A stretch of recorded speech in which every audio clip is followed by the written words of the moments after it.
I bragged that I could take control of my life. But after graduating, I faced obstacles everywhere in the city, and after 1 or 2 months without a job, I felt disheartened. My sister transferred 2,000 yuan to me, which made me feel something was off. At that moment, a system claiming to bind for only 1 day appeared. Little did I know if it was a blessing or a curse. My life was suddenly full of uncertainties. My name is Su Lintian, and I live in the city. As I walked home at night, gazing at the bustling, neon-lit city, I couldn't help but smile wryly. Having graduated and now unemployed, I still hadn't found a job in these past month or two, feeling out of place in this vibrant world. Back in my small rented apartment of over 30 square meters, I felt lost in life. After 2.5 years of traversing, if I had known it would be this hard, I might as well not have done it. Ding! My phone lit up. It was a 2,000 yuan red envelope sent by my sister, saying that mom knew I was unemployed and asked her to send me living expenses. After I claimed the red envelope, I remembered that since college, mom had always asked my sister to send me living expenses,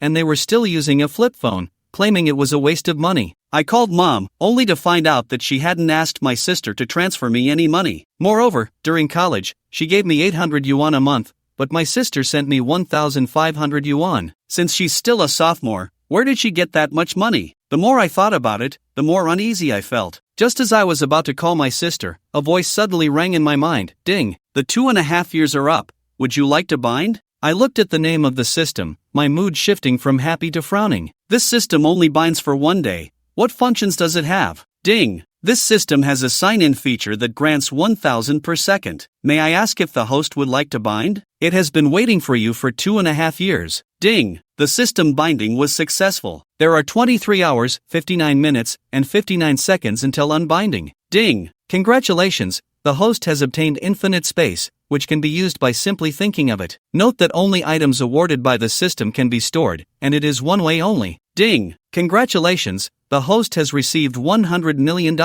Ding! Congratulations! The host has received 100 various maids. Ding! Congratulations! The host has received 10 tons of gold. Ding! Congratulations! The host has received 1 million, and the funds have entered the host's bank account. Ding! Congratulations! The host has received 10 million energy crystals. I was thrilled. I had received so much in just 6 seconds. That day, I was so excited that I forgot about everything else. I waited for the system to unbind in my apartment, ordered takeout for lunch and dinner, and just lay back. Finally, the system unbound. Ding! Congratulations! The host has received 100,000 various bodyguards. Ding! Congratulations! The host has received 100,000 various bodyguards. Ding! Congratulations! The host has received 1 million tons of gold. Congratulations! The host has received $1 billion. The bank card is currently unbinding from the system. Unbinding successful. Wishing the host a pleasant life after the system unbinds. I tried to call out to it, but there was no response. As my thoughts shifted, a vast space appeared in my mind, filled with the rewards of the day. After spending an hour, I finally organized the items in the space, 90 trillion in cash, and the total of 20 bank cards amounted to $900 billion,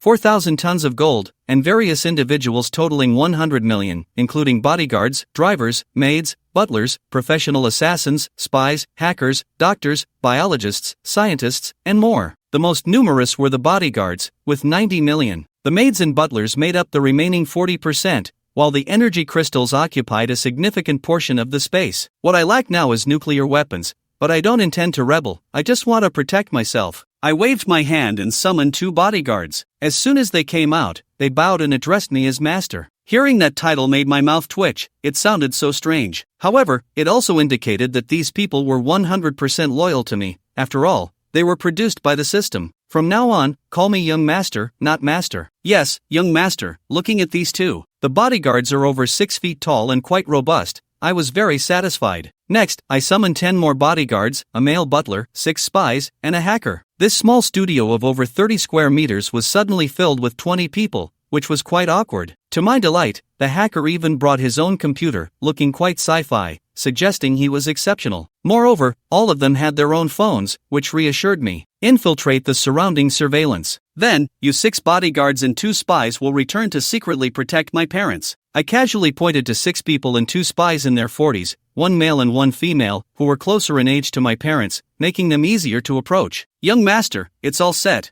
You can go out now. The hacker opened his computer, performed a series of operations, and then looked up to say, I nodded and gave them some money to let the 8 leave. The remaining 8 were divided into 2 groups to protect the second young lady and the third young master. Contact me if anything happens. The butler and the 4 spies were younger. The oldest was 21, and the youngest just turned 18. They were assigned to protect Su Lingxian, who was in her 2nd year of college, and Su Lingtao, who was in his 3rd year of high school. Just right, I gave them 2 bank cards and let them go, leaving the apartment empty again. Only 2 bodyguards, a hacker, and the butler were left. The butler was in his 30s, mature and steady, while the hacker was a bit older than me, in his 20s. Do you have names? Yes, young master. I am Su Long. Young master, I am Su Bei. Alright, Su Bei, you first find a hotel and book a few rooms. It's late now, we'll go house hunting tomorrow. Suddenly, I thought of a problem. Their identities could be a big issue. Can Su Bei resolve your identity problems? It's manageable abroad, but it could be tricky here in the country. Su Bei's words relieved me, and I couldn't help but admire how thorough the system was. Rest assured, young master, our identities are all fine. We have our IDs as well. That's good. Butler Lon, tidy up a bit. Are we leaving? After Su Bei confirmed the hotel, I notified the landlord via my phone to cancel the lease and left immediately, not even bothering to get the deposit back to avoid wasting time on an inspection. I took the 4 of them to the intersection and called a Didi. 10 minutes later, the Didi driver looked at our odd group, hesitating, saying, "We're overloaded, guys. Brother, please help us out. We're in a hurry for a journey of just over 10 kilometers. Quickly, I pulled out 200 yuan and handed it to him. The driver's eyes lit up at the sight of the money, smiling broadly. This boss really knows how to spot a gem. I'm specialized in driving overloaded cars. Don't worry, boss. I've been a driver for 20 years, very steady." After saying that, he took the cash and hit the gas. 5 minutes later, we got out of the car. "You drove so fast." The reckless driver turned to look at me, gave an awkward smile, and said, "Don't worry, boss, give me 1 minute. I know this area well," then lowered the car window. "It's you again, Lao Li. You ran a red light yesterday, drove drunk this morning, and now you're speeding again. Do you think you're the Flash?" The traffic cop came forward, glanced inside the car, and said, "Lele, you never change. And you're overloaded, haha. Isn't the boss in a hurry? His wife is in the hospital about to give birth. I'm just a good servant. Helping others is my life's principle. I won't dare do this again next time." "Where to?" "To the hotel," the driver casually replied. I twitched my mouth in the back seat. "Your wife is having a baby, and you're going to the hotel." The driver clearly caught on too. He quickly corrected himself, "To the hospital, to the hospital." I said,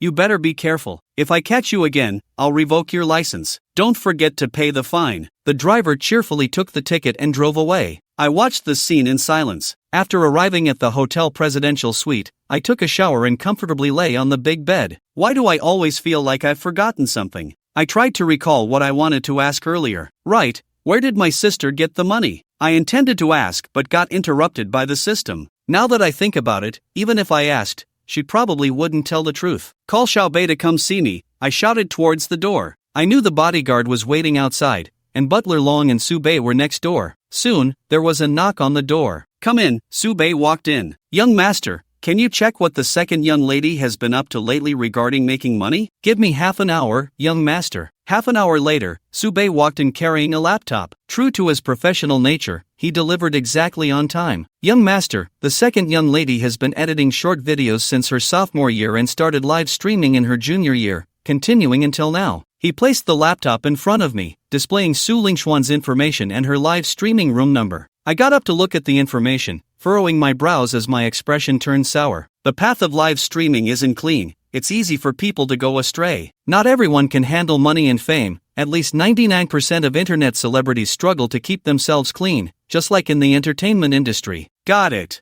I will keep an eye on it and notify you immediately if anything comes up, young master and young lady. Understood, young master. I won't disturb your rest any longer. After Su Bei left, I picked up my phone, opened Douyin, entered Su Lingxuan's live streaming room number, named Green Pastures Lazy King, and clicked in. She was live streaming. I first checked her homepage. She isn't a major influencer, with just over 200,000 followers, barely qualifying as a minor internet celebrity, and has posted over 100 videos. Most of her content is singing, dancing, and cosplay. She dresses reasonably well, unlike those who push the boundaries. This might be why she only has over 200,000 followers. I entered the live streaming room. The background seemed to be in a dormitory. Su Lingxian, with a cute lazy-themed makeup look, made me change my name to Yunsuan Village Chief. In the past, I would just watch live streams for free. I might as well buy a spicy hot pot. I entered my sister Su Lingxuan's live streaming room with a low-level account, and it didn't cause much stir. There were only a few dozen viewers. Those influencers with many followers usually have triple-digit numbers as soon as they go live. My sister has 200,000 followers, so having 60 or 70 viewers in her live streaming room is pretty good. At that moment, the background music Lost Heartbeat started playing. My sister imitated the lazy cartoon character's voice,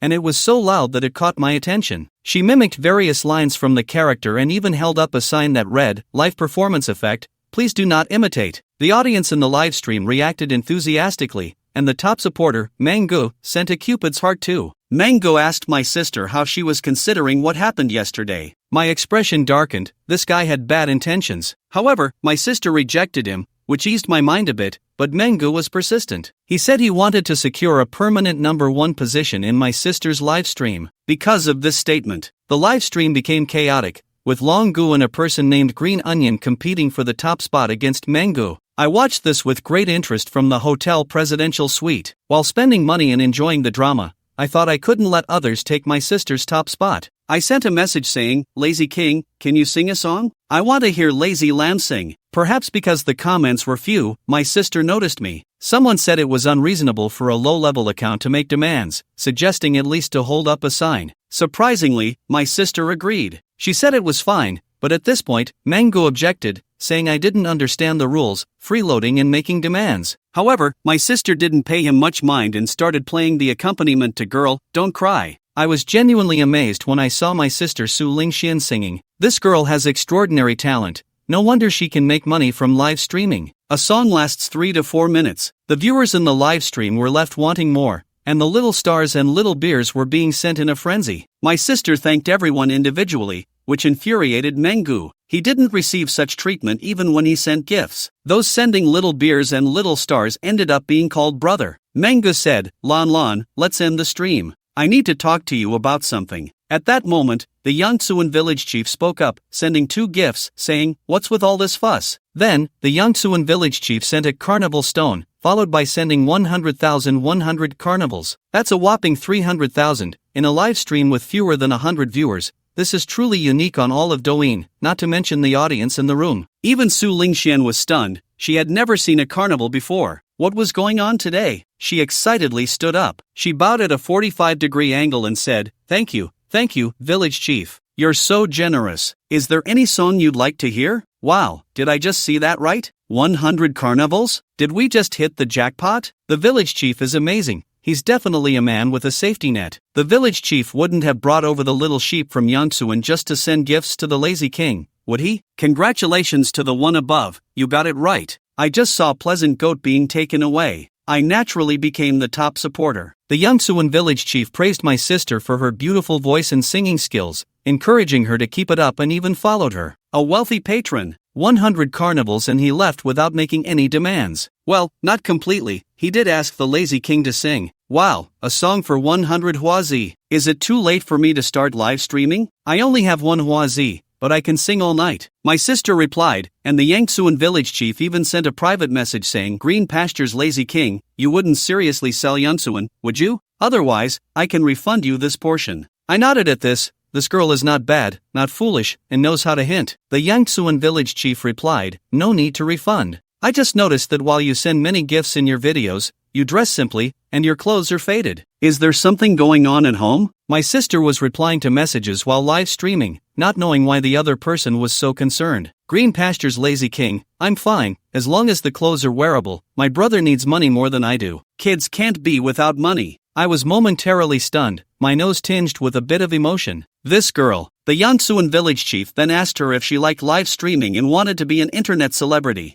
I'm okay, I mainly enjoy singing. The fans are quite interesting. As for being an internet celebrity, it doesn't matter. What's most important is that I'm happy. The Yangtzuan village chief replied, got it. Keep it up. I put away my phone and unknowingly fell into a deep sleep. The next morning, the hotel delivered breakfast. It was expensive for a reason. I slept really well. I called for Butler Long, shouting towards the door, and got up to go to the bathroom. When I came out, Butler Long was already waiting, saying, Young master, you called for me. Yes, take someone to buy 2 cars. I'll wait for you at the hotel. Su Long took the bank card and left the hotel with a bodyguard. Meanwhile, it was snowing heavily. 2 new students, a boy and a girl, arrived in Su Lingxuan's class. Everyone quiet down, let me introduce our new classmates. This is Chen Zirwei, and this is Li Mo. Please welcome them. After a round of applause, the counselor instructed them to find seats. Once the counselor left, the subject teacher continued the class. Su Lingxian listened attentively, but there was a buzzing sound in her ear that was annoying. Liner, let's have lunch together. The cafeteria on the 3rd floor has opened a new restaurant,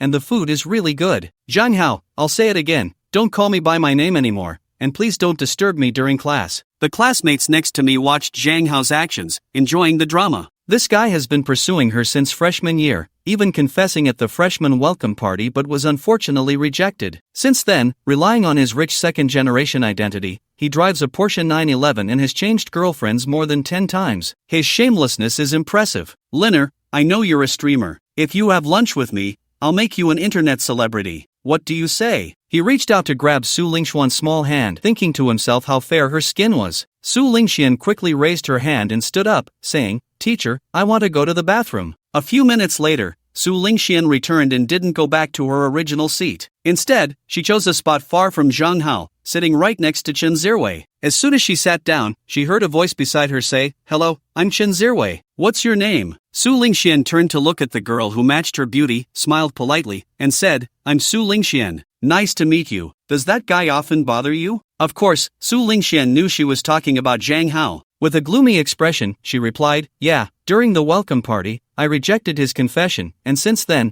I heard he has changed 9 girlfriends. It's quite annoying. Li Mo informed me of the situation. At that moment, I was at a villa in the western suburbs of the Magic City, accompanied by Butler Long and Su Bei to look at houses. A middle-aged man in a suit excitedly introduced, Young Master Su, this number 1 villa covers an area of 6,888 square meters, with 3 floors above ground and 1 below, featuring a main building and 2 auxiliary buildings. It has an underground garage with 20 parking spaces. The main building has 21 rooms, 18 bathrooms, and an outdoor swimming pool. There are 2 indoor swimming pools, 3 restaurants, 3 gaming rooms, 2 gyms, a sauna, and more. One of the 2 auxiliary buildings covers 1,080 square meters for the staff and housekeepers. The other auxiliary building has 4 floors with 66 rooms, while the other is for guests occupying 888 square meters with 24 rooms on 3 floors. The garden area is 2,666 square meters. This number 1 villa is priced at 138 billion. If you pay in full, we can give you a discount, dropping the price to just under 1 billion. What do you think? I took a brief tour around the interior and exterior and felt it was quite nice. Butler Long, I'll leave this matter to you. Please handle it quickly. After saying that, I got in the car with the bodyguard and Su Bei. I needed to hurry and check what was happening with my sister. As I sat in the Rolls Royce, Su Bei was reporting the news from Li Mo, saying, Young master, this is how things are. Should we send someone to warn him? Listening to Su Bei's report, I was furious. How can there still be such disgusting people in the world? In a few days, it would be his birthday. Go prepare a car suitable for a girl to drive. Hurry and have the bodyguards over there warn that guy named Zhang Hao. If he dares to bother Liner again, I'll make him a rich second-generation kid. Also, prepare a few plane tickets to the U.S. We're heading there tomorrow. Okay, young master. I thought to myself that going abroad means I need to establish my own identity and acquire some assets. In the evening, the food street outside Deep City University was bustling. Zhang Hao was at a milk tea shop, boasting about his achievements with 2 lackeys. The keys to the Porsche 911 were casually tossed on the table, showcasing his flair. Suddenly, 2 muscular men sat down beside him. He was startled. His lackeys, seeing the fierce-looking men, didn't dare to say a word. Hey, didn't you see someone cursing? You're Zhang Hao, right? So what? Zhang Hao replied arrogantly, showing no fear. That's right. One of them leaned close to his ear and coldly said, My young master wants me to warn you, if you get any closer to Su Lingxue, you'll find yourself in a heap of trouble. Next time, even your father won't be able to save you. Oh, and by the way, I really like your cocky attitude. Watch yourself. Zhang Hao's forehead was dripping with cold sweat as he watched the thick glass develop a web-like pattern of cracks. If that glass fell on the back of his head, it would be trouble. After the 2 left, Zhang Hao wiped the sweat from his forehead, feeling a bit puzzled. He had been watching Su Lingxian for a year and hadn't seen any other man around her. Brother Hal, who were those guys? They seemed pretty intimidating. It's nothing. My old man sent my bodyguard to tell me to come back for dinner tomorrow. The two lackeys exchanged glances, thinking, are you kidding? That slap is almost on your forehead, and you're saying he told you to go home for dinner? More like you're off to meet the king of hell. Meanwhile, I was at the #1 villa in the Magic City, and the check-in process was very quick. I planned to return from abroad and celebrate Su Lingxuan's birthday. After bringing my parents to the Magic City, I sat in the luxurious living room, scrolling through Douyin videos. Ever since I stopped looking for a job, I've grown fond of it. Suddenly, the only account I followed posted a new video. She even started a live stream and posted the video title beforehand. It seems my sister has been working hard on Douyin. I clicked into the live streaming room, and as usual, the number of viewers was a dozen more than yesterday, still quite stable. With my level 47 account, I immediately caught the audience's attention since the highest level in this live streaming room was only around 20 or 30, filled with small-time streamers. Big brother, welcome the village chief to Sika village. Welcome village chief. Does the village chief want a wife instead of our lazy king? How about it? I'll betroth my lazy king to you. Yes, yes, yes. I'm a fan of the lazy king. I'll accompany the dowry. It should be in pairs. Coincidentally, I also want to accompany the dowry. Wow, you guys are great. Since you're accompanying the dowry, I'll accompany mine too. Nan wants to join as well. Is it still too late to go abroad? Looking at these comments, I couldn't help but laugh. This live streaming room is filled with fun characters. I sent a message in the comments saying, I'm the brother of the streamer. Everyone in the live stream was stunned, including my sister Su Lingxian, who couldn't process it. He probably thought I was still looking for a job and had no money to send gifts, let alone small ones. Wow, the village chief is trying to take the lazy king as a little sister. What kind of little sister is that? Can she even talk? This is about taking the lazy king as a real little sister. Lazy, quickly agree. I'm so anxious. Our lazy finally has her own big brother. It's not easy. After 2.5 years in the industry, is she finally going to make it? Is Yang Tsuan about to rise? Don't mess around. The village chief is just joking. I sent another message saying, I'm not joking. You fit the criteria to be my sister. Are you willing to be my little sister? Agree to him, Lan Lan. Hurry and say yes to the village chief. We'll agree on behalf of Lan Lan. I continued, even if you agree, village chief, how can you do this? Su Lingxian actually wanted to say to think it over, but she figured it didn't matter since they wouldn't meet offline anyway. I said, come on, village chief, let your brother take you to do a PK. With so few people in this live stream, that's not good. You need to keep up with the times. Doing a PK can help you gain traffic and popularity. I'm seriously dying of laughter. This is even more intimate than a real brother. The big shot is helping with the PK. This is going to take off. Yang Tsuan is rising, unstoppable, and we're going to take down the Grey Wolf. Su Lingxian understood this concept. After a moment of silence, although she knew she was being urged to do a PK, in the end, she was outnumbered. Alright, let's randomly connect with a female streamer. It was clear that the other party was used to doing PKs for money. The lazy king can play however he wants. If I lose, I'll sing. If you lose, just show any talent. Okay, but mute your mic then. The number of viewers in the opponent's livestream is double that of Su Lingxian, and the top supporters are all above level 30. Though they are also small streamers, they know how to handle things. They keep calling him brother,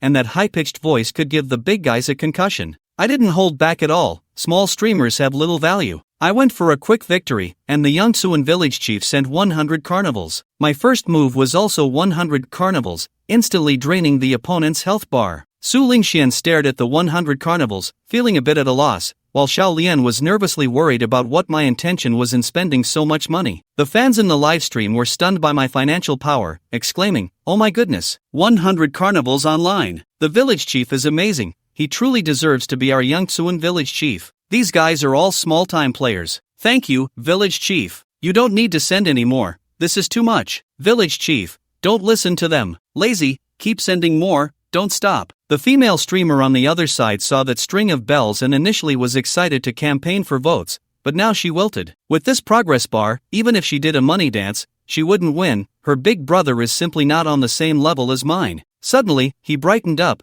thinking that his figure and looks were good enough to surely attract me. Thinking this, he stopped campaigning for votes and left the screen to change clothes. When the PK time was over, he reappeared on camera wearing a jacket, turning on the mic to say, "Lazy sister, your big brother really hit me hard. Let me show you a dance," he said, then took off his jacket to reveal a white tank top that was eye-catching and made people gasp. Su Lingxuan's expression changed instantly, and she quickly kicked him off, finally feeling relieved. Ha! That almost scared Lan Lan to death. Is this something we can watch in our closed-off community? It's too intense. Positive energy, brothers. Don't spam the comments, or Yangtzuan might get banned. The village chief's charm is too great. The effect of this PK is significant. The number of viewers in this livestream successfully broke 100, and many streamers came to the other side as well. What happened? Why did they kick our streamer? Now we have nothing to watch. Hurry, connect back. Quick, connect back. This is so ungrateful. Don't make me kneel down and beg you. Woo woo, I sent you a sports car, connect back, please, I'm begging you. Charge forward, brother, and send a Porsche. Of course, Su Lingxian wouldn't listen to them. I sent a message saying, let's continue the PK. Next, Su Lindian took Su Lingxian to the wild area for a round of PK, winning 100 carnivals without giving the opponent a chance to fight back. The number of viewers in the live stream surged, exceeding 300, showing significant results. Seizing the opportunity, Su Lingxian occasionally sent out small lucky bags. Su Lingtian's level rose to 59, just 100 carnivals away from reaching level 60. Woohoo, the village chief is amazing, really about to hit level 60. In 2 days, from 1 to 60, I witnessed the rise of the village chief. The sheep village is invincible. The village chief of Sheep Village said, let's do it one more time. After this I need to take a break, just in time to hit level 60. Su Lingxian was stunned. Her big brother had racked up over 1 million in one night, a number that was astronomical to her. With things already like this, she couldn't refuse and planned to finish this match before ending the stream. 3 seconds later, they were randomly connected again. This time it was a guy in formal attire, looking somewhat handsome,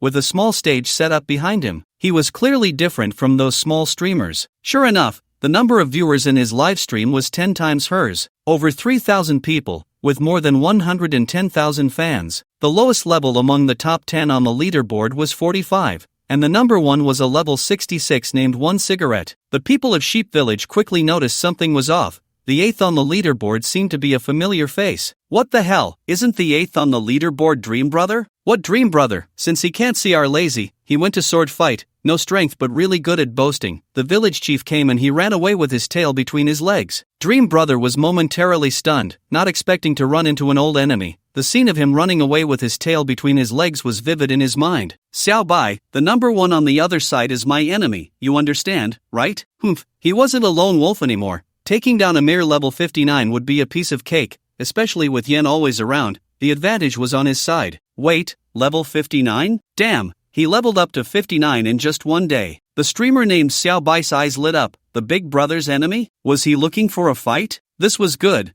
This was good. Little sheep from Sheep Village, how do you want to play? How about you admit defeat now? Let your village chief apologize to Dream Brother, and have this lazy sister sing Itchy for Dream Brother? I'll have my brothers give you some attention. How about that? Not a bad deal, right? Su Lingxian was both angry and amused. It wasn't like they had to PK. Why was he so eager to take advantage? Damn, so arrogant, I can't stand it at all. Lazy, don't be afraid, I'm planning to eat instant noodles for a month to support you. Exactly, I can't stand this kind of bully who fears the strong and bullies the weak, barking as soon as he comes up. Village chief, how about we don't fight? She could see that the other side was clearly doing it on purpose. But Su Lindian was unwilling. This guy was too arrogant. Fight, don't be afraid. At the same time, he sent a private message to Su Lingxian, telling her to wait until the PK was over to speak, and then kick the other person out. Su Lindian had never been a streamer, but he knew the other party's intentions. Pleasing the big brother was one thing, but mainly he wanted both sides to fight. The more they fought, the more money he could rake in. Unfortunately, the other side shouldn't have come to his territory. After thinking for a moment, he slightly raised the corners of his mouth and quickly charged money. As his level increased, his maximum single recharge amount also rose. Now he could recharge 3 million at once. This is fictional. In reality,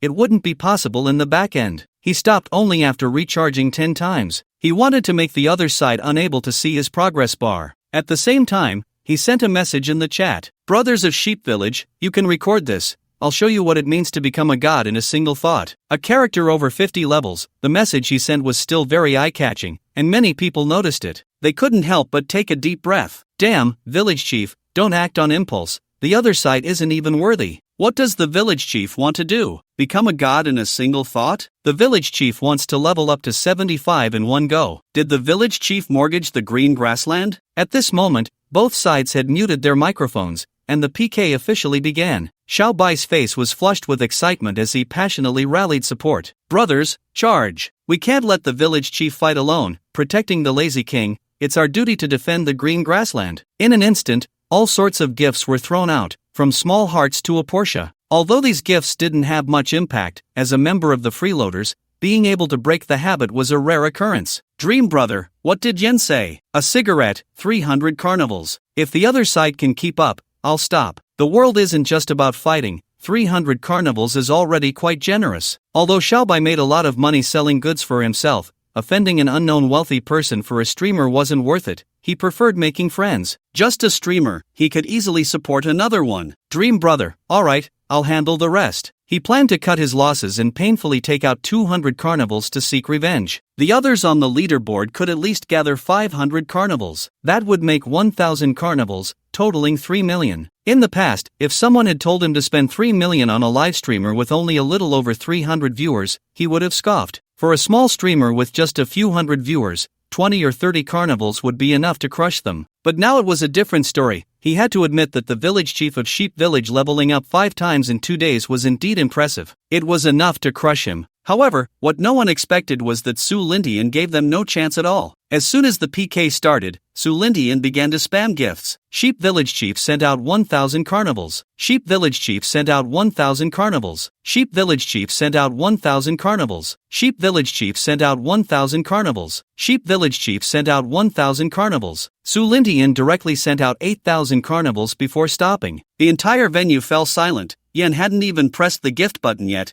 and now it seemed unnecessary. Who is this ruthless person, sending out over 20 million like this? Is your money a hot potato? So eager to give it away. Dream brother swallowed hard. It was over. He had kicked a titanium alloy steel plate. The most anxious was still Xiaobai, recalling what he had just said. It was over, all over. This was a case of success and failure resting on the same person. Damn, is the other village chief even human? He's directly become a deity. Everyone, let's get out of here. Xiaobai has hit a steel plate. Let's part ways amicably. Brothers, we'll meet in Sheep Village. At that moment, a large number of fans fled, rushing to Su Lingxuan's livestream, hanging up the Sheep Village banner. At that moment, it felt like their souls had transcended. The village chief is awesome. Sheep Village is invincible. The village chief said a thought can make one a deity. I thought he was joking, but it turned out to be true. It's over, it's just a joke. Don't mess with the village chief of Sheep Village. Village chief, we're back. I'm the lost sheep of the green grassland. After going through countless hardships, I finally returned to Sheep Village. Xiaobai, that fool,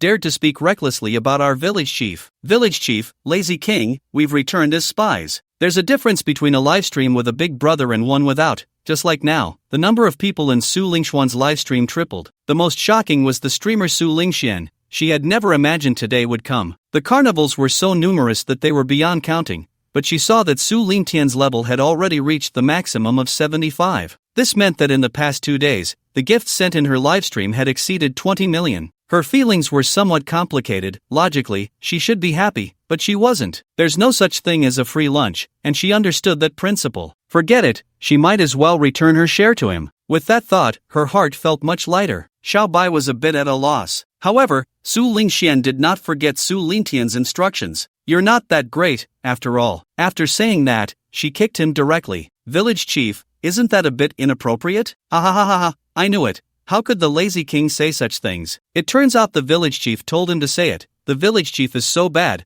I like it so much. Village chief, I want to have your babies. Is this the thrill of crossing species? I suddenly understand. No, bro, what do you understand? Elaborate. The village chief of Sheep Village, it's fine, I told you to say it. What's there to be afraid of? Alright, I'm leaving first. You should rest early too, don't stream too late. After Su Lindian left, the live stream's bullet comments suddenly became sarcastic. Alright, I'm leaving first. You should rest early, my lazy one, don't stream too late. The village chief will be heartbroken. Wow, I shipped the village chief and the lazy king. Su Lingxian looked at the sarcastic comments and pouted. Are you all trying to die? I was going to sing a song for you before ending the stream, but now I don't want to sing anymore. Goodbye, little sheep. After Su Lindian exited the live stream, he casually scrolled through some videos. In less than 5 minutes, the back-end messages suddenly turned into 99+. Clicking in, he saw that 90% were women, posting videos and photos, all dressed in revealing and transparent outfits, making him exclaim, "Damn! So dark. Ignoring those faded flowers, suddenly Su Lingxian sent a private message. Village chief,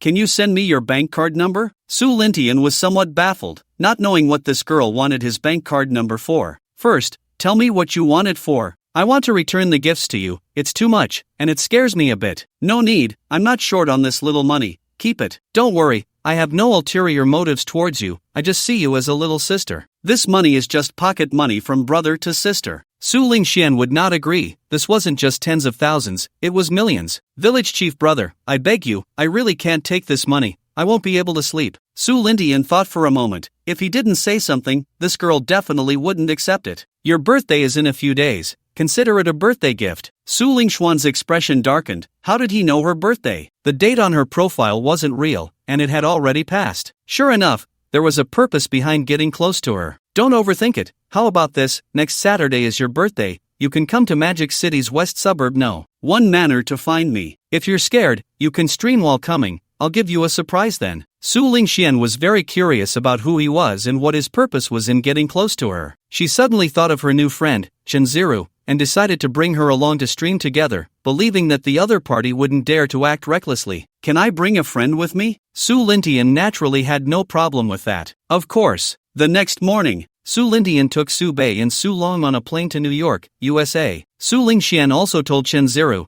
asking her to accompany her to Magic City next Saturday. Chenziru had no problem with it and also brought along Liamo. 3 days passed quietly. Su Lingxian had fun in New York for 3 days. He returned to the villa he had just bought in the outskirts. In the villa's underground parking garage, he waved his hand to release 100 spies, along with 20 financial personnel, 20 hackers, and a professional killer. Xiao Bei, there are $10 billion in this card. From now on, you will stay abroad, and these 20 hackers are entrusted to you, along with the spies. I need you to establish an intelligence network in the shortest time possible. Is there any problem? Su Bei straightened his back and confidently said, Young master, rest assured. Give me half a year, and I will ensure that the whole world cannot hide anything from your eyes. Very good. I will provide you with the senior members of the intelligence network. I will stay abroad for 7 days, and during these 7 days, I will give you 300 spies every day. As for how to use them, I won't interfere, I only want results. Understood, young master. I guarantee the completion of the task. Su Lingxian nodded and then looked at a middle-aged man among the 20 financial personnel. What is your name?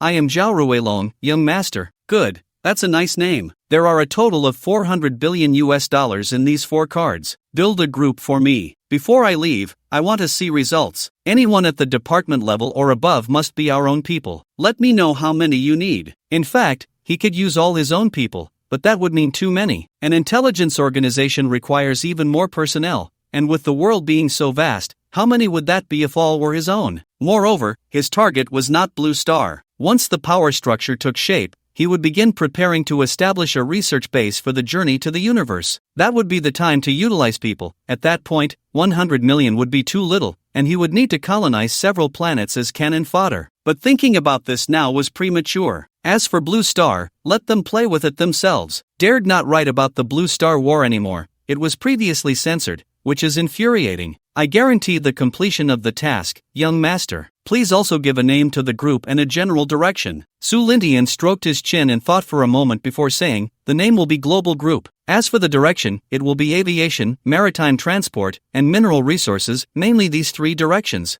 I want to establish a research base at sea, so just develop in that direction, the rest is unimportant. He did not intend to make money, it was merely to pave the way for the research base. The money in the space was already sufficient. What was the point of making so much money when it would turn into waste paper outside of Blue Star? Understood, young master. After handling the company and intelligence, the next step was to deal with the troublesome organization. Looking at the foreign-faced professional killers, he was somewhat surprised. This was even better. What is your name? Replying to the young master, I am Robert. Good, from now on, the task of cleaning up the trash will be entrusted to you. Your task may be quite heavy. This card has $500 billion, and in 7 days, I will give you 300 professional killers every day. How you do it is not my concern. Still, the same rule applies. The mid-level and above must all be our own people. I only want results. Alright, that's all for now. I hope you won't disappoint me. Go. After the people left, Su Lingxian let out a long breath. He was finally done with his busy work. Not long after, an intelligence organization named the Dark Web emerged. Following that was an assassin organization named Rakshasa. 3 days later, Su Lintian attended a car show with 2 bodyguards and Butler Long. He originally wanted Su Bei to prepare a car for his sister, but now he could only come to see for himself. As expected of a financial center, upon entering the car show, he was greeted by supercars and luxury cars worth over $1 million. The car show was large,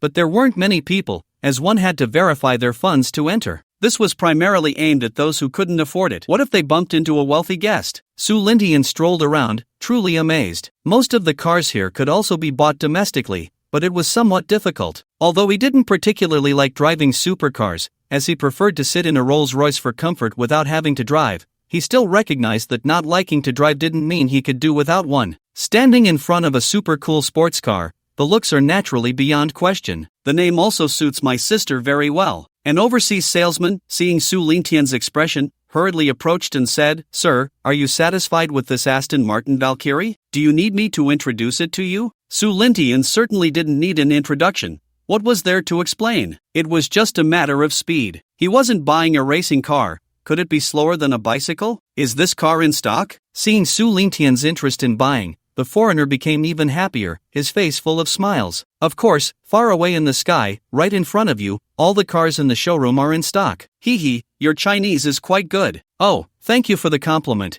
Chinese is a required course for me. Okay, I'll take it. And that Bugatti Chiron, that Ferrari LaFerrari, one black and one red, that Apollo Intensa Emozione as well, and that white Koenigsegg Jesko, just these few cars. Although he didn't know why the Apollo was here, it didn't stop him from buying. The foreigner next to him was stunned, thinking, "Are you just ordering food? Oh my god, you must be the god of wealth from the east. I'll go handle the paperwork for you right away, please follow me." Su Lintian was taken to a reception area, sitting on the sofa, and someone immediately brought tea and snacks. Butler Long followed to handle the paperwork, not concerned about the cost, but the shipping fees back to the country were the real deal. After about 10 minutes, Butler Long returned with a file folder and an invitation letter in hand. "What is this?" he asked, puzzled, as he took the invitation letter. "Young master, this is an invitation to an auction, scheduled for tomorrow night at the Palace Hotel. Forget it, I have nothing else to do anyway. It's good to broaden my horizons. Let's go, send someone to ship these cars back home." After Su Lintian left with his people,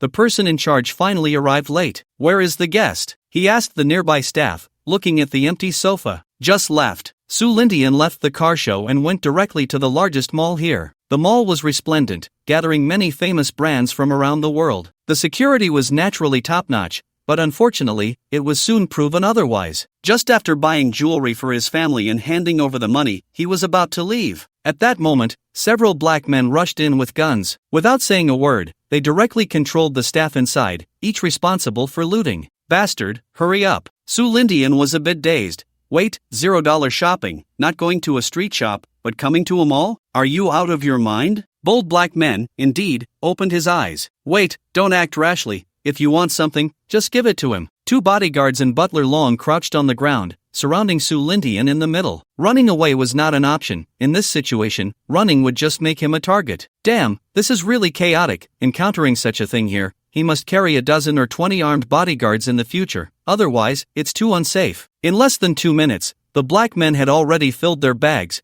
clearly having practiced this to perfection. They obviously had done this many times before, working together seamlessly. Their teamwork was impressive. Go, go, go! After 3 minutes of entering, they were already planning to leave. A teenage black man, just as he was about to run out, suddenly turned around to look at the bag in the bodyguard's hand, his face full of greed. He returned, pointing his gun at the bodyguard's head, reaching out to snatch the bag. Following Su Lintian's earlier instructions, the bodyguard did not hold on tightly. Perhaps he thought that in a mall, the other party wouldn't dare to shoot. After the people left, the mall's security personnel arrived late. Su Lintian naturally could not expect these people to help, so he got up and left with his men. Damn it, what bad luck! The first time out and I run into this. Arriving at the mall parking lot, he got into the Rolls-Royce he had just bought a few days ago, growing angrier the more he thought about it. He had just bought the items, hadn't even left the door, and they had been stolen. Back to the villa. Butler Long, have someone check where those old black guys ran off to. Dig them out for me, especially that little brat who came back for seconds. It had been so many days, it was time for Su Bei to take action. He could offer money for people, and finding a few should not be difficult. Moreover, the characteristics were so obvious. Understood, young master. Also, get a batch of weapons back and arrange for the gun permits. With money here, there was no shortage of permits, and weapons were even less of a problem.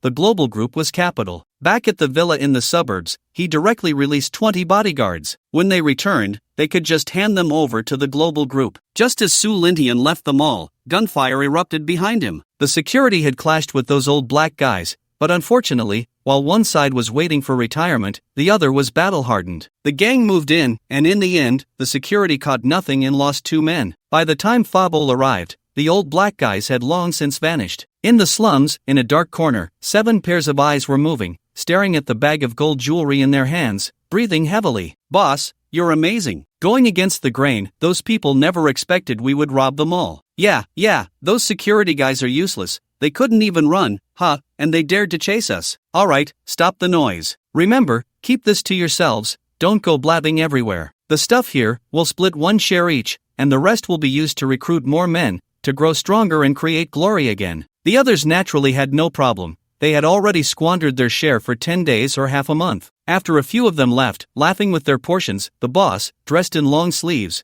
looked at the backs of these brothers he had known for 2.5 days. He cursed inwardly, stupid old black, still feeling pleased with himself. Tomorrow, you'll have it coming. I should hurry and leave America. To dare to rob capital is undoubtedly seeking death. Thinking of taking off the black hood he was wearing, revealing an eastern face. Hey, with these things, I can go back. Subei's abilities were not bad. The intelligence network naturally extended outward centered around Su Lintian. Spade Bar. The bar was filled with an ambiguous atmosphere, and under the dim lights, people's figures intertwined. The rhythm of the music was strong and powerful, as if it could drive one's heartbeat. People in the dance floor twisted their bodies freely, releasing their inner passion. The sound of clinking glasses was crisp and pleasant, mixed with laughter, creating a lively and cheerful atmosphere. The air was thick with the scent of alcohol and perfume, intoxicating. Here, you could forget all your troubles and enjoy the present joy. Dressed in a few rags, you could still attract attention. The crowd was diverse, with whites, blacks, and Asians from all over the world. 2 old black guys were decked out in gold and silver, wildly twisting their bodies on the dance floor. The girls were fiery and passionate. If Su Lintian were here, he would definitely recognize one of them, the teenager who had turned back to rob his jewelry at the mall. Just then, the 2 felt a wave of numbness wash over them, then fainted. 2 men quickly helped them out of the bar. Outside, a white Mercedes had been waiting for a long time. They opened the door, shoved the old black guys inside, then got in the car and quickly left,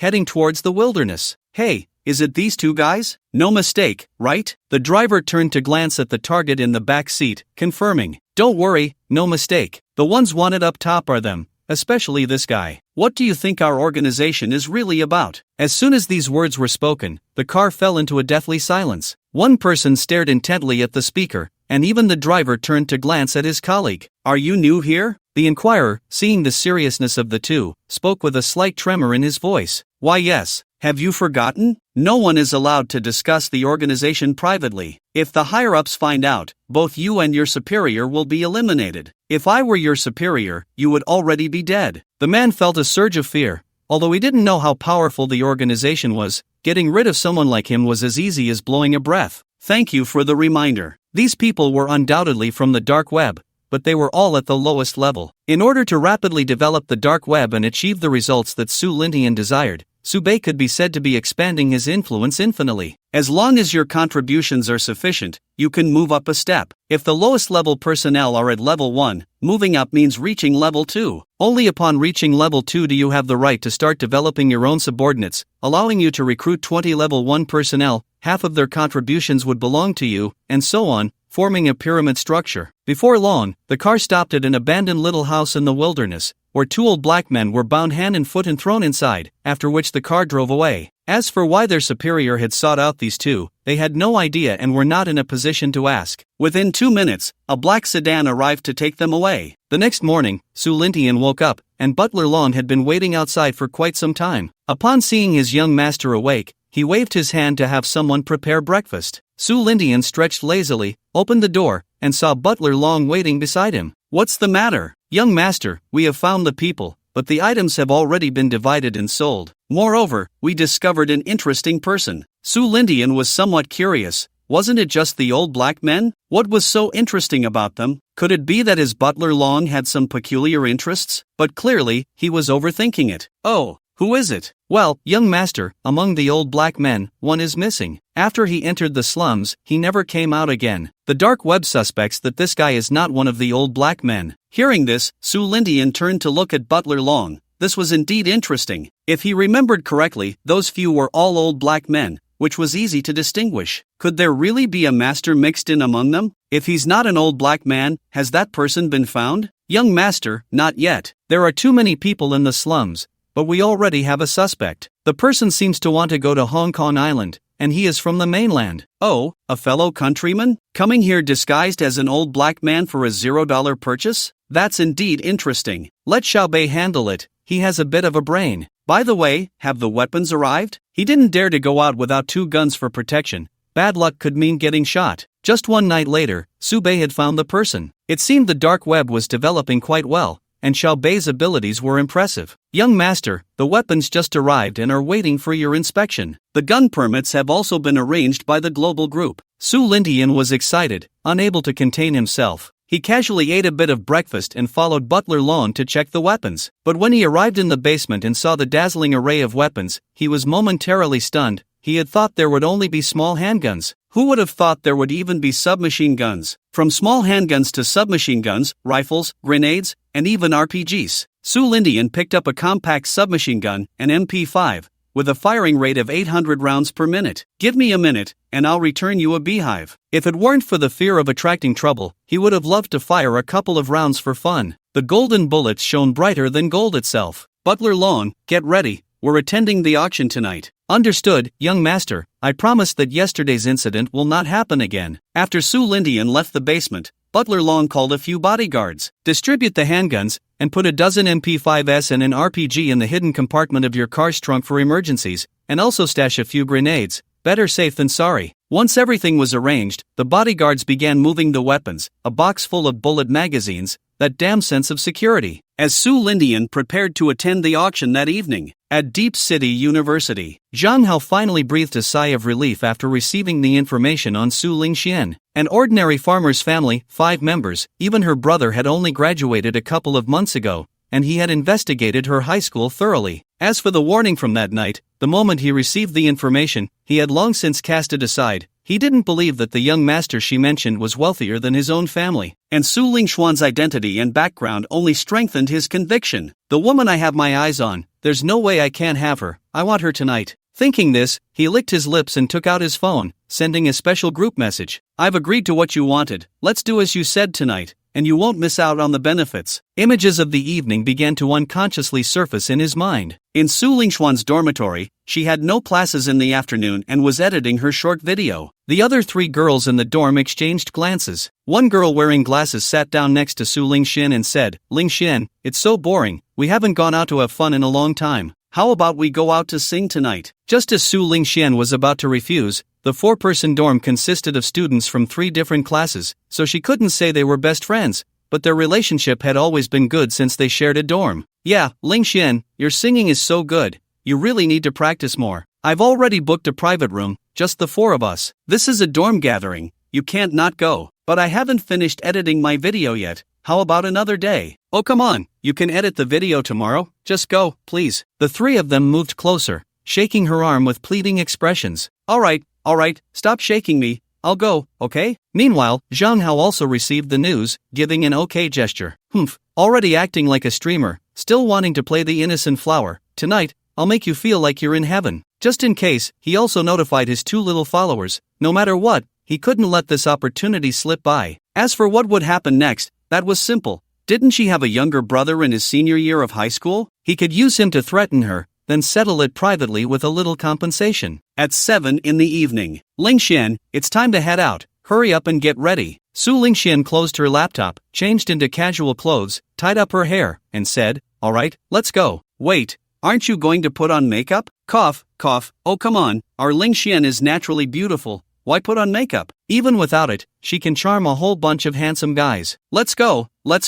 The 4 of them arrived at the nearest KTV to the school. As soon as they entered, a black sedan followed closely and parked at the door. The 2 people in the car looked up at the entrance, and one of them said, "Should we go in? Let's go in and take a look." The two got out of the car and followed inside, arriving at the adjacent private room where Su Lingxian was. Without caring whether there were people inside, they pushed the door open directly. Inside, 2 men and 4 women were singing and rolling dice. Suddenly, 2 big men barged in, startling everyone. "Who are you looking for? Can't you see this room is occupied?" Slap! A stack of cash was thrown onto the table, at least 5 or 6,000. "We're taking this room." The cold voice left no room for doubt. A few people looked at the cash on the table, swallowing hard. It wasn't just for these few $1,000s, it was because the other party seemed a bit hard to deal with, standing at over 6 feet tall. And damn, those fists were as big as sandbags. All right, you 2 big brothers, you play, consider it my treat." Saying this, he was about to lead his people away. "Take the money, we're not unreasonable people." It wasn't worth getting into trouble over a few $1,000s. Although they weren't afraid of trouble, they didn't have time for these trivial matters right now. After the others left, he turned and said, "I'll keep an eye on things here, you go watch the living room." The other person said nothing more, nodded, and left, sitting on the sofa in the living room, picking up a nearby book to read. The atmosphere in the adjacent private room was somewhat delicate. Su Lingxian looked at her 3 roommates in confusion. Since entering the room, they hadn't touched the microphone at all. They had been staring down at their phones. "Aren't you guys here to sing? Why are you just playing on your phones?" Suspicion arose. She planned to find an excuse to slip away later. Alright, singing. You guys are still chatting with your boyfriends, right? It's sister time now. Boyfriends can wait. Only then did the 3 react, quickly grabbing the microphone to start picking songs. Meanwhile, outside, a Porsche 911 parked by the roadside, followed by a white Wuling. Zhang Hao hurriedly got out of the car, and 2 lackeys also got out of the Wuling. "You guys stay outside the private room, don't let anyone in without my orders." He jogged inside while giving instructions, already a bit impatient. Tonight, he was determined to get things done, no matter what. Passing through the living room, if he had paid a little more attention, he would have noticed a familiar figure sitting on the sofa. The bodyguard sitting on the sofa noticed Zhang Hao as soon as he entered, frowning. What a coincidence. Su Lingxian had just finished singing a song and was planning to find an excuse to leave. "You guys sing first, I'm going to the bathroom." It was an excuse, but also a test. "Lingxian, do you need to go to the bathroom?" "Just in time, I need to go too, let's go together." Su Lingxuan's heart sank. There was indeed a problem. Looking at his sister from her dorm, she noticed the other person's eyes were a bit evasive, which further confirmed her suspicions. At that moment, she felt a chill. "Okay, let's go together." She had already made up her mind. Once she left the private room, she would run outside. But before she could get out, the door to the private room was opened. Zhang Hao walked in with a lewd smile. "Hee, Linger, are you trying to go to the bathroom? Let's go together, I'll protect you." Su Lingxuan's expression darkened. Sure enough, she ignored Zhang Hao's teasing, picked up her phone, and was about to send a distress message to Chenziru. But how could that go as planned? Slap! Her phone was knocked away by her roommate. Lingxian, how come there's a spider on your hand?" "Sorry, I accidentally knocked your phone away, it wasn't intentional." "Young Master Zhang, you should buy Linger a new one." But there was not a trace of embarrassment on her face, only schadenfreude. "Get away, I want to go back." Zhang Hao would never let her have her way. Not only him, but the other 3 also disagreed. If she left,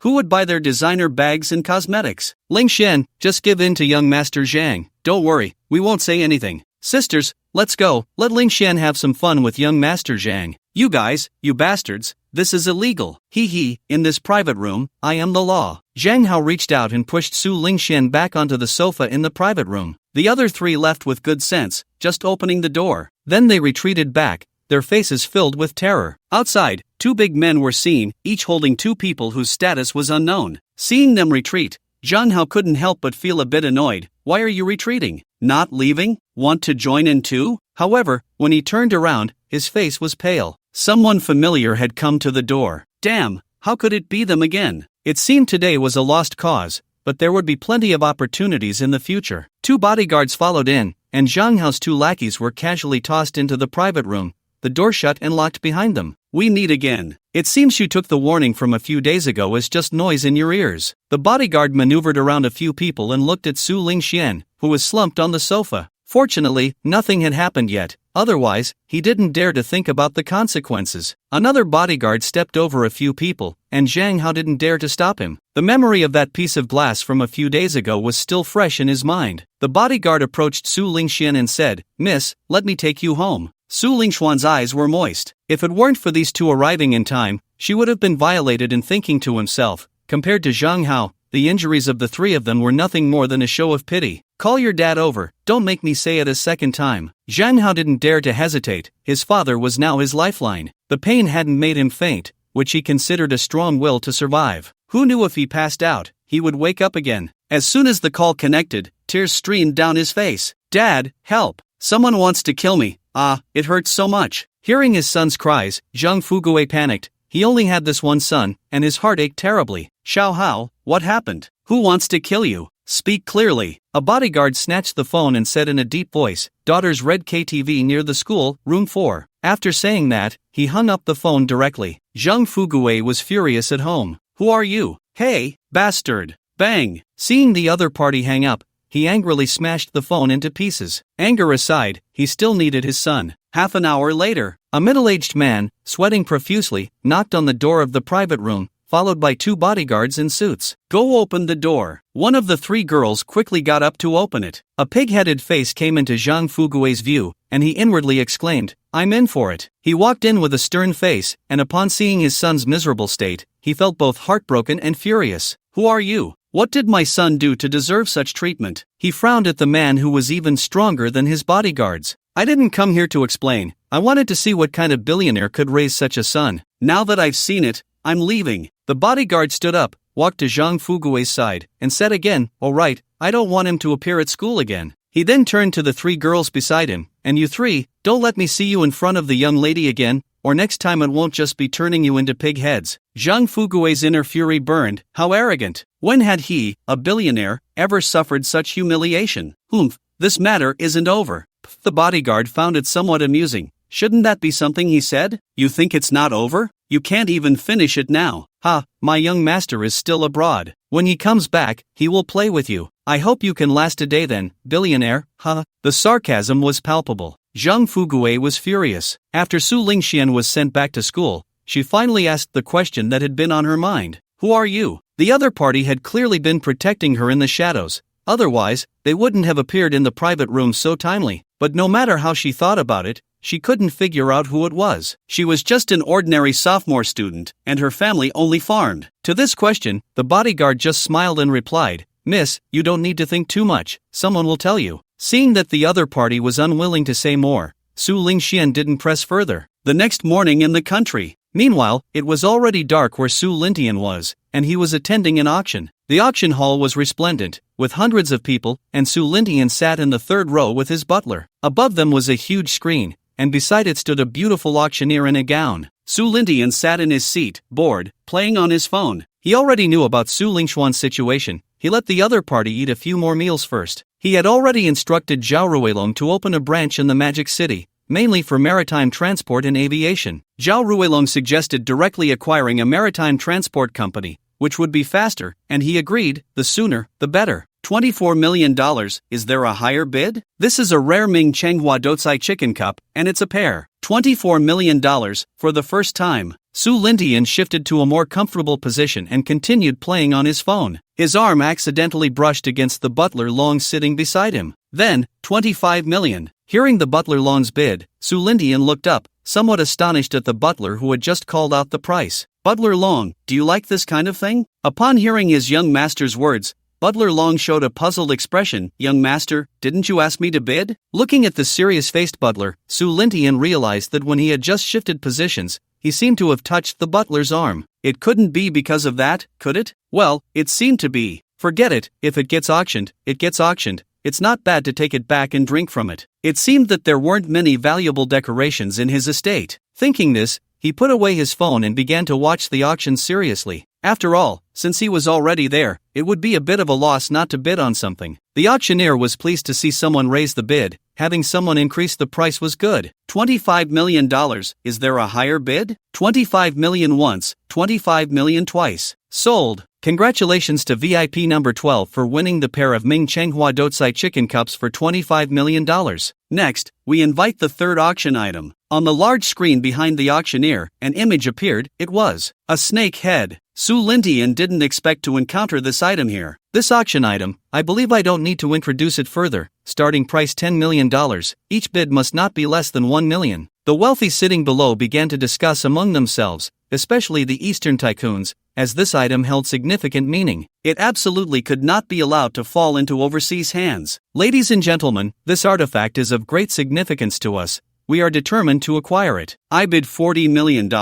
What? Just because it's significant to you, does that mean it should be given to you? 50 million, 60 million, 100 million. The price soared straight to $100 million, which was already an astronomical figure. Many people had already backed out. $100 million was no small amount. 120 million. The last Eastern tycoon called out the final number with great difficulty. That was the limit. However, it was clear that someone was not willing to let him have his way. 130 million. The other party was smug, as if he had triumphed over everything. 130 million, is there a higher bid? This price had exceeded everyone's expectations, including the organizers. Su Lindian glanced at the other party. That guy was clearly raising the price. 130 million, first time. Butler Long. The butler nodded and raised the sign in his hand. 150 million. At this price, the entire room was in an uproar. $150 million. Many companies weren't even valued that much. Not to mention the value of the snake head, Su Lindian thought it looked quite beautiful, much prettier than other animal heads. Perhaps because Su Lindian had just spent over $20 million to win the Ming Chenghua Dotsai Chicken Cups, showcasing his strong financial power,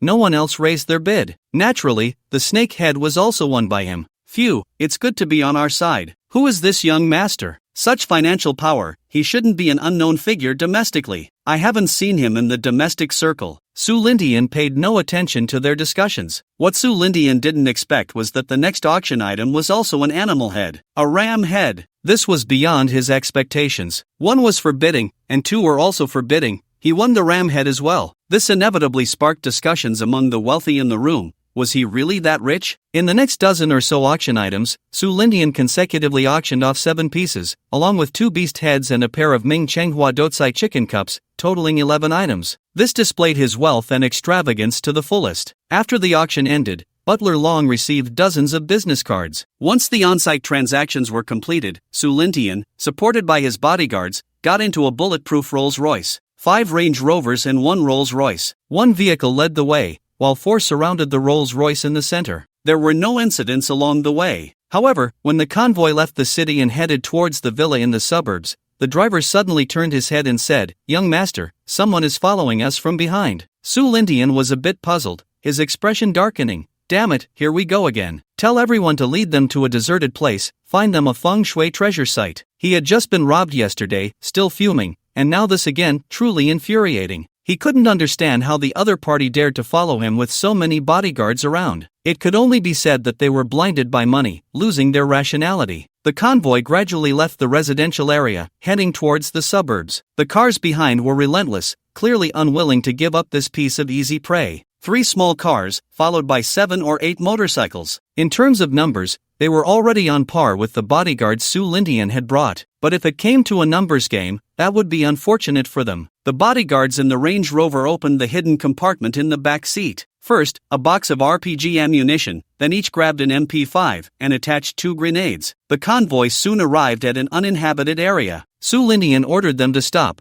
The 4 Range Rovers halted first, and the bodyguards inside quickly grabbed their weapons and got out, using the vehicles as cover. They gave the other party no chance to react. One bodyguard shouldered an RPG and fired directly at the cars behind. Whoosh! Watching the smoke billow from the shell, the other party was momentarily dumbfounded. "Big brother, we just wanted to rob. We never intended to start a war. What the hell is this RPG? Who keeps an RPG in their car?" In comparison, they seemed unprofessional. After the Rolls-Royce drove a short distance, it finally stopped. Su Lindian initially intended to stay inside, but after a couple of shots, his hands itched to get out. After some thought, he decided to exit the vehicle, and then several bodyguards from the 5th Range Rover quickly surrounded him, placing him in the center. Su Lindian took the MP5 handed to him by Butler Long. His heart raced as he half-squatted behind the car. An explosion rang out, instantly igniting the battle, as a sedan was sent skyward by an RPG shell. Gunfire erupted all around. The small handguns were no match for the heavily armed bodyguard team, like eggs hitting rocks, collapsing in an instant. After the explosion, the motorcycles from the other side had long turned tail and fled without a trace. The gunfire sounded like firecrackers during the new year. Who would stay and wait to be shot? You fire a single shot, while they are firing in bursts, by the time your small handgun has fired a few rounds,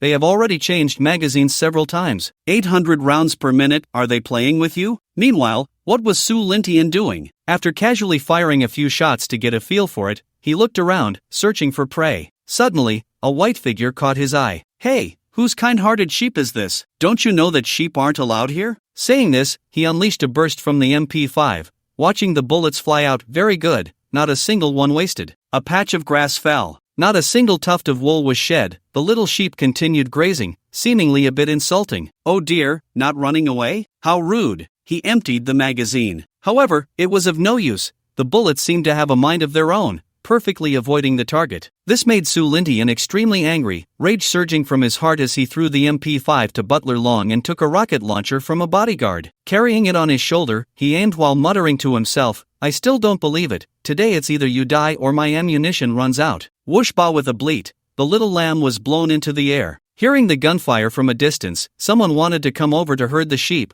but an old man hiding under a slope watched his sheep flying in the sky, feeling uneasy. He didn't dare to show his head, fearing that a shell might come flying over. The battle came quickly and left just as fast. 5 minutes later, Su Lintian got back into the Rolls-Royce and left the scene. He took a detour back to the villa. Butler Long, have Xiaobei handle the surveillance along the way. The hacker rewarded by the system was top-notch. He could even stroll around the corner tower. After returning to the villa, Su Lintian immediately sent out 2 lawyers. He knew it wouldn't be long before Phobal would come sniffing around. Sure enough, early the next morning, 2 police cars stopped in front of the villa. They were blocked outside by Butler Long. Su Lintian was also successfully woken up. Damn it, can't anyone let me sleep? He got up and went to the living room, where the 2 lawyers were engaged in a verbal battle with the police. Su Lintian held a cup of hot milk, watching them. After all, the other side had no evidence, and he wasn't an ordinary person, so they didn't dare to force the issue. Perhaps they got tired of talking. Within 20 minutes, the other side drove away. One must say, these lawyers were quite capable, though it was unclear who was stronger, them or the Nanchon Pizza Hut. How did it go? Seeing Butler Long come in from outside, he couldn't help but ask curiously. It's fine, young master, they only have suspicions, no evidence. That's good. Have someone check if those guys following us are a spontaneous organization or if someone is directing them. Although there was no real loss, it was a bit annoying to have such incidents happen every few days. In the following days, Su Lintian didn't go out again, and Phobal didn't come knocking. After arriving in Modu by plane, it was already Friday afternoon at 4 o'clock. Meanwhile, in the dormitory of Deep City University, Su Lingxuan's room, originally a 4-person dorm, it had now become just 2. The previous 3 girls either were scared or for some other reason, directly moved out. Chen Ziru had transferred over. Ziru, what time do you want for the flight to Modu tomorrow? Should we go early or later? I've already bought the tickets for you. It's an 8 o'clock flight tomorrow morning. Ah, so early? Isn't it good to go early? That way you can play a bit more in Modu. That's true, and I can also visit my brother. It's a pleasant decision. At this moment, in Zhang Hao's home, his left hand was in a cast, looking aggrieved. Dad, you have to help me get revenge. They are too much. I didn't do anything and ended up like this. If he weren't Zhang Fugui's only son, he would have been slapped long ago for causing trouble everywhere and still having the nerve to say he did nothing. As a father, how could he not know what kind of son he had? Did nothing? Useless thing. I don't care, you must help me get revenge. I must have that bitch Su Lingxian. This statement instantly ignited Zhang Fugui's anger, his eyes blazing as he scolded, women, all day thinking about women. What else is in your head besides women? Revenge? Do you know who the other party is? I investigated your classmate thoroughly and found nothing. From now on, behave yourself. If you dare to cause trouble outside again, I'll break your legs. He too wanted revenge, but after calming down these past few days, he realized he didn't even know who the other party was. He understood that there are always people better than you, and after investigating Su Lingxian over and over, he found nothing. It couldn't be that the other party was the big boss of the live broadcast room, right? That joke wasn't funny at all. Zhang Hao wore a defiant expression, huffing, if you won't take revenge for me, I'll do it myself. Su Lingxian, just wait for me. Don't fall into my hands, or I'll find a dozen people. After arriving at the manor, Su Lintian felt a sense of relief. It was indeed safe here. Young master, where should we put those decorations? Su Yumeng, accompanied by several maids, brought in items purchased from abroad. Su Lintian sat on the living room sofa, surveying his surroundings, finally fixing his gaze on the golden silk Nanmu tea table and the embedded decorative shelf behind it. He pointed to the shelf behind the tea table and said, "Put them there. 2 beast heads, 2 Ming Chenghua Dotsai chicken cups, a bronze pterosaur, a spring and autumn period gilded silver bronze winged tiger, a Yaobian Tianmu cup, and 4 other items." The bronze pterosaur was unexpected. It had even gone unsold at auction, and it was the most expensive among these items. The next morning, Su Lin-Ian rarely woke up early. Last night, while watching his sister's livestream, he received a message from her that she would arrive in Modu around 10:30 a.m. today. "Dragon Butler, please send someone to the airport to pick up the second miss. Today is her birthday, have someone prepare for a simple birthday party in the garden tonight." "Yes, young master, I will arrange it right away." With over 2,000 square meters of garden space, hosting a small birthday party was more than sufficient. At 10:25 a.m., a plane from Shenzhen landed at Modu Airport. Su Lingxian, Chen Ziru, and Liu Mo stepped off the plane, and a Rolls-Royce drove over. Just as Su Lingxian was about to walk past, the driver got out and approached her respectfully, saying, "Second miss, the young master sent me to pick you up. Please get in the car." Su Lingxian was a bit puzzled, thinking the driver had mistaken her for someone else, but then remembered that the village chief from her livestream had sent so many gifts. It seemed reasonable for someone like him to drive such a car. She just didn't understand why he called her second miss. Turning to Chinziru beside her, she saw her nodding and whispering, "It's fine, we're here." Only then did Su Lingxian get into the car, quickly opening her livestream as soon as she sat down. After all, this would be safer. If anything happened, at least someone would know. As soon as the livestream started, fans trickled in. Perhaps it was Saturday, but there were quite a few people at noon. Soon, the number of viewers reached its usual peak of over 400. "Little sheep, I have now arrived in Modu. Is there anyone else curious about the village chief's identity? If so, drop a 1. What does this mean? Lazy King, are you going to find the village chief? No way, my pure Lazy King is going to collapse too? Hey, I knew it long ago. What kind of streamer wouldn't be tempted by money? Is Lazy King planning to livestream? Can that be done? Brother, I'm not watching for free. I'm sending you love to power you up. By the way, what does the village chief look like? He can't be a beer-bellied uncle, right?" Su Lingxian was somewhat speechless, knowing someone would say that, but there was nothing she could do. "You're wrong. I just have a lot of questions in my heart and want to come and clarify things. I will be live streaming the whole time, not what you think." Regardless of whether the viewers believed her, she still needed to explain. The car soon arrived at the No. 1 manor in the western suburbs. Su Lingxian looked out at the scenery and the palace-like architecture as the wide gate slowly opened, allowing the car to drive in. The view inside was like Lu Laolao entering the Grand View Garden, filled with wonder. It was no surprise that an ordinary person would never set foot in such a manor in their lifetime. The camera panned outside, and as soon as they entered the gate, the fans in the livestream went wild. "I really have no ambition. I wouldn't even dare to dream of living in such a large manor. This seems to be the No. 1 manor in the western suburbs of the Magic City. I heard this manor is worth over $1 billion. Is this really the home of our village chief from Sheep Village? What's there to doubt? The village chief has already spent tens of millions in the livestream. It's not surprising he can afford such a manor. Damn, it looks like a dream castle. I'd be willing to trade 20 years of the brothers in the livestream being single for just 2 years living here." Looking at the vast manor that resembled a serene and beautiful painting,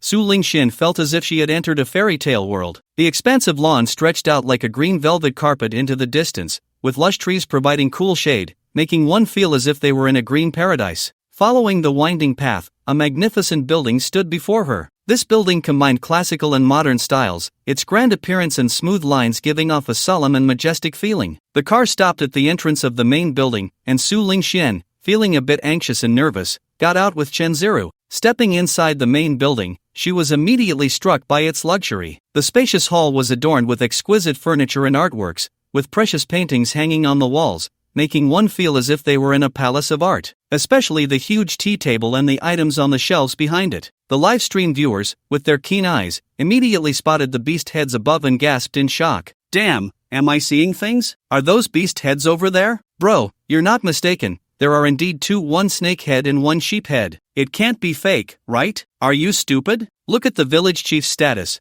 Just look at this manor to know it can't be fake. If it were fake, wouldn't that be slapping oneself in the face?" Su Lingxian didn't dare to move around casually. Just then, a maid dressed in palace attire approached with a cup of tea and snacks, smiling, "Second miss, welcome home. Young master will be down shortly." After placing the items down, she respectfully stepped aside. This scene shocked everyone in the livestream. "Second miss? What's going on? Lazy King, What's happening? Why does this palace maid call you second miss? No way, has the village chief really recognized our lazy king as his younger sister? I'm going such a brother. Please be sure to get me one too, half of one is fine. By the way, this palace maid makes me very pleased. Reward. Then a Portia was swiped out. Su Lingxuan's mind was already a bit overwhelmed. No way? Was the other party serious when they said that in the live stream? She thought they were just joking. Just as she was feeling restless, a figure came down from the second floor. With a smile on his face, he seemed to be anticipating something. Su Lingtian was indeed looking forward to the moment his sister saw him. Sitting on the sofa, Su Lingxian heard the sound, looked up, and was instantly startled, her eyes wide with shock as she exclaimed, "Big brother?" Despite having imagined countless possibilities in her mind, she never thought this one. The village chief of Sheep Village was actually her own brother. Shock, confusion, joy, various emotions swirled in her heart. The live stream viewers were even more puzzled. What's going on? Lazy King called the other party Big Brother? But why is the voice so excited? Not only that, I can also hear the incredulity. No way, the village chief can't really be Lazy King's biological brother, right? Case closed, the clown is actually us. Alright, you're playing this trick on me, huh? I'm eating instant noodles and swiping gifts while you tell me your brother is a big shot? What left Su Lingxian even more incredulous was that Chinziro and Liamo, who were sitting beside her, both stood up respectfully upon seeing Su Lingtian and called out, "Young master." At that moment, she was stunned, turning to look at Chinziro beside her, then glancing at Su Lingtian, and she understood it all. Everyone around her was on her side, yet she knew nothing. Ha, Linger, are you surprised? Are you delighted? Chinziro said softly, "Second miss, let me hold your phone." Su Lingxian didn't put on airs. After handing her phone to Chinziro, she leaped into Su Lingtian's arms. Her voice was a bit choked. It turned out her brother had always been protecting her. Stinky brother, this isn't a surprise at all. You almost scared me to death. Brother, thank you. Knowing that the people who saved her at the KTV were her brothers, she felt much more at ease. Su Lingtian patted her little head, his expression turning cold. He naturally knew why Su Lingxian said that. Don't worry, I won't let them off easy. Then he smiled, "Come on, today is your birthday. I promised to give you a surprise, follow me." At that moment, the fans in the livestream finally realized that their village chief was actually the Lazy King's real brother. Breaking the defenses. They had agreed to eat instant noodles and play in the mud together, but he secretly donned the yellow robe and became the emperor. It's over, I thought the Lazy King was just like me, from a poor family, but it turns out the clown is me. 30 years in the east of the river, 30 years in the west, don't bully a poor girl. The Lazy King has given us a female version of the Dragon King's return. The 2.5-year period has ended. Welcome back the Lazy King to the princess position. Is this the thrill of the Dragon King's return? Hee, it's good. I love it. Meanwhile, a plane took off from Jiangcheng, and the Su couple on the plane looked at the white clouds outside, feeling a bit dizzy as it was their first time flying. They were in first class, with spacious seats, so it wasn't too uncomfortable. Just that morning, they received a call from their son. Only then did they realize that their new neighbor was actually someone sent by their son, and they were invited to fly to the Magic City with him. Initially, the couple didn't want to go, but Su Lingtian said Su Lingxian would also be coming, and Saturday was Su Lingxuan's birthday. So, with curiosity in their hearts, they boarded the plane to the Magic City with their son Su Lintao, who had just returned from vacation. Not only were they curious, but Su Lintao, sitting next to them, was even more puzzled, wondering what had happened to his elder brother, who suddenly seemed very wealthy. Su Lingtian took his sister to the underground parking garage, with Chenziro following behind, holding the live streaming phone. Several supercars bought abroad were parked in the garage. When the three of them stepped out of the elevator, the garage was filled with dozens of cars, 6 supercars, 6 Range Rovers, 2 Rolls Royces, and a Maybach Pullman S680, which was quite long at 6.5 meters. Su Lingxian looked at these cars, unsure of what to say. It also opened the eyes of the viewers in the live stream. My goodness, is this what a rich person looks like? A garage full of luxury cars, and so many supercars, wow. I can't believe I see the same model as mine, Apollo IE. Someone upstairs is bragging, saying it's the same model as yours. Wake up, you don't even have a girlfriend. Lying is for puppies, it really is the same model, but my 0 to 100 km/h acceleration consumes a ton of battery. I see it, my dream car, Ferrari LaFerrari, wow, there are even 2, so cool. Bugatti Chiron, Aston Martin Valkyrie, Koenigsegg Jesko, my village chief is amazing. So, how about it? Do you see one you like? Pick one as a birthday gift. Su Lingxian reached out to touch these cool-looking supercars, feeling as if she were dreaming. Brother, such an expensive supercar, you want to give it to me? Aren't you afraid I'll crash it? Cars are meant to be driven. If they get damaged, they get damaged. If they break, I'll buy another one. It's just a few tens of millions. The people in the live stream room, hearing such a Versailles remark, wished they could jump out of the screen and give Su Lindian 2 slaps. No, big brother, do you want to listen to what you're saying? Just a few million, damn it, heh, my big brother is just different. You guys really have no shame. For the sake of money, you've lost all dignity. Unlike me, the lazy king, who still needs a dog to guard the manor, please make sure to tie me up by the gate. Just feed me. Su Lingshan looked at the purple sports car in front of her, her eyes full of admiration. Brother, what car is this? Su Lindian patiently replied, this is the Aston Martin Valkyrie, those two are Ferrari LaFerrari, Bugatti Chiron, Koenigsegg Jesko, and the last one is Apollo IE. How about it? Which one do you like? How about this? The Valkyrie suits you well. It's nice for a girl to drive a red car, and that red LaFerrari can be yours too. You can switch between them, and these days you can get familiar with the roads around the manor. Just in time, Aling will come over too, and I'll teach you both together. Don't worry about driving boldly. If you crash it, it's no big deal. He hadn't driven a supercar before, but he got familiar with the controls yesterday, so it shouldn't be a problem. This scene made the fans in the live stream envious.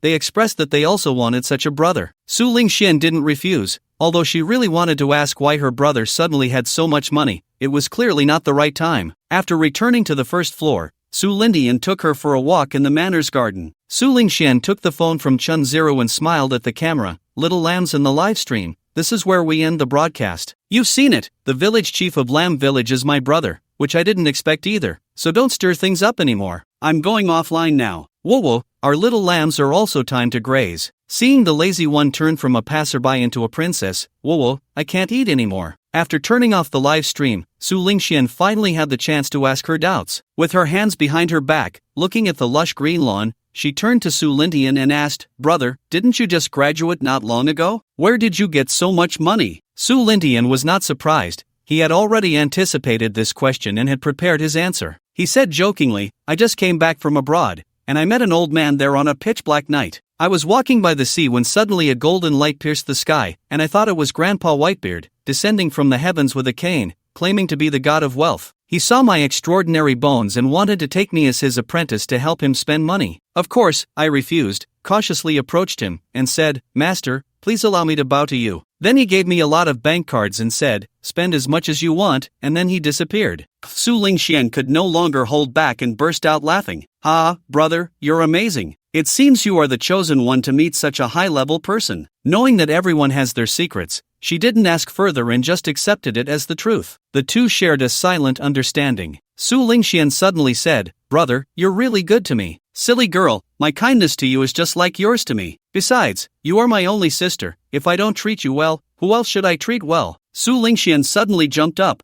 Brother, you already know? Yeah, I asked Mom. I just know that boys spend more money. The 800 Mom gave is barely enough for food. Brother, you're a boy, you can't be without money. Hey, you need to spend more, otherwise, those yellow-haired boys will trick you with a cup of milk tea, and Dad will break my legs. I'm not that helpless. I can earn money myself. Alright, enough of that. Let's check the time. Mom and Dad should be arriving soon. Let's go pick them up. Did Mom and Dad come too? How did you trick them into coming out? What else is there to ask? Of course, I used you as bait. I plan to have them live in Magic City permanently. Great, daring to use me as bait, you stinky brother, just wait for my little fists. The two were playfully wrestling in the garden when Butler Long returned with people who had gone to buy ingredients and items for tonight's banquet, while Su Lindian was at the airport picking up his sister. Longting Shipping Group in Magic City, as a maritime giant, had a market value exceeding 200 billion last year. Hundreds of large and small ocean-going vessels, the smallest being over 10,000 tons. But for the global group, which held several $100 billion, Longting Shipping was merely a slightly larger ant. Wang Teng sat in his office, puzzled, unable to understand why the other party was so intent on acquiring his group. Although many places at sea were unsafe now, with rampant piracy and the group's performance plummeting, it wasn't yet at the point of needing to sell the group. He wanted to refuse firmly, but felt powerless. Just then, there was a knock on the office door. Come in. The secretary, with her long legs, walked in, looking somewhat displeased. President Wang, the head of the global group's Asia region, has arrived. She naturally knew the purpose of their visit, but as just a small chairman's secretary, she had no authority to inquire about such matters. Well, what's meant to come will come. Bring them in here. Yes. The secretary nodded and turned to leave. In less than 5 minutes, she returned with 2 men, who then silently exited the office, closing the door behind them. Wang Tang stood up with a smile to greet the visitors.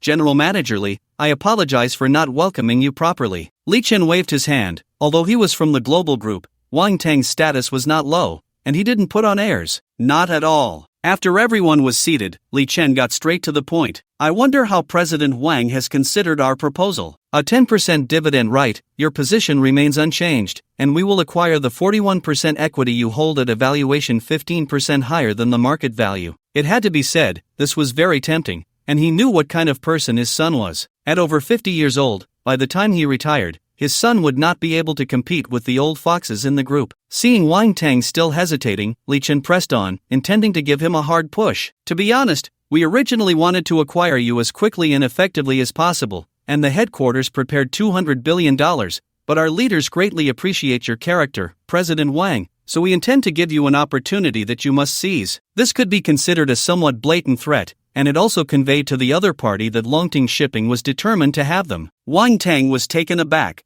feeling it was incredibly unbelievable. $200 billion, damn it, how much was his group's market value? The global group was clearly set on him. He couldn't help but sigh, they really had money. Well, even if I agree, the other shareholders won't agree, But before he could finish, the man beside Li Chen immediately took out a stack of documents from his briefcase and placed it on the coffee table. President Wang can rest assured, they are very willing. Besides the 41% you hold and the 10% in circulation, the remaining 49% is already in our hands. Wang Tang smiled wryly, realizing that they had already given him an opportunity, and this was the second time. If he refused again, it can only be said that he was somewhat ungrateful. I can agree, but I have one condition. I won't hand the group over to foreign capital, so I want to meet your boss behind the scenes. If that's agreeable, I can sign right now. Li Chen was taken aback, not expecting Wang Tang to make such a request. I can't make a decision right now, give me a few minutes. After saying this, he stood up and walked aside to report the situation to Zhao Ruilong. Naturally, Zhao Ruilong couldn't make a decision on his own and could only ask Su Lintian for his opinion. When Su Lintian heard that Wang Tang didn't want to hand the group over to foreign capital, he couldn't help but find this guy a bit interesting, so he agreed to the other party's request and asked him to come to Shijiano, one manor tomorrow. After receiving the reply, Li Chen sat back down on the sofa, looking at Wang Tang, who seemed to have a bit of luck since the young master actually agreed. Okay, our young master has agreed, you can meet him at Shijiano, one manor tomorrow. Before that, let's sign this. Young master? Wang Tang was a bit confused but didn't ask further. He would understand once he met the person tomorrow. After taking the contract and glancing through it, he found no issues and signed it directly. Before leaving, Li Chen patted his shoulder and said in a long tone, "You're lucky, the young master isn't someone everyone can meet." After saying that, he left with his people. As for the other matters of Longting Shipping, he no longer needed to worry about them.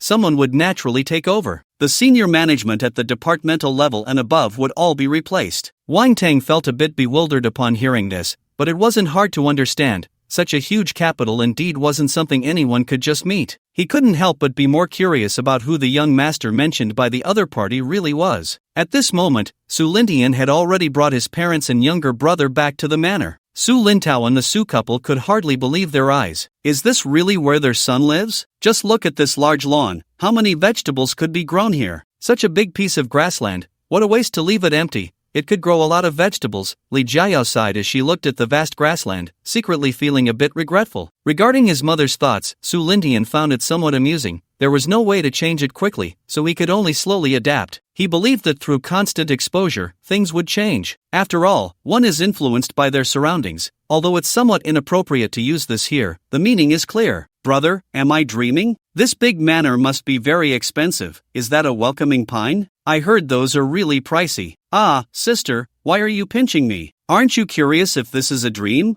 I'm helping you. After the family had a harmonious dinner, Butler Long led people to prepare for the evening banquet in the garden. Su Lintian shared his situation with everyone, but he only spoke for himself. Whether his parents believed it or not was not his concern, as it was impossible to explain. What reassured him was that although Su Dad and Su Mom were from the countryside, they were quite open-minded. There are no truly foolish people, only those who pretend to be. Although everyone couldn't possibly believe Su Lintian's story, they didn't delve deeper. As long as it wasn't illegal, it was fine. Regardless of whether it's a black cat or a white cat, a good cat is one that catches mice. There were no naive people at home, which made him feel more at ease. he was most afraid of stubborn individuals. Xiaotian, your dad isn't very accomplished and can't provide you with much help. I only have one request. Whatever you do, don't leave yourself a tail, do you understand? Su Jianzhou's words surprised Su Lintian. He didn't expect his father to say such things. Dad, I understand. His father's meaning should be to eliminate all threats to prevent future troubles. His father's intention was definitely to eradicate all threats, leaving no roots behind. One must be ruthless, treating enemies with a clear mind, ensuring no loose ends, and leaving no survivors. Digging 3 feet deep, chopping worms to feed fish, and killing the chicken to get the egg. But isn't that a bit too cruel? Then just leave the chicken and make some Kung Pao chicken. Mom and Dad,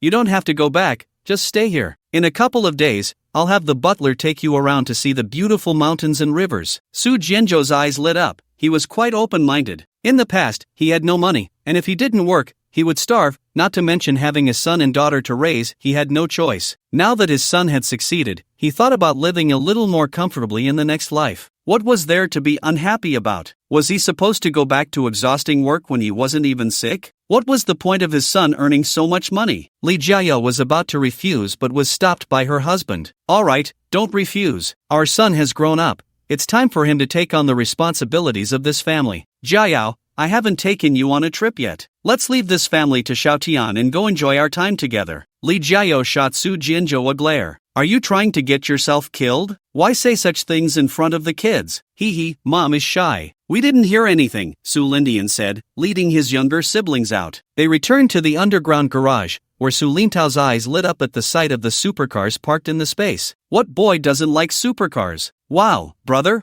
are all these your cars? Not really, those 2 are your sisters. So, do you like any? Pick 2. When you go back to school, I'll have someone airlift them for you. But I don't have a driver's license, I can't drive them. Although he was an adult, he hadn't gotten his license yet. Airlifting them back would be a waste. He could only look but not drive. Don't worry, I've already arranged for your licenses. You should be able to get them tomorrow, and I'll teach you how to drive then. Seeing that his brother had everything prepared, Su Lintao felt a bit excited. Brother, which ones are your cars? Su Lintian was a bit surprised. Was he worried about picking a car he liked? Don't worry, just choose whatever you like. If you really don't find anything you like, you can check Douyin. If you see something you like, tell me, and I'll find a way to buy it for you. This made Su Lintao feel deeply moved. Brother, I love you. Unexpectedly, Su Lintian's face darkened. Don't make me slap you while I'm in a good mood. Su Lingxian covered her mouth and giggled. Alright, hurry up and choose. Hee, then I'll pick that white Koenigsegg Jesko and that white Apollo IE. Clearly, he liked white. Wealthy people choose their favorite colors,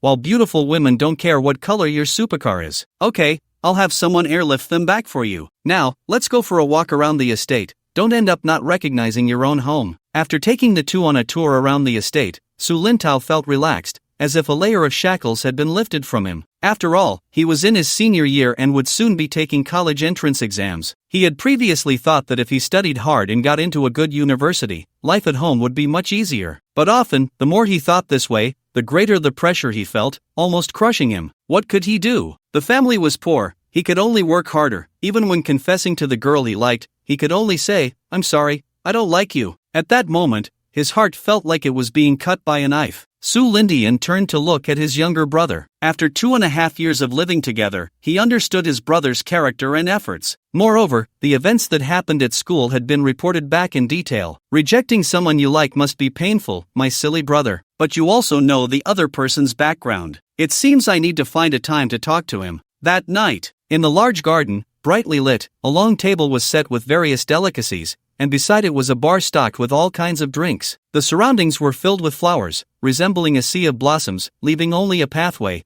with a dozen servants standing by, waiting for their master's arrival. Several musical instruments were also placed nearby, and a few maids dressed in palace attire were waiting. Butler Long, accompanied by several bodyguards, found an open space to set up the fireworks and instructed the bodyguards to act according to his expression later. Su Lintian walked over with his family, and they could see the scene in the garden from a distance. Everyone's face was beaming with smiles. The smiles on Su Jianzhou and his wife's faces had not faded since they entered the estate, and Su Lingxian was even more moved, tears welling up in her eyes. This would be her most unforgettable birthday. Su Lintao was just standing by, grinning foolishly, not knowing what he was thinking. The moment they stepped into the garden, music began to play, and the bodyguards, seeing Butler Long's gesture, immediately ignited the fireworks. Bang! Bang! Bang! The fireworks burst brilliantly in the sky above the garden. The colorful lights illuminated the entire night sky and brightened everyone's faces. Su Lingxian was startled by the sudden surprise, then revealed a happy smile. The maids, upon seeing Su Lingxuan's arrival, respectfully called out, "Second miss, happy birthday." These simple 7 words, respectful and sincere, were something ordinary people could never attain in a lifetime. The melodious music resonated throughout the garden as the maids began to serve. The family sat around a long table, enjoying delicious food and a warm atmosphere. Su Lindian looked at his happy family, filled with a sense of satisfaction,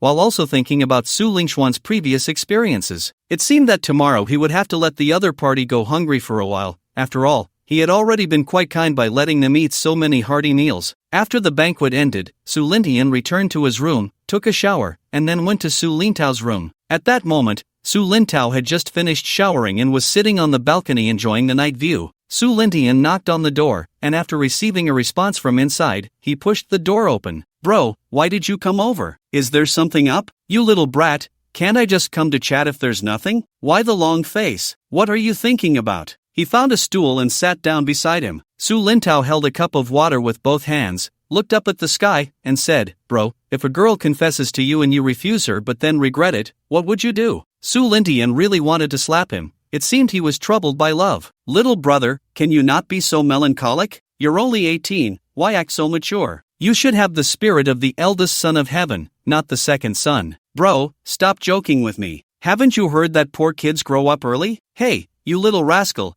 daring to lecture me. When I was peeking at the village beauty taking a bath, you didn't even know where you were. I've eaten more salt than you've eaten rice. That's because you have a heavy taste." Speaking of childhood, Su Lintao finally shed that layer of mature pretense, and the two brothers began to bicker. After chatting for a long time, with their hands behind their heads, they looked up at the sky, becoming much more serious. "Alright, I know all about your situation. What I said earlier was serious. You're only 18, no need to be so melancholic. As for the saying about poor kids growing up early, that was in the past. We don't lack money now. Be more cheerful, don't just bury yourself in books. What you're studying now is secondary, learn as much as you can. There were no options before, but now you have your brother here. Your path with Linger is clear, you can have fun, but don't play without thinking, understand? Also, about the girl who confessed to you, I've already had someone check her out. She's a good girl, both in character and temperament, and she's not bad looking. She deserves you. When you have time, take her out to have fun, don't just focus on studying, it will make you dull." Having said what needed to be said, he stood up, patted Su Lintao on the shoulder, and said seriously, "When you're out, you represent more than just your own face. We don't cause trouble, but we also aren't afraid of it. With your brother backing you up,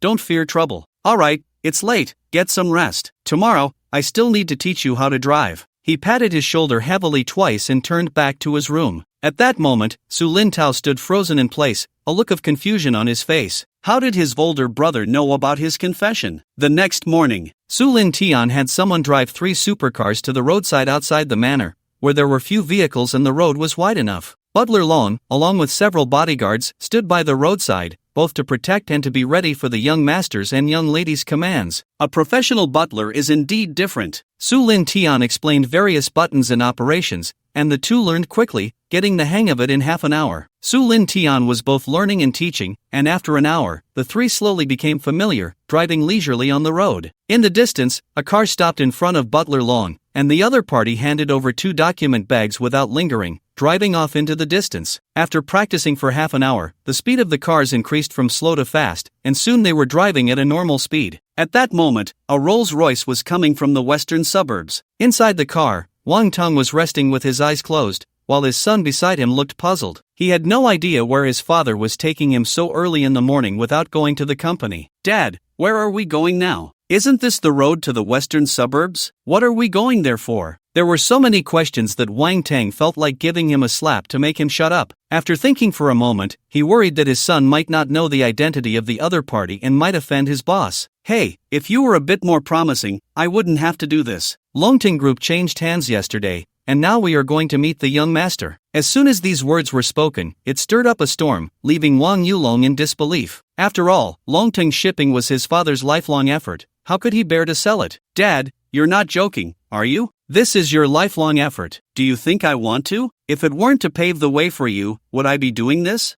I don't even know if the other party will agree. Just watch more and say less later, got it? Seeing that his father wasn't joking, Wang Yulong finally put away his nonchalant demeanor. He was curious about who the young master his father mentioned really was. Okay, I'll just watch and not say anything. The Rolls-Royce arrived at its destination, and as it approached Manor No. 1, it was stopped by the guard at the gate. Who are you? Who are you looking for? Wang Tong hurriedly rolled down the window and smiled. Hello, I am Wang Tong from Longting Shipping. The young master asked me to come find him today. Could you please inform him? As soon as Wang Tang arrived, Butler Long noticed him from a distance. The bodyguard, seeing that he was there to meet the young master, glanced at Butler Long and turned to Wang Tang. Wait a moment. Then he jogged over to Butler Long and said something. The bodyguard waved his hand at Wang Tang. He told the driver, park the car by the roadside and wait for me. Then he took Wang Yulong out of the car and walked towards Butler Long. Wang Yulong curiously looked around. There were so many bodyguards, each as strong as a young bull, and the manner was quite impressive too. Are you Wang Tang? Before Wang Tang could speak, Butler Long took the lead. Although he didn't know the other party's identity, judging by the bodyguard's behavior, it seemed the other party was of high status. That's me. It was Wang Yulong's first time seeing his father like this, which made him even more curious about what kind of person the young master was. Butler Long looked him up and down and said, wait here, the young master and young lady are playing with the cars. Wang Tang didn't dare to say much. He could hear the roar of the supercars in the distance. After waiting for about 10 minutes, 3 supercars drove up from below and stopped in front of everyone. Su Lin Tian and his siblings got out of the cars. The butler stepped forward and handed over the document bag, saying, young master, Wang Tang has arrived. Su Lindian took it, glanced at it, and then tossed it to Su Lingxian and the other person. Here, your things. He then turned to Wang Tang and glanced at Wang Yulong beside him. Sorry for making you wait here. No need to be polite, I just arrived myself. Seeing that Su Lindian had matters to discuss, Su Lintao and the other person exchanged glances. Brother, we'll head in first. After saying that, they drove into the estate. Seeing this, Su Lindian also felt it inappropriate to stand here talking. Let's go inside and talk. In the living room, after taking a sip of water, Su Lindian looked up at Wang Tang. He didn't know why the other party insisted on seeing him, but he could guess a few things. Speak. What do you want to see me for? Wang Tang didn't beat around the bush or waste words, as that would only be annoying. He stood up and bowed slightly. It's like this, young master. I would like to use my 10% share of the dividends and the position of chairman to see if I can get my son a job at the global group. I hope you can give him a chance. Although he didn't know who Su Lintian was, he didn't dare to investigate, as it was no longer necessary. Even a global group was enough to know that the young master's identity was not simple. After all, that was around $400 billion in capital flow, and that was just one global group. Who could be sure that the other party only had this one group? Seeing his son still sitting there in a daze, he couldn't help but kick him, cursing inwardly, truly clueless. Wang Yulong was stunned by his father's words. Global group? Was that the one that had made headlines recently? He had heard from his father that it was a giant, and although it had only appeared for a short time, the funds it had were enough to buy 14 Longting shipping companies. Such an impressive group, yet the boss was someone who seemed to be of a similar age to him. Seeing his father gesture for him to speak, he didn't dare hesitate and quickly stood up, mimicking Wang Tang's manner, respectfully saying, I hope the young master can give me a chance. Su Lindian calmly looked at the father and son, a smile on his lips, and said something that surprised them yet made sense. I never use outsiders. Who would have thought that Wang Yulong would make a move that turned both Su Lindian and Wang Tang's faces dark? Foster father, please allow me to bow to you. He suddenly knelt on the ground, disregarding everything, and directly knocked his head. Su Lindian, holding the teacup, sprayed the tea he had just sipped. His face darkened. What kind of thought process was this? Did he think he was Lubu? He took the towel handed to him by the maid and wiped his mouth. This guy, if you say he's smart, he's too smart. If you say he's foolish, he shamelessly acknowledges a foster father. Wang Tong kicked his son over, angrily scolding, You brat, what are you saying? Get up, you embarrassing fool. Cough, cough, alright, you really are generous, not even wanting the 10% share of the dividends. I can give you a chance, but it depends on whether you can handle it. Go to New York, USA, and find Zhao Ruilong. He will know what to do, just listen to him. Thank you, young master. From now on, our Wang family will follow the young master. Wang Tang and his son were overjoyed and repeatedly expressed their gratitude. There is indeed something I need you to do. He turned to the butler. Bring that information on how. After receiving a file bag, he tossed it onto the coffee table. I don't care how you do it. There's only one requirement. Leave no one behind. Wang Tang and his son left, taking the file bag as they exited the estate. In the Rolls-Royce, the two took out the contents inside. Wang Yulo looked at the things inside, his face full of confusion. Just a billionaire, logically, this should be something the young master could handle with a flick of his finger. Could this be a test for our Wang family? It must be. Wang Tang thought the same way. Although Longting Shipping had changed hands, his connections were still intact. With just a couple of phone calls, he could resolve it. The information even had dirt on the other party, making it even simpler. Not a single person would be left. If they were sensible, they would end it themselves. The next morning, Zhang Fuguwei had just arrived at the company when he heard his secretary excitedly reporting good news. President Zhang, good news. The bank has agreed to our loan. Really? That's great. Have them start work immediately. We need to build the property as quickly as possible. Although he didn't understand why the bank suddenly agreed to the loan, after all, this was not a small amount. He had mortgaged all his assets to borrow 300 million, but the bank had been stalling. He had pulled every connection he could, but it had no effect. He was anxious. He had finally secured a good piece of land and was about to transition from the restaurant industry to real estate, but unfortunately, he lacked funds. Now, finally, he could get to work. However, he was still too early in his joy. Just a few days into the construction, he was hit with problems. The restaurant either needed to be rectified or failed health inspections, requiring a shutdown for adjustments. If it was a coincidence with 1 or 2 stores, then when he heard that 70% of the stores were closed, he felt as if the sky had fallen. What he didn't know was that his misfortune was just beginning. His competitors were suppressing him. The real estate side had just laid the foundation, and the material suppliers directly refused to provide materials, or they raised prices under various pretenses. President Chen, you can't do this. Didn't we agree that your company would supply all the materials? How can you just breach the contract? Zhang Fuguwei was furious, not knowing who was repeatedly targeting him. Oh, President Zhang, you need to consider my difficulties too. I will pay you the penalty for breach of contract later. I don't want your penalty, I just want my materials. Do you know how much interest I have to pay the bank every day? Zhang Fuguwei, if you don't want to listen to me, then fine. Just one thing, there are no materials. To be honest, in the entire deep city, you won't get a grain of sand. You don't know how to live. Those words nearly sent Zhang Fuguwei into the ICU. Bastard, you damned dog. I will sue you. Cough, cough, cough. His anger almost made him collapse, and he didn't even know what he was saying anymore. Do as you wish. I will accompany you to the end. Can you hold on until the lawsuit is over? You foolish thing, thinking you can reach into real estate without knowing your own weight.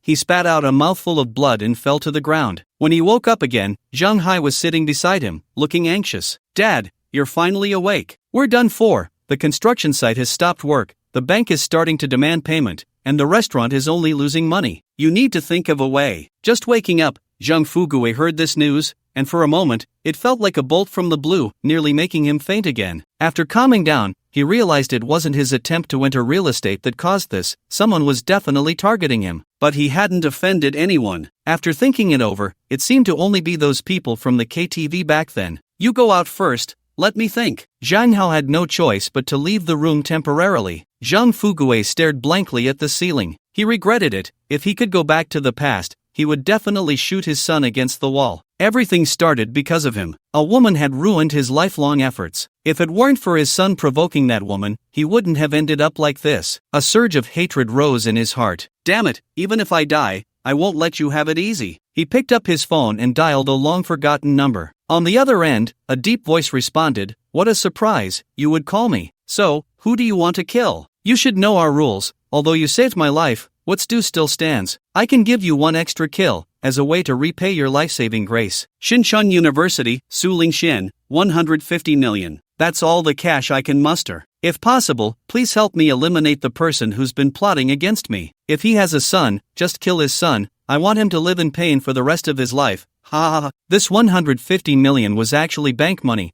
but that was no longer a concern. The person on the other end took a deep breath. 150 million was no small sum. All right, I will help you investigate. Zhang Fuguwei's face twisted in a grimace as he removed the SIM card and threw it out the window, then got up and left the hospital room. Zhang Hao saw his father come out and hurried over. "Father, how is it? Do you have a plan? I don't want to end up on the streets. I might as well be dead. Why don't you give me some money to go abroad?" Zhang Fuguwei looked at his only son, sighed, and thought to himself that he was too soft-hearted. A son like this should have been discarded long ago. "I've thought of something. Let's go, it's too stuffy here." help me to the rooftop for a smoke. Zhang Hao didn't think much of it. The two ascended to the rooftop, where Zhang Hao took out a cigarette to smoke, while Zhang Fugue pulled out a brick from somewhere. Bang! Taking advantage of Zhang Hao's inattention, he struck him with the brick, knocking him out. When Zhang Hao regained consciousness, he found himself in his father's arms, sitting on the railing. Remembering what had just happened, he seemed to guess what was coming and was instantly terrified. Dad,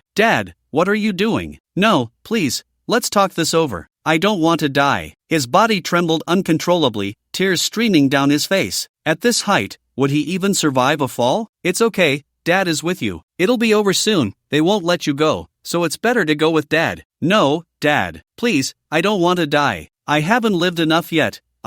Don't be afraid, it'll be quick. Don't you like that girl from your class? We'll wait for her down below. Desperate to escape his father's embrace, Zhang Hao was given no chance as Zhang Fugue jumped off with him. Bang! Their heads burst open like two watermelons. Fresh and juicy, their leap caused chaos below the hospital. Zhang Hao never expected to die in such a way, dragged down by his own family. Longtung Shipping Group. Wang Tang sat in his office. They jumped from the hospital? Both father and son? Alright, I understand. After hanging up, he walked to the floor-to-ceiling window, looking at the scenery outside. Sometimes, people are just that fragile. No matter how rich one is, what does it matter? Even billionaires are not exempt. It seems he needs to warn his son not to fool around, for one never knows what dangers lie behind seemingly ordinary girls and what the future holds. Even the largest companies can be brought down by a woman, and the fate of the Zhang father and son was a stark reminder. Mr. Wang, here's the appointment letter from above. You will take on the role of CEO, and the chairman position will be filled by someone dispatched from the global group headquarters. The secretary knocked and, upon receiving permission, entered with an appointment letter. Wang Teng didn't expect to become CEO. He thought he would retire after this. I understand. Have someone tidy up the office and replace all the items with new ones. Alright, I'll send someone over to clean up now. Nodding, he set down the appointment letter and turned to leave. Throughout all this, Su Lintian had not paid attention. Ever since handing the materials to Wang Tong, he had not inquired further, believing that the other party would not disappoint him. Reality indeed proved to be just that. His personality is decisive and swift, which he somewhat admires, so he gave the other party a chance to take on the role of CEO. Longting Shipping is just a subsidiary of Global, considered the headquarters of Global Group in Asia. Bro, I've been playing in the Magic City for a week, and I plan to go back tomorrow. Alright, I'll have someone prepare a private jet to take you back along with your 2 cars. Linger, what about you? Su Lingxian thought for a moment and said, then I'll go back tomorrow too. Su Lintian naturally had no objections. Okay, I'll make the arrangements. Meanwhile, Su Jianzhou and his wife were in the garden, holding hose, clearing land, and marking out a small area to plant vegetables. In their words, it's reassuring to eat vegetables they grow themselves. Su Lintian thought it made sense. Who knows what kind of technology is used in the things outside? This sparked an idea in him. He planned to buy a small island to grow vegetables and raise livestock, exclusively for his family's consumption. Moreover, it was time to prepare a research base, just in time. At the same time, in Hong Kong, inside a gold shop, a man placed 2 gold chains on the counter and asked the clerk, "Do you buy back gold?" The clerk was a slender woman, her long legs wrapped in black stockings, wearing a professional uniform that made one long for her. "We do, sir. Please wait a moment, I'll get our manager." After a while, a bald man with a shiny head and a broad smile walked out from the back. He first glanced at the man, then at the chains, and his smile grew wider. "Hello, I'm the manager here. What do you call yourself, young man? Cut the crap. If you don't buy, I'm leaving." "Of course we buy, but this gold chain of yours must have an improper origin, right? For things with an improper origin, we can only offer this much." The manager held out 4 fingers. "At least 450, otherwise forget it." 420, that's the highest price. "You know, we also take risks when buying your stuff." The man grew a bit impatient and waved his hand. Fine, 420 it is, hurry up." After the man left the gold shop, he looked around, saw nothing unusual, and quickly left. Damn it, looks like I need to finish this and get back home quickly. After entering an alley, he was stopped by someone. Good dogs don't block the way. Seeing the 2 blocking his path, his heart sank. Could he be discovered? No way, he was wearing Old Black's mask. Could they recognize him? Though he thought this, his face remained calm and composed. "You really made it hard for us to find you. Not only did you steal our stuff, but you also dared to speak arrogantly." Another person pulled out a gun and said, "Where's the gold?" "What gold? I don't know what you're talking about. Don't play dumb. Where's the gold you stole from the mall?" "Not only did you steal, but you stole so much. Why should I play dumb? What mall gold? I didn't do it. Why are you looking for me? He couldn't admit it. Saying yes would mean death, while not saying it might let him live a little longer, though the outcome might be similar. Just then, an untimely voice suddenly came from behind. They said it wasn't them. Aren't you forcing someone to take the blame? Bang! Bang! 2 gunshots rang out, and the 2 fell to the ground. Tang Jiu was frozen in fear. He had just escaped the wolf's den and entered the tiger's lair. The way of killing was so skillful, a ruthless person indeed. What's your name? Tang Jiu. Thank you for saving my life. I'll repay you another day, but I have to go now. Don't be in such a hurry. You stole our gold. Don't you plan to return it? Tang Jiu's face darkened. Even a clay figurine has some temper. Damn it. Whose gold was stolen that they come looking for me? Alright, I admit it. The gold from the mall was stolen by me, but I don't remember stealing from 2 places. What kind of gold are you talking about? Are you bullying honest people? We just bought the gold, and you guys robbed it. No, it should be your subordinate who turned around and took it. Seeing the other party speak so seriously, Tang Jiu recalled carefully, and it seemed that indeed an old black man had turned around and robbed it. After all, the 2 tall bodyguards beside him were quite memorable. It was you guys. The old black man robbed it. You can find him. They are not my subordinates. However, the next words from the other party made Tang Jiu's scalp tingle. They have all been dealt with. Now only you are left. Tang Jiu hurriedly waved his hands. Don't be impulsive. I can compensate, can't I? Unexpectedly, the other party changed their tone. I don't know if you're interested in joining our dark web. What? You guys are from the dark web? This time he was truly shocked. He had heard about the dark web abroad, but not much, only knowing that this organization was very powerful and all-knowing. No wonder they could find him. They probably discovered him long ago. But joining such an organization is very dangerous, and he could say he knew nothing about them. Can I refuse? Of course you can. As he said this, he was about to raise his gun. Tang Jiu's eyelids twitched, and he shouted, I'll join. To be honest, I've admired your organization for a long time, but couldn't find a middleman. Now that I have the opportunity, I'm thrilled. How could I refuse? Hee hee. Alright, we know exactly who you are. Come with me. From now on I will be your superior. Tang Jiu was quite optimistic, calling him boss repeatedly. Boss, where are we going? Shouldn't we sell the gold we have first? We're going to the United States. Throw away the gold you have. We don't need those things. Tang Jiu's mouth twitched. Is this even human talk? The next day, Su Lingxian and Su Lintao left Manor No. 1, and Su Jianzhou and his wife were also sent on a trip by Su Lintian. He had already arranged for someone to buy a villa near the school in advance. He could live wherever he wanted. He could choose not to live there, but he couldn't be without it. Jiang Cheng. After Su Lintao returned from the Magic City, he radiated confidence. He seemed much more spirited. After getting off the private plane, he was surprised to see 2 familiar faces, a man and a woman. They were new classmates who had just joined his class not long ago, and they were accompanied by 2 men who looked like bodyguards. This left him somewhat stunned. He hadn't realized how wealthy these 2 were, with bodyguards by their side, and why they were walking together. Third young master. Su Lintao hadn't had time to greet them when unexpectedly, the other party suddenly stepped forward respectfully. Even the 2 bodyguards did the same, and he suddenly realized something. You were sent by my brother? Yes, young master. Upon hearing the confirmation, a look of realization appeared on his face. No wonder his elder brother knew everything. It turned out that everyone around him was his own people. A male spy took out a black bank card from his pocket and handed it over with both hands. Third young master, this was given to you by the young master before you came, and now it is being handed over to you. Su Lintao took the bank card and saw that it was simple, unlike any bank card he had seen before. The material was quite different. How much money is in here? He was very curious. His elder brother seemed quite wealthy. He had heard that the manor cost 11 billion, and the cars in the garage weren't cheap either.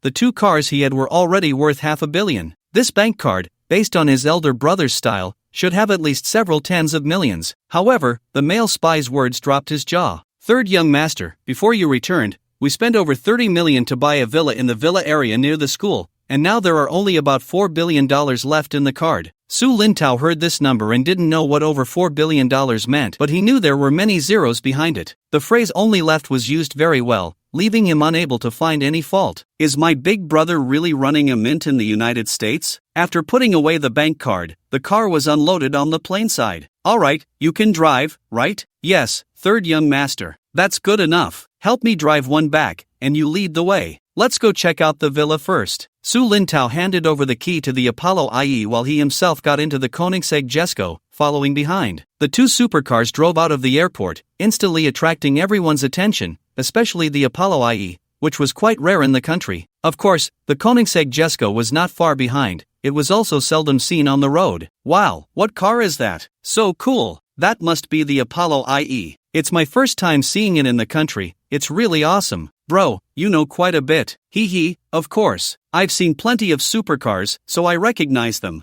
I often come across them on Douyin. Su Lintao noticed the gazes of the crowd on the road and felt an indescribable sensation in his heart. The corners of his mouth curled up. It felt great. Upon arriving at the villa area, the security guards saw the two supercars approaching and didn't dare to stop them, directly letting them through. They even saluted Su Lintao. Come on, either of these cars is worth more than the villas here. They couldn't possibly be here to steal something. As for the Range Rover behind, it seemed a bit out of place, but they didn't stop it either. After all, it was coming back with them. What if it was the other party's bodyguard? That would be offending someone. Su Lintao arrived in front of a luxurious villa, and the gate detected the license plate number and opened automatically. Next to the gate was a large stone with the number 1 written on it, indicating the villa's sequence number. This one was clearly Villa No. 1, covering an area of about 2,200 square meters, 3 stories high, with a private parking garage underground. There was an outdoor swimming pool, a courtyard, and a small golf course. The indoor facilities were top-notch, no need to mention. He parked the Koenigsegg Jesko outside and didn't go into the garage since he still had to go to school. There were people waiting for him there. Last time he had no choice and missed it. This time he didn't want to miss out. Third young master, please let me know if there's anything else that needs improvement. I can have someone change it. The household staff and the butler have already been arranged by the eldest young master. They will arrive tomorrow. No need, it's fine as it is. By the way,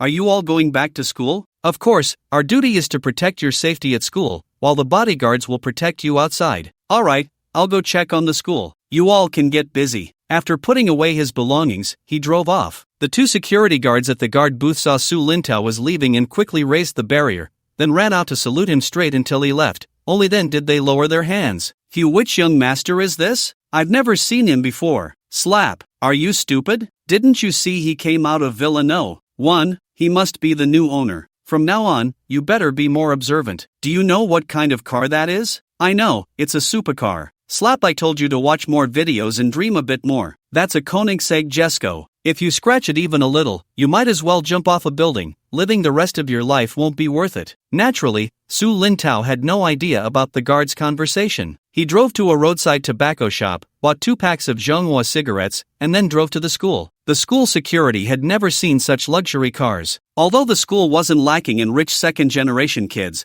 the most expensive cars their parents drove were just Rolls-Royces. Compared to a Rolls-Royce, the visual impact of a supercar was much more shocking. 2 security guards in their 60s were taken aback and rushed out of the security room. This was indeed a rare sight. Young master, who are you looking for? Su Lintao looked down at his clothes and realized he wasn't wearing his school uniform. I'm a student from No. 1 high school. I forgot to wear my uniform. Can you let me in first? Looking at the school gate, more and more people were gathering. If he didn't go in soon, he wouldn't be able to get in later. 2 older men at the gate clearly noticed this situation. What are you all gathering for? Haven't you seen a sports car before? Go play somewhere else and don't block the entrance. Saying this, they opened the electronic gate, and Su Lintao was finally able to enter smoothly. He parked his car near the security room and walked towards it with 2 packs of Manhwa cigarettes. When the 2 older men saw him coming, they smiled broadly, revealing their big yellow teeth. Uncles, these are gifts from a friend. I don't smoke, so it's a waste to throw them away. I'm giving them to you. I'm heading back to the dorm now. The 2 older men wanted to decline, but Su Lintao had already disappeared from sight. Hey, Manhwa, these cigarettes aren't cheap. How could someone drive a supercar if they weren't special? Oldly, hurry and get the barriers out. The security guard named Oldly looked puzzled. What do we need the barriers for? Are you stupid? Why would he give us 2 packs of cigarettes for no reason? Are you related to him? Of course, we need to surround the young master's car. If anything happens to it, we couldn't afford to pay for the school even if we tore it down. Hurry up, we need to take turns later. And don't let those little brats get close to the young master's car. Then the 2 older men brought out the school's barriers and isolated Su Lintao's car. At that moment, a girl in a school uniform, wearing a pair of little white shoes and with a baby face, was wandering anxiously under the boys' dormitory. Pouting and talking to herself, should I just go back? He already rejected you, why are you still clinging on? Yisini, how can you be so shameless? Just go back. But he hasn't come to school for a week. Then just call or message him. But wouldn't that make him think I'm pestering him? Then go back. Why are you still here? In the end, you still don't want to give up. But what if something happened to him since he hasn't been to school for so long? At this moment, it felt like there were two little people fighting in Yi Sini's mind. With her head down, she was very conflicted. Just then, a voice rang out beside her. Who got into trouble? Ah! The sudden voice startled her. Why are you walking so quietly? Lin Tao? Looking up, she was met with Su Lin Tao's figure, and in an instant, she remembered her earlier self-talk. Didn't he hear everything? Thinking of this, her face instantly turned red, and she covered her face as she ran towards the girls' dormitory, wishing she could find a hole to hide in. It was so embarrassing. Su Lintao watched her retreating figure, puzzled. What was wrong with this girl? Yi Sini returned to her dorm and buried her head in the blanket. The few girls in the dorm looked at each other in confusion. They thought she had been bullied and was crying under the blanket. Sini, what's wrong? Did someone bully you? Don't worry, we'll help you beat them up. That's right. How dare they bully our Sini? I'll break their legs. One girl sitting on the edge of the bed reached out to pull Yi Sini, who was hiding with only her bottom sticking out of the blanket. Feeling the warmth from the hand, Yi Sini was startled. Sini, why are you so hot? Are you feeling unwell? Do you have a fever? Saying this, she tried to pull her out of the blanket, only to see Yi Sini's face was completely red, eyes closed and not daring to open them. Sini, why is your face so red and your whole body so hot? Come on, we're taking you to the infirmary. Just as she was about to be carried away by her friends, she had to explain, I'm fine, I just saw Su Lintao. The girls were filled with question marks. Who? Su Lintao? He came to school? But even so, there's no need to have a fever just because you saw him, right? After saying that, I suddenly felt like something was off, a bit strange. Yi Sini also sensed it. Why did that sound so odd? Oh, it's not what you think, it's, I'm not talking to you anymore. If you ask me, he's already rejected you, so why care about him? If it doesn't work out, let's just tie him up and bring him to the dorm tonight, let him know our strength. Exactly. Our little XIN, with that cute little butt, that big chest, that small face, if I were a guy, I'd definitely be smitten to the point of being an idiot. While saying this, she patted Yi Sini's butt, and just as she was about to pat her chest, she was stopped and could only regretfully touch her nose. Alright, as long as you're not running a fever, we have class soon, let's go. The moment Yi Sini thought about seeing Su Lintao again, the scene from earlier flashed in her mind. How about you help me ask for a half-day leave? I suddenly feel a bit unwell. Saying this, she leaned on her forehead, looking weak. I think it's not Su Lintao who's been smitten to the point of being an idiot, but our little XIN who's been enchanted. What kind of love potion did he give you? I think little XIN really has a fever. Stop pretending, hurry up, or I'll go call Su Lintao over here. Just like that, Yi Sini was coerced by a few friends, abandoning the thought of asking for leave. Su Lintao sat at the back of the second group, while Yi Sini sat at the front of the third group. Ever since returning from the Magic City, he had figured things out. Then this scene unfolded. Halfway through the class, Yi Sini leaned on the desk, cautiously turning her head to glance at Su Lintao sitting behind her. Who would have thought? Su Lintao was looking at her with a half-smile. Feeling like she had been caught peeking, her cheeks flushed instantly, and she quickly turned her head, not daring to look again. Her deskmate saw this scene and shook her head. That's it, this girl is hopeless. My dear, you are the class flower, also a well-known beauty in the school. Why don't you see what you're doing now? It's just a step away from having infatuated written all over your face. While the two were sweet on each other domestically, someone was cursing abroad. In America, Wang Yulong was driving, fleeing wildly. Damn it, no one told me it was so dangerous here before I came out. How many times has this been? Damn. A black sedan was tailing him closely, shooting whenever there was a chance. In the past half-month, he had already been chased 3 times. What infuriated him the most was that he didn't even know why he was being hunted. If it weren't for his good luck, he would have been at the Bridge of Sighs by now. Bang! Bang! The rearview mirror was shot to pieces, cold sweat pouring down his forehead, putting on a real-life show of speed and passion. Only then did he understand what Su Lintao meant when he said that. This opportunity was truly life-threatening. He was really struggling to cope. He wanted to call the company for help, but the people behind him didn't give him a chance at all. At such high speed, if he drove with one hand, he might flip the car. The road became more and more desolate, with no cars in sight. Damn, I'm almost out of gas. This is bad. Even if I die, I want to take someone down with me. Just as he was thinking of going down in a blaze of glory, the screen in the car suddenly lit up, and a familiar voice came from it. It was his superior. Xiaolong, where are you now? Wang Yulong almost couldn't hold back his tears upon hearing that voice. Boss, help! I'm being chased. I don't even know where I am. It's very remote. There are no cars on the road, the American cops are useless, they're all busy with their own speed and passion, and I haven't seen them come. Damn it, if I find out who wants to kill me, I'll wipe out their whole family, even the dog at home will get 2 slaps. Don't panic, you're driving the company car, find a place to stop. There's a black cushion behind you, there's a hidden compartment underneath, the stuff inside can save your life. I'll send someone over now, but it might be too late. If you unfortunately die, the group will make sure they give you a proper burial. After saying this, the call ended. Wang Yulong's eyes lit up. There was something life-saving in the car? He found a place to create some distance from the other party, then gritted his teeth and stopped the car. After all, it was almost out of gas, and continuing like this wasn't a solution. He could only take a gamble. Whether he lived or died depended on what was in the hidden compartment of the car. He quickly crawled to the back seat. The car had clearly been modified. He reached the back and found the black mat. He lifted it. At the same time, the car behind caught up, and gunfire erupted. When Wang Yulong opened the hidden compartment and saw what was inside, his blood surged with excitement. Ha, damn it, I let you chase me. Let's see how you die this time. Wang Yulong pulled out an MP5 from the compartment, his lips curling into a grin. Ha, it can be said that there's always a way out. Damn it, whoever comes at me now, I'll take them on. That said, he wasn't foolish. He could only wait for the right moment to counterattack. Now that the car had stopped, the other party was passing by, firing wildly. The glass of the car was shattered, and it was riddled with holes, but fortunately, they thought he was still in the driver's seat. The pursuing vehicle stopped in front, and seeing 2 foreigners get out of the car, Wang Yulong gritted his teeth and counterattacked. Rat-a-tat-tat. Suddenly, the sound of the MP5 startled the other party, and without hesitation, they dove back into their car. Shit, didn't they say he was just a rich second generation? Not a big deal? Why is there an MP5 in the car? Stop complaining, there's only one of him. Hurry up and take him out, don't drag it out any longer, the dogs will be here soon. You suppress him,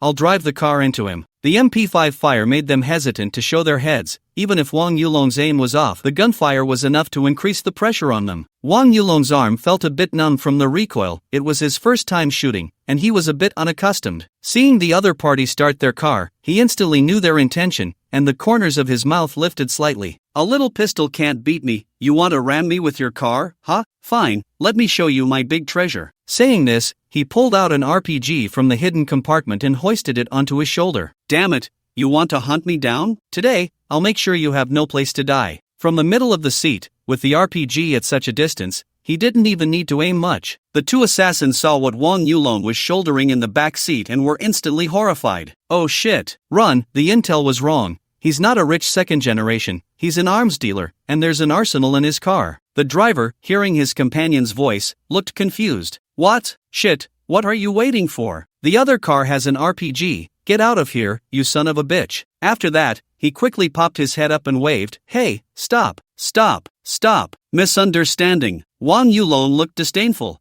Now you tell me it's a misunderstanding? Where were you earlier? Damn it, my car is already shot to pieces by you, and now you say misunderstanding? Misunderstanding my ass, go eat shit. After saying that, he pulled the trigger, and the shell hit the back of the other car, exploding it into the air with a loud bang. Wang Yulong loaded another shell and then got out of the car with the RPG. Watching the vehicle in front engulfed in flames, a rush of pleasure surged in his heart. Just to be safe, and to ensure the other party felt no pain, he drove the car a bit further away and fired another shell. This time, there can't be any way out. Watching the vehicle consumed by flames, he finally left, satisfied. While driving, he called his superior. Is it done? Yeah, it was a close call. Luckily, there were weapons in the car, otherwise, I would have really died in a foreign land. It's fine, I've got you a gun license, so take a gun with you when you go out from now on. As for the rest, you don't need to worry about it, the group will handle it. We've already traced the source of the other party, so come to the group. Okay, I'm heading back now. After hanging up the phone, Wang Yulong drove to a gas station. The foreign attendant, seeing the car full of bullet holes, was visibly shocked. Looking at Wang Yulong, who appeared calm and unbothered, he didn't dare to ask too many questions and hurriedly filled the tank. Then, cautiously approaching the car window, he was about to speak when he suddenly caught a glimpse of the RPG launcher in the passenger seat, his pupils dilating. Although gunfights occasionally happened here, he had never seen something like that. Who would keep an RPG in their car? His lips trembled, not daring to meet Wang Yulong's eyes.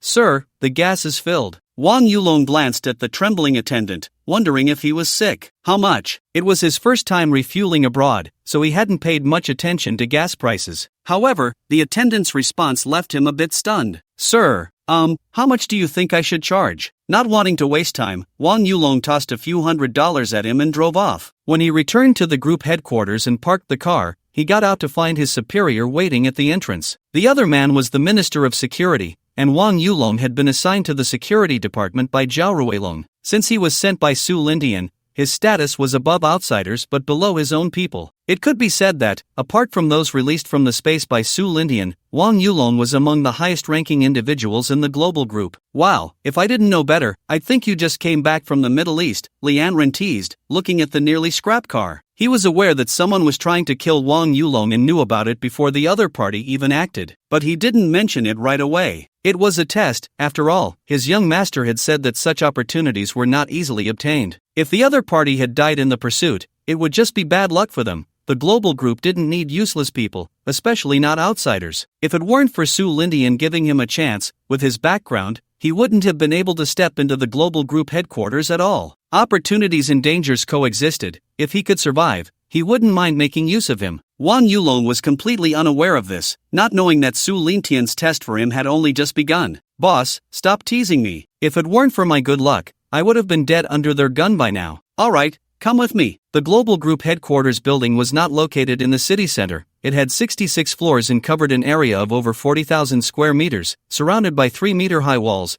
with 60 to 70 bodyguards on duty inside and 24-hour patrols. Besides the office building, there was also a multi-story employee building. Except for the office building, which was purchased, all other facilities were built by the global group itself. The employee building had 2 underground levels, the bottom one storing a large number of weapons and training areas, while the first floor stored food. The headquarters was not in New York but in Tris State, otherwise, it would have been impossible to develop the headquarters like this. Su Lintian initially wanted to set the headquarters in New York, but Zhao Ruilong suggested otherwise, and in the end, the headquarters was established far from the financial center. Wang Yulong followed Lianren to an office on the 65th floor. Lianren sat in a chair, opened the computer on the desk, and soon turned it toward Wang Yulong. Take a look. First, he looked up at Lianren in confusion, then directed his gaze to the computer screen. As he looked at the information on the screen, he frowned slightly, moving the mouse, and when he saw his own profile picture, his eyelids twitched. It was a wanted list. He was ranked 299th, with a bounty of $200,000. What shocked him even more was that he recognized the person ranked 10th. He had seen her at the West Suburb Manor before. If he remembered correctly, she seemed to be the younger master's sister? This was audacious. Even she dared to put a bounty on herself, and the amount reached a staggering $20 million. There was even personal information attached below. For example, his own, personal information, the useless son of a billionaire worth hundreds of billions. Hobbies, weaknesses lecherous, fond of women. Level, insignificant, trash among trash, an ordinary person could handle it. And Su Lingxuan's personal information was, personal information, the sister of the behind-the-scenes boss of the global group. Hobbies, level, prepared to die at any time. Wang Yulong took a deep breath. It seemed the information on here wasn't very accurate. When did he ever like women? And that bounty, $200,000? What the hell? He was also a rich second generation. Was he only worth $200,000? Who did they look down on? Boss, what is this? He was somewhat confused. It seemed he hadn't offended anyone, so how did he end up on the list? And what kind of list was this? Damn it, he saw that the person ranked first was a big shot selling laundry detergent. The bounty was even as high as $1 billion. Damn, if his bounty were that high, wouldn't a whole battalion be sent to hunt him down? He probably had already made friends with the underworld by now, right? After receiving this news from Zhao Ruilong, Lianren was also shocked. Who would have thought that his second young lady would appear on this list? This is an internal list of an organization called the Red Spider Assassins. I received news that the assassins hunting you down are from their group. Be careful during this time. The group doesn't have extra manpower for you, so you'll have to rely on yourself. But you need not fear. The fact that this organization dares to put the second young lady on the list means the group won't allow them to act recklessly. To dare to put a bounty on the second young lady is truly courting death. Lianren's voice was cold, with a strong killing intent in his eyes. As for the person who placed the bounty, he already knew, but the other party was dead, so he could only direct his anger at the red spider. In this world, one assassin organization was enough, and that was the Rakshasa. Wang Yulong looked at Lianren, whose eyes were filled with murderous intent, and unconsciously swallowed. After this assassination attempt, he realized that the global group he was in was not as simple as it appeared on the surface. Which group would build its headquarters like a military base? Which group would have an arsenal in their cars? When he opened the hidden compartment in the car, it truly shocked him. MP5s, grenades, RPGs. You tell me this is a legitimate group? This is probably an arms group, right? But he didn't regret it. Not only was he not afraid, but he was also a bit excited. It was all about the thrill. Boss, what can I do? Should I kill those bastards? Looking at Wang Yulong, who seemed eager to try, Lianren stood up and patted his shoulder. There will be a place for you to shine. If you don't want to be as embarrassed as today, go to the second basement of the employee building. The group doesn't need useless people. Train well, the young master has high hopes for you. Upon hearing this, Wang Yulong felt his adrenaline surge, his body filled with strength and motivation. Yes, boss, I guarantee I won't let the young master down. Go ahead. Wang Yulong nodded and left the office. He couldn't wait to go to the second basement of the employee building. Although he didn't know what that place was, it was definitely a place that could make him stronger. When he was brought to the second basement, filled with curiosity, he was stunned. It was very large inside, with many facilities, shooting ranges, boxing, and various physical training equipment. Inside was not as empty as he had imagined. Instead, it was bustling with activity. Dozens of people were bare-chested, sweat soaking their backs. When they saw a newcomer enter, everyone paused, turned to look at Wang Yulong, and after a second, resumed their training. This made Wang Yulong feel a bit awkward. A middle-aged man with a buzz cut, resembling an instructor, approached him. You are Wang Yulong? Minister Li sent you? Wang Yulong looked at the man before him, his arms thick and powerful, muscles clearly defined, containing boundless explosive strength. His abdomen was tight and flat, with 8-pack abs like neatly arranged bricks, standing at 1.90 meters. An aura of toughness immediately hit him. Those arms were thicker than his calves. No joke, the other man could kill him with a single punch. It felt like a chick facing an eagle. Yes, I am Wang Yulong. Minister Li sent me to practice. Practice? Pfft, the man burst out laughing. You don't know what this place is? No, I don't. Forget it, come with me. Since you're here, it's not just for practice. You'll be staying here for a month. After a month, you can leave, and so can they. Everyone here was recruited from outside, and after training, they would be dispatched to branches around the world. In the United States, Tris State, Kran City. It was also the headquarters of the global group. Venus had just returned home from the city government. Before he could open the door, he heard unbearable sounds coming from inside. The owner of the voice was someone he knew all too well. It was his wife. At that moment, he felt a wave of anger wash over him, his mind clouded with rage. He kicked the door open. However, it did not open as he wished. The man and woman tangled on the living room sofa were startled by the sudden noise. Oh shit, your husband Venus is back. Looks like I have to go, or he'll misunderstand. He has no idea of my good intentions. I just wanted to help him, to comfort you a bit. The man quickly bent down to pick up the clothes on the floor, the woman's innerwear, and the jacket on the sofa, muttering under his breath. Venus kicked the door again. The man, holding the clothes, slipped out from behind, his movements smooth and practiced, suggesting he was a good Samaritan who often came to help unclog the drains. Little did he know, in his haste, a small item fell from his jacket. However, the woman had no time to tidy up. Bang! The door was kicked open, and the woman hurriedly picked up the small innerwear. Not bothering to look, she put it on directly. Bare and sprawled on the sofa, she looked at the furious Venus with a seductive expression. Darling, you're back. I missed you so much. Come here, I can't wait any longer. However, Venus ignored her and instead scanned the room as if searching for something. No one? How could that be? The other person ran so fast? So familiar with his own home? The more he thought about it, the darker his expression became. Not only had the other person planted a vast prairie in his heart, but they were also grazing sheep there. Not seeing the other person, he could only focus his gaze on his wife. Who is that man? When did it start? The woman's heart sank. She knew they couldn't be in the living room. Damn it,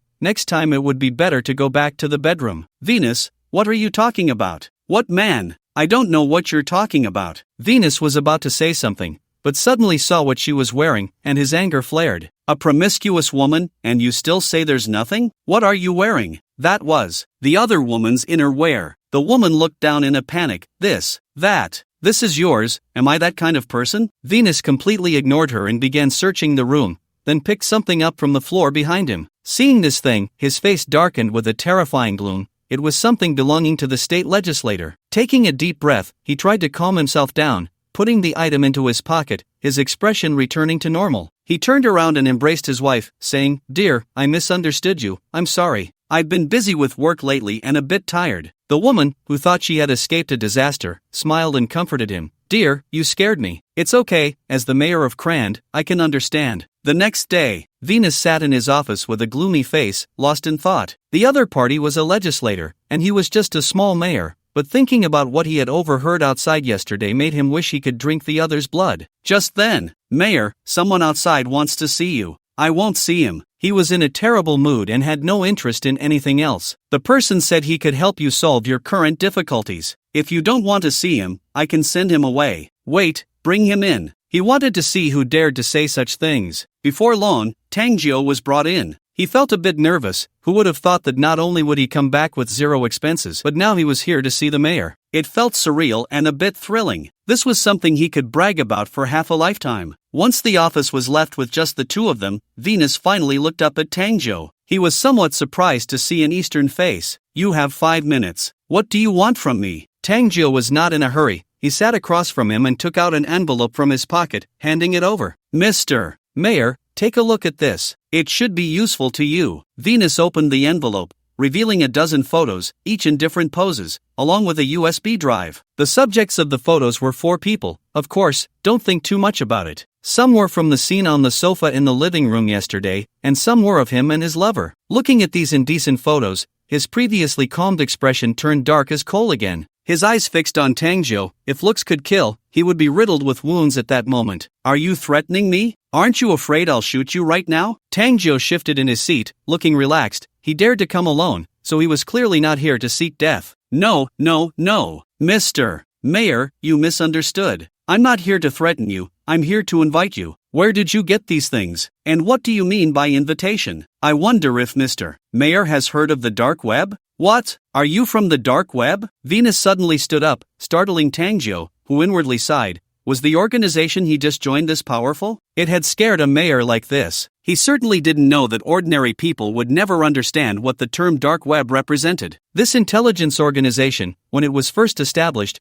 was casually strolling around the corner tower, yet the other party had no way to deal with it. If he weren't the mayor, dealing with high-level people, he wouldn't know either. The other party moved as if strolling in their own backyard, effortlessly, which infuriated those above. Originally, Sube didn't plan to do this, but to provide cover for the global group, he had no choice but to resort to this tactic. Thus, when the dark web emerged, it caused a sensation among the world's elite. Venus didn't expect the other party to come to him. "Are you working for the East?" No, we like freedom. We only work for ourselves. Don't worry, it's not about making you betray anyone. We just need your help with some small matters when the time comes. As for the benefits, we can support you in becoming governor. Of course, if you want to take a step further, that's also possible. We can provide you with $50 million each year, and if you have any enemies, we are more than willing to assist. To express our sincerity, we can help you deal with him. Whenever you want him to die, he will die. Tangjio pointed at the man in the photo and said. In fact, he didn't even believe his own words,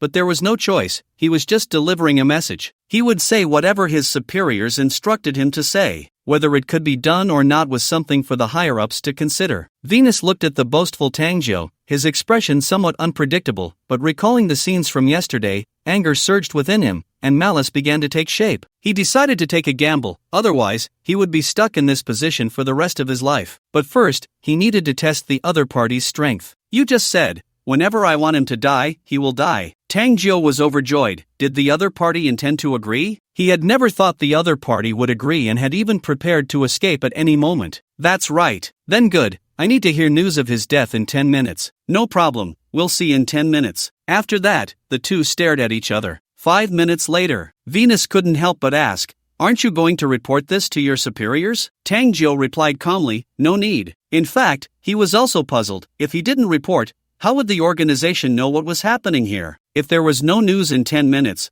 wouldn't that be slapping himself in the face? Forget it, just stick to the script. Anyway, his superior had already instructed him before coming here that no matter how many minutes passed, he just needed to sit there calmly. Venus hesitated, then fell silent. He wanted to see if the dark web was really as powerful and omnipotent as rumored. And 2 minutes ago, in Tris State, a scene of speed and passion was unfolding. A black Ford was crazily chasing a luxury sedan ahead. 2 minutes have already passed. Don't drive too fast. Just take him out in 5 more minutes. Understood, we keep our word. Since we promised 10 minutes, it will definitely be 10 minutes. After it's resolved, have someone take care of the roadside cameras. Received. Bang, bang, occasionally firing a couple of shots to keep the other driver on edge. Meanwhile, the person in the car ahead was already cursing. Damn it, why hasn't he come yet? This person was the one who had helped Venus's wife unclog the drain yesterday. 5 minutes later. Time's up, he can die now. No problem, leave it to me. Then the car window opened, and while speaking, someone leaned out with an RPG. With a whoosh, a shell drilled into the rear of the other car, flipping it over. Bang! Flames erupted, chaos ensued on the road, and the surrounding drivers were so startled they nearly pressed the gas pedal to the floor. A person got out of the Ford, holding an MP5 in one hand and a camera in the other, looking at the half-dead people inside. Without saying a word, he emptied the magazine, regardless of whether they lived or died. After recording the footage, he quickly got back in the car and left. Driver, the backup is coming. It's up to you now. I'll send the video over. Okay, just in time for 10 minutes. Meanwhile, a video popped up on Venus's office computer. The content of the video was exactly what he wanted to see. He looked up at the still calm Tangjo, his heart filled with shock. How did the other party know about his conversation with him? And indeed, 10 minutes was exactly 10 minutes. What could others do in 10 minutes? They probably wouldn't even have found the person yet, but the dark web not only found the person but also resolved the situation smoothly. The amount of information was extraordinary. Moreover, the other party was truly reckless, if the roles were reversed. If the dark web wants to kill itself, then Tangjo still didn't know that the other party had already seen the video. He only knew that 10 minutes had passed. He thought to himself, why is there no news? Could it have failed? No, I need to find a way to escape. With that thought, he was about to get up. Venus saw him trying to leave and nodded slightly. Indeed, everything was under the other party's control. I see your sincerity. I can agree to join the dark web, but there is one condition. If I find out that you are working for the East, I have the right to withdraw. Just as Tangjo stood up, wanting to find a way to escape, he heard this and felt as if his brain was about to crash. What? Seen it? The organization really resolved the matter within 10 minutes? But no matter what, it seemed he could leave openly now. He let out a quiet sigh of relief in his heart. Of course, that's fine. I believe it won't be long before you can become a council member. After saying that, he turned and opened the door to leave. Venus was somewhat stunned. Just like that? No ceremony? Don't you need evidence of my joining the dark web? Aren't you afraid I might betray you? Tangjo had one foot out the door when he heard the other party's words and couldn't help but chuckle, purely finding it amusing. He turned his head, expressionless, and looked at the other party. No need. You yourself are the evidence. If one can live freely and happily, I think no one would want to die, right? After saying that, he left without looking back, and the anxious heart he had could finally be set at ease. Venus let out a bitter smile. He had thought too simply. It could be said that once the bow was drawn, there was no turning back. Perhaps the moment he wanted to betray was the day of his death. It might not just be him. Even his loved ones would face the other party's reckoning. Scenes like this were happening all over the world. What Sube wanted were these local officials. This way, many things would become much easier, and it would also allow the dark web to develop rapidly. With the cooperation of these people, the speed could be increased by several times. Of course, there were still risks, but compared to the speed of development, those risks could be ignored and were not worth mentioning. Su Lintian was completely unaware of all this. As long as he didn't get involved with himself and the world's high-level figures didn't focus on him, then Sube could cause as much trouble as he wanted without it mattering. Therefore, he wouldn't directly contact Sube or Robert now. In the Magic City, by the swimming pool, Su Lintian lay on a spacious lounge chair, basking in the sun, while 6 maids in bikinis were each massaging him. Ouch, be gentle. Something's covering my face. Half an hour later. Alright, let's go swimming. An hour later. I've been lying at home for so long. It's time to get some activity. You all go back to your tasks, and have Butler Long come see me. He waved at the maids in bikinis and said. Before long, Butler Long hurried over. Young master. Su Lintian lay back on the lounge chair. Butler Long, any news from Zhaoruilong about the island? Young master, 2 hours ago, we received news that 2 small islands have been purchased, both on the edge of Indonesia. Do you want to go take a look? Hearing that it was small islands in Indonesia, Su Lintian thought for a moment and decided to go see them, while also arranging some people in advance. Does the group have a branch over there? Yes, young master. According to your instructions, they are already planning to send some supplies over first, and then when you go over to arrange people, they can start work. Su Lindian couldn't help but sigh. It's good to have people. Just give a command and it's done. Prepare, we will go over tomorrow. Also, tell Zhao Ruilong that I want the islands to be scattered, not all clustered together, in case they get caught in one net. We don't need too many. Besides the 2 in Indonesia, just buy 8 more to make a round number. Get these 8 islands settled as soon as possible, the sooner the better. The larger research facilities will be placed on the islands, while the smaller ones will be set up in those small countries. He had already planned that after the trip to Indonesia, he would head to the Middle East. Understood, young master. By the way, that Red Spider assassin organization, make sure to eliminate them quickly on the Rakshasa side. We can't let them hover under Linger's nose every few days. Just in case, send a few more people to protect Linger. Yes, young master. Alright, go arrange it. I'll sunbathe for a while longer. The next day, Su Lindian arrived in Indonesia with 2 bodyguards and Butler Long. As soon as they got off the plane, the people from the global group had been waiting for a long time. Young master, Su Lindian nodded, is the boat ready? He didn't want to waste time here. He wanted to go directly to the island, arrange things early, and leave sooner. It's ready, young master. Do you want to go straight to the port, or would you like to eat and rest first? We'll eat on the boat, go directly to the island. I don't have much time. Once I'm done, I'll leave, and you can start working then. The subordinate who came to pick them up didn't ask further and nodded in agreement. Understood, young master. The group, in 3 cars, headed straight to the dock. Indonesia is not large, being a country made up entirely of islands, so the port is very close. 20 minutes later, a 3-story luxury cruise ship came into view, measuring 128 meters in length, fully equipped inside, resembling a seaside villa. There were already a dozen bodyguards on board, patrolling various areas of the ship to prevent any ill-intentioned individuals from sneaking on. Just as Su Lindian was about to board with his people, a voice suddenly called out from behind him. Hello, brother,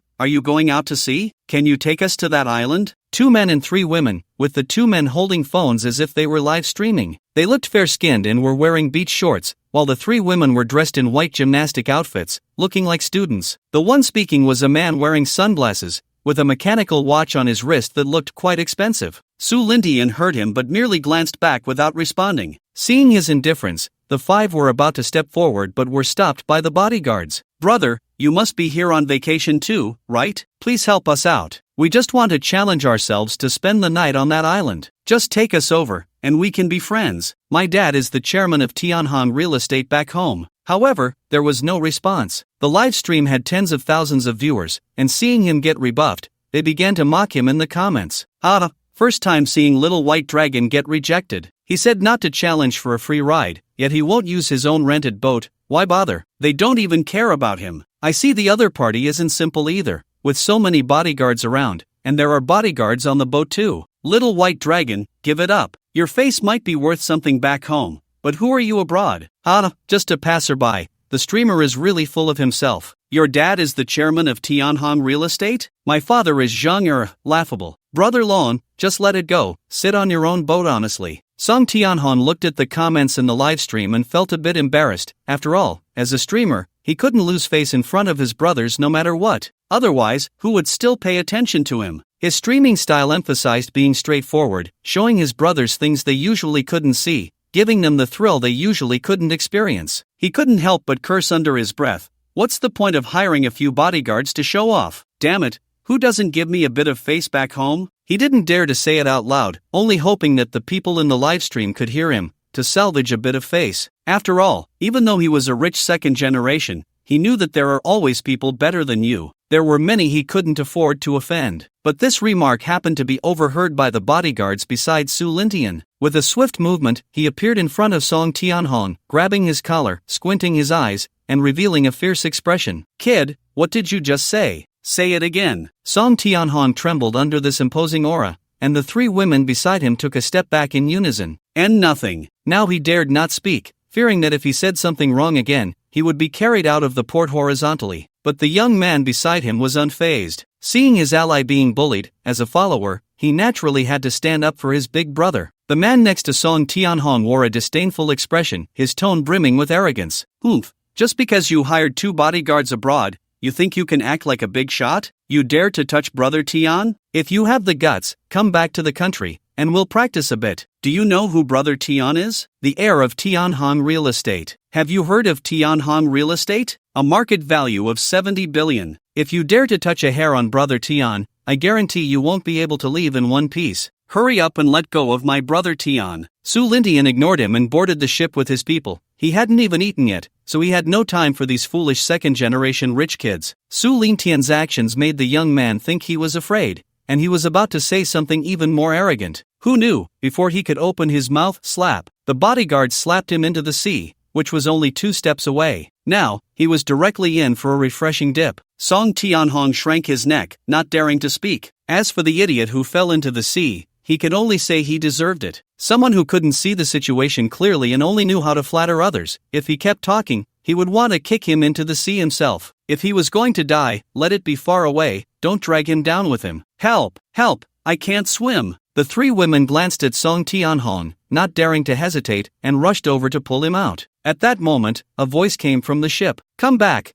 Don't delay the young master's business. The bodyguard then released Song Tianhong, glaring at him before leaving, coldly saying, be careful with your words in the future, don't bring trouble to your own family, you fool. After saying that, he turned and boarded the ship. It wasn't until Su Lindian and the others drove away that Song Tianhong came to his senses, his face flushed with embarrassment. He had lost all face this time. Moreover, it was live-streamed. What was the difference from being humiliated in a live broadcast? It was a tremendous disgrace, but the other party was not an ordinary person. He felt aggrieved, but the brothers in the live stream were having a blast. So refreshing, too refreshing, watching little white dragon brag in the live stream every day, and now he's hit a wall. The little assistant and follower almost fed the fish in the sea, ha ha ha. Just thinking about the host's expression of having eaten shit makes me happy. Good job, that deserves a reward. Then they sent a little heart. The harm wasn't great, but the insult was extremely strong. Ha ha, brothers, it's a misunderstanding, it's a script, the other party is a young master from my circle, I finally got him to cooperate, what do you think? Is it real or not? The follower who had just been rescued was now much clearer. Having thought of the reason, he came over and laughed. Yes, yes, yes, this is a script, all arranged. I'm very familiar with that bodyguard. That young master is a buddy of Brother Tian. His face was swollen on one side, one eye couldn't open, and he spoke a bit slurred. He appeared in the live stream, startling everyone. What the hell? What kind of pig demon is this? Hurry up and reveal your true form. Who is this pig head? Where is our little follower warrior? We rescued an ordinary citizen, the well-known internet anchor Choo Choo Baby, who is still missing. Don't say, if it weren't for the clear slap mark on the little follower's face, I would have almost believed Little White Dragon's nonsense. Giving face is real, not giving face is a script. You're just bullying fools, aren't you? With no strength, trying to act cool, now that the act has failed, almost got beaten into a fool. The little assistant wasn't just slightly injured. He had already suffered a concussion and had taken in water. Ha ha ha. Looking at these comments, Song Tianhong's face darkened. He could only helplessly pretend he hadn't seen them and shift his attention. Brothers, let's start our live broadcast journey today, challenging to spend the night on an island. 2 men and 3 women, let's see if we can succeed in this challenge. For those who haven't followed yet, please do so, and later I'll send everyone a big lucky bag. Hearing such an exciting challenge, the comments in the live stream changed dramatically. Woohoo, this is great. I love this challenge, more updates, love to watch. Watching other live streams makes my eyes uncomfortable. I only love watching survival on deserted islands, especially overnight. Just thinking about it is thrilling. The content is too real to disclose. For details please leave a message. What does the person above mean? Please elaborate. No time to elaborate, it's too late. Hurry up and get on the bus. Hey, I haven't gotten on the bus yet. After finishing his meal, Su Lindian stood on the deck of the ship, looking at the endless sea. If he didn't have the system, he might be working now, enduring hardships, or perhaps toiling away in a dark factory, doing assembly line work. There would be no way out, doing repetitive work every day, walking the same path, meeting the same people, lying in bed after work watching some borderline videos, looking at the sweetness of love in the videos, watching others love and smiling foolishly, then staying up late until dawn, getting up for work before the sun rises, and continuing the same work as the day before. No different from a robot. Just a robot wearing human skin. Watching videos was like recharging himself. Over time, he became less inclined to smile, less talkative, socially anxious, avoiding social interactions, and eventually, his parts aged. He had no money to repair them, retiring alone and dying lonely, ultimately turning into a pile of yellow earth. When the wind blows, it all dissipates. Perhaps this was his life, but fortunately, he had the system. His life became colorful, filled with longing and expectations for the future. He didn't know how long he stood there when the ship arrived at a small island. It didn't get too close. It would be troublesome if it ran aground. The bodyguards lowered a few small boats, and Su Lindian took one to the beach of the island. It wasn't deserted. A few men were already waiting on the beach. "Young master, we've simply built a house on the island. Let's go there first." Su Lindian had no objections, nodded, and followed a few people, admiring the scenery along the way, seeing many wild fruits he had never seen before, as well as coconuts. Before long, everyone arrived at a simple wooden house, not large, but about 50 to 60 square meters. Inside, there were some food supplies and fresh water. Next to the house were several machines, all needed for building the research base later. "Young master, this is just part of it. By tonight, we will bring in more than 20 various machines and materials for constructing the research base. I wonder what plans you have for this small island." Su Lindian looked out the window of the house. It was quite nice here, and the scenery was good. He thought about building a large manor here, but then reconsidered, deciding to leave it for later. All research bases should be built underground, with a few simple houses above. In the future, the Su family's food will be supplied from here. We will have the group buy a batch of helicopters. Using boats is too slow. "Young master, our group's airline has helicopters, and we also have a partnership with an aircraft manufacturing plant, giving us priority purchasing rights. Currently, our airline has a total of 2,000 civilian helicopters worldwide." "Civilian? Can we still buy military ones?" Su Lindian was a bit excited. The difference between military and civilian was self-evident. "Yes, young master, the group has the right to purchase this, and so far, the dark web has a total of 5,000 local officials worldwide under its command, although there is a significant disparity in their positions. Mr. Subei intends to take strong measures in this regard, which will facilitate our future operations globally." Su Lindian felt quite reassured about Subei, otherwise, the dark web wouldn't have been entrusted to him. In the future, all civilian helicopters will be concentrated in Asia, Europe, and America, with Asia accounting for 50%, America 30%, Europe 10%, and the remaining 10% distributed across other continents. Military helicopters, on the other hand, will be the opposite. The group will procure 600 units, primarily distributed in Africa, with 80% sent there, 10% to the Middle East, and the remaining 10% to other continents. In the future, aside from the offshore research base, most will be located in Africa, where the land is vast and sparsely populated, and many are tribes, making them easier to control. As for the Middle East, let's just set up a biological research base there. They have no shortage of people. By the way, inform the dark web to infiltrate Africa. Once the research base is established, we need to know immediately if there are any disturbances there. Understood, young master.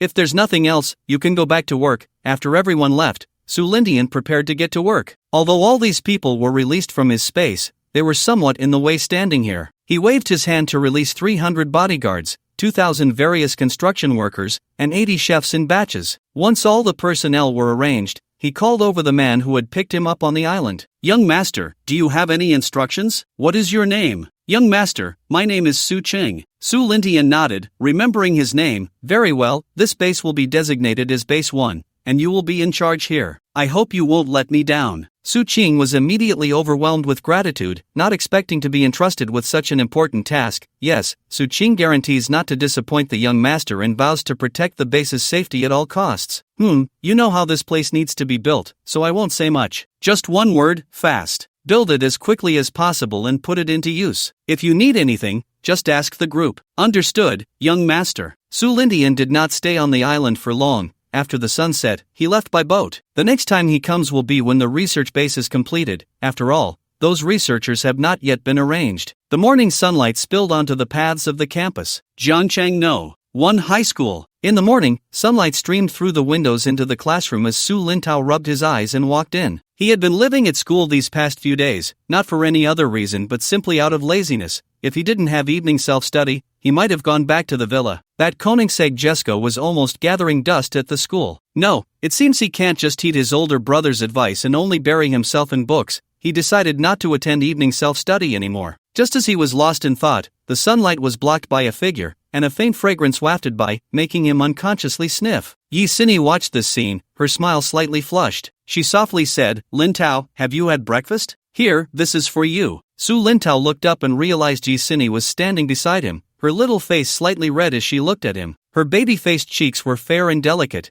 making him want to reach out and pinch them. "Thank you, beautiful Sini. No matter what, I have to eat the breakfast you brought. At that moment, in Yi Sunny's eyes, he had changed, becoming more confident. Moreover, his words had become sweeter. Such ambiguous words made Yi Sunny lower her head and softly say, Lintao, you've changed. Her voice was as soft as a mosquito, and Su Lintao did not hear what she said. She returned to her seat with flushed ears. Seeing her like this, Su Lintao thought for a moment, took out his phone, and sent her a message. Perhaps the other party didn't see it, as there was no reply even during the morning reading session. Before long, the classroom was filled with their clear and pleasant reading voices, as if it were a wonderful melody. Half an hour of morning reading came to an end. Su Lintao gazed at the figure sitting in her seat, lost in thought. His older brother had checked the other party's information, and with such a high evaluation from his brother, he suddenly became curious about this girl's family background. He waved his hand, calling over Su Hong, who was sitting in front. Su Hong was the male spy sent by Su Lin Tian. Seeing his young master calling him, he hurried over and whispered, Third young master, what can I do for you? Go find someone to investigate Yi Sunny's family background. Hearing that he was going to check on Yi Sunny, Su Hong smiled and said, Third young master, we knew her information from the first day we arrived. It's just that you didn't know our identity, so we didn't tell you. Miss Yi comes from a prestigious family in Zhengcheng. Her father is the chairman of Yi Group, her uncle is the director of the Education Bureau, and the Yi Group is currently valued at about 180 billion, involved in a wide range of fields, and has a partnership with Longting Shipping Group. Her grandfather is a retired minister, and her older brother is currently serving as a captain in the military. According to the information, he is on a mission in the Middle East, and if all goes well, he will return as a major. Su Lintao was stunned. How could they know all this? He became increasingly curious about how much his older brother was hiding from him and what kind of identity he had. It couldn't be that he was working domestically, otherwise, how could he be so wealthy? But if he were just a simple rich man, why would he know about military matters? What surprised him even more was that the girl who confessed to him and easily blushed had such a powerful family background. Her grandfather was a retired minister. Even in retirement, he was still a retired minister. What shocked him was that his older brother was fully aware of this and had said such things. He wanted to say, Brother, have you built a country overseas? Have you become a prince? Forget it, no matter what, he and Yi Sunny liked each other. Moreover, she had pretended to be a girl from an ordinary family before. No, even now, she was still pretending,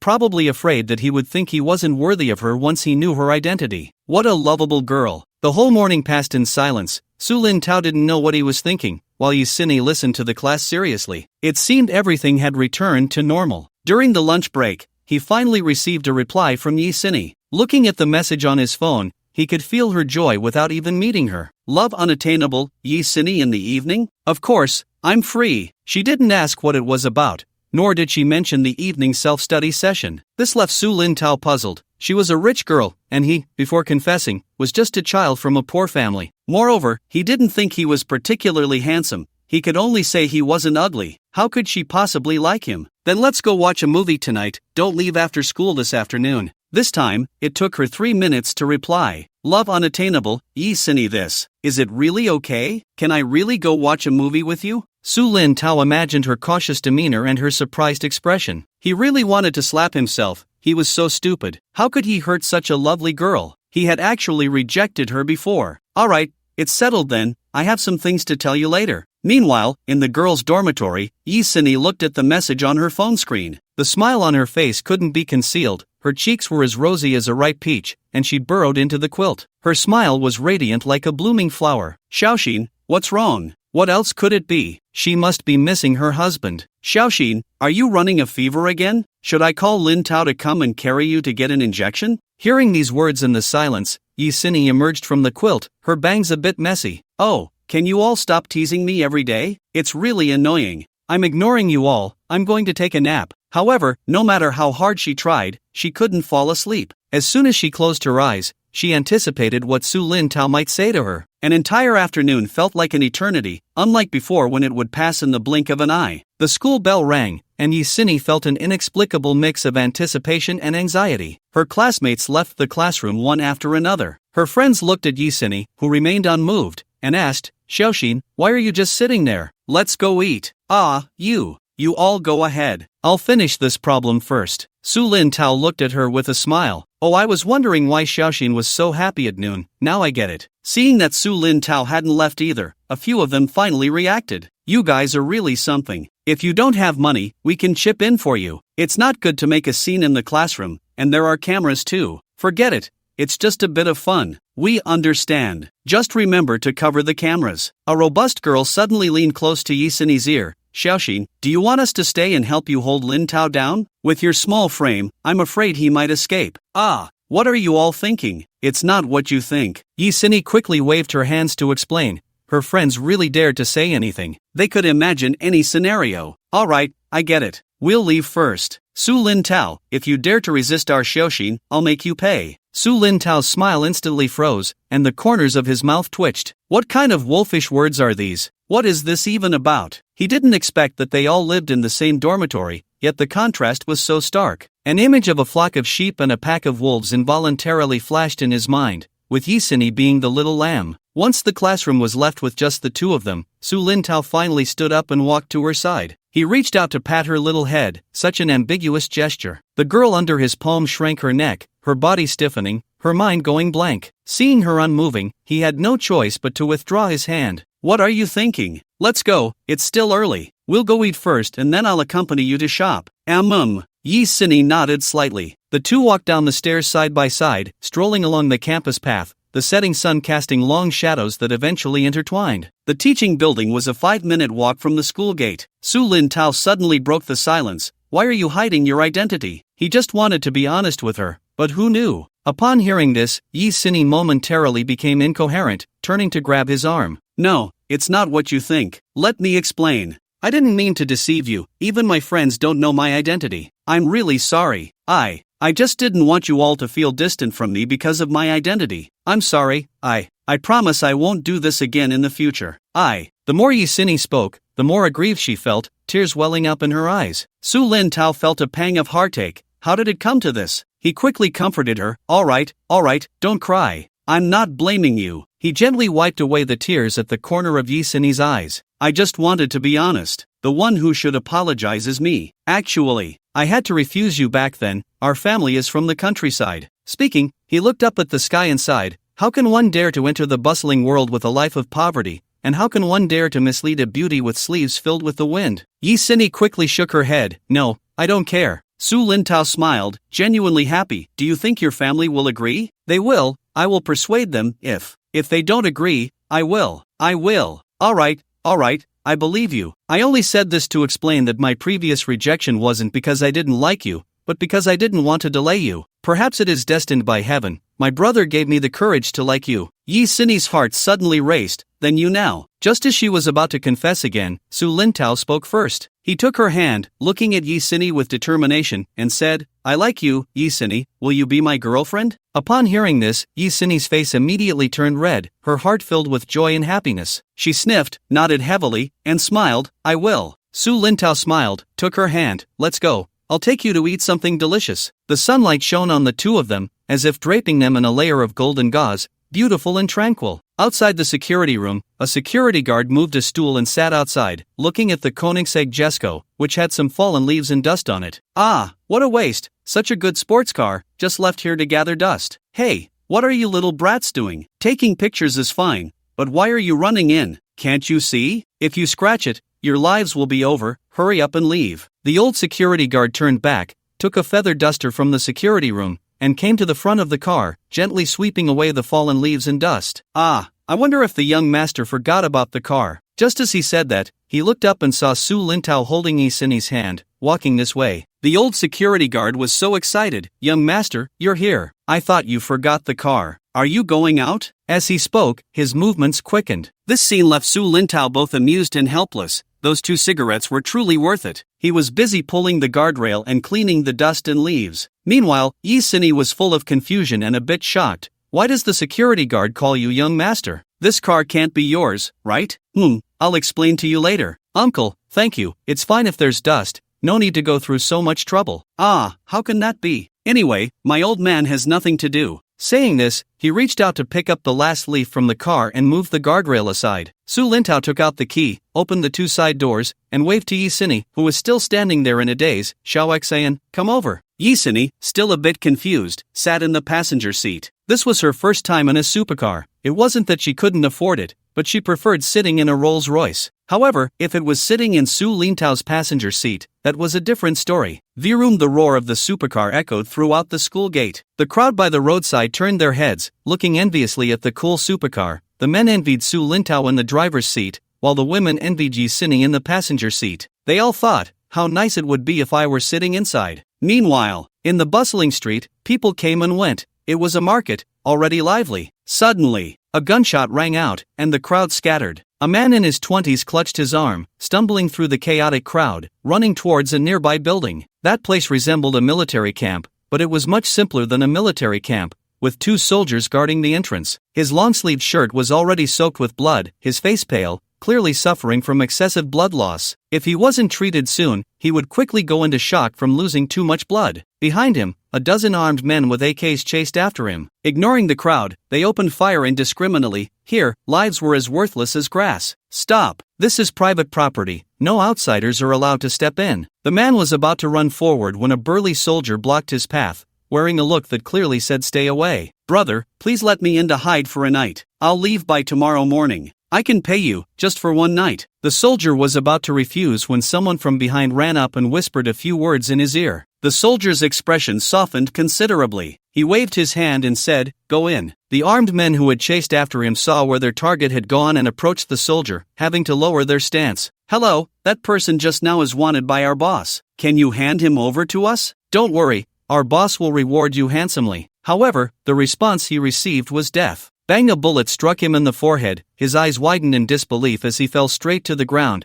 his face showing an expression of incredulity. It was as if he were saying, "What the hell, no honor among thieves. If you don't want to give him up, then why kill me?" The armed personnel looked at their fallen leader and immediately collapsed, drenched in sweat, the beads of sweat running down their cheeks. They weren't quite sure where they were, as those who knew had already died. Their own captain was a tiger, yet he dared to ask for someone from the other side. Now look what happened. They didn't get the person and lost one instead. Go back and tell your boss that if he wants someone, he should come himself. If anyone dares to say another word here, this will be your fate. Get lost, the soldier said, stepping on the corpse with a fierce expression. The group dared not hesitate, nodding repeatedly as they turned and ran. "Why are you running so fast? Take him away, it's bad luck." The soldier kicked the corpse towards them. Behind the soldier, in the research facility below, Su Lintian was accompanied by a man in military uniform, who would be the future head of this base. After touring the newly built research base, which was only the size of a football field, he found it sufficient. "Not bad, very good. There are no issues with the warlord here, right? Don't let him bite you later. Rest assured, young master, he has already joined the dark web,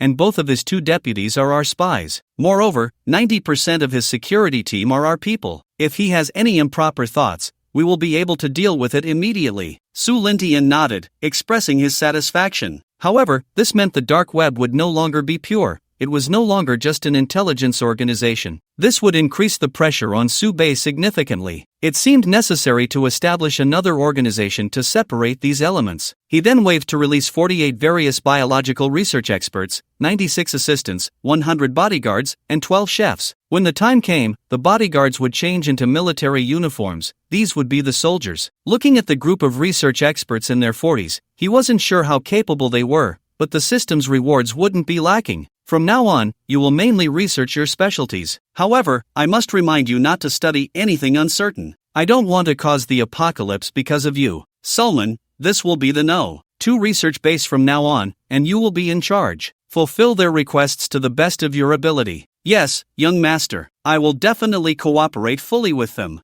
Alright, I'll leave this to you. Get into research as soon as possible. After leaving the research base, Butler Long had been waiting outside for a long time. Young master, the person has been rescued. The injuries are not severe, but there has been excessive blood loss, and they are still in a coma. Currently, there is no life-threatening danger. The research base is located here. Any movement within 100 miles is clearly known to the dark web, including the fact that the other party was being pursued. The dark web has been following the entire time. The fact that the other party could escape here is partly due to the dark web's efforts. Even if they hadn't made it, Su Lintian wouldn't let them die. Who knows, they might even become relatives in the future. As long as they're not dead, that's good. Have they rescued the person they were after? He was well aware of the other party's purpose for coming here and why they were being pursued. but he didn't expect this guy to be so bold as to hold the rear while his teammates retreated with the person. They have safely left the wild gate. Our people saw them leave, but the losses were heavy. 18 came in, and including him, only 8 made it out safely. Who are those people? They dare to kidnap important personnel.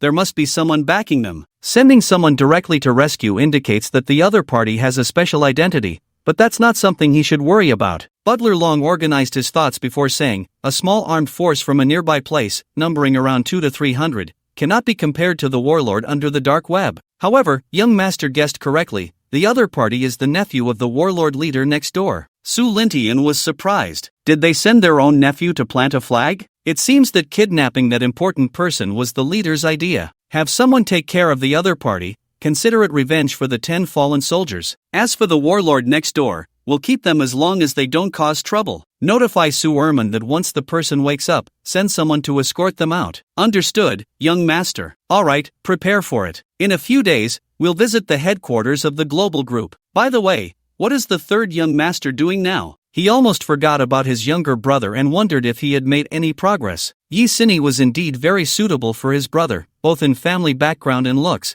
but his personality still needed some polishing. Most importantly, the two seemed to have a mutual attraction. They couldn't miss this opportunity. Young master, the third young master is currently shopping with Miss Yi, and it seems they have already confirmed their relationship, Butler Long said with a smile. Su Lintian suddenly felt a bit envious. He was busy running around abroad while his younger brother was out shopping with his girlfriend. He thought about it and decided to let it go. Once he returned from the United States, he could take some time off and enjoy the beautiful landscapes of his homeland. Also, Butler Long informed Sube to look for girls in the country who could be my wife. When I return from the United States, I want to have the information ready. It was time to expand the Su family. By the time he left Blue Star, his son should be in his teens, just right to start on the right foot. Having 10 or 20 children would allow him to delegate the colonization tasks to them, and he could just be a hands-off manager. Of course, this was just his imagination. Reality might not be so predictable. Yes, young master. I will notify him right away and have him prepare the information as quickly as possible. It was clear that Butler Long was also very pleased. For them, the young master was like a prince, the heir to the dynasty, so the sooner, the better. After receiving this news, Sube immediately took charge and urged the domestic members to get moving. The information was simple, but the living habits and personalities needed careful observation and discernment to avoid tarnishing the young master's eyes. The Wild Gate ranked as the 6th warlord, controlling 2 provinces with a total military strength of 200,000. However, they were quite poor. Although they had 200,000 troops, only about 150,000 were truly capable of fighting. Even so, they were not a small armed force that could be provoked. It is precisely because of poverty that the dark web can so smoothly subdue the other party and bring them in. In a mansion no larger than a villa, Connor was looking at the documents coming in from various places, his brow furrowed, and after 3 seconds, he relaxed again. Alas, unfortunately, my strength is insufficient, and within my jurisdiction, it is even more impoverished. He considered himself not a good person, his hands stained with blood, but where is there a bridge built without corpses? Among so many warlords, he could be considered the best. At least he wouldn't exploit the people for his own amusement. Because he himself had been through it, they were of the same root. Why rush to harm each other? However, since joining the dark web, things had improved quite a bit. Just as he was frowning, an officer walked in from outside. General, we received orders from the dark web to eliminate the armed group entrenched in Samo City. Connor was puzzled. Those people were not simple. The leader was the nephew of a neighboring warlord, and they were strong in both troops and equipment. He didn't want to provoke them, at least not now. Otherwise, he wouldn't have allowed them to run rampant in his territory, of course, provided they didn't have heavy weapons. Otherwise, he would have to eliminate them no matter what. But now that the dark web had issued an order, it was impossible for him not to listen. After all, he was one of them. This organization was not simple. It could be said to be omnipresent, even operating freely in the United States. It was precisely for this reason that he had joined them. Moreover, he had already received financial assistance, a full $2 billion. One can imagine how wealthy the dark web was. Alright, I understand. They are only a few hundred people. You can send a regiment to eliminate them. Also, have the border personnel stay alert, just in case, and be ready at all times. Yes, a regiment of troops against a few hundred armed men, and without heavy weapons, this was not a difficult task. Samo City, where the enemy was entrenched, perhaps because of his uncle, they dared to act recklessly, confident that Connor wouldn't dare to turn against them. They would brazenly chase people down the street and even dared to go to Su Lingtian's second base to demand people, clearly forgetting how to write the word death. Bang! A cannon fired, hitting the armed headquarters, splintering wood flying everywhere, stunning the people who were having fun. Who dared to bomb them? Were they tired of living? Report! Chief, we are surrounded. It's Connor's men. The soldier was panicking, his body trembling uncontrollably. Perhaps at this moment, he remembered that he was on someone else's territory. Damn it! How dare he? Doesn't he fear going to war with my uncle? Just as the words fell, gunfire erupted outside, the sound of gunfire rising and falling, as if responding to him. Quick, call for help from my uncle. Damn it, today I will kill that bastard Connor. Bang! However, just as he finished speaking, his head was blown off by his own deputy beside him. You fool, still asking your uncle to save you? Don't you see who is standing behind Connor? Do you think your uncle dares to move now? If he dares to act, he'll end up like you. Everyone, the chief is dead. Immediately put down your guns and accept General Connor's incorporation. Any resistance will be met with no mercy. Seeing their leader killed by his own deputy, everyone dropped their guns, showing no intention of resistance. It was a joke, not to mention how many of the enemy were lurking nearby. Even if they resisted, what could they do? This was someone else's territory. A few hundred armed men, less than 100 killed, plus one leader, were thus disbanded. No wonder there is a saying that to catch a thief, one must first catch the king. Speed is key. Connor's aide was not surprised because he knew that Connor had not ignored these people and had already arranged for infiltration. After receiving the news, Connor's face showed no excessive expression. This was an inevitable outcome. Now it's up to the other party's uncle to see if he dares to take action. However, to his surprise, there was no sign of revenge for his nephew for 2 consecutive days. 2 days later, Su Lintian left the Middle East and headed to Clan City, the headquarters of the global group. The purpose of this trip was singular: to deliver money. Shortly after the convoy left the airport, they encountered a car accident. A Ferrari LaFerrari was rear-ended by a black Ford, with a War God GTR parked nearby. Young master, should we have someone move them away? Zhao Ruelong, sitting beside Su Lintian, asked softly. This was the young master's first inspection of the group. He couldn't leave a bad impression. Su Lintian watched the recent accident with great interest. A person got out of the GTR, just about to step forward to reason with them. It was clear that the Ford had done it on purpose. Sure enough, several young men armed with guns got out of the Ford. They weren't planning on a zero-cost purchase, they were out looking for targets? The person who had just gotten out of the GTR was dumbfounded at this scene. He wanted to retreat back into the car but was kicked to the ground instead. Shit, if you don't want to get shot, just stand there. Get down. Principal, what should we do? I didn't expect to just take a car out for a spin and run into this. Qin Shaolai, who had just been kicked over, rubbed his backside, shifted his feet, and approached Principal Wang, who had just gotten out of the Ferrari LaFerrari, with a bitter smile. What a stroke of bad luck. Today was off to a terrible start, running into these hotheads. They had handguns in their car too, but in this situation, before he could even pull it out, he'd be turned into a sieve. Seeing the young men with guns, Principal Wang said softly, "Don't be afraid, let's see what they want." "What do you want? Let's talk it out. If it's money, I'll give you this car, and I can also give you the cash on me. Stop wasting time, hand over the money and the bank card." At this moment, one of them pulled out a POS machine from his backpack. This is what professionalism looks like. Sitting in the Rolls-Royce, Su Lintian widened his eyes at this. It was quite impressive that they carried one with them. Professional, very professional. He guessed that as soon as the money was swiped, someone on the other side would be withdrawing cash from the bank. He glanced at Principal Wang, who was quite a big shot, known for changing girlfriends daily and claiming to be a watchdog of the entertainment industry. But he had a pretty good moral compass and often spoke blunt truths. "We can't let outsiders bully us.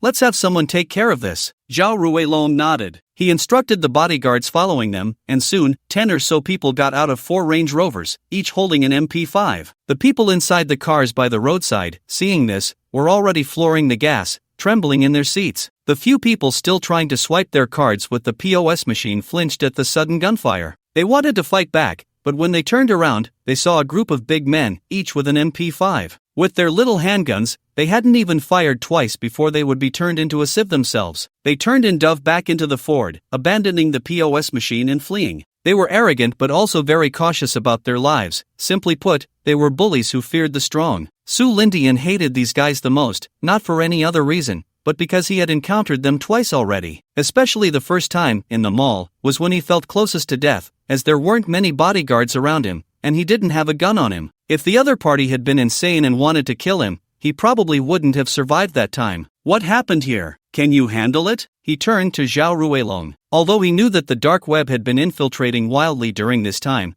he wasn't clear on how many usable people they had on hand. Young master, rest assured, this is the headquarters of the group, so the dark web has already infiltrated here quite a bit. As long as it's not a large-scale massacre, it can be easily resolved. Knowing that you might be bored, I've arranged for a helicopter to come, so you can have a good time today. Consider it my way of welcoming you. Zhao Ruilong smiled and affirmed. As the location of the global group's headquarters, this place cannot be careless. The dark web has infiltrated the military and politics, and one could say that the global group is the local emperor here. Just then, the sound of a helicopter's rotor blades came from afar, and the helicopter bore the logo of Phobler. Su Lintian approached Principal Wang, the famous Principal Wang, who would have thought you'd have a day of being robbed. So, what do you think? Want to play a game with me? Principal Wang swallowed hard. Although he didn't know the identity of the person in front of him, he was surrounded by a large group of bodyguards armed with MP5s, and now a helicopter had been called in. What shocked him even more was the logo on the helicopter. The other party couldn't possibly be Phobler, but it was enough to indicate that their identity was not simple. He was also curious about what kind of game Su Lintian was referring to. Thank you for saving us. I wonder what game you mean. Have you ever played in Los Santos? At that moment, the helicopter landed on the highway, which was already devoid of cars. The front had been intercepted by Phobler, claiming they were pursuing terrorists. Su Lintian was the first to board the helicopter, waving at Principal Wang, then turned to Qin Shaohai, who was unsure of what to do. You should come too. Qin Shaohai beamed with joy. After all, if Su Lintian didn't invite him, he wouldn't dare to make any requests. He still had some status in the country, but abroad, he could only be considered a somewhat wealthy second-generation rich kid. The two boarded the helicopter and then saw the boxes beneath them, along with an RPG launcher nearby. Their eyes widened. Is it really that hardcore? The helicopter took off, chasing after the Ford. The people inside the Ford, seeing that they weren't being pursued, slowed down. Shit, we almost struck it rich. Forget it, let's see if we can find other prey on the way back. Oh shit, there's Phobler behind us. Where? Hey, are you seeing things? Fuck, are your eyes in your ass? Look up, hurry up, they're catching up. The guy named Annie, with yellow hair, anxiously patted the driver's seat. Su Lintian on the helicopter was calm and unhurried, picking up the RPG launcher and opening the ammunition box beneath him. He loaded it, hoisted it onto his shoulder, aimed, and fired. With a whoosh, a loud explosion sounded below, but unfortunately, it missed. What a pity, that shot didn't hit, but that's what makes it fun. He then turned to Principal Wang and the other person, who were sweating and sitting upright, looking at him with a mix of fear and respect. They were silently shouting in their hearts, "Are you serious? Do you really think this is Los Santos?" Although they occasionally played with guns at clubs, that was only in the club. In this situation, to them, it was no different from a battle. It was just that they were shooting at others, and others couldn't shoot back at them. What kind of expressions are you making? I'm here to take you to play a game, and you two are sitting there like statues, not moving at all. Principal Wang chuckled awkwardly. Big brother, is it really okay for us like this? We won't be caught as terrorists, will we? Su Lintian then realized what they were worried about. He chuckled. You usually seem smart, but how come you can't think straight now? What terrorists? We're the ones catching terrorists. The other side not only didn't surrender but even dared to resist. Did you see the logo on the helicopter? We're Phobler now, so what are you still dawdling for? Don't you want to do anything? This statement seemed to open up the two's meridians, and their expressions became excited. He made it so clear, if they still didn't understand, he would really have to make the two of them get off the plane. Hee, big brother, just watch us. The terrorists are guaranteed not to escape. We, the Fable, will never compromise. And then, one shell turned into three. The few people inside the Ford stared blankly at the three shells with white tails flying towards them. This isn't how you play. We were just robbing a bank, and now they send planes and fire shells. Those who knew it was a robbery thought it was just that, but those who didn't would think it was some terrorists. After 2 rounds, even if they couldn't hit anything, the shockwaves from the explosions shattered the glass, and the driver was sweating profusely. He wanted to cry. It was just a robbery. Was it really necessary?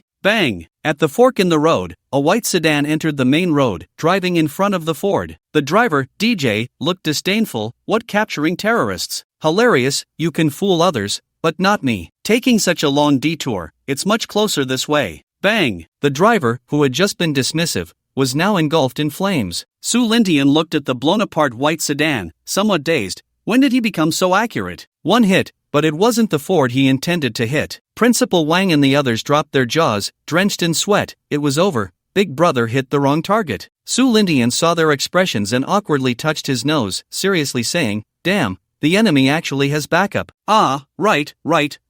What Big Brother said is true. The other side dares to send backup. Too despicable." The driver of the Ford saw the car in front suddenly explode and hurriedly swerved. Then, he crashed headlong into the highway guardrail and came to a stop. The few of them stumbled out of the car, raising their hands high. Seeing people get out of the car, Su Lindian immediately shouted, "Be careful, the enemy is getting out to counterattack." After saying that, he pulled the trigger, and a shell flew towards the other side. "Shit, Fabol, I'm cursing you." Bang! Everything fell silent. Wang and the others had long since gotten used to Su Lintian's antics. They were even more curious about Su Lintian's identity. This was already a free-for-all. Someone who could do this abroad must not be a nobody back home. But he really couldn't think of anyone so formidable in the country. "Get down, you'll take them back later." "Understood, young master." Su Lindian put down the launcher in his hand, turned to Wang and the others, and reminded, "It's not safe abroad. Be careful not to get caught out here. What Big Brother said is true." "I don't know your name, Big Brother. Could you leave your contact information? I want to thank you for saving my life when we get back home." The plane landed on the highway, and Zhao Ruilong stood by the car, with bodyguards scattered around, vigilant of their surroundings. Su Lindian jumped off the plane and said, "Su Lindian, as for the contact information, you'll find out." He turned and got into the Rolls-Royce, heading towards the group headquarters. The bodyguards quickly returned to the car and followed. Principal Wang felt a bit envious. "Look at this is a big shot. This is a top-tier second-generation heir, with bodyguards, this aura, this ranking." Compared to this, he felt utterly weak. The plane took off again, sending them back to their car. Watching the helicopter fly away, the road returned to normal. At that moment, Principal Wang received a text message on his phone, which was Su Lintian's contact information. "Principal, have you heard of someone like this in the country? Su Lintian? I have no impression." Qin Shaohai scratched his head, unable to recall anyone named Su Lintian in the country. Principal Wang glanced at the message on his phone and said seriously,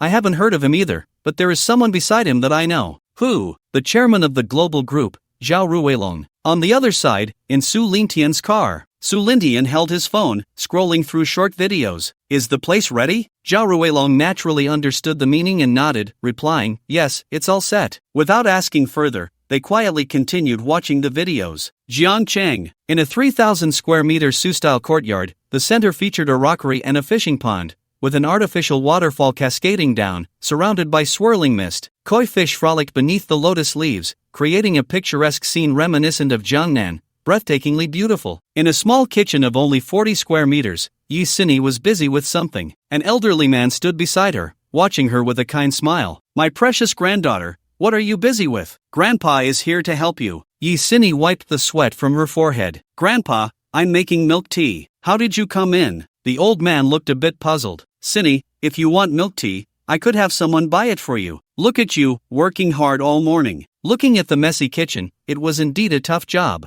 "I'm making it for." "Ah, Grandpa, you're trying to pry information out of me again. I'm ignoring you." Saying this, she took out a sugar tester, checked the sugar level, and finally smiled when she saw the desired value. She poured the finished milk tea into a cup and packed it up. Seeing this, the old man stepped forward and said, "Is it done? Let Grandpa have a taste." "Humph, no. If you want to drink it, wait until tomorrow. I have things to do, so I'm leaving now." "Grandpa, please have someone clean the kitchen later." Watching Yi Sini leave in a hurry, the old man was quite upset. This was no different from someone running off with his granddaughter right in front of him. "Little mouse," he shouted outside, and soon a man in his 40s with a dark expression rushed in. "Old man, I'm called Zayazi. Did you call me for something?" He had been by the old man's side for over a decade and had never been called correctly once. Though he was used to it, every time he heard that name, it felt like he had stolen rice from home. "Is Sini in a relationship?" "Ah, it seems so. It's with a classmate who rejected her confession before." Hearing this, the old man was instantly furious. Even rabbits don't eat the grass near their burrows. She was rejected before, and now they are together? Is my precious granddaughter just a plaything? "You little brat, I want to see if you have 3 heads and 6 arms or just 2 arms. Tell Yi Zhonghua to prepare for my 70th birthday tomorrow. Also, have Sini bring that person back. I want to see who has enchanted my granddaughter like this." Zayazi was confused. "Old man, isn't your 70th birthday next month?" However, the old man looked up and glared at him. "What? can't I decide my own birthday? Zaizi broke out in a cold sweat. What could he say? What dared he say? Jiangchang no. 1 high school. Su Lintao saw Yi Sini standing by the car from a distance, holding 2 cups of milk tea. Upon seeing him, her face lit up with a radiant smile. Have you been waiting long? Not at all, I just arrived. Oh, the young master is here. The young lady has been waiting for you for half an hour. The security guard's untimely voice instantly shattered her not-so-smooth lie. Su Lintao smiled and patted Yi Sini's head. Let's go. It's a holiday these days. I'll take you out to have some fun. He took a cup of milk tea, inserted a straw, and handed it to her. You must be thirsty. Here, for you. Yi Sini took it, took a sip, her eyes brightening. She glanced at the packaging and said, What brand is this? It has a unique taste and is quite delicious, with just the right sweetness. Where did you buy it? Hearing this, Yi Sini's anxious heart finally relaxed, her eyes crescent-shaped with a smile. I made this at home. I'll hold it for you since you need to drive later. While saying this, she took the milk tea from Su Lintao's hand. Taking advantage of him opening the car door and not paying attention, she secretly took a sip. After the two of them had played around the scenic area, Yi Sini received a phone call at noon, and her expression became somewhat unnatural, hesitating to speak at times. This left Su Lintao a bit puzzled. Xiao Xian, what's wrong? Is something happening? Looking at Su Lintao's worried face, she thought for a moment before stammering, My grandpa's 70th birthday is tomorrow, and he wants me to bring you back. Su Lintao was taken aback. This sudden invitation to meet the family caught him off guard, but he couldn't avoid it. Sooner or later, they would have to meet. He just never expected it to be so soon, especially since they hadn't even graduated from high school yet. He felt inexplicably nervous. So, Xiao Xian, what hobbies does your grandpa have? I need to prepare something quickly. At that moment, he was already thinking about what kind of gift to get, something not too extravagant, yet valuable and meaningful. Actually, it doesn't need to be an expensive gift. My grandpa loves me very much. That won't do. Since he loves you, I need to prepare something with care. What if he doesn't agree to us being together? Hearing Su Lintao say this made her heart feel sweet. Well, my grandpa likes calligraphy and paintings, those scholarly things. Calligraphy and paintings? Alright, I got it. I'll think of a way. If he really couldn't find anything good, he would have to ask his older brother for help. Meanwhile, in the Yi family's courtyard, old Master Yi sat in the courtyard, his expression somewhat grim. He had just received news from a friend that his eldest grandson was missing on a mission. He didn't know what the mission was, only that it had been completed, and there had been significant losses. His grandson had gone missing for several days now, having stayed behind to cover for others. As for why he was only receiving news now, it was because confirmation was still pending, or rather, they were waiting. After several days without contact, they finally informed him. Old Master, do you want me to take people in to search? They are too restricted. Little Mouse, usually lively, now looked much more serious. It's useless. What can you do by taking a few people into that kind of place? If they haven't found anyone, they might end up losing themselves too. But, enough, didn't I say? It's just a disappearance. Maybe they'll contact us tomorrow. The higher-ups will find a way. Little Mouse felt somewhat helpless. He understood the old man's words, but he couldn't just place his hopes on others. Then tomorrow, continue, and inform Zhonghua. Little Mouse's eyes lit up. Right, he couldn't do it, but the Yi group could. Money can make things happen. They could just hire some mercenaries. When Yi Zhonghua learned that his son was missing, he was also taken aback. This was his only son. Without any hesitation, he took out his phone and dialed a number. The call connected, but no sound came through. Dark web. Beep. After a long while, a deep voice finally spoke. What is it? Find someone, named Yi Ziliang, location. Blue Star. As for this location, he was helpless. After all, it was a secret mission, and he couldn't possibly know the mission's location. Although his father held a high position, the systems were different. Wait. After another minute, the voice on the other end finally returned with news. $10 million. Yi Zhonghua didn't think twice before agreeing. $10 million wasn't exactly high, but it was definitely not low. However, it was understandable, considering his son was not an ordinary person. He thought it would take a few days to get news, but to his surprise, the other party only fell silent for a few seconds before providing the information he wanted. The speed was astonishing, leaving him dumbfounded, and his heart was in turmoil. Clearly underestimated the capabilities of the dark web, which is not his fault. This contact was something he obtained from someone else, and this was his first encounter. The person you are looking for has left the Middle East and has now entered your territory. After saying this, without waiting for him to respond, the other party hung up. Yi Zhonghua was a bit dazed. Is that it? Just like that, they hung up? He hadn't even paid them yet. Weren't they afraid he wouldn't honor the deal? But thinking of the other party's terror, it seemed unlikely anyone would act irrationally. If that were the case, in 7 days, it would probably be his own funeral. Just as he was still pondering how to pay the other party, the financial director suddenly knocked and entered, looking visibly anxious. Mr. Yi, it's bad news. $10 million has just been transferred out of the group account. Yi Zhonghua was first enraged, then shocked, and finally took a deep breath, calming himself. I transferred it. It's fine, just go back to work. He wanted some quiet. The dark web was indeed simple and brutal. They didn't even need him to pay. The other party just reached out and took it. Su Bei, not giving money? Not a chance. If I don't take more, just enjoy it quietly. Yi Zhonghua felt a chill. The dark web was truly terrifying. This intelligence network, these methods, what unfortunate soul had crossed the other party? They must have been incredibly unlucky. He decided to avoid contact in the future. The old Yi, having received news about his son, experienced a whirlwind of emotions in this half hour. It's good that nothing happened. Good that nothing happened. He also lamented that such organizations existed in this world, and he had been unaware of them during his time in power. How high must one climb to be considered powerful? He could only think that he hadn't climbed high enough to know. As for why his son knew, for words, there's profit to be made. In the afternoon, a Koenigsegg Jesko stopped at the Yi family's door, and Yi Sini got out of the car. The old Yi watched everything from the courtyard, and the little mouse beside him joked, Old man, should we bring her in to take a look? Rude, no need to bring her in, she won't run away. Tomorrow, she'll come to us. After greeting, Su Lintao quickly left.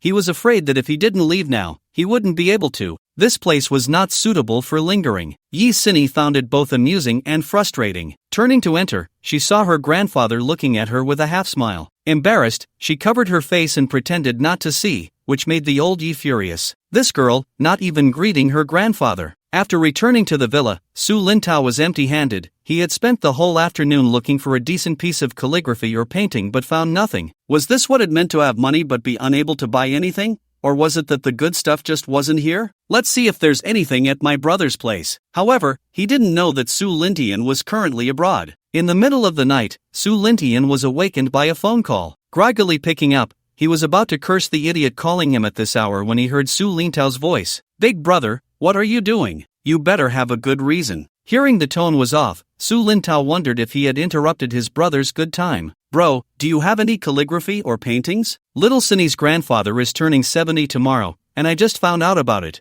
I have no time to prepare. Hearing it was about his brother's lifelong matter, Su Lintian became much more alert. Good kid, no wonder you're my Su Lintian's brother. You're meeting the parents so soon. The rice needs to be cooked quickly. Aim to become a dad in your freshman year, changing diapers while attending class. I'm abroad right now, but don't worry. I'll have someone pick up a piece from the museum and send it back to you overnight, since you're my brother. Hearing that Su Lintian was not in the country, Su Lintao felt a bit embarrassed. It seemed his brother was in the evening there. Ah, big brother, you're abroad? I thought you were in the country. Did I disturb your rest? Alright, two brothers. What's the fuss about disturbing each other? If there's nothing, just hang up. I'll have someone bring you the calligraphy and painting. After ending the call, he was about to call Butler Long, but thinking of the time, the other party should be resting. He could only call Su Bei himself. He didn't know where Su Bei was now, but the call was picked up in seconds, surprisingly fast. Young master, what can I do for you? This was the first time Su Lin Tian personally contacted him.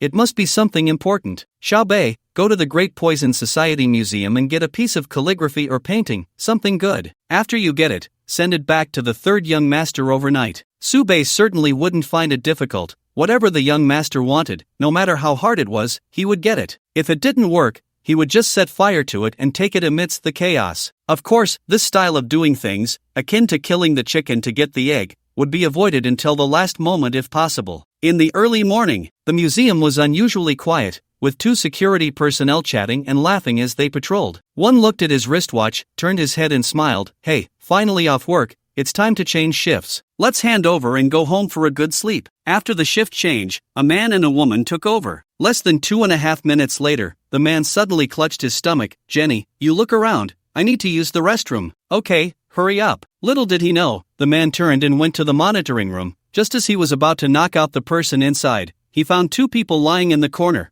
and the person sitting in the chair suddenly spoke. If you want to take something, go ahead. I'll handle the monitoring. Also, you only have half an hour. Someone will be outside to assist you, and they will take you away. The man didn't ask further and turned to leave the monitoring room. Meanwhile, Jenny was looking at the paintings hanging on the wall. She didn't understand what was so interesting about these things or what significance they held, as if they were rare treasures placed here. In her view, it would be more practical to hang a piece of gold instead. As she turned to leave, just as she rounded the corner to go elsewhere, the calligraphy and painting that had just been hanging on the wall were already gone. 10 minutes later. Shit, what's that guy doing? He's been gone so long. He's not hiding in the restroom slacking off, is he? Another 2.5 minutes passed, and he returned to the original spot, looking at the already vanished calligraphy and painting, momentarily dumbfounded. Cold sweat broke out on his forehead. Fuck. He quickly pressed the alarm on the wall. The entire museum erupted in alarms. At the same time, a black Ford was speeding down the road. Inside the car, "Where's the stuff?" A person from the dark web suddenly looked at the man who had just come out of the museum and said. The man lifted his shirt, revealing a rectangular box wrapped in black cloth tied at his waist, and handed it over. The dark web person opened the box and glanced at the contents. "Stop the car, someone will take you away." After saying that, he got out of the car and disappeared into the darkness. The man dared not disobey and didn't dare voice any objections,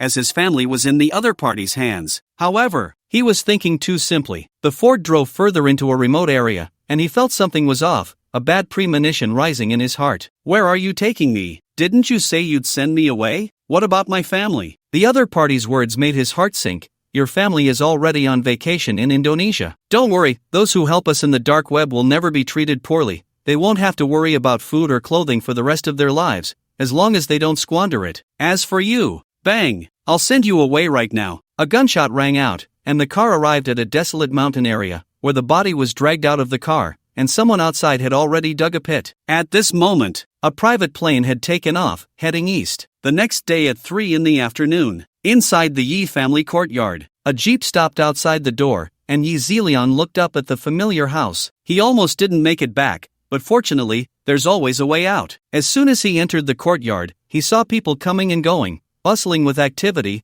as if there was a celebration at home. Yi Zhonghua, who was receiving guests, turned around and saw his son standing there, looking foolish yet beaming with joy, and quickly walked over. "You little rascal, it's good that you're fine, good that you're fine." Gripping Yi Zelion's arm tightly and looking him up and down, he smiled and said, "Dad, sorry for worrying you all. By the way, what's going on at home?" He had returned this time to reassure his family, to report that he was safe, and naturally had no idea that his grandfather had moved his 70th birthday celebration forward. "Well, it's a long story, and it's all because of your sister. The old man has moved his 70th birthday celebration up. Come on, your grandfather will be even happier to know you're back." Yi Zelion's head was a bit dizzy. "Moved it up? Can it be played like this? And it was related to his sister? Dad, what happened to Xiaoxin? Why haven't I seen her? That girl, I don't know who has bewitched her, but your grandfather asked her to go bring someone back." "Ah, girls grow up and can't be kept at home." His little cotton-padded jacket had already leaked out before even graduating high school. The two of them arrived in front of old Master Yi,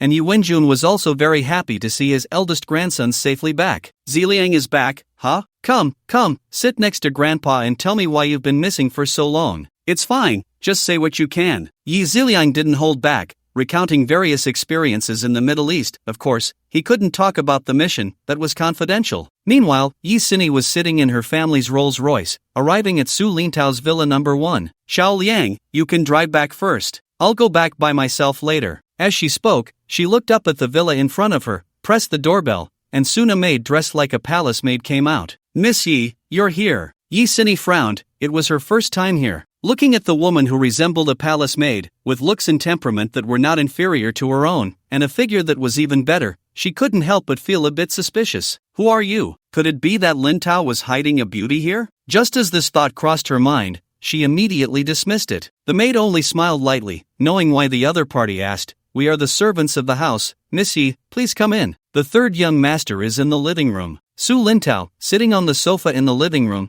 stood up and came outside as soon as he heard Yi Sini had arrived. "Xiaoxin, you're here. You might have to wait a bit, the things haven't arrived yet." "What things? Grandpa is urging me to hurry and bring you back." She naturally linked her arm with Su Lintao's, hugging it close. Feeling the touch on his arm, Su Lintao unconsciously rubbed his nose. He thought to himself, what's up with this girl today, being so bold? However, what he didn't know was that after Yi Sini saw those beautiful maids, she was secretly thinking that she needed to come up with a way to turn raw rice into cooked rice. Otherwise, if he spent every day with the maids, What if he couldn't help himself? Feeling a sense of crisis, she should take the initiative. A piece of calligraphy and painting, sent back overnight by my elder brother from abroad. He didn't know that because of this piece of calligraphy and painting, the American Museum was already in an uproar. Bang! Damn it, you useless fools, have you found the person yet? The curator was furious, slamming his hand on the desk, and the security personnel in front of him were drenched in scorn. Was this stealing? The museum had never lost a single item until now,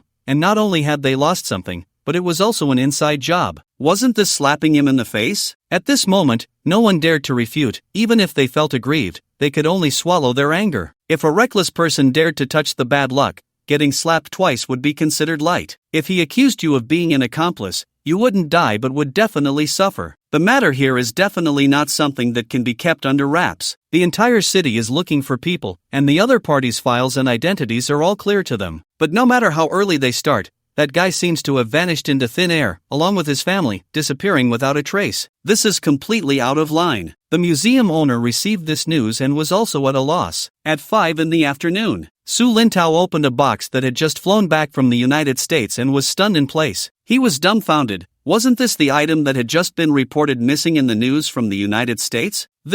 Remembering what his older brother had said yesterday, it seemed he really did take it from the museum, or from someone else's museum. Isn't this the bamboo and bird painting from the news just now? The most shocked was Yi Sinny, who had just scrolled through the news, and the item appeared right in front of her, pointing incredulously at the painting. Ahem, this is originally our item, so it's reasonable to take it back now, right? Yi Sinny opened her mouth and finally said, reasonable? This is too reasonable. Let's go, Grandpa will definitely like it.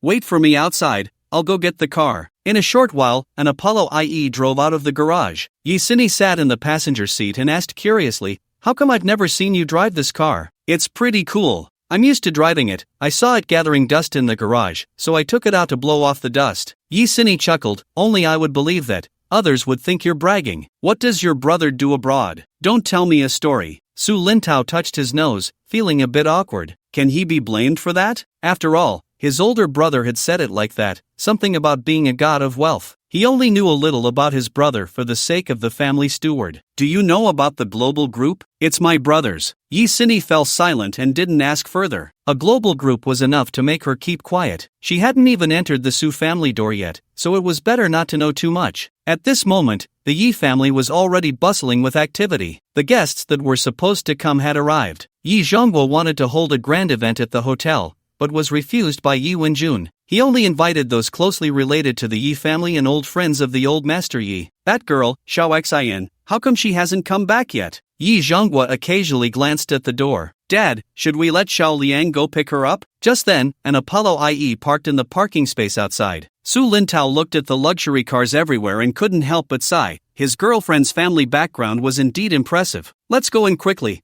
Dad must be anxious. As soon as they entered, they saw everyone's gaze focused on them. No, it should be focused on Su Lintao. After all, they all knew why the old master Yi was celebrating his birthday early. Seeing this scene, Su Lintao felt nervous, which would be a lie. For a moment, he couldn't help but recall what Su Lindian had said back then. When out in the world, one represents not just oneself, and a confident smile spread across his face. At the dining table, Song Tianhong looked at Yi Sinny with a loving smile, then glanced at Su Lintao beside her, thinking, what a joke, dressed in casual clothes, a poor guy wanting to eat swan meat. He turned to his father. Dad, what do you think would happen if I married Yi Sinny? Son, go wash your hands and face, eat more dishes, and drink less wine. You haven't even drunk yet, and you're already talking nonsense. Dad, do you look down on me that much? I'm a big internet celebrity with millions of fans, and our Tianhong real estate isn't bad either, right? Song Tianhong was clearly not convinced. His future was bright. His family owned a company worth 70 billion. When the time came, he would rise up and establish an e-commerce empire, sweeping the globe. A little Yi Sinny was nothing to worry about. Seeing himself starting to grin foolishly, Song Jiangbo wanted to say something but hesitated. How much do you think of me, Dad? The Yi family doesn't need to say much, just one Yi Zhonghua,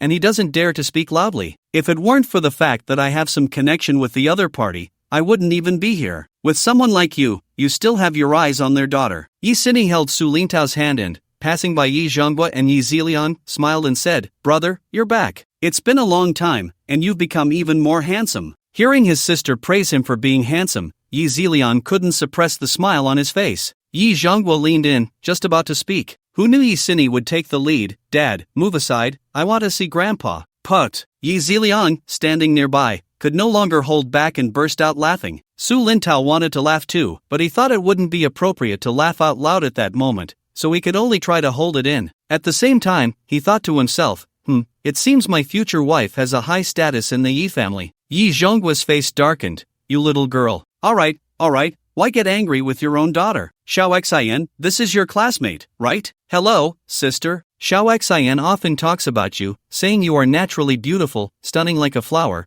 captivating enough to topple kingdoms, as beautiful as a celestial being. Seeing you today, you truly are a beauty of the age, and uncle is quite handsome too. Gaining the mother-in-law's approval, easily handling the father-in-law, and smoothly taking away the daughter-in-law, it's all so simple. Tang Yunyun covered her mouth and chuckled. Did our little Xian really say that? Yi Zhonghua beside her had a face as dark as coal, truly furious, praising her to the skies, and when it came to him, just 5 words? You brat, just wait and see. Who knew Yi Sinny would raise her chin? Of course. Mom is the most beautiful woman in the world, otherwise, how could she give birth to such a lovely daughter like me? Xiao Xian, what are you two chatting about? Come over here to Grandpa. Let's go, we are going to see Grandpa. Holding Su Lintao's hand, they approached Yi Wenjun. Grandpa, happy birthday. Wishing you happiness as vast as the East Sea and longevity as high as the South Mountain. Good.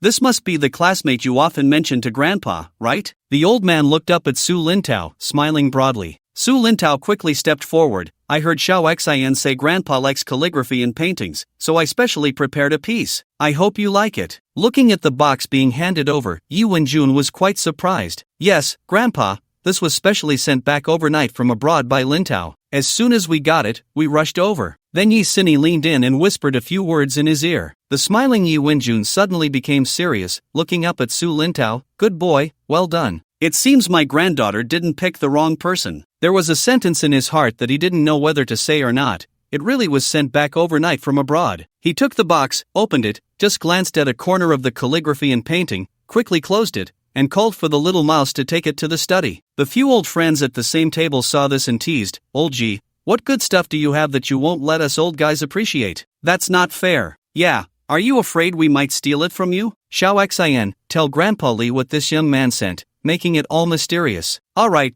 you guys don't make it hard for my granddaughter. This really can't be said. If you want to see it, go to my study later, but I must say, once you see it, don't go around talking about it. Hey, old Yi, you've piqued my curiosity. I must see this thing. Yi Sinny saw that her grandpa approved of Su Lintao and beamed with joy. Seeing that grandpa was very satisfied with Su Lintao, the matter was already half settled. Plus, it seemed her mother was also quite satisfied, which made it 98% settled. As for the last 2% from her father, well, it was better not to have it. If Yi Zhonghua knew her thoughts at that moment, he would probably be furious. Hee, Grandpa, you chat, we are going to Mom's side. Then Su Lintao received the attention of his future father-in-law. A heavy slap landed on Su Lintao's shoulder, nearly knocking him over. Sitting next to his future father-in-law, Su Lintao knew that today he was in for it. A daughter is a father's little cotton-padded jacket. This is not just a saying. Yi Sinny had already been taken away by her mother to chat quietly somewhere. Yi Ziliang looked at Su Lintao with eyes that seemed to say, brother-in-law, help. To this, he could only shrug, indicating his helplessness. Xiao Tao, come, drink with me. Dad, Lintao is still in high school. Drinking strong liquor isn't good. How about some beer? Go away. What does high school matter? He's an adult now. Besides, when he enters society later, there will be all kinds of socializing. I'm just training Xiao Tao's drinking capacity. Let him adapt a bit. We can just drink a few less bottles. Su Lintao understood. If he didn't get drunk today, he probably wouldn't be able to leave this place. Then, for empty bottles on the floor, Su Lintao's face was flushed, shaking his head, trying to clear his mind. Yi Zhonghua saw that this kid hadn't collapsed yet, and then, another 4 empty bottles. Yi Zhonghua was slightly tipsy, while Su Lintao had already started to babble. With his arm around Yi Zhonghua's neck, Xiao, Yi, I really admire you. You developed the group all by yourself. Come, let me toast you. Yi Zhonghua was also slightly tipsy, in the past, who dared to pour him drinks during social gatherings, so his drinking capacity could only be described as average. Come, keep drinking. Xiao Tao, are you drunk? 2 empty bottles. Su Lintao was already slumped over the table. Tao, brother Tao, don't sleep,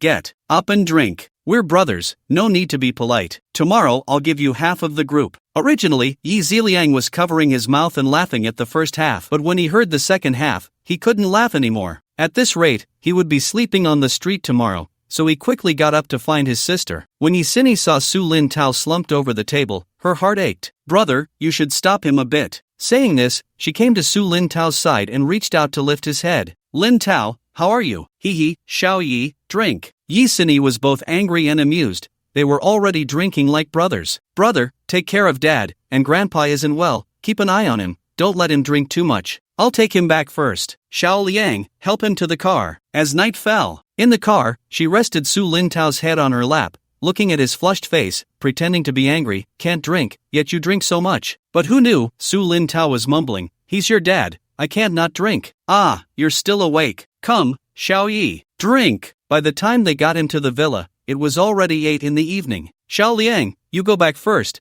I'll take a car back later. The butler heard the noise outside and came out to see his young master so drunk, quickly sending someone to prepare hangover soup. Yi Sini helped him back to the room, and the maids just wanted to follow but were stopped by the butler. In the room, Yi Sini laid him on the bed, but unexpectedly, she lost her balance and fell down. Facing each other, the atmosphere in the room became ambiguous. Xiao Xian, I like you, don't go. Don't. Yi Sini looked at Su Lin Tao, who was so close, her face flushed, her heart racing, and inexplicably leaned closer. Then she shrank back. Oh dear, Yi Sini, what are you doing? Be a little reserved. Just as she was about to get up, At this moment, any hangover soup was unnecessary. The butler downstairs smiled knowingly and waved his hand, saying, no need for the hangover soup, everyone go back and rest. The next morning, Su Lin Tao slowly woke up. His head felt like it was going to explode. He opened his eyes, looked at the familiar room, and suddenly felt something pressing on his chest. Looking down, he saw Yi Sini's head resting on his chest, her face rosy, like a ripe peach. The sensation on his arm. It was it, the bread-filled cake. Remembering what happened last night, his mind went blank. This is a disaster. However, whether he was in trouble or not, he didn't know.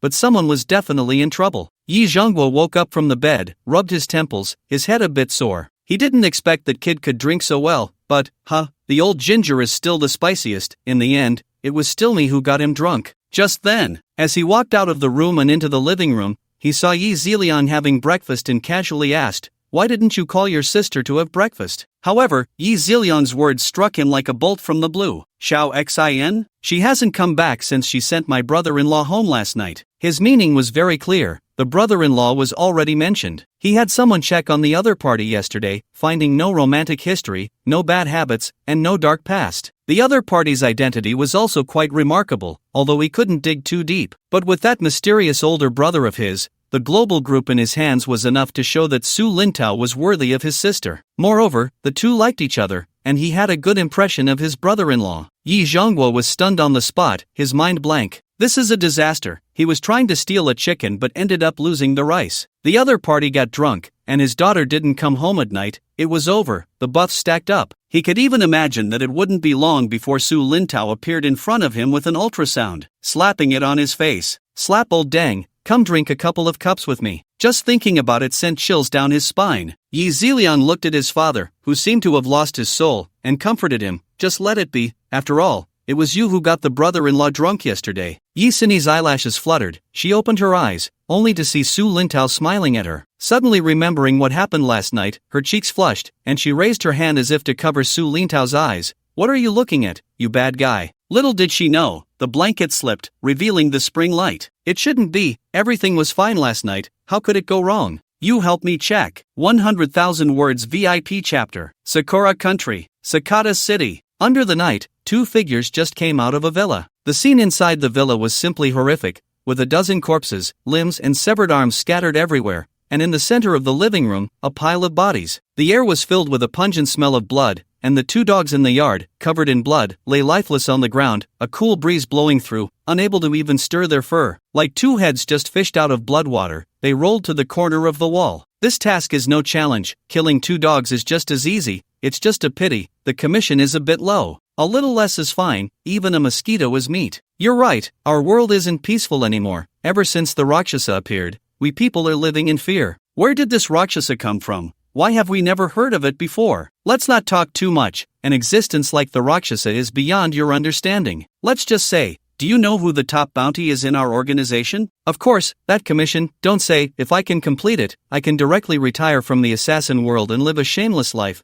like those tycoons in Han Country, reveling every night. But that's simply impossible to accomplish. I've searched the dark web and obtained some information about the other party. Good heavens, this person selling laundry detergent lives in a place surrounded by tens of thousands of troops. Heh, only there would be suitable. Let me tell you, if the Rakshasa wants the other party dead, how long do you think they can survive? One of the assassins turned to his companion, his expression serious. He wasn't being alarmist. He had seen the Rakshas's people long ago. In his view, those people truly deserved to be called assassins, while they were merely slightly stronger murderers. If the Rakshasa wants to kill the other party, although the possibility is high, it should take at least a month or two. After all, the other party is surrounded by desperate people. Pfft, who would have thought that his answer would amuse the questioner? Or perhaps they found the other party's ignorance laughable. A month or two? What a joke! Believe it or not, if the Rakshasa wants the other party dead, they definitely won't survive until tomorrow. Don't think I'm joking, we're just looking at the world from a well. The air grew silent, the cold night wind rustling the leaves around them. Just then, in the darkness, a pair of soul-stirring eyes appeared,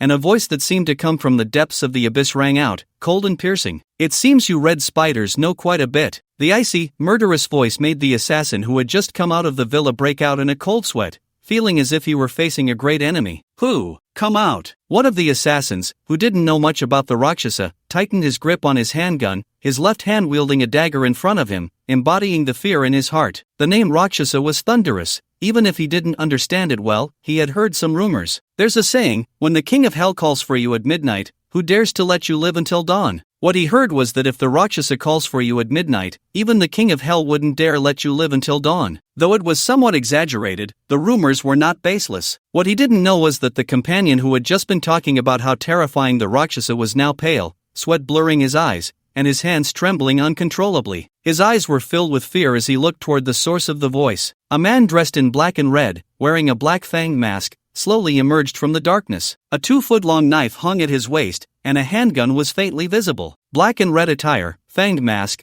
you are Ashura from the Rakshasa, one of the top 10 assassins in the assassin world. I didn't expect to encounter you here. Ashura wanted to explain, but then thought, there was no need to explain so much to a dead person. What he referred to as the top 10 assassins was actually a misunderstanding. It was the 10 groups of the Rakshasa. The assassins that Su Lintian had assigned to Robert were of varying strengths, but the weak ones were weak internally, not externally. Robert arranged these people from strong to weak into 10 groups. The number of people varied, but without exception, they were all assassins given by Su Lintian. From the 10 groups, it developed downwards, meaning that no matter how the Rakshasa developed or how many people there would always be only 10 groups. Assassins absorbed from the outside would be assigned to the 10 groups, all managed by the group leaders, and Robert only needed to manage the 10 group leaders. Otherwise, with so many assassins in the Rakshasa, if he had to manage each one, he would be exhausted. Just like Su Lintian, who established 2 major organizations, 1 conglomerate, and then needed to provide people and money, he only needed to manage 3 responsible persons. Ashura was the name of a group, ranked 3rd among the 10 groups. This management method was also tacitly approved by Su Lintian. He didn't want to disband the 2 major organizations after leaving Blue Star, but rather to increase support. Truly worthy of being the son of the Red Spider leader, you know quite a lot. However, Ashura's words left the other party's mind in a state of confusion. The son of the Red Spider leader? Himself? How could that be? This was impossible. His companion beside him looked at him in shock as well. The son of the leader? Judging by the other person's expression, it seemed they were also kept in the dark. I am the son of the organization's leader. It's impossible, huh? So that's how it is.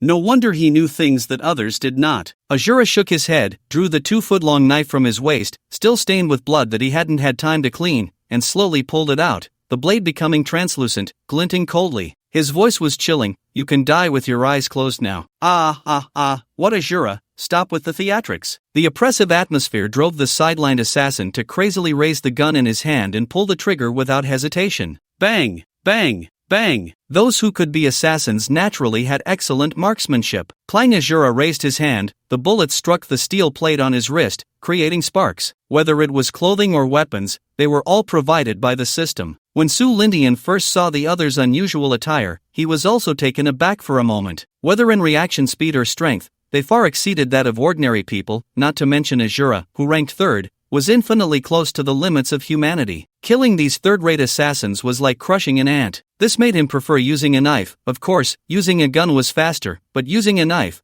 with its rich smell of blood, stimulated his nerves, keeping him excited and highly alert. Shit! Damn it! Seeing the gun was ineffective, he wanted to continue, but Azura would not give him another chance. Closing in quickly, his speed left the assassin in disbelief. He finally understood that the son of the leader was indeed telling the truth. Reflexively, he raised his dagger to defend. He was horrified to see his dagger snap in two, Azura's knife slicing through his body as easily as cutting tofu, even giving him the illusion that his heart had been cut in half. He opened his mouth, wanting to say something, but at that moment, he couldn't say anything at all. Azura flicked the blood off his knife, sniffing the blood scent in the air, which excited him greatly. Turning his head, he looked expressionlessly at the dazed son of the so-called Red Spider leader. Don't worry, you're not alone, because the entire Red Spider will accompany you to the grave, you're just going first. Why? We Red Spiders haven't provoked you Rakshasas, right? Why do you have to wipe us out? Ha ha, how ridiculous, you're not even worthy of being an assassin. I'll tell you, you took on a task you shouldn't have accepted,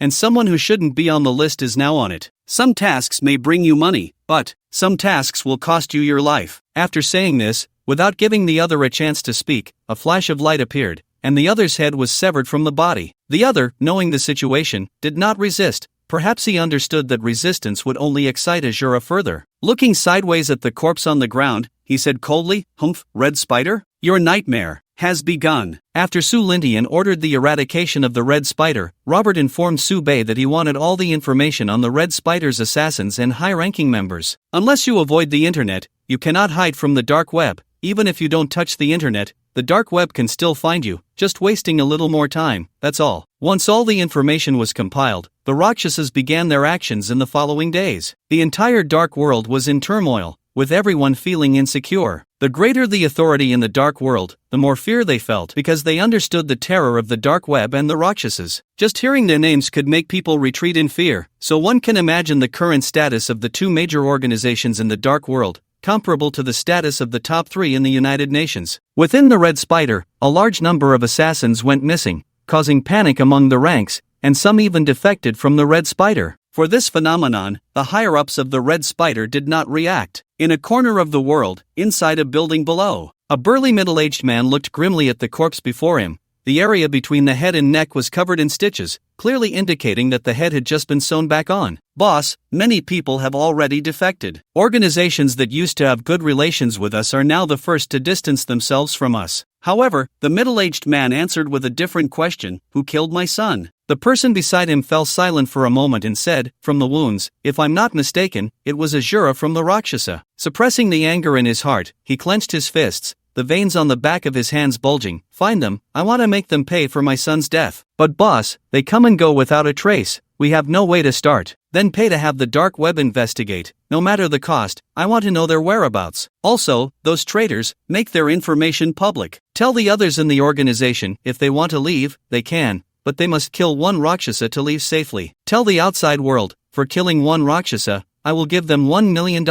His $1 million is not a small amount, but would anyone really take that risk? "Yes, boss, I will announce your words right away." The man approached the corpse, looking at the pale face, feeling a bit guilty. "Father, I'm sorry, if I hadn't kept this from you, wanting you to gain experience to take over the Red Spider in the future, you wouldn't have died. Don't worry, I will make them pay for your death, I promise." His decision undoubtedly intensified the turmoil. The killer had no blood on their hands, no enemies, and now that the information was made public, their future days could be imagined. Not only were enemies watching, but the police outside were also keeping a close eye. New York. Tall buildings stood on both sides of the street, and the water on the road told of how the city had just been washed clean of dust by the rain. Suddenly, "You son of a bitch, you killed my son, today I've finally caught you. Before, the Red Spider protected you, let's see who protects you today." A man, battered and bruised, ran out from around the corner, his trembling hand holding a phone, not knowing where his gun had been thrown. Looking at the phone, he hesitated, turning to see more than 20 gang members behind him, some even holding handguns,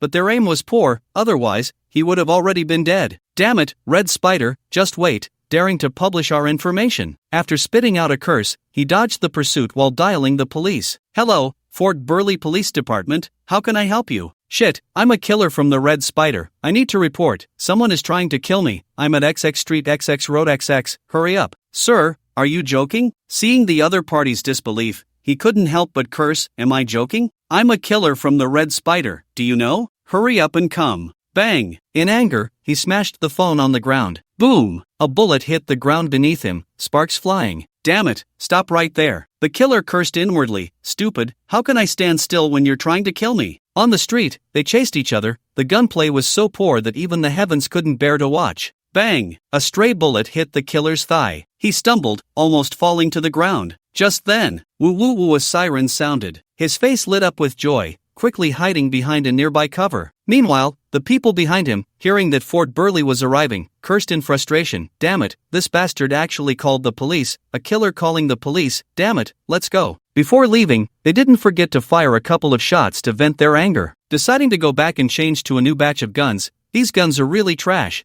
The bullets fired don't even know where they're flying. This time, Fabol arrived surprisingly quickly. The assassin was taken away, and after getting into the police car, the anxious heart finally relaxed. For now, it could be considered that a life was saved. The dark world was in chaos, and as the mastermind behind it all, Su Lintian returned to the Magic City once again. Stepping off the plane, he stretched lazily and took a deep breath. Oh, it's still good to be back home. At the same time, outside Deep City University, a black Mercedes parked outside the campus, and the two bodyguards inside looked at the tightly bound assassin. One of them patted the assassin's face and said coldly, "Kid, daring to come here and falling into our hands, you're in for a treat. Let's go to the old place and show him our skills." Is there nothing going on with the second young lady? Don't worry, with the second team there, it's fine. Besides, the Red Spider is too busy to care. This unlucky guy is probably the last one to sneak in. Alright then, to the old place, let him taste our skills. The assassin in the back seat looked terrified, whimpering with tears in his eyes. The car drove towards a desolate mountain. Before long, it stopped halfway up the mountain, and the two men carried the assassin to a hidden spot. They threw him on the ground, and the assassin flailed like a fish thrown onto the shore. Looking at the surrounding environment and the fresh soil on the ground, a wave of desolation washed over him. Longtime killers know that such places, with freshly turned soil, are clearly good for burying bodies. Those who are used to killing often have some inexplicable quirks, such as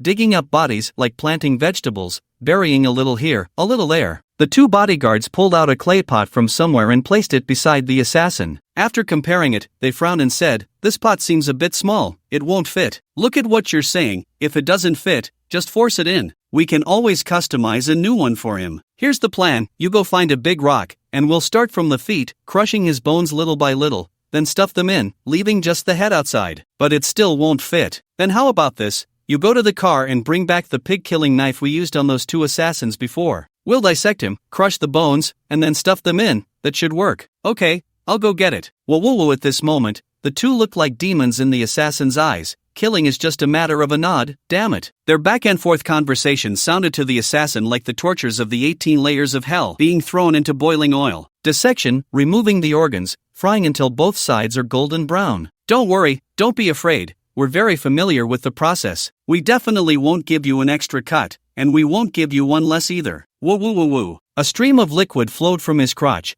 He was scared to the point of wetting himself. At this moment, another bodyguard returned, holding a shovel, and without saying a word, he started digging a pit. Moments later, the two threw the assassin into the dug pit, and the assassin looked at them with eyes full of gratitude. "Hey, look at that look in his eyes. It's like he's thanking us." After burying him alive, they poured a little water, then took out a packet of weed seeds from their pockets, scattered them on the ground, and covered them with some dry leaves. As for why they scattered seeds, it was obviously to make the grass grow faster. Otherwise, how slow would it be for the ground to grow grass on its own? It wasn't that they were afraid of being discovered. After all the surveillance along the way had been cleaned up. Besides, who would care about a foreign assassin? Deep City University, in the girls' dormitory. Su Lingxian was live-streaming and singing in a lazy voice. Since Su Lindian appeared, the live stream had started to improve, and the number of fans had already surpassed 500,000. The number of viewers in the live stream had stabilized at around 6 to 7,000. At this moment in the live stream, the village chief of Sheep Village entered the live stream. The appearance of Su Lintian instantly lifted the atmosphere in the live stream. "Wow, today is my lucky day. I actually saw the village chief. Am I seeing things? The village chief is here, and he hasn't appeared in the live stream for a long time. Who says otherwise? The last time he showed up was ages ago. Village chief of Sheep Village, hello everyone, long time no see.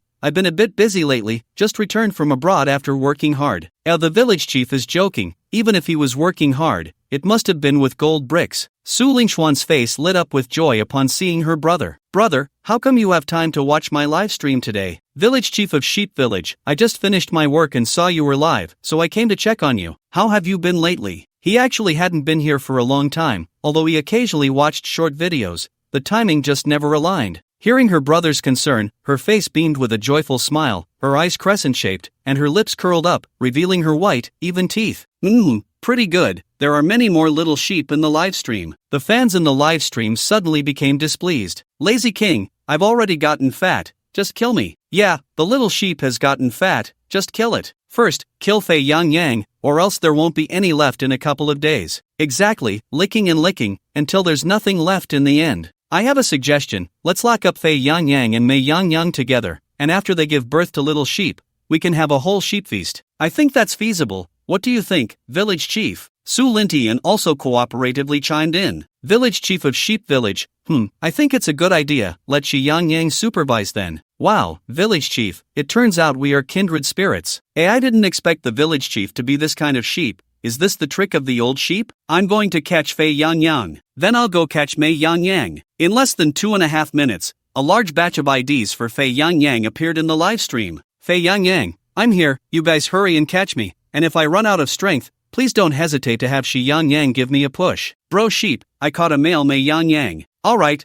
then let's lock them both together. Then, just moments ago, the righteous Fei Yang had a change of heart. Fei Yang, no, I'm a licking dog, I don't deserve this. You should lock this male Mei Yang with Shi Yang instead. Let me supervise. What do you think? Su Lingxian was amused by these comments, laughing heartily. The fans were so talented, everyone online was a potential actor. In the end, it was still Su Lintian who wrapped up this barrage-style drama. Village chief of Sheep Village, Linger, I remember you said you like singing. Do you want to become a star? At this moment, some passers-by in the livestream began to make sarcastic remarks. They just couldn't stand seeing others show off in front of them.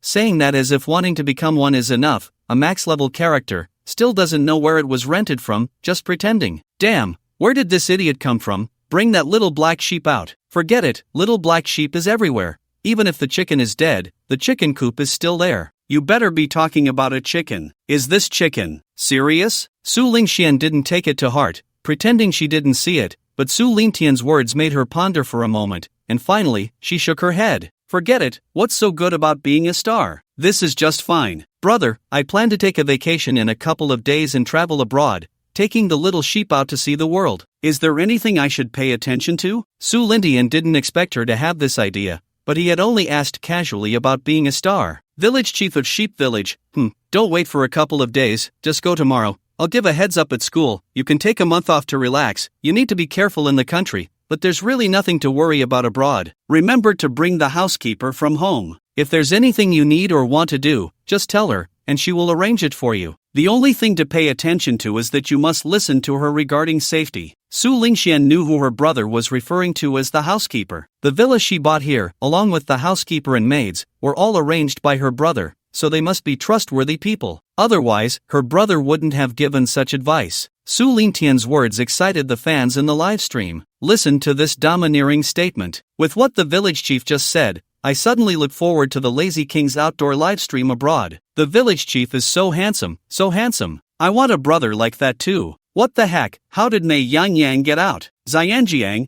how did you supervise this? And Fiangiang, how did you let this useless sheep escape? Su Lingtian directly ignored such comments. This software was like that, suddenly speeding up. Su Lingxian could only smile wryly and said, Little sheep, that's it for today's live stream. Let's end it early, see you tomorrow, good night, brother. Whoa, the Lazy King finally said good night to me. I'm so excited, how am I supposed to sleep tonight? Shameless, he was clearly talking to the village chief, you dead sycophant. Bro, take my advice, excessive passion is a disaster, cut it off for eternal peace. Oh right, isn't there a high-paying security job in Magic City? It suits you well, you can apply for it then. Seeing this, Su Lingxian promptly ended the live stream. No matter how much they chatted, it would probably turn into positive energy again. Su Lindian casually scrolled through 2 videos, all of which were pointless. As the saying goes, ugly people cause trouble. He turned off his phone and tossed it aside. He turned to Butler Long and said, Linger is going abroad for a month tomorrow. Have the dark web and the Rakshasa side keep an eye on things. Also, inform Su Bei to establish a protective umbrella and have him bring all those warlords and armed forces from the dark web under the protective umbrella. Yes, young master, I will notify him shortly. By the way, young master, the information you requested earlier has come from the dark web,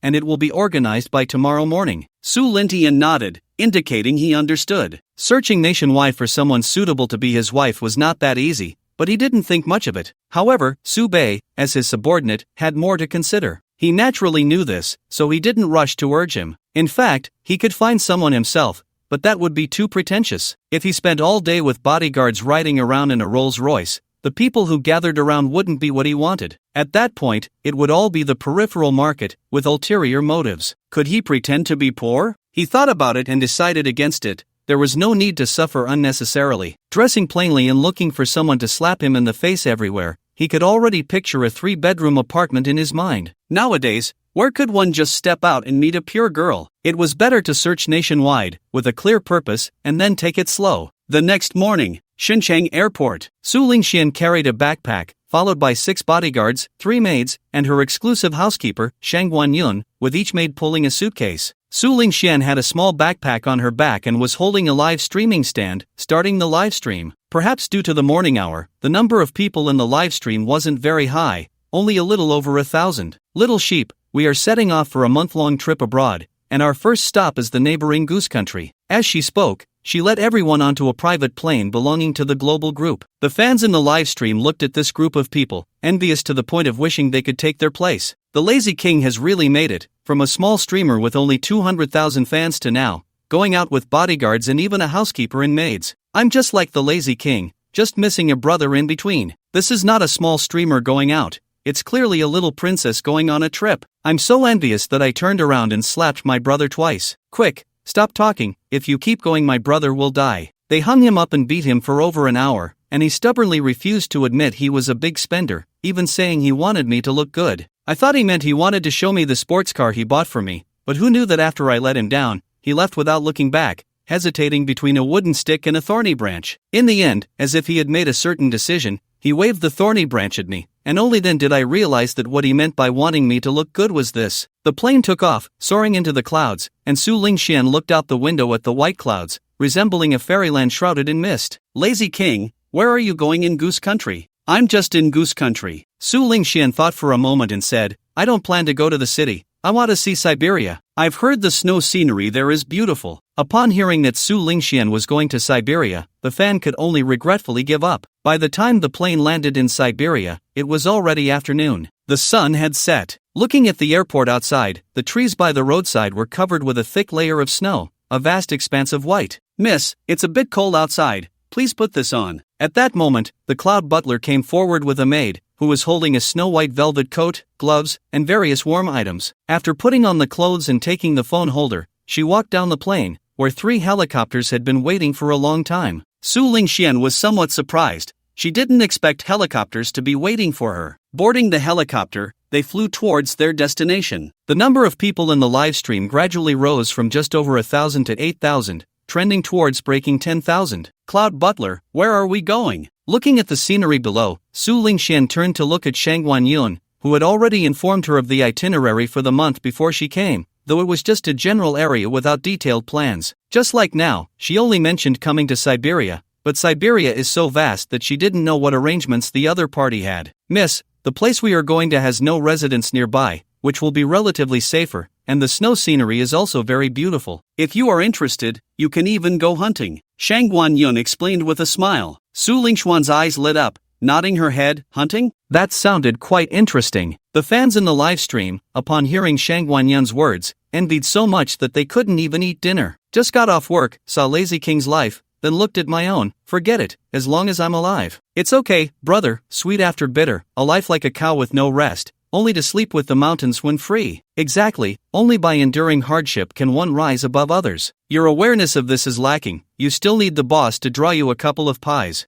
Don't think too much. We are just workers, just happen to have studied for a few years. The strong never complain about the environment. The strong never complain about the environment, but I am weak. I not only complain about the environment, but I also complain about the strong, because the environment is ruined by them. The bullet comments began to delve into philosophical discussions. The plane soon arrived at its destination, where there were 3 small wooden houses, 1 large and 2 small. Many people could be seen moving back and forth. After the plane landed, Su Lingxian finally saw who these people were. There were white people and yellow people, more than 20 of them, all dressed in camouflage uniforms, wearing military boots, and some even had handguns at their waists. Not far from the houses, several military off-road vehicles were parked. The wooden houses were brightly lit, looking very new, as if they had just been built not long ago, covered with a layer of snow. When the people saw her coming down from the plane, they all stood up and respectfully called her second miss. Su Lingxian tightened her coat. Although she felt puzzled, she still nodded slightly in acknowledgement. At this moment, the sky had slowly darkened. This scene inevitably made the fans in the live stream start to speculate. These people clearly aren't ordinary. I can see that too. You're just talking nonsense. What do you think? What is the identity of the Lazy King's brother? Stop guessing. With our knowledge, we can't figure it out. Su Lingxian held her phone, turned around, and white smoke puffed out of her mouth. Little lambs, how's the snow scenery? The air here is so fresh, just a bit cold. When I arrived, I took a look from the helicopter, and indeed, as Cloud Butler said, there are no residents around. As a little potato from the south, this snow scenery is really beautiful. It makes me want to go there. Looking at those snow-covered trees, they look like Christmas trees,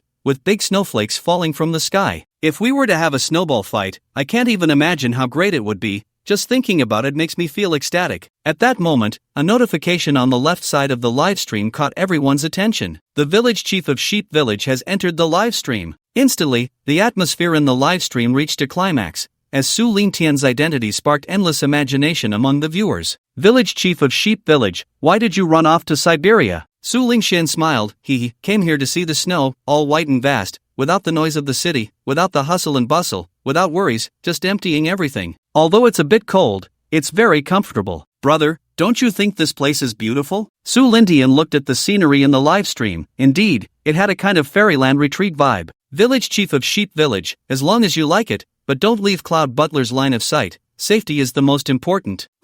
I know. I want to go hunting, but I don't know if I can show weapons in the livestream. I might get banned, right? The fans in the livestream saw weapons and instantly became alert, all clamoring. Hunting, we must hunt. Don't worry, with the village chief here, what is there to fear? Who dares to ban your livestream? Exactly, Xiao Ming dares. Village chief of Sheep Village, logically, it should get banned. Wait a moment. Then everyone in the livestream saw him leave, and it instantly became lively. What the heck? What does the village chief mean by that? What else could it mean? He must be calling someone. Just as they said. Douyin headquarters. President Zhang urgently convened a video conference with the shareholders. Once everyone arrived, the other shareholders exchanged puzzled glances. President Zhang, why the rush for a video conference? Has something happened? Yeah, this isn't your style. President Zhang smiled wryly. He didn't want to either, but he had just received a call that made him take it seriously. There is indeed something to discuss with you. I just received a call from President Zhao of Global Group. Global Group? The people in the video expressed confusion. They naturally knew about Global Group. After all, their scale was not something they could compare to. What does Global Group want with you? We have no connection with them. Thinking of this, President Zhang actually showed a look of envy. Not wanting to keep them in suspense, he helplessly said, Global Group wants to invest $500 million in us, and we only need to give up 1% of our shares. $500 million for just 1% of the shares means that Global Group values their company at $5 trillion. $5 trillion, it's unimaginable what kind of number that is. Global Group's financial power made him envious. What shocked him even more was that all of this was just for a live stream. What? As expected, when this was said, everyone jumped from their seats, filled with deeper confusion. What does Global Group want? Do they have too much money to spend? Does the other party have any requirements? Yeah, giving us such a high valuation must come with some harsh requirements. If you ask me, just refuse. After all, we don't lack money right now. Zhang Zong yawned and said lightly, refusal? How can you refuse? Do you think just saying a word will suffice? If someone else from the Global Group called him, perhaps he would refuse, but if Zhao Ruilong personally called him, then he didn't dare to think further. even though nothing would happen domestically, but abroad. Perhaps a few others also thought of deeper implications. Zhang Zong, why don't you first talk about the other party's request? Actually, it's very simple, or rather, it's not a request at all. The other party asked us not to interfere with a live stream called Green Pasture Lazy King. To be precise, as long as the other party doesn't stream overly bloody scenes, there are 3 main principles. We cannot block their live stream, and we also have the power to support them. This left several people dumbfounded. Wait, $500 billion, and that's the only request? It seems the other party really has more money than they know what to do with. They had thought the other party would have some excessive demands for business cooperation. That's it? Nothing more? Are you really sure that's Zhao Ruilong's phone from the global group, not a scam call? Zhang Zong shrugged. He had thought the same at first, but they had directly transferred the funds. If it were a scam, wouldn't the cost be too high? Plus, there was Su Lingxuan's identity, the sister of the behind-the-scenes boss of the global group. There's no denying it, it really is him, because the funds have already arrived. And that streamer, what is her identity? The biological sister of the behind-the-scenes boss of the global group. Zhang Zong didn't hide it. After all, with the identities of the people in the video, a simple search would reveal everything. Of course, that was limited to what they knew. Everything they knew was what Su Lintian wanted them to know. Several people gasped. Why did this princess decide to become a streamer?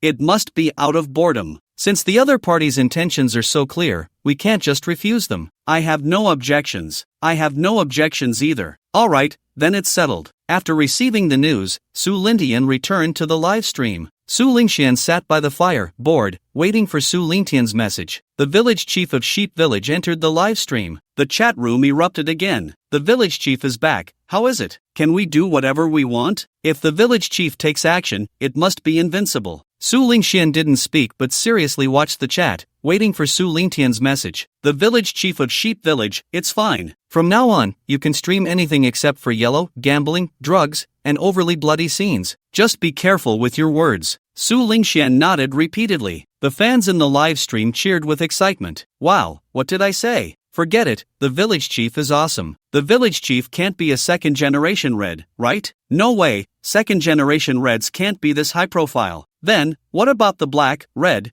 and white second generation? Who cares what generation, as long as it's impressive? Su Lintian looked at these comments, shaking his head without paying much attention. The village chief of Sheep Village, let them teach you how to shoot, so you have the ability to protect yourself in case of danger. I have other matters, so I won't watch your live stream anymore. After saying that, he directly left the live stream. After that, Su Lingxian had no more worries. Cloud Butler, do we have any weapons? Let me practice a bit. I'll go hunting tomorrow morning. The Cloud Butler nodded. Yes, miss, please wait a moment, I'll arrange it. Soon, a maid came forward and said, Miss, dinner is ready. Su Lingxian was already hungry. Inside the wooden house, there was a table, and dinner consisted of game meat, some fresh vegetables, and fruits. All of it was something she had never eaten before, which greatly stimulated her appetite. Sigh, why is there such a huge gap between people? Looking at the sumptuous game meat, then at the instant noodles in my hand, this dinner, I might as well not eat it. Half an hour later, the number of people in the live broadcast room suddenly skyrocketed, rising from 10,000 to over 100,000 in just a few minutes, leaving everyone in the room stunned. Wow, why are there suddenly so many people? I thought I had jumped to another live stream. What's going on? Over 100,000 now. Could it be that some big streamer ended their broadcast and funneled people here? Wow, it's over. With so many sheep, the grass in Sheep Village won't be enough. Wait, this fan badge, is that my brother Quan? How about it, brothers? I went and brought brother Quan here. How's that for drawing traffic? Previously, the gifts were given out casually, but now they were pouring in non-stop. Listening to Quan's treasure appraisal entering the live stream. Listening to Quan's treasure appraisal sent out 100 carnivals. Listening to Quan's treasure appraisal, I heard from the brothers that there are some very open things here, so I came to take a look. I knew it. Why are there suddenly so many people? It turns out brother Quan has arrived. After having dinner, Su Lingxian finally turned her attention back to the live stream. The barrage of comments was dense, and the number of viewers in the upper right corner was astonishing. She showed a look of surprise, not understanding how so many people had suddenly appeared while she was just eating. Then she saw the comments and understood. She had heard of listening to Quan's treasure appraisal and had watched some of their live videos. Their style was quite interesting,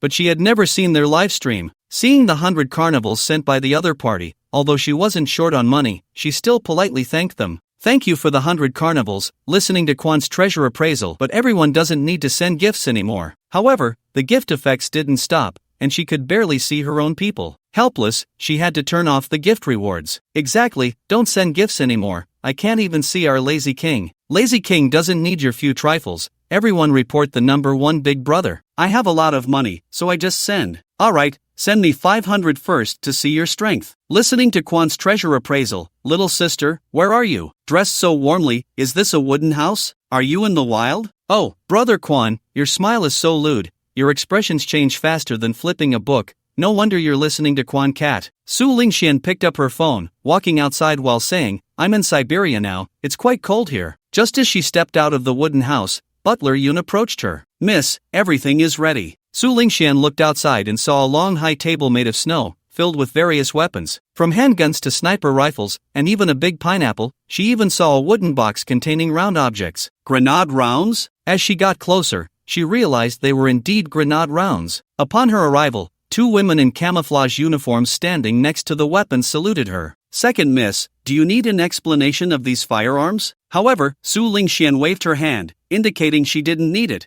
Practice was better than explanation. At this moment, Butler Yun brought the 2 maids over, and the butler took Su Lingxian's phone. She picked up a small handgun, feeling a bit excited. It was her first time handling these weapons. One of the women stepped forward and softly said, Second miss, let me teach you. After receiving her consent, she gently held Su Lingxian's hand that was holding the handgun, explaining how to shoot, how to aim, and the proper posture for holding the gun, while also correcting her. She pulled the trigger towards a large tree in front of her. With each gunshot, her heart raced a little faster. The viewers who had come in with listening to Kwan were momentarily stunned. Wait, these are real guns? I thought they were just for show. By the way, can this be live-streamed? Didn't they say it would be instant if exposed? Are you kidding? Don't you see who this is? My lazy king is not the same. It really is instant. As soon as Xiaoming shows his head, he will be taken out. Compared to the teasing of these bullet comments, Tinquan was thinking deeper. He looked up at the live stream ID. He had never heard of this streamer before. If it weren't for the curiosity sparked by some bullet comments during his own livestream,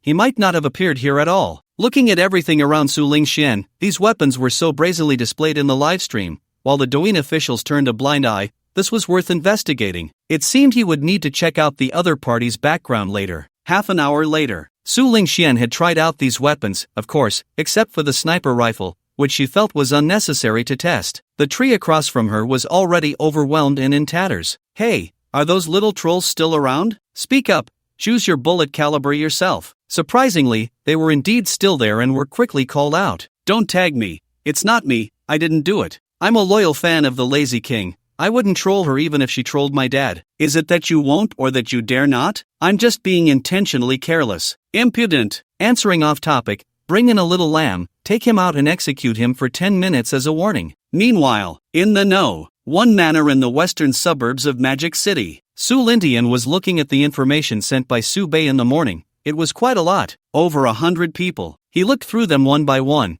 and each one seemed to have decent looks and temperament. Suddenly, a girl caught his attention. The photo showed her in ancient makeup and traditional clothing, exuding a somewhat regal aura, though not very pronounced. Her temperament could be said to be quite good, and there was also a bare-faced photo. Looking at her information, he frowned slightly. In the bare-faced photo, the girl was dressed rather simply. Su Lintian didn't care about her family background. It didn't necessarily have to be a match in social status. After all, in this world, whether or not there was someone of equal status to him was one thing. But he didn't want that kind of relationship. Once social status matched, it would no longer be pure affection, it would always be mixed with other things. Looking at the other party's information. Name, Chen Yunyun. Age, 21. Identity, graduate of the Central Academy of Drama. Current residence, Hangzhou. Artist under Xinqing Entertainment. Relationship history, none. Family background, born in a small rural area of a southern oil city. Her parents are farmers, and her older brother dropped out of high school to work to support her college education. Besides these, there were some of her film and television works, but most were unknown ancient costume dramas. No wonder her temperament was so good. It seemed she specialized in acting in ancient costume films or dramas. However, it appeared that a large part of her works were those she had not graduated from. It seemed that no matter where one went, identity and background were truly important. Long Butler, get ready. Tomorrow we will go to Hangzhou for a visit. The hundreds of girls on the list had no idea that because of Chen Yunyun's presence, they had missed out on a tremendous opportunity for marriage. The next day at noon, Su Lintian got off the plane. Looking at this bustling city, it was his first time here. Let's go, take a look around first. Arriving in Hengdian, he spent the whole afternoon wandering. It was a miniature version of the Forbidden City. At 6 in the evening, Su Lintian had not forgotten the purpose of coming to Hangzhou. In a private room at the Tiangong Hotel, Su Lintian, Long Butler, and several bodyguards sat in the private room, looking at the dishes on the table, casually taking a few bites. Then they sat and waited for something. The meal was secondary, the real purpose was the chance encounter. In the next private room, Chen Yunyun was sitting at the dining table, her expression somewhat displeased. She hadn't expected her agent to deceive her, saying they were there to discuss a script and meet with the director and screenwriter. But upon arrival, she found that not only was the director present,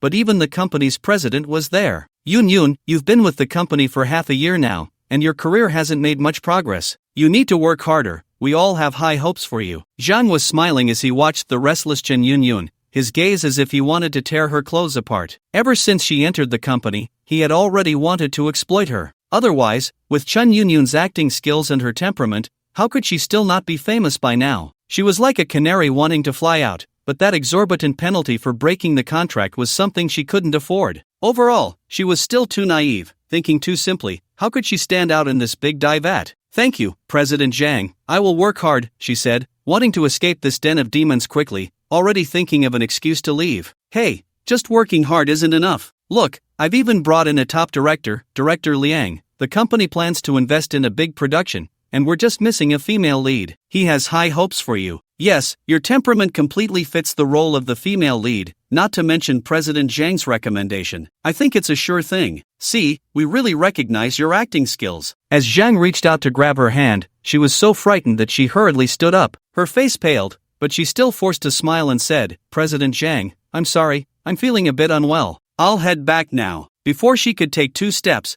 bang! A cup was smashed on the floor, and Zhang no longer pretended, his face darkening immensely. Chen Yunyun, don't be ungrateful. Since you've entered this big divat, don't dream of being some pure white lotus. If you walk out that door now, be prepared to be buried for life. I want the women I desire, and I always get them. The soundproofing of the private room was clearly not good. Su Lintian, sitting next door, heard this and his smile vanished. Chen Yunyun ignored it and directly opened the door of the private room, just as she was about to leave. At that moment, Zhang gave her manager a look, and the manager hurriedly stepped forward to grab Chen Yunyun, who was trying to leave. Yunyun, President Zhang is just being kind, not wanting your talent to go to waste. Just drink a few glasses with him, you won't lose anything, right? Hearing her manager say this, she trembled with anger. If it weren't for her upbringing telling her not to curse, she would have already exploded. You drink if you want, I'd rather be buried for life. Let go of me. Yunyun, don't be foolish. If you don't think of yourself, think of your family. I heard your family is from the countryside,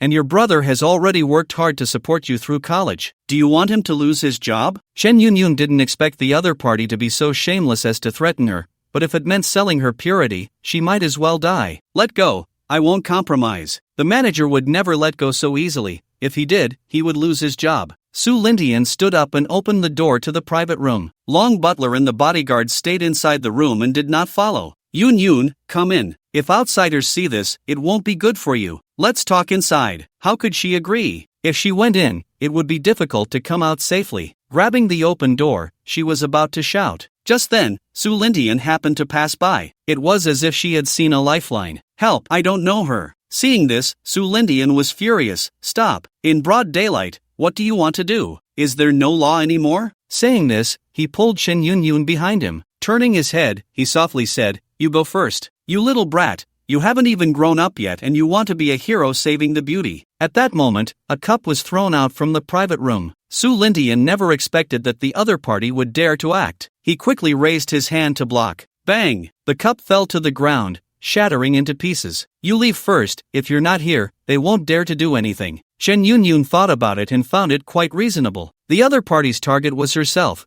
As long as she left, they likely wouldn't focus on him anymore. After saying that, she quickly left. Of course, she didn't really intend to leave, she just planned to wait at the door later. Seeing her leave, the manager didn't care about anything else and directly pushed aside the obstructing Su Lintian. With his balance off, he fell to the ground, his palm pressing against the glass shards, and blood immediately gushed out. Of course, this was intentional. The manager, seeing this, was so frightened that he didn't dare to move. Seeing blood and not seeing blood were two different things. In the private room, Butler Long was holding a phone, watching the hotel surveillance. Seeing this scene, he picked up another phone and said, "Alright, get a piece of gauze to bandage the young master." After a long wait, the hotel staff finally arrived. Following them was the hotel manager. "Sir, what happened? Are you alright? Quickly, get some gauze." The staff behind nodded and then turned to take gauze from their pocket. "Manager, the gauze is here." Su Lindian simply bandaged himself and stood up, saying, "It's nothing, just a little fall. However, the people inside the private room broke something, so you might need to compensate." Then he turned and left the hotel. The manager, understanding the situation, turned and entered the private room. Su Lindian didn't pay attention to what happened next. However, this matter definitely wouldn't end like this. Although he was intentionally injured, the blood was real,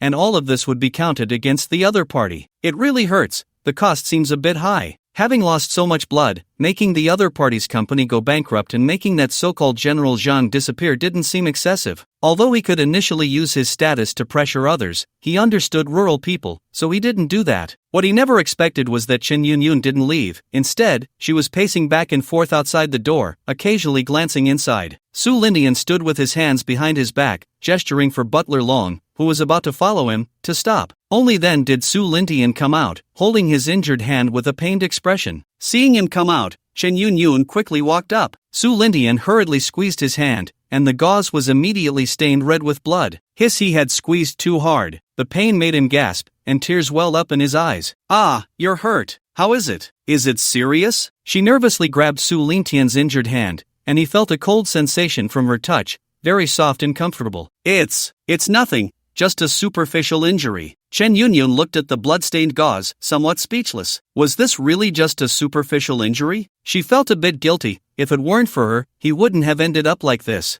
"I'm sorry, if it weren't for me." Before she could finish, Su Lintian interrupted her. "It's nothing. I'm a boy. What's a little injury? As long as you're fine, how about I take you to the hospital to get it treated, and then I'll treat you to a meal to thank you. No need to trouble yourself. It's really just a small injury. If you don't believe me, look." Saying this, he discreetly squeezed again, and blood was about to seep through the gauze. "I have urgent matters now, let's skip the meal. You should leave quickly, otherwise, they'll be coming out soon. Don't let them see you." Then he pretended to leave. Eating was out of the question. If they went to eat now, wouldn't that clear everything up? They would still need to encounter each other in this way in the future. He might be foolish, but the other party wasn't. The world was so big. How could there be so many coincidences? This meal could wait until they got married. At the very least, he needed to get her contact information, but he couldn't ask for it himself. Otherwise, it would reveal that he had ulterior motives for getting close to her. Sure enough, when Su Lindian was about to leave,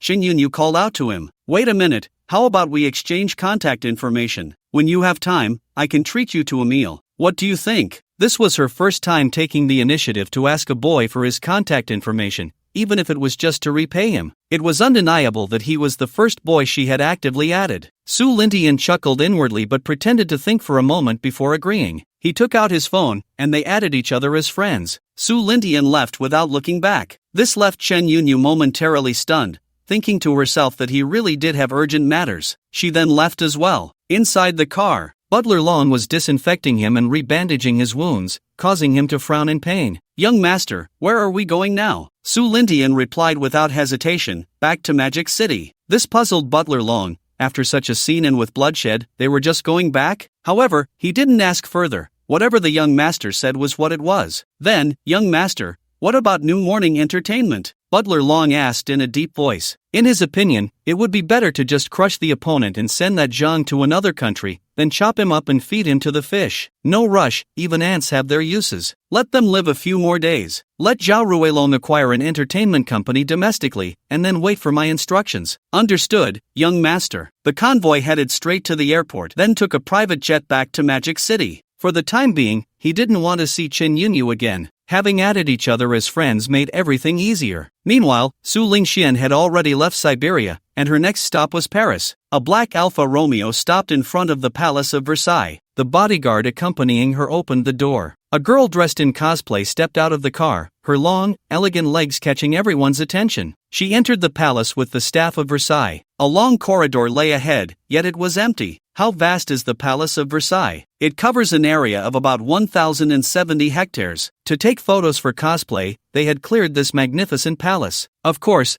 there were still many people in other areas. When she was halfway through taking photos, it seemed she saw a large group of tourists being cleared out of the palace. She vaguely heard some shouts about clearing the area. She couldn't help but look at her butler beside her. We didn't clear the entire Palace of Versailles, did we? The butler felt embarrassed by his young lady's words. Miss, you're joking. It's generally not allowed to clear the entire Palace of Versailles. It's not something that can be done just because you have money. It should be that some important figures are coming, which is why this is happening. Yes, it's not something that can be done just because you have money. It's just that the money isn't enough. Before long, the entire Palace of Versailles became eerily quiet, and a large number of service staff began to gather from within the palace. The person in charge of Versailles stood in an open area outside, watching the staff and various butlers coming from all directions. About 100 people or so. Seeing that the people had almost arrived, he turned to his assistant beside him and asked, "Is the area cleared? Is there no one inside?" Miss Navia is still here. She has booked the side hall. But don't worry, I've already informed her, and I believe there won't be any issues. On the other side, I'm sorry, Miss Fong, we just received notice that the Palace of Versailles needs to host distinguished guests today and requires clearing the area, so we hope you can understand. Rest assured, we will compensate you double for the costs. The staff's meaning was clear. They wanted her to leave. Can I have another half an hour? Just then, several men in camouflage walked past, each carrying a Barrett rifle. Their expressions were cold, and upon seeing that there were still others present, they turned their heads to glance, seemingly warning her. Then he directly left and approached the person in charge. "Didn't you say to clear the area? Why are there still people here?" The person in charge was sweating profusely and could only force a smile, saying, sorry, I'll have them leave right away." The man in camouflage didn't say anything more, just snorted coldly and began to occupy the highest point. He set up his sniper rifle, constantly observing the movements around him. The person in charge bent down, and only after the others left did he dare to raise his head and wipe the cold sweat from his forehead. He turned to his assistant and coldly huffed, "Useless, you can't even handle this." The assistant lowered his head, not daring to retort. "What are you still standing there for? Hurry up and take people to prepare for the welcome." The assistant hurriedly led the team to the steps at the entrance of the Palace of Versailles, where a red carpet had already been laid out, and service staff stood on either side. Just then, a convoy stopped in front of them. More than 20 bodyguards got out of the cars, taking their positions and keeping watch. Butler Yun stepped out of a Rolls-Royce and quickly walked to the other side to open the door. He slightly bowed and said, "Miss, we have arrived." Su Lingxian yawned as she got out of the car, holding a live streaming stand. "Little lambs, I said I would take you to see the scenery outside, and Lazy King keeps his word. We have arrived at the Palace of Versailles. I wonder if there are many people here at this time. I'll take you for a stroll later, but I need to rest, I'm so tired." The fans in the live stream saw the bodyguards around and the service staff of the Palace of Versailles, and the word envy had already been repeated countless times. Then the assistant of the person in charge hurriedly bowed and shouted, "Welcome, young lady. Welcome, young lady." Over 100 service staff followed suit. This made the person in charge, who was talking to Miss Fong, break out in a cold sweat. It's over, the young lady has already arrived." Wiping the cold sweat from his forehead, he no longer cared about his tone. "Miss Fong, please leave immediately. We will compensate you 3 times the fee." Fong Xinglan wasn't angry. If it weren't for the earlier scene, she might have been a bit upset, but seeing those men in camouflage with sniper rifles, she didn't dare to cause too much trouble. Originally, she thought she could finish taking pictures in half an hour, but now it seemed she would have to wait for the next time. "All right," she sighed. Su Lingxian held her phone, walking while looking at the Palace of Versailles in front of her, which she had only seen in videos before. She never expected to be here in person today. "I'm really crying, Lazy King, this setup. Can I perform for half a minute?" "No, just 10 seconds would be fine. I want to take 2 photos. Lazy King is really too handsome. I genuinely want to know his background. I actually want to know the identity of the village chief more. Why is there no one at the Palace of Versailles? It's so deserted. Wait, do you think it's possible that Lazy King cleared the area at the Palace of Versailles? Hiss, what the hell?" Su Lingxian also noticed that the entire Palace of Versailles was empty, not a single person, only service staff. This puzzled her. Butler Yun seemed to sense her confusion and explained, "Miss, there were too many people here. For your safety, I had someone clear the area before you arrived." Su Lingxian was a bit taken aback. Clear the area? It can be done like this? She realized she had been ignorant. If it weren't for her brother, she probably would never have come here in her lifetime, let alone think about clearing the area. Compared to her astonishment, the fans in the live stream were more shocked. Hiss, hiss, stop hissing. If you keep hissing, they'll suffocate and die. Indeed, the young lady's world is something I, a mere cow and horse, don't understand. Clearing the Palace of Versailles can't just be to show us, right? Whoa whoa, lazy king is too good to us little lambs. I've made up my mind, I want to marry her. Brother, what are you thinking? You didn't think this through, did you? You look like you want to die. I'm in Paris, and I'm going to take Lazy King back as my wife. Su Lingxian chatted with her fans as she walked. Then Fang Xinglan and the others approached. They had decided to leave, and the person in charge was following behind. Upon seeing Su Lingxian, the person in charge quickly stepped forward. Welcome, young lady. Su Lingxian nodded and then looked at Fang Xinglan in front of her, only to find that the other party was also curiously looking at her. At the same time, she saw some comments in the live stream about the other person. Why does the cosplayer opposite look so familiar? I think she looks familiar too. Let me think. It's her, my wife. Wait, isn't that Fang Xiao? I follow her, those legs are longer than my life, and the videos she posts are simply amazing, all indicating that Fang Xiao is also a young lady. Young lady of the Nivea group, Fang Xinglan, younger than me, living better than me, going to more places than I've seen on Douyin. If it weren't for her, I wouldn't have known that the Temple of Heaven could be cleared. She cleared the Temple of Heaven at 16, and I was clearing my intestines at 16. She was born in Rome, and I was born a mule. Looking at the current situation, when the two young ladies meet, our lazy king has the upper hand. Lazy king? From today on, she should be called the Princess of Versailles. One is a young lady, and the other is a princess. There's really no comparison. Su Lingxian looked at the comments, so it meant the other party's family was quite wealthy. Hello, are you a streamer too? I see many people in the live stream recognize you. Fang Xinglan, who was about to leave, was taken aback, not expecting the other party to greet her first, feeling a bit flattered. Although she didn't know Su Lingxuan's identity, she had never encountered such a scene with snipers appearing before. Hello, I'm a cosplayer, my name is Fang Xinglan, nice to meet you. She took a couple of steps forward but was unexpectedly stopped by the bodyguard beside Su Lingxian, and then the other party's bodyguard stepped forward as well. They immediately felt a shiver run through them, a sense of danger enveloping them. They understood it must be those snipers from before. This made them stand still, not daring to move. Fang Xinglan then realized something was off and took 2 steps back. Seeing this,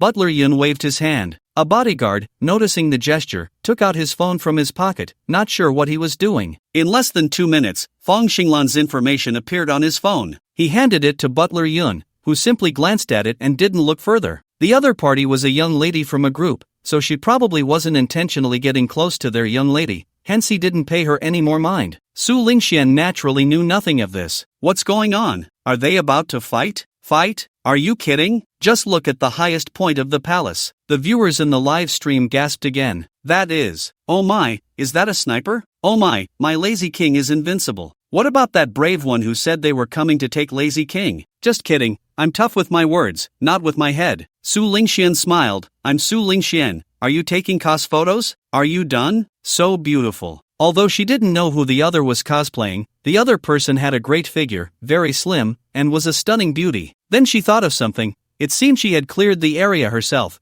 and the other person wouldn't have been driven out too, right? Thinking this, she said, if you haven't finished taking photos, you can stay and continue, it's fine. Fang Xinglan didn't expect the other party to be so approachable. Politely smiling, she said, thank you. No problem, take your time with the photos, I'm leaving now, goodbye, goodbye. Looking at Su Lingxuan's departing figure, followed by a large crowd, there was certainly some envy, but it couldn't be said to be overwhelming, just like that saying goes. How big does a position have to be considered significant? Butler Yun turned to a bodyguard beside him and said, go keep an eye on her, don't let her leave your sight. The bodyguard nodded and stepped away from the group. Butler Yun did this as a precaution. Su Lingxuan's safety could not be compromised. Fang Xinglan understood that the other party's bodyguard was watching her. Su Lingxian, holding a phone stand, wandered around the Palace of Versailles for half an hour. She had originally planned to take a break after a quick tour, but it seemed she would have to give that up. It was just too vast to explore completely. Little lambs, the Palace of Versailles is too big. We can't finish exploring it in a short time. Let's leave it at that for now. I need to go rest. The fans were very understanding. For them, today was an eye-opener. What was there to be dissatisfied about? It's okay, Lazy King, go rest, for our sake. If you tire yourself out, I'm afraid a sniper bullet will shoot through the internet and hit me in the head. Ha ha ha, what a ridiculous truth. Su Lingxian turned off the live stream, then had a quick bite of the food prepared by the Palace of Versailles before returning to her room to rest. Not long after, a video exploded across the internet. Fans edited the live stream video of Su Lingxian clearing the Palace of Versailles and posted it on Douyin, and now on Douyin, anything related to Su Lingxian's livestream was trending. After a night of fermentation, it even made it to the hot search list. That video garnered tens of millions of likes overnight. Which young lady is this? First it was clearing the Temple of Heaven, now it's even more impressive, directly clearing the Palace of Versailles. Jealousy can distort one's appearance, and I am already in tears. Is this a corner of the heavenly palace? Someone come and cover it up.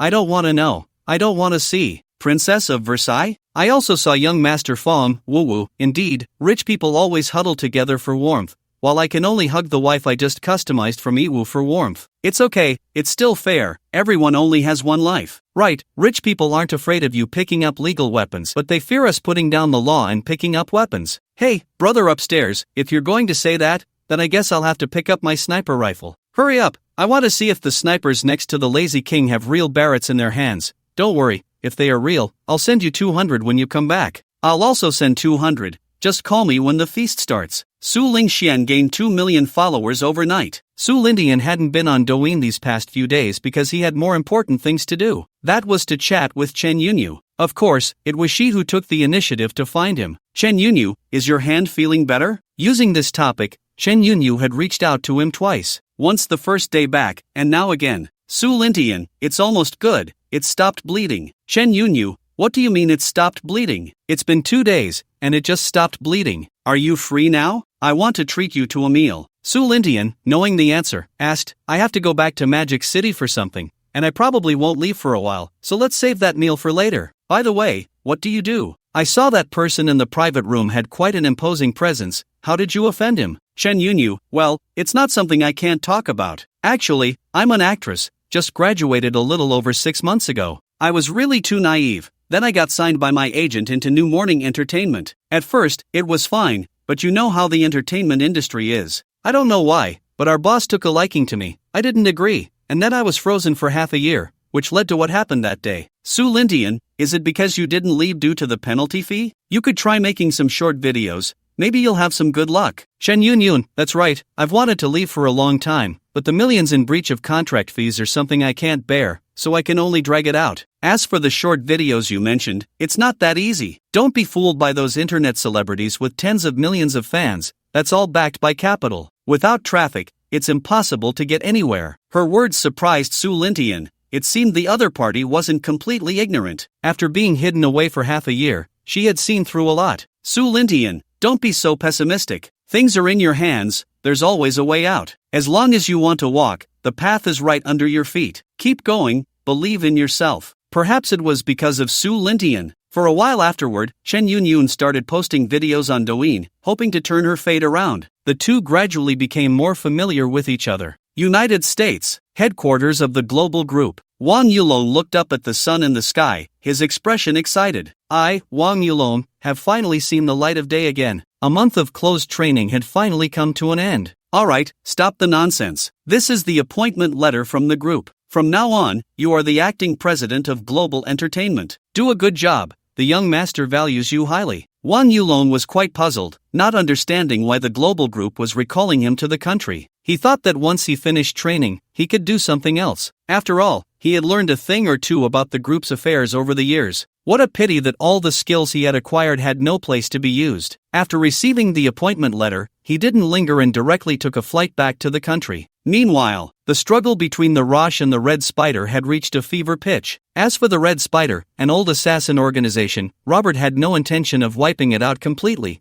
because the Red Spider did not follow an elite soldier route. It was a melting pot of all kinds of people. As long as someone had killed a person, they could call themselves an assassin, and even the small thugs on the street could potentially be Red Spider assassins. Because of this, the membership base of the Red Spider was very large. This was also the reason it could develop rapidly in the beginning. Although the Rosh had the ability to handle it, it was entirely unnecessary. A large portion of the members had no loyalty to the Red Spider. They viewed it merely as a platform. The Rosh, on the other hand, was completely different. Thus, in the dark world, Robert released a statement. A week later, those who did not withdraw from the Red Spider would be considered enemies of the Rosh. Heaven and earth would not provide you a place to stand. Las Vegas. On a dimly lit, remote street, a figure rushed into a small building by the roadside. Leaning against the wall, he gasped for breath, his right hand gripping a gun, sweating from nerves. His bangs were soaked with sweat, and his chest was pounding wildly. In the quiet of the night, he could almost hear his own heartbeat clearly. Shit, the Rosh is really a damn sticky plaster. I can't shake them off. Wiping the sweat from his face, he cursed under his breath, already regretting it. If he had known, he should have directly betrayed the Red Spider, but unfortunately, he was too greedy and couldn't resist the temptation of money. You didn't die. How could I let you run away? Suddenly, a voice came from behind him, sounding as if it came from the depths of hell,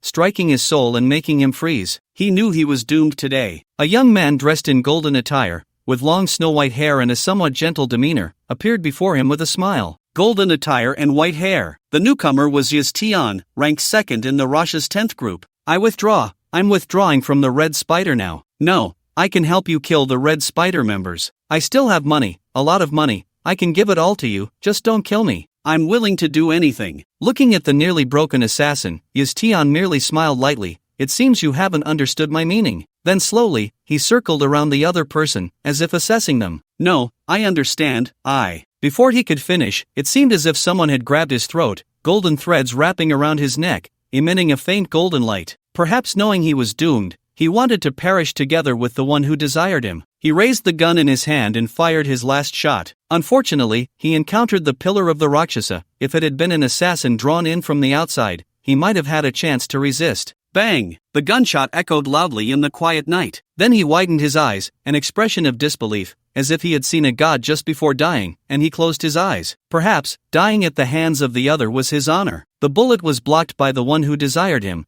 causing his wrist to tingle. He raised his hand and clenched it, and the assassin was instantly separated from his corpse. At the same time, in a house across the way, 2 CIA members were witnessing everything. Is this the second-ranked one who desires him in the Rakshasa's 10th group? Truly terrifying, but they seem to be getting out of control. They used to hold back a bit, but now it's fair to say they do as they please, as if we CIA don't exist at all. However, his companion remained silent, and upon closer inspection, his eyes were filled with terror. Hey, Rux, what's wrong with you? Rux took a deep breath, looked up at his companion, and the fear on his face was now evident. Before coming here, I received intel from a top informant I had. Do you know what he discovered? Stop keeping me in suspense, just say it. Unfortunately, he died before he could finish, otherwise, I can't even imagine what else would come out of it. From his intel analysis, I suspect the Rakshasa is connected to the dark web, and it also involves the global group. Moreover, I'm sure that the international umbrella organization that appeared some time ago is likely intertwined with them. This is a huge entanglement. I don't even dare to report it up the chain. Just as the two were immersed in shock, a middle-aged man appeared outside the window with a serious expression. You CIA have a bit too much curiosity. There are some things you can investigate, but once you know certain things, it can cost lives. Bang, bang, bang. He raised his hand and pulled the trigger directly, shattering the window and scattering glass everywhere. Rux, be careful. He pushed Rux aside, and several bullets hit him directly. Don't worry about me, hurry and go. Rux didn't dare hesitate and rushed out the door in a panic. At that moment, the one who desired him stepped out and looked at the scene. Frowning slightly, he said in a deep voice, "What happened?" The middle-aged man, seeing the one who desired him, quickly lowered his head and said, "Sir, it's the CIA, they've learned some of our important intel." Although he was also from the second group, he was different. He was an outsider, with obvious differences in clothing and hair. Only Su Lintian, who came from the space, wore the golden attire and white hair, and could truly be called the one who desired him. His status within the group was naturally self-evident. What important intel! The man was initially quite shocked.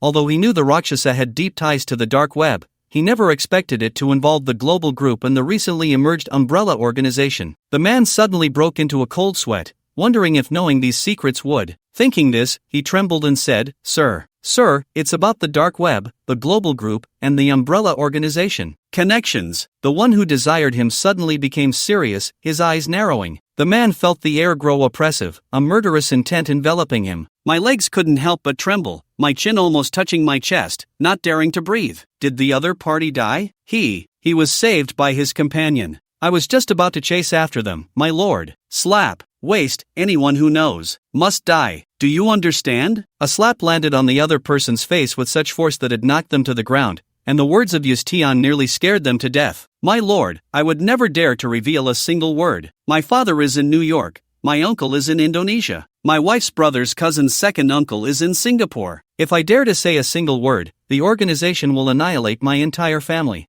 If the other party reveals a single word, not only will you die, but everyone related to your family will die. I will explain this matter to the group leader, and there will be someone to assist you. I hope you can protect your family. Now go. The man dared not hesitate, quickly getting up from the ground and chasing after Luke's. Unfortunately, the other party ultimately revealed 2 words. When Sube received this news, he was also shocked. The umbrella organization was not a big deal, but if it was related to the global group, that would be disastrous, as it concerned the young master, and there could be no mistakes. Notify the people over there, monitor the entire CIA, no matter who it is, anyone who knows must die. He then picked up the phone and called Robert. Robert clearly understood what this call meant. Is there anyone from the Roshan side who knows this news? Yes, a killer from Team 2. Let him die, just like that. And that CIA agent must disappear before he can relay the message back, just in case. Anyone related to him must also be dealt with. I will provide you with the information later. For now, this is my negligence,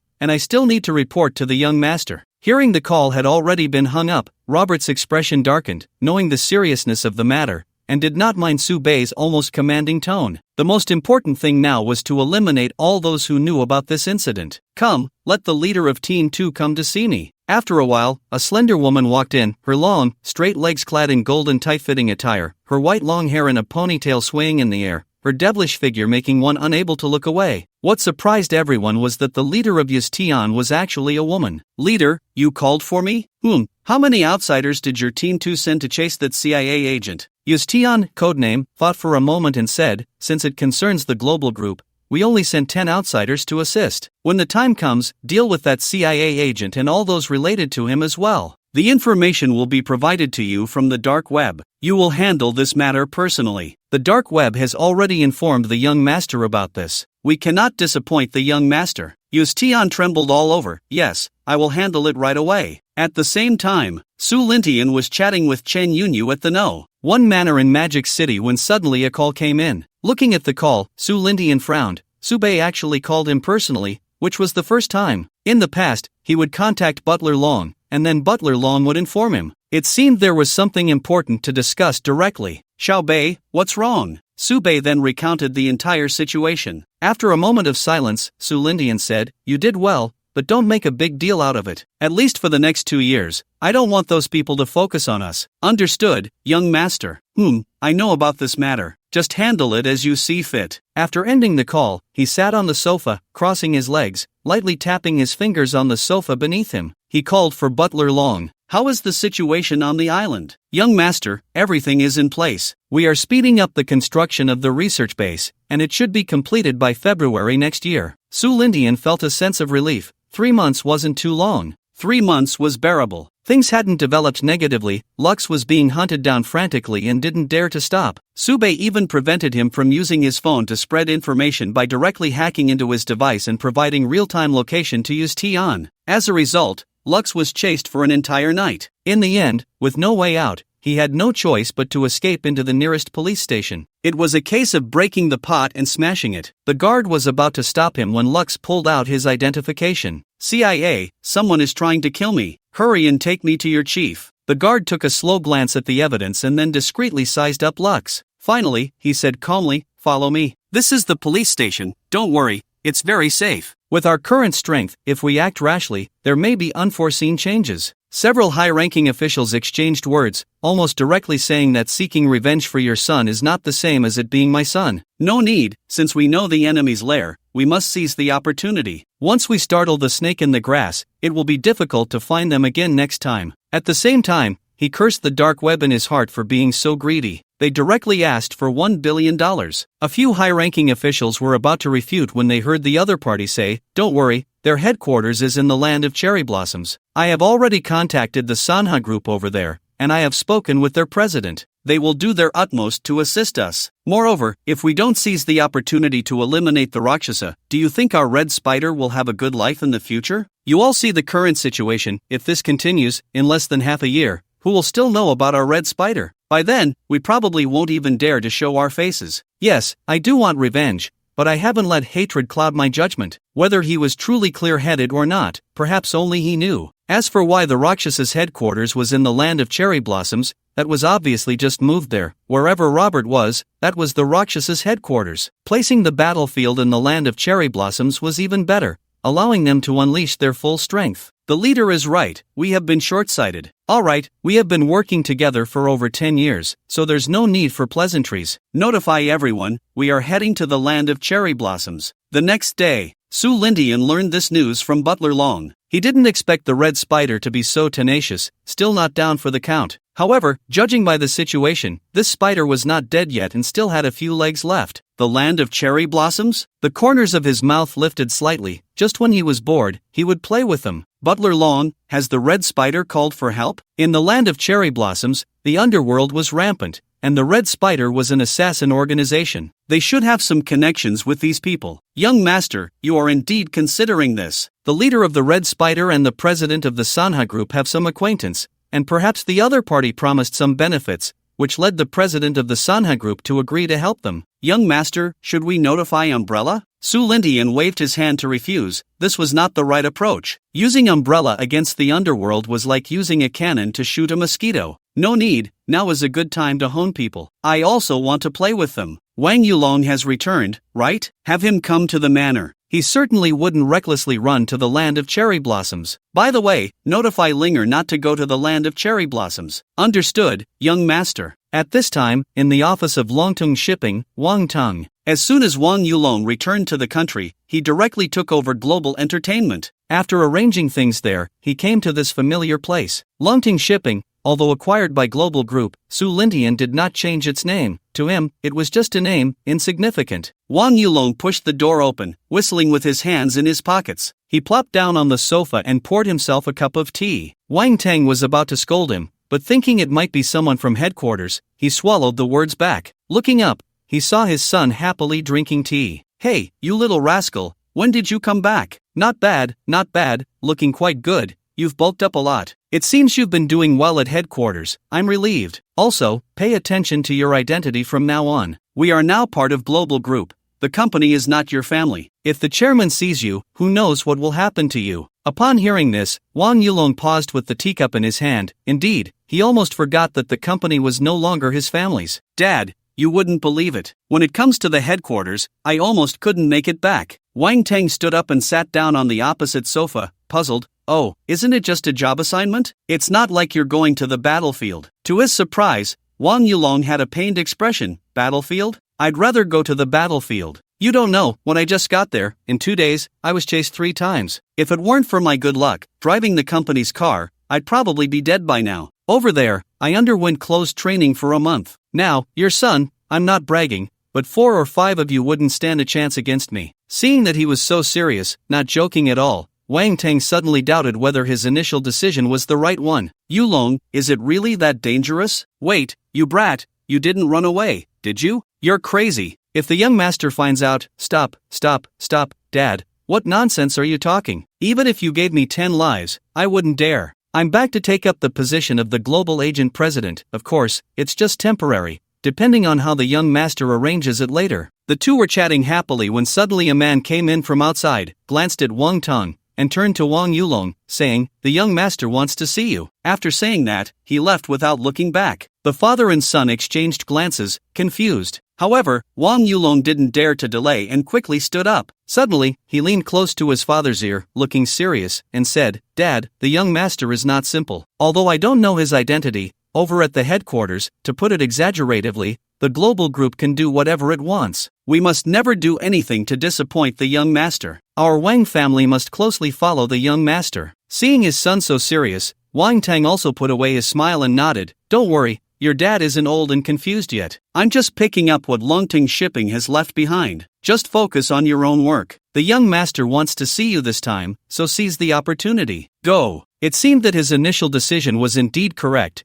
it appeared that his son had learned or seen something at the global group headquarters. However, when he decided to send Wang Yulong to the global group headquarters, he had already made up his mind. Now it seemed he hadn't misjudged. When Wang Yulong arrived at Manor No. 1, he couldn't help but marvel at how unpredictable things were. The first time he came, he was just a useless rich second generation. This time, he was still that rich second generation, but he could barely consider himself somewhat useful. At least that's what he thought. Some things can only be understood through experience. After collecting his emotions, he followed the bodyguard of the manor to the living room, where Su Lintian was looking at the underworld information of the entire Sakura country, as well as that of the Han country. The two were still somewhat different. The Han country appeared in the form of a company, part of a chaebol. Young master. Wang Yulong looked at the young man sitting on the sofa, who was a few years younger than him, and he had to be cautious in front of him. Since returning from the United States, it was as if he had become a different person. The living room was silent for 3 seconds, and Su Lintian looked up at Wang Yulong,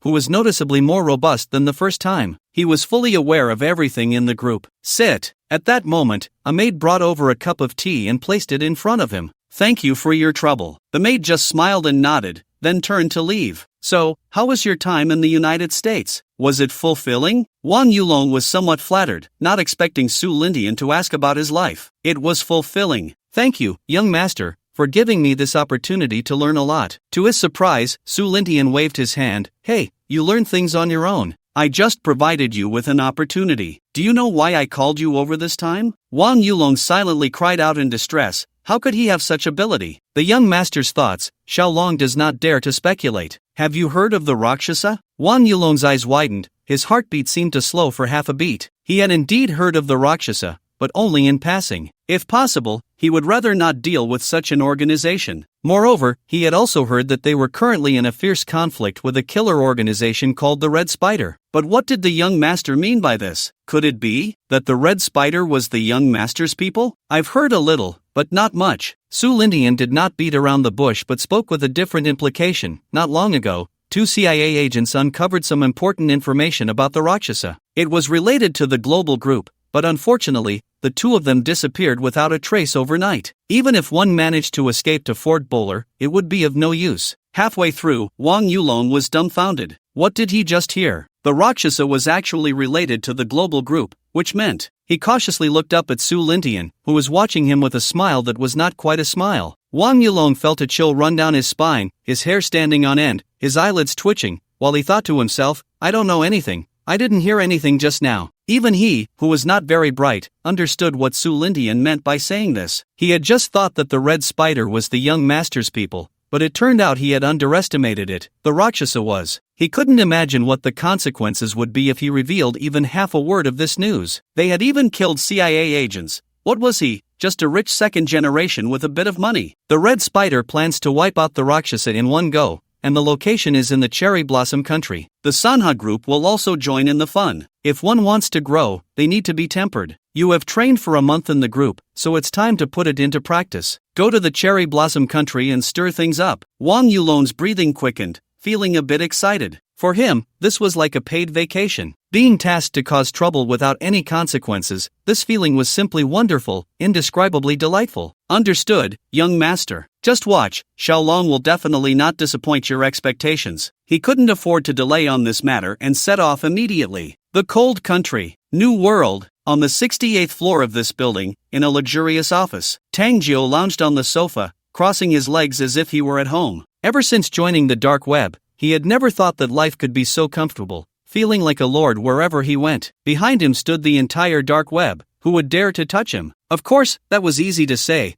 but he wouldn't be foolish enough to act recklessly. He still had to gauge the situation. Sitting across from him was the president of the New World, with a middle-aged man in a black suit standing behind him, Ding Zhengqing, the president's trusted aide. The president looked at Tang Jiu, and if one didn't know better, they might think he was the outsider, but he was also angry yet dared not speak. After all, the other party was from the dark web. How have you considered it, Mr. President? This is a great opportunity for your new world to expand its territory. The sisters over in Cherry Blossom are quite charming. However, the other party remained unmoved, politely declining with a smile. Sorry, I have no intention of joining you. You should look for someone else. Of course, I won't let you come here for nothing. Here is a check for $1 million.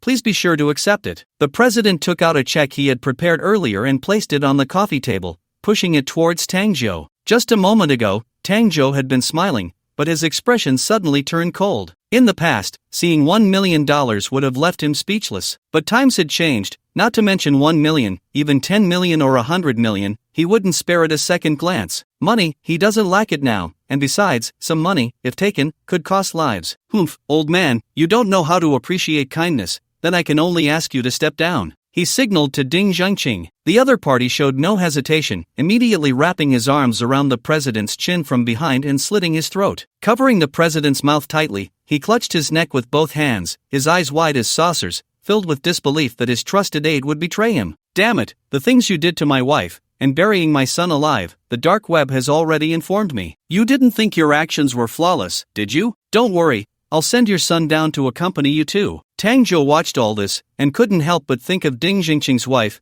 He didn't blame the president. If he were in the same position, he would probably be unable to hold back either. You can control the new world, right? No problem. This old guy is just waiting to eat the empty mountain. The people below have been dissatisfied with him for a long time. That's good. Handle things quickly and send people in batches to Sakura country. The next day, Wang Yulong arrived in Sakura country last night. No one was there to pick him up. It was eerily quiet, not a single person from the Rakshasa was seen. Thinking about it, he understood. After all, the Sanzi group had quite a bit of power here. Accompanied by the 4 bodyguards given by Su Lindian, he arrived at the address provided, which was in the suburbs, a villa. Finding the hidden key, he walked in, and there were 3 cars parked in the garage. He was very familiar with these models because it was the group's car that saved his life when he was being hunted in the United States. Although it wasn't the same car, it was likely no different. Opening the door, he went to the hidden compartment, and sure enough, it was just as described, an identical hidden compartment, and inside was filled with stuff. Entering the villa, it was quite ordinary, nothing particularly special. If there was anything special, it might be the basement mentioned in the documents. He went to the study, moved the bookshelf, and pushed open the wall, revealing a staircase leading down. The lights instantly turned on, illuminating the entire basement. With a curious heart, he walked down the stairs. The basement wasn't large, resembling a living room, with a wall adorned with a dazzling array of firearms, including a 100mm mortar,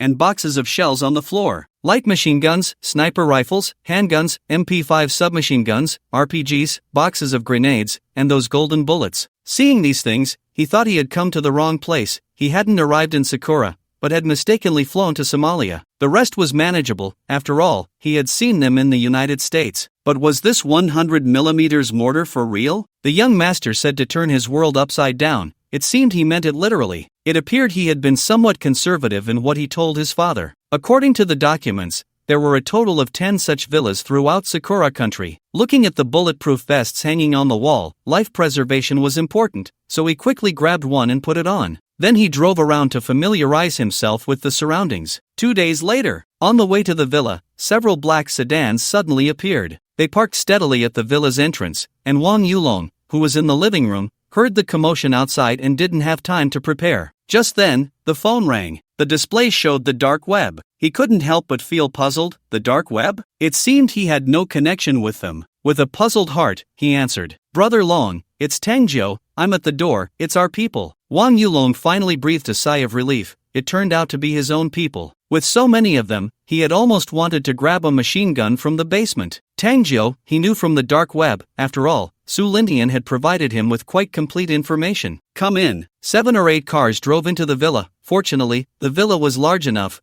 or else they really wouldn't have been able to park so many cars. This time, Tang Zhou came to find Wang Yulong, bringing only Ding Zhengqing and his 25 subordinates, while the others were dispersed as soon as they entered. Tang Zhou led Ding Qing into the living room and looked at Wang Yulong sitting on the sofa, secretly thinking, so young? Could he be the son of some high-ranking official in the organization? Otherwise, he wouldn't have everyone listening to him. He seemed even younger than himself, and Tang Zhou could vaguely sense a hint of a spoiled rich kid's demeanor. "What are you dawdling for? Sit down," Wang Yulong said, watching Tang Zhou with caution as he seemed lost in thought. Damn, this guy wouldn't have some kind of Dragon Yang preference, would he? Tang Zhou also realized he had lost his composure, touched his nose, and smiled awkwardly. "Brother Long, let me introduce you. This is Ding Zhengqing, the president of the New World in Han Country." As for Wang Yulong, he didn't introduce him, as he truly didn't know the other party's identity. Seeing Tang Zhou's attitude, Ding Zhengqing understood that the person before him held a high status,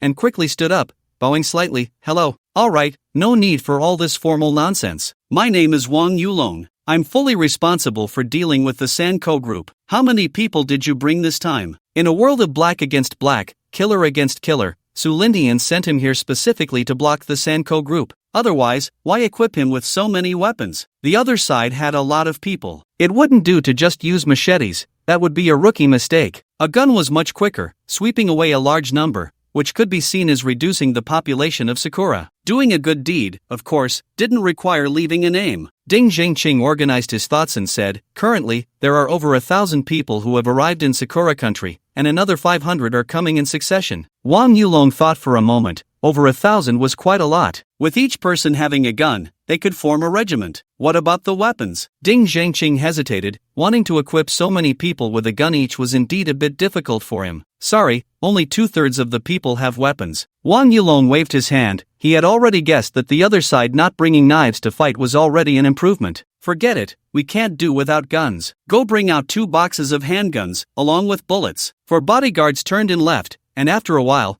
they returned carrying 2 rectangular wooden boxes into the living room, then turned and went to the basement to bring back 2 boxes filled with magazines. Looking inside the wooden boxes, neatly arranged handguns filled the space, and even Tang Zhou couldn't help but swallow hard. There are 400 here. You can distribute them later. Remember, don't mess this up for me, or no one will have a good outcome. Tang Zhou will stay, you take your people and leave. If anything comes up, I'll notify you. Ding Zhengqing nodded, took his people to load the items into the car, and then left the villa. After they left, Wang Yulong finally spoke up. Isn't the dark web supposed to be neutral? Why are you getting involved? In his impression, organizations like the dark web should be neutral, only responsible for selling information and not getting involved in power struggles. But Tang Zhou's words shocked him. Tang Zhou first froze, then blurted out, but the dark web and the Rakshasa are our own people. Ah! Wang Yulong closed his eyes, feeling very unsettled. He had underestimated his guesses about Su Lintian's identity. Even the dark web was one of their own? What the hell? He finally understood. The dark web was responsible for intelligence, the Rakshasa for assassination. No wonder the global group could do as it pleased. The dark web handled intelligence, the Rakshasa handled assassination, and the global group handled money. Damn, thinking about it, what if his father hadn't agreed to the acquisition by the global group back then? Both were shocked. Tang Zhou was astonished that the person before him didn't even know the relationship between the dark web and the Rakshasa. Could he be an imposter? As soon as this thought appeared, it was immediately dismissed. Come on, if it were a fake, how could the dark web not discover it? The only possibility is that this guy's identity isn't as high as imagined, but it cannot be denied that it is higher than his own. Alright, follow me. You can choose your weapon. Tang Zhou followed Wang Yulong into the basement with a puzzled heart. When he saw the weapons in the basement, his jaw dropped. Damn! Could the dark web have a weapons organization? He wasn't the only one with this thought. When Wang Yulong first entered the basement and saw these weapons, he thought the same. But it wasn't the dark web, it was Su Lintian. This thing is exciting. Tang Zhou hoisted an RPG launcher, carefully caressing it as if he were stroking a woman's thigh. Exciting it may be, but you can't just carry it around everywhere, can you? True, safety is important. Let's put on bulletproof vests first. Night. The headquarters of the Sanko group was brightly lit. The leader of the Red Spider appeared here. Mr. Sanben, long time no see, hope all is well. He was brought to a tea room by members of the Sanko group. Looking at Sanben Ichiro inside, he smiled. You've come, sit down. These past few days, I've noticed that the New World has been making a large-scale entry into Sakata. When do you plan to take action against the Rakshasa? Although there were suspicions of the New World invading, his expression remained calm, as if he were looking at an ant. Indeed, he didn't take the New World seriously at all, especially on his own turf. A strong dragon cannot suppress a local snake, and besides, the other side was just a snake. Oh, why would the New World choose this time to come? There can't be any tricks involved, right? The leader of the Red Spider sat down, then frowned in confusion. It couldn't be that the Rakshasa called for reinforcements, could it? Impossible. How could they know his plan? The dark web wouldn't destroy its own reputation. Sanben Ichiro spoke softly, sensing his concerns. Don't worry, it shouldn't be as you think. I heard they have a new president and want to achieve something to secure their position, but I think you should act quickly to avoid prolonged troubles. Alright, I came to discuss this with you. Everyone we need is here, so let's cut through the chaos and act tonight. Fighting alone wouldn't be a match for the Rakshasa assassins. they could only adopt a joint approach. This surprised Sanben Ichiro. So urgent? There are still a few hours left, I can't mobilize too many people on my side, and we need to prepare. How about we act tomorrow night instead? The leader of the Red Spider thought for a moment and nodded in agreement. A day was nothing, he could wait. Just as he left, Robert had already received the news. Sakata City, a villa located on a mountaintop in the suburbs. The dark night added a touch of mystery to this villa. Inside a palace, Robert sat on a high seat, with 10 leaders of the Rakshas's 10 groups sitting on either side, each dressed in different colors. Get ready, the leader of the Red Spider has arrived in Sakata. They will act tomorrow night. This is a rare opportunity to wipe out the Red Spider in one go. Inform Wang Yulong to prepare and be ready tomorrow night. Yes, leader. Far away in Magic City, Su Lindian also received this news. He had been keeping an eye on the situation in Sakura country. He needed to know every movement there. Butler Long, inform them not to strike too hard, and also tell Xiao Long not to waste ammunition, that's all money. Butler Long nodded with a smile. Indeed, shells are money, and they can't just give the other side a soft landing. Understood, young master. Wang Yulong was instantly filled with boiling blood after receiving the news. Was it finally time to make a big move? Great, Lao Jiao, inform Ding Zhengcheng, we act tomorrow night. Brother Long, what about the Sakura police we might encounter? Slap. Wang Yulong's hand came down on Tang Jiu's back of the head. He scolded, what Sakura police? They are the enemy. What do you think we should do about the enemy? Hee, kill the men, leave the women for the brothers. First, then, if they dare to fight back, just wait until night and bombard them with mortars. The next day, the entire Sakata city became unusually lively, as if suddenly filled with many strangers. Most of them were young, and there were many faces from the Han country. Ding Zhengqing returned to the villa where Wang Yulong was. Is everyone arranged? Seeing the other party return, Tang Jiu tossed him a bulletproof vest and asked. No matter how you put it, he was the president of the New World, but if the gun went off first, it would be over. Yeah, just waiting for nightfall. At this moment, Ding Zhengqing also felt an inexplicable excitement. Back in the Han country, guns were rarely used, but now it was the opposite. Moreover, they were going to clash with the infamous Senko group. If they won, their new world would become famous. Soon, night fell, and there were more people on the streets than ever before. In the mountain villa where the Rakshasa were located, shadows surged in the nearby woods. The leader of the Red Spider arrived with a large group of assassins, but unfortunately, they were stopped before entering the villa. A black and red figure stood on a giant rock, wearing a fanged mask, with flickering shadows behind him. Black and red clothes, fanged mask. The leader of the Red Spider looked at the person before him, gritting his teeth, wishing he could drink his blood and eat his flesh. Hatred surged in his heart, and his anger seemed ready to spill from his eyes. Ashura, he howled to the sky, I want you to accompany my son in death, kill him for me. At this moment, he also understood that he had been tricked. The Rakshasa had long known they were coming, but now that he realized it, what could he do? The arrow was on the string and had to be released. Yo, what a terrifying gaze, I'm scared now. Since you're here, don't leave. He waved his hand and quickly retreated. Let the outsiders go first, and Su Lindian also said to take it slow. Seeing the other party about to leave, the battle was about to break out. Gunfire echoed through the jungle, and shadows intertwined. Ashura used the trees as cover and quickly withdrew. At this moment, even the strongest could easily perish here. After all, who could guarantee they wouldn't be hit by a stray bullet? Damn Rakshasa, I didn't want to be your enemy, but you forced me, let's go to hell together. With bullets expended, they engaged in hand-to-hand combat. A Red Spider assassin, holding a dagger, with bloodshot eyes and a face covered in blood, charged forward despite gunshot wounds, tackling one person, his knife raised but not yet fallen. Bang! A bullet pierced his neck, and blood bloomed like a flower of life, vibrant and striking.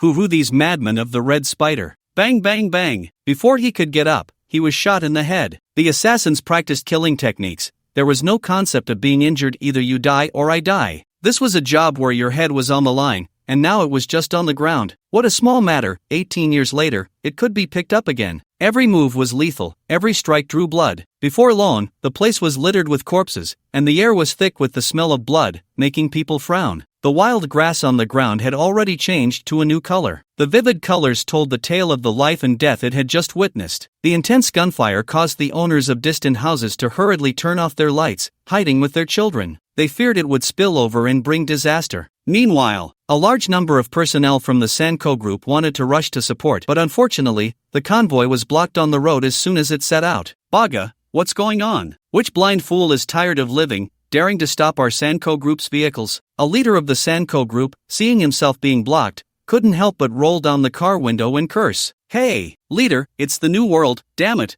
they're actually coming at us, they must be the helpers sent by the Rakshasa, what should we do? However, what greeted him was a slap. Slap Baga, it's the enemy, then let's eliminate them. Since they were going to help the red spider anyway, and since the new world was on the Rakshas's side, it was just right. Compared to those cold-blooded killers, he preferred to fight these gang members. Everyone, get out of the car and prepare to kill GG Bang Bang. In an instant, gunfire erupted, and the leader was the first to fall. The street was thrown into chaos, some unrelated little Baga ran away in panic, while some unlucky ones were hit by stray bullets while fleeing. Help! Help! A slightly plump man, clutching a black briefcase under his armpit, with one hand covering his thigh, showed a painful expression on his face as he staggered away. Bang! A stray bullet hit his arm, causing him to grit his teeth in pain. With a fresh wound in his right arm, the briefcase fell to the ground, one hand covering his leg, the other covering his arm. His running movements were quite astonishing, his behavior somewhat strange. Just a few steps later, luck struck again, and he took another stray bullet to the head, ending his painful life. Connecting 3 stray bullets in a row, his luck was infuriatingly good, but unfortunately, he had no fortune to enjoy it. A gunfight involving over 100 people unfolded right there on the road. Such a large-scale gunfight, the Sakura police received the call immediately, and a large number of officers were dispatched. On the other side, inside Wang Yulong's villa, hurry up and move in, we're going to the Sanko Group headquarters, quickly, move the mortar inside, move faster, haven't you eaten? I'll treat you to shells later. 10 minutes later, 10 vehicles lined up and drove away from the villa. Wang Yulong had 4 bodyguards drive away the 3 cars from the villa. He and Tangzhou sat in the same vehicle, both heavily armed. Wang Yulong held an M416 in his hand, and his upper body was specially modified into tactical clothing, with a belt full of magazines and 2 handguns hanging at his waist. Inside his clothes, he even had an MP5 for emergencies, truly fully armed. Tangzhou was much simpler, holding an RPG ready to fire, with an MP5 on his back, and spare magazines were not lacking. Brother Long, have you served in the military? You look very professional. He was actually a bit nervous inside. After all, it was his first time in such a situation. Previously in the U.S., he had only done some $0 shopping, nothing like now,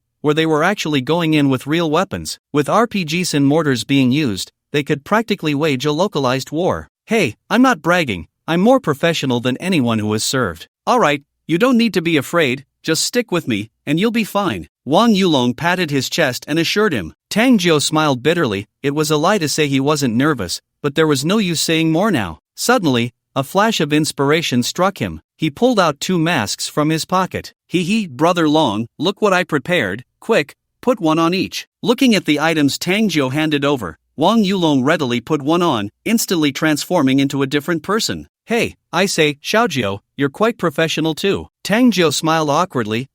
Just some low-profile stuff, don't laugh at me, Brother Long. I often use them when doing $0 shopping in the U.S., so I habitually carry a couple with me. The convoy was driving towards the Sanko group when suddenly, a dozen motorcycles surged near the convoy. They were just some young people high on something. Woohoo, take off. The accelerator was tightened and chased after. Stop the car. Don't you know it's the night of my biker gang's revelry? Stop the car. Wang Yulong's car window was slapped a few times, and the face under the hood was extremely gloomy. Damn it, little brat, you crashed into me, huh? Then he lowered the window, and Tangzhou raised the RPG, aiming it at the window. The once arrogant biker gang suddenly felt a chill run down their spines, sweating profusely, and dared not linger, quickly riding away on their motorcycles. What Tangzhou never expected was that sitting behind on the motorcycle was a flamboyant man, dressed in black stockings, with heavy makeup on his face, who, as he left, didn't forget to blow him a kiss. Furious, he nearly vomited up the meal from 2 days ago. Damn it, ugh,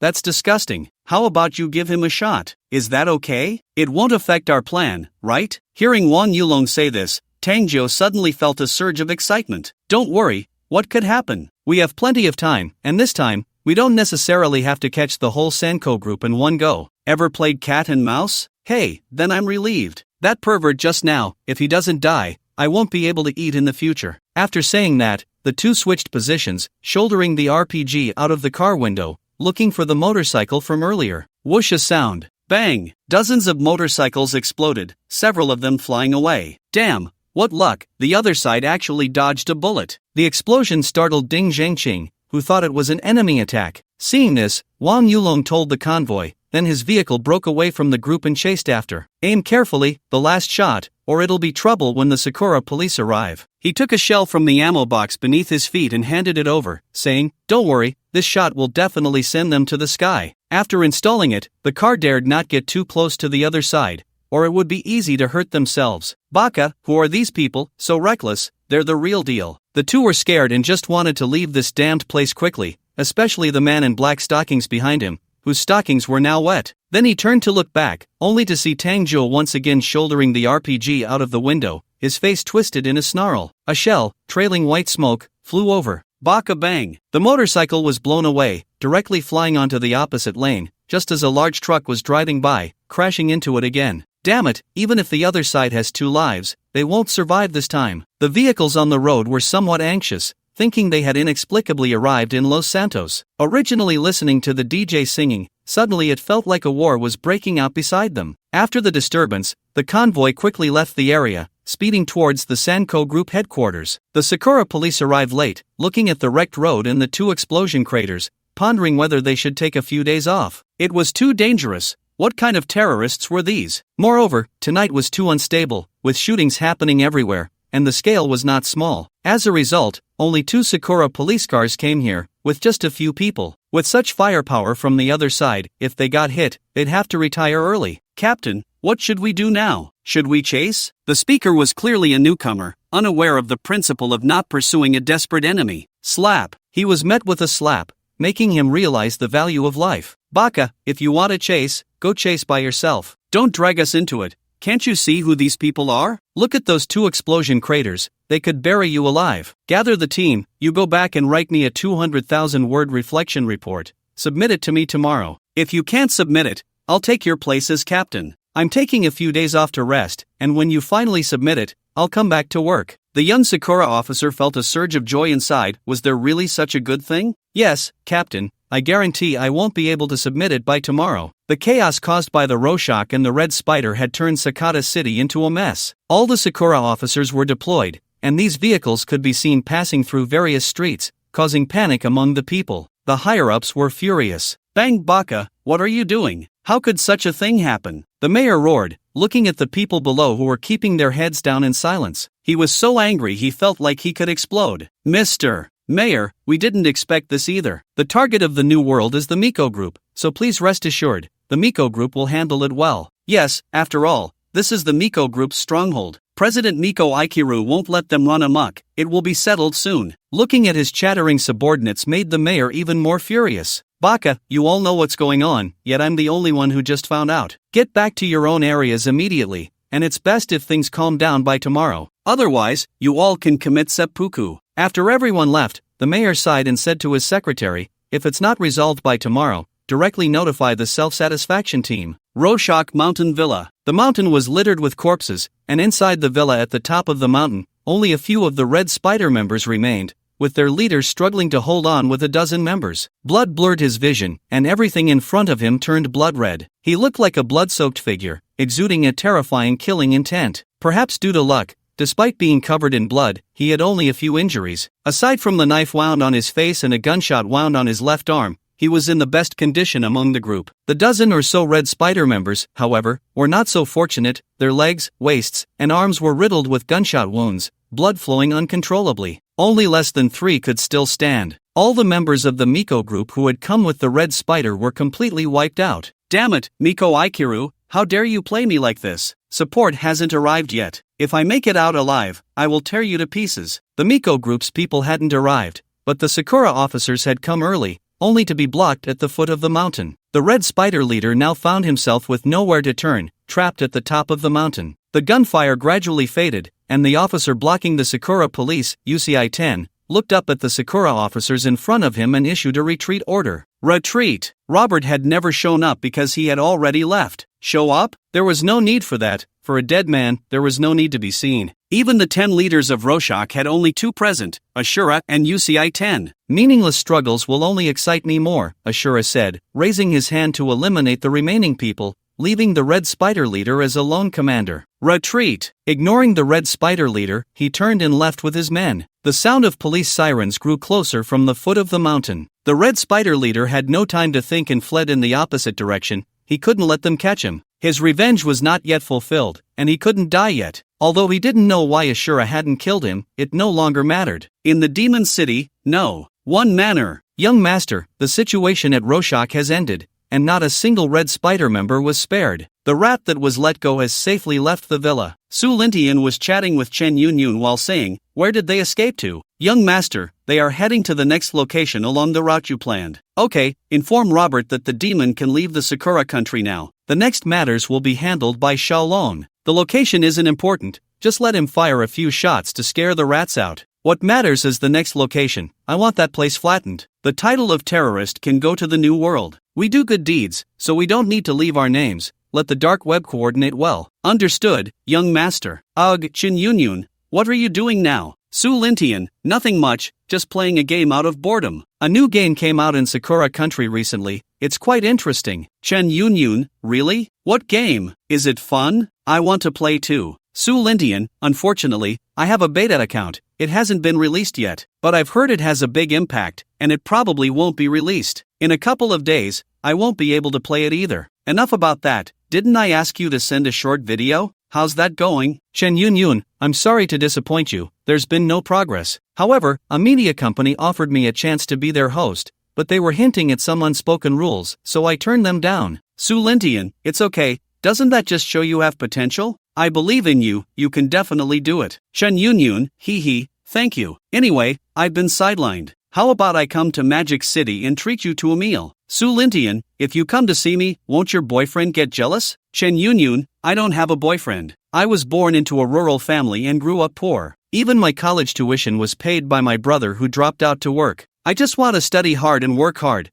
That's how I can repay my family and my brother. So don't think too much. I've never been in a relationship." Su Lintian smiled. He already knew all this. "Su Lintian, actually, you don't need to explain so much. I was just asking casually. I've had some things going on these days, so I might not have time." "Chen Yunyun, who explained anything to you? I was just speaking the truth. By the way, I still don't know what you do. You seem very busy." "Su Lintian, just a small leader in a small company, with a salary of a few thousand. I don't even know what I'm busy with all day." "Chen Yunyun, oh, a leader. Your girlfriend must be very happy." Su Lintian smirked. "Oh, so you're using what you learned, huh?" "Su Lintian, with my poverty, who would look at me?" "Chen Yunyun, who says no one would? I mean, how can you think like that?" Seeing the conversation getting more ambiguous, she quickly found an excuse to end the topic. While Su Lintian was flirting, Wang Yulong was having a lively time. A few cars came out from the headquarters of the Three Mouths group, and Wang Yulong watched from a distance with binoculars, not intervening because he knew what the other side was up to. Sure enough, half an hour later, the other side returned, and there was an additional leader of the Red Spider,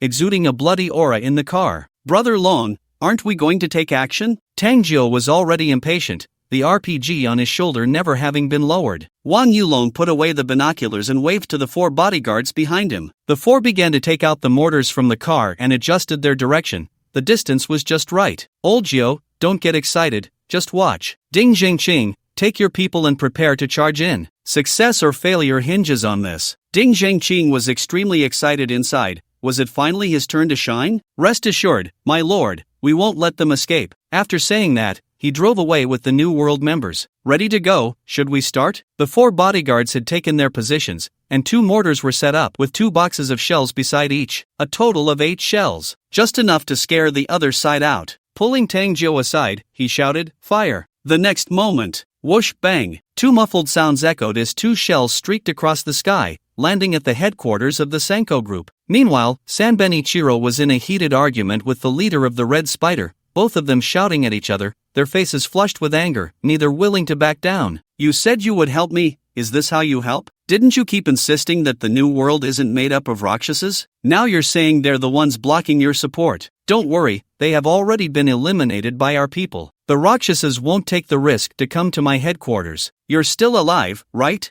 I can help you start over. Besides, haven't the Rakshasas lost quite a few people too? We haven't lost yet. Moreover, since I haven't wiped them out this time, I've already become their enemy. We're now in the same boat. As long as the Rakshasas are around, I can't feel at ease." "Humph, as long as you know that, hurry up." The leader of the Red Spider didn't finish his sentence. Bang! 2 loud explosions interrupted him. But this was just the beginning. One explosion after another rang out, with a shell landing on the building next to them. The ground beneath their feet trembled slightly. President, it's bad. Ding Zhengqing from the New World has led people in. As expected, gunfire erupted outside, mixed with screams, cannon fire, and various curses, forming a new symphony. Upon hearing this, the leader of the Red Spider's face turned as black as coal. He stepped forward, grabbing Sanben Ichiro by the collar, and shouted, "Damn it, didn't you just say you had eliminated them? What's going on now? Baka, this is the report I received. How would I know where this Ding Zhengqing popped up from? What's the use of saying this now? They even have artillery.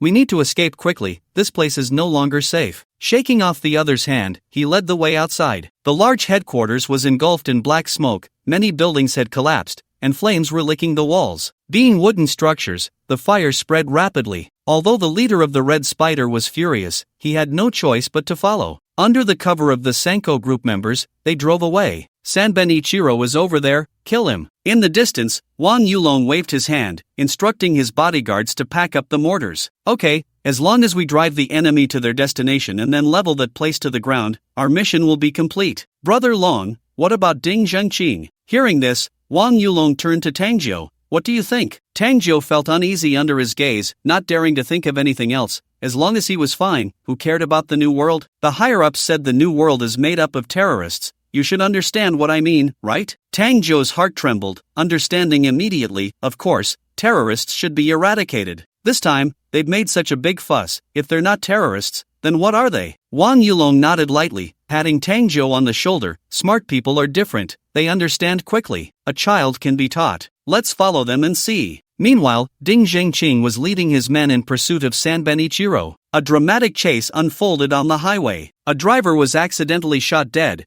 causing the car to lose control and crash into the guardrail. Bang! Before the people in the car could get out, it exploded, flames shooting into the sky. The chase from the Sanko Group headquarters continued, with the pursuit intensifying. From over a dozen cars, only 4 remained, 2 against 2. Fuck, are you Sanko Group all useless? The leader of the Red Spider cursed as he watched Ding Zhengqing getting closer, feeling extremely frustrated. It would be humiliating to die at the hands of these gangsters instead of the Rakshasas. He would have preferred to die at the Rakshasa villa. Baka, I've tolerated you for long enough. Shut up. You're so impressive, yet you were still beaten into a stray dog by the Rakshasas. Just as the two were about to start a new round of bickering, Ding Zhengqing suddenly received a call from Tangzhou. Turn around and leave immediately, no need to chase Sanben Ichiro anymore. Without giving him a chance to speak, the call was hung up. Although Ding Zhengqing didn't know why, he dared not disobey Tangzhou's orders. On the other side of the road, Tangzhou looked out the car window and could see Ding Zhengqing's vehicle. Watching the other party turn around, he muttered expressionlessly,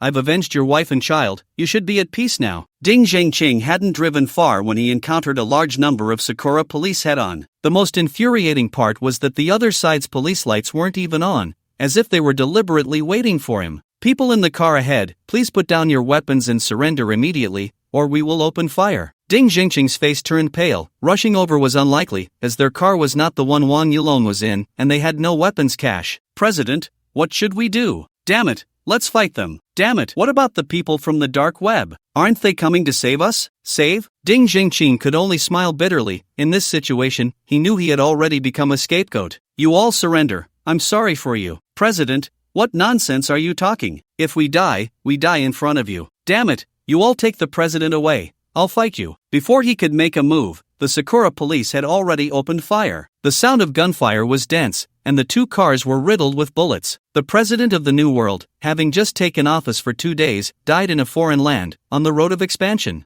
Meanwhile, Wang Yulong and the others witnessed everything. "Let's go back to the villa. Our real helpers have arrived." When Wang Yulong and the others returned to the villa, 3 jeeps were parked outside, and 10 burly men had appeared inside the house. Looking at these people, Tangzhou followed behind Wang Yulong in silence, only curiously observing them. "Hello, I am their captain. We were instructed to follow your arrangements, please give your orders." Wang Yulong didn't dare to be presumptuous, although he didn't know who these people were, he only knew that they were sent by the young master. After shaking hands with the captain, he first informed everyone about the situation here, then led the captain into the living room. "Finding the other members of the New World in Sakata City will take some time, so I think we should carry out the bombing tomorrow night. What do you think?" Terrorists, of course, wanted terrorists. The president of the New World was killed, and they needed to take revenge, right? They were only responsible for fire support. For everything else, they could only fend for themselves. Tang Jiu's eyes widened, so they still needed the new world to provide cover. Brother Long, if we act tomorrow night, will the other side still be there? What if they run away? It wasn't surprising he asked this. He just didn't know that Su Lingtian's goal was things, not people. Of course, if people were included, that would be even better. The people are already inside, aren't they? As for whether they will be there tomorrow night, what does it matter? Tang Jiu nodded, half understanding, realizing that it seemed the organization was not targeting Sanbenichiro this time,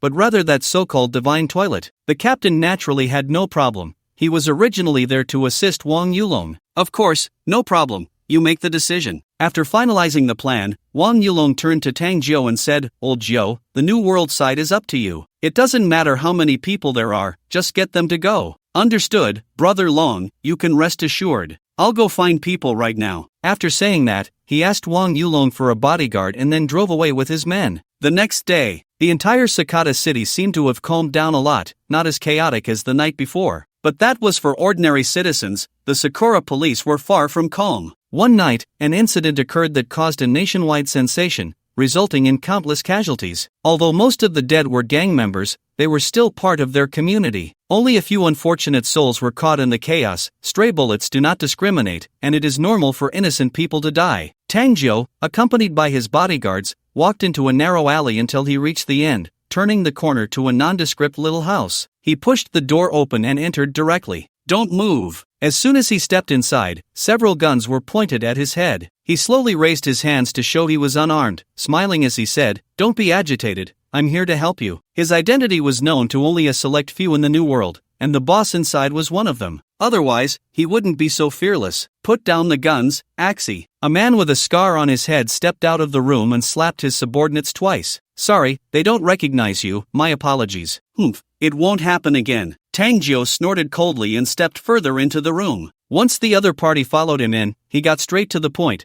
He didn't want to linger here, the risks were too high. You should know that President Ding has been killed by the Sakura police, and the New World is now leaderless. The scarred man cautiously asked, What do you mean by that? His mind began to race. Was it time for a change in leadership? Tang Jiu's expression darkened, as if Ding Jingqing's death had enraged him. Humph, although he was killed by the Sakura police, it is closely related to Sanbenichiro and the leader of the Red Spider. Whoever can kill one of these two, I will support them as the new president. The scarred man's emotions were evident. Sir, I must avenge the president. Please tell me where they are now. Tang Jiu didn't expect the other party to be so cooperative, which saved him a lot of effort. Scar, good. You have this ambition. It shows I didn't misjudge you. President Ding's death has also slapped me in the face, so tonight, I want them to pay in blood. They are hiding in the divine toilet. Remember, do not act on your own. Otherwise, if you startle the snake, you will never have another chance, understand? Wait for my notification tonight, then you bring your men in to kill them.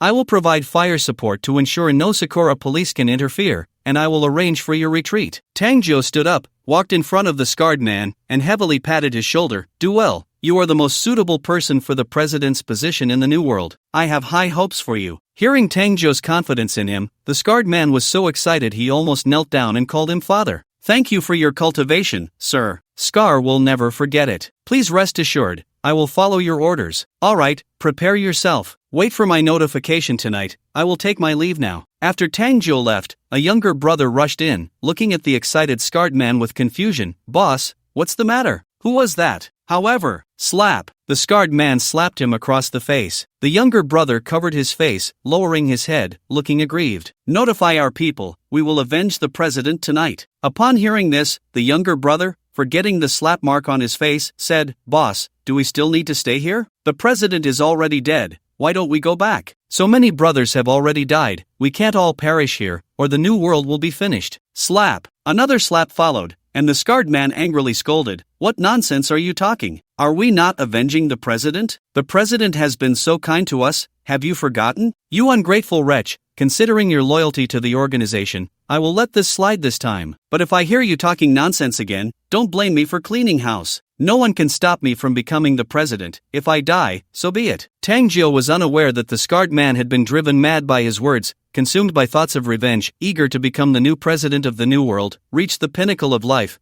and then return to the cold country to enjoy the sweet life. After returning to the villa, he breathed a sigh of relief. wondering why he had never felt such danger before. Had he done something wrong? Tang Jiu shook his head. How could he have done anything wrong? How did it go? Wang Yulong asked curiously when he saw him return. He wasn't very familiar with the New World affairs, as it had all been handled by the other party, so he had no idea if there were still people in Sakata City. Don't worry, it's all taken care of. They are so eager to rush into the divine toilet and beat up Sanbenichiro. Okay, that's good. As long as someone went, it didn't matter who from the New World or how many people there were. Meanwhile, inside the divine toilet, someone was taking a dump, in line, one by one. Hey, who are you to dare commit such a filthy act here? Do you know you are insulting the spirits of the heroes here? The man ignored the accusations and calmly took out a cherry blossom coin, wiped his backside, felt its weight, and then flicked it onto the other person's face. Consider it a reward. He then pulled up his pants and ran out without looking back. The little brat frowned, a cherry blossom coin stuck to his face. He raised his hand to remove it, revealing a yellow, sticky substance. Seeing the yellow on the coin, his brain momentarily crashed. Looking at the crowd around him pinching their noses and moving away,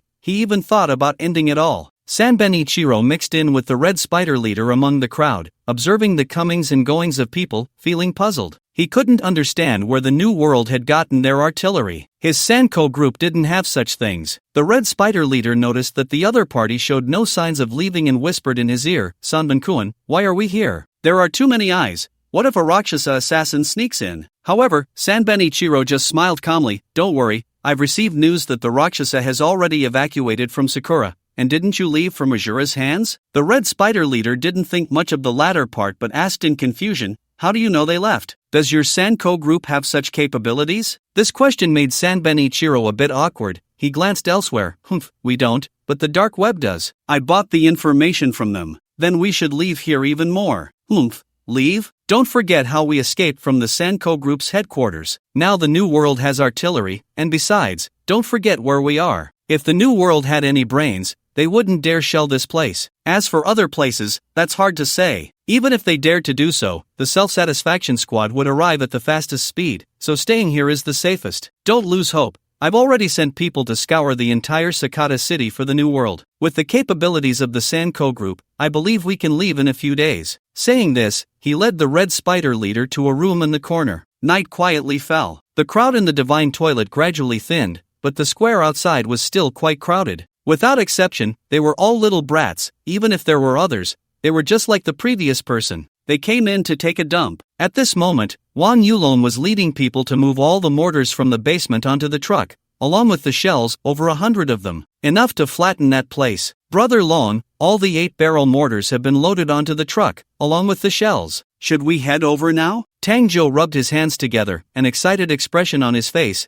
barely able to contain himself, his mouth almost stretching to the back of his ears. Wang Yulong nodded at the equipment in the vehicle, turned to the captain and said, we'll split into 2 groups, 1 person on each side. With him and Tang Jiu, there were a total of 16 people, just right for 8 on each side, with 4 mortars. The captain nodded. Naturally there was no problem. Alright, let's go. When I give the order, quickly fire the shells and then leave swiftly, otherwise, it will be a bit troublesome when the self-comfort team arrives. Lao Jiu, inform the New World people that they can act now, let them charge directly, and we will provide fire cover for them. Understood, Dragon Brother. 6 vehicles split into 2 routes. They found good positions within the effective range of the mortars, while also being convenient for a quick escape later. The nearby area was pitch black, just right for a natural cover. The bodyguards set up the mortars. Meanwhile, Scarface led the New World people to the vicinity of the divine toilet. This time, they weren't just armed with small pistols, but also an MP5. This was given to them by Wang Yulong. Otherwise, what could they do with just their small pistols? After firing a couple of shots, they would be turned into a beehive. A group of over 50 people looked at the place before them. Scarface gritted his teeth, waved his hand, and charged in directly, fighting for the future. Ah, damn it, brothers, the president has treated us well. The chance for revenge for the president has come. Don't worry, we will have fire support later. We just need to take out Sanbenichiro and the leader of the Red Spider and then retreat. Someone will pick us up. Kill. The security personnel felt a bit drowsy, and as soon as the gunfire erupted, they fell asleep. Baka, what happened? Enemy attack. The square was in chaos, and everyone hurried to escape. Scarface led his men straight in, and anyone blocking their way received a peanut as a gift. They would get drunk and fall asleep. On the other side, as soon as the gunfire rang out, Wang Yulong ordered the artillery to fire. The captain, sensing the urgency, did not hesitate. 8 shells, trailing white tails, soared across the sky and accurately landed above the divine toilet. Bang bang bang! The explosions echoed one after another. It completely ignited the atmosphere of the night, the deafening blasts jolting those who had just fallen asleep from their beds. He slapped his girlfriend's butt. Smack! Baka, hurry, don't sleep, it's a fight, run. Due to being too close, the shockwave from the explosions caused the ground to tremble slightly. Seeing his girlfriend still getting dressed, he slapped her again. Smack! Don't get dressed, hurry up and go. Saying this, he pulled her out, and his girlfriend, with ample assets, swayed with every step. Just as they ran out to the roadside, they saw flames shooting up from the divine toilet, and the sound of explosions was relentless. They could even see shells trailing white tails in the sky. The road was in complete disarray. Yoshi, you girlfriend, Big Yoshi. A man ran past them, and as soon as he passed, he was instantly attracted by something, turned his head to look, his eyes wide,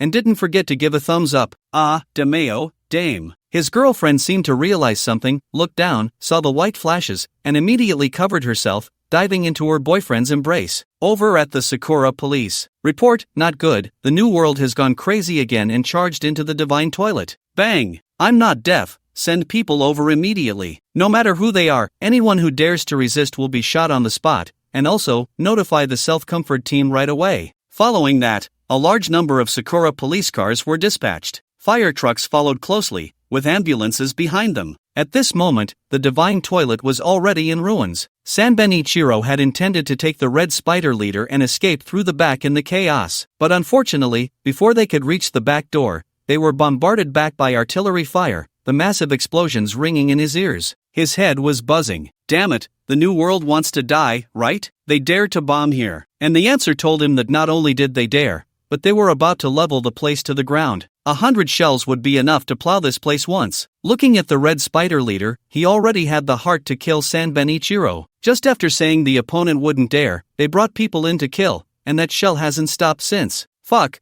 hurry and call for help. Where are your 3-man group? And you Sakura police are useless, still haven't arrived. Shit, why am I still with you? I should have left long ago. Fuck you, you son of a bitch. Baka, what's the use of saying this now? What we need is to find a way to leave, go head on. Then he encountered Scar and the others. Ashi-ba, finally found you too, kill them, avenge the president. Now he was already bloodthirsty, over 50 people, now only a dozen left, don't ask. The answer is they were blown to death. Wang Yulong never thought of letting them come out alive. The red spider leader cursed under his breath, unlucky, and then began to counterattack, shooting while retreating. After all, he was the leader of an assassin organization, and his marksmanship was exceptional. The people from the New World couldn't take him down for a while. Boss, we should hurry and leave, or we won't be able to run later. The little brother was a bit panicked. This matter had escalated too much, and if they didn't leave now, they really wouldn't be able to. No, we must kill these 2 guys. The position of president was right in front of him, within reach. How could he willingly give it up? Boss, if you insist, you can't blame me. The brothers can't die for nothing.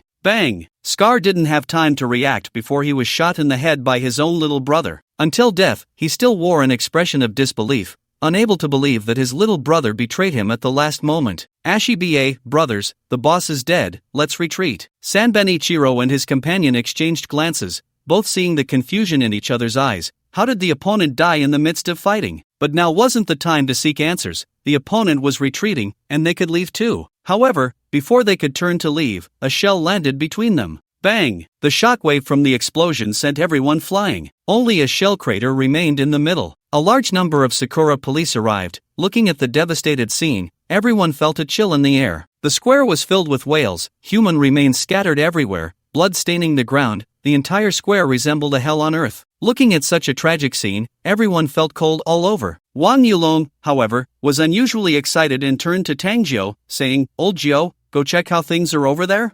Understood, Dragon Brother. Wait, take this. Saying that, he tossed a walkie-talkie to him. Before long, Tang Jiao relayed the message, Dragon Brother, the self-pleasure team has arrived. Damn, so many people, Dragon Brother, they want to put out the fire. Upon hearing this, Wang Yulong knew this couldn't happen. Old Jiao, we can't let them put out the fire. Tell me the location, and the remaining 3 shells will be for them. No problem, Dragon Brother, the direction is. Okay, come back, we should leave. Unexpectedly, Tang Jiao's voice suddenly became urgent. Dragon Brother, hurry, the opponent has sent people over. Wang Yulong didn't dare hesitate. After the bodyguards adjusted their positions, he directly fired the remaining 3 shells, then called to notify the captain to retreat. He didn't even care if he hit or not. Hurry, the opponent is coming, pack up, let's get out of here. Tang Jiu also rushed back. The self-pleasure team arrived at the devastated scene and looked terrifyingly grim. Can anyone tell me why this happened? What are you Sakura police doing? Have you caught the murderer? Sir. Before the Sakura police's leader could finish,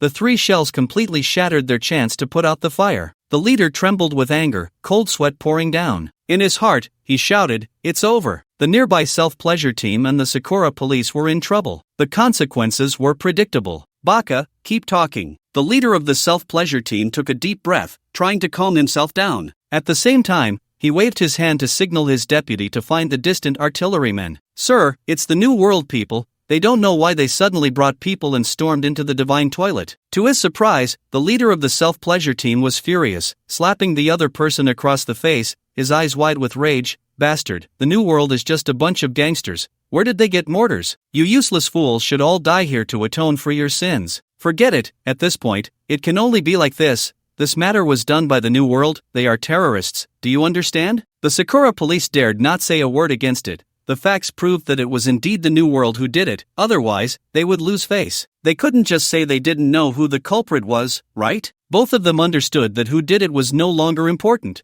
What mattered was that all the blame pointed to the New World. Someone had to calm the anger from above. If it wasn't the New World, then it could only be themselves. So this matter must have been done by the New World, and they quickly eliminated the people inside. They sent a fire truck over again, and before long, the fire was extinguished. A large number of corpses were carried out, including those of Sanben Ichiro and the leader of the Red Spider. In the end, after identification, Sanben Ichiro's body was confirmed, while the leader of the Red Spider's body was still pending confirmation. The two leaders discussed for a long time, and based on various events from yesterday, a large number of killers died in Sakata City. They ultimately decided that they were the killers of the Red Spider, and the body found with Sanben Ichiro must be that of the Red Spider's leader. Thinking about it this way, hey, it was still a great achievement. Not only did they eliminate the president of the Sanzo group, but they also wiped out the Red Spider killer organization in one fell swoop. What? You say it was the Rasha who did it? What a joke. In Sakura, it was us who killed them. Sir, could it be that the bombing here was done by the Rasha? Impossible, the Rasha left Sakura last night. Moreover, the other party is a killer. Do you think they need to make such a big fuss to kill those two? Just send a few killers in, and it would be resolved, right? Just now, it was still uncertain whether it was the New World who did it, but now it's even more confirmed. The only question is where they got their mortars from. Forget it, it doesn't matter. With these things, we won't be scolded from above, and we will have made achievements. As for the artillerymen who ran away, as long as they didn't show up again, he couldn't be bothered with them. The calmness of the other party surprised Wang Yulong. They managed to escape so easily, and the other side didn't even chase them. He had his RPG ready. Brother Long, the other party didn't even care about us, but they couldn't. Our tracks will be covered by the dark web, and everything is unrelated to us. Sure enough, the next day, Sakura grandly announced that everything that happened in the past 2 days was the doing of the New World and the Sanzo group, even boasting about their achievements. They loudly announced 2 things. They had eliminated the Red Spider killer organization. They defined the New World as terrorists. Once the news from Sakura came out, some were happy while others were worried. Han country, New World. They felt like the sky had fallen. The old president hadn't even passed his 7th day yet, and the new president was dead. Moreover, now they were like lambs to the slaughter, with a large number of members going to Sakura, with no return. Now they were even labeled as terrorists by Sakura. The outside enemies hadn't even started to act, and at this moment, they were already in chaos, directly breaking away from the New World and establishing their own faction. In just 2 days, the New World was either being eaten away by other forces or left with empty buildings. In just a few days, the New World went from prosperity to decline, and then to extinction. All their assets were completely devoured, and Wang Yulong was already on his way back to the country. After dealing with the enemy Red Spider, Luocha became the unrivaled force in the Third World for a time. Together with the Dark Web, they formed the 2 major powers of the Third World, leading other individuals or small assassin teams to choose to join Luocha. As a result, Luocha's strength not only remained unchanged but actually increased several times. The Dark Web and Luocha complemented each other, and naturally, they would not remain stagnant. In Magic City, at Manor No. 1, Su Lintian watched Chen Yunshuan's videos posted on Douyin. She had posted a total of 6 videos,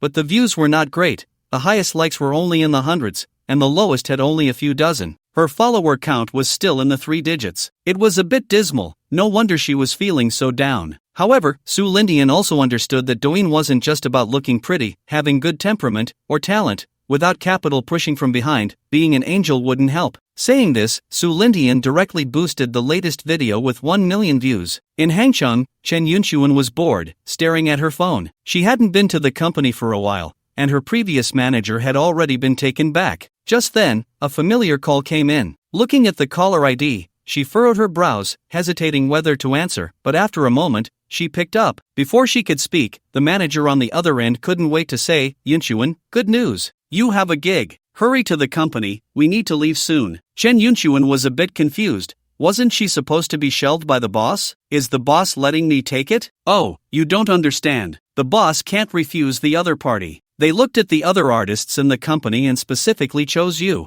It's a commercial performance, and the other party is very generous, offering you $1 million for the appearance. Hurry to the company, or you'll miss the flight. She still felt something was off. If the boss had shelved her, they wouldn't have sent her information to the other party, so how could they have specified her? Where are we going for the commercial? The manager happily replied, to Magic City. Hurry up, I'll send a car to pick you up. Then they hung up. To Magic City? Chen Yunxuan thought for a moment. It seems Su Lindian was also in Magic City. Fine, she would just consider it a chance to see him. With that thought, she happily changed her clothes and did a simple makeup. At that moment, the manager who hung up the phone gave a thumbs up to Zhang. That bitch Chen Yunxuan pretends to be a white lotus in front of me. Let's see how she acts when she gets to young Master Song. I must make sure young Master Song posts a video for me to observe. Don't worry, President Zhang. With young Master Song's character, he never fails to get what he wants. With the Song family's influence, what does it matter how strong she is? I'll keep an eye on her. She definitely won't escape again. Good.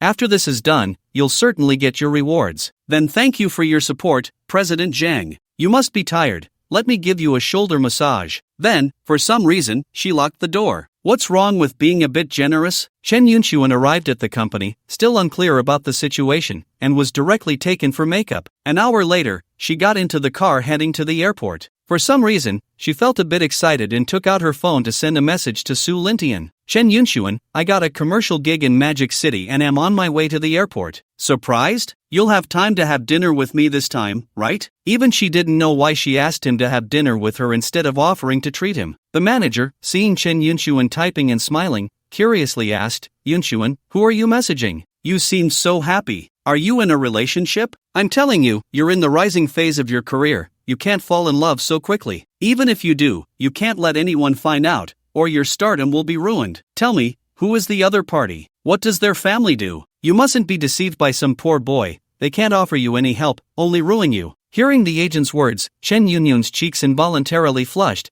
but she quickly regained her icy demeanor. No, it's just family matters. By the way, Sister Hong, which company are we going to for the commercial performance this time? It was her first time doing a commercial performance, but considering how long she had been kept in the dark, it was quite normal. She knew what kind of person her agent was. She had realized that in the hotel suite before. If it weren't for going to the Magic City this time, she wouldn't have been willing to take this commercial performance. Of course, she might not be able to refuse, given the contract. Yun, I must tell you, you need to seize this opportunity. This time it's a commercial performance for Tianhong Real Estate, and their executives will be present. With their connections, if they lend you a hand, your opportunities will multiply compared to others. Chen Yun directly ignored the latter part of the statement. If she truly wanted that, with her looks and temperament, she wouldn't be just a little star with no fame at all right now. Moreover, she could tell that such a large real estate company would ask her to do a commercial performance. Who would believe there wasn't some trick involved? Her expression turned gloomy,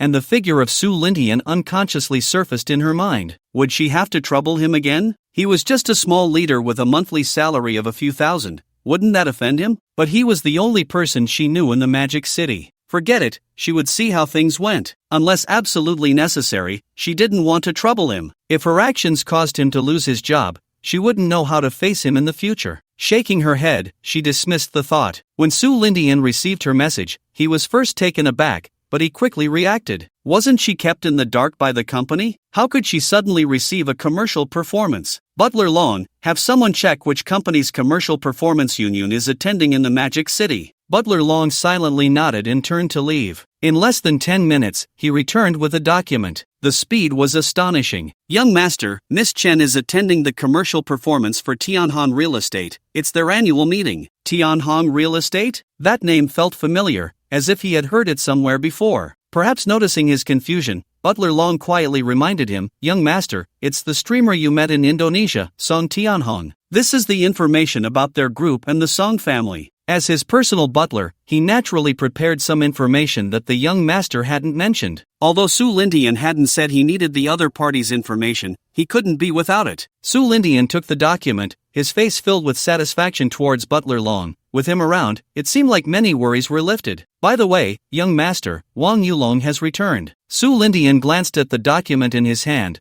which seemed ordinary, nothing special. Of course, this ordinariness was only in his eyes. After all, Tianhong Real Estate was worth hundreds of billions. Hearing that Wang Yulong had returned from the cherry blossom country, he looked up at the manor outside. He was back? Then he would resolve Yunyun's matter, along with that new entertainment company. As for Tianhong Real Estate, he would see how things went. If it didn't work out, he could just give it to his sister-in-law's family as a betrothal gift. Xiao Long is back? That's perfect. Have him come see me. If there's something for him to do, let him handle it. He did well this time. Have the group draft an appointment letter, appointing him as the CEO of Global Entertainment. Understood, young master. Wang Yulong had returned in high spirits these past 2 days. Whether in his domestic identity or the things he did in the cherry blossom country, they were enough for him to boast about for a lifetime. That place being leveled was not something just anyone could accomplish. If this matter were exposed online, it could explode overnight, gaining millions of followers, and that wouldn't be impossible. Of course, it's just a thought. Being impressive can only be kept in the heart. Without Su Lingtian's word, if he dares to reveal even half a word, he would probably die a very ugly death. The headquarters of Universal Entertainment is located in the center of the Magic City, in a building with more than 70 floors. At this moment, Wang Yulong is sitting in his office of over 200 square meters, listening to his secretary report on the events that have occurred during his absence. Universal Entertainment itself is an established entertainment company, and since being acquired by Universal Group, its resources have become more abundant and extensive, with many artists stepping onto the international stage. There are also quite a few artists who can hold up the facade. Mr. Wang, these are all the events that have happened while you were away. Wang Yulong tapped his fingers on the desk, carefully considering what the secretary had said. Essentially, some artists under his management, relying on their backgrounds, have become arrogant and lost sight of themselves. The group provides them with resources and trains them, not to let them act arrogantly outside. Although we are not afraid of trouble, they shouldn't go around causing it. Tell everyone that if anyone dares to stir up trouble in the future, the company can take back what it has given them. He is no longer the young scion he once was. After experiencing so much, the blood on his hands is enough to drown anyone. Understood, I will issue a notice right away. Not long after the secretary left, a man in a black suit pushed the door open, with the Universal Group emblem embroidered on the right side of his clothing. Wang Yulong knew exactly what this represented. Anyone wearing this standard in the country is undoubtedly a messenger of Su Lintian. Seeing this person is akin to seeing the emperor's token in ancient times. Seeing this person is like having Su Lintian himself present. When he noticed someone entering without knocking, he was about to reprimand them, but upon looking up, he instinctively stood up in a fluster. The anger on his face vanished completely. What brings you here? Please, have a seat. Is there something you need? At the same time, he was filled with anticipation. Could it be that the young master's reward has arrived? No need, the young master said you did well, and he is very satisfied. From now on, you are the CEO of Universal Entertainment. Here is your appointment letter, and the young master wants to see you. Don't keep him waiting. After saying this, the man placed the appointment letter down and turned to leave. Wang Yulong's face flushed with excitement as he tucked away the appointment letter, quickly tidying up his appearance before driving to the western suburbs manor. Compared to being the CEO of Universal Entertainment, he preferred the latter part of the message. What could be a better reward than meeting the young master? Others want to see him but can't. The car soon arrived at the manor. The bodyguard glanced at Wang Yulong in the driver's seat and let him pass without obstruction. At this moment, Su Lintian was tending to the vegetables planted by his parents, watering and weeding. This is what gives life a sense of vitality. Wang Yulong was brought here by the bodyguard and, seeing Su Lintian busy, quickly rolled up his sleeves and squatted down to pull out the weeds around the vegetables. He wore a smile on his face, as if being able to do such work was something to be grateful for. Su Lintian watched his actions and smiled. After a moment, he stood up, stretched, and shook off the dirt from his hands. A maid approached with a basin of water, followed by another person holding a towel. Su Lindian washed his hands first, took the towel, and wiped them, saying, "All right, get up and accompany me for a walk." Wang Yulong beamed with joy, quickly getting up and wiping his hands on his pants, regardless of how dirty they were. Seeing this, Su Lindian was somewhat speechless. "Aren't you worried about getting dirty? Hurry up and wash your hands." Hee, how could the dirt here at the young master's place be dirty? To get some on me is an honor, he said with a grin, not daring to resist, and obediently washed his hands. "All right, when did you learn to flatter? What I need are capable people, not those who just talk nonsense. You did well with the matters over by the cherry blossoms, at least you managed to escape safely. If you need any rewards, just say the word." Wang Yulong quickly waved his hand. "Young master, regarding what happened with the cherry blossoms, I don't think anyone in the country would refuse. This is a matter of bringing glory to our ancestors. How could I ask for a reward? Besides, the young master has already given a reward." "Hey, you little rascal, indeed, what you've done is enough for you to have a page dedicated to you in the family tree. Do you know why I called you here this time? Please enlighten me, young master." The two walked and talked in the courtyard. Butler Long followed closely, holding a document in his hand. "You know Tianhong Real Estate, right? Tianhong Real Estate? Is that the company of that kid Song Tianhong?" Previously, Longting Shipping collaborated with them for a while. "If it weren't for Song Jianghua knowing the Yi family, and with my dad's temper, it wouldn't have been possible to cooperate with them." Su Lindian didn't expect that the other party actually knew the Yi family? But wait, why isn't the Yi family mentioned in the documents? He turned to look at Butler Long beside him in confusion. "Young master, the two families have no connection. Song Jianghua only knows Yi Zhonghua from Yi Group, and their relationship is very shallow, negligible." Of course, this was the truth. On the surface, Song Jianghua might think he had a good relationship with Yi Zhonghua. Upon hearing this, Wang Yulong secretly cursed Song Jianghua for being shameless. With just this, he could tie himself to the Yi family. It really proved that the timid starve while the bold get fat. Wang Yulong didn't dare to interrupt and could only silently complain in his heart, determined to teach that little brat Song Tianhong a lesson when he had the time. That little punk had once flaunted his power in front of him, probably thinking that their family had a good relationship with the Yi family. Damn, what a load of crap. Song Jianghua even deceived his own son. Hearing Butler Long's words, Su Lindian then thought of Yi Zhonghua. Isn't he going to be his brother's future father-in-law? What a coincidence. Since that's the case, then there's nothing more to say. Xiaolong, during their company's annual meeting, you go over and get this person signed to Global Entertainment. Tianhong Real Estate invited the little star Chen Yunyu for a commercial performance. No matter the reason, he couldn't just stand by. Wang Yulong took the document handed over by Butler Long, glanced at it briefly, and was instantly amazed, looking at the simple information on Chen Yunyu. It only had her name and a photo. He thought he had once been a playboy who appreciated beauty, but compared to Chen Yunyu, damn, it felt like what he had appreciated before was nothing but a pile of dung. He looked up at Su Lindian and then at the photo on the document. A thought flashed in his mind, it couldn't be. Seeing his thoughts, Su Lindian straightforwardly said, "That's right, just as you think, but she doesn't know my identity. Just say you discovered her on Douyin. Her current company, the boss wants to exploit her, you should understand what to do, right?" Of course, he had to say this himself. "Understood, young master, rest assured, I will ensure the task is completed." "All right, go." Maldives, known as a vacation paradise, the scenery is picturesque. "I don't know, I can't afford to go." A couple came out of a jewelry store. Dressed in fine clothes, adorned with gold and silver, they looked like a wealthy family. "Honey, isn't it a bit inappropriate for us to be like this? We shouldn't be so ostentatious." The woman looked at the gold bracelet in her hand, tugged at her sleeve, trying to cover it up, her face showing some worry. "Hey, what are you talking about? Isn't jewelry meant to be worn? If we don't wear it outside, are we supposed to wear it at home? Then what's the point of buying it?" "Don't worry, we live in a society governed by law, and we've been here for several days. The security seems pretty good. Although it can't compare to back home, it shouldn't be a problem to wear it in broad daylight." After speaking, he pulled the woman into the Rolls-Royce, followed by 2 Range Rovers. Once they left, 2 men on the opposite building watched their departing figures. "Big brother, how is it?" "It's them. Should we inform the boss? Are you stupid? Why tell him? After we finish this job, we'll leave here and go solo elsewhere." "Inform the brothers, we'll act tonight." Su Jianzhou had been in the Maldives for 4 days and felt it was quite nice, planning to stay a few more days. After leaving the jewelry store, he walked on the sunny beach with his wife, looking at the clear sea, the sea breeze brushing against their faces, feeling very comfortable. Their attire had changed from simple and plain to exquisite, and they had learned to dress up. In Su Jianzhou's words, even if it wasn't for his own face, he had to consider their son's reputation. Li Jiao initially refused, but after thinking it over, she realized her husband was right. It was indeed necessary to pay attention. She couldn't go out looking so plain, or others might think her son was neglecting her. If this got to her son's business partners, who knows what they would think? So she gradually got used to this kind of life. Looking at the beautiful beach and the endless sea, everything was so wonderful, without the worry of daily meals. Life was so beautiful. In the afternoon, after lunch,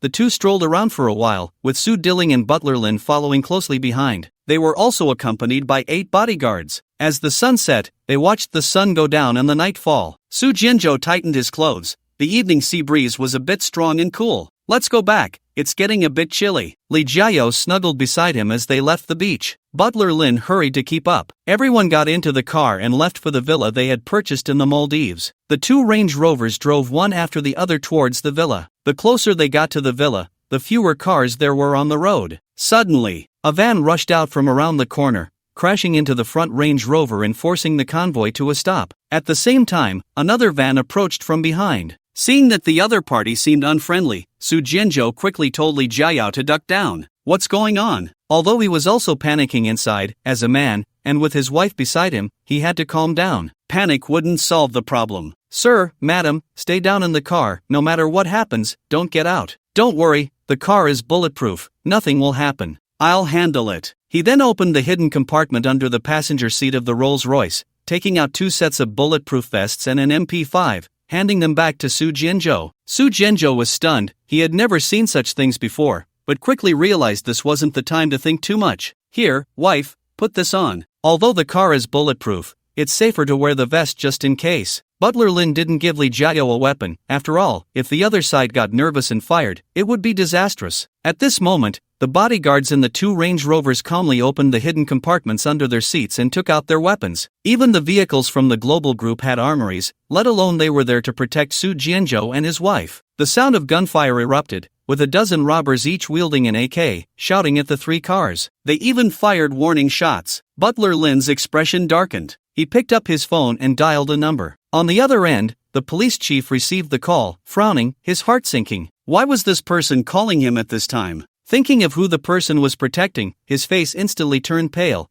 and without any hesitation, he quickly answered the phone. Listen, there's a group of over 10 people robbing our car. I've sent the location to your phone. In 5 minutes, I want to see your people. You should understand the importance of the people in my car. If they lose even a hair, I think you understand the consequences. Understood, I'm bringing people over now. The call ended. Bang! A loud slap hit the desk, causing the glass on top to fall to the ground. The huge noise startled those outside the office. Damn it, bastards, daring to cause trouble at this time. He picked up his hat and walked out of the office. With an anxious expression, he said to everyone, quick, everyone move. Seal off the entire villa area immediately, no one is allowed to leave. Those bastards must have the guts of a bear and the courage of a leopard to touch anyone. I want to see if they have 3 heads and 6 arms or just 1 head and 2 arms. On the way, the scene changed dramatically, with numerous police cars speeding down the road. The chief pressed the accelerator to the floor, sweat pouring down his face. If anything unexpected happened, not only would he be finished, but all the members of the dark web here, regardless of their rank, would also be doomed. Several motorcycles led the way, racing ahead. Clear the way, all vehicles move aside. Woo, there was no choice, they had to clear a path for the cars behind. The vehicles on the road were confused, wondering what was happening. So many police cars, and the speed was astonishing. What's going on? What happened? People inside the houses on both sides of the road rushed out, looking at the scene in confusion. I don't know, I've been here for so long, and it's the first time I've seen so many police cars. Something big must have happened. Isn't that obvious? Even a blind person can tell. If nothing happened, why would it be like this? Look, the first 2 or 4 cars have smoke coming from their wheels. That speed is rarely seen in a lifetime. Meanwhile, over at Su Jianzhou's side, the robber had just approached the Range Rover, pulled open the car door, and saw a scene he would never forget for the rest of his life. Inside, everyone had an MP5 aimed at him. Rat-a-tat-tat, the sudden gunfire shattered the night's tranquility,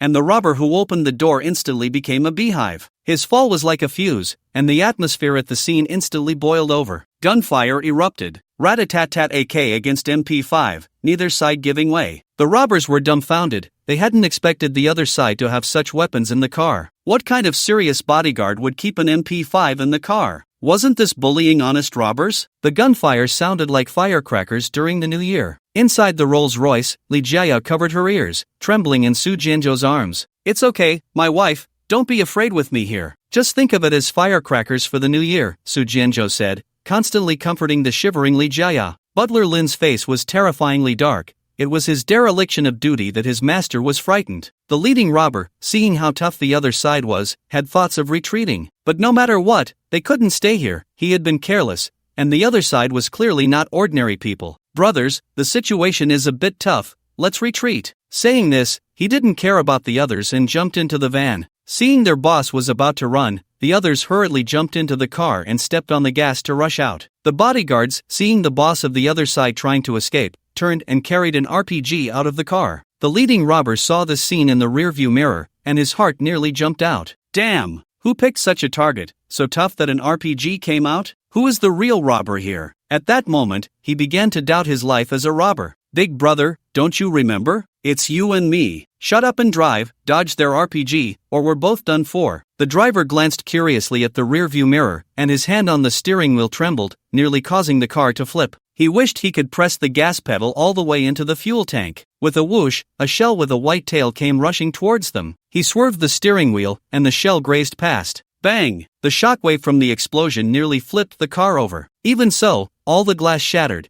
and a buzzing filled the heads of several people. The only thought left in their minds was, run! Without caring what lay ahead, they pressed the gas pedal to the floor. They hadn't run far when they encountered the director. The two cars brushed past each other, and when the director saw the people with AKs in the van, he was taken aback. Damn, the situation seemed a bit dire. The other side was all armed with AKs. He hurriedly grabbed the intercom in the car to notify those behind. Those in the back, block that van that just passed. They have weapons, don't let them get away. After saying that, he continued driving forward. The other car wasn't so lucky. A shell crashed into it from behind, and the entire vehicle exploded, turning the robbers inside into pieces. Don't chase them, let's escort the master and madam back first. The bodyguard was about to pursue but was stopped by Butler Lin. It's fine, the firecrackers have finished. Su Jianzhou handed the MP5 to Butler Lin, then patted Li Jiayao's shoulder and said softly. The director arrived, looking at the surrounding chaos, his back drenched in cold sweat.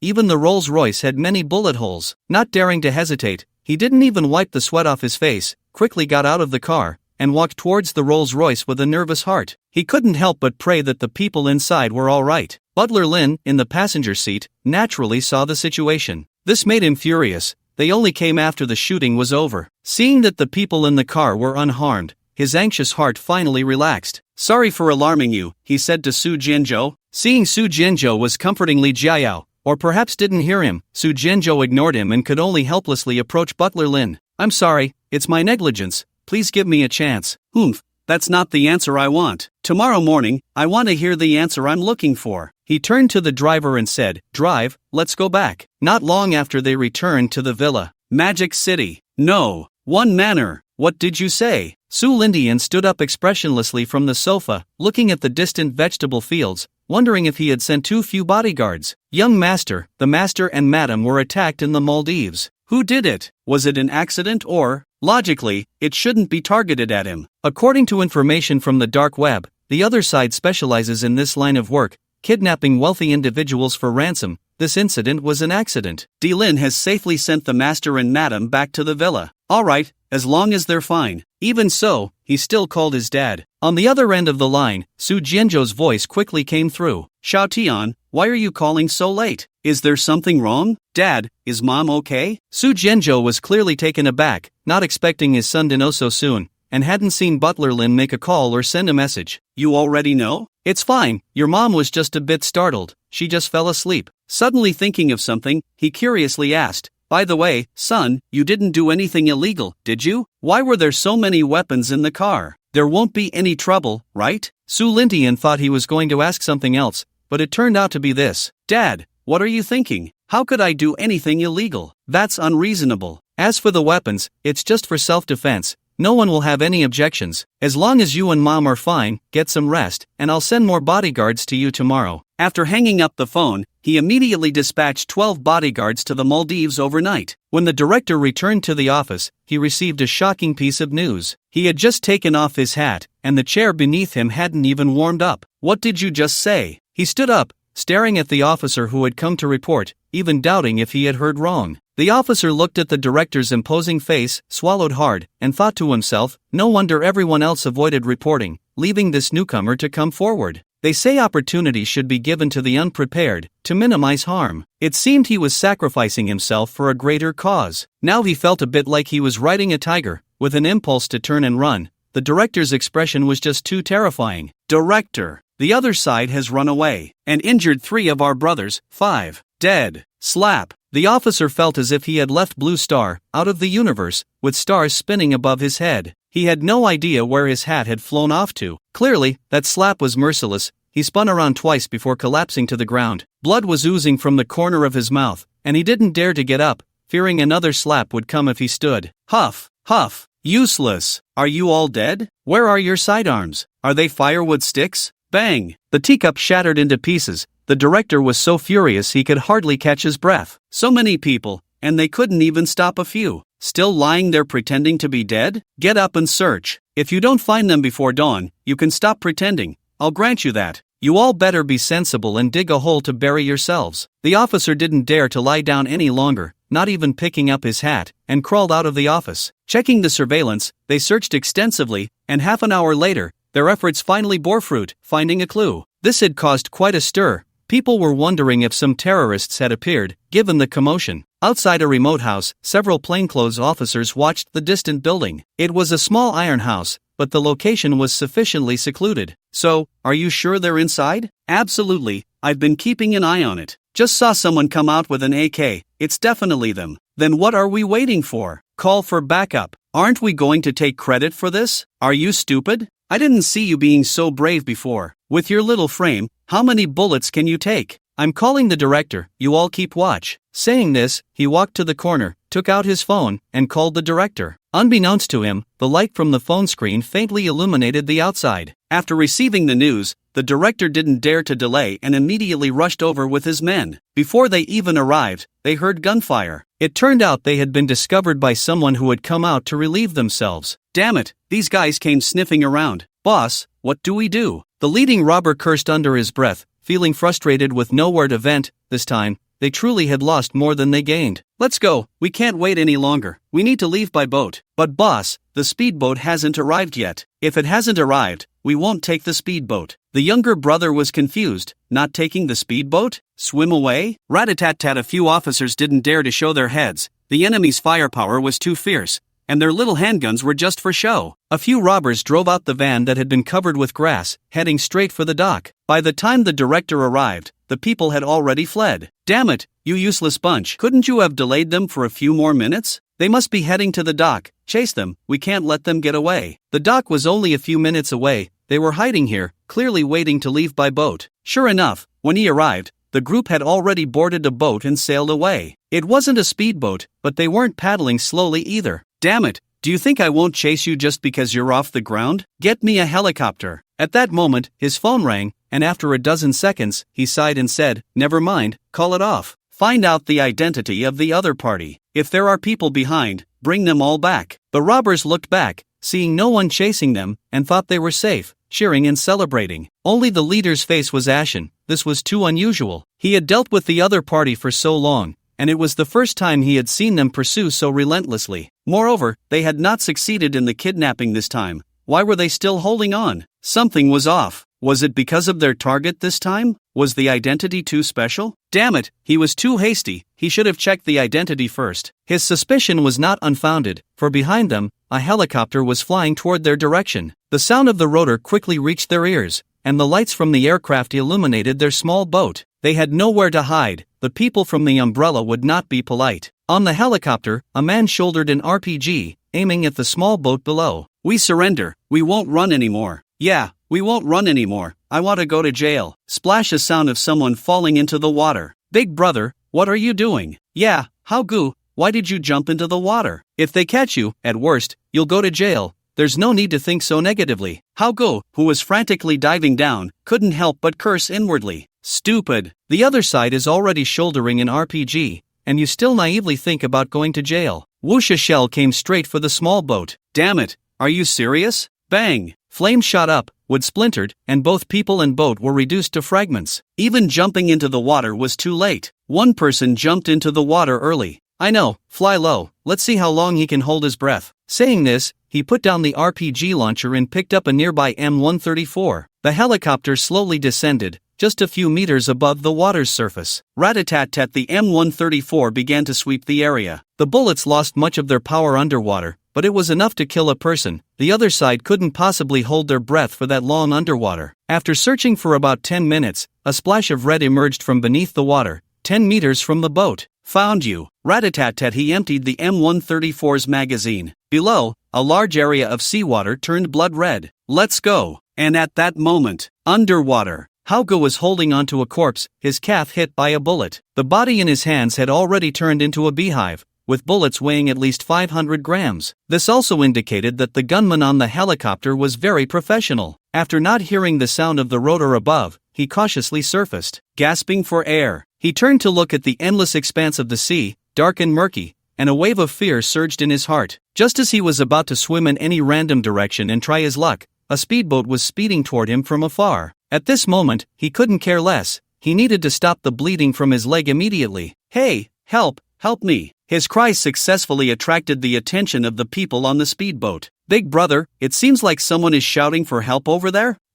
It really does seem like it. Quickly, bring him on board. If the Coast Guard catches up, we'll use him as a hostage. Hago was rescued, but looking at the three men on the speedboat, armed with guns, and seeing several bags of money and a bag of white powder, he realized he had just escaped the wolf's den and entered the tiger's lair. Thank you. If you don't want to die, shut up. Drive the boat, Xiaohu, tie his hands and feet, blindfold him. If he resists, kill him immediately. Hearing their words, Hago had a thick gift crab he wanted to say. It seemed that compared to them, he had been too kind in the past. After rescuing him, the speedboat quickly fled. At this moment, after the director returned, he was not empty-handed. He quickly captured someone related to the robbers. It was a big brother from the underworld. When they caught him, he was still exercising at home. Halfway through, the door was broken in, and by the time he reacted, he was already staring down the barrels of a dozen guns. He shrank his neck and forced a seemingly friendly smile, asking in confusion, "Everyone, is this really necessary? What have I done to warrant so many of you coming after me? Hey, don't shake. Be careful not to fire accidentally." Looking at the officers in front of him, each one appeared to be on high alert, as if any sudden movement from him would prompt them to shoot. This left him puzzled. When did he become so terrifying? He had no idea. Less nonsense, don't move, put your hands on your head and squat down. Don't try any tricks, we have the authority to execute you on the spot. If you don't cooperate, we won't mind each giving you a peanut. Boss, should I not move or put my hands on my head and squat down? Bang! The response was a gunshot. Looking at the marks on the ceiling, his face turned pale with fear. He didn't expect them to be serious. He dared not say another word and obediently squatted down with his hands on his head. After he was taken back, in the interrogation room, the director looked at the person in front of him with deep hatred. If it weren't for him, no. It should be for his underlings. A series of events wouldn't have occurred. You all go out. I'll interrogate him myself. The director waved his hand at the officers inside. Then he sat on a chair, squinting at the captured gang leader. Do you have a subordinate named Ahao? What Ahao? Don't talk nonsense, I don't know. I have so many subordinates, who can remember their names?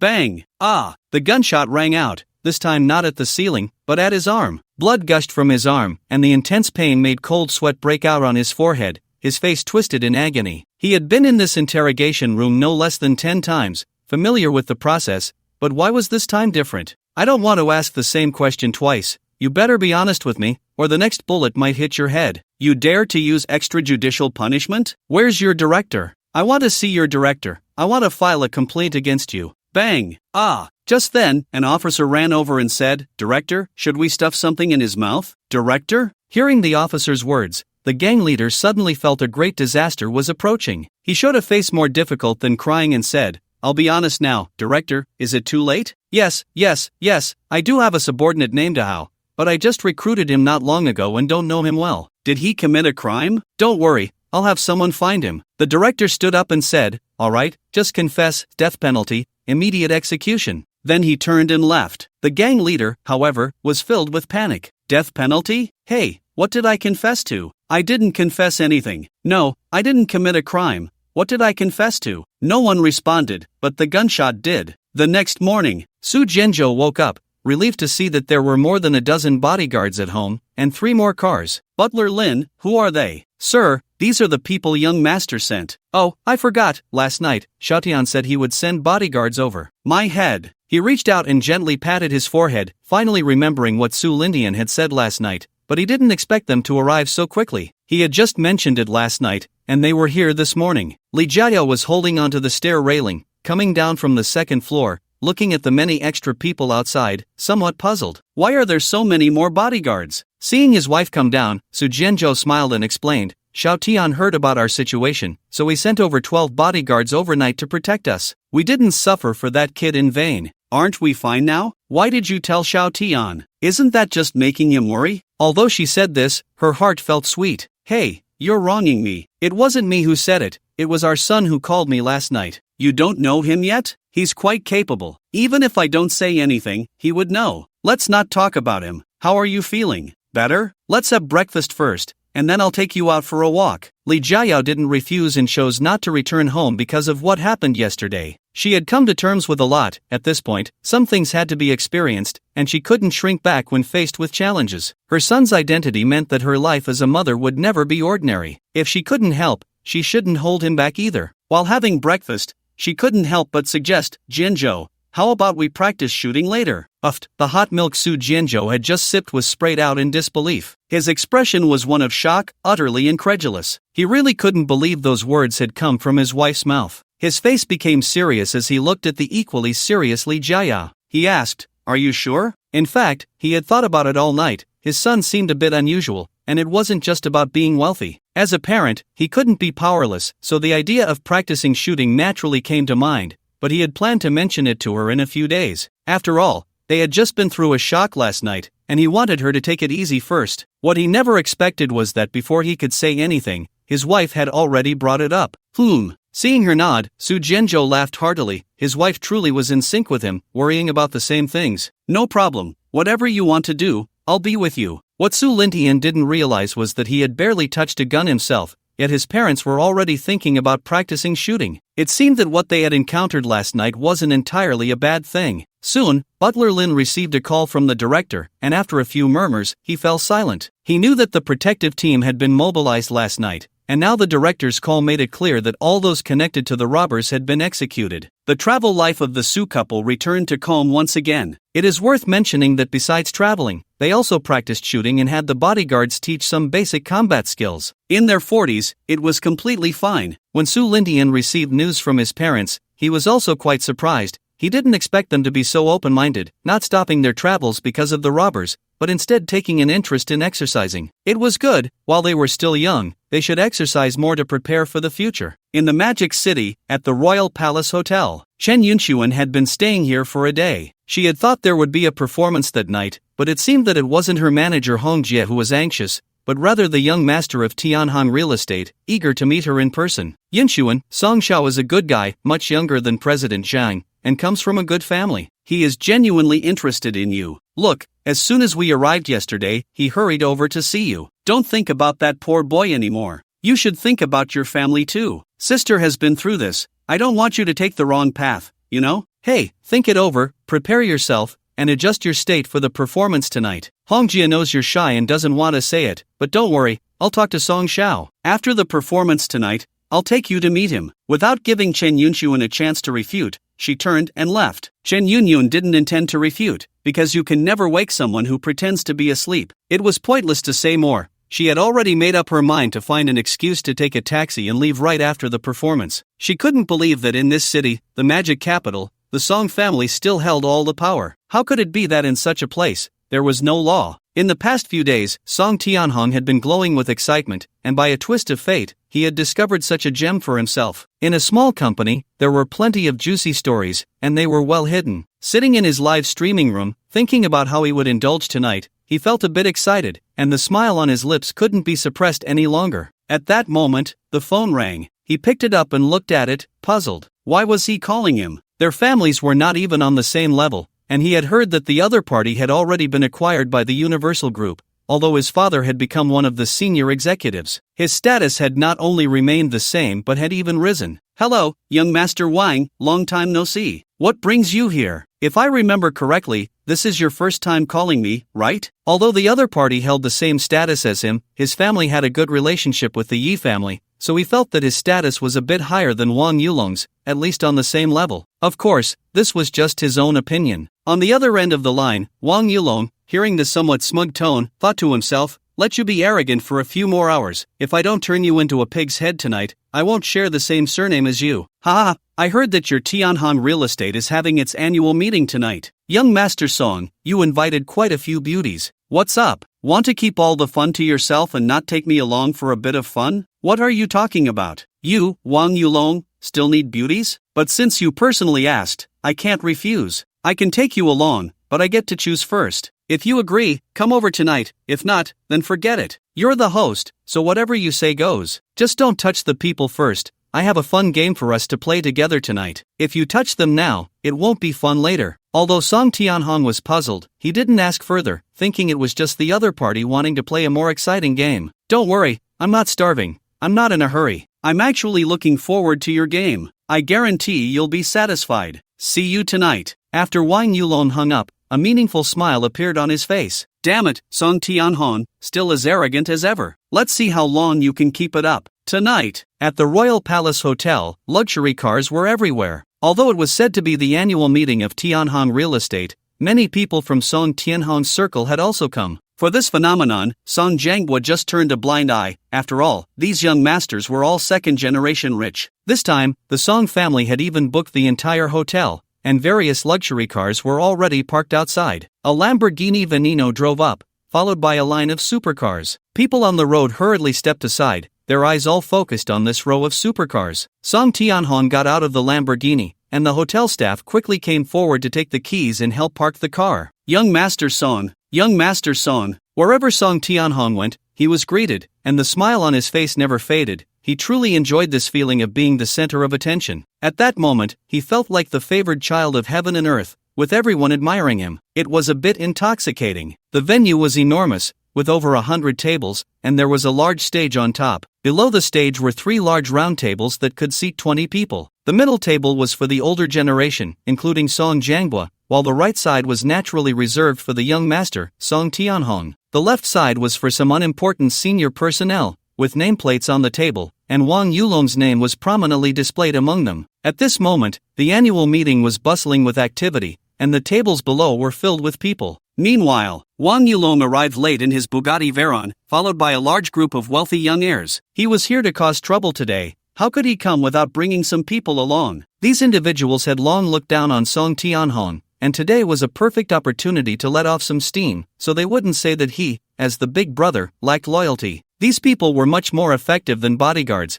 Bodyguards would hold back, but these second-generation rich kids were different. They wouldn't show any mercy. The most important thing was that ordinary people wouldn't dare to hit them, which gave them plenty of room to act. The second generation should handle their own affairs. None of you should interfere, or you'll regret it. A group of over 10 people arrived at the venue. Wow, it's quite lively here. Hey, how could it not be lively? You think this is your little company worth only 300 billion? They're claiming to be a $1 trillion group. Quite impressive. Damn, brother Yulong, that bastard Song Tianhong is bragging up front. Good, they're all here. Today, we'll take them all down at once, so we don't have to hunt them down one by one. Young Master Song is a good person. Wang Yulong looked at the table in front of the stage, and sure enough, Song Tianhong was there, looking all prim and proper, bragging with his lackeys. Let's go over. Remember, once I'm done, you can cause as much trouble as you want. I'll take the blame. If anyone messes up my business, don't blame me for turning against you. Brother Yulong, it's just a little star. You're the CEO of Global Entertainment now. As long as you wave your hand, she'll come wagging her tail. However, his flattery fell flat. What he received was a slap.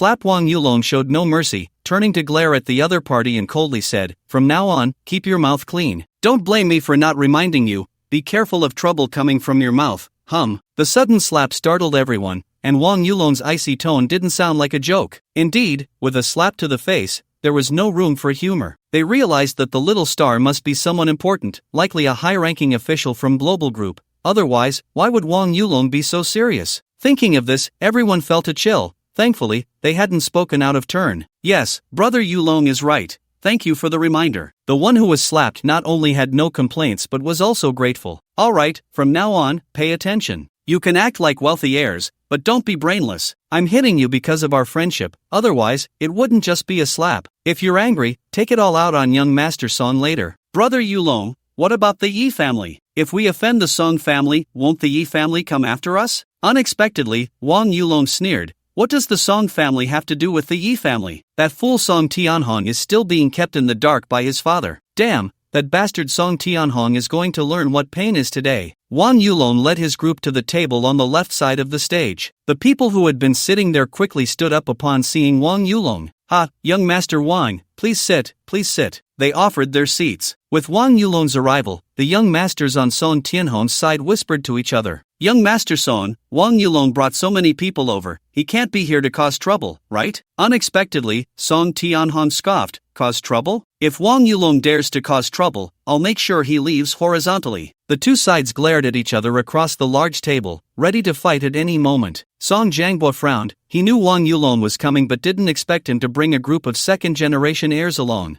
The Wang family is different from the past. They have boarded the big ship of the Global Group, and both father and son are employed under the Global Group, so he doesn't want to conflict with them. Therefore, he said nothing more. The annual meeting soon began. Dish after dish was served. Song Jiangbo took the stage and said some meaningless words, then the program started. The annual meeting's performances continued one after another. Chen Yunyun only went on stage to sing a song. Looking at the made-up Chen Yunyun, Song Tianhong's eyes widened. She was too beautiful, like a celestial being. Hee, it seems that young Master Song has found his target tonight. Of course, young Master Song has a keen eye for talent. This face, this figure, these legs, unbeatable, and that cold and elegant temperament, only someone like our young Master Song, a child of destiny, can enjoy. Song Tianhong was very pleased with the compliments and waved his hand grandly. Hey, women are like clothes, brothers are like family. When the time comes, I'll let you all have a taste. Damn, really? Young Master Song is generous. On the other side, Wang Yulong looked in the direction of Song Tianhong, and seeing the way he looked at Chen Yunyun, he could almost see drool coming out. It was obvious what he was saying, along with those second-generation rich kids who were drained by wine and women. Damn it, just looking at Song Tianhong makes me sick. The way he looks at Miss Chen shows he has ulterior motives. That bastard isn't afraid of ruining his own teeth. Don't fight with me later. I want to step on his face a couple of times to vent my anger. After Chen Yunyun finished her song, she left the stage. Wang Yulong saw this and turned to a second-generation rich kid sitting next to him, saying, "Go to the backstage, and with my status, ask Miss Chen to come over. Remember to be polite." The other person was the oldest among them, steady in his actions, but his family's company was small, so he had little presence in the circle. Sheng Yang didn't expect Wang Yulong to ask him to go. After all, his status was the lowest among these people. Understood, Yulong bro, I'll go right away. Backstage, a hotel conference room had been temporarily converted into a makeup room. Chen Yunyun was packing her things, planning to leave soon since her performance was already over. However, before she could finish packing, Hong Jie rushed over, looking very excited. Yunyun, come on, I'll take you to meet young Master Song. Hong Jie, can I go to the bathroom first? Hong Jie seemed to see through her intentions, and her smile froze. Yunyun, don't think about anything else.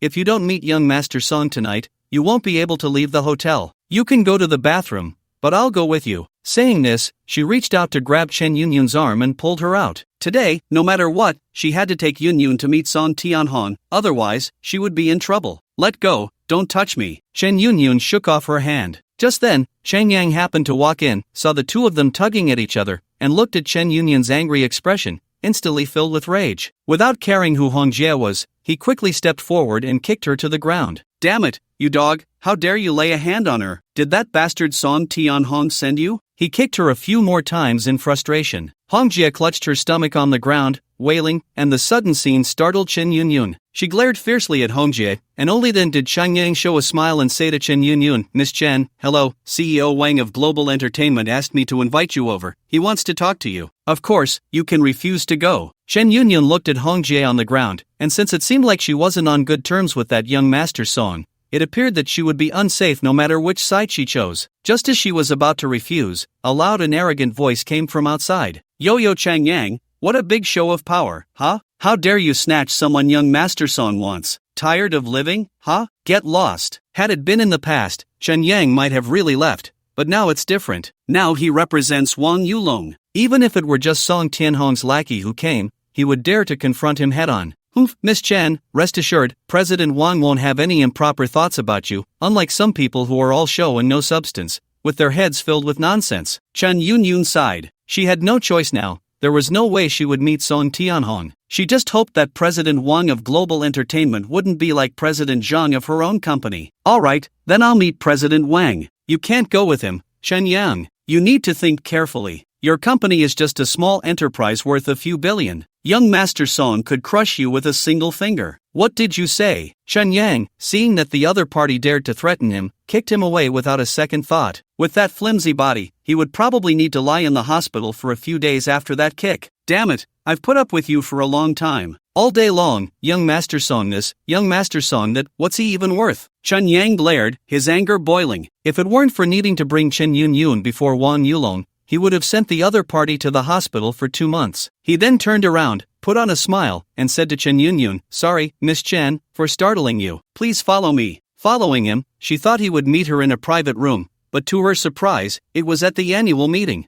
This made her breathe a sigh of relief. When Chen Yang brought Chen Yunyun back, Wang Yulong quickly stood up to greet her, and as he stood, everyone at the table stood up as well, not one daring to sit. "Miss Chen, I apologize for inviting you over in this manner. Please, have a seat." At this moment, Chen Yunyun was filled with confusion. She seemed not to know him, and she wasn't a big star either. He seemed a bit overly enthusiastic. "If President Wang has something to say, please go ahead. I have other matters to attend to, so I can't stay long." Wang Yulong waved his hands repeatedly. "Not at all, not at all. The thing is, I've already looked into Miss Chen's information, and we've been following the videos you've posted on Douyin. They're quite good. Our global entertainment has high hopes for your potential. I wonder if Miss Chen would be willing to sign with us. Rest assured, we will cover your breach of contract fees. You won't have to pay anything." Seeing her hesitate, Wang Yulong continued, "You can go back and think about it first. My offer stands." Song Tianhong watched Wang Yulong chatting and laughing, instantly furious. The person he sent was limping back,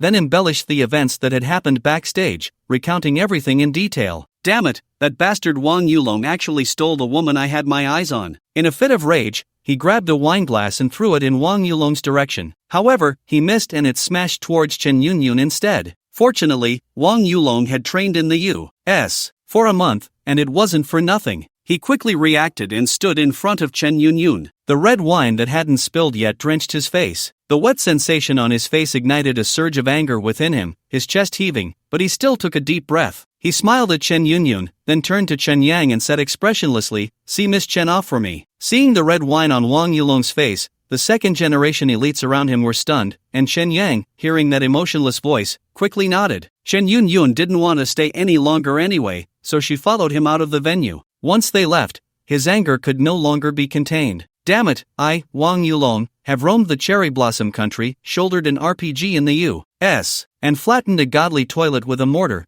as if I were in a no-man's land. Even so, I have never suffered such humiliation. Brother Yulong, what should we do? That scoundrel Song Tianhong actually dared to smash a cup at Brother Yulong. What can we do? Let's deal with him." A second-generation heir pulled out a hot towel from somewhere, and Wang Yulong took it, wiping his face. At this moment, the most panicked one was not Song Tianhong, nor the second-generation heirs around him, but Song Jianghua. He was almost scared silly. Song Tianhong not only showed no fear but wore a smug expression, as if he had done something remarkable, just like the foolish son of a landlord. What to do? Since Song Tianhong doesn't want to hold this annual meeting, then let's not hold it. He glanced at the large table in front of him, a bit heavy, probably couldn't be flipped over. Bang! He picked up a wine glass and smashed it on the table. The sound of shattering glass echoed. "Get him for me, just leave him breathing." Upon hearing his command, more than a dozen second-generation heirs immediately howled. Having endured the other side for a long time, without saying a word, they charged straight at Song Tianhong and his group. The venue was thrown into chaos. While those sitting at the back continued drinking, the front had already erupted into a fight.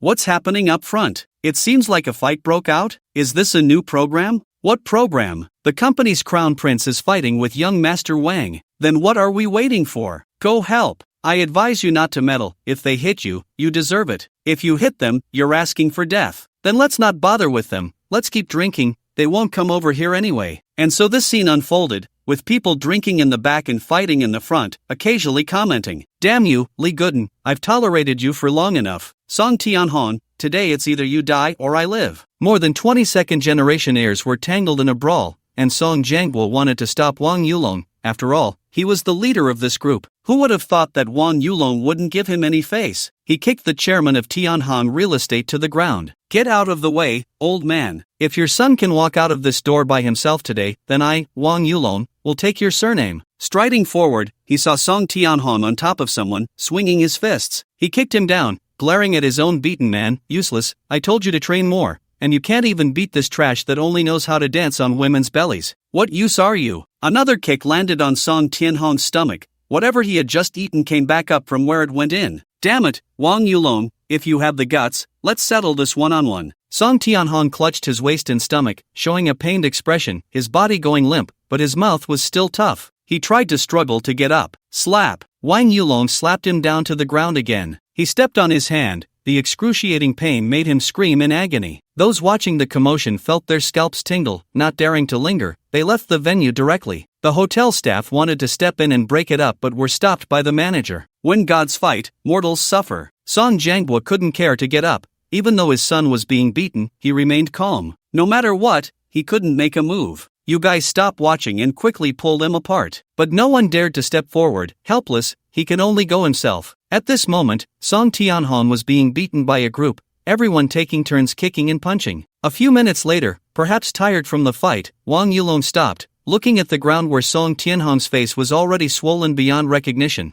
"I told you to fight one-on-one, and you thought about it. I'll give you a day in the hospital. We'll find you for a one-on-one another day. We're leaving." Wang Yulong reached out and patted Song Tianhong's face, then turned to look at Song Jianguo. "If you want to play, our Wang family will accompany you to the end." More than a dozen people, more or less, had injuries, but compared to them, Song Tianhong's side was worse. Shortly after they left, Uncle had arrived, looking at the chaotic venue, somewhat surprised. Who doesn't know the Song family? It's surprising that someone would dare to cause trouble here. What shocked them even more was that Song Jianguo was actually present. What a fierce dragon crossing the river. "Mr. Song, are you alright? What happened here? Who did this? It's truly lawless." However, Song Jianguo's response left them astonished. "It's nothing, they drank too much and fell." He couldn't let the matter escalate. The Song family was not on the same level as the Wang family, especially now that they had the backing of the global group. As long as the Wang family didn't act recklessly, who could touch them, and who would dare to offend them? Moreover, it was his own son who had started the fight. Uncle Mao looked at the second-generation members on the ground, each one in a sorry state, especially Song Tianhong, whose eyes were nearly closed. His mouth twitched involuntarily. What? They fell like this? Did they run into someone's fist? However, the other party clearly didn't want to pursue the matter, so there was no need for them to say much. The annual meeting ended quietly. Chen Yunyun found another hotel to stay in, lay on the bed, and opened her phone, just about to send a message to Su Lindian. She wanted to share what happened today and get his opinion. The screen lit up, and it was filled with notifications from Douyin, likes, comments, and new followers. Strange, why are there so many notifications? With curiosity, she opened Douyin. The backend showed 99 plus notifications, and the latest video had over 200,000 likes and more than 20,000 comments. The number of followers had also surpassed 10,000. It was a small hit, not knowing that it was all thanks to Su Lintian's Dou Plus investment, a full 1 million. Chen Yunyun was overjoyed, feeling that Shanghai was her lucky place, bringing her good fortune one after another. First, the olive branch from Global Entertainment, and now her short video was also showing some promise. No, it wasn't Shanghai that was her lucky place, but Su Lintian, the boy who got hurt for her, he was her lucky star, because he was right there in Shanghai. Unable to contain her joy, she sent a message to Su Lintian. "Chen Yunyun, Lindian, guess what good thing happened to me today? Shanghai is truly my lucky place, and you are my lucky star. Far away at the west suburb no." One manner, Su Lindian was still listening to Butler Long's report when he received this message, leaving him both amused and speechless. So, it turns out, things are indeed in the hands of people, quite literally. Alright, have the group take care of Tianhong Real Estate, its mission is complete. And that new morning entertainment, have Xiao Long resolve Yunyun's matter tomorrow, and take care of that company as well. Understood, young master. Picking up his phone, he looked at Chen Yunyun's message and smiled gently. Su Lintian, it seems the performance went smoothly today. I can tell you're very happy. Can I guess that you might be leaving the company? Chen Yunyun, how did you know? Can you really guess that? Su Lintian, looks like I guessed right. Is there a reward? Chen Yunyun, yes, I'll treat you to a meal. Are you happy? By the way, at the annual meeting, I met someone who claimed to be Mr. Wang from Global Entertainment. He said he wanted to sign me and would also cover the breach of contract fees. I checked the information, and he is indeed the CEO of Global Entertainment. What do you think? Should I agree to him? In fact, she already had an answer in her heart because it would only benefit her, not harm her. She just wanted to see Su Lintian's opinion. Su Lintian didn't expect that she would hesitate over such a good opportunity, which surprised him a bit. Su Lintian, wait a moment, let me check how this company is. After playing a round of Candy Crush, he replied. Su Lintian, this company has very good qualifications, and they have many first-tier stars under them. The treatment is also great, and most importantly, their upper management is very disciplined. It's considered one of the top companies in the country. Complimenting his own company felt a bit strange. Chen Yunyun thought more deeply. He was surprisingly invested in his own matters. Then the two chatted about some Douyin topics, and Su Lintian laughed in shock. They set a time to have dinner together tomorrow night, and that ended the conversation. Wild Gate, Samo City, Research Base No. 2. Inside the underground research base, numerous researchers were coming and going, with armed personnel guarding every passage. They wore light gray military uniforms, with a red and white umbrella insignia on their right arm, beneath which were 2 golden stripes, and they were the armed members of the umbrella. The 2 golden stripes represented that they were the armed forces of Research Base No. 2. Since the establishment of the research base, Su Lintian had gradually brought in hundreds of bodyguards, assigned to the 2 bases, serving as the armed forces of the umbrella within the base. As for military uniforms and such trivial matters, he didn't concern himself with them. It was all the responsibility of the umbrella's commander. In a laboratory, several researchers were busy with something. The lab was filled with numerous transparent glass bottles containing various organisms, from tiny mosquitoes to various venomous snakes, including planarians and salamanders. They were currently studying how to develop a method from planarians and salamanders that could enable rapid recovery from injuries. This might be difficult for others, but for them, it was not a challenge. They had already made some progress, though the results were somewhat disappointing. One researcher held a test tube containing an unknown yellow liquid, about 2 milliliters in volume. Approaching a small white mouse that was restrained, he took scissors and cut off its tail, causing the mouse to squeak in pain. The challenge was to quickly inject the yellow liquid into the mouse's body. The next moment, the mouse slowly calmed down, and 3 seconds later, the tail stopped bleeding at a visible rate. 5 seconds later, the wound scabbed over. 1 minute later, the wound was completely healed. Next, the researcher brought over the reagent again and swung the scissors once more. He cut off all 4 limbs of the mouse. Injecting the reagent, the same time elapsed, and 1 minute later, the wound was completely healed. The mouse was still lively. It just looked a bit strange without its limbs and tail. Finally, blood was drawn for testing and research. The highest-ranking doctors at Research Base No. 2 gathered together, looking at the report just produced. They all shook their heads, clearly dissatisfied with such results. Merely achieving rapid healing was far from what they wanted. What they sought was rebirth. I can't dare to report good news to the young master with such results. The direction of limb regeneration is correct. Both regeneration signal regulation and regeneration adjustment can be completed quickly, but the only issue is that the stem cell division is too slow, leading to an inability to achieve the expected results. Knowing the reason makes it easier to handle. Although the rapid recovery reagent is disappointing, we have been researching for so long, we can't come up empty-handed. How much of the reagent is left? Since we didn't know the effects, we didn't prepare much. There are still 10 vials left. 10 vials will do. Send them all back to the young master. At least let him know that we haven't done nothing. Understood. If their findings were released to the outside world, it would likely shock everyone. 1 minute to completely heal a wound, what a terrifying recovery speed. Yet, they were still not satisfied. 10 vials of world-shocking reagent were packed into a briefcase and escorted to the airport by 5 jeeps. Since this was Connor's territory, and Connor was one of the Umbrella's people, the journey was smooth and unobstructed. The 5 vehicles charged straight through to the airport, where a private jet was on standby 24 hours a day. After handing over the items to the person in charge on the plane, 5 minutes later, the plane took off. By the time Su Lintian received the items, it was already noon the next day. Sitting on the sofa, he looked at the suitcase placed on the coffee table, reached out to open it, and what came into view were 10 vials of yellow liquid. He casually picked one up and examined it closely, but it seemed there was nothing particularly special about it. Is this the serum sent back from base 2? Butler Long, standing nearby, replied, yes, young master. According to the information, this serum can heal wounds quickly. Su Lintian was secretly astonished. It truly surprised him. He didn't expect such results to come so soon. It seemed that other bases were in urgent need. Quickly heal wounds? How fast? Butler Long smiled and said, 1 minute, young master. How much? 1 minute? Thinking he had misheard, he jumped up from the sofa, his heart surging with waves of shock. 1 minute? What can happen in 1 minute? The ambulance hasn't even left the hospital yet. In 1 minute, before the bandage is even found, the wound would have healed. For some reason, a scene suddenly flashed in his mind: training for super sweet candy, wearing suspenders while playing basketball,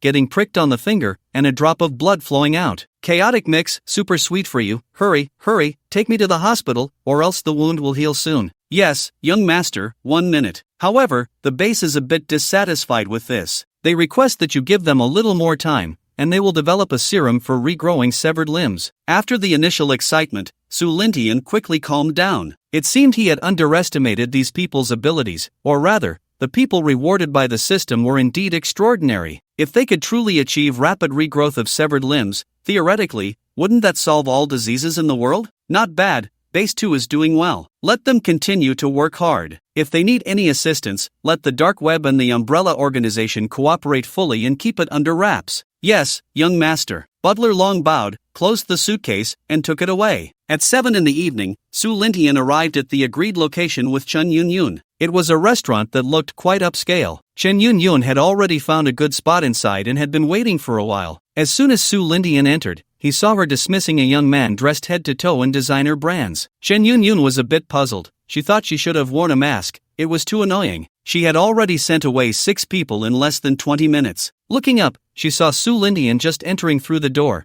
and her gloomy mood instantly vanished, replaced by a joyful smile. She waved at Su Lintian. Oh, my big star, you look beautiful today. You even have fans asking for your autograph. Oh, stop teasing me. If you hadn't come, I wouldn't have dared to stay any longer. Chen Yunyun pouted, rolling her eyes at him. What? Afraid someone would kidnap you? Humph. Would you be happy if someone kidnapped me? That depends on who it is. If it's me doing the kidnapping, then I would definitely be very happy. Little did he know, Chen Yunyun mumbled softly to herself, I actually want to be kidnapped by you, but I'm afraid you wouldn't want to. Su Lintian looked at her with her head down, not knowing what she was mumbling about, waved his hand in front of her eyes, and asked curiously, what are you mumbling about? What do you want? Ah, nothing.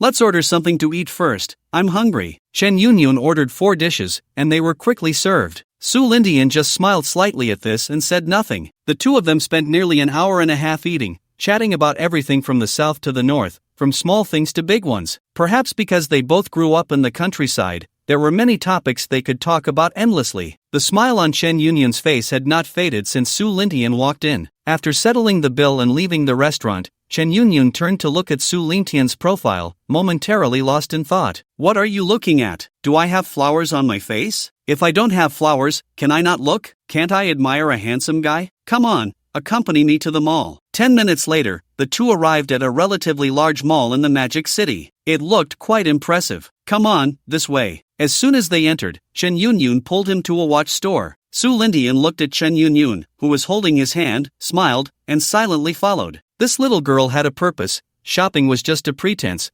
Buying a watch was the real deal. Welcome. Then Chen Yunyun went straight to the counter, pointed to a large and small white mechanical watch in the display, and said, Can you take this one out for me to have a look? The sales clerk smiled and nodded, reaching out to take the watch out. Really handsome, it feels so suitable for you. Then she directly pulled Su Lintian's hand and put the watch on him. See, I told you it suits you, just right since my previous one broke. This one is nice. Lintian, what do you think? Su Lintian originally wanted to quietly watch her performance, but unexpectedly asked a question. At first glance, this was a couple's watch. Was this a disguised confession? Yeah, I think it suits you very well, you two match. Hee hee, I think so too, then it's this one. Seeing the watch sold, the sales clerk was also very happy. The lady really has good taste. This is our new couple's watch. You and your boyfriend are a perfect match, just like this pair of watches. Suddenly being pointed out, Chen Yunyun slightly turned her face, cautiously glanced at Su Lintian, only to see him smiling at her. Her little face turned red, and she pretended to be surprised. "Ah, a couple's watch, Lindian, should we change it?" Seeing her cute appearance, Su Lindian really wanted to reach out and pinch her face. "No need, this one is fine, I really like it. How much is it? Can I pay by card?" Just as he was about to take out his bank card, Chen Yunyun quickly stopped him. "No need, this is a gift for you,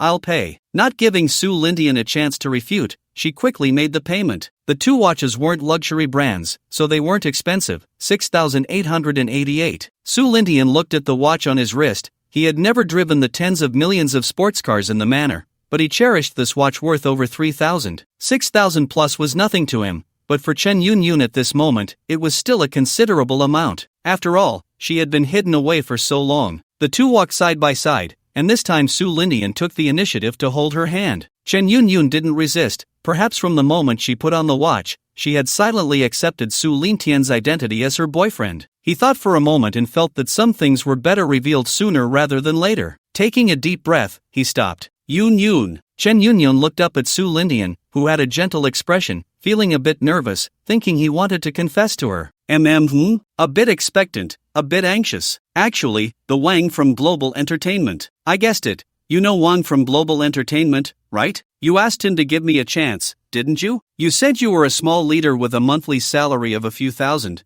You weren't lying to me, were you? But no matter what, thank you. If it weren't for you, I don't know what I would have become by now. I might have already thought of ending it all." Chen Yunyun hugged Su Lintian tightly, her voice a bit choked. Her words made Su Lintian's heart tremble. Yes, she was just a rural girl, without a background, without money. After finally getting into a good university, she was hidden away for half a year, with the company boss keeping an eye on her. Various pressures swept in. If it were someone else, they might have already been crushed by it and had such thoughts, which wouldn't be surprising. Su Lindian reached out to hold her face, seriously saying, "Actually, I am the boss of Global Group. I'm sorry, I didn't mean to deceive you." Chen Yunyun was momentarily at a loss for words upon hearing this. Tears welled up in her eyes as she looked up at Su Lindian with slightly reddened eyes. "Thank you, can you give me 2 days to calm down?" "I'm sorry. No, you don't need to apologize. I haven't lost anything, so you haven't deceived me. On the contrary, if it weren't for you, I really wouldn't know what to do." After saying this, she quickly ran away. Watching her retreating figure, Su Lindian didn't chase after her. He decided to let her calm down for 2 days before talking again. Seeing this, Butler Long hurried over with bodyguards from a distance. "Young master,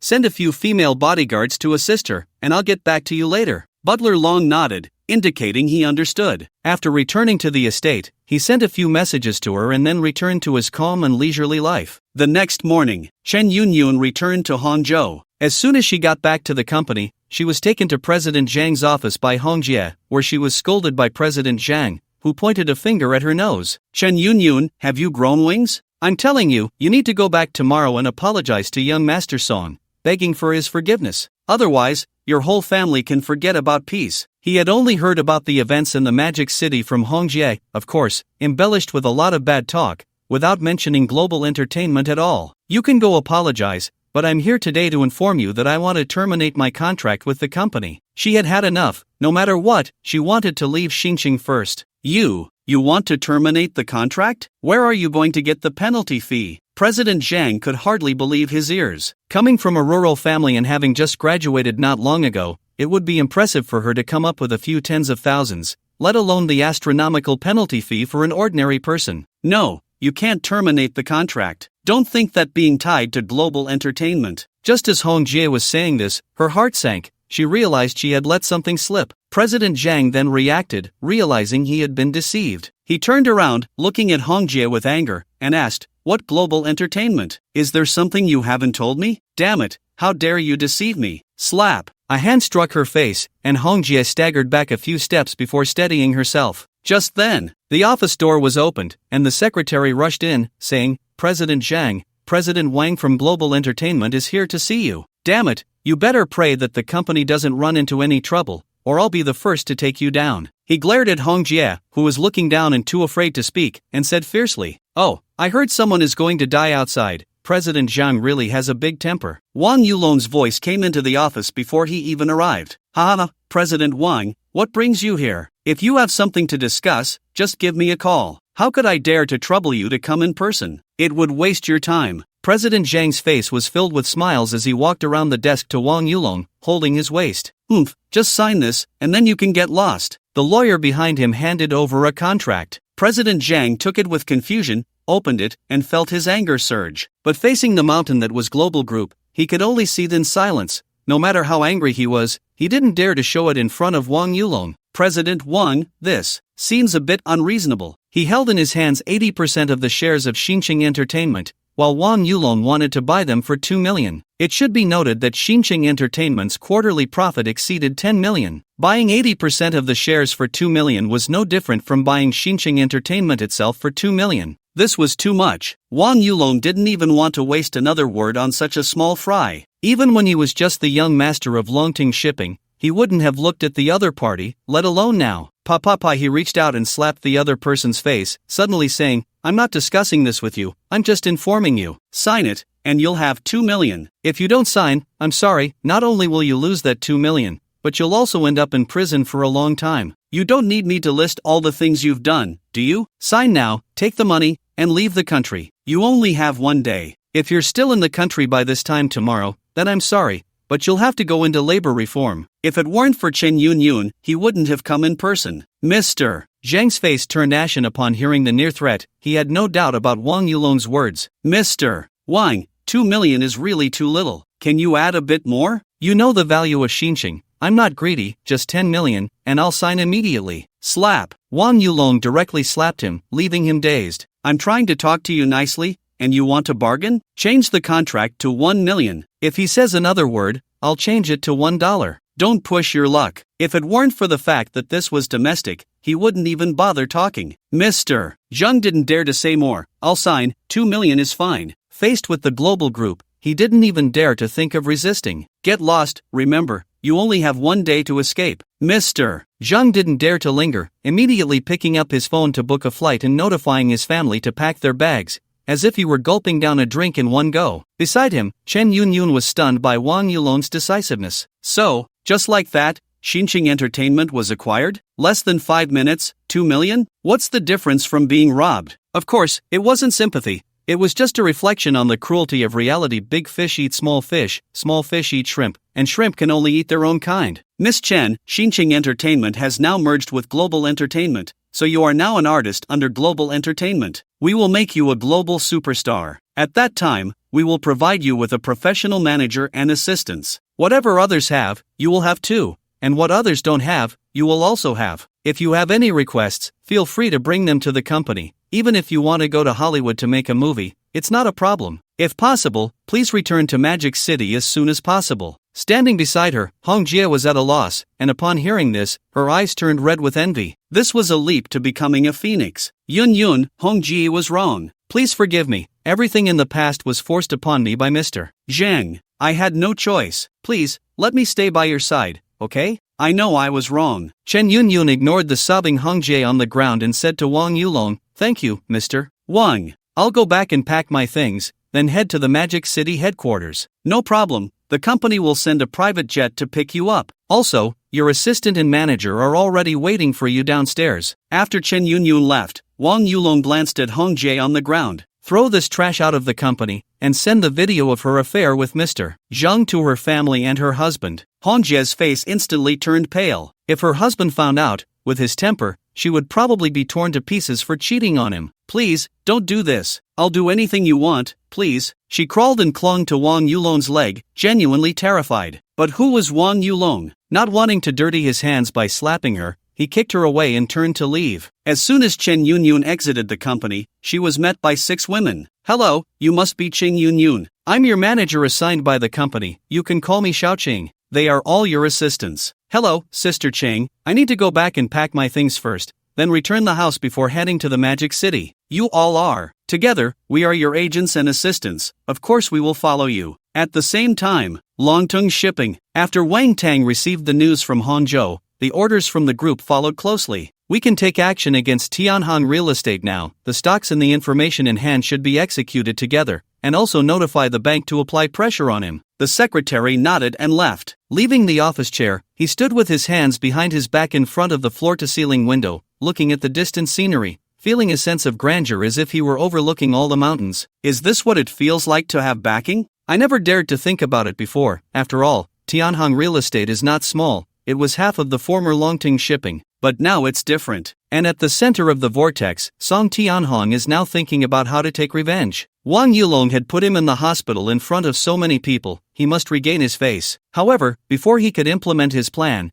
Tianhong Real Estate was in dire straits. The internet was filled with negative news about it, as if it had suddenly appeared and then suddenly become widely known, with numerous projects being halted. Safety hazards, cutting corners, unqualified anyway, all the fatal elements of real estate were thrown at Tianhong Real Estate, none were spared. At the headquarters of Tianhong Real Estate, Song Jianguo looked grimly at his company's stock and the series of events online. He knew someone was out to get him. Before he could find connections, a phone call came from the bank. The reason was simple: pay back the money. It is well known that a real estate company that doesn't owe money to the bank doesn't deserve to be called a real estate company. There was no choice but to find connections to borrow money. If he couldn't get through this, it would be over. If he did, who knows what storms awaited him afterward. One phone call after another. However, reality was still too cruel. When the wall falls, everyone pushes. Those who used to call him brother now either had their phones turned off or didn't answer, or they had all sorts of excuses to brush him off. Some even bluntly told him to wait for death.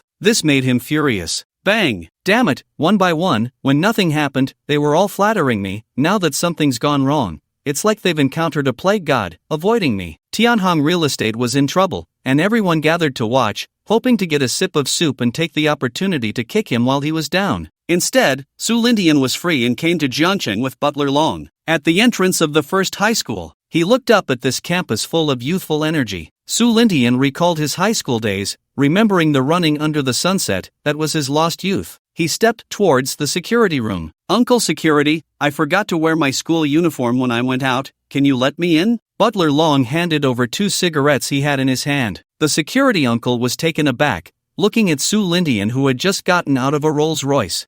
He looked quite young, like a student, and then glanced at the 2 cigarettes on the table. "Why does this feel familiar? You say you are a student, then who is he?" The security uncle pointed at Butler Long and asked, "Hey, didn't the teacher call my parents? He is my guardian." After hearing this, the security uncle stroked his chin, muttering, this reason should hold up. Then he looked up at Su Lindian. "Go in, remember to wear your school uniform next time." Saying this, he put away the cigarettes. After all, he was just a student. What bad intentions could he have? He couldn't be here to steal something after arriving in a Rolls Royce. He didn't look like a bad person. Su Lindian walked with Butler Long along the small path in the campus, watching the students sweating on the basketball court, recalling his high school days, shooting 3-pointers, and the scene of being pantsed by the opponent. His soul felt a bit of a blow. Walk into the teaching building, go to the 7th floor, and head towards class 3 of the senior year. At this moment, class had not yet ended, and the corridor was very quiet, with the teacher's voice rising and falling. Wait, what was that snoring mixed in? Su Lin Tao was writing something without knowing what, and when he looked up,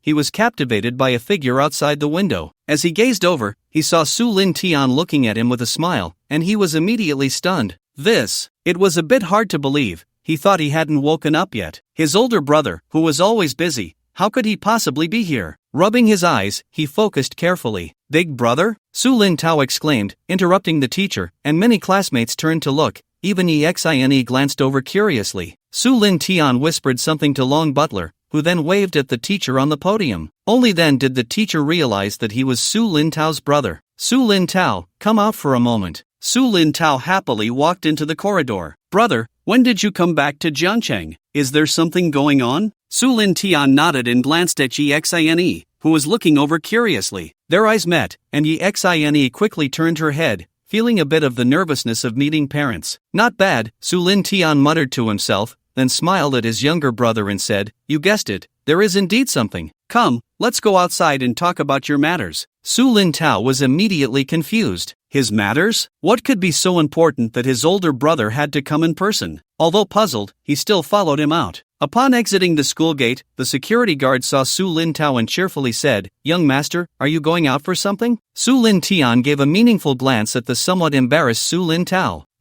My car often comes in and out of the school gate, so I'd become familiar with it." The 3 of them got into a Rolls Royce and returned to the villa. Looking at the environment here, Su Lin Tian was a bit dissatisfied. To him, this villa was a bit too small. However, thinking about where this place was, he felt relieved. After taking a sip of the tea brought by the maid, he said, you can skip the college entrance examination. After the new year, I will arrange for you to study abroad, and I will also be living outside then. In the country, I am submissive, abroad, I strike hard. Su Lin-tao was clearly stunned by this statement. Not taking the college entrance examination? It was a bit regrettable for him, but it wasn't a big deal. If he didn't take it, then so be it. However, seeing his expression a bit conflicted, Su Lin-tian knew exactly what he was thinking. He came to Jiangcheng to resolve his younger brother's marriage matters. It was just right to meet the Yi family. Don't worry, your little girlfriend can go with you, but it depends on whether she is willing. You're not a kid anymore, you're already an adult, and it's time for our Su family to expand. Su Lin-tao felt a bit embarrassed by what he said. He had just turned 18, and now he was expected to expand the Su family. Wasn't that a bit too hasty? What? You don't want to strengthen our Su family? You should know that managing so many businesses by myself is quite exhausting. You need to understand the difficulties I face. If you have a few more kids, when they grow up, they can help share my burden. Su Lin-tao was initially quite touched, but the more he listened, the more it felt off. What did he mean by sharing the burden when they grew up? That was a matter for 20 or 30 years down the line, right? Brother, aren't you thinking too far ahead? How about I study abroad, stay by your side to learn, and then help you? Upon hearing this, Su Lin-tian immediately became displeased. Was I saying that to have you help me? I meant for you to have kids sooner, preferably one a year.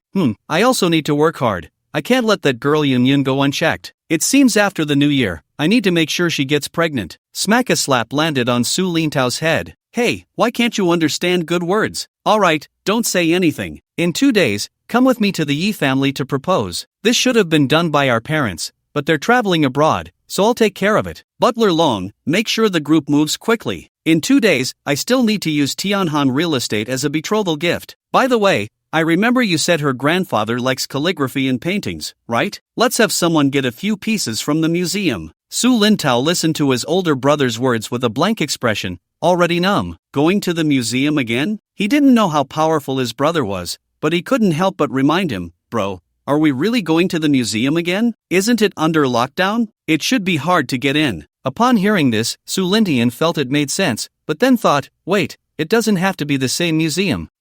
You make a good point. Then, Butler Long, forget about the U.S. Let's go to the Eagle country. Understood, young master, I'll notify them right away. Su Lin-tao returned to class and sat in his seat, dazed under the curious gazes of his classmates. Reflecting on what his brother had just said, he still felt a bit incredulous. Lunchtime. Cindy, we're going to eat now. We won't disturb your date with your boyfriend. Yeah, be careful, take safety precautions. By watching his roommates tease her, Yi blushed and glared at them. Once everyone left, she sat down next to Su Lin-tao, her heart racing as she asked, Lin-tao, who was that just now? Su Lin-tao looked up at the girl in front of him and suddenly asked, Xiao Xian, if I asked you to study abroad with me after the new year, would you come with me? Yi was taken aback for a moment, then looked into his eyes and said seriously, I'm already yours. Wherever you go, I will go. As the ancestors said, marry a chicken, follow the chicken, marry a dog, follow the dog. In this life, I only recognize you. Clearly, she was a very traditional girl, and Su Lin-tao was touched,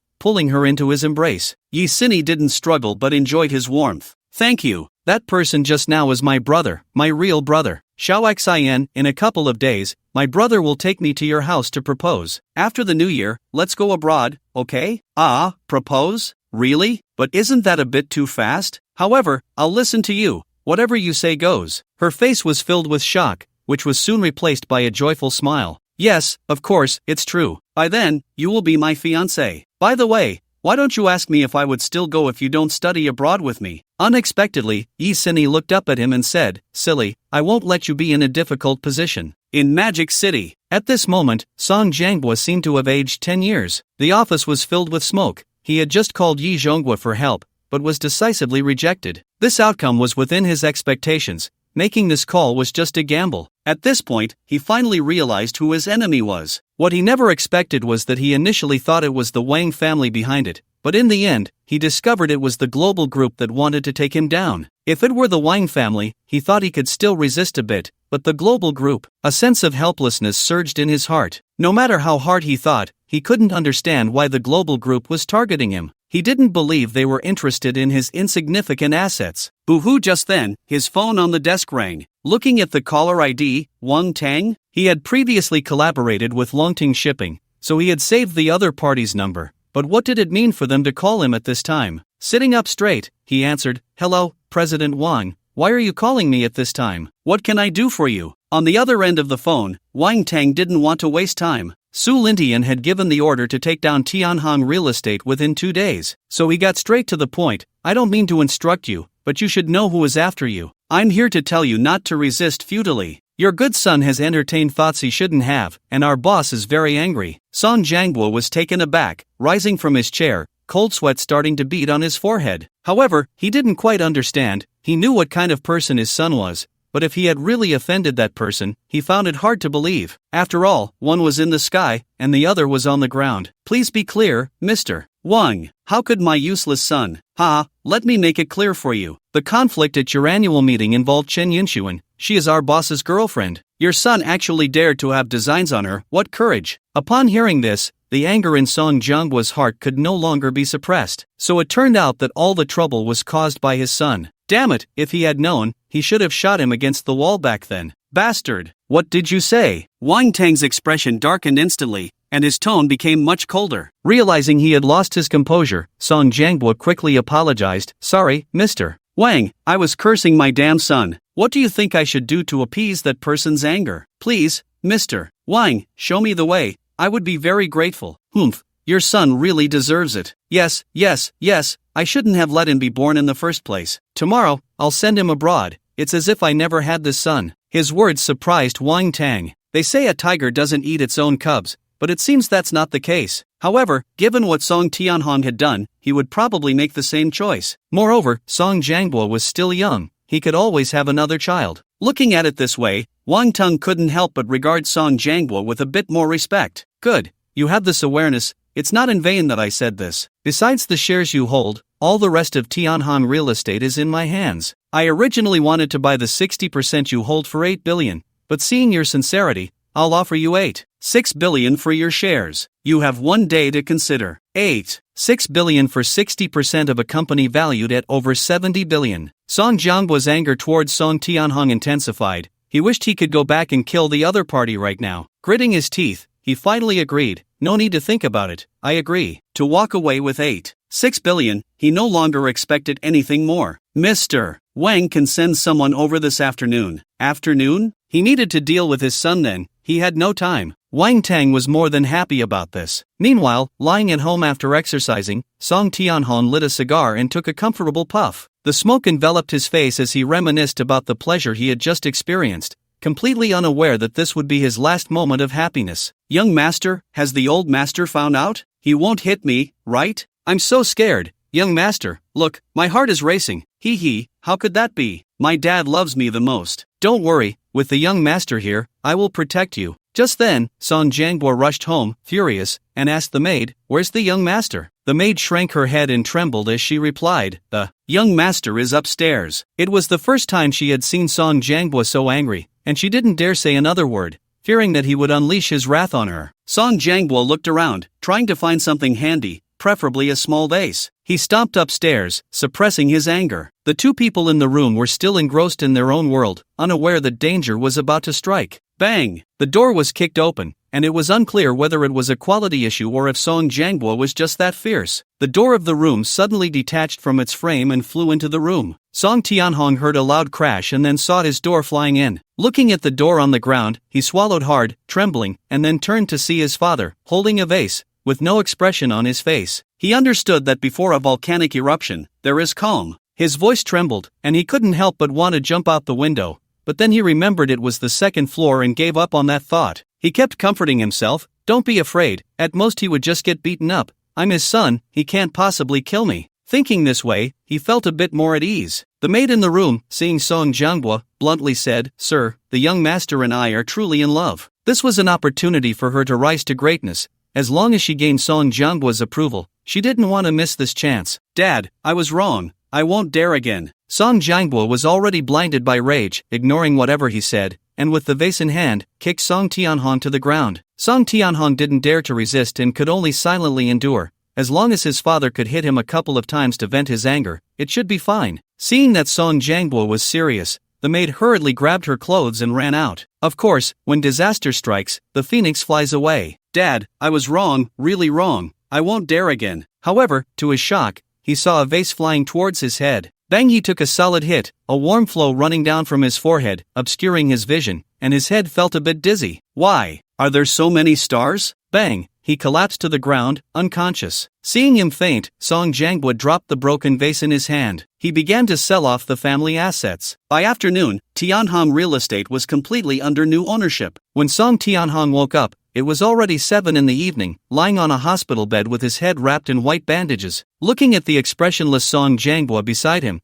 he suddenly felt that his father had become very unfamiliar. Tomorrow morning, I will send you abroad. Take care of yourself. After saying this, he left the hospital without looking back. Song Tianhong didn't dare to say anything or ask, because this matter was a bit serious, but he couldn't understand what trouble he had caused. Was it really that serious? Did he have to go abroad to hide? The next morning, a plane bound for the United States took off from the Magic City. Song Tianhong sat nervously in economy class, feeling a bit dizzy, not understanding why he wasn't in first class. But thinking about it now was meaningless. The real problem was that there wasn't even a bodyguard beside him. What on earth happened? They didn't even give me a bodyguard, he muttered with a bitter face. However, what he didn't know was that all his cards now had not a single cent left. The plane landed at an airport in New York, USA. Looking at this international metropolis, Song Tianhong felt no excitement. He just wanted to find a way to return home quickly. He always felt that staying abroad wouldn't be safe. After leaving the airport, he went to a nearby hotel, a presidential suite. He took out his previous bank card and said it grandly. Hello, sir, how long will you be staying? The front desk smiled politely, as their presidential suites were not cheap, especially near the airport, costing 48,888 a night, truly fair pricing. Song Tianhong didn't even ask about the price. Book it for a month. The front desk was delighted. A rich second generation. He reached out to take his bank card and discreetly touched Song Tianhong's hand, feeling the smooth skin and looking at the body wrapped in a uniform, a real catch. A jolt of electricity coursed through him, making him shiver, and instantly, he was all smiles, his heart racing. Little did he know, before he could be happy for a minute, the front desk attendant, who had just been smiling, now looked somewhat displeased. At that moment, she cursed inwardly and despised Song Tianhong, thinking, damn, coming here to show off without money is just a waste of my expression. Remembering her earlier actions made her feel as if she had touched a pile of dung. Sorry, your card has insufficient balance. Song Tianhong was taken aback, then tried another card, and unsurprisingly, it also had insufficient balance. The third card, the fourth card, even his credit card was pulled out. The result was still the same. His face turned a bit awkward, and he felt an inexplicable tension in his heart. What if he really had no money? I suddenly remembered that I have to leave New York tomorrow, so I'll just stay for one night. Although the front desk was quite displeased, she still made the change for him. Then, she looked up, her expression turning cold, doubting whether the other party was just messing with her. Sorry, still the same. Song Tianhong could clearly sense her impatience but still mustered the courage to say, how about we try a regular suite? A moment later, the front desk gritted her teeth and said, same. I'm asking you, are you here to mess with me? Song Tianhong was suddenly anxious and waved his hands. No, how could that be? Can you scan for payment? Saying this, he picked up his phone, opened it, and was stunned on the spot. No money. No money on his phone either? Where was his money? It was over. This thought flashed through his mind as he looked up at the front desk attendant, his face somewhat unnatural, and said, I need to step out for a moment, I'll be back. He grabbed his things, lowered his head, and quickly left the hotel. No money, still trying to show off, even in a presidential suite, and for a month, what an idiot. The front desk's muttering reached his ears, and he was filled with rage, but he couldn't care about his pride anymore. His money was gone, and he needed to contact his father quickly. However, the number was out of service,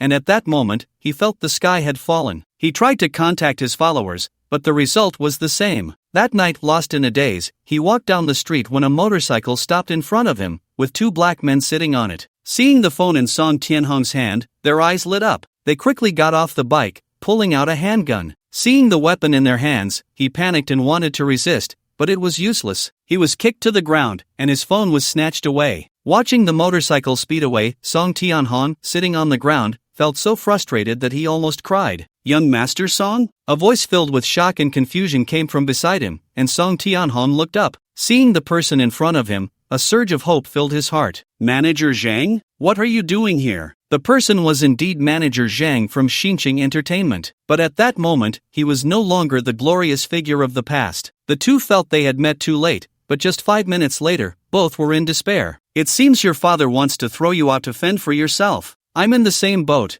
I offended Universal Group. You're better off, I just arrived, and I'm already in a terrible situation, just 2 days here. On the first day, I was chased, all my money was scammed, and seeking help from Bofuel was useless. Not only was it useless, but they also detained my wife and daughter, saying we were illegal immigrants. If I hadn't run fast, I would have been caught too, but I suspect they let me go on purpose, because this morning, I was chased again. Damn it, they're coming, let's go. Before he could finish, his expression suddenly changed. He pulled Song Tianhong and turned to run. A black Ford was approaching them, and inside, a man was grinning at them, holding an MP5, as if it were the Grim Reaper's scythe. Everyone is here, we can send you on your way now. Regardless of whether there were people on the road, the Mop 5 in hand immediately opened fire. Rat-a-tat-tat-tat, the bullets, like fiery serpents, wrapped around the two people in front. At this moment, Song Tianhong's face was filled with terror. He simply couldn't understand why his father had abandoned him. Perhaps he would never get an answer in this lifetime.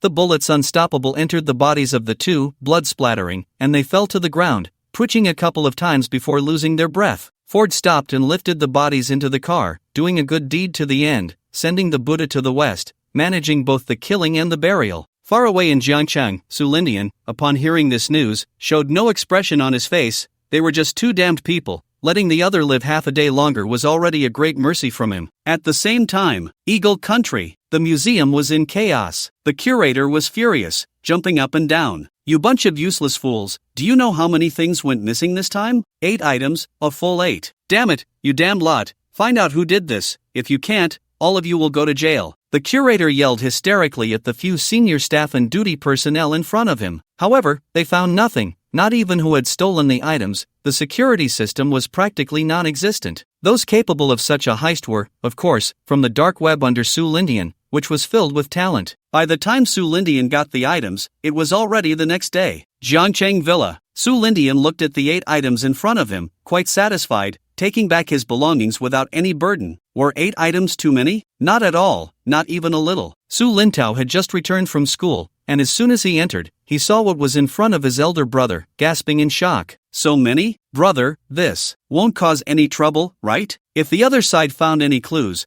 they couldn't do anything domestically, but it would be different once they were abroad. No problem. What could happen? I'm just taking back what belongs to us. They dare to say anything? Don't worry, they won't find anything on us, even if they do, so what? Alright, let's talk about tomorrow's matters. Su Lintao swallowed hard. Since his elder brother said there was no problem, there must be no issue. No problem at all. Everything that needs to be prepared for tomorrow is ready. Xiaoxin has also gone back to tell her family about this. Alright, tomorrow I'll take you to propose. 8 pieces of calligraphy and paintings, plus the Tianhong real estate valued at 100 billion, along with some world-class treasures. This betrothal gift should be enough, right? Yes, the current market value of Tianhong real estate is not 700 billion, but a full 100 billion, rounding it off. At the same time, at this moment, the Yi family, a large family, looked at Yi Xini in shock, making her feel embarrassed, lowering her head with flushed cheeks. Especially Yi Zhonghua, who looked at his precious daughter in disbelief, recalling what she had just said. Su Lintao was coming to propose tomorrow? How could he bear this? How could he not be shocked, even a bit angry? But then he thought, his daughter seemed to have already lost her innocence to the other party. No matter how angry he was, he felt helpless. It wasn't that he was dissatisfied with Su Lintao,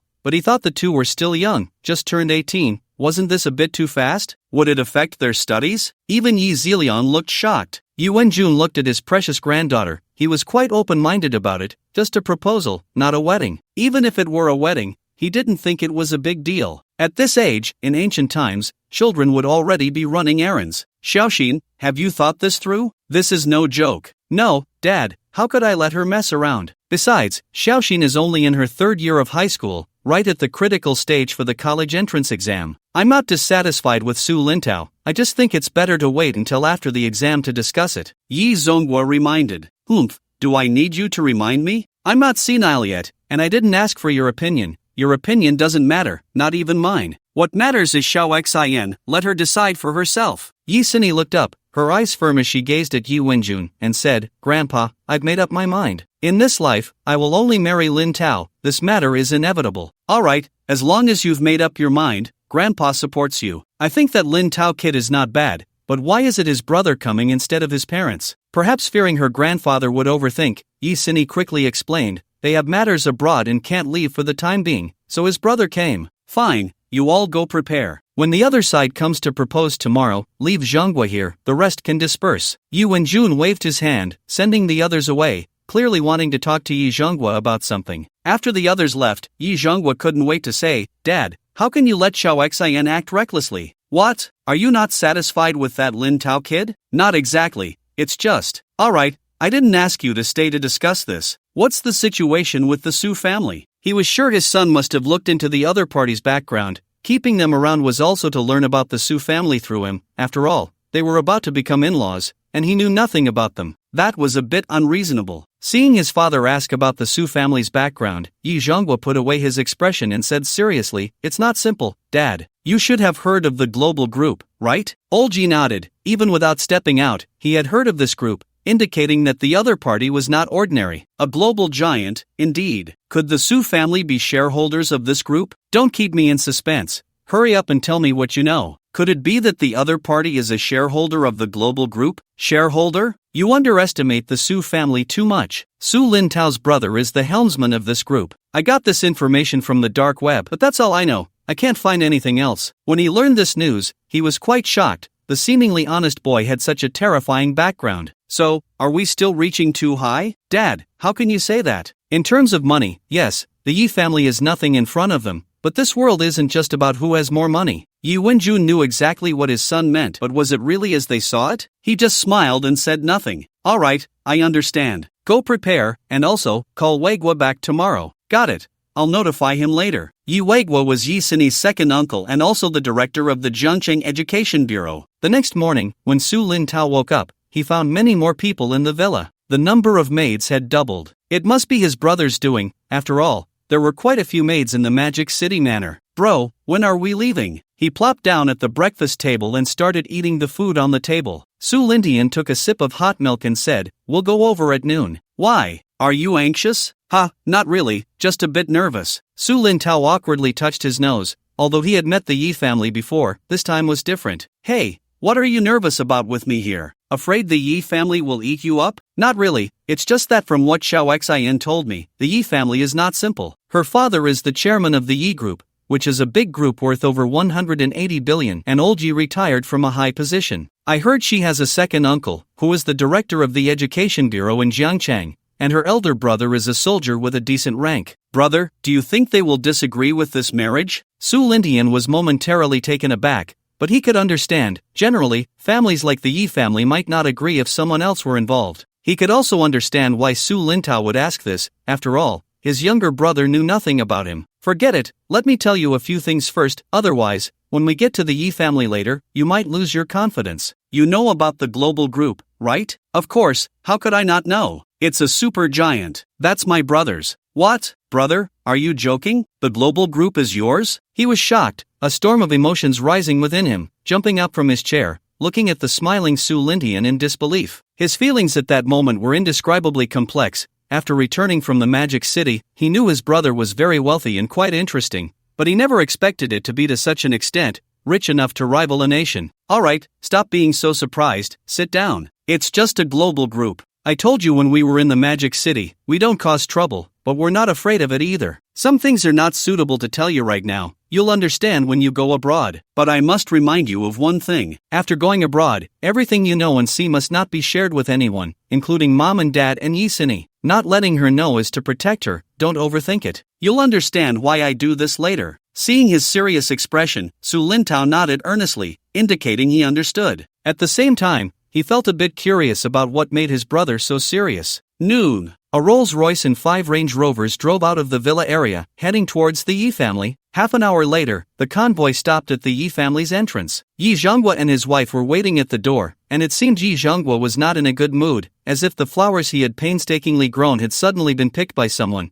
and even the vase was taken away. Beside him stood Yi Sinny, who wore a blissful smile. Butler Long was the first to get out of the car, quickly opening the door. Su Lintao and Su Lindian got out together. Su Lindian looked up at the Yi family before him, the style of Su-style gardens. To be honest, he quite liked it. Although Yi Zhonghua seemed a bit reluctant, he still greeted them with a smile. Welcome, Lin Tao. you really have some skills. Today, we won't stop until we're drunk. Su Lintao smiled awkwardly, pretending not to understand, and quickly explained, Uncle, let me introduce you. This is my brother, Su Lintian. Brother, this is little Cindy's father, Yi Zhonghua, and her mother, Tang Yunyun. Su Lintian was slightly taken aback. Tang Yunyun? A name similar to Chun Yunyun? Just the surname was different. Hello, you must be President Su, right? I didn't expect the young president of the global group to be so young. Truly, talents emerge in every generation. I've admired President Su for a long time. Su Lintian politely replied a few words. It was not surprising that the other party knew his identity. Yi Xini stepped forward and linked her arm with Su Lintao's, whispering, Why did you come so late? Looking at her face so close, Su Lintao couldn't help but pinch her cheek. Seeing this, Yi Zhonghua shot a fierce glare at Su Lintao. How could he be so heartless, showing affection with his daughter right in front of him? All right, let's go inside and talk.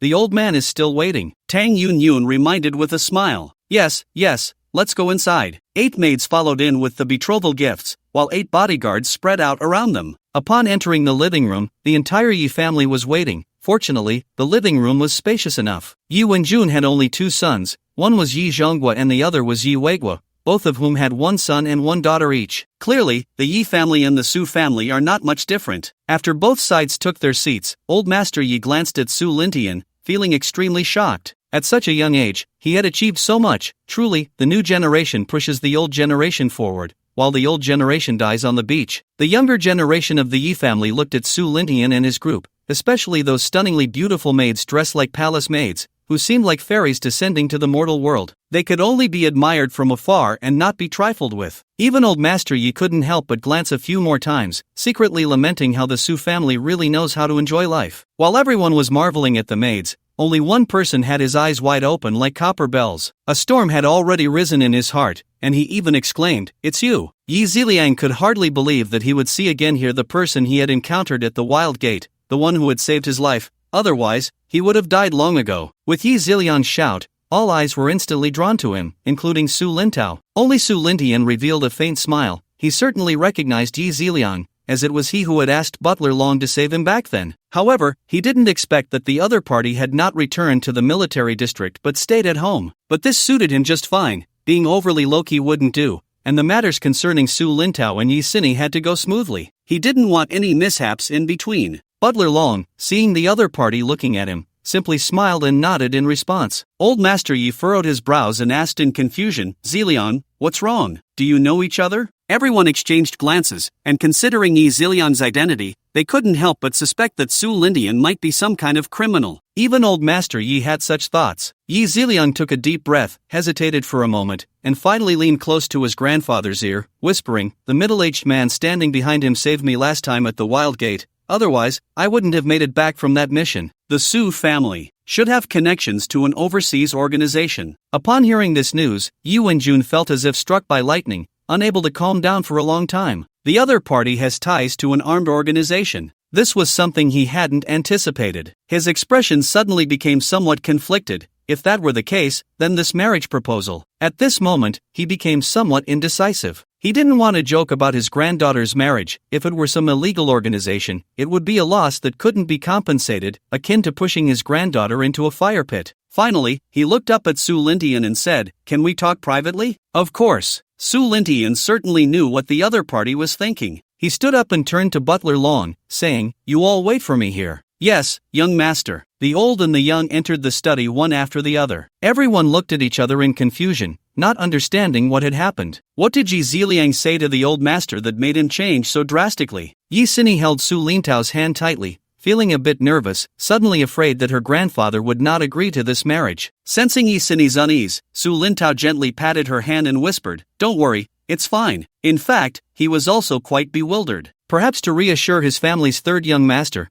Butler Long leaned down and whispered the situation to him, also reminding him that this was a secret. The implication was for Su Lintao not to spread it outside. Zilian, what did you tell Grandpa? So mysterious. Yi Zhonghua couldn't help but lean closer to his son and ask. But Yi Zilian looked up at Butler Long and finally shook his head, saying nothing. 20 minutes later, Su Lintian and Yi Wenjun came out of the study. The two were chatting and laughing, and during those 20 minutes, no one knew what they had discussed inside. However, judging by their expressions, both seemed very satisfied. Yi Zhonghua looked at his father and the Su Lintian, who was visiting for the first time, with confusion. Seeing the two people talking, he even doubted whether they had known each other for a long time. The two returned to the living room, and after taking their seats, Su Lintian went straight to the point. I believe everyone knows the purpose of my visit today, which is regarding my brother, Su Lintao's marriage. I heard that old Master Yi likes calligraphy and paintings, so I brought back a few pieces from outside, hoping old Master Yi will like them. As soon as he finished speaking, 8 maids stepped forward, each holding a box with both hands, standing in a line, dressed in palace-maid outfits,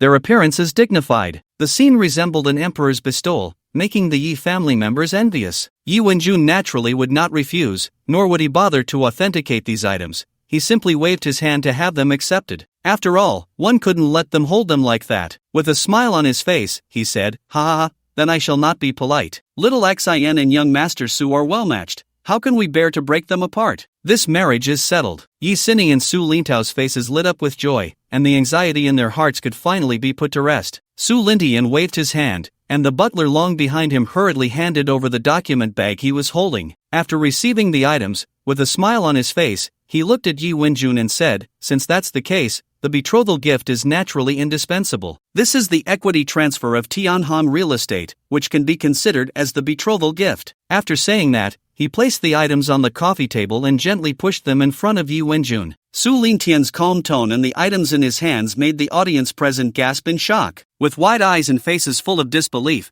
they couldn't believe that Tianhong real estate was being used as a betrothal gift. Such a grand gesture was simply unheard of. The members of the Yi family were all moved, especially Yi Zhonghua, the chairman of the Yi Group, who knew very well the current market value of Tianhong real estate, 100 billion, that's 100 billion, not 1 million. The other party didn't even blink and just took it out as a betrothal gift, as if it were a trivial sum of $1,000. How could this not shock him? After all, the Yi Group was only worth a little over 100 billion. At this moment, he didn't know what to say. It would be a lie to say he wasn't unhappy. Yi Wenjun repeatedly waved his hands. No, this betrothal gift is too precious, please take it back." Yi Xini's eyes were moist as she looked up at her future husband. How could she not be moved by the fact that he was marrying her with 100 billion group as a betrothal gift? At this moment, she felt like the happiest girl in the world. "Lintao, this might be a bit too extravagant. Why don't we let Big Brother take it back? Even without a betrothal gift, I will only marry you in this lifetime." Su Lintao reached out and tapped her forehead.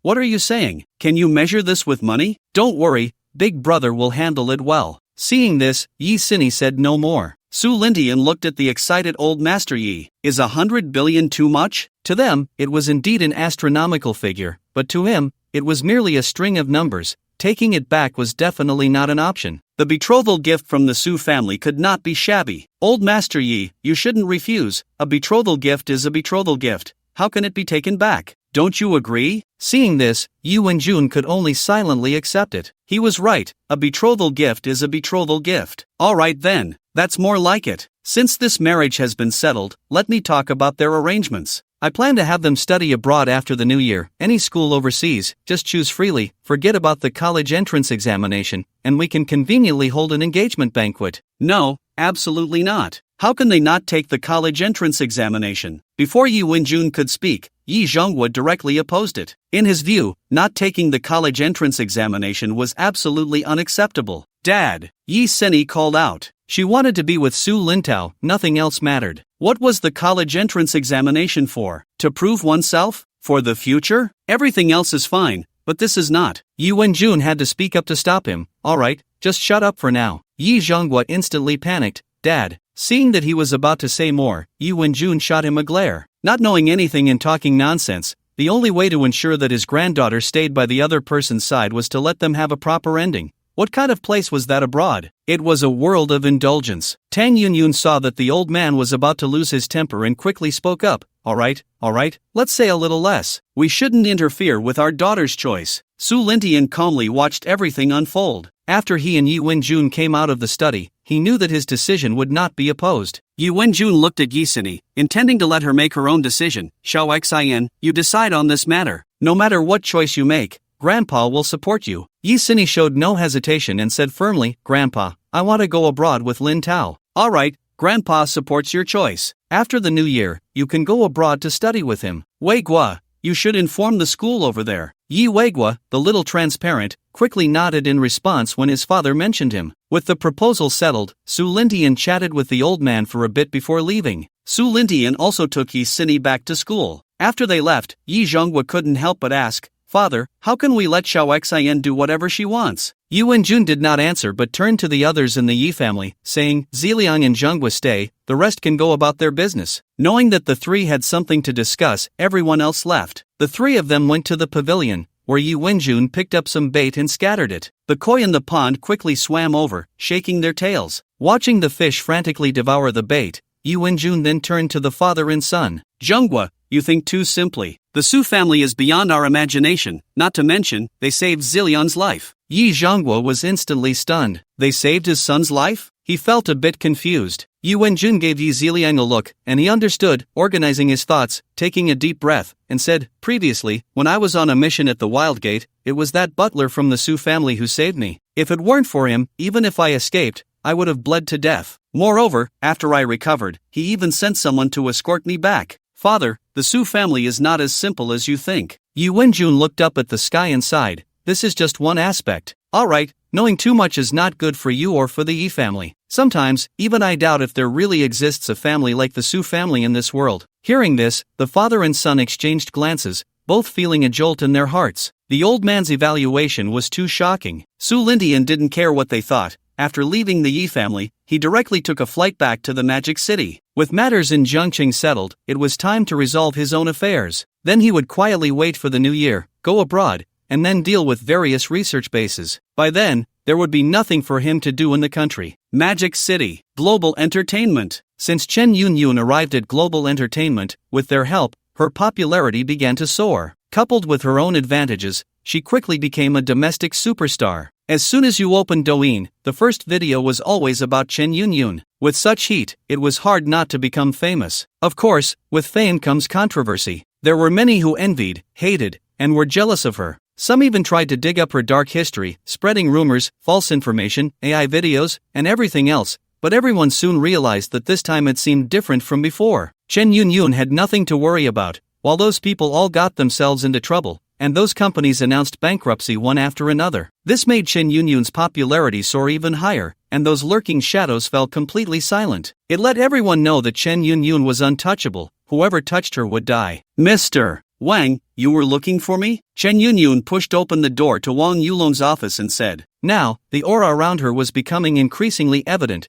shedding the naivety of her past. Since joining Global Entertainment, all the movies she had acted in were period dramas. Of course, this was a deliberate arrangement by Su Lintian, aimed at cultivating that regal aura in her. Wang Yulong took out a document and smiled, saying, "Miss Chen, this is the plan the company has arranged for you. After the new year, we're preparing to make a move on Hollywood. There are many scripts here, all with leading female roles. You can take a look and pick one. The company will arrange everything. Get familiar with the script, and once you go over, you can start shooting right away." Chen Yunyun took the document with confusion, opened it, and saw over a dozen scripts, all major works like Game of Thrones and The Golden Queen. Faced with the company's arrangement, Chen Yunyun naturally wouldn't refuse, as she knew this was all his plan. At first, she didn't understand why all the scripts she received were set in ancient times. Now she might have an idea, and her heart swelled with joy, deepening her affection for Su Lintian, who didn't disdain her for her humble beginnings. In the south, Oil City, inside a shopping mall, in a themed restaurant, Chen Tianqi was dressed in a restaurant staff uniform, rushing into the restaurant and clocking in. After successfully clocking in, he checked the time and let out a sigh of relief. Thankfully, he wasn't late, otherwise, his wages would be docked again. However, before he could celebrate, a cold voice came from behind him.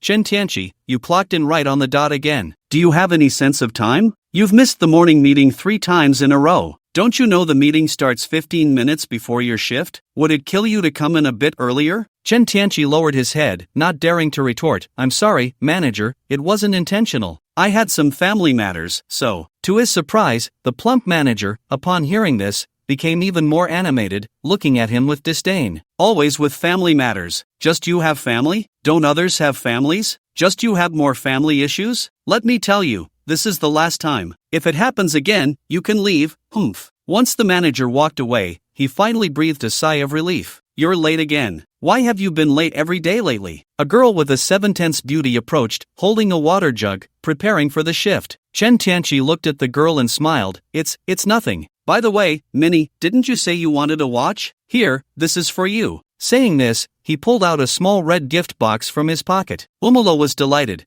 but when she turned to see the simple gift box in his hand, her smile instantly vanished. She reached out to take the box and then left with the water jug. This left Chen Tianqi feeling perplexed, but he didn't think much of it. Umani was his girlfriend, and as someone who was experiencing his first love, he was clearly a bit naive and simple. The watch wasn't cheap, it cost several hundred yuan. In this city, the average salary was 3,000, and his salary was just over 3,000 a month. A watch would take up a quarter of his salary. Woo-woo, his phone buzzed. It was a message from his sister. There was also a 30,000 yuan red envelope. His sister had sent him dozens of thousands in red envelopes over time, and she had even bought him a Ferrari and a house in the city center. But he hadn't accepted the red envelopes. Although he knew his sister was already a superstar, which made him very proud, he felt he had hands and feet and could earn money himself. Not suffering and eating hard. Yes, his sister is Chen Yunyun, and Chen Yunyun is also quite helpless about it. During the lunch break, while eating the staff meal, he sat next to Amanai and noticed that she wasn't wearing the watch he had given her. The naive Chen Tianqi didn't say anything,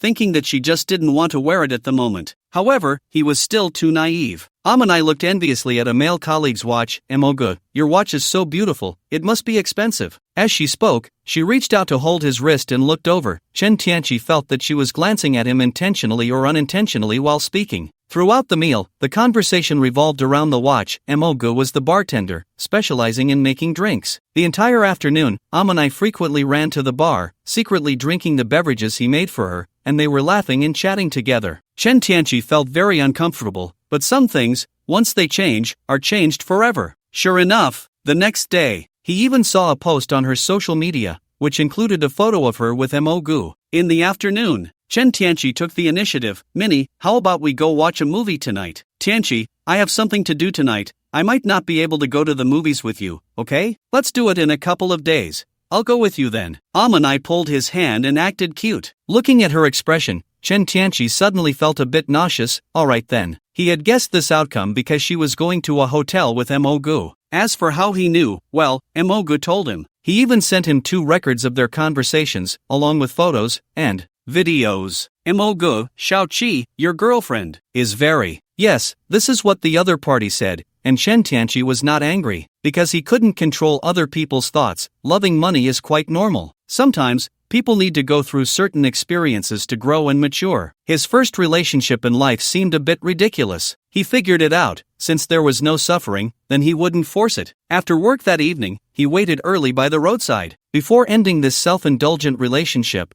he wanted to make her regret it. Don't you like money? I have it now, but sorry, you have no chance. Sure enough, it wasn't long before the two came out holding hands. They were chatting and laughing, and a small car worth over 100,000 was parked by the roadside, though he didn't know the brand. Emogu reached out and pinched Amanai's chin, leaning close to her ear with a lewd smile. Let me turn on the faucet later, I'll wash up. You're so annoying, let's go, I'm a bit cold. After saying that, she didn't forget to snuggle into his arms, squeezing a bit. It is indeed a bit cold. Just then, Chen Tianqi's voice came from behind. The two looked up, following the sound, and then froze. Chen Tianqi? Amanai clearly didn't expect that her naive boyfriend would be waiting for her here. Oh, surprised? Looks like you're quite busy tonight, huh?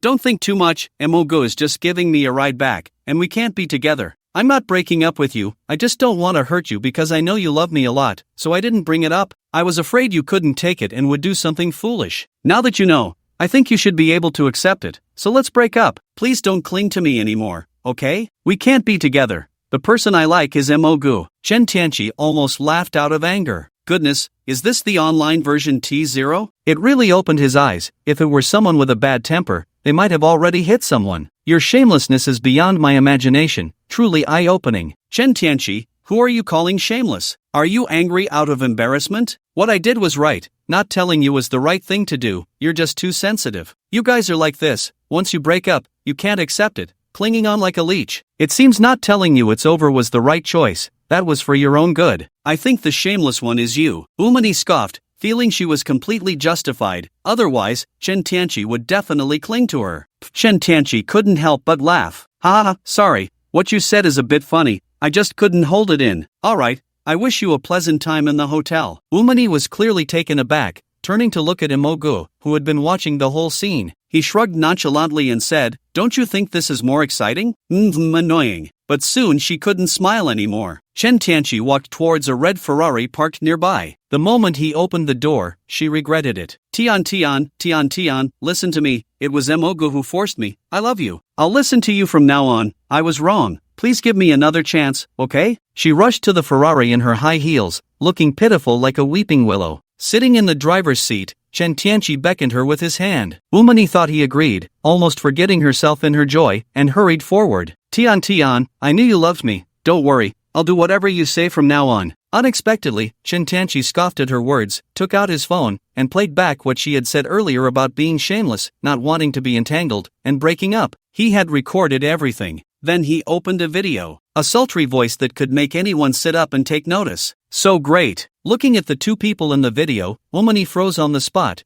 because one was herself and the other was Imogu. She panicked, she couldn't break up. Tian, let me explain, I was forced. I can't break up with you, how can I live without you? Chen Tianqi looked at Umani, whose face was streaked with tears, and his tone was icy, get lost. After saying that, he started the Ferrari, and the roar of the sports car echoed, intoxicating. Tian, I know you still love me, forgive me, okay? I really like you, I swear, if I'm lying, I'll be hit by a car right now. Saying this, she ran into the middle of the road, trying to coerce Chen Tianqi into softening his heart, so she could marry into wealth and rise to prominence. Bang, a truck passed by. Umani was gone, thrown several meters away. The truck driver stared blankly at the blood on his windshield. Recalling just a minute ago, he had been listening to the DJ sing, when suddenly a figure jumped out, and then there was nothing, as if he saw something fly out. Not only was the driver stunned, but even Chen Tianqi in the Ferrari was shocked into silence. Imogu quickly drove away. This had nothing to do with him. He hurried to escape, not wanting to get involved. Chen Tianqi didn't leave, because if he did, he would definitely be invited for tea later. Sitting in the car, after waiting a minute, he finally called for an ambulance and notified Uncle Hat. The truck driver got out of the vehicle, pale. Handsome, you saw it, it's not my fault.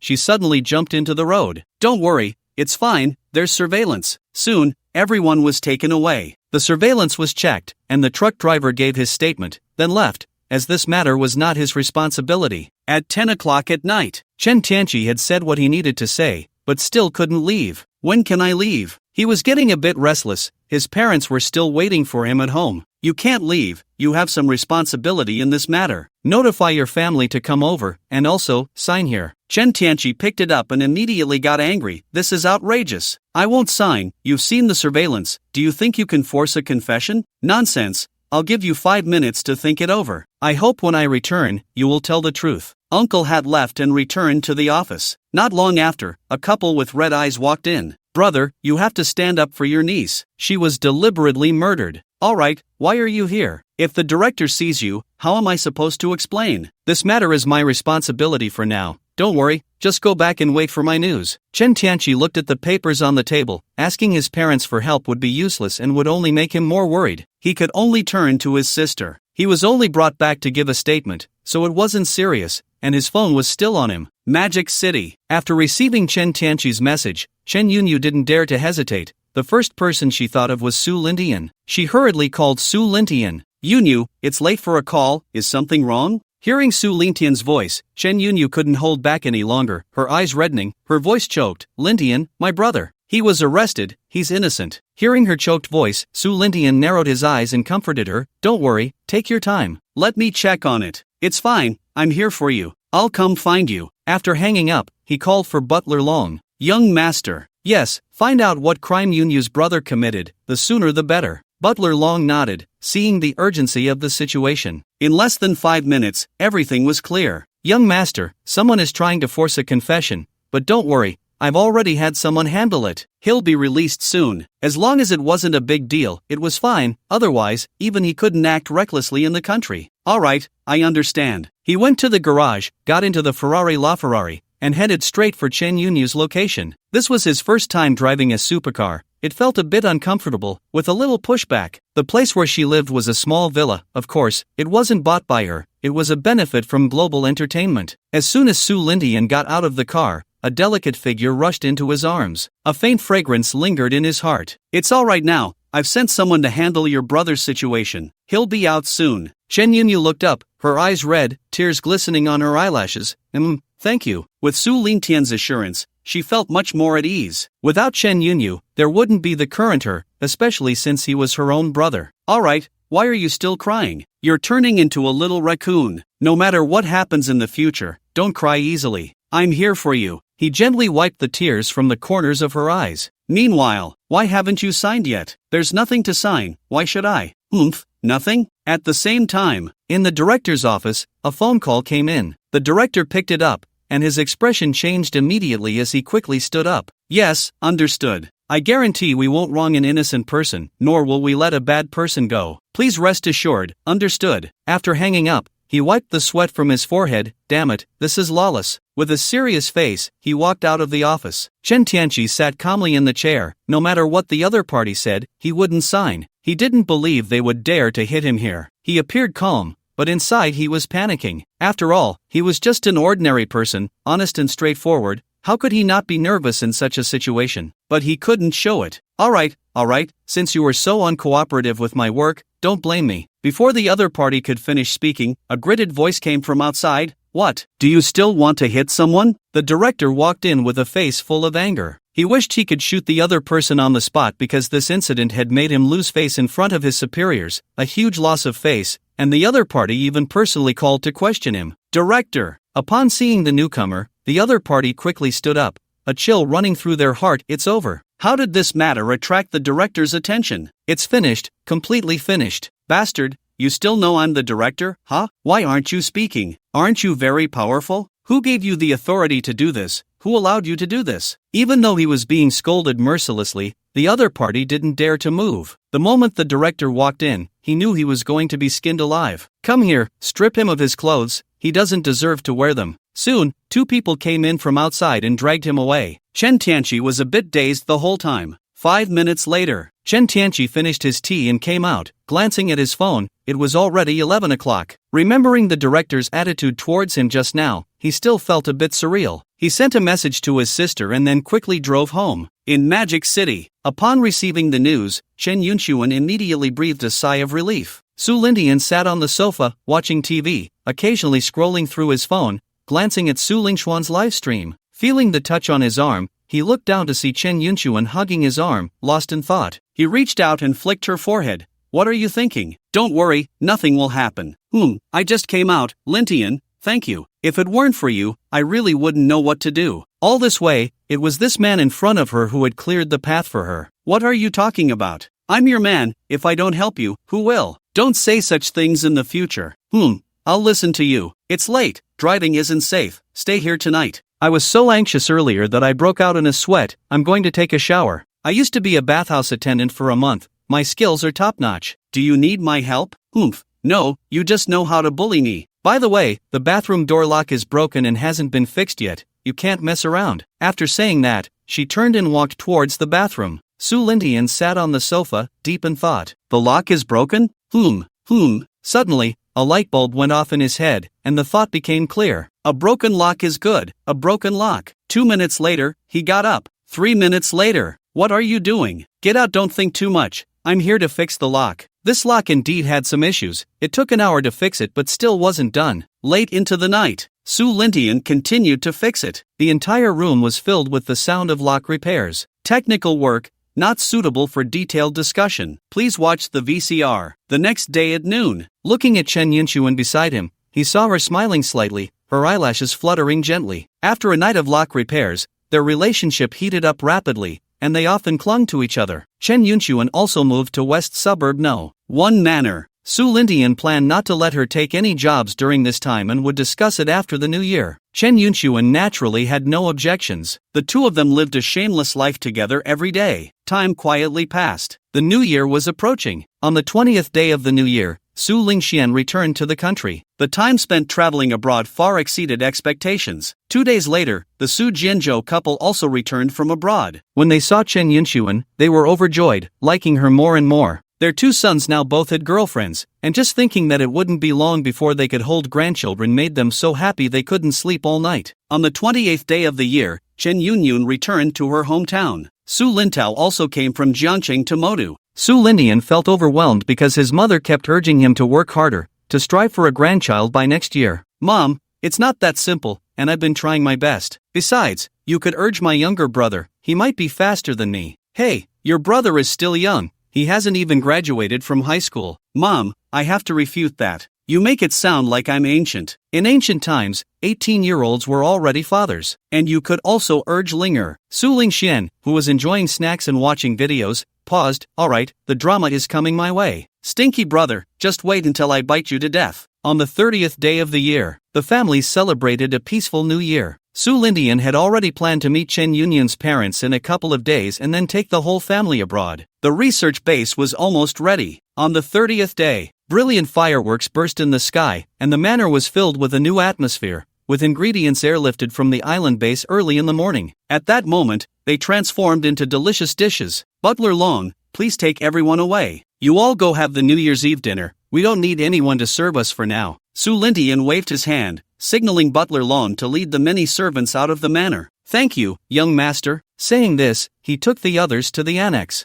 After the people left, Su Lindian raised his glass and said to Su Jianzhou and the others, Come, this is our family's first New Year in Modu. Happy New Year, cheers. Happy New Year. May all our wishes come true, cheers. The five of them raised their glasses high, their faces beaming with happiness. After a few rounds of drinks, Su Lintian's cheeks turned slightly red. After the new year, we will leave the country and live abroad. The house over there hasn't been decided yet, so I want to hear your special requests for our future home. Each of you can suggest one, and I'll have someone look for it. Rebuilding a house would take too long. It was completely unnecessary. They could just buy one and make slight modifications. Hearing this, everyone was eager to try. Over the past 6 months, even Li Jiayao's mindset had quickly caught up with the times. In the past, she had no particular demands for life. After all, back then, as long as the family could live happily and the children didn't have to worry about food and clothing, that was enough. She didn't dare to hope for more. But now it was different. The family already had a pillar, and there was no need for them as parents to worry. I'll go first. Su Lingxian raised her hand like a primary school student eager to answer. Seeing everyone's attention on her, she thought for a moment and said, Big brother, can any request be made? Yes, any request, but don't be too unrealistic, like moving the Himalayas over. How could I? I just have a small request. I want to go hunting. Ever since I went hunting in Siberia, I feel like I've fallen in love with this hobby. It's so much fun, I can shoot and enjoy delicious food. Just thinking about it makes my mouth water. Brother, can I? Su Lintian's eyes lit up upon hearing this. This was doable, they could raise some animals, and it would also give his parents a chance to practice shooting. Sounds promising. Sure, that should be easy to fulfill. Okay, I promise you. It's my turn now. I want a beach, so when I'm bored, I can go fishing or something. Sure, that's not difficult. I'll make it happen. 3 pairs of eyes turned to their parents, leaving only his mom and dad without requests. I am your mother and I don't have any special requests. A good environment is enough. It would be best if we could raise a few pets. That would add some fun. Su Lintian readily agreed. Alright, I got it. I'll have someone look for it later. The requirements for the place to live have been set. After finishing the New Year's Eve dinner, everyone sat together to watch a movie. Su Lintian relayed all the requirements to Butler Long, asking him to have someone look for options abroad. With the dark web and the global group involved, the speed was undeniably fast. By the next afternoon, a location had been found, and not just one. The family was enjoying afternoon tea when Butler Long approached with a document in hand. He respectfully said, Young master, we have found the locations that meet the requirements globally, and there are quite a few. However, based on safety, air quality, size, and other factors from the dark web, many have been eliminated, leaving us with 10 options. Upon hearing that a place had been found, Su Lingxian and the others immediately gathered around. They moved to the living room and sat on the sofa. After receiving the document, Butler Long projected the locations from his phone. It was an image. Take a look and see which one you prefer. There were 4 images of one location, taken from 4 different angles. Su Lindian took Butler Long's phone, scrolling through the images while explaining the details to them. You've seen the photos, they basically meet your requirements, close to the sea, with a private beach, and there's a forest behind it. The total area is about 2 square kilometers. It's not small, but not too big either. However, this location is in Mexico, and I personally wouldn't recommend going there. Brother, let's look at the others first. However, the Su Jianzhou couple was already stunned. 2 square kilometers? That's not small. Even this estate is only over 6,000 square meters. But thinking about that large beach and the forest included, no, it's still quite large. But bigger is better. It's more comfortable to live in. After looking through the options for half an hour, they finally finished. Everyone looked at each other, and in the end, it was Su Lingxian who spoke first. I choose the 8th one. That place looks beautiful, and I really want to see what it's like to have a 1.3 square kilometer lake at home. Mom and Dad, what do you think? I think it's nice too. The environment looks good, and it's close to the sea. Agreed. Seeing that everyone agreed on the 8th option, Su Lingxian naturally wouldn't object. He thought it was nice too. The most important thing was that the place was large enough with an area of 6 square kilometers, plus being by the sea. It was a giant estate. No, considering the scale, it couldn't even be called an estate. It was practically a palace. The location was in the state of Merida, USA. Alright, then it's this place. Butler Long, is there any problem with the dark web? When can it be arranged? Young master, there are no issues at all, as their governor is from the dark web, and we haven't even paid them. Butler Long's words shocked him greatly. People from the dark web? This was truly unexpected. Indeed, this place as a residence was even more perfect. Not bad, Xiao Bei did well. Have someone go to our future home to tidy it up, see what's missing, and replenish it as soon as possible. I'll go there in a couple of days. He would, of course, bring in the servants and bodyguards. Understood, young master. After Butler Long left, Su Jianzhou and the others were left in a daze. It felt as if they had heard something incredible, as if they had suddenly become emperors, making it hard to believe. Especially Su Jianzhou, at one moment, he even felt like he had become the supreme emperor. There was a sense of floating, an indescribable feeling. That feeling, how to describe it? It could only be felt, not articulated. It was just very exhilarating. No wonder the imperial jade seal is so alluring. It seems that under heaven, all land belongs to the king, and all subjects by the shore feel this way. Brother, what is this? Su Lintao was more worried. If this were to be known, the consequences would be unimaginable. He suddenly understood why his elder brother had said such things to him before. Su Lingtian originally wanted to keep this from his parents and Su Lingxian. After all, the fewer people who know about such matters, the better. However, with the upcoming trip abroad, they would inevitably learn more, and of course, it was also to prevent them from overthinking. Alright, just keep this to yourselves, I hope you understand. The others nodded, indicating they understood. Even Su Jianzhou and his wife recognized the seriousness of the matter. Su Jianzhou felt it necessary to say something. What happened today should stay between us, it must not be shared, including with your own partners. Don't worry, Dad, we know what's important. Su Lintao and Su Lingxian both assured him. On the second day of the new year, Chen Yunxuan returned to the Magic City from the Oil City. Su Lintao also visited the Yi family, marking his last farewell before going abroad. On the third day of the new year, Su Lingtian took Chen Yunxuan to the Oil City. It was like meeting the parents. In a rural family, the Chen family was not like the Su family, which had only Su Jianzhou as the only son. There were several relatives, aunts, uncles, and cousins. The convoy arrived in front of a 3-story small building. Looking up at the surroundings, it was quite nice. There was a small river behind the house, and a big road right at the entrance, making it relatively convenient for transportation. It's a bit simple, please don't mind. Worried that Su Lingtian might not be used to it, Chen Yunxuan held his hand and said. He pinched her little face and smiled. How could that be? The environment I lived in before was much worse than this. Let's go in. Turning to Butler Long, he said, Butler Long, you can just follow us, they don't need to come along. The Chen family noticed Su Lingtian and the others' arrival and, knowing he was coming, had even invited a chef to cook in the yard. The yard was large enough to accommodate 10 cars without any problem, but Su Lingtian still had the convoy stop by the roadside. Big brother, it seems like Xiao Yun's boyfriend is quite extraordinary. You must let Xiao Yun hold on to him. Hey, we said that, look, a Rolls Royce. I heard it costs over 10 million. How much money is that? Big brother, your family has prospered, but you can't forget us relatives. Let's see if he can arrange a good job for our children. We elders won't have to work so hard. Chen Yunxuan's father had a stern face as he looked at these so-called relatives, feeling furious inside. Previously, when his daughter got into university, they had borrowed some money from these so-called relatives, and now they had the nerve to say this. What kind of relatives were they? Chen Tianqi stood aside, listening to the chatter of the crowd, frowning. He found their faces disgusting. Su Lingtian walked into the yard, where the chef was busy. To be honest, food made in the countryside really smelled good. Ha ha ha, you must be Su Lingtian. Our Yunxuan often mentions you. Come in, come in.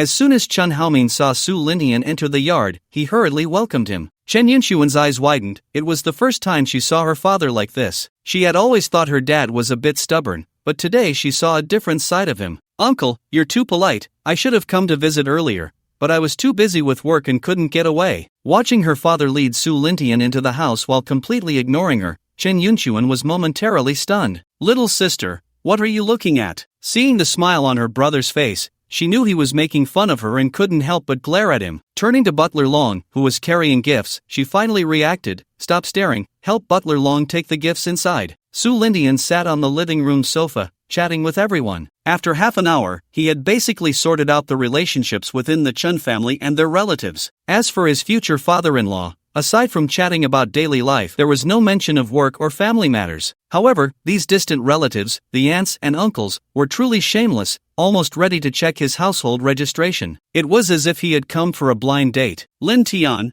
what job are you doing now? When do you plan to marry Yun Yun? What does your family do? Can you help arrange a job for my son? Most of the questions revolved around these topics. This made his expression somewhat unpleasant. Knowing that they had a poor relationship with his father-in-law, he naturally wouldn't show them a good face. If he were a bit more accommodating, he estimated that these people would take advantage of him. Even, Xiao Tian, I see you are going to marry our little Yun. My son wants to start a business recently. I wonder if you are interested in investing a bit. I can have him work with Tianqi. Tianqi is little Yun's brother, you can't just ignore him. This money can be deducted from the betrothal gifts. Little Yun is the treasure of our Chen family, and the betrothal gifts cannot be less. Over the years, Su Lin Tian had not encountered many oddballs, but this one was truly a standout among the oddballs. He remained silent, but Chen Haomin, hearing his brother's words, was furious. Enough. Do you all have no shame? Don't you know what you're saying? I'm embarrassed for you. Hey, Haomin, what are you talking about? We're doing this for Yun Yun's good, and you're getting angry at us. Exactly. We just want your family to have a better life. Big brother, don't be angry. I'm doing this for little Yun. The more betrothal gifts, the more secure her future will be. What if she gets abandoned? How will she live? Su Lin Tian was so angry he laughed. This is what an extreme relative looks like. Chen Haomin stood up, so furious he could hardly breathe, clutching his chest, his face full of rage. Get out. All of you get out. From now on, none of you are allowed to step into my house. I don't have relatives like you. And you, my good brother, my family Yun Yun isn't even married yet, and you, as her uncle, are already cursing her. What a good uncle you are. You get out too. I don't have a brother like you. Saying this, he collapsed onto the sofa. Su Lin Tian hurried forward to comfort him. Uncle, calm down. It's not worth getting sick over these people. Dad, don't be angry, have some water first. Chen Yun Yun also rushed forward, feeling utterly disappointed in her family's relatives, even her uncle. In the past, when the family faced difficulties, they not only didn't help but also avoided them. Now they were saying such shameless things. Chen Tianqi, seeing his father so angry, had long been displeased with these people, glaring at the innocent-looking relatives. Get out of my house. Hey, Tianqi, we are your elders. How can you speak to us like that? You really have no upbringing. This remark was like a fuse, igniting the atmosphere instantly. Su Lin Tian narrowed his eyes upon hearing this, and the housekeeper Long knew that his young master was angry. He then notified the bodyguards outside to come in. With a clatter, more than a dozen bodyguards surrounded everyone, and seeing the towering bodyguards, no one dared to breathe. What do you mean? After causing trouble, you want to get physical? Let me tell you, as an outsider, don't be too arrogant. Do you know where this is? This is Chen Family Village. This is our family matter, and it doesn't concern you outsiders. At this point, Su Lin Tian no longer intended to show these people a good face. Some people were just shameless. The more you give them face, the more they would take advantage. If you don't want to leave with dignity, I don't mind helping you leave with dignity. In 10 seconds, if you don't leave, I won't mind giving you a hand. When the time comes, they won't hold back, and the consequences will be yours to bear. Chen Haomin did not stop him, which was equivalent to tacitly agreeing. Such relatives were better off without. Seeing that he didn't want to joke around, everyone began to hesitate.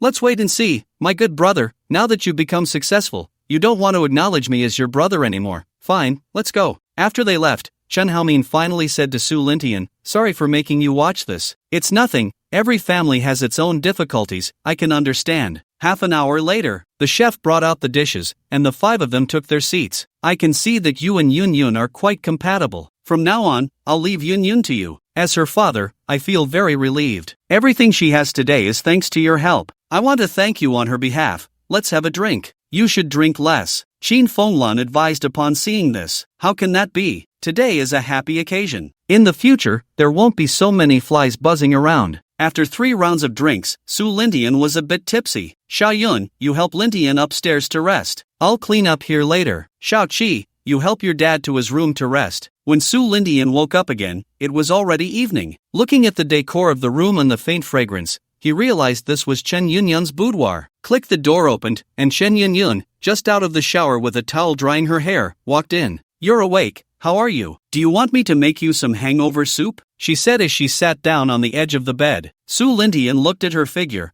partially hidden under her nightgown. He got up and leaned close to her ear, breathing hot air. Do you know there's something on you that can cure a hangover? Feeling the warmth on her earlobe, the man's hormonal scent was overwhelming, and her voice became unnatural. WH. What is it? Suddenly, as if realizing something, her cheeks flushed, and she looked down. I haven't. You have. No, don't mess around, they'll hear us. It's fine, I just happen to want to sober up. Sobering up. Research in progress. Research successful. Please apply for collection. The next morning, Su Lindian woke up slowly, suddenly feeling a bit of itch in his nose, and reached up to scratch it. What is that? Opening his eyes, he was met with darkness, as if he had arrived at the foot of a mountain, the peak blocking his line of sight. As he moved, the mountain suddenly began to shake. Dream woke up, and then it was dawn. The blanket was flipped open. Only then did he realize that his head had moved far from the headboard. He didn't even know how he slept in such a position last night. You bad person, hurry up and get off, always bullying me. Su Lindian touched his nose, feeling a bit embarrassed. It's just that I was too happy yesterday, drank too much, and wanted to sober up. You still say that? Okay, no more talking, let's hurry up and get up. Just as the two were about to get out of bed, outside, Chen Haomin, come out, you ungrateful thing. How could someone like you appear in our Chen family village? Now that you've become successful, you don't even acknowledge your own brother. Outside, a large group of people was shouting at the door. The leader was the village chief of Chen family village, along with Chen Haomin's brother. Bodyguards were blocking them outside, otherwise, they would have rushed in and caused a scene. Hearing the voices outside, Su Lintian's expression turned cold. Yesterday, considering the other party was Chen Yunyun's uncle, he hadn't gone too far. It seemed some people had been blinded by money. I'll go down and take a look. Lintian, why don't we just forget it? At worst, I can take my parents and leave. She knew that the savagery of these people from Chen family village, with her uncle leading them to cause trouble, could lead to conflict. It's fine, this time let's find him a place to eat. He didn't even know if these people had lost their minds, doing things without thinking, just coming and going as they pleased. What do you all want? If you don't disperse, I'm going to call the police. Chen Haomin's face was ashen as he watched his brother causing a scene with the villagers. He knew exactly what they wanted. They were just trying to stir things up based on what he had said yesterday, hoping to gain something from it. What do you mean? Do you even have the face to say that? Do you know what you said yesterday? I just wanted to say a few words for Xiaoyun, and you cut ties with me, refusing to acknowledge me as your brother. I haven't even asked you what you want. Chen Haomin was speechless. The other party's tongue was truly sharp. Su Lintian walked out of the house and faced the crowd, his expression calm as he looked at them. Tell me, how much do you want to leave? At that moment, Butler Long had already quietly started to take out his phone. It's easy to say. As Xiaoyun's uncle, I've raised her since she was little. Asking for $1 million is reasonable, right? Su Lindian was astonished. The world was indeed full of surprises, and such words could be spoken. $1 million? Are you sure you only want $1 million? Hearing Su Lintian's tone, it seemed like $1 million was too little. Remembering the other party's cars and the bodyguards in front of him, it seemed he really was asking for too little. 10 million, give me 10 million, and I'll leave, never to set foot here again. Su Lindian raised an eyebrow. 10 million? The other party really dared to ask for that. Fine, I'll go to the car and get it for you. Seeing that Su Lindian was really going to give the other party 10 million, Chen Haomin panicked. Lindian, you can't give it to him. At worst, I'll just move away. Move away? Is that how you, as an older brother, care about your younger brother's life? Su Lindian didn't waste any more words with him. He went to the Rolls-Royce, casually found a bag inside, and took out $2 million to pack it up. He returned. There are $2 million inside, over 10 million, take it. The other party took the money, looking at the bundles of dollars without caring about their authenticity, hugging them tightly with a beaming smile. Let's go, let's go. I'm leaving right now. Seeing the other party hugging the money and wanting to leave, Su Lingtian's expression turned cold. His money wasn't that easy to take. Leave? Where are you going? The bodyguards quickly surrounded the person. What do you mean by that? Do you want to keep me here for a meal? No need for that. I'll go back to eat. But at that moment, a large group of Uncle Hat arrived in cars. The other party panicked upon seeing Uncle Hat appear, wanting to escape from there. Daring to gather and extort, arrest them all and take them back for questioning. The captain of Uncle Hat waved his hand, ordering everyone to be arrested. It has nothing to do with me. I was tricked here. Yes, we were tricked here. We didn't do anything. Then why are you still gathered here? The captain snorted coldly. With so many villagers, it wasn't realistic to arrest them all. Just capturing the main culprits would suffice. Chen Haomin's brother, hugging the money, had just slipped away from the crowd when he was caught by the bodyguards. After the villagers left, he was left alone, completely panicked. Extortion, arrest him, this is truly lawless. Don't think you can frame me.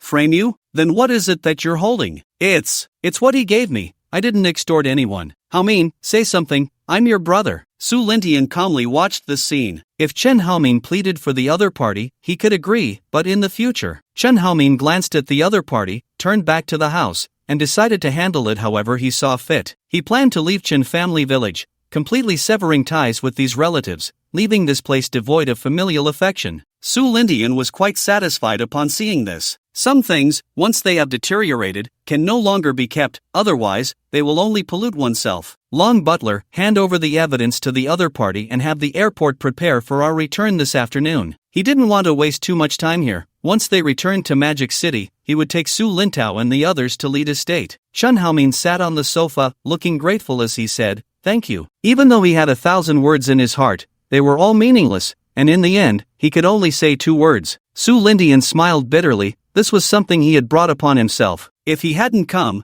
there wouldn't have been so many troubles. However, it was also unavoidable. It was better to resolve it early, otherwise, it would only lead to more trouble later on. Although he wasn't afraid, having too many flies buzzing around his ears was quite annoying. What my uncle said is true. Yun Yun is your daughter. How could I stand by and do nothing? But it's better to have less contact with such relatives in the future. Sometimes, one cannot hesitate or be indecisive. Some things, once changed, are changed. Relentlessly giving in will not make the other party change, it will only make them more aggressive. He wanted to tell the other party that such matters could only happen once, and sometimes one must be resolute. You treat someone as family, but they treat you as chives, harvesting one generation after another. Chen Haomin fell silent, and Su Lingtian did not continue on this topic but turned his gaze to the ever-silent Chen Tianqi. Tianqi, you are still young, you should do what you want to do. What are your plans? Chen Tianqi nodded, thought for a moment, and said, I want to join the army. Su Lingtian looked at him intently and then nodded. He dismissed the thoughts in his mind.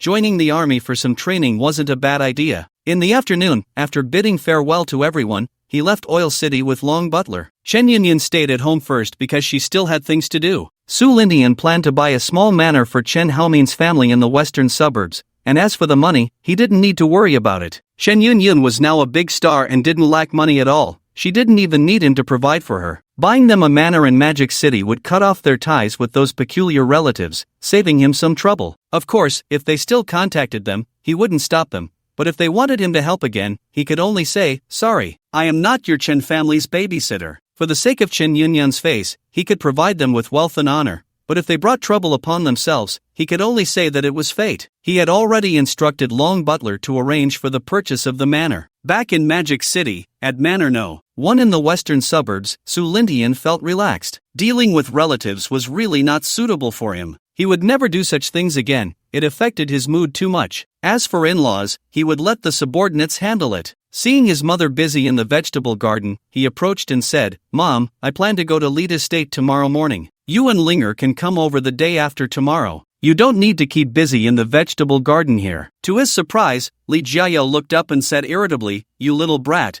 do you think I'm an old fossil? I planted these with my own hands, and will finish them tonight. You don't think I'm going to take them with me, do you?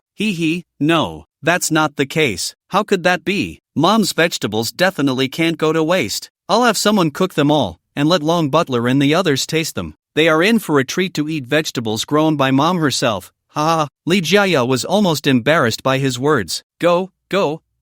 Didn't you say you were going over tomorrow morning? Hurry up and notify Linger and the others. I'll go have someone pack things up. She was about to get up and leave. Mom, everything is available over there, just pack some personal items. Hey, you think of me as an old antique, don't you? No need for you to say it, I already know. It seems that after my parents returned from their trip abroad, they have really changed a lot, not saying anything about wasting money or the like. The next morning, Su Lintao brought Yi Sinny back. It was her first time at one manor, and looking at the grand estate that resembled a dream castle, with bodyguards everywhere and maids dressed in palace attire. If Su Lintao hadn't said this was the Su family, she would have thought she had arrived at some part of a royal palace. Su Lintao took Yi Sinny to the garden, where he saw his parents jogging, and walked over with Yi Sinny. Mom, Dad, I'm back. Su Jianzhou turned at the sound and saw Yi Sinny beside Su Lintao, nodding in approval of this daughter-in-law. This is the Sinny you often mention, right? Yi Sinny suddenly felt a bit nervous, but after all, she came from a wealthy family. She quickly composed herself. Hello, uncle and aunt. Good, don't just stand there, let's go inside and talk. Also, Xiao Tao, pack your things, we're going to lead estate tomorrow morning. Your brother has already gone ahead to make arrangements. In the evening, a few people chatted with Yi Sinny about everyday matters, hoping to help her quickly integrate into this big family. The next morning, a private jet took off from the Magic City. Then a passenger plane followed closely behind. Inside the passenger plane were numerous maids, bodyguards, and doctors and nurses. Destination, Lead Estate. One day earlier, Lead Estate. Su Lindian had been here for a whole day, and when he arrived at his destination, he was shocked by the scene before him. Jiutian Palace. At the entrance stood a huge stone with these three large characters inscribed, along with the magnificent palace gate. Everything here indicated that this was indeed a royal palace. Butler Long stood behind him, looking at the palace with a calm expression. He had no complaints about the place as long as he was by Su Lingtian's side. At this moment, Jiutian Palace was empty because all the people had been cleared out before he arrived. Outsiders were something he was not used to and felt unsafe around. Then he noticed the confusion on Su Lingtian's face. Butler Long explained, "Young master, this palace was built by a family from the Kavendo clan. Unfortunately, they had just completed it and hadn't had the chance to move in before going bankrupt and being exterminated. For some unknown reason, Jiutian Palace was then taken over by the state government. Of course, the global group spent $200 billion to buy it from them, and now the funds have already flowed back to the group." Butler Long spoke these astonishing words with calm composure. The global group spent money to buy it, and then the funds flowed through various channels to the dark web, which returned the money to the global group. Money went out of the left hand and came back in the right, equivalent to acquiring a royal palace covering an area of 6 square kilometers for free. Of course, the building complex only occupies 4 square kilometers. But even so, it is enough to amaze people. That's 4 square kilometers, 4 million square meters. A proper royal palace. Not bad, I really like this place. I'll live here from now on. The bigger the living space, the better. Young master, do you need to change the name? Jiutian Palace, after all, was named by the previous owners. Perhaps giving it a new name would be more meaningful. Su Lindian shook his head and waved his hand, saying, "No need, Jiutian Palace is a good name, let's not change it. Let's go in and take a look." Upon entering, several sightseeing cars were parked nearby. After all, walking across such a large area was not very realistic. The bodyguards acted as drivers. Upon reaching the main hall, without hesitation, he waved his hand to release 6,800 male and female servants in equal numbers, followed by 2,500 bodyguards, and then 1,000 chefs, doctors, nurses, and butlers. A total of 10,300 various servants. Bodyguards count too. Su Lindian pointed at a middle-aged man in his 40s and asked, "What is your name?" The middle-aged man raised his hands, looking as if he was about to kneel, but Su Lindian quickly stopped him. "What are you doing? No need for that. I'm not the emperor, you can't do this in the future." Wiping the non-existent sweat from his forehead, he thought to himself that he almost had this old fellow draped in a yellow robe, kneeling and shouting, "Long live the emperor." "Yes, young master, I report to you, my name is Wei Changxian." Su Lindian narrowed his eyes, his eyelids twitching. "Wei Changxian? Why does it feel familiar?" "Wei Changxian, from now on you will be the steward of the Nine Heavens Palace, all servants will be under your command, don't let me down." The other party wouldn't betray him, having over 10,000 servants under his command was harmless. Wei Changxian was filled with excitement, his loyalty was beyond doubt, but who wouldn't want to be valued by their master? He immediately knelt down and kowtowed, respectfully saying,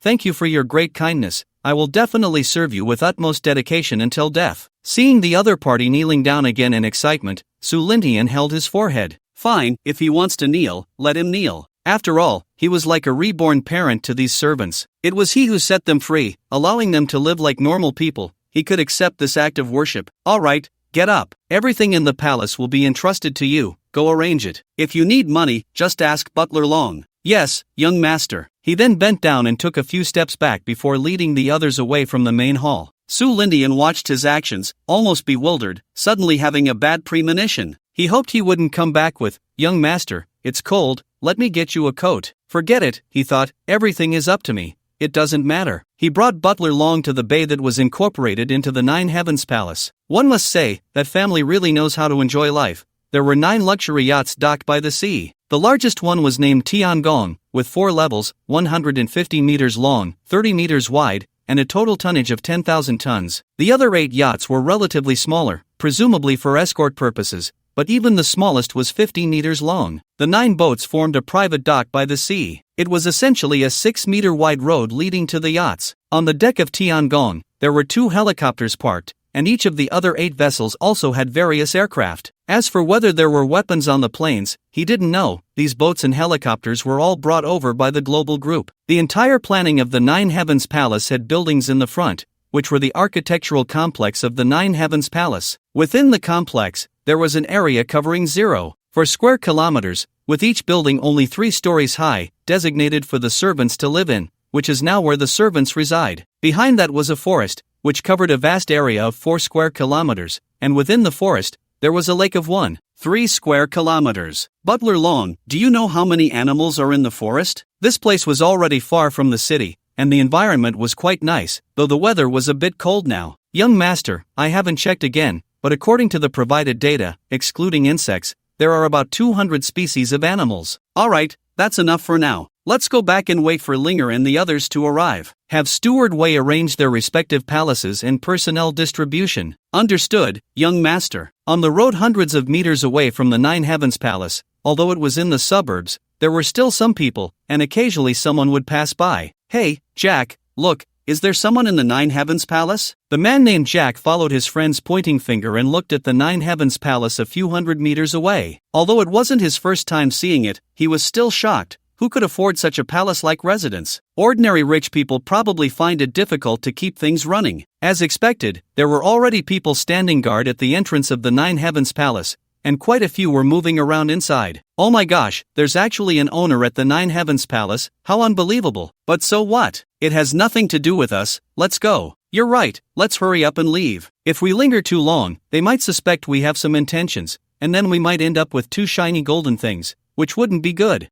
It seems we can't stay here for long. The 2 quickly drove away. 2 planes landed one after the other at the Lida State Airport. Su Lintao and his companions, along with their personal attendants, disembarked from the private jet. Looking at the city before them, while it couldn't compare to the big metropolis of Magic City, it was still quite decent. Su Lintian, accompanied by Butler Long, was already waiting here, with 2 Rolls-Royces and a dozen Range Rovers. Enough to take everyone back to the Nine Heavens Palace. Who are those people? What a big scene. They seem to be of Chinese descent. So what if they are Chinese? Look, their cars are blocking the road. This is our country. Shoo, keep your voice down. Are you blind? Can't you see how many bodyguards there are? They stand still, and even if you had 2 magazines of bullets, you wouldn't be able to take them down. The Chinese are not to be trifled with. Let's hurry up and leave. Exactly, I heard they know martial arts. I watched their anti-Sakura drama. Not only do they know kung fu, but they can also dodge bullets. My neighbor beat me up last time. Don't ask me why, because my neighbor is Chinese. You wouldn't believe it, even though I'm tall and strong, he was so skinny,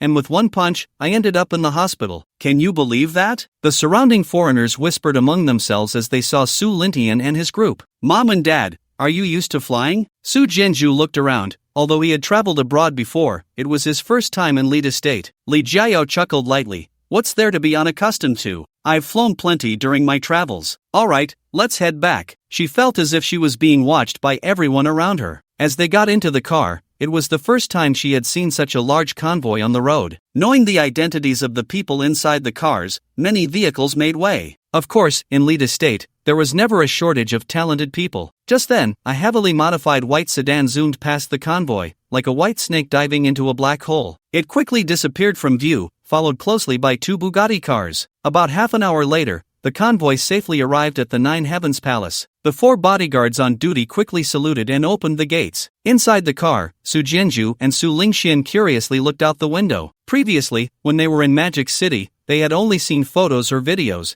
and had never experienced the shock of being on site. Especially Yisini, who was sitting next to Su Lintao, was stunned by the scenes before her. Was this a royal palace? The sense of awe was even stronger than when she saw the royal palace back home, not for any other reason, but because the palace before her was privately inhabited. Looking at the 3 characters at the entrance, it explained the scene inside. Nine Heavens Palace. As the convoy entered, it stopped at the nearest parking lot. The attendants got out to report to Chief Wei, while Su Lindian took a few people to board the nearby sightseeing vehicle and continued on. Everyone was very excited, pointing out the scenery along the way and chatting about their future lives. Upon arriving at the main hall, it was a large living room that included various functions, gatherings, meetings, dining, and other activities would all take place here. The main hall had a total of 7 floors. The first floor was divided into the front hall, living room, and side hall, with the side hall being the dining area. Along the way, Yi Sini witnessed what it meant to be royal. The busy palace maids, the bodyguards scattered everywhere, and the patrol teams composed of several people passing by from time to time. In just a short while, she had already seen no less than 6 patrol teams. The palace-like configuration opened her eyes. Su Lindian wanted everyone to know that from this moment on, your identities would be completely different. The past would become history, vanishing like a bubble, and now was a new beginning. The first thing to do was to adapt to the new identity. As soon as they entered the main hall, directly in front, there was a black dragon cart from golden silk Nanmu wood, leading 5 people into the living room. The sofa and furniture made of golden silk Nanmu wood filled the entire living room of 300 square meters, with antiques everywhere, and the ceiling of the living room featured a golden dragon relief. After a few people took their seats, a group of maids began to serve tea. Su Lindian spoke first. So, how is it? This is the place you chose. Not disappointing, right? Very satisfied, so satisfied, brother. Indeed, the difference between the pictures and reality is too great. The pictures can't convey the immersive feeling at all. Su Lingxian couldn't suppress the smile on her face. It was more than just satisfaction. It had exceeded her imagination. The others nodded in agreement. Living in a palace, what could be unsatisfactory? Only Yisini, sitting next to Su Lintao, appeared a bit reserved. The Su family was very wealthy. When Su Lindian took out a company worth hundreds of billions as a betrothal gift, she realized it, but she still underestimated it. This could no longer be described as being rich. Wanting to own such a large place abroad was not just about wealth, and the value of this palace like Jotian Palace was astronomical. Perhaps sensing her state, Su Lintao reached out to hold her small hand, giving her a reassuring look. Relax a bit, we are all family, no need to be so reserved. Alright, as long as you're satisfied. I know you can't wait to explore the entire Jotian Palace, so I'll keep it brief. I don't plan to send you to any world-renowned universities. Lida State is good enough. The highest institution in Lida State, Harris University, is not inferior to those internationally renowned universities, and it's an aristocratic school. The students there are all children of wealthy and high-ranking officials from around the world. You 3 should prepare to stay there for a year or 2. 3? Su Lintao was puzzled. Brother, 3 people? Besides me and Xiao Xian, who else is there? Su Lingxian, sitting opposite, seemed to sense something was off and pointed to herself. It won't be me, right? Not you. Could it be me? Or are you suggesting mom and dad go to university? Su Jianju had just taken a sip of tea when he heard this and couldn't help but spit it out. Taking the silk handkerchief handed over by the maid, he wiped his mouth and said irritably, "Stop joking, speak seriously." Su Lintian shrugged, indicating it was unintentional. Alright, it's settled then. It's still early, they won't start school for another half-month. Also, one more thing, abroad is not like at home. Your safety is very important. Outside, you must not leave the bodyguard's sight. Mom, Linger, and Xiao Xian's bodyguards will be arranged by me. I will also arrange female bodyguards for you, which will be more convenient. And the most important thing is, we are not saints, do not put yourselves in danger. Outsiders cannot be trusted. The saying goes, those not of our clan must have different hearts, so you need to adapt to your current identities as soon as possible. I don't want any of you to suffer even the slightest harm, understand? Alright, I've finished talking about the precautions. There are many things to pay attention to at home, but here, you just need to focus on your safety. After finishing, he turned to Butler Long and said, "Have Chief Wei come over." In less than 3 minutes, Wei Chengxian walked in from outside. "Young master,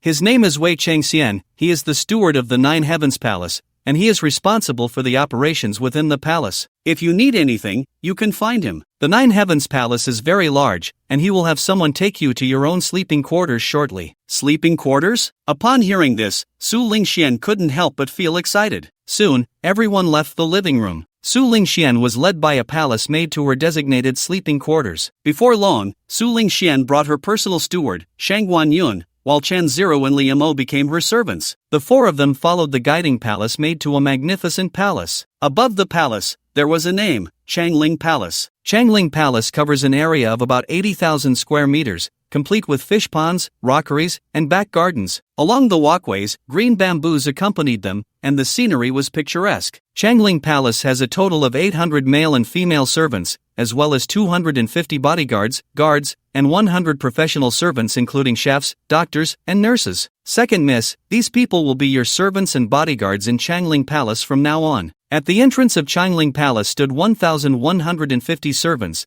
with the 250 bodyguards all carrying handguns. Everyone looked at Su Lingxian, the master of Changling Palace, who would also be their future mistress. Alright, you go ahead and be busy. Yes, the maid will take her leave. After the palace maid left, Su Lingxian glanced at everyone, and they all lowered their heads, not daring to meet her gaze. Xiao Mo, from now on, these 250 bodyguards will be under your command. Xiao Ru, the servants will be under your management. Take good care of Changling Palace, and Steward Yun will stay by my side. Yes, second miss. The three replied in unison. On Su Lintao's side, it was quite similar, but it was called Mulanfang. The Su Jianzhou couple's residence was called Changshu Palace, covering an area of 200,000 square meters, with twice as many servants and bodyguards as Su Lingxuan's Changling Palace. Su Lingtian's sleeping quarters were called Tiangong, covering an area of about 300,000 square meters, and naturally, there were plenty of servants. The palace also had 3 smaller empty spaces. Su Lingtian didn't pay much attention to this. Now that things had settled down, it was time to think about other matters, such as the major research bases. Steward Long, how is it going over at the base? How much longer? Knowing the importance of the base to Su Lingtian, Steward Long was particularly attentive to the progress there. Young master, it will take about another 10 days to complete. 10 days? Then just wait another 10 days. Nine Heavens Palace Forest. Su Lingxian, along with Steward Yun and a dozen bodyguards and 4 maids, arrived here. Looking at the forest entrance surrounded by railings in the distance, Su Lingxian felt very excited at this moment. After such a long time, she could finally hunt here. Previously in Siberia, due to heavy rain, the animals encountered were few and far between. It wasn't very satisfying. In front of the forest, there was a building resembling a large manor, somewhat like a military base, as armored vehicles and helicopters were parked inside the manor. It also served as a resting place and a place for processing prey. As soon as Su Lingxian entered, she was greeted with, "Greetings, second miss." The guards here immediately saluted. I want to go into the forest to hunt, take me to choose some weapons. Soon, everyone was taken by the guards to a closed space, where the walls were filled with various weapons. Each bodyguard carried a rifle, while the 4 maids carried a medical kit. Su Lingtian picked up a crossbow, slung a quiver of bolts over his shoulder, and took a small pistol. Steward Yun, you carry an M24, and when I spot prey from a distance, I'll use the M24. After picking up the weapons, the group of more than 10 people drove a jeep into the forest. There was a main road running through the entire forest, which seemed to have not been walked on for a long time, as the road was already overgrown with weeds again. Stop, this will do. The group got out of the car, and Su Lingxian looked at the large lake in the distance, which had a water source,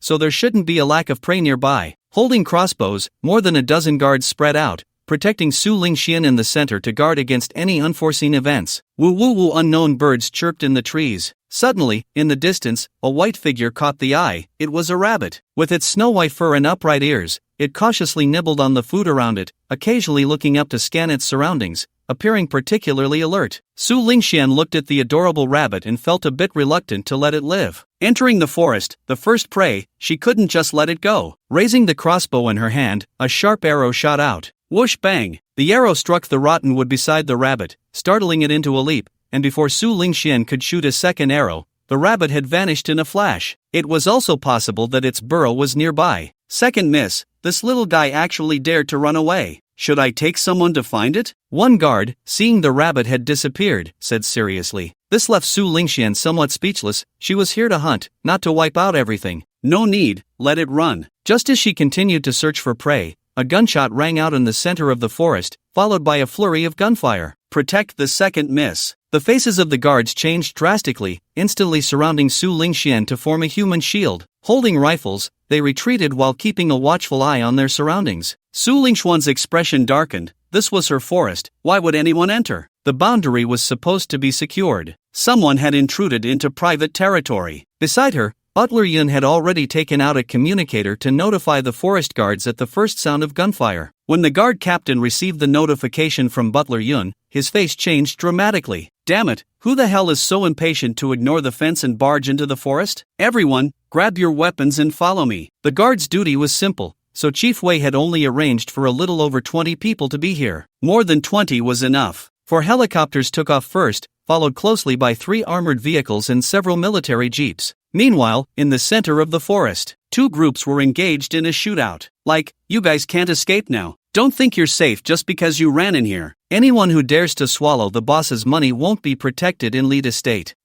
Whether I can escape or not isn't for you to decide. As long as I want to leave, no one can stop me. We brothers have followed the boss. Even if we have no merit, we have worked hard. If he dares to push us out to take the blame, then don't blame me for stabbing him in the back. 6 people ran ahead, while more than 10 chased behind, managing to kill 3 in a counterattack. Seeing 3 of his brothers dead, the opposing side was furious. Like, as long as you spit out the boss's money, I can plead with the boss and stop chasing you. We were brothers. There's no need to wipe each other out. Bullshit, what you say stinks as much as the shit I took. As the 2 groups chased, Like's companions turned around and suddenly saw Su Lingxian and her group not far away. Su Lingxian curiously looked at Like and the others through a crack. She wasn't worried about her safety. Not to mention the dozen guns around her, they were all professionals. Killing those few people was easy, and the forest guards would arrive soon. Stop advancing, take one more step, and there will be no mercy. A guard shouted in English, holding his gun. The opposing side only had small handguns. Give them a few minutes, and they could clean up these intruders. Like was a bit at a loss. His previous calm had vanished. Now, he was caught between a wolf and a tiger, feeling quite uncomfortable. Damn it, when did Jotian Palace have people? Like, do you think they might have sneaked in to hunt? Are you kidding? Use your brain, okay? With this equipment, they could go to war. Rek didn't pay attention to the few people around him, but shouted towards Su Lingxian, friend, we are not bad people, can you let us pass? We will leave immediately, and there will definitely be a generous reward. However, no one answered him, and instead, the people behind caught up due to the delay. Run, keep running, why aren't you running anymore? At this moment, Rek was at a loss, and helplessly said, if you let your people shoot again, we will all be finished. The Nine Heavens Palace has an owner now. Upon hearing this, the smile on the opposite side vanished, replaced by disbelief. What kind of place is the Nine Heavens Palace? In Lead Estate, everyone knows it. After all, it is comparable to a royal palace. No, it is even more magnificent than a royal palace. Bays, lakes, forests, palaces, and so on, all of which are private. Impossible, don't think this can scare me. If there really is an owner, he naturally wouldn't dare to act recklessly here, as this place also belongs to the Nine Heavens Palace. To become the owner of the Nine Heavens Palace, his status is not something a person like him can imagine. Ha, don't believe it, look over there. Chinese? Rek, are you joking with me? Do you think this is possible? Without giving Rek a chance to speak again, kill these traitors. Bang, a gunshot, and he immediately regretted it. The dense gunfire turned him into a sieve, and the guards no longer warned him, because they had already heard the sound of helicopters, which proved that the safety of the second young lady was not a concern. As for these intruders, once they entered the territory of the Nine Heavens Palace, their fate was already sealed. That is death. The sudden gunfire from the guards caught Rek off guard. He quickly lay on the ground. Fortunately, a piece of wood was blocking him, otherwise, he would have died too. The dense bullets made everyone afraid to show their heads. What terrified Rek even more was that he saw 3 helicopters surrounding the sky not far away, and on the other side, more than 20 fully armed personnel were coming. Shit, we're done for. We shouldn't have come in the first place. The 3 helicopters circled overhead, and inside the cabin, 3 machine guns were aimed at him. As long as he made any move, he would probably be turned into a honeycomb within 3 seconds. The captain of the guards hurried over, and upon seeing that Su Lingxian was unharmed, he finally relaxed. Second young lady, my subordinates are incompetent. I have frightened you. Su Lingxian waved her hand, not blaming anyone. After all, they had only been at the Nine Heavens Palace for 2 days. See if there are any survivors, ask them who they are. Understood. The captain led his men and surrounded them. I don't care who you are. Now, those still alive, put down your weapons immediately, raise your hands and stand up, or face death without mercy. Don't shoot. I have no weapons left. Rek quickly dropped his weapon, held his hands on his head, and slowly stood up, trembling as he spoke. Until he stood up, a weak voice came from beside him. Don't kill me, my leg is injured. A man was seen sitting up, holding his head with both hands, his eyes filled with fear, and his body covered in blood. However, what awaited him was death. Rat-a-tat-tat, the captain of the guards directly pulled the trigger, sending the other one off. As long as there was one survivor, I said, stand up, or face death without mercy. Rek watched his brother fall before his eyes and swallowed hard. He waved his hand, and one person stepped forward, kicking Rek to the ground, then binding his hands and searching him. Go see if there are any survivors. If there are, finish them off. Meanwhile, he led his men, escorting Rek to Su Lingxian. Second young lady, the person has been brought. Rek looked up at Su Lingxian, still unable to believe that the owner of the Nine Heavens Palace would be of Chinese descent. Slap! A guard stepped forward and slapped him across the face. Lower your dog eyes. Who are you? Why did you break into my home? Listening to that emotionless voice, Rek was drenched in sweat. Not daring to hide, he said, we are from 14K. I'm sorry, I didn't mean to intrude. I just didn't know that the Nine Heavens Palace already had an owner. I was being hunted and had no way out, which is why I resorted to this desperate measure. I can compensate $100 million.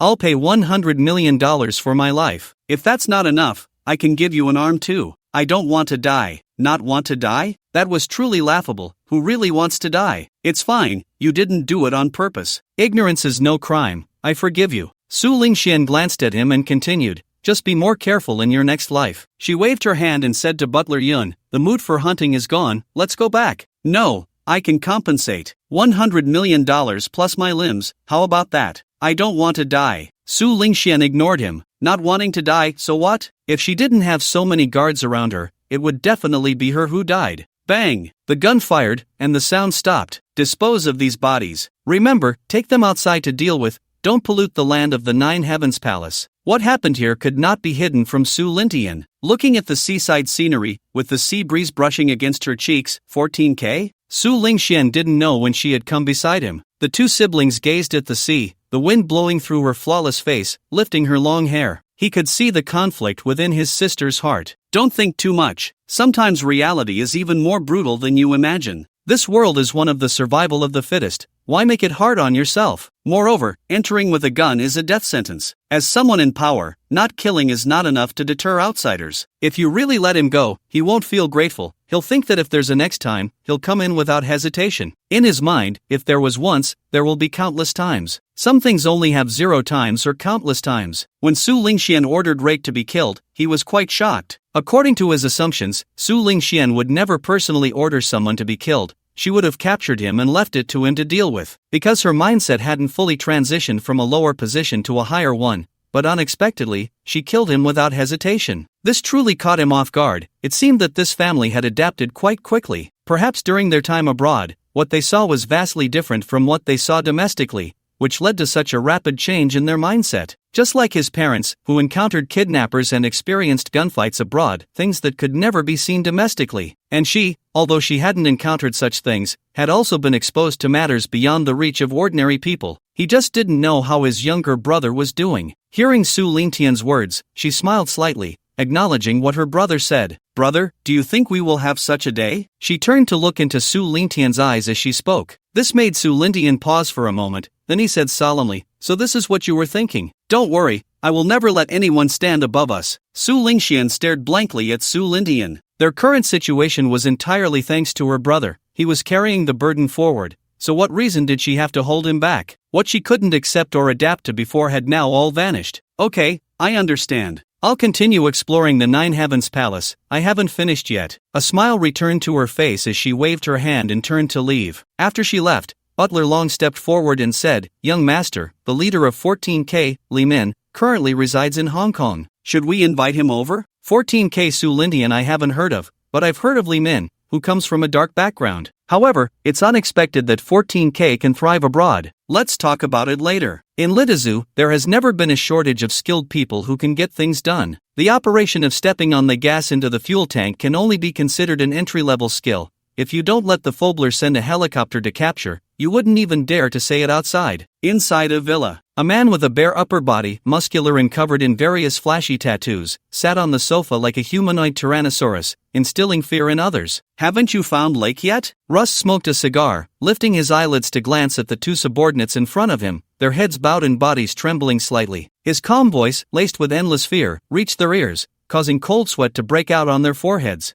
Boss, when our people were capturing Lake, he escaped into the Jotian Palace forest, and our people followed him in but haven't come out yet. The surroundings fell silent. Rust made no response. This made the two subordinates even more nervous, their heads nearly buried in their chests, their legs trembling uncontrollably, sweat trickling down their faces and dripping onto the floor. Yet even so, they dared not move a muscle, because they knew this was the calm before the storm. Sure enough, bang! Rust slapped one person to the ground and then kicked the other one, sending him crashing into the floor-to-ceiling window of the villa's living room with a thud, causing the window to shudder. The man lay on the ground motionless, unconscious. Just when the other subordinate thought their boss was going to blame them for not capturing Lake, Rust instead roared at him, "Incompetent fools, you let Lake escape into the Jotian Palace forest, and our people actually followed him in. Damn it! Do you know what the Jotian Palace is? I wouldn't dare to barge in there, but you rushed in without hesitation. The Jotian Palace already has an owner, do you even know that? Useless trash, they better die in there, or I swear I'll skin them alive." The subordinate covering his face looked incredulous. The Jotian Palace has an owner? Damn, we're finished. Not only are those who win in 10 times more likely to die,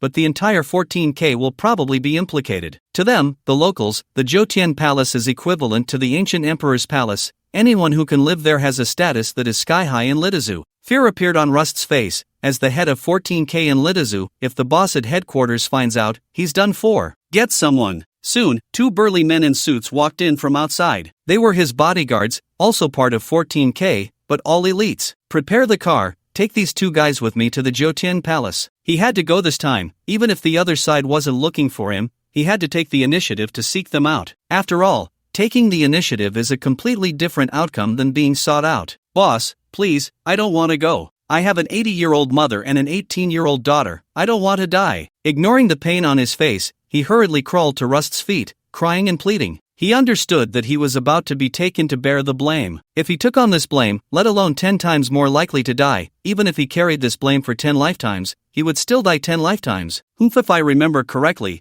the ones chasing Lake were your 2 subordinates, right? Don't say I didn't give you a chance. Considering how long you've been with me, I'll take care of your family. If you don't know what's good for you, I don't know if I'll die, but your whole family will definitely die. Don't worry, I will give you $1 million as a relocation fee, enough for your family to live without worry for the rest of your lives. The man under his command looked ashen. How could he enter the Nine Heavens Palace and still come out alive? The 2 were escorted out. Moments later, 2 cars drove towards the Nine Heavens Palace, one after the other. Despite this, Russ still felt a bit anxious. To him, the Nine Heavens Palace looked like a gaping abyss, the road ahead completely unclear. When Rust arrived at the Nine Heavens Palace, he was struck by the magnificent palace complex before him, even though he had seen it many times before. The bodyguard stationed at the entrance frowned when he saw the 2 cars stop and approach to check. "Who are you?" Rust did not dare hesitate and quickly got out of the car, smiling. "Hello, I am the person in charge of 14K and Lead Estate, and I would like to meet the master here. Could you please help me notify him?" As he spoke, he handed over a stack of cash. The bodyguard glanced at him coldly. "Wait." He turned and left.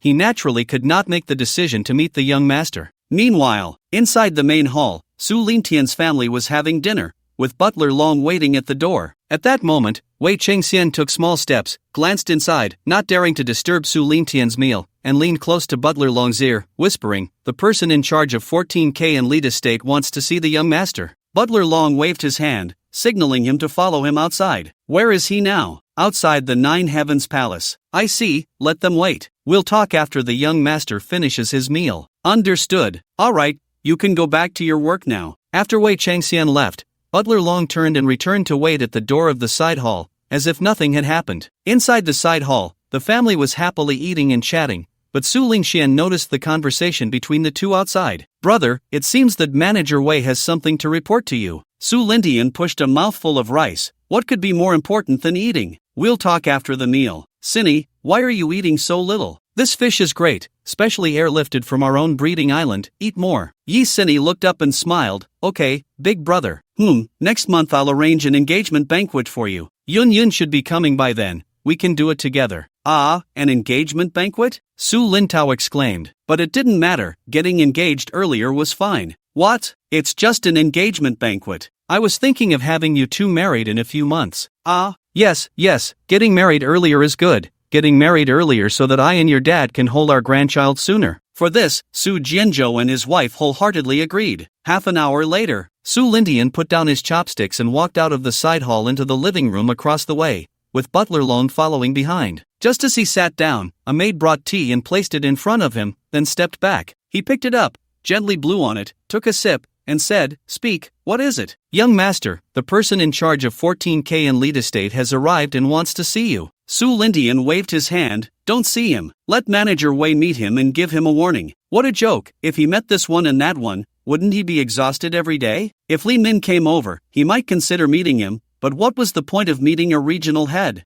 Understood, young master. At this moment, outside the Nine Heavens Palace, Russ looked at his watch. It had been over half an hour. There was still no news from inside, knowing that the other side was trying to intimidate him. However, even so, he did not dare show any anger. But the subordinates beside him were not thinking that much. They only knew that they had been waiting outside for over half an hour. "Boss, the other party doesn't want to see you. Why don't we just leave? We're 14K, who wouldn't give you some face?" "Shut up, don't wait until it's too late to regret your words." At that moment, a guard on duty walked over and glanced at the group. "Let's go." Rust was overjoyed. This half-hour wait was not in vain. He was willing to wait not just half an hour, but even half a day to meet the other party. As they approached the entrance of the Nine Heavens Palace, the guard seemed to remember something and turned to say in a low voice, "You go in by yourself, the others wait outside." Rust's subordinates immediately objected. "No way. What if the boss is in danger?" The guard's expression darkened as he coldly glanced at them. Slap! Rust's face changed dramatically as he turned and slapped his subordinate across the face, angrily scolding, "Shut up! Do you know where this is? Even if I die, it's my own business. Get back in the car." Then he turned to the guard and smiled.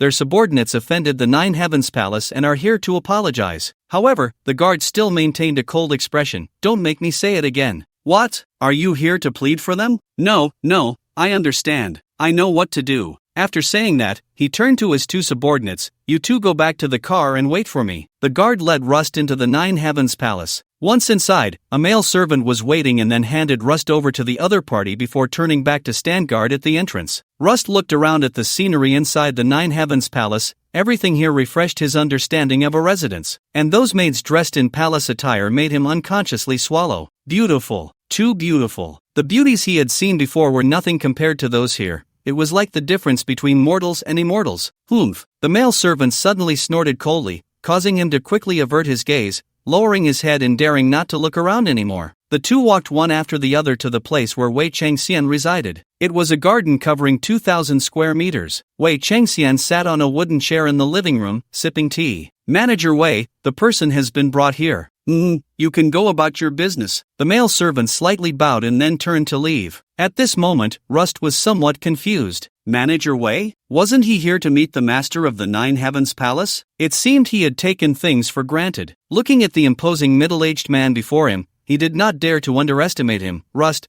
the person in charge of the 14K and Lida Prefecture, meets Manager Wei. As the saying goes, a minister's presence is more important than a 7th-rank official." "You are the boss of those who intruded into my Nine Heavens Palace forest?" Yes. They didn't know that the Nine Heavens Palace already has an owner. Otherwise, even if they had 10 lives, they wouldn't dare to offend. "We had no intention of offending the Nine Heavens Palace." Humph. Whether it was an offense or not, I don't know, and I don't want to know. I only know that they scared our second young lady. Rust immediately felt panic and cursed Lake 100 times in his heart. With Lida Prefecture being so large, why did he have to run into the Nine Heavens Palace forest? Half an hour later, Rust emerged from the Nine Heavens Palace. His subordinates had no idea what he had encountered inside. They only knew that his clothes were soaked through, and the sweat on his forehead had dampened his eyelashes. He looked as if he had been pulled out of the water. "Boss, what happened to you?" one subordinate asked tremulously, filled with curiosity. "Don't ask what you shouldn't. Pass the word down. From now on, if you encounter anyone from the Nine Heavens Palace, stay as far away as possible. If anyone offends the Nine Heavens Palace, I will be the first to kill their entire family." Only he knew that he had just walked through the gates of hell. His subordinates immediately shut their mouths and dared not ask further. Meanwhile, Africa. in a tribe of over 3,000 people. The best houses in the tribe are made of a mixture of yellow mud and straw, while some are even more rudimentary, just a thatched hut. Inside a house in the center of the tribe, several people dressed in simple, plain clothes looked at the tribal leader seated before them and respectfully said, "Leader, we have discovered a suspicious area about 10 kilometers away from our tribe. We have been observing for several days and suspect they are building an underground base." The more he spoke, the more excited he became, prompting the leader to quickly raise his hand to stop him. Frowning, he asked, "Have they discovered you?" "No, we didn't get close, we just hid and watched from a distance." "That's good. Don't go over there anymore, let's pretend we know nothing." Suddenly, the people below became anxious. "Leader, why? I see that there aren't many guards. If they are building a base there, they must have a lot of supplies that we can seize. With their transportation tools, we can move the tribe away from here. This way, we can not only expand the tribe, but the children won't have to go hungry. Right now, the nearby game is getting scarcer, and the area within 100 miles is desolate. If this continues, the number of starving tribesmen will only increase, and it won't be long before we perish." The leader understood what he was saying, but with only 200 guns in their hands, even if they could capture that place, how many would survive? Moreover, once the other side found out, they would surely send people over again, and their tribe would face destruction as well. This left him in a dilemma, hesitating. "Leader, we can't hesitate any longer. As long as we leave no survivors,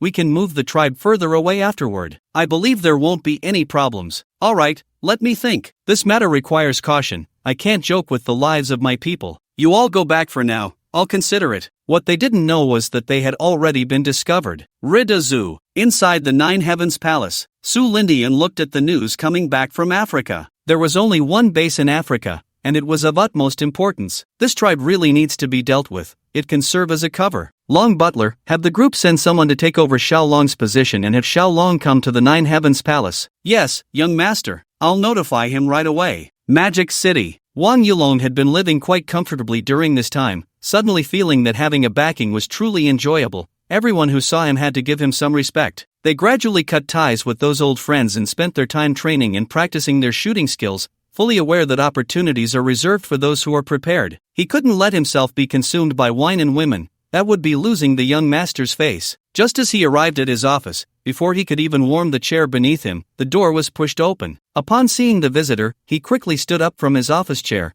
feeling ecstatic deep inside. "Does the young master have any instructions?" "I, Wang Yulong, am always ready." The visitor nodded and said softly, "Your position has been taken over by someone sent by the group. The young master wants you to go to Ridazu to see him." Wang Yulong was quite puzzled. When did the young master go to the United States? However, he didn't think much of it and quickly agreed. After the person left, he called his secretary to start giving instructions, then immediately had the driver take him to the airport. He was eager to find out what Su Lintian wanted with him, especially why he had to go to the United States. With a curious heart, he boarded the plane. By the time he arrived in Ridazu, it was almost noon. As soon as he got off the plane, he was picked up by someone sent by Long Butler. Sitting in the car, Wang Yulong felt a mix of anxiety, curiosity, and anticipation, but when the car arrived at the Nine Heavens Palace, all those feelings vanished, replaced by shock. His face was filled with astonishment.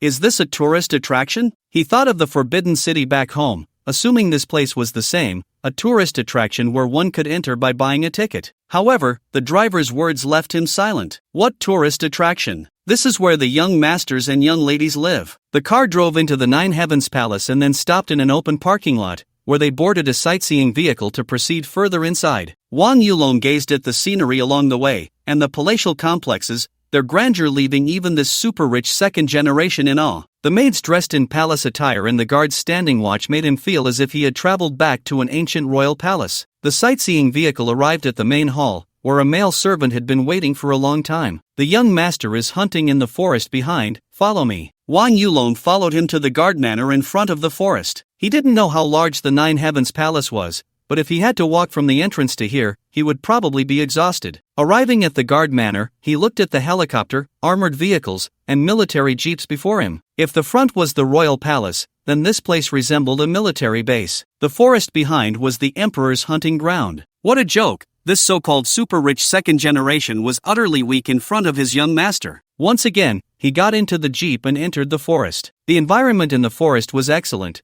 The trees on both sides of the road seemed to have been trimmed, standing like two rows of guards. Before long, the jeep came to a stop. "The young master is over there, you can go by yourself." Wang Yulong looked in the direction indicated and saw a large lake a few dozen meters away, where Su Lintian was hunting with Butler Long and some guards. He jumped out of the car, feeling a sense of awe. This was truly a paradise, with forests, lakes, bays, palatial complexes, and even a mini-military base. The places where ancient emperors lived couldn't compare to this. Butler Long smiled upon seeing him arrive. As Su Lintian prepared to shoot a small deer, Wang Yulong stood silently, not wanting to disturb him. Bang! A gunshot rang out, startling the birds around, causing a squirrel in a tree to drop its fruit and quickly dart into a hole, peeking out with its little head to look at Su Lintian. The small deer, startled, ran around and lay motionless on the ground moments later. A guard quickly ran over and carried the deer back. Su Lintian handed the gun to a nearby guard, smiling, "Not bad, we'll roast the whole deer later." Upon hearing this, Butler Long waved his hand, and the guard nodded, quickly leaving with the deer to return to the guard manor. Su Lintian looked at Wang Yulong standing beside him. "Let's go back to the guard manor and talk." The group returned to the vehicle by the roadside. Su Lintian was contemplating whether to catch some animals in Africa to keep in the forest, as there were plenty of wild animals in that place. There were a bit too few animals in the forest.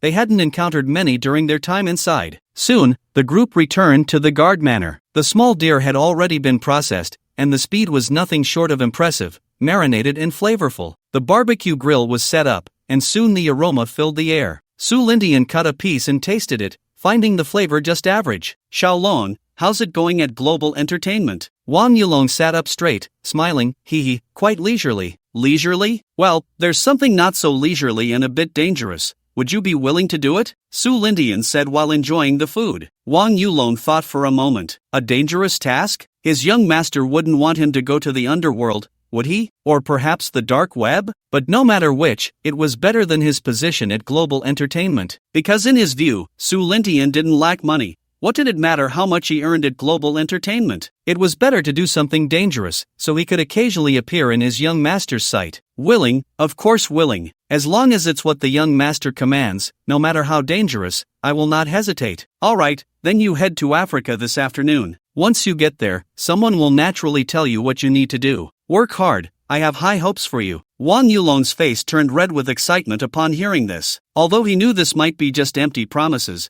could the promises made by others be the same as those made by the young master? Clearly not. Yes, I guarantee I won't let the young master down. As for what the task was, it didn't really matter. It was something he couldn't refuse, so why ask so many questions? Of course, he hadn't even thought about refusing. After spending an hour at the Nine Heavens Palace, Wang Yulong hurriedly left. He had never been to Africa before. He had heard that there were many tribes there, and he suddenly felt a bit excited about what he would do there. Without wasting any time, he headed straight to Africa. However, what he didn't expect was that as soon as he got off the plane in Africa, he ran into an acquaintance. Lao Jio? Tang Jio was standing in front of a jeep with a smile on his face, accompanied by several people from the umbrella. Long time no see, we can fight side by side again. The two embraced. Wang Yulong truly didn't expect that the other party had also been sent over. He was now even more curious about what was to come. It's so good to see you again. Me too, I was excited all night when I found out you were coming. Hey, don't say that. I'm not going to duel with you. Wang Yulong jumped back, looking at Tang Zhou with caution. What are you talking about? I'm a man who likes women. Alright, get in the car, we'll talk after we leave. Two jeeps drove one after the other, heading straight for their destination. Unable to contain his curiosity, Wang Yulong asked, Lao Jiu, what is our mission this time? Tang Jiu smiled and said two words, fight. As soon as he said this, Wang Yulong was instantly dumbfounded. Fight? What a strange term. He had never even considered this possibility. Was this a joke? You're joking, right? Who's joking with you? When we get to the place, you'll know. Don't worry, it won't be very safe. The latter part of the statement almost didn't register with him. What did won't be very safe mean? The two jeeps continued on their way, and after an unknown amount of time, they arrived at a place resembling a military base. The military base was desolate, with soldiers coming in and out, and on the arms of their military uniforms was a red and white umbrella insignia. Wang Yulong looked at these soldiers and the various weapons and equipment in the base, falling silent. It turned out Lao Jio was not joking. They were really going to fight. The jeep stopped in front of a building. Come on, I'll take you in to meet the person in charge here. They walked inside, where many officers were busy. Tang Jiu led Wang Yulong to an office. Inside, a burly man in a general's uniform was looking down at some documents. "General, Colonel Wang has arrived." Wang Yulong was completely confused. "What Colonel Wang? Are they talking about me? Me, Colonel?" The general looked up, glanced at Wang Yulong, nodded, and with an expressionless face, opened a drawer and handed over a file bag. "This is your mission here. The personnel are waiting outside. You don't need to report to me on how to proceed. I'm only here to provide assistance. Here are your military uniforms, go ahead." At that moment, 2 soldiers walked in holding military uniforms, one set for a colonel and one set for a major, 2 sets in total. Tang Jiu quickly stepped forward to take them, while Wang Yulong received the file bag handed to him and turned to leave the office with Tang Jiu, reflecting on just a few days ago when he was still the president of an entertainment company, and now he was a colonel in Africa. The leap was not ordinary, but thinking about it, it felt a bit thrilling. "Let's go, change your clothes first." 10 minutes later, standing in front of a mirror, looking at himself in the gray colonel's uniform, he touched the insignia on his arm. Tang Jiu approached with an excited smile. I never expected that I, Tang Jiu, would have today. Alright, enough laughing, let's go." The 2 walked outside, and a soldier stepped forward to salute, saying, "Commander, everyone is ready, please give your orders." Wang Yulong looked at the lined-up soldiers and waved his hand. "Let's go." They got into a jeep and left the military base. Then he took out some documents to read. After quickly scanning through, he noticed a few words at the bottom. "Read and burn. Do you have a lighter?" Tang Jiu looked at him in confusion but still fished a lighter out of his pocket. He ignited the documents in the folder, extended it out of the car window, and watched it burn down to a corner. After confirming there were no words left, he tore it into pieces and threw it out the window. "So, what's our mission? Do you really want to know?"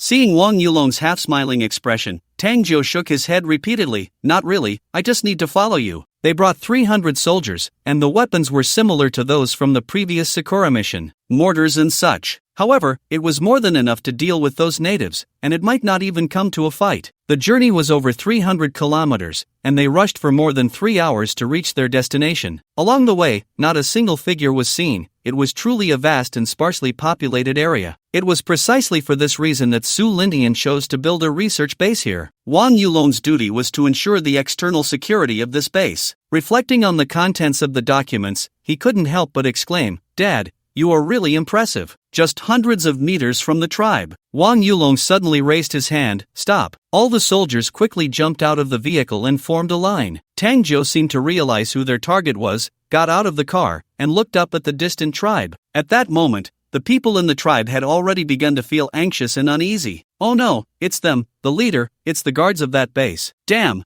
how did they suddenly increase in number? The last time we saw, there were only 20 or 30 people, and now there are at least 10 times that." The entire tribe was on high alert, but although they had guns, no one dared to fire the first shot. If they did, the implications would be different. The leader squinted his eyes, gazing in the direction of Wang Yulong and the others, and seeing them fully armed, a look of relief suddenly appeared on his face. Moreover, they hadn't raided that base before, otherwise, the entire tribe would likely have been slaughtered by now. Being cautious had indeed paid off. At least there was still room for maneuver. They didn't keep them waiting long. Soon a jeep drove towards them. "Everyone, put down your guns. No one is allowed to act without my orders." Seeing this, the leader quickly turned and shouted. The jeep stopped in front of him. The driver did not get out but looked at the crowd and said, "Who among you is the leader of this tribe?" The leader, seeing that he was being called, stepped forward. "I am. May I ask what you want with me?" The driver looked the leader up and down. "Get in the car, our commander wants to see you." "Leader, you can't go. Who knows what they are up to?" "Yeah,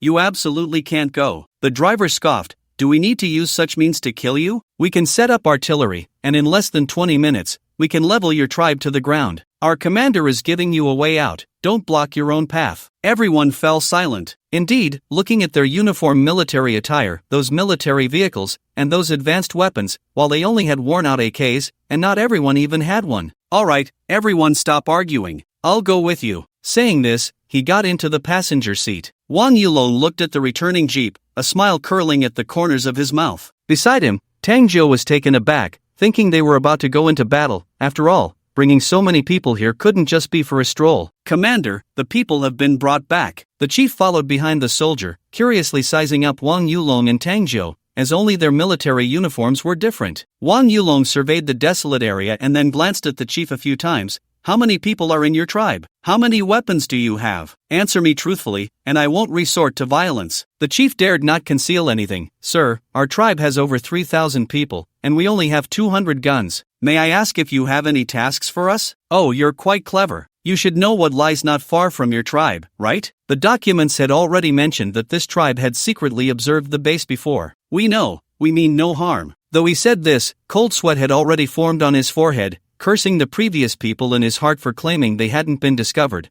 now that the others had come knocking. However, he was even more curious about what Wang Yulong wanted him to do. Just knowing is enough. "Originally, since you discovered that place, you should be dead." Wang Yulong paused for a moment, looking at the chief before him. This made the other tremble all over, fear evident in his eyes, not doubting Wang Yulong's words, because the underground base represented something that must not be known. Even so, he quietly awaited Wang Yulong's next words. "I want you to disperse the tribe, spread out in the surroundings. From now on, you will be our people. We will provide you with food and water. You should understand what I mean, right?" Upon hearing this, the chief realized that it meant they would no longer have to worry about food, and as for dispersing the tribe, he understood what the other party wanted them to do. It was to make their tribal wall for the base. Without a second thought, he nodded in agreement. "No problem. As long as we don't have to worry about food, our entire tribe is willing to serve the commander." Seeing the other party so eager, Wang Yulong was very satisfied. "Then go back. Whenever you do as I say, the first batch of food will arrive. Remember, the fewer people who know about this, the better. Don't let a few rat droppings spoil your whole pot of porridge." "Understood, Commander. I will go back and make arrangements." Watching the other party leave, Tang Jiu leaned over, puzzled. "Brother Long, are we going back now?" Although he was curious about the place Wang Yulong mentioned, he knew that some things were not meant for him to know, so he shouldn't be too curious. Wang Yulong turned to look at Tang Jiu, aware of his curiosity. "Going back? What for?" "We will stay here until we receive orders from above." "Stay here?" Tang Jiu's eyes widened, pointing at the ground beneath him, a bit incredulous. Wang Yulong smiled mysteriously. "Of course not. Aren't you curious about the place I mentioned? Let's go, we're heading to our destination." They got in the car and continued forward. A few minutes later, they stopped, and a small mound appeared before them. Soon after they arrived, the mound surprisingly split open in the middle, revealing the scene inside. A middle-aged man walked out from within and, upon seeing Wang Yulong, smiled.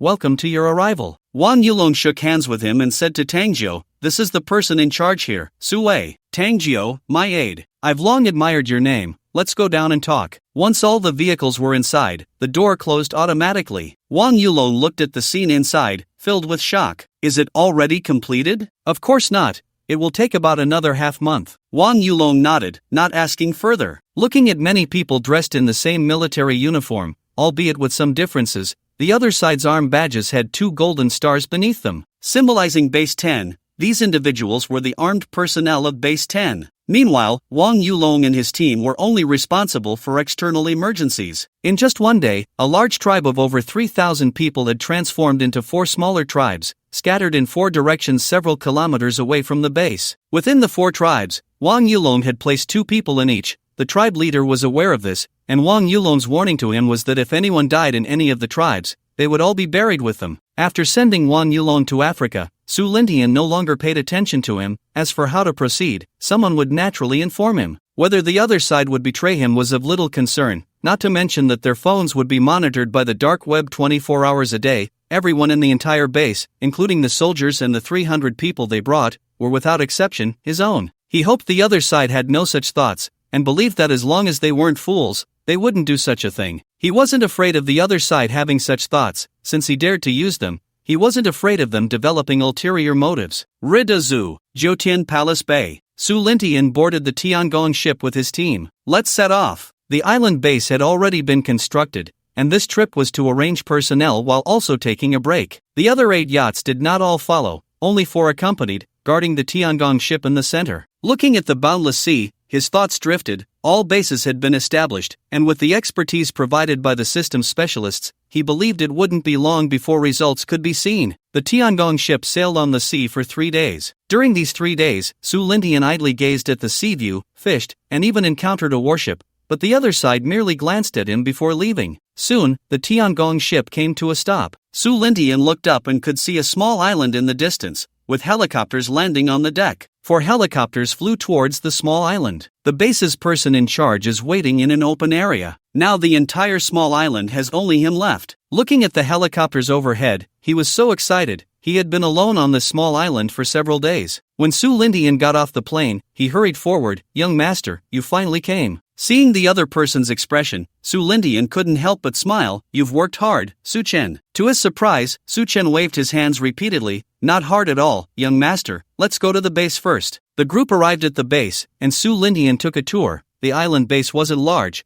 but it was sufficient. Without wasting time, he completed the personnel arrangements, gave a few instructions, and returned to the Tiangong ship with his team. In total, it took less than 3 hours. On to the next one. By the time he arrived at the third base, it was already 10 days later. Meanwhile, Ridazu, Harris University. The school year had already started for several days. Su Lingxian and her friends had a blast at Jotian Palace, almost forgetting to report in. 2 supercars left Jotian Palace, one in front and the other behind, followed by 3 Range Rovers. When they arrived at the entrance of Harris University, they were stunned by the sight. Luxury cars and supercars were everywhere, and some even arrived by helicopter. After parking, Su Lingxian looked at the bustling entrance. I thought we were the only ones arriving late. It seems we came early." Su Lintao nodded in agreement, thinking, as expected of an elite school, not a single student was on time. The school was very grand, even to facilitate parking for students. The playground had been converted into a huge outdoor parking lot, with numerous security personnel directing traffic. Various luxury cars and supercars lined up at the entrance. Even the security booth at the entrance was built like a palace. Suddenly, a Ferrari 488 drove past the 3 of them. It was then stopped. "Your parking spot is not here." The other party helplessly continued to search. After a few minutes, he got out and approached a security guard. "Why can't I park?" The guard had just directed a Bugatti Chiron to park and turned to look at him. "What do you mean you can't park? How is that possible? How is it impossible? As soon as I parked, I was told my parking spot is not here." However, the guard looked him up and down and asked a thought-provoking question. "What car are you driving?" "Ferrari 488. "Sorry, your parking spot is outside the school. Cars worth less than 10 million cannot park on school grounds." "But why can those few cars park?" He pointed to the 3 Range Rovers that had come with Su Lingxian and the others, as if he had found a reason to refute. The guard didn't want to engage, but since those who could enter Harris were not ordinary people, he could only patiently explain, "Those are bodyguard cars, not subject to this rule. Even a single car can park." Su Lintao and the others stopped watching the commotion and walked towards the registration area. Although Harris was an elite school, there were still quite a few students. "Where do you live? What is your name?" "No. 1. Jodo Bend, Yates. You are in class 4. Before Su Lintao got close, he heard a conversation between a man and a middle-aged man at the registration desk. This elite school, as expected, is filled with class distinctions everywhere. Bringing Yi Lingxian and the others forward, the people around them looked at the 3 with curiosity. "Chinese? Rare in Harris. Although there are some, they are few and far between." Before the middle-aged man could speak, Su Lintao quietly said, "Jotian Palace, Su Lintao." Upon hearing Jotian Palace, the people around were shocked and turned to look. "What? This Chinese actually lives in Jotian Palace? Are you kidding?" "It's possible. I heard that Jotian Palace recently got a new owner, but I didn't expect it to be a Chinese." "That's Jotian Palace. Living there, I wouldn't even dare to dream." The middle-aged man, hearing Su Lintao's words, quickly stood up. "Sorry, I didn't know it was you. You and the 2 young ladies are in class 1. Let me take you to where you will rest at school." The 4 of them arrived at a manor. Yes, a manor, covering an area of about 8,000 square meters. Not particularly large, slightly bigger than the No. 1 manor in Magic City. This was originally the principal's residence, but knowing you were coming, he moved out. Everything inside has been replaced with new items, and if there is anything else that needs to be changed, you can let me know. Su Lintao looked at the manor. The environment was quite nice. Jotian Palace is not close to here. It takes 2 hours to drive back and forth. Of course, he couldn't drive back. It would waste too much time, so he could only have a helicopter come to pick him up. After sending the middle-aged man away, the 3 of them began to stroll around the manor with their bodyguards. Then they notified Manager Wei to send more people over. Harris University is very large, only slightly smaller than Jotian Palace, covering an area of about 5 square kilometers. Rather than a university, it is more like a social circle. The students inside are either rich or noble, and the class they are in is the one with the highest status and background. Sons of governors, daughters of tycoons. The courses taught are about how to become a qualified and outstanding upper-class individual. Each class lasts half an hour, 1 class a day, 5 classes a week. Registration desk. Although there are few classes, attendance is not mandatory. Harris has no strict rules. You can come if you want, and if you don't come, you don't even need to ask for leave. The next day at noon, Su Lin Tao took EXINE to the classroom, and as he walked in, he was captivated by the scene inside. There were no desks, only sofas, and the classroom was very large, about 300 square meters. There was a sofa for everyone, accompanied by coffee tables adorned with various pastries and specially provided fruits,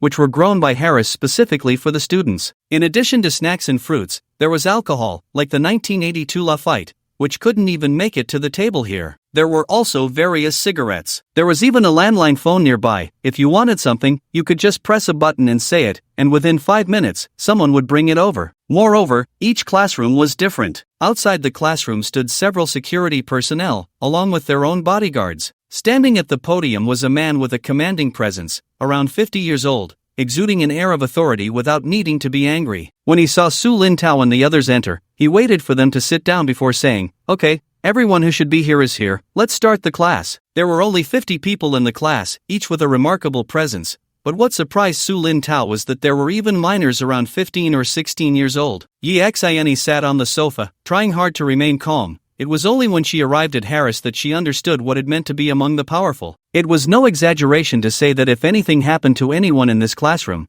the entire lead estate would likely tremble. Next to Su Lingxian, a man lit a cigar and took a couple of puffs. Cough, cough. Su Lingxian coughed a couple of times, waving her hand to disperse the smoke in front of her. Seeing this, the man quickly extinguished the cigar. Half an hour passed. Not too long, not too short. For Su Lin Tao, it flew by in the blink of an eye. Before the three could get up to leave, they were blocked by a man and a woman. "Hello, let me introduce myself. I am Brian, the son of the governor of Lead Estate. Nice to meet you. This is my sister, Jenny." Upon hearing each other's identities, Su Lin Tao and his sister exchanged glances, then smiled at Brian, saying, "I am Su Lin Tao, this is my sister Su Lingxian, and this is my fiancée Exine. We are also very pleased to meet you." Seeing Su Lin Tao's friendly demeanor, others stepped forward to greet him. "Hello, I am Dak, the son of the Samsung family patriarch. Nice to meet you." "Hello, I am Wenkana, the daughter of the Morgan family patriarch. Nice to meet you." "Hello, I am Gavia, the son of the Rothschild family patriarch. Nice to meet you." "Hello, I am Sadaman, from the Saudi royal family. Nice to meet you." Su Lin Tao responded to each one with a smile. After all, one should not strike a smiling face. After exchanging greetings, everyone left, as each person's identity was significant, and there was no need for anyone to curry favor with anyone else. Of course, except for Brian and Jenny, who had been specifically instructed by their father to build a good relationship with Su Lin Tao and the others. Although the reason was not stated, there must be a reason for their father's special instructions. A private plane landed at Lead Estate Airport. Chen Yunyun stepped off the plane, raised her hand to shield her eyes from the sun, and looked at the airport in front of her, filled with anticipation for the future. "Miss Chen, the young master instructed us to pick you up and take you back." Chen Yunyun looked at the woman in front of her. She recognized her as the female housekeeper from the know. "One manor in Magic City, Su Yumeng. Thank you, you've worked hard." "Please don't say that. It's my duty. Please get in the car." 2 bodyguards took her luggage, and Chen Yunyun did not hesitate to get into the Rolls-Royce. Looking at the scenery abroad, she had never felt so relaxed. In her home country, she had to play many roles, but abroad, by Su Lin Tian's side, she only needed to play one role well. That was to be Su Lin Tian's wife. The Rolls-Royce arrived at the Nine Heavens Palace. Chen Yunyun looked out the car window at the magnificent palace complex, feeling little stirrings in her heart. Perhaps to her, this was just a scenic area, like the locations she had shot for historical dramas before. However, what she did not expect was that upon entering, she saw many palace maids bustling about the palace complex. The familiar attire was exactly the same as the servants in the know. One manor in Magic City, and a shocking thought sprang to her mind. This can't be where he lives, right? Switching to a sightseeing vehicle, they arrived at the Heavenly Palace. Looking at the splendid palace before her, her mind was filled with questions. "Miss Chen, this will be your future sleeping quarters, and the young master also lives here." Chen Yunyun got out of the car, looked up at the sky, her mind a bit chaotic. This really is where he lives? This can't just be described as being wealthy. She had just arrived not long when the Su couple hurried over. They were aware of Chen Yunyun's arrival. After all, she was their daughter-in-law. "Yunyun, you finally made it. Come, this is Xiao Tian's sleeping quarters. We'll take you inside to have a look. Xiao Tian has gone out to sea for a while and won't be back for some time." By the time you get familiar with the Nine Heavens Palace, he should be back too. Come, let's go inside. Chen Yunyun's arrival did not cause much of a stir in the Su family, as they had already met at the No. 1 Manor in Magic City. Meanwhile, CIA headquarters. The nerve center of this intelligence agency looks just like a government building on the surface. But who would know that underground lies the infamous CIA headquarters? The underground and the surface are completely different states. The intelligence personnel below were so busy they could hardly keep their feet on the ground,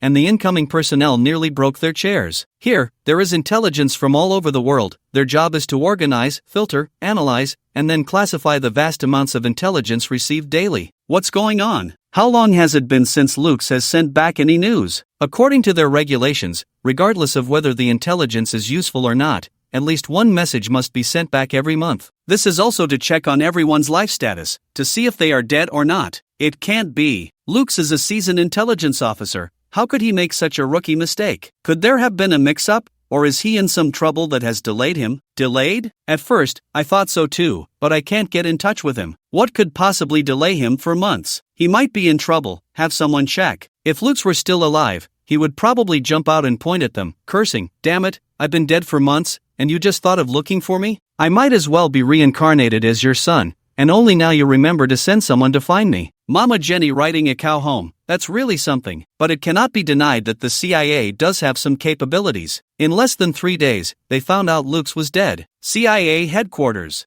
Bang! 3 days? In 3 days, you give me an answer like this? When did our CIA become like this? Is it so hard to investigate one person? Alright, no need to feign anger to hide your inner calm. I think we all won't be surprised by this result. Someone is obstructing us, and who that person is, I think I don't need to say much. Who was Lux's target before? Are you talking about Rasha? Everyone broke out in a cold sweat upon hearing that name. Rasha? It had been a while since they had heard that name. Ever since the red spider was wiped out in the cherry blossom country, it seemed to have vanished without a trace after leaving. Perhaps no one dared to challenge Rasha's authority anymore, thus fading from public view. In the future, there would still be the red spider resisting them, but now it was completely a one-man show. Anyone who offended him would probably have to sleep with their eyes open at night. Mentioning the Rakshasa, everyone fell silent. This assassin organization was a constant headache for them. If you investigate them, they will definitely find out, and the consequences will not be good. If you don't investigate, you will know nothing about them, and when the higher-ups ask questions, if they stammer and can't provide a clear answer. I think an assassin organization hasn't reached this level yet. It's not bragging, every CIA agent is an elite. Finding Lux is no easy task,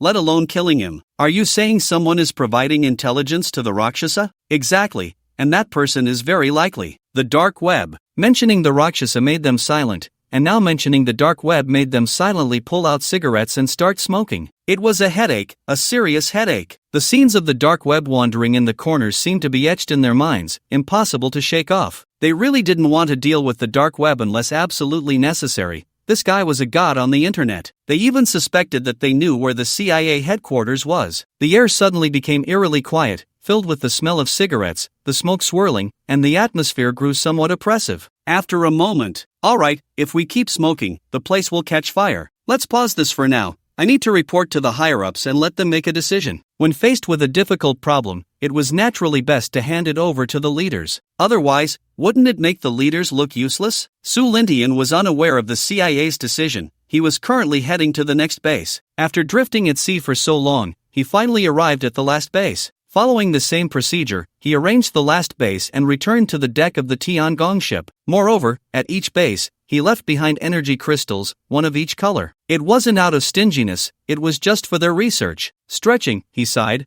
finally done. Long Butler, has Yun Yun arrived? It had been a while, so he assumed the matters back home were settled. Young master, Miss Chen arrived at the Nine Heavens Palace half a month ago. Okay, let's go back. By the way, young master, the base in Africa has been completed. Su Lintian waved his hand. Let's talk about it when we get back. Full speed ahead. I don't want to stay at sea any longer. Even so, by the time he returned to the Nine Heavens Bay, it was already a week later. Looking at the familiar bay and palace, a look of reunion appeared on his face. He returned to the Tiangong with Long Butler. The maids greeted him upon his return, young master. Su Lintian nodded in response, noticing that Chen Yunyun was not in the palace. Remembering Long Butler's earlier words about the completed base in Africa, he waved to release the people who needed to be arranged. A large number of research experts and assistants, over 300 people in total, were instructed to take the energy crystals to the African base. Then he had Long Butler arrange a plane for them to go to the base, and later notify Wang Yulong to pick them up. For the time being, he didn't want to travel far again. Since Chen Yunyun was here, it was most important to review some lessons with her at home. With no one in the Tiangong, Su Lingxian and the others were at Harris, so they must be at his parents' place. Just arriving at the Qingshu Palace, he heard their laughter. The two were chatting about something in the garden, their light laughter reaching him even before he stepped into the palace. "Mom, Yunyun,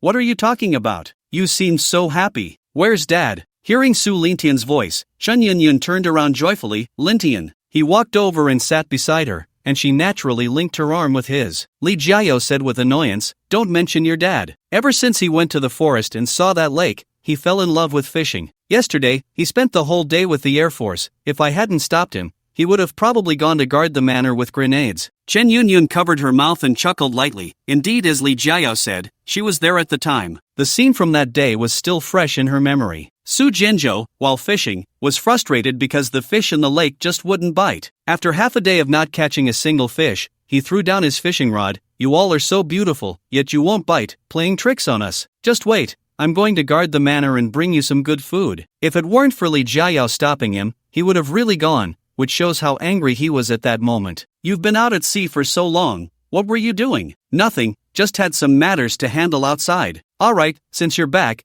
you should take Yunyun out for a good stroll. I need to keep an eye on your dad, don't let him go guard the manor and move the mortars again." Seeing that Su Lintian didn't say much and didn't delve deeper, he turned and left with his personal maid. After his mother left, Su Lintian pulled up Chen Yunyun. "Yunyun, let's go back to the Heavenly Palace, I'll show you a big treasure." As he was taking Chen Yunyun to see the big treasure, CIA headquarters. Still the same place, still those few people, the atmosphere still silent. After reporting the information up, the answer they received was just one word: investigate. Upon getting this result, they weren't too surprised, because they couldn't let the dark web and the Rakshasa be right under their noses while remaining completely unaware. In that case, there's nothing more to say, let's investigate. Then the CIA's attention turned to the Rakshasa and the dark web. You could say the CIA couldn't match the dark web, but you couldn't say it was incompetent. After all, the CIA still held considerable power. Once they took action, the dark web knew immediately. Sube didn't expect that after so long, the CIA would finally focus on him and the Rakshasa. Good, as long as they didn't turn their attention to the global group, it didn't matter, he could play with them slowly. Until they realized what was happening, until Su Lintian was no longer afraid of anyone. Robert didn't have to worry either, he couldn't just send troops to encircle them, and even if he did, with the dark web around,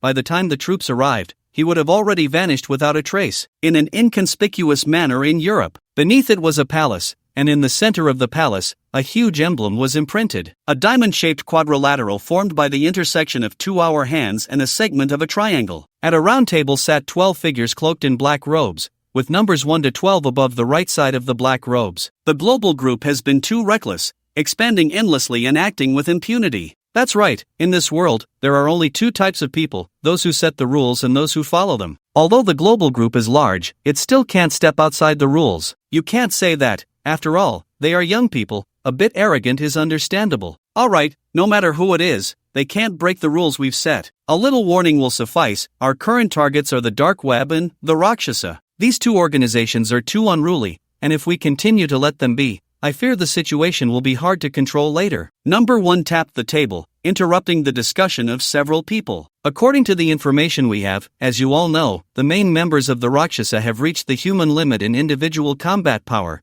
and as assassins, dealing with them won't be easy. So what if they've reached the human limit? If hit by a bullet, they will bleed and die. If necessary, send in the troops to suppress them. Number 12, can you think a little? Sending in the troops? Alright, everyone stop arguing. The research over there is nearing completion, and they are conducting the final experiments. When the time comes, the main members of the Rakshasa will be handed over to them, and as for those ordinary assassins, we'll support another assassin organization to rise. We can't completely eliminate those ordinary killers. The world still needs their existence. The dark web can be temporarily handed over to the CIA. That's it, let's disperse. Harris University. Inside the manor where Su Lintao and the others were, Brian brought his sister here, and as soon as they reached the door, they were stopped by the bodyguards outside. Brian smiled awkwardly and said, "Hello, excuse me." Before he could finish, Su Lintao's voice came from inside. "Brian, Jenny, what brings you here?" After spending some time together, the two had become quite familiar with each other. The siblings were the son and daughter of the governor, so they were considered part of the inner circle. However, Su Lintao noticed that the siblings seemed unaware of the connection between the dark web and the global group,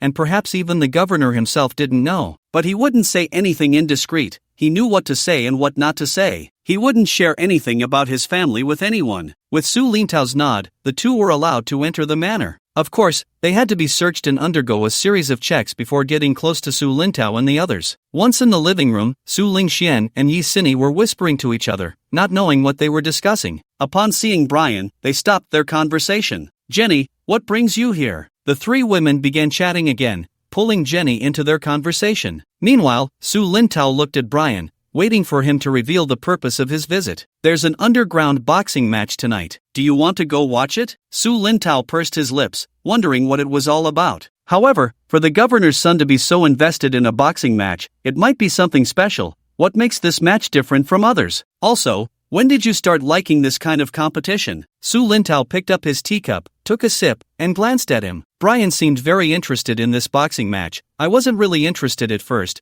but I heard from Dak that the main event fighter is quite extraordinary. They say he's some kind of super soldier. I also inquired through connections, and it really is as he said. However, the hype around this so-called super soldier in the circle is quite exaggerated, which makes me curious." Upon hearing this, Su Lingxian immediately became intrigued. "Super soldier? Is he the kind that has superpowers?" Her words left Brian somewhat stunned. His aunt's imagination was a bit too rich. If that were the case, wouldn't the world be turned upside down? How could that be possible?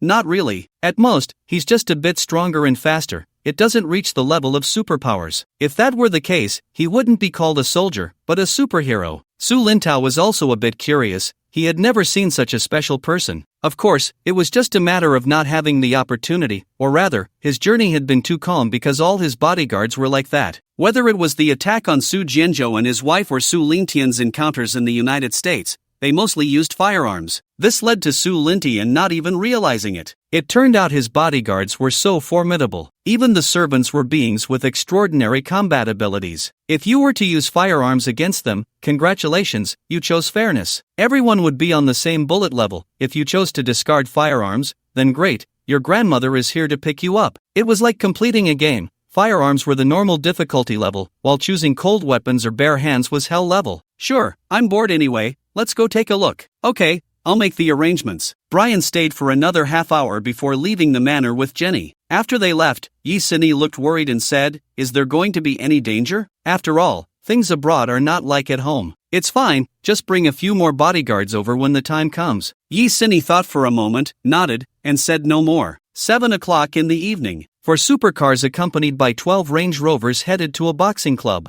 Such a long convoy stopped at the entrance of the club. Passers-by turned their heads, and the crowd about to enter paused out of curiosity, wanting to see who was arriving. Inside the sports car, Yi Sini felt much more at ease. Su Lintao's, a few bodyguards, was indeed quite a lot. 12 Range Rovers, with 4 people and 10 of them including drivers, and the remaining 2 had Su Lintao and Su Ling's personal bodyguards. 48 bodyguards, all armed, and not to mention, each vehicle had hidden compartments, turning each car into a mobile armory. Moreover, the Jotian Palace was only half an hour away by helicopter. Not to mention, Brian, the governor's son, was right beside her. The convoy stopped at the entrance, and the bodyguards quickly got out of the cars. They scanned the surroundings, protecting Su Lintao and the others in the center. At the slightest hint of danger, they could quickly form a wall of flesh to block it. Watching this large group of bodyguards, the people around began to discuss. "Which young master is this? Such a grand display. Hey, you guys don't know? I heard tonight's boxing match is different. It's going to be exciting." "Oh, how exciting. Are there female fighters?" "Oh, if you're talking about that, then I'm not sleepy anymore." "Damn, what kind of nonsense are you all thinking? Have your brains been polluted? I'm ashamed to be with you. By the way, send me a copy later." "Fuck, I'm talking about this. There's a heavyweight coming tonight. I heard he's incredibly strong. Can knock out an elephant with one punch." "No way, I heard one punch can blow up the entire Blue Star." "Fuck, What era are you guys living in? The latest news says the opponent can blow up the solar system with one punch. I've decided to drive my newly bought tricycle and launch the curve engine to leave the solar system. Such absurd statements only stopped after Su Lintao and the others got out of the car. Almost the entire galaxy was about to be blown up with one punch. Su Lingxian looked up curiously at the boxing club in front of her. It seemed ordinary on the surface, but who knew if there were hidden secrets inside? Oh my gosh, it's Brian. No wonder such a grand display. It turns out to be him. Brian, then it's fine. Who are those three Chinese in front of Brian? Damn, I don't know who they are, but I know I'm leaving. Those bodyguards just looked at us like we were dead. What's there to be afraid of? This isn't their country. Being rich is impressive, huh? Even if he doesn't say anything, I'll keep my distance. Brian paid no attention to the murmurs around him and led Su Lintao and the others inside. The bodyguards cleared the way in front, and more than 50 people surged into the club. The people inside, seeing this scene, quickly stood aside to make way. Once inside, the view suddenly opened up. It was like a huge hollow living room, divided into two levels. Most people were downstairs, with a massive ring in the center. Brian led the group up to the second floor, to a viewing platform where several sofas were placed, allowing them to look down and see everything clearly. However, what Brian didn't expect was that Dak was also there, but thinking about it, he had learned about this boxing match from him. But why did Dak look so awkward? Brian brought Su Lintao and the others to the viewing platform and sat on the sofa. Hey, Dak, is it just you? Su Lintao nodded at him, a gesture of greeting. After all, the two had no connection other than a brief introduction in class. At this moment, Dak had a phrase in his heart that he didn't know whether to say or not. He wasn't surprised that Su Lintao and the others would come. It was because he had deliberately informed Brian about it, but what he didn't expect was that Su Lintao would bring so many bodyguards. Was he that afraid of dying? Although he didn't intend to kill the other party, his task was merely to warn the universal group behind them. But now it seemed that if the other party was a hothead and took action against him, what would he do? His few bodyguards probably couldn't protect him. However, thinking about where this place was, he felt relieved. This was their territory. Brian, you're mistaken. How could it be just me? Isn't there also the second young lady and the third young master of the universal group? Upon hearing this, Su Lintao frowned, as if he sensed something in the other party's words. Brian also picked up on it, but no one pointed it out. Soon, loud cheers erupted from below. It seemed the boxing match was about to begin. A white man took the microphone and stepped onto the stage, shouting loudly, "Ladies and gentlemen, esteemed guests on the second floor, good evening. I know most of you are here for the main event, but please don't be anxious. Without further ado, the first match is about to begin. As usual, the first 3 minutes before the match starts is your betting time." After finishing his opening remarks, he immediately stepped aside, and then two boxers over 6 feet tall walked up, bare-chested, their bodies sculpted like statues, every muscle defined, full of strength and explosiveness. Their arms were thick and powerful, muscles taut, as if they could unleash a deadly blow at any moment. Their abdomens were flat and firm, with 8-pack abs as hard as steel. The two faced each other, glaring, neither willing to back down. Brian turned to Su Lintao with interest. "Want to have a go?" Su Lintao shook his head without hesitation. He expressed no interest in such things. Instead, he was more interested in the so-called super soldiers behind in Dak's purpose. Seeing this, Brian could only shrug helplessly. Before long, the match began. The two boxers exchanged blows on the stage, blood and sweat flying, while the audience below was like they had been injected with adrenaline, cheering wildly. "Shit, kill him, Mux, I bet $1 million on you, don't let me down. Mux, get up, fuck, stop playing dead, get up and keep fighting." Perhaps hearing the voices from below, Mux slowly got up, but before he could fully stand, his opponent landed a punch on his temple. He fell again, his eyes bloodshot, his body trembling a couple of times before going still. Soon, the first match ended, and Mux lay motionless on the stage. At this point, no one cared about his life or death. The losers were furious. The winners cheered, creating a stark divide. "Shit, fuck you, Mux, you worthless piece of trash. You made me lose $1 million. Mux, who had already lost his breath, was quickly carried away. A boxer here, if he died, he just died. No one would pay much attention. Win and gain fame and fortune, lose and die. Even if you didn't die in the ring, you would die outside. Su Lintao calmly watched all of this. This was the cruel reality, vividly displayed here. 5 minutes later, a scantily clad woman walked onto the stage holding a sign, walked around once, and then stepped down. This signified the start of the second match. In this ring, there weren't many rules. As long as no weapons were brought, there was no such thing as a foul. Therefore, both sides' moves could be deadly. A match could be decided in just a few minutes. Yi Sinny looked at the bloody scene, and from the initial discomfort, she gradually became at ease. Su Lintao watched for a while, feeling somewhat bored, and turned to Dak. Dak, tell me, what's the purpose of bringing me here? Everyone was smart. There was no need for all this roundabout talk. No rush, no rush. Let's finish watching the match first. The climax is coming soon. Just to clarify, I'm just a messenger, so don't take your anger out on me. He was genuinely afraid that Su Lintao would have his bodyguards kill him without a second thought, leaving him no chance to speak, so some things had to be said in advance. Su Lintao remained silent, his expression darkening. From Dak's words, it was easy to tell that what he was about to convey was certainly not good news. Dak's words made Su Lingxian lose interest in watching the match. She turned to exchange a glance with Su Lintao, who gently shook his head. Su Lingxian then glanced at Dak again before turning back to watch the match below. Brian said nothing. Since Dak had said that, it meant the two sides wouldn't fight. Even if a fight broke out in the end, he wouldn't be afraid. Soon, the match reached its climax. Ladies and gentlemen, we are now in the final stage of the match, the much-anticipated final showdown. Please welcome our super warrior, Bruce. Bruce. Although no one knew who Bruce was, that didn't stop them from cheering passionately. What no one expected was that this match was no longer between man and man, but rather, man versus beast. Roar! A tiger's roar echoed throughout the venue. A massive tiger was locked in an iron cage, hoisted onto the stage, while a burly young man strolled onto the platform, looking at the fierce beast before him with no trace of fear. Instead, he was filled with an eager impulse to try. Su Lintao and the others straightened up. This scene clearly piqued their interest. Dak was no exception. Yi Sini, however, wore a face of disbelief. Was this like Wusong fighting the tiger? At this moment, the atmosphere reached a peak, with intense cheers that seemed ready to lift the roof off. For 6-meter-high iron bars slowly descended from above, enclosing the entire stage. With a beep, the electronic lock of the tiger's cage opened, and the cage was hoisted away. Bruce's muscles tensed, ready for battle at any moment. The tiger seemed to sense that the bipedal creature before it was not easy to deal with, its eyes fixed on him, limbs slightly bent, searching for an opportunity. Come on, this is just a cat. I think so too. With this, I could take it on. Hey, bro, why don't you go in and take a look? When you come out,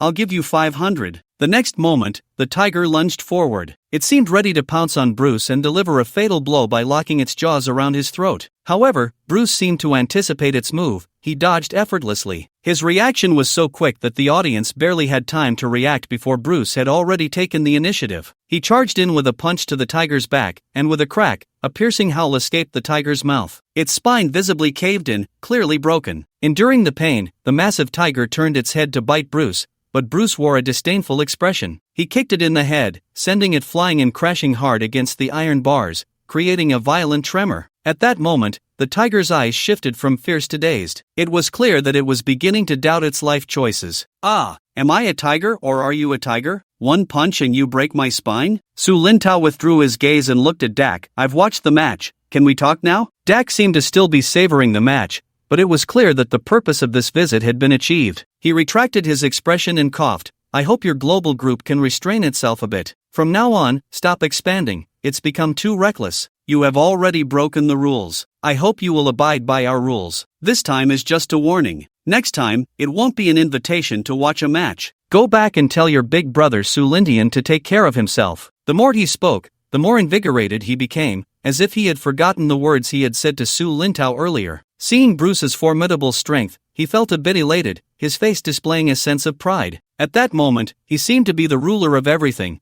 while Su Lintao and the others had to listen to his teachings. Impudent! However, his pride lasted no more than 3 seconds before a sharp reprimand made his scalp tingle. His mind buzzed. Standing behind Su Lintao, Guan Shanhai's face was filled with coldness, causing everyone present, except for Su Lintao and the 3 others, to shiver. Guan Shanhai, Su Lintao's personal steward. This strange name had always puzzled Su Lintao. Guan Shanhai looked at Dak with eyes as if he were looking at a dead man. Below, Bruce looked up at him, his brows tightly knitted. Su Lintao raised his hand, stopping Guan Shanhai's next move. Unbeknownst to Dak, sweat had soaked his back. He felt as if he had just stepped half a foot into the gates of hell. The crowd downstairs swallowed hard, falling silent. Su Lintao turned to Su Lingxian and Yi Sini with a smile. Sister, Xiao Xian, let's go back. The 3 stood up, and after taking 2 steps, Su Lintao turned to Dak with an expressionless face. Don't worry, I will relay your warning word for word to my big brother. However, I have 4 words for you. Take care of yourself. After saying that, he left with the support of his bodyguards. The crowd downstairs quickly made way. At this moment, they dared not provoke this person's bad luck. Brian and his sister exchanged glances, coldly glancing at Dak before quickly following. After they left, Dak looked at the way those people downstairs were looking at him, instantly filled with rage. He had just been scared. Damn it, is a loud voice really that impressive? He then glared fiercely at the people downstairs. What are you looking at? Keep staring, and I'll gouge your eyes out. Let's go. He knew that this time, their Samsung family had completely offended the global group. However, there was nothing they could do. Being in the situation, they could not refuse, because they were also rule-abiding people. Even if their family appeared to outsiders as powerful and wealthy enough to rival nations, what could they do? It still couldn't change their identity. Outside, Brian hurriedly stepped forward, coming to Su Lintao's side, full of apologies. I'm sorry, if it weren't for me, you all. Before he could finish, Su Lintao raised his hand to interrupt him. This has nothing to do with you. Even if there wasn't this match, there would be others, so you don't need to take it to heart. Jenny also looked at Su Lingxian with an apologetic expression, and Su Lingxian naturally wouldn't blame her. Just as Su Lintao said, without today's match, there would still be others. Dak would definitely come to them with these words. Or rather, it would be more accurate to say warnings. Rest assured, in Litizu, they wouldn't dare to do anything to you. If you ever need my help, just speak up. I, Brian, will not refuse. Su Lintao patted the other person's shoulder, giving him a kind smile, then turned to Su Lingxian and said, Sister, Xiaoxian, let's go back to Jiotin Palace. The bodyguard skillfully opened the car doors on both sides. He was a man of his word. What Dak had said, he would relay to Su Lintian without missing a word. After all, only Su Lintian knew what power he had. As far as he knew, besides the global group, the dark web counted as one, but beyond that, he really didn't know much. Just looking at Litizu was enough to see how vast the dark web was. However, behind the Samsung family, there is clearly someone standing. Meanwhile, in the main hall of the Nine Heavens Palace, Su Lintian sat on the sofa, listening to the report from Butler Long. Su Lintian's face showed no emotion, and after Butler Long finished speaking, he said, Where are Linger and the others now? Young master, the second miss and the others are on their way back to the Nine Heavens Palace. The Samsung family? Have the dark web investigate who is backing this family? Understood, young master. Also, by the time Linger and the others return, it will already be past midnight. Let them return to their respective chambers to rest. If there's anything, we'll discuss it tomorrow, and then bring Guanshan Hai here to see me. Yes, young master. Butler Long nodded and turned to leave the hall. Su Lintian looked up at the golden dragon relief on the ceiling of the hall. I want to see if you are a dragon or a snake, super soldier. When Su Lintao and the others returned to the Nine Heavens Palace, it was already midnight. The Nine Heavens Palace was still brightly lit, and a large number of guards were patrolling inside. Even in the forest behind, 3 helicopters were intermittently patrolling the forest's edge, while 4 vehicles entered the forest for inspection. Since the 14K incident, the number of guards in the manor had increased significantly, from over 20 to more than 100. To Su Lintao and the others' surprise, as soon as the car drove in, they saw Butler Long waiting for them. They were very familiar with Butler Long. In their eyes, this steward who had always been by their elder brother's side was Su Lintian's right-hand man. They parked the car and let the bodyguard take it to the parking lot. Butler Long, did my brother ask you to wait for us here? Yes, third young master. The young master asked me to tell the second miss and you to return to your chambers to rest. If there's anything, we'll discuss it tomorrow. He then turned to Guanshan Hai, who was standing behind Su Lintao. Butler Shan Hai, come with me to see the young master. Second miss, third young master, I will take Butler Shan Hai to see the young master now. Okay, go ahead. Watching the two leave in the sightseeing car, she pondered, her brother must have found out. Since that's the case, there's no rush, they can talk tomorrow. Xiaoxin, let's go back to Mulanfang. Sister, you should return to Changling Palace early too. In the main hall, Butler Long brought Guanshan Hai in. Seeing Su Lintian sitting on the sofa, resting his chin on his hand, eyes closed, it was unclear whether he was meditating or asleep. Guanshan Hai turned to Butler Long, as if to suggest they should wait until tomorrow. He didn't dare disturb Su Lintian's rest. Just as Butler Long hesitated, Su Lintian suddenly opened his eyes, stretched, and said, You're back, sit down. As he spoke, he picked up the teacup from the coffee table, opened the lid, frowned, and put it back in place. The maid behind him saw this, turned around, and left, returning 2 minutes later with a fresh cup of hot tea. Tell me about that super soldier. Compared to the Samsung family, he was more interested in the super soldier. Guanshan Hai organized his thoughts, reporting to the young master, the opponent's speed is several times that of an ordinary person,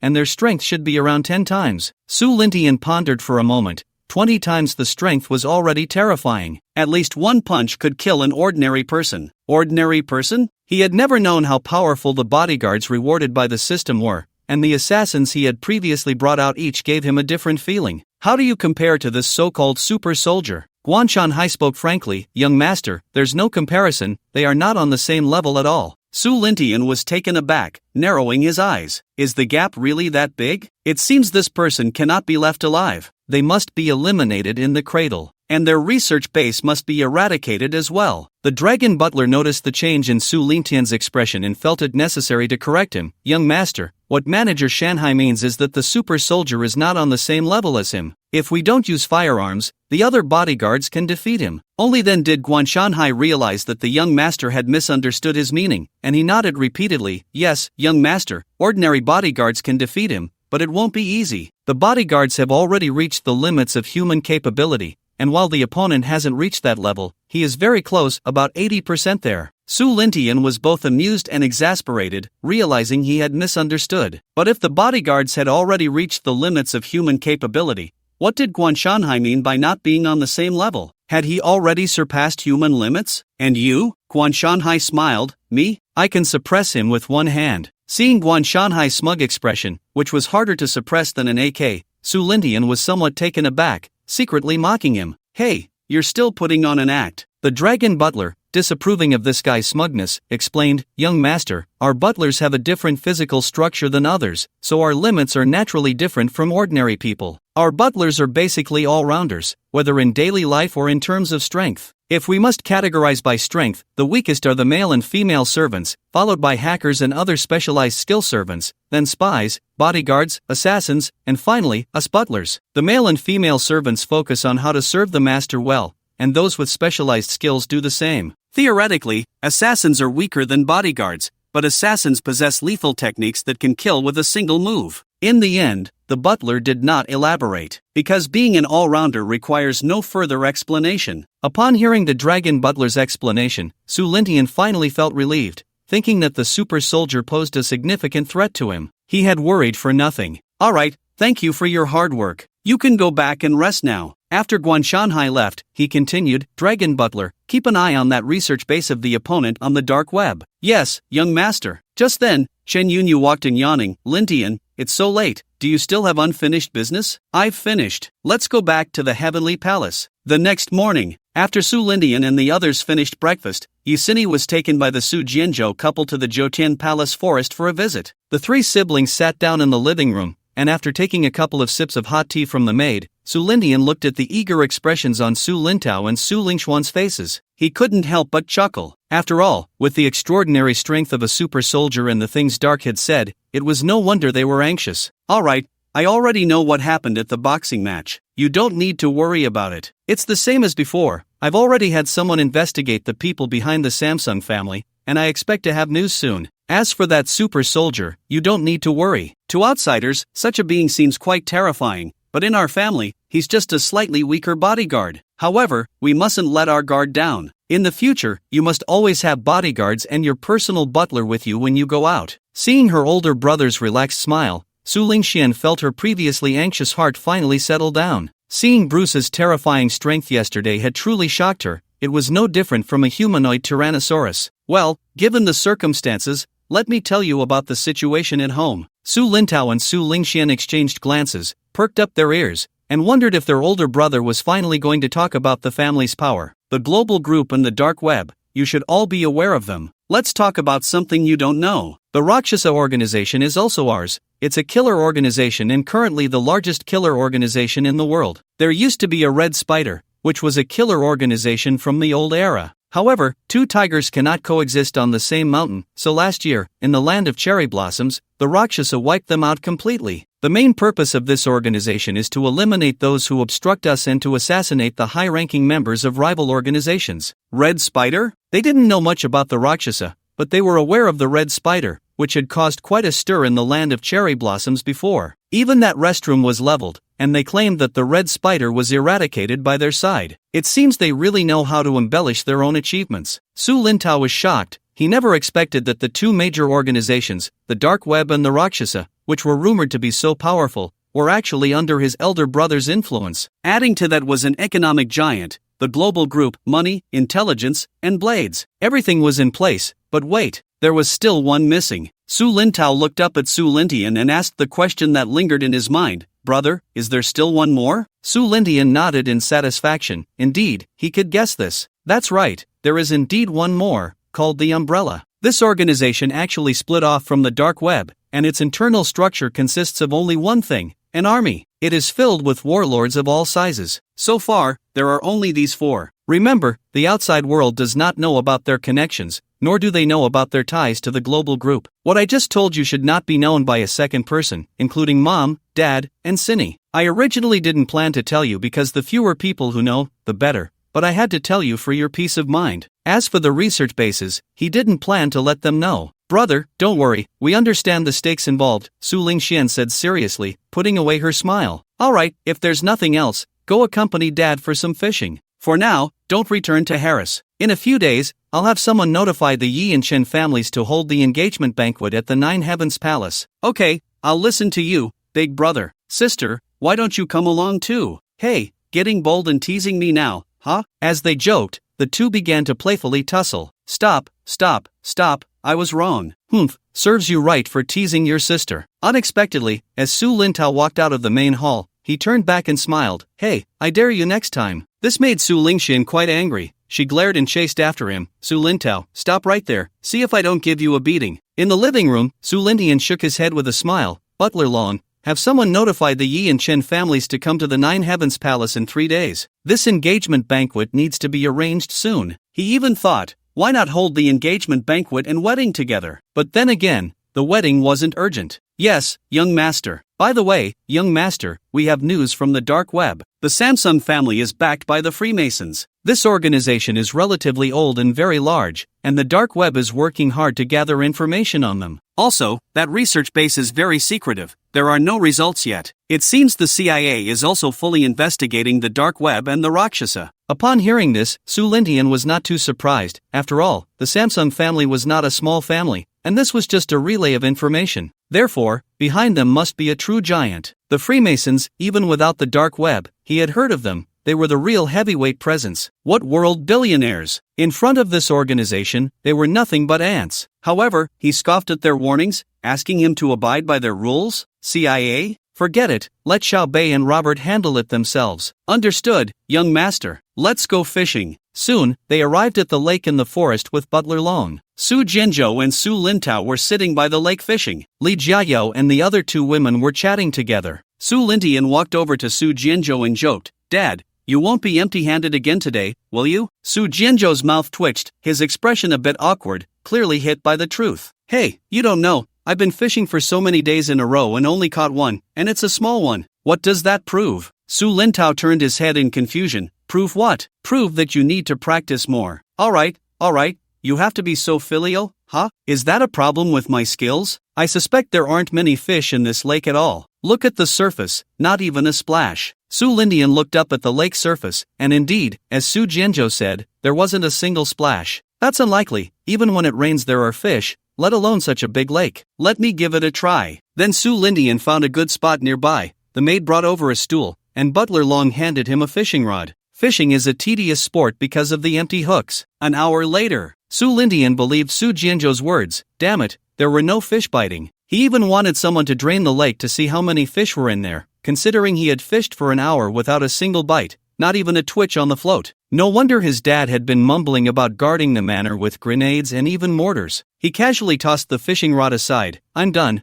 Butler Long. Find someone to catch some fish and put them in the lake to raise. Okay, young master. Seeing this, Su Jianzhou chuckled. See, I told you it wasn't a problem with my skills. There must be no fish in this lake. Su Lintao silently unhooked the fish he had just caught and cautiously glanced at his father. The smile on Su Jianzhou's face instantly vanished. By the way, Dad, I plan to hold an engagement banquet in 4 days, together with my little brother. Su Jianzhou waved his hand. Family matters, you take charge now. Whatever you think is good. Your dad is retired now, but you need to notify Xiaoxin and Yunyan's families in advance. Of course, I've already had someone notify both families. Then that's fine. Jiang Cheng, in the Yi family's garden. Yi Zhonghua had just sent off the person who came to deliver the message to Su Lintian. Turning back, he sat beside Yi Wenjun. Dad, do you want to go? However, Yi Wenjun raised his hand and slapped him on the head. What are you talking about? My granddaughter is getting engaged, how can I not go? Not only am I going, but you all should come too. Call Ziliang back, and we'll go together. Okay, I understand. Let's get ready to leave in a couple of days. Lin Tao is really something, why not hold it domestically, but insists on going abroad. Slap Yi Wenjun gave him another slap, saying irritably, you talk too much, hurry up and get ready. It wasn't just the Yi family, the Chen family was even more so. Compared to the Yi family's calmness,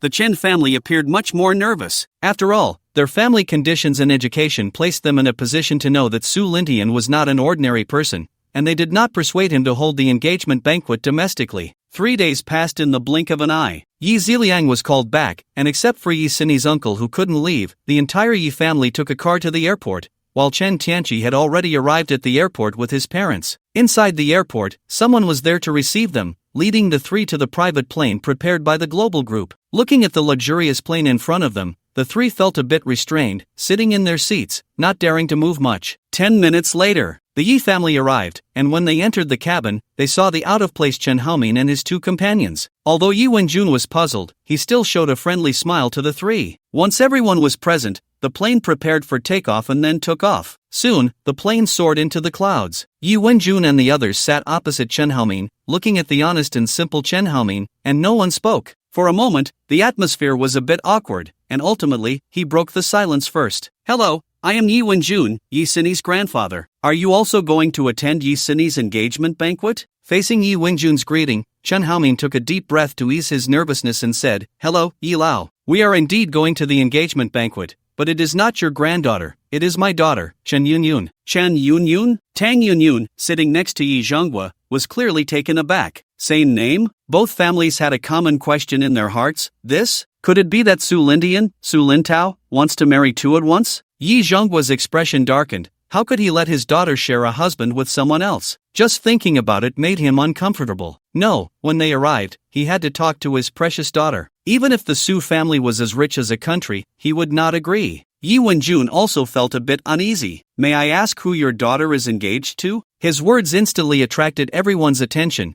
as if they were all waiting for Chen Haomin's answer. However, everyone was mistaken. The aura of the Yi family was simply too strong, especially that of the old man Yi. Seeing the gazes of the Yi family all on him, Chen Haomin swallowed hard. It is Su Lintian. Yi Zhonghua's heart, which had been hanging in the air, finally relaxed. Fortunately, it wasn't as he had imagined, otherwise, he really wouldn't know what to do. Old man Yi also secretly breathed a sigh of relief and then threw his head back and laughed. Ha ha ha, then we are relatives. My granddaughter's boyfriend is called Su Lintao, who is Su Lintian's younger brother. The imposing aura of Yi Wenjun softened considerably. After all, the person in front of him was Su Lintian's father-in-law. Thus, the two families began to chat amiably on the plane. Upon learning that Chen Tianqi wanted to join the army, Yi Ziliang patted his chest and assured, No problem, leave it to me. I will transfer you to my team, so you will have someone to look after you. He wasn't foolish, after all, this was Su Lintian's brother-in-law. The two families got along exceptionally well on the plane. By the time they arrived in Lida State, it was already the next morning. Chen Tianqi got off the plane and looked at the foreigners outside. No, in their eyes, he was the foreigner. In a foreign land, with exotic customs, this was his first time abroad. If it weren't for his sister, he might never have left home in his lifetime. The 5 words cheap labor told the story of his life and locked him in tightly. Fortunately, his sister changed his life and did not let those 5 words define him. As soon as he got off the plane, he saw Su Lintao waiting with people, with Yi Sini standing beside him. When she saw her grandfather and the others coming down from the plane, she happily ran over. Grandpa, long time no see. Little Sini misses you so much, hee hee. And my dear mom, you are getting younger. Just as Yi Zhonghua was waiting for his little cotton-padded jacket to greet him, Yi Sini glanced at him and then playfully smiled. Dad, you came too. However, her words, in Yi Zhonghua's ears, meant something entirely different. It was, Old Deng, you came too. This made his face darken, and he almost fainted from anger. Tang Yunyun covered her mouth and laughed, patting her arm. You, always teasing your dad. You don't know, your dad has been calling your name in his sleep these past few nights. Yi Zhonghua cast a resentful glance at his wife,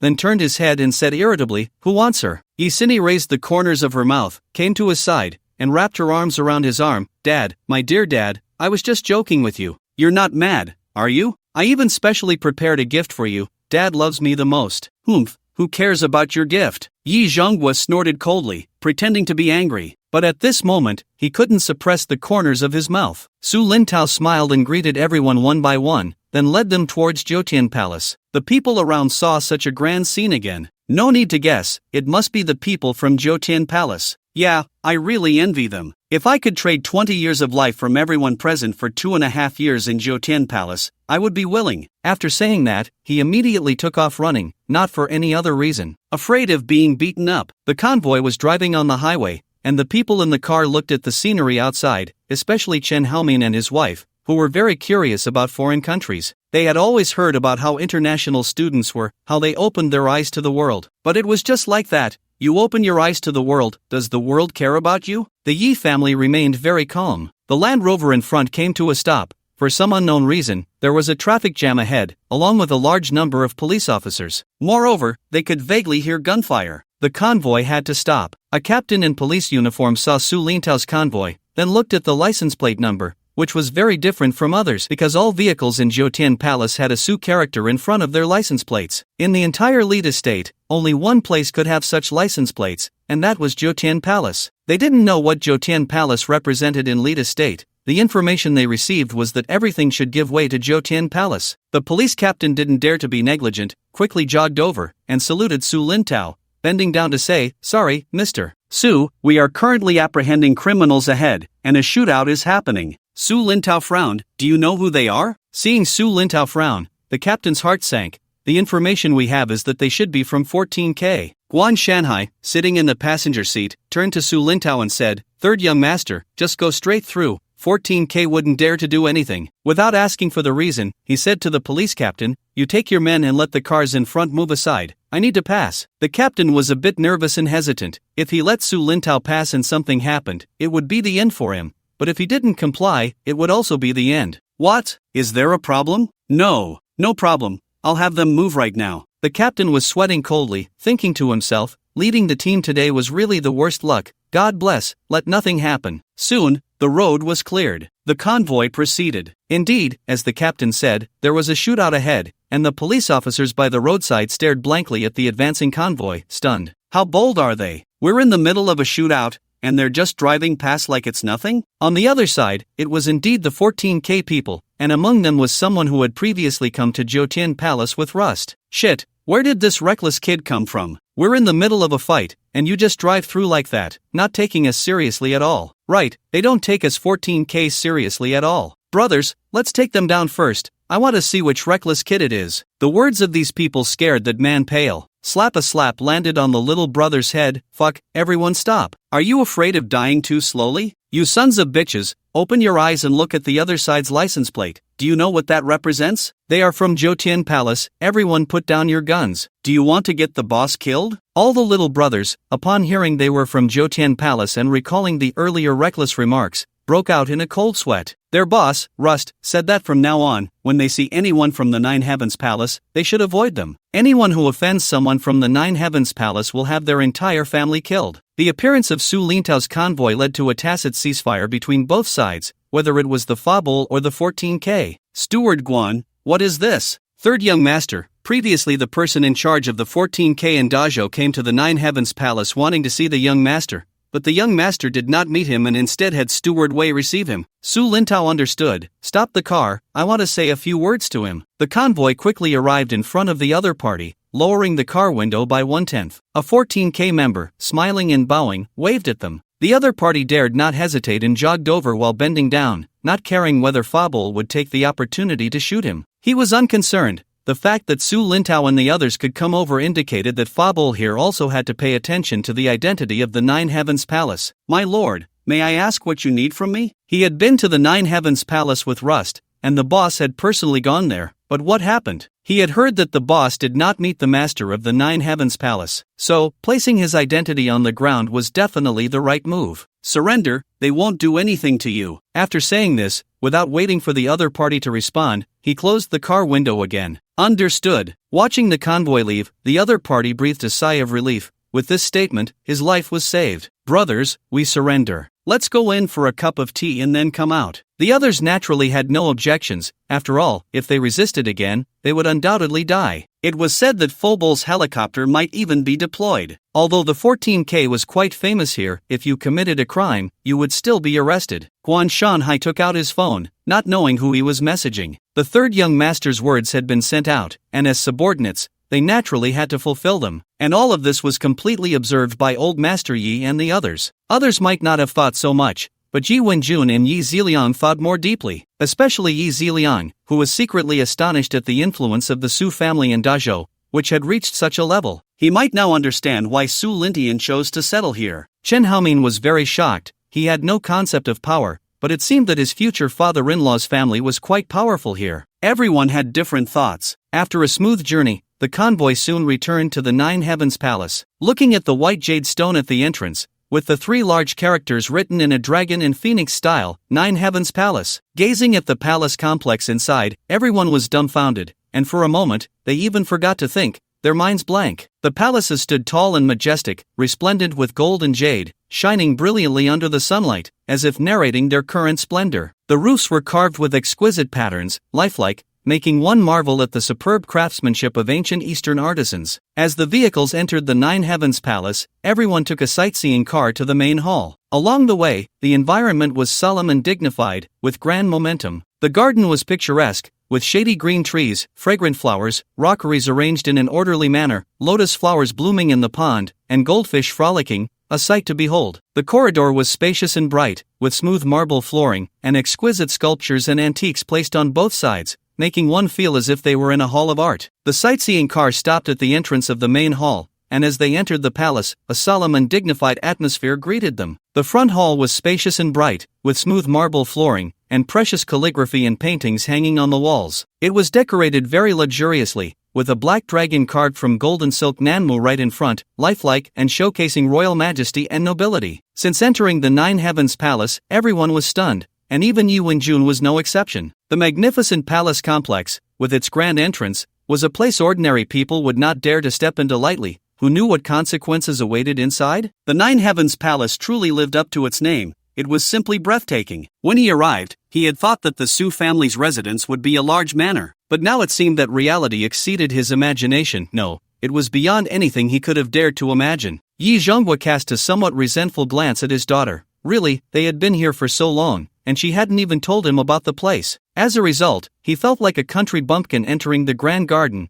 dazzled by everything around him. Yi Sinny felt quite innocent. She couldn't just casually talk about things here. Just as they arrived, Chen Yunyu hurried over from the heavenly palace. "Mom and Dad, sorry, there was something going on here. I couldn't pick you up at the airport." Chen Haomin naturally didn't mind. Seeing his daughter living so well now put him at ease. "Don't just stand there, come in and sit in the living room." He turned to look at Yi Wenjun. "You must be little Sinny's grandfather. I often hear her mention you." Upon hearing this, Yi Wenjun immediately laughed. "Ha ha ha, really? It seems I didn't spoil this precious granddaughter for nothing." The arrival of Chen Yunyu brought everyone back from their shock. "Sister-in-law, where's my brother?" Su Lintao asked when he noticed his elder brother was not in the living room. "Lin Tian is over by the forest. He should be back soon." After seeing Chen Yunyu, Yi Wenjun was secretly astonished and couldn't help but sigh. Su Lintian's luck was truly unbeatable to have found such a daughter-in-law. At the same time, he had to admire the Chen couple. With a family like the Chens, they had managed to raise such a graceful woman as Chen Yunyu. Who knew if they had saved the galaxy in their past lives? Meanwhile, Su Lintian was by the lake in the forest, where Butler Long had sent over the fish he had caught. A large variety of fish were released into the lake, of all sizes, making Su Jianzhu's eyes light up. He couldn't believe that next time they would come back empty-handed. If they did, he would really have to guard the manor and set up a mortar. "Young master, the guests have arrived," Butler Long whispered in Su Lintian's ear. Su Lintian nodded and turned to shout to Su Jianzhu, "Dad, Mom, the Yi family has arrived. We can leave this to the staff here. We should head back." Right. Our in-laws are here. We need to go greet them." Su Lintian rolled his eyes. "Dad, it's too late. They're already in the main hall." 5 minutes later, the few of them arrived at the main hall, and before they even entered the living room, they could hear the chatter of the people inside. As soon as they walked in, all eyes were drawn to them, and the Chen family quickly stood up. Even the Yi family members unconsciously stood up, with Yi Laozu feeling as if he were an ancient emperor attending court. No, please sit. we're all in-laws here, no need to be so polite, just treat this as your own home, no need to be reserved. Seeing them stand, Su Jianzhu quickly waved his hand with a smile. Then, he naturally took a seat in the main position with Li Jiaya. Su Lindian smiled faintly and sat beside Chen Yunyu. At this moment, the one in charge was Su Jianzhu. They were merely sitting here as the other's son. Yu Wenjun glanced at Su Lindian, then shifted his gaze to Su Jianzhu in the main seat. This family was truly remarkable, especially Su Lindian. It hadn't been long since they last met, yet his aura was comparable to that of a small country's president. In contrast, Su Jianzhu was much more restrained. Su Lingxian walked in with butler Yun from outside, looked at the many people in the living room, smiled and nodded to everyone, then found a spot to sit down. It was her first time meeting Yi Sini and Chen Yunyu's family, but it seemed there weren't as many people as she had imagined. To both families, the engagement banquet is set for tomorrow night. I wonder if you have any customs or requirements on your side? Chen Haomin shook his head. We don't really have any customs, just follow yours. They didn't have any concept of engagement over there, let alone any engagement customs. As for requirements, what requirements could there be? They were living in a palace, what more could they ask for? With old Master Yi around, it was naturally up to him to decide. He was quite open-minded, as long as his granddaughter was happy and content, everything else was unimportant. Since there were no requirements or customs, that made things easier. The group chatted for a while, catching up on family matters. Then they had a simple meal together before being shown to their rooms to rest. In the afternoon, Yi Wenjun woke up from bed, lifted the silk sheets, put on his shoes, and groggily walked outside. Upon seeing the palace maids walking back and forth in the corridor, along with the guards on duty, he rubbed his eyes and turned to look back into the room. It felt a bit strange. How did he end up sleeping in a palace? Luckily, he hadn't read any web novels, or he might have thought he had time-traveled after a nap. A flash of realization hit him, and he slapped his forehead. He really was out of it. He was at his granddaughter's in-laws' house. With a bitter smile, he reflected that the Su family really knew how to enjoy life. Living in a palace was one thing, but they had so many servants attending to them. Just look at those guards. They were all fit for military service. But it was understandable. If you hadn't suffered, why force yourself to endure? Still, this lifestyle was too extravagant. Old Master Yi thought to himself that he was also benefiting from his granddaughter's fortune. He could say he had lived in a palace now, and he would have plenty to brag about to his old friends for the rest of his life. With that thought, he couldn't help but smile. The two male servants standing at the door saw him come out and greeted him. Old Master, you're awake. Yu Wenjun felt a bit unaccustomed. After all, there weren't this many servants at the Yi family. Is there anywhere in the Nine Heavens Palace that I can't go? Every place had its own rules, and besides, he hadn't had a good look around the Nine Heavens Palace yet. The male servant spoke frankly. Old Master, aside from the Heavenly Palace, Longevity Palace, Long Spirit Palace, and the Mulan Mansion, you can go anywhere else without needing to report. 3 palaces in one mansion? The palace truly lived up to its name. What are these 3 palaces in one mansion? In response to the old master, the Heavenly Palace is the young master's sleeping quarters, the Longevity Palace is the grandfather's sleeping quarters, the Long Spirit Palace is the second young lady's sleeping quarters, the Mulan Mansion is the third young master's sleeping quarters. If someone else had asked this, they certainly wouldn't have said anything, only that they were the young master's and young lady's sleeping quarters, but they knew Yu Wenjun's identity, and Steward Wei had also instructed them. Hearing this, Yu Wenjun felt he had gained some knowledge. The Nine Heavens Palace was so large, and these 3 palaces in one mansion were certainly not small. Just listening to the names, each sleeping quarter must be at least 20 to 30,000 square meters, otherwise, they wouldn't deserve such names. You couldn't name a 20 square meter place the Longevity Palace, could you? If the Su family had a dog, it would probably look down on you. After that, Yu Wenjun had the 2 male servants take him around the Nine Heavens Palace. After touring the front, they arrived at the guard manor. Looking at the guard manor, which resembled a military base, Yu Wenjun squinted his eyes. He was getting old, and his vision was blurry. As he got closer, he realized that everything in front of him was real: helicopters, even armed helicopters, armored vehicles. They were just missing tanks and fighter jets on display. He turned to the servant beside him in confusion. What is this place? At the same time, he wondered why such things, which should logically be off limits to outsiders, were now accessible to him. Old Master, this is the guard manor, established to protect the forest, and it also provides weapons and protective forces for the young masters and young ladies during hunting. Yu Wenjun took a quick glance and then turned back. Meanwhile, inside the No. 1 Island base, as the first base dedicated to researching individual weapons, it was now showcasing its achievements. Su Lindian held the energy crystal in his hand, certainly not forgetting the first two bases. Likewise, with these energy crystals, all research progressed rapidly, without worrying about energy issues. The researchers worked as if aided by divine intervention. Doctor, the energy crystals given by the young master contain astonishing energy, and over at Lab 3, they have already developed the conversion device in comprehensive utilization. It can be utilized right now. Our first-generation mecha might be able to start up. A research assistant in a white lab coat, holding a tablet, arrived at Lab 1. The lab was very large, and inside stood 3 pitch-black mechas, each about 3 meters tall. Upon hearing that the energy crystals could be utilized, the doctor was overjoyed. Great, great! We can finally vindicate Lab 1. I heard that Lab 2 had developed a rapid recovery agent a long time ago. I also heard that tonight is the engagement banquet for the 2 young masters. Hurry, set everything else aside and complete the protective ring. It must be done before tonight, and then send someone to escort it back. Understood, I'll notify the others right away. Both of them were extremely excited. If the energy crystals could be utilized, then Lab 1 would soon become the most accomplished base in the young master's hands. They lacked no technology. He wasn't boasting, he could crush all the research experts from Blue Star with half a brain. Lab 1 quickly mobilized, and even Su Qing, the head of this base, felt unprecedented excitement. It could be said that whatever the doctor wanted, he would provide. Su Qing found the doctor, thinking that since all bases were part of a whole, it was necessary to share the results with the other bases. In fact, what he could think of, the doctor had also considered. They had never intended to keep the energy crystal conversion and utilization device a secret. After all, with this, the progress of the other bases could also be significantly accelerated, especially the largest base in Africa, which was crucial because it would be the birthplace of the spaceship.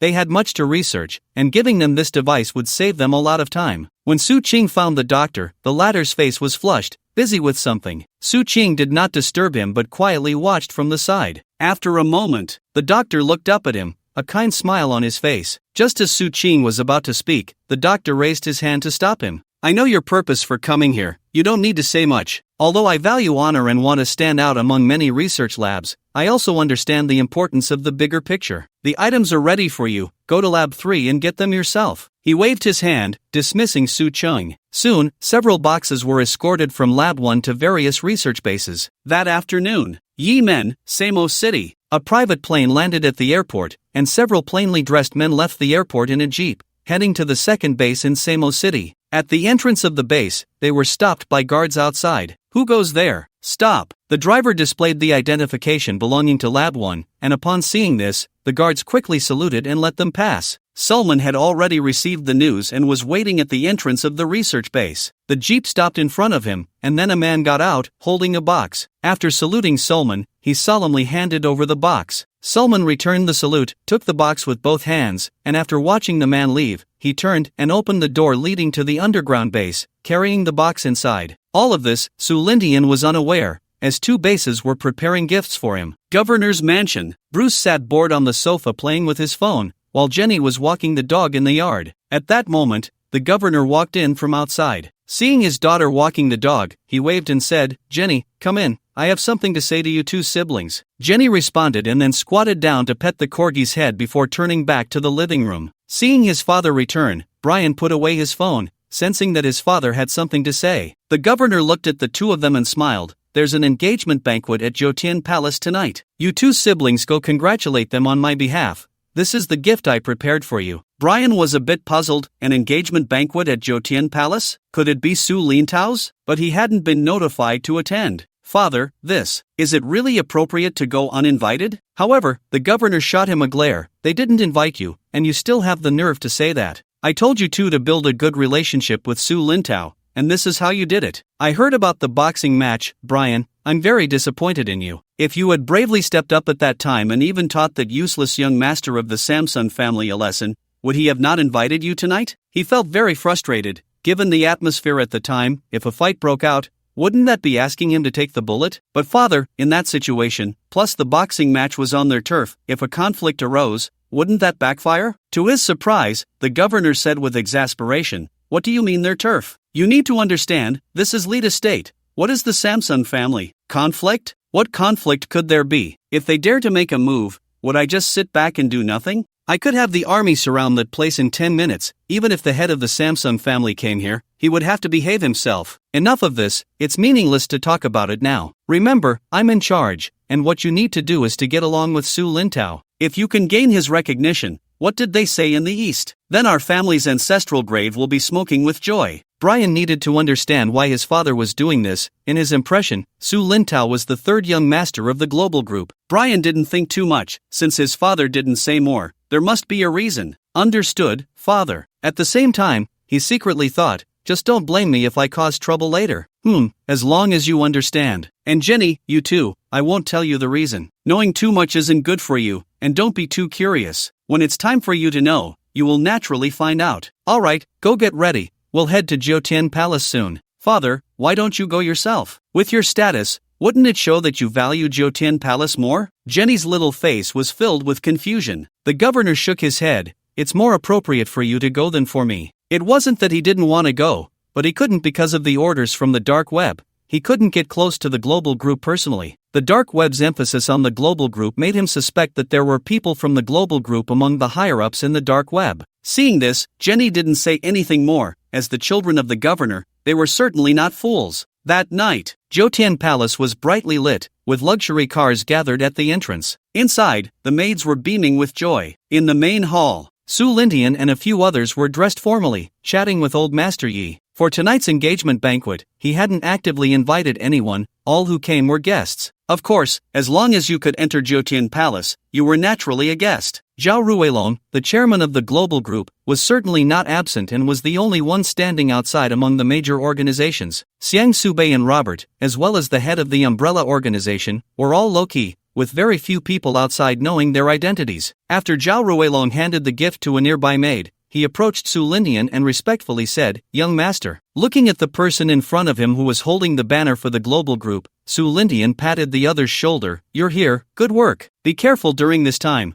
the Samsung family might not be too settled." "Young master, don't worry. No one can do anything. If they don't move, it's fine. If they do, I don't mind letting the global group expand a bit more. Just keep your balance, and if there's something, don't bear it alone. Find someone if you need to." "Yes, young master," Ruelong understands. What Su Lintian didn't expect was that Wang Tang had also arrived. If it weren't for Wang Yulong being on a mission in Africa, he probably would have come too. Meanwhile, outside the Nine Heavens Palace, Su Lintao's classmates from Harris looked at the Nine Heavens Palace with some envy. After learning of their arrival, Butler Long immediately reported to Su Lintian. After all, from his understanding, the third young master wasn't very familiar with them. At most, they had just exchanged greetings. "Young master, people from the Morgan family, Rothschild family, and the Saudi royal family have arrived. They are classmates of the third young master at Harris. Should we let them in?" Hearing these names, Yu Wenjun couldn't help but click his tongue. Even the Saudi royal family was here, and the first two families were giants. What surprised him even more was that he thought the Su family's influence in Lida State should be considerable, as he had seen before coming to the Nine Heavens Palace. Until Brian and Jenny walked in with gifts from outside the main hall, heading straight for Su Lintao. "Ah, young Master Su, congratulations. What did the other party say? You and Missy are truly a match made in heaven. Today, I must drink a few more glasses to share in your joy and quickly find my other half." Brian's arrival didn't surprise him. It was likely that their father had sent the siblings. Sure enough, Bruce handed over a small box with a smile. "This is a gift from my father. I hope you like it." Guan Shanhai took the gift and then turned to leave. All gifts would be collected on the second floor, where someone would specifically open and check them one by one for any dangerous items. After arriving on the second floor, Guan Shanhai carefully opened the gift brought by Brian. However, what he saw inside surprised him, a unique jade seal with a corner of gold. Picking it up carefully, 8 large characters came into view. "Commanded by heaven, may you live long and prosper." His taking a deep breath, his heart was extremely unsettled. The Imperial Jade Seal. He quickly rewrapped it and placed it in a cabinet on the second floor. Returning to the first floor, he whispered something in Su Lintao's ear. Su Lintao was also shocked when he heard what gift Brian had sent. However, Brian also mentioned that it was from his father, and the people from the dark web might not be giving it to him but rather to his elder brother. "Please thank your father for the gift. I really like it." Brian naturally didn't know what was inside, but for Su Lintao to say he liked it, it must be something extraordinary. Just then, Wenkana and the other two approached. Wenkana teased, "Brian, you're not being very considerate. You came without telling us. What are you three doing here?" Brian was quite surprised by their arrival. In his mind, it seemed that Su Lintao and they had no connection, just exchanged greetings, nothing more, not even friends. Hey, why can the governor's son come, but we can't? I'm just joking. Where there's joy, we should share it. Although Su Lintao had no real connection with the three, since they were able to come in, it was clear that they had received the elder brother's consent. Meanwhile, his father-in-law, Yi Zhonghua, was watching in astonishment. Wasn't the Su family already so impressive? The governor's son? No doubt, it must be from Lida State. And those three, he suddenly felt that the more he looked at Su Lintao, the more pleasing he became. The smile on his face grew wider. If some could come in, naturally, some could not. Like Dak. Why is it that Wenkana and the others can go in, but I can't? Outside the Nine Heavens Palace, Dak's expression was somewhat grim. He believed he hadn't truly offended Su Lintao. The earlier warning wasn't his intention. He was just a messenger, after all. Of course, that was his own belief. Perhaps in his view, it was just a few unpleasant words and not enough to reach the level of enmity. Please leave immediately, or you will bear the consequences, the bodyguard at the door said coldly, his expression unchanged. Seeing this, Dak's face looked as if he had eaten a fly. Alright, alright, alright. He repeated alright 3 times and turned to leave with his people. As for making threats here, he wasn't foolish enough to go that far. To show up at someone else's doorstep to make threats, especially on a night like this, even if he was the son of a 3-star family, he would still suffer consequences. At that moment, he felt like a clown, leaving in disgrace. No one paid him any mind. Su Jianzhou checked the time, felt it was about right, took the microphone, cleared his throat, and drew everyone's attention before saying some formalities to officially start the engagement banquet. The banquet lasted until 9:30 in the evening. There were no unexpected incidents because any surprises had been kept outside the Nine Heavens Palace. Even if someone caused a ruckus outside, it wouldn't affect those inside the main hall. Thus, the banquet went very smoothly. At 10 o'clock, after sending off the last guest, Su Lintao said, Xiaoxin, take the people back to let the old man rest. He reached out to touch Yi Sini's little face and said gently, okay, you should also return to Mulan Mansion to rest early. Shen Yunyu didn't need Su Lindian to say anything. She knew they had matters to discuss. Lindian, I'll take mom and dad to rest first. I've had someone prepare a hangover soup for you, remember to drink it. Once only the 3 siblings and a few servants remained in the main hall, Su Lingxuan's eyes darted around. Brother, I'm going back to Changling Palace now. She said this and was about to slip away. Su Lindian said irritably, stop, where do you think you're going? Come here. He turned and walked toward the living room. Su Lingxian smiled and followed. After the 3 took their seats, Guan Chanhai walked in holding the jade seal and placed it on the tea table in front of Su Lindian. Brother, this is a gift from Brian. He said his father sent it as a congratulatory gift. Seeing his brother being so mysterious, Su Lindian reached out to open the box on the tea table, revealing a jade seal before the 3. Upon seeing this, he frowned and picked it up to examine it, commanded by heaven, may you live long and prosper. If he had seen this before, he would have been utterly astonished, but now, aside from the initial surprise when he opened it, there wasn't much emotional fluctuation. This thing didn't mean that if you had it, the world was yours. Brother, is this the imperial seal? Does it mean you can ascend the throne? Then wouldn't I be the grand princess? Hey, are you living worse than a grand princess now? Long Butler, take it away and find a place to store it. The seal doesn't mean much to us. Long Butler gave a look to a nearby maid, signaling her to take the item away for now and find a place to put it later. Let them in. During the banquet, Long Butler had already informed him that someone from Base 1 had come to deliver something. At that moment, his eyes lit up. Could it be that Base 1 had come up with something good? However, he still suppressed his curiosity and decided to wait until the banquet was over to take a look. Soon, a group of 10 people entered, none of them carrying a briefcase. Young Master, Second Miss, Third Young Master. The 10 first respectfully bowed to the 3, then placed the briefcases they were holding on the ground in a neat row. The first case was opened, revealing 10 wristbands lying quietly inside. The overall style was filled with a sci-fi vibe, with a blue ring encircling the center, emitting a faint blue light. One of them was picked up and handed to Su Lindian with both hands. Young Master. Su Lindian curiously took it, and suddenly a voice sounded,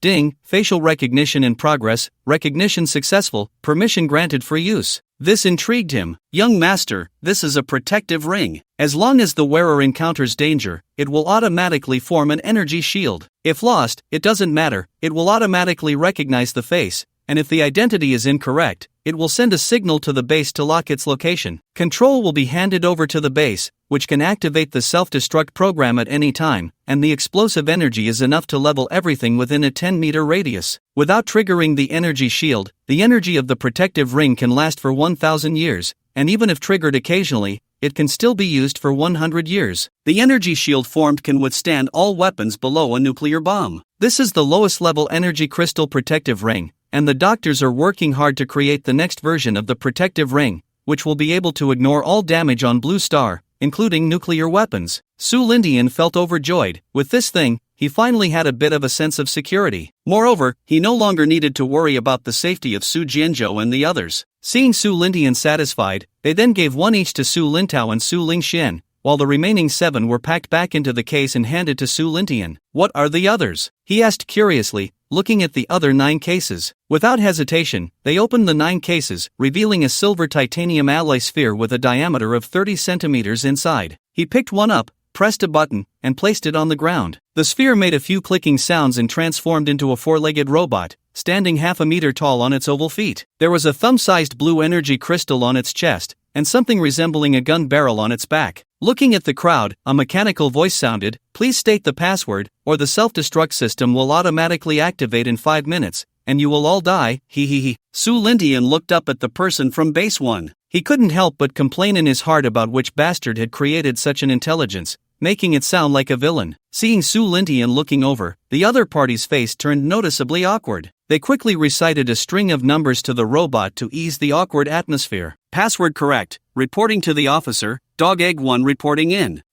Young master, the name can be changed. It is equipped with mini firearms and an energy cannon, powerful enough to rival a missile. Of course, this is the small version. The base has a larger one, 4 times this size, along with the first generation of intelligent mechs. The conversion and utilization device for energy crystals has just been developed, so the mechs will need some time for improvement." Su Lindian was already very satisfied with this level of achievement. After all, everything is difficult at the beginning. The intelligent mechs were almost ready, which wasn't slow at all. "Good, you all did very well, but how many protective rings and this kind of dog egg can one energy crystal produce?" However, what he didn't expect was, "Officer, Dog Egg 1 is here." The person next to Dog Egg was sweating profusely. "Shut up. Received. Young master, one lowest level energy crystal can produce 1,000 protective rings or 100.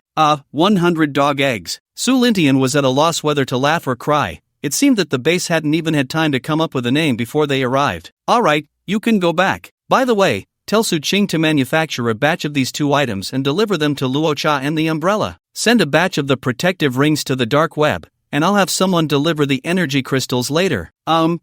Young master, the energy crystals are already sufficient. The highest grade you provided can produce tens of millions of dog eggs with just one. Su Lindian was stunned. Was it really that terrifying? It seemed that energy crystals shouldn't be exposed easily in the future. The other party took out a document from their pocket and placed it on the coffee table before turning to leave with the other 9 people. The document was likely about the protective rings and dog eggs. Su Lingxian and the others didn't say a word throughout, and it was only after the people from base 1 left that Su Lingxian excitedly said, "Brother, can you give me a dog egg?" Just then, a maid came in with 3 bowls of sobering soup. Su Lindian took a sip and said, "Sure, there are 9 here, 1 for each of you. Xiao Tao, take 1 back for Xiao Xian later."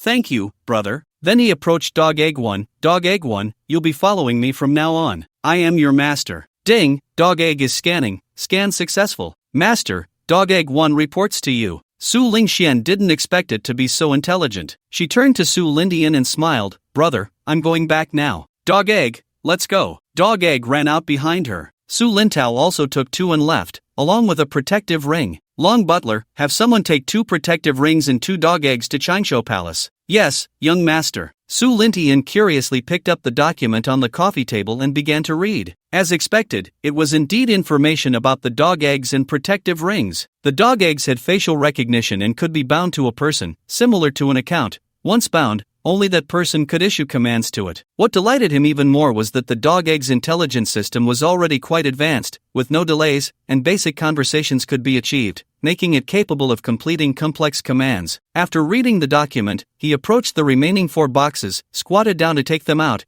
activated them simply, entered the password, and then returned to the Heavenly Palace with 4 half-meter tall 4-legged robots. At that moment, Chen Yunxuan had just finished bathing and changing when she saw Su Lintian come in. She opened her mouth, but upon seeing what was behind him, she momentarily forgot what she was about to say. Yunxuan, come here, I have a good thing for you. He sat down on the sofa, and the 4 dog eggs lined up in a row. This piqued Chen Yunxuan's curiosity, and she moved closer to sit beside Su Lintian, looking at the dog eggs in front of her. What are these? Robots? Her nose twitched as she caught a whiff of his scent, and she smiled. Yes, these are intelligent robots. Don't underestimate them, they're quite powerful. From now on, they will be your second layer of protection. He pointed to one of them and said to Chen Yunxuan, you, bind her. The dog egg turned its head towards Chen Yunxuan. Received, officer. Facial scan in progress, scan successful, binding in progress, binding successful. Hello, master, dog egg reports to you. Chen Yunxuan was speechless and chuckled at the name. She didn't know what to say, but since Su Lintian called it that, she naturally followed suit. It has 2 weapon systems, so be careful when using it, don't hurt yourself. Oh, and this. Su Lintian took out a protective ring and put it on her wrist. Without waiting for Chen Yunxuan to ask, he explained, this is a protective ring. When you encounter danger, it will release an energy shield to protect you. Looking at the protective ring on her wrist, she nodded to indicate she understood. As for where these things came from, she didn't want to ask, she just needed to know that her fiancé wouldn't harm her. Taking the last 3, binding himself, he said, you all go out and stand guard. Seeing this, Chen Yunxuan also sent her own away. Suddenly, Su Lintian picked up her soft, delicate body. Ah! A single word was more powerful than 1,000 words. 1000 T study materials download. Las Vegas. Night quietly fell, but the casino was bustling, the crowd surged, and everyone wore expressions of madness. Money was being waved in their hands. At a gambling table, people shouted passionately, big, big, big.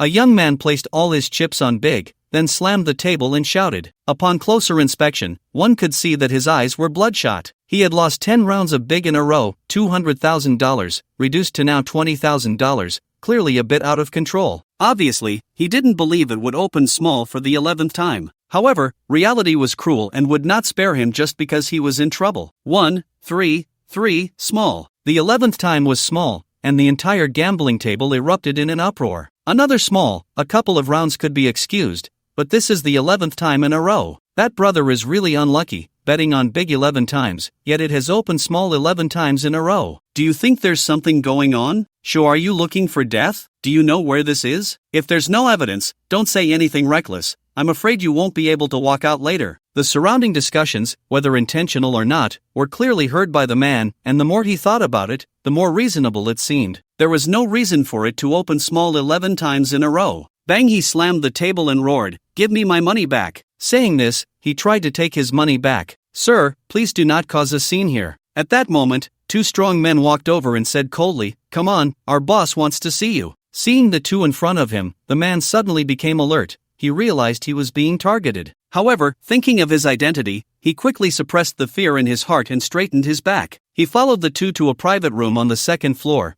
where 2 men sat smoking cigars, looking at him with a half-smile. Bang! The door to the private room slammed shut. Finding someone from your dark web is really not easy. Upon hearing this, the man's pupils constricted, and the fear in his heart spread again. He didn't expect the other party to know his identity, so the reason for bringing him here was already self-evident. The breath of death enveloped him at that moment. The casino manager was even more shocked. Was this a person from the dark web? No one had told him. "Who are you?" Seeing this, the man could only try to remain calm. He, don't worry, we are not enemies. As long as you tell me the internal information of your dark web, not only can you live, but you can also get back the $200,000 you just lost, a 20-fold bonus, for $1 million.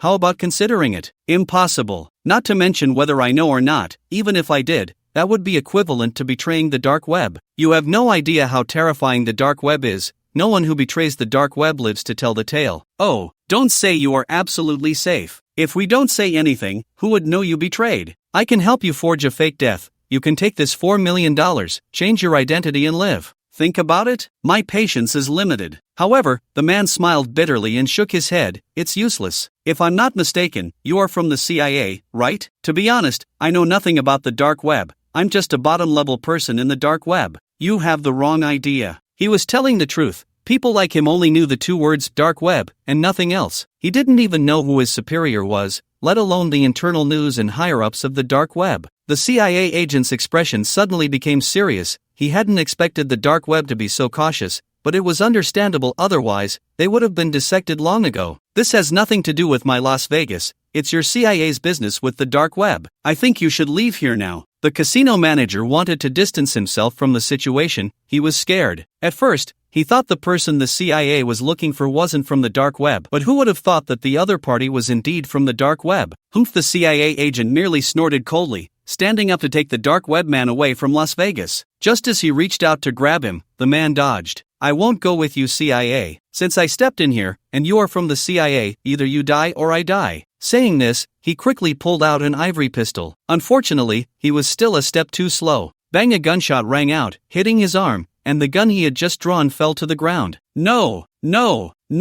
Shit! You stop right there, you're going to get me killed. The casino manager, seeing how things had developed, turned pale with fear. One was CIA and the other was the dark web. He couldn't afford to offend either. But the CIA paid him no mind. Bang bang! 2 shots hit his legs, and he could no longer stand, lying on the ground. But there was no expression of pain or fear on his face. Instead, he laughed maniacally, his laughter mixed with a hint of regret. Ha ha ha, the CIA is nothing like this. My death is worth it, more than ever, because many will accompany me in death. You, and you all will die, ha ha ha ha. With his left hand, he pulled out an ivory dagger from his waist, stabbed it into his neck, and yanked it to the right, a large amount of blood gushing out. His body twitched twice and then went limp. The casino manager was horrified. Shit, damn it, why didn't you stop him? The CIA agent shrugged, spreading his hands. Sorry, I usually don't save people who are dying. Seeing the other party's infuriating expression, he was instantly furious. Bastard, you got me killed. Don't worry, it's fine. I need to go back and report to my superiors. You can handle the body. He smiled and turned to leave without looking back. Bang! He smashed the table lamp against the wall, his anger having no place to vent. Although he was furious at that moment, he still picked up his phone to call his boss.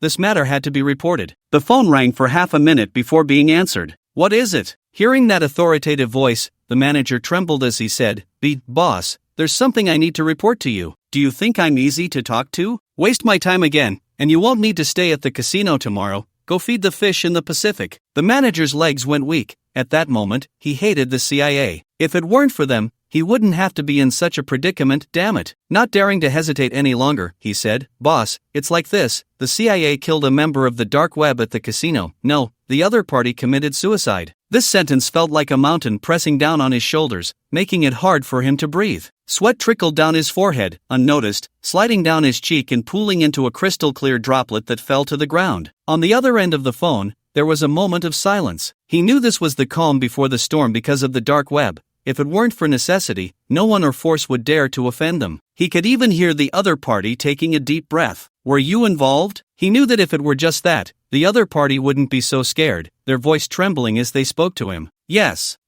boss, listen to me. I didn't know they were from the dark web, I thought. However, the voice on the other end roared. I hear you. Do you think the dark web will listen to me? Ah, fuck. Are you still at the casino? Yes, I'm still here. Boss, please save me. Good, wait there, don't move. Rest assured, you've been with me for so long, even if you haven't contributed, you've suffered, I will definitely save you, just wait. I'll send someone to handle it. Beep, the call ended. Save you? Damn it, who will save me? Soon, several cars arrived at the casino entrance. The security at the door did not stop them, indicating that they were clearly sent by the boss. Bang! The door to the private room on the second floor, where the person in charge was kicked open, revealing the lifeless body of a dark web member lying on the floor. Looking at the state of the corpse, even the newcomers gasped. How brutal could this be? Afraid of dying themselves, they even made a cut on the way in. Take him away. Wait, the boss sent you to handle things. Why are you arresting me? Where are you taking me? Where? To the Pacific to feed the fish. The group came in a hurry and left in a hurry. The gamblers on the first floor, seeing the casino manager being taken away, began to murmur among themselves. What did this big shot do? He was actually taken away,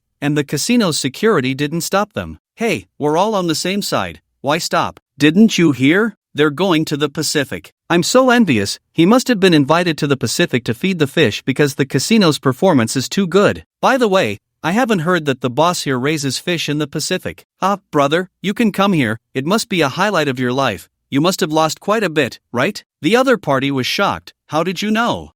In a manor in Europe. A middle-aged man, dressed in pajamas, sat on the sofa smoking a cigar. His expression was somewhat conflicted. After thinking for a moment, he finally picked up his phone and dialed a special number. Connect to the dark web. Moments later, a low voice finally answered. What's the matter? My people killed one of yours. Okay, I understand, just wait. Hearing the emotionless voice on the other end, he felt a bit panicked. Wait, our casino people didn't know they were from the dark web. It was the CIA that came, saying they were looking for someone. My people didn't know his identity, so I'm here to apologize. After saying that, the sweat on his back soaked through his pajamas. He really didn't want to provoke the dark web. Wait. The voice on the other end said 2 words and fell silent again. After 5 minutes, the voice spoke again. $5 billion, and everyone involved in this matter must die. $5 billion? Hiss, are your dark web people really worth that much? Isn't 50 billion too? Before he could finish, the person on the other end interrupted him. Too little? Fine, then it's $6 billion. Hearing $6 billion, he was instantly dumbfounded. Is that what he meant? Isn't that too much? You have to know. 1 billion. Hiss, taking a deep breath. He knew he had no negotiating power. Alright, then it's $1 billion. After hanging up the phone, the anger in his heart was uncontrollable. Shit, damn CIA. But what good is it to say this now? $1 billion, that's not a small amount. Damn it, he couldn't afford to offend either side. This breath must be vented. He picked up the phone, found a number, and dialed. Don't come to me anymore, just take him directly to the Pacific, and bring his whole family along. After being with me for so many years, this is all I can do for him. At the same time, the CIA agent who left the casino arrived at an inconspicuous little house. Inside, a spirited middle-aged man looked up at his returning companion and asked, "How did it go? Did you get any useful intelligence?" The other party didn't respond immediately. Instead, he picked up a bottle of liquor from the table and gulped down a few swigs before shaking his head in disappointment. Not a single useful piece of information. Their identity is too low on the dark web. Then, suddenly, a voice from outside sent chills down their spines, raising the hairs on their necks. How could it be useless? We just came here, didn't we? A man with long white hair, dressed in a golden outfit, pushed the door open. Upon seeing the newcomer, the two inside felt their pupils constrict, their fear materializing in that moment. Golden clothes and white hair, lustful heaven. You Roshans actually have connections to the dark web. Damn it! This is a big problem. I'll hold him off. You must get the message back. Lustful heaven looked at the two, who were on high alert, and chuckled. A big problem? Not at all. If I kill you, then you won't have any problems, will you? You Roshans won't be arrogant for long. Someone will deal with you, and as long as the dark web exists, many won't be able to sleep. You two organizations have taken too many people's cake. Ha ha ha, if they can't sleep, that's just wonderful. Just give me an address, and I'll go help them out, won't I? But I didn't expect we have so many enemies. Thank you for the information. You mentioned someone will deal with us Roshans. It wouldn't be that so-called super soldier, would it? Lustful heaven's words caused the two to instantly collapse, their fear magnified infinitely, as if being swallowed by a dark abyss, their bodies turning cold. The terror of the dark web exceeded everyone's expectations. They even knew this. Bang, a great battle was inevitable. As gunfire erupted, the other turned to his companion and shouted, "Run, or else." The voice cut off abruptly as Lustful Heaven's ghostly figure appeared behind him without him noticing. Raising his right hand, under the dim light, dozens of golden threads wrapped around the other, as if controlling a puppet. In the incredulous gaze of the other, Lustful Heaven clenched his hand and pulled forward, blood seeping from the other's neck and several places on his body, staining him completely red. No! Seeing his companion fall and unable to do anything, he turned and ran outside without a second thought. The fear in his heart made him forget to think. He only knew that as long as he didn't die, he would keep running. The person in front of him was simply a white-haired demon. Just moments ago, he had witnessed the other's speed, which was beyond human capability. He even doubted whether those so-called super soldiers could really kill the other. As this thought crossed his mind, he immediately dismissed it. Impossible. Even super soldiers couldn't do that. Otherwise, those people wouldn't have waited until now. They were the nightmare of the entire CIA, and everyone's nightmare. Even more terrifying was that no one knew the relationship between the dark web and the Roshans. I can't die. I can't die yet. I need to get the message back. Get it back, he muttered as he ran. He seemed to forget how he could possibly outrun Lustful Heaven. Suddenly, a white and platinum figure blocked his path, and to him, it was a deathly specter. Shit, I can't die here. He raised his gun and fired repeatedly. Unfortunately, as he expected, he emptied the magazine, and the occasional sparks either missed or were blocked by the other. His vision blurred, and a cold voice rang out from behind him. No, you can die here. Swish! A fine line of blood appeared on his neck. The gun fell to the ground, kicking up a few small stones. He clutched the wound on his neck with both hands, collapsing to the ground, his eyes revealing deep fear. Fortunately, he died quickly, otherwise, when the main members of the Rakshasa group returned from Base 2, he would truly understand what real fear meant. It was just a pity he wouldn't see it. After dealing with the two, he dragged the bodies together, added some seasoning, and set them ablaze. Watching the roaring flames, he muttered, "May there be no CIA in heaven." Then he turned and left with a light heart. 3 days later, CIA headquarters. Still the same place, still the same room, still the same group of people, the atmosphere just as oppressive. The decision from above is correct. We are fully investigating the dark web. This way, we can die a little faster. Hey, how did you learn to be sarcastic? What's sarcasm? Am I wrong? Ah, right, you're right. The problem is, what do we do now? We haven't found any useful information, but a lot of people have died. If this continues, the public will be in a panic, and that won't end well. What panic? Their job is to gather intelligence. Naturally, there will be danger. Danger? You call this danger? 10 dead, no survivors, and you call this danger? Damn, who is investigating whom here? Do you think the dark web might know our location? At this, everyone fell silent again. Perhaps only the dark web itself knew the answer. Each took out their cigarettes from their pockets and silently began to smoke. A moment later, knock, knock, knock. A member entered after they responded, holding an envelope. What's the matter? Report, someone from above brought down a letter, said it's about the dark web. This made everyone in the room tremble slightly with their cigarettes in hand. What about the messenger? Didn't see them, just saw the letter. Give it to me. After taking the letter, he said, "All right, you can go back to your work." A few people gathered around, looking at the words on the envelope, their mouths twitching, because the envelope had the 5 big words written on it, about the dark web. So straightforward? Opening it, they found a piece of paper, and just when they thought it might contain useful information, 2 words jumped into view, nearly making several of them faint with anger. It read in flamboyant script, "Continue." Bang! Too much. Exactly, the dark web is too much. They don't even regard us CIA as anything, coming to provoke us. Don't just talk, why don't you go send them a letter? The atmosphere grew heavy, and the two who had just been shouting fell silent. Though they didn't speak, they were secretly thinking, as if I don't want to, it's just that I feel powerless. No, even if I had power, I wouldn't dare to use it. Their own base had been found by the other side, and they had no temper left. All right, let the people above think about this. Let's prepare to evacuate from here. Ah, evacuate? If they can find this place, they might also find the next one. Then you stay here. Then let's evacuate. I also feel this place isn't safe. As the CIA headquarters relocated, a killer organization named Solomon suddenly emerged in the third world. The long quiet third world boiled over like a drop of water hitting a pot of hot oil. Every forum in the third world was in an uproar. You must know, 2 tigers cannot coexist. Just look at the previous red spider. It hasn't been long since the red spider's body went cold, and now the Rakshasa dominates the killer world, yet someone dares to touch the bad luck. It's like lighting a lamp to go to the bathroom at night seeking death. It's lively again. The last time it was this lively was when the red spider was still alive. Relative to this, I'm still concerned about what Solomon is really thinking. How dare they? Hey, what's there to be afraid of? People die for money, birds die for food. Do you think this Solomon was also conjured up by the Rakshasa, just to raise the prices in the industry?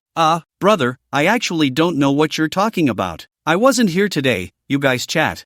Actually I'm blind. I don't even know what I'm typing. Me too, I'd been at my brother's wife's place, don't know who stole my account to come here and babble. Exactly, I can vouch for the brother upstairs because I am that brother. We were playing games at the time. The topic was thus terminated. However, with Solomon's appearance, everyone sat back waiting to see the Rakshasa's reaction. Yet, after several days of waiting, the Rakshasa showed no signs of movement. Then the previous group couldn't help but wonder, could it be that they guessed right? Was Solomon really conjured up by the Rakshasa? Just to inflate the prices. Few is it the bounty price in the assassin world? And the reason Robert ignored the other party was that he knew where this Solomon came from. The other party's purpose was to come for their Rakshasa. Super soldiers, they had known about it long ago. The third world was lively, while Wang Yulong was rather bored. Africa. Inside the base's office, Wang Yulong was idly playing a game on his phone. His fingers moved across the screen like shadows, spitting words, "Come on, brothers, kill Hoi first. Damn it, haven't you ever farmed in the jungle? We're team fighting while you're farming. We're taking the dragon and you're still farming. The other side is already fighting the Storm Dragon King, and you're still farming. That girl Shangwan Wanner is already flying above you, and you're still hitting red. I'm telling you, How are you playing with that monkey? Are you going to poke her with the golden cudgel? What? Afraid of getting dirty? Perhaps Wang Yulong's words made the monkey angry, as the monkey's microphone flickered. Seeing the monkey turn on the microphone but not speak, you open your mouth but don't say anything. Are you holding in a poop? The monkey, damn it, you idiot, always talking and talking, isn't it endless? I have 2,200 points, a national server monkey, do I need you to teach me how to play? Ignoring you, and you still say I'm addicted, you low-ranked player, taking Luban, playing against bots, just to make sure you don't win, what's wrong, you stupid idiot? At this moment, Yao and the team couldn't help but speak up. Yao, riding on the monkey's head, you can't say anything bad about my brother. My brother is already trying very hard in the jungle, if he can't win, that's because you're bad. Wang Yulong looked at his 714 record, his chest aching with anger. And it wasn't over yet, the monkey continued to farm. You little brat, your shots have never hit, stole a few of my kills, and still have the face to talk. Damn it, bullying honest people, if you have the guts, let's meet offline, come here, I'll show you how accurate my shots are. However, the other side didn't say anything more, only at the moment the crystal exploded, did they say two words, stupid idiot.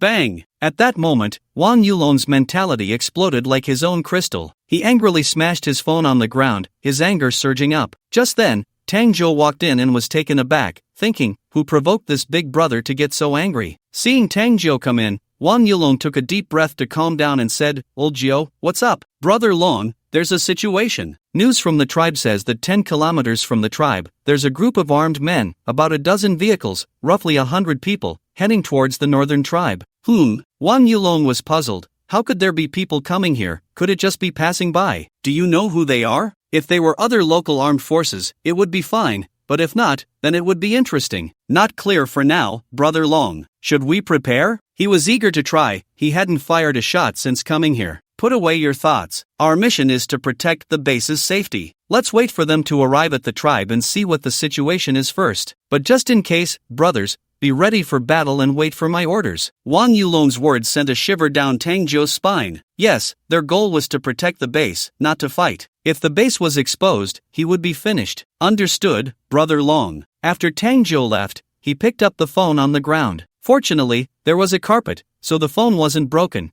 but the screen had a few cracks. He opened the monkey's homepage and looked at the opponent's Douyin ID, clearly indicating that the other party was a game streamer. So it's the national server monkey, huh? I'll remember you. When I have the chance to return to the country, I'll find you for an offline duel and see if your skills are as tough as your mouth. He put away his phone and walked out of the office. He needed to keep an eye on that group of armed men. Su Lindian trusted him and let him guard such an important base, so he naturally wouldn't let the other party down. Arriving at the command room, there were 4 large screens on the walls, each showing the corresponding images of the 4 tribes. A few minutes later, a convoy appeared on the screen, located at the northern tribe. A man wearing a mask looked at the tribe in front of him, which had a scale of about a few hundred people, with dozens of them holding AKs, coldly watching these outsiders. If anything seemed off, they would immediately open fire. The man jumped down from the jeep, raised his hands to show he had no weapons and meant no harm. At this moment, the tribe leader stepped forward, sizing the man up and asked, "What are you doing in my tribe?" In the past, he might have been afraid, but now,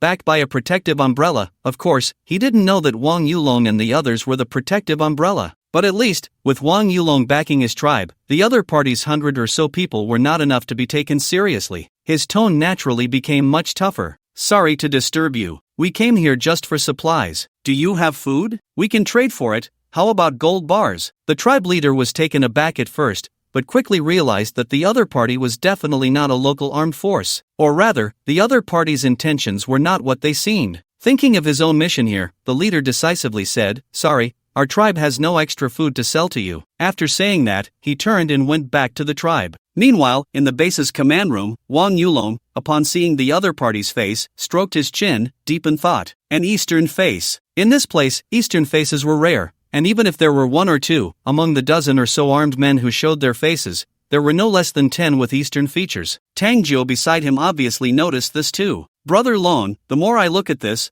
the more it looks like Sakura." One word awakened the dreamer, and Wang Yulong suddenly realized, damn, that's why this thing looks so Japanese. These are definitely people from Sakura country. "Brother Long, they won't discover us, right?" "Not too sure. Logically speaking, with the dark web, it shouldn't be possible. Let's wait and see what tricks they have up their sleeves." After being rejected by the tribe leader, the man glanced at the tribe a few more times, said nothing, and turned back to the car. How is it? Should we eliminate them? This way, we can just refuse the test subjects, killing 2 birds with 1 stone. Let's go. This place isn't suitable. There's another tribe nearby, and we don't know their relationship or identity. We can't act rashly. Let's keep looking. Hey, shut up. How many times do I have to say it? Don't speak in dialect. Our current identity is a group of armed men from Africa, not representing Sakura. The convoy came quickly and left just as fast. Watching the other party's retreating figure, the tribal chief let out a sigh of relief, truly afraid that a fight would break out. Inside the base, Wang Yulong, seeing this, turned to Tang Jiu and said, "Old Jiu, go to the tribe, take a few tribal members and disguise yourselves as hunters, quietly follow them, keep your distance, and don't get discovered." He understood. Driving a jeep, he arrived at the tribe, changed into tribal clothing, and quietly followed with 8 armed tribesmen. At first,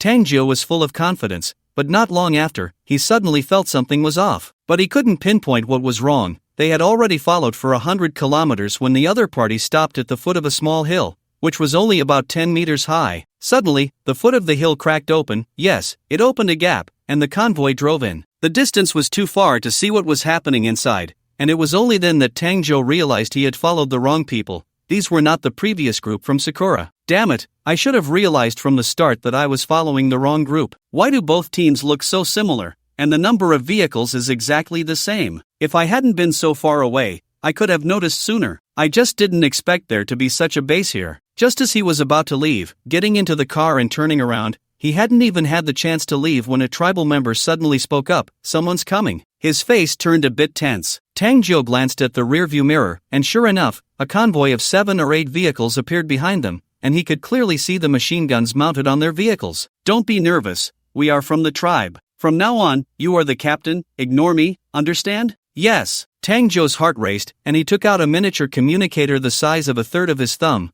pressed the small button on it, and without saying a word, stuffed it into his mouth. He didn't know if he would survive, but he knew he absolutely could not betray the dark web. Even if he died, he had to send the information back to Wang Yulong. After he pressed the button, inside the base 100 miles away, Wang Yulong was sitting in the command room waiting for news from Tang Jiu. Suddenly, a soldier rushed to him and saluted. "Report, sir, Major Tang may be in danger." Hearing this, Wang Yulong immediately stood up from his chair. "What's going on? Didn't I tell him to follow from a distance? Even if he gets discovered, he should at least be able to escape." "Sir, we don't know the details yet, but Major Tang activated our unique miniature communicator, and it's a one-way communication." Soon, the voice from Tang Jiu's side echoed in the command room. Meanwhile, Tang Jiu sat in the car, not running away, because with the other party's vitality, running away was impossible. It would only lead to a quicker death. Their machine guns were not models. The 2 vehicles were quickly surrounded. 2 white soldiers jumped out of their car and approached them. "Who are you?" "We are from a nearby tribe, here to hunt." Bang! As soon as he finished speaking, a gunshot rang out, and the white soldier shot the other party in the head. "Not being honest, there isn't a single tribe within 50 kilometers. You say you're from a tribe, here to hunt? You tell me." Then he turned the gun towards another person. The other party was clearly scared silly, mumbling something incoherent. "Bang, you tell me." I.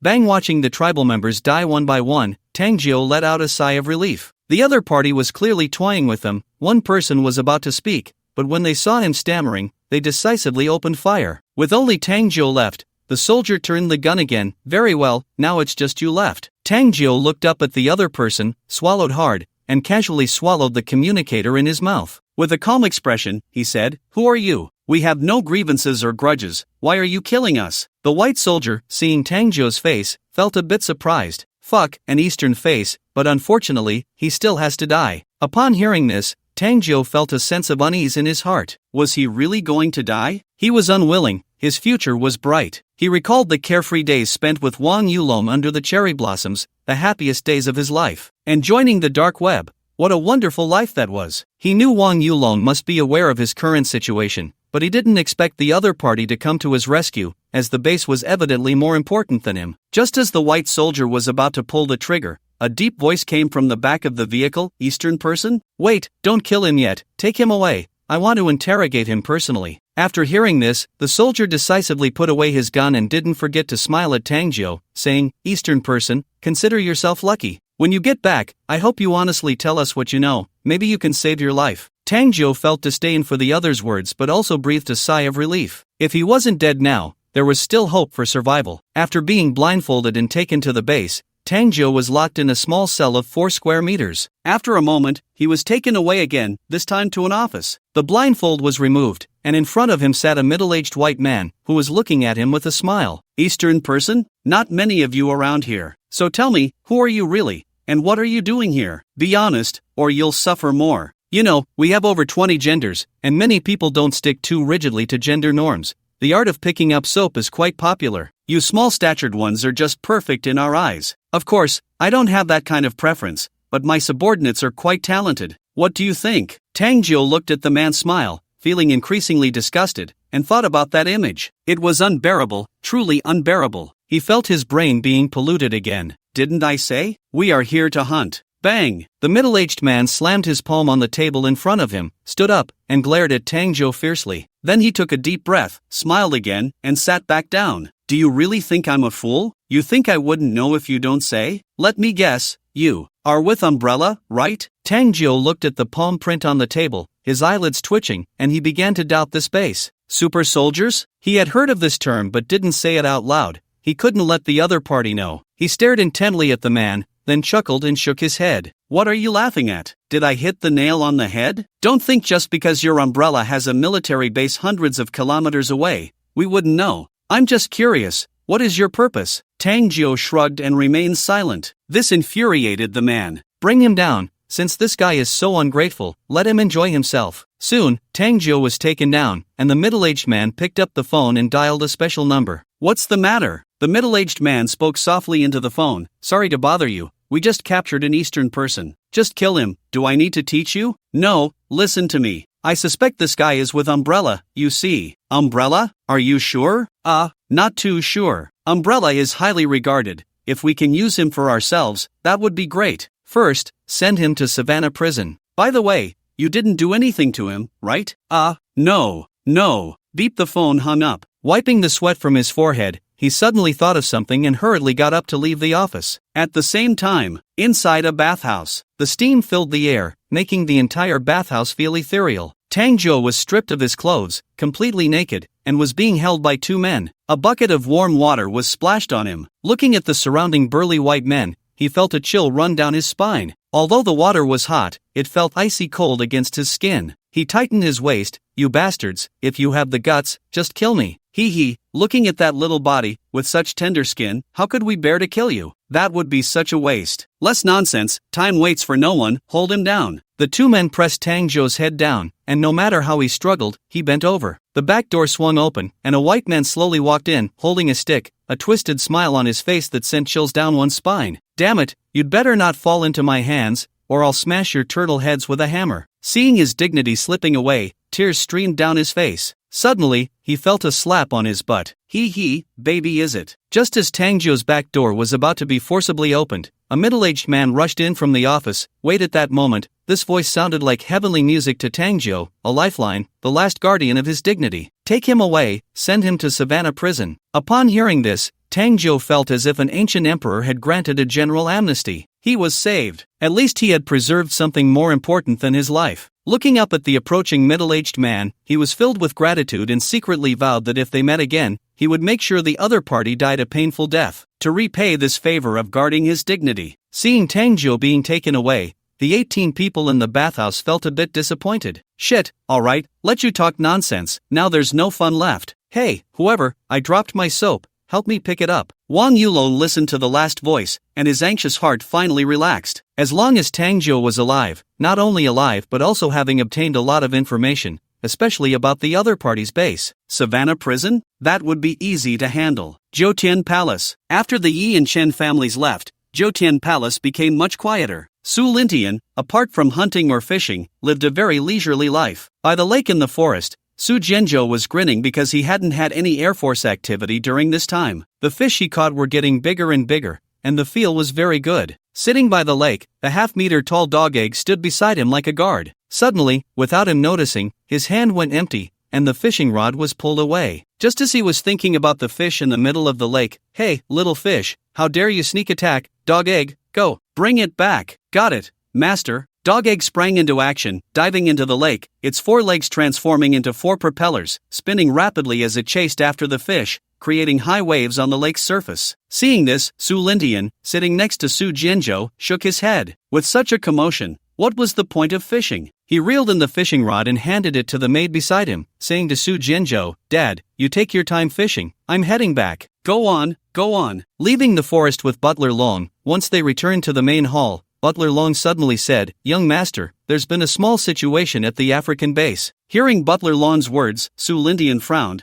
"What happened over there?" "It's like this." Butler Long highlighted the key points, and Su Lintian roughly understood the ins and outs of the situation. He had thought it was something serious, like the base being discovered or Wang Yulong getting into a fight with someone else. But in any case, Wang Yulong did not disappoint him. When Tang Jiu was captured, he did not impulsively rush to save him. However, to be fair, it was quite lucky for Tang Jiu to survive this. Those who can frequently pull off zero-cost purchases indeed have good luck. What he didn't expect was that these people actually set their sights on the Umbrella Corporation. They even wanted to take it for their own use, which was truly laughable. Savannah Prison? Send someone to rescue him. Since the Umbrella Corporation was established, it has kept a low profile. Let's leave this matter to them. After all, don't they think Tang Jiu is one of their people? Capturing someone from the Umbrella Corporation and having them come to rescue him is quite reasonable, right? It's justifiable. Let Base 1 provide them with weapons. Isn't there a big dog egg over there at Base 1? Let's treat this as a test of its capabilities. The Umbrella Corporation indeed needs to show its face. Don't they want to take it for themselves? Let them see if they are qualified. Understood, young master, I will notify them right away. At the same time, inside Base 1, after receiving the news, they immediately contacted the Umbrella Corporation to discuss what equipment was needed. George, the person in charge of the Umbrella Corporation, was incredibly excited upon receiving the order, feeling that finally, it was his turn. Finally, it was the Umbrella Corporation's turn. No one knew how long he had waited for this opportunity. The Roshan and the dark web were dominating the third world, and the global group was calling the shots in the financial market, while the Umbrella Corporation could only hide in some corner of the world, meek and submissive. At this moment,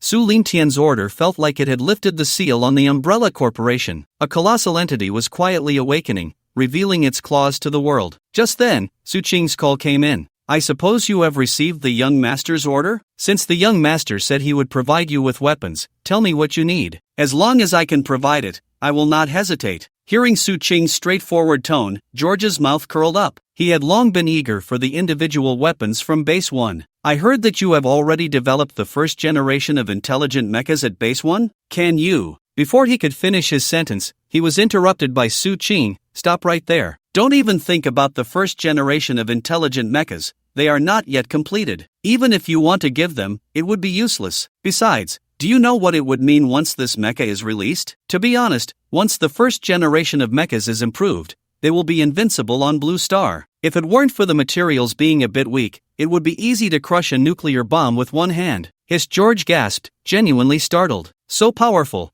and this is just the first generation. If it were to emerge from the Umbrella Corporation, he couldn't even imagine what the Umbrella Corporation would become. Ahem, well, since that's the case, let's forget about the mechas. You must have protective rings and dog eggs, right? Su Qing smiled. To be honest, they were currently producing them quickly for Roshan and the Umbrella Corporation. After all, Su Lintian had previously ordered a batch for these three organizations. It was just that they hadn't been produced yet, or rather, the quantity was too small to distribute. Not to mention, the young master originally ordered a batch for you. But as you know, these things don't come quickly. Since the young master has now asked us to provide you with weapons, the ones we manufacture will be given to you first. There are currently 500 protective rings. I'll give you 400, which should be enough for this time. I won't give you the small dog egg. It's not suitable for exposure. As for the big dog egg, there are only 20 at the moment. I'll give you all of them. Here's a suggestion. Before this, I think you should turn the Umbrella Corporation into Umbrella Company, becoming a military industrial technology company. Wouldn't that be better? Of course, it's just a suggestion. George's eyes lit up. Transforming from an organization into a military technology company, would a group be more recognized by the public? Our Umbrella Corporation is indeed a military technology company,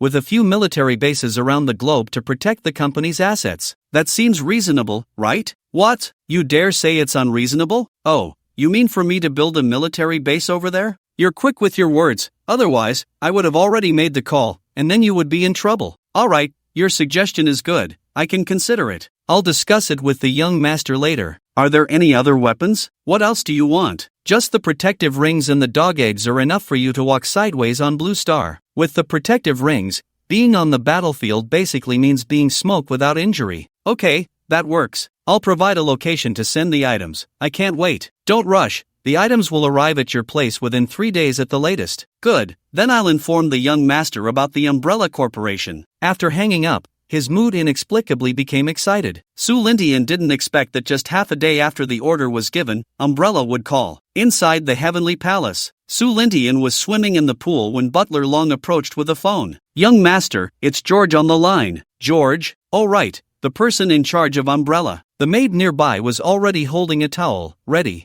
Seeing Su Lintian come out of the pool, she immediately draped the towel over him. After drying his hands, he took the phone from Butler Long. What's the matter? On the other end, George, upon hearing Su Lintian's voice, respectfully and briefly explained the matters regarding the Umbrella Corporation. After listening, Su Lintian pondered for a moment. Alright, you handle it as you see fit. Remember, the company is yours. If there's no money, ask the dark web. Seeing him agree, George was overjoyed. Young master, don't worry, George knows what to do. I won't disturb you any longer. Su Lintian handed the phone back to Butler Long. Has Yun Yun arrived in Hollywood? The other party felt too bored staying in the Nine Heavens Palace and had originally planned to go to Hollywood after coming out. The engagement had delayed quite a bit of time. Yes, young master, everything has been arranged over there. You can rest assured.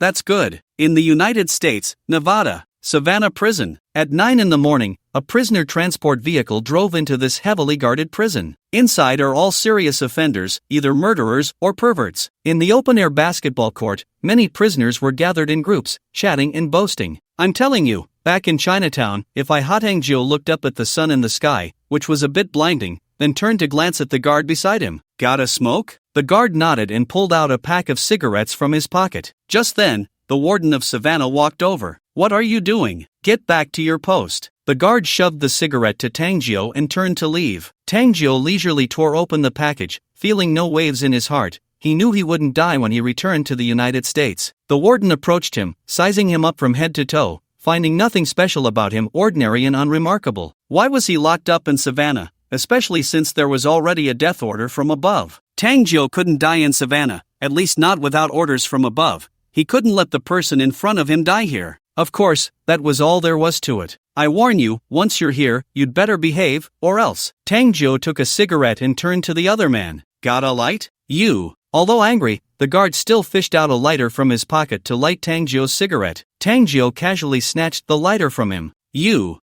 Take care of yourself. After uncuffing Tangio, he turned and left without looking back. After taking a comfortable puff of smoke, he walked closer to the basketball court. To be honest, it was his first time here despite the long wait for zero-cost purchases. As soon as he stepped in, a bald man with a little brother approached with a smile. Just as Tangio felt puzzled, the two bent down respectfully and said, Master Jio, who are you? Master Jio, my name is Tara, you can call me Xiaola. This is my little brother, Chen Xiaodao. We come from 14K. Hearing this name, Tangio couldn't help but recall a saying. What a sight to see. 14K? What's up? Tangio wondered. He didn't seem to know anyone in 14K. Could it be the dark web? That was the only explanation that made sense. Seeing that Tangio seemed clueless, Tara quickly explained, Master Jio, it's Boss Chen who sent us to protect your safety. Don't worry, we've already come in advance and gathered information about the situation in Savannah. Just then, a man with a fair complexion and a yellow beard walked over, whistling. Yo, when did 14K get so soft? Master Jio, you look so delicate, come to me tonight, and I'll teach you the rules of Savannah. If I'm happy, maybe I'll treat you to a chicken leg for breakfast. How about it, Joe Master? Chen Xiaodao, standing next to Tara, immediately got angry and kicked the man in the chest. You bastard, is your mouth full of E. coli? If you can't speak properly, go play in the mud. Keep talking, and I'll kill you. However, the man completely ignored Chen Xiaodao. In his eyes, Chen Xiaodao was just a little brother, not worthy of conversation. Suppressing his anger, he looked at Tara. Tara, are you really going to protect this newbie? Don't forget whose territory Idaho is. Tara sneered and stepped forward with a kick. The man was about to resist but saw a large group of people surrounding them and glanced at his few little brothers, instantly shrinking back. Even so, he didn't forget to say something threatening. Alright, good 14K, just wait for me. After finishing his threat, he shot Tang Jiu a glare. Little did he know, in Tang Jiu's eyes, he was no different from a dead man, because he reminded him of a bad memory. Pa, idiot. Chen Xiaodao spat in the direction of the retreating man. He had never been afraid of anyone in a fight. There's no need to pay attention to such idiots like Master Jiu. However, Tang Jiu turned and asked, who was that guy? Seeing him ask, Tara naturally dared not hide. The other party is a member of the Mafia. The Mafia has always been at odds with our 14K. This guy is called Chocolate, and he is notorious in the Mafia for being a pervert, killing men, women, and children alike. Ninth Master, do you find that dead pervert displeasing? Should I take care of him tonight? Chen Xiaodao was eager to try. He had been teased by the other party as soon as he entered and had long found him displeasing. Of course, there was also an element of trying to please Tang Jiu in it. Although he didn't know what status Tang Jiu held, he wasn't a fool. Anyone whom the 14K boss specifically wanted to protect couldn't be of ordinary status. If the other party spoke a few good words for his boss in front of Chen Lauda, it would be enough for them to live in glory and wealth for a lifetime. Tara frowned. Her little brother was a bit too impulsive. Xiaodao, don't act recklessly. Our task is to protect Ninth Master's safety. Seeing his boss's expression was somewhat off, Chen Xiaodao lowered his head and stopped talking. Alright, no rush. He will definitely die, but not now. Tang Jiu glanced around and said slowly, prioritizing his own safety for now. A gentleman takes revenge. Waiting 3 days is not too late. He was actually looking forward to who would come to save him and how they would do it. He had been observing this prison all the way in. The guards were strict. Since the other party chose to imprison him here, there must be something different about it. With the scene of the warden lighting a cigarette and Tara and the others present, Tang Jiu had not encountered anyone who dared to cause trouble. Thus, Tang Jiu spent his first night in Savannah Prison as if on vacation. Even his dinner was different from the others. Steak and red wine, Chinese food, and white wine, casually choosing, just like ordering from a menu in a restaurant. The warden turned a blind eye to this. The next morning, Tang Jiu lay on the large bed in the single room, sound asleep. A prison guard came over, intending to knock on the door with his baton, but was stopped by Chen Xiaodao. Tara was a competent boss. Yesterday, Chen Xiaodao had tried every means to show his face in front of Tang Jiu. At first, he was quite averse to it, but then he thought, forget it. The other party was following him, and he couldn't offer him any future. Moreover, Chen Xiaodao was young and more daring than him. If the other party could gain Tang Jiu's appreciation, perhaps he would have to rely on him in the future. Besides, having a little brother with a high status would also give him face as a boss. So, he chose to support the other party and let him guard for Tang Jiu. Ninth Master is still sleeping. If there's anything, let's wait until he wakes up to discuss it. However, the prison guard did not give him a good look. They were not on Tang Jiu's side. The higher-ups only said not to let anyone die, not to let the other party come here and act like a master. So, they would not indulge him. Do you know what labor reform means? Are you going to wake him up, or am I going in? The prison guard said with a stern face. Big brother, come on, it's just one person, right? How about this? I'll do the work of 2 people. That should be fine, right? Saying this, he pulled out $1,000 from his pocket, smiling, and handed it to the other party. This was all his savings. Slap bribing me? Add 3 more months to your sentence. Now get out of my way. The outstretched hand was slapped away, and the money fell to the ground. Seeing that the other party was unyielding, Chen Xiaodao immediately put away his smile, his eyes fixed on the other party. The atmosphere became tense. What are you doing? The prison guard who had met Tang Jiu before walked over. You go ahead and do your thing. I'll handle this. Seeing the other party not leaving and looking at him coldly, as a dark web person, he would not give the other party a good look. He was just a small prison guard, not the warden. Moreover, in the eyes of those people, Tang Jiu was a protective umbrella, and his life was temporarily guaranteed from danger. What? Do I need to say it a second time? Humph. I advise you not to get too close to the other party. We still don't know what the outcome will be. The prison guard with a dark web identity ignored the other person and, seeing them leave, asked Chen Xiaodao, Kid, what's your name? Chen Xiaodao didn't know what the other party was up to, but he answered honestly, 14K, Chen Xiaodao. Not bad, step aside. Sorry, Lord Jiu. Before he could finish, Tang Jiu's voice came from inside, let him in. Seeing this, Chen Xiaodao quickly stepped aside and kindly opened the door. After the person entered, he closed it and continued to stand guard outside. What's going on? The prison guard took out 2 handguns from his waist and handed them to Tang Jiu, saying, tomorrow night at 7. Understood. Without needing to say more, he naturally knew what was happening tomorrow night. Meanwhile, the equipment that George had been longing for was finally in his hands. Looking at the item before him, he he put a wristband on his wrist and faced it towards his face. Ding, scanning in progress, scan successful, identity confirmed, can be used. Hey, this thing is really advanced. Get someone to bring Bart to see me. Before long, a man, 2 meters tall and robust, walked in. Boss. Looking at the towering Bart, although they were both on the same side, Bart's physique was significantly larger than George's. Bart, take 20 of our people, bring 3 dog eggs, and tomorrow night go to Savannah to rescue Tangjo. Also, give him this and teach him how to use it. I don't want to bring back a dead person. I need to give the young master an explanation, and I don't want to embarrass our umbrella corporation in front of the world. Bart took a box with both hands, inside which lay 22 protective rings, with one extra naturally for Tangjo. Understood. Should we disguise ourselves? Upon hearing this, George smiled and said, disguise? Why do we need to disguise ourselves? Who can't rescue people from the dark web and the Rakshasa? Do we still need our umbrella? And why does the young master want us to go rescue? Rescuing is just a side task. We've been low-key for so long. It's time for the world to know that our umbrella corporation still exists. What a generous gift. The young master is impressive. Boss, I understand. Just watch my performance. Bart's mind flashed, instantly grasping the deeper meaning, and he patted his chest in assurance. Alright, I'll wait for your performance. Go, Savannah prison time, tomorrow night at 7. Let our umbrella, which has been quiet for so long, shine once again. Bart nodded, stepped forward to activate the 3 dog eggs,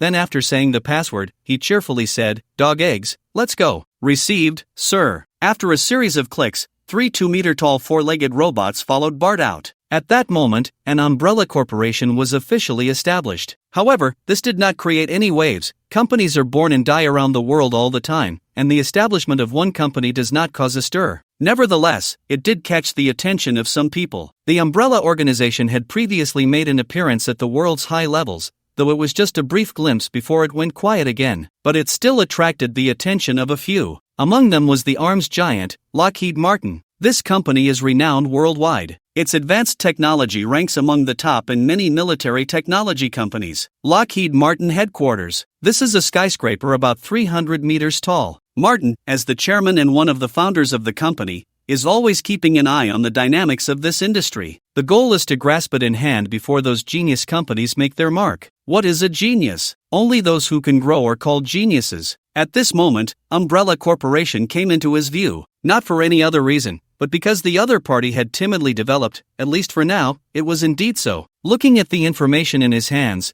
the registered capital of Umbrella Corporation was $100 billion. This is capital backing, but it's hard to say. He had heard a little about the previous Umbrella organization, and he had no doubt about this organization's ability to amass wealth. It seems that the other party intends to bring it to the surface. He picked up his phone, dialed a number, and said, "Contact Umbrella Corporation and say that we, Lockheed Martin, want to invest in them, $10 billion. I only want 1% of the shares, not involved in company decisions, but I need technology sharing." In his view, Lockheed Martin is one of the top military technology companies in the world. You should give me some face, right? Just 1% of the shares. Technology sharing isn't too much, and with their support, the other party can develop faster. The decision makers on the other side shouldn't refuse, right? The imagination is beautiful, but reality is a slap in the face. In less than 10 minutes, he received a reply. Rejected. The other party rejected him, which made him a bit anxious. It seems this newcomer really has something. No, he must get in. Keep talking. If 10 billion won't work, then 20 billion, 30 billion is also fine. However, the slap in the face time was cut in half. 5 minutes. Boss, the other party still rejected us, but the person on the other end clearly had more to say, but didn't know whether to say it. After all, in his view, that was impossible. But Martin didn't think so. There's still something to discuss? But what? Does the other party have any conditions? They can propose. I can consider it. Boss, the other party's conditions are very simple. Let Lockheed Martin merge into Umbrella, or $100 trillion. What? Is the other party crazy? Or do they have no concept of money? Do they know how much $100 trillion is? Perhaps the other party is playing with him. Forget it. I want to see what capabilities Umbrella has to dare to value itself at $100 trillion.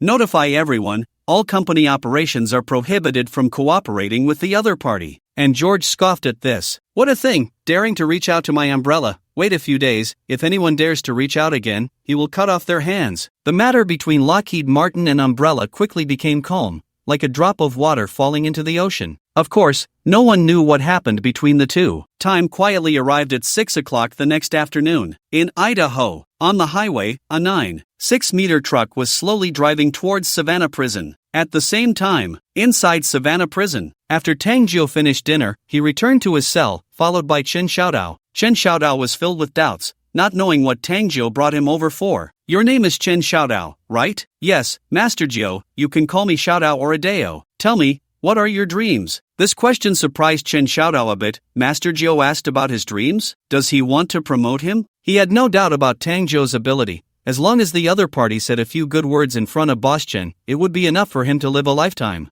Master Jiu, I'm afraid you'll laugh at me for saying this. I was born into a poor family, and my dream is to let my family live a good life. Not having to worry about 3 meals a day is enough, not having to live in fear every day, living in a spacious mansion, raising 2 small dogs, fishing and drinking tea every day. That's when life would be a beautiful beginning. As he spoke, his mind began to wander, and before he knew it, a smile crept onto his lips. Tang Jiu was taken aback. Wasn't this all you had to offer? Alright, I'll give you this. As long as you can survive tonight, you can follow me from now on. He tossed a handgun to the other person. Zhou Yi, I can't betray my boss. This was completely different from what he had imagined. He only wanted Tang Jiu to mention him a few times in front of Boss Chen, so he could rise in rank, and his own boss, Tara, could also take a step forward. After all, Tara had treated him quite well, otherwise, he wouldn't have taken him to meet Tang Jiu when he arrived in Savannah. Alright, I've already spoken to Tara. Don't worry, I won't treat him poorly. When the time comes, I'll mention him a couple of times in front of your boss Chen, which will also count as repaying his kindness to you. However, all of this depends on whether you can survive tonight. If you die, it won't matter how much I say. Chen Xiaodao tightened his grip on the gun.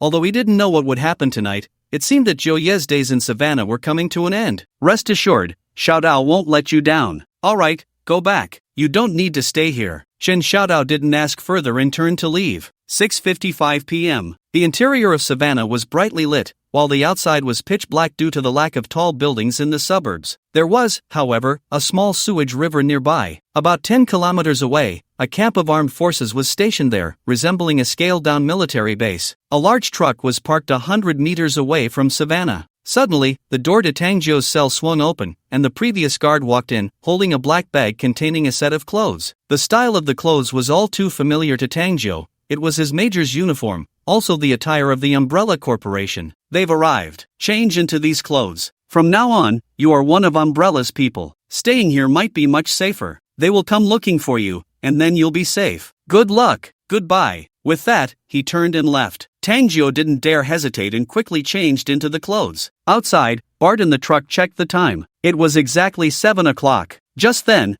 the searchlights from the tower in Savannah shone down. Hey, you can't park here. Seeing a large truck parked not far from Savannah, the guard in the tower aimed the searchlight at it and warned. Bart in the truck smirked and directly issued the order, "Brothers, tonight belongs to us Umbrella. Let's move." With that, a soldier who was also the driver slammed on the gas and charged towards Savannah. The people in the tower immediately sounded the alarm. In an instant, the entire Savannah was filled with the sound of sirens. A large number of guards rushed out, and the warden's face turned ashen. Bang! The gate was kicked open. Warden, bad news. A large truck is charging towards Savannah. The warden was momentarily stunned. A truck? He thought it was an attack on Savannah and was about to pick up the phone to call for backup, but upon hearing it was just a large truck, he put the phone down. Meanwhile, outside, the truck came to a stop at the gate. Bang! The door at the back of the truck suddenly flew open. Yes, it really flew open. This scene left everyone dumbfounded. Damn, what kind of monster is in that truck? So terrifying. A 2-meter-tall dog named Egg jumped down from the truck. Egg, can you be a little gentler? The 20 soldiers inside the truck looked at the door that had been kicked off by Egg, sweating profusely. Report, sir, gentleness is for women. We men need violent impact, especially since my strength no longer allows for gentleness. The appearance of Egg left the guards inside Savannah in shock. Thick gift crab, what is this thing? Looks like a robot? Fuck squid,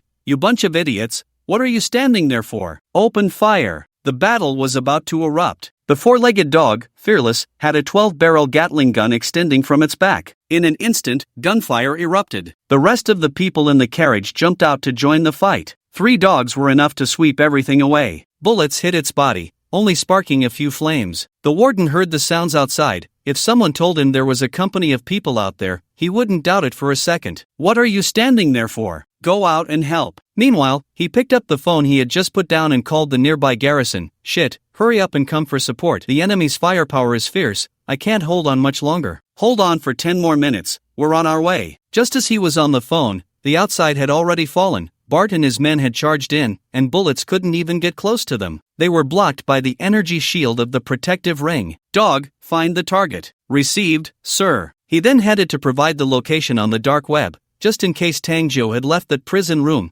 decisively ordering the dog to find the person. Hearing the gunfire outside, Chen Xiaodao quickly took Tara and the others from 14K to hide. Watching a large number of prison guards running outside, he recalled Tangjo's words. It seemed someone was coming to rescue him, but this was too fierce, a strong assault. Boss, let's get out through the nearby river later. We can't go out the front door now. At this time, if we stick our heads out, we'll get shot. Although the water was a bit dirty, it was better than losing their lives. Tara naturally had no objections. Okay, I'll follow your lead. Tangjo was hiding in the dead corner of the prison room door. Once someone came in, he could take them down first. He didn't have to wait long. Bart, holding a rifle, came to the door, knocked on the iron door, saw no one inside, but still shouted, Tangjo. Tangjo, hearing someone call his name, was taken aback for a moment, then quickly responded, Who are you? Umbrella Bart. After Bart finished speaking, he opened the door and walked in. Tangjo saw that the other person was wearing the same clothes as him, the same insignia,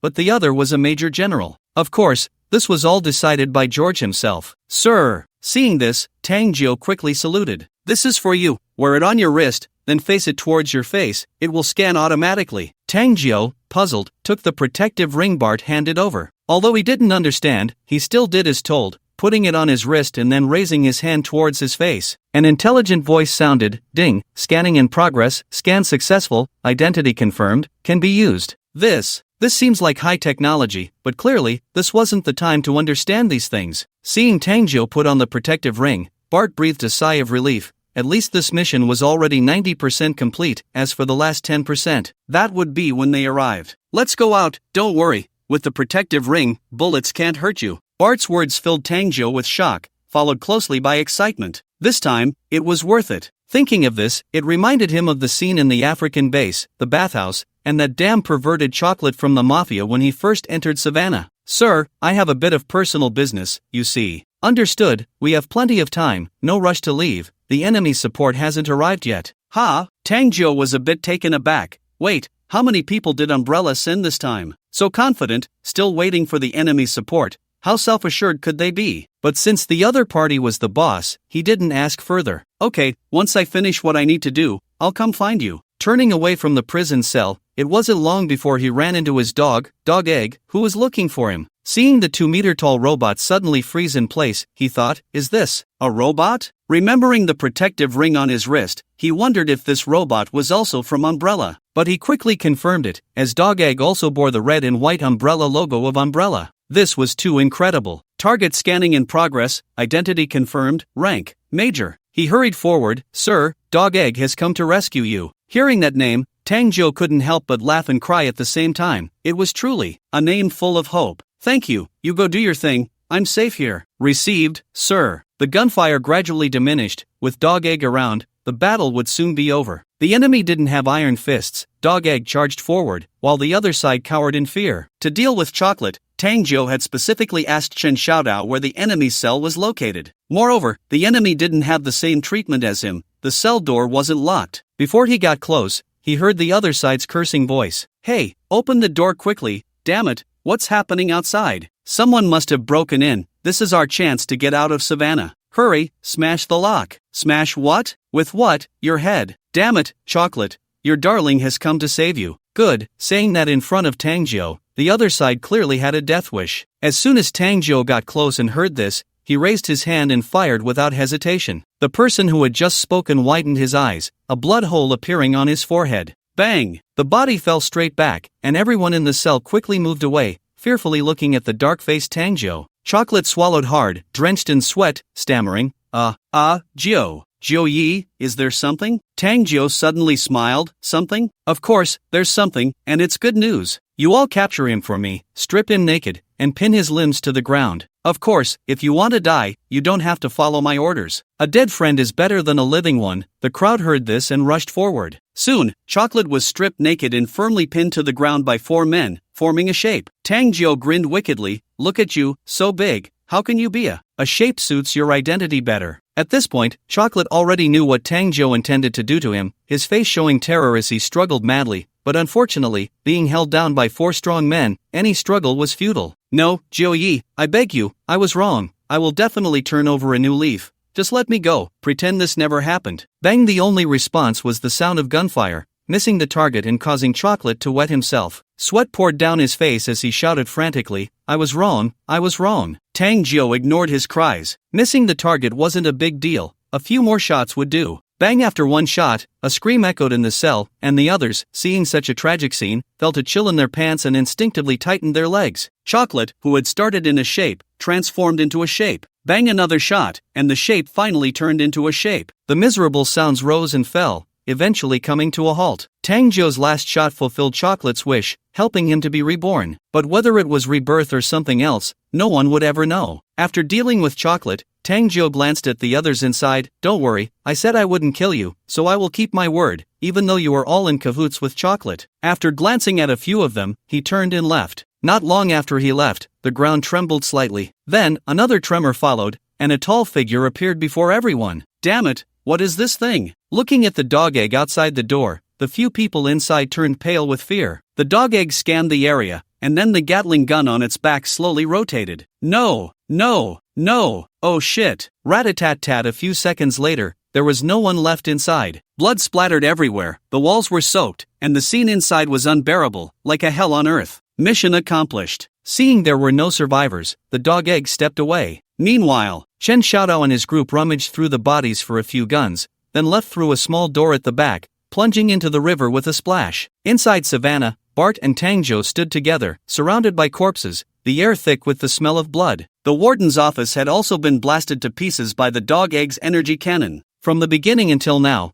only a little over 10 minutes had passed. Do we have any more missions? Tang Jiu stood in the blood, smoking, and turned to Bart to ask. Wait for the other side to support? They couldn't just clean up the other side's support, could they? Mission? If we must talk about a mission, there is still one, to record a video. Record a video? Tang Jiu didn't quite understand, but he didn't ask further. However, he soon realized what kind of video Bart wanted to record. Outside Savannah, a battalion of armed personnel arrived late. Looking at the extent of the destruction outside, and even faintly smelling the blood inside, they frowned. Fuck, damn it, looks like we're late. Sir, what do we do now? No matter what, we're here now. Send someone in to see if there are any survivors. The other side was a bit anxious. He hadn't expected the battle to end in just over 10 minutes. It was too fast, and he cursed the warden for being useless, unable to hold out for even 10 minutes with so many people. Seeing this, the soldiers, with a dozen men, began to approach. But before they could enter Savannah, they suddenly seemed to hear something. In a panic, they shouted, "Stop, be on guard." The officer behind him saw this and began to prepare for defense. Could it be that there were still living people inside? Or perhaps the other side hadn't left yet? As soon as this thought crossed his mind, he immediately dismissed it. What a joke, they had over 400 people on their side, they had the advantage. As if to confirm his words, a dog egg slowly appeared at the door. Bang! Bang! The walls on both sides were smashed open, and 2 more dog eggs burst through the wall. In an instant, the entire scene was shocked, as the 2-meter-tall robots appeared, catching everyone's attention. When they saw the Gatling guns on the backs of the dog eggs, they finally understood why the warden couldn't hold out for even 10 minutes. Facing 12 Gatling guns, let alone Savannah, even they wouldn't dare to say they could withstand it for 10 minutes. It was a one-sided harvest. These 3 robots were like 3 reapers. Oh my god, open fire. 2 armed helicopters opened fire first. Bart took Tang Jiu to a high point, took out his phone, and started recording the video. The other 20 members of Umbrella joined the battle. On the armed helicopters, 2 missiles flew towards the dog egg at the door. The dog egg calmly squatted down, then reverted to its original state, transforming into a titanium alloy sphere, adjusting its direction. Bang! A huge explosion echoed all around, but it was more noise than damage, having little effect. As the smoke cleared, the dog egg was unscathed, No, its surface was slightly scorched, but not only that, it used the shockwave from the explosion to fly directly into the enemy crowd. It began to slaughter indiscriminately, and at this scene, the people on the opposite side were dumbfounded, taking missiles head-on, their jaws dropping as they turned to look at their officer. Should they keep fighting? Wouldn't it be better to surrender? The officer also felt utterly powerless, but the dog egg was already in a killing frenzy, regardless of what they thought. What are you standing there for? Spread out and start counterattacking. Before it can recover into a sphere, the helicopter should find an opportunity to take out those 3 robots. The opponent can't be invincible, they are just strong in defense while gathering into a sphere. As long as the missile hits their interior, they will still be scrapped. Hearing his words, everyone was jolted to attention. Yes, their confidence surged, and they began to counterattack in an orderly manner. However, as they fought, their own people fell one after another, while the opponents looked only slightly dirty at the cuffs of their pants. Damn it, bullets are completely ineffective against these people. They are all blocked by that blue shield. It was simply a one-sided massacre. Tangjo looked at the battlefield outside, opened his mouth, and finally fell silent. Is this what Umbrella is? So powerful, why had he never heard of it before? Bart shouted outside, take out those 2 flies in the sky, we are preparing to retreat. Dog Egg received the order, stopped moving, and the Gatling gun on his back began to lower, a 10-centimeter diameter barrel rising up. The pilots of the 2 helicopters changed their expressions drastically. Wardlaw. They saw the barrel gathering blue light. A dull sound echoed, and a blue beam of light flashed by.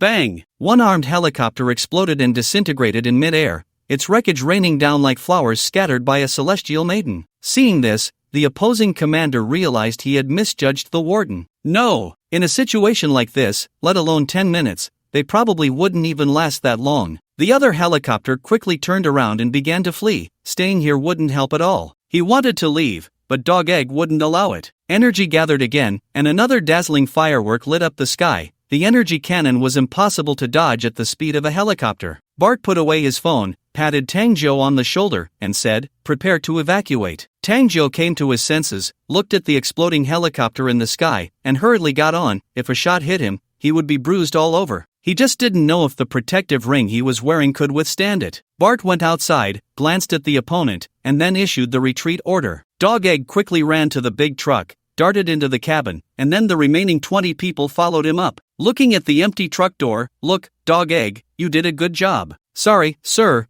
my gentleness is reserved for women. Tangjo was just about to be the driver when Bart stopped him. I'll drive, you sit in the passenger seat. The opposing commander, seeing them about to leave, felt very unwilling but had no choice. The fact that they weren't all killed was already the best outcome. As the truck passed in front of him, he suddenly shouted, wait, who exactly are you? Bart heard this and stopped the vehicle, sitting in the driver's seat, looking down at the other party, pointing to his arm badge. He said, look closely, we are Umbrella. Watching the other party drive away, he could only feel secretly angry about why they had such technology. Retreat, report the situation here truthfully to the higher-ups. This is no longer something we can manage, let the people above worry about it. He knew that after today, Umbrella would be completely famous. He turned to look at Savannah, not wanting to go back in. The people inside were dead, and that was that. Bart drove the big truck down the highway, but the incident in Savannah had already alarmed the Fort Burler into state. It indeed caused a stir, but it was just a brief commotion, like a stone sinking into the sea, becoming incredibly calm. Into state, Fort Burler headquarters. Aren't we going to pursue them? A clearly new Fort Burler looked at his seasoned companion with confusion. However, the other party took a sip from his cup and said lightly, have you contracted some terminal illness? Not at all? Why do you say that?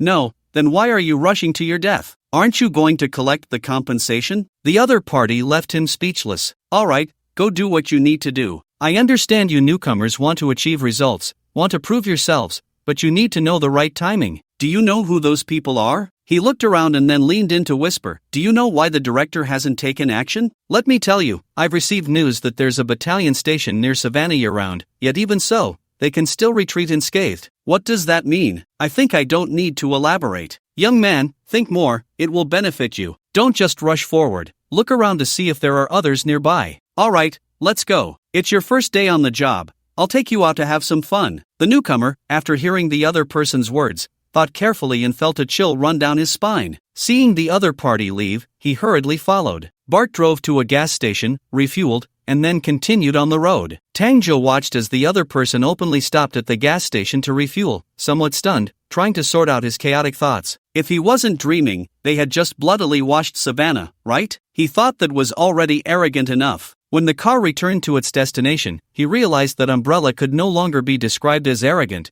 They simply didn't regard the watchtower at all. Where are we going now? After the gas attendant filled up the tank, Bart gave Tangjo a meaningful look. Of course, back to the company. We are now people of Umbrella Corporation. The car drove out of the gas station and back onto the road. Coincidentally, a Ford car appeared behind them. The two people in the car were the same two from before. Look, they are the ones who just came out of Savannah. Didn't you want to chase them? Do you want me to get out and let you take the car to pursue them? This would be a great achievement. Hearing the mocking tone, the Ford passenger didn't respond but instead looked up at the truck's cargo area, where the door was now missing, revealing a clear view inside. A group of people in special combat gear, fully armed, with a red and white umbrella insignia on their sleeves. As he looked up at the other party, they were also looking at him expressionlessly, their sharp gaze sending a chill down his spine. When he turned his gaze to the figure of Dog Egg inside the cargo area, he gasped, filled with shock. A 2-meter-tall Dog Egg wasn't too massive for him, but the 12-barreled Gatling gun on his back made him sweat profusely. Is that a robot?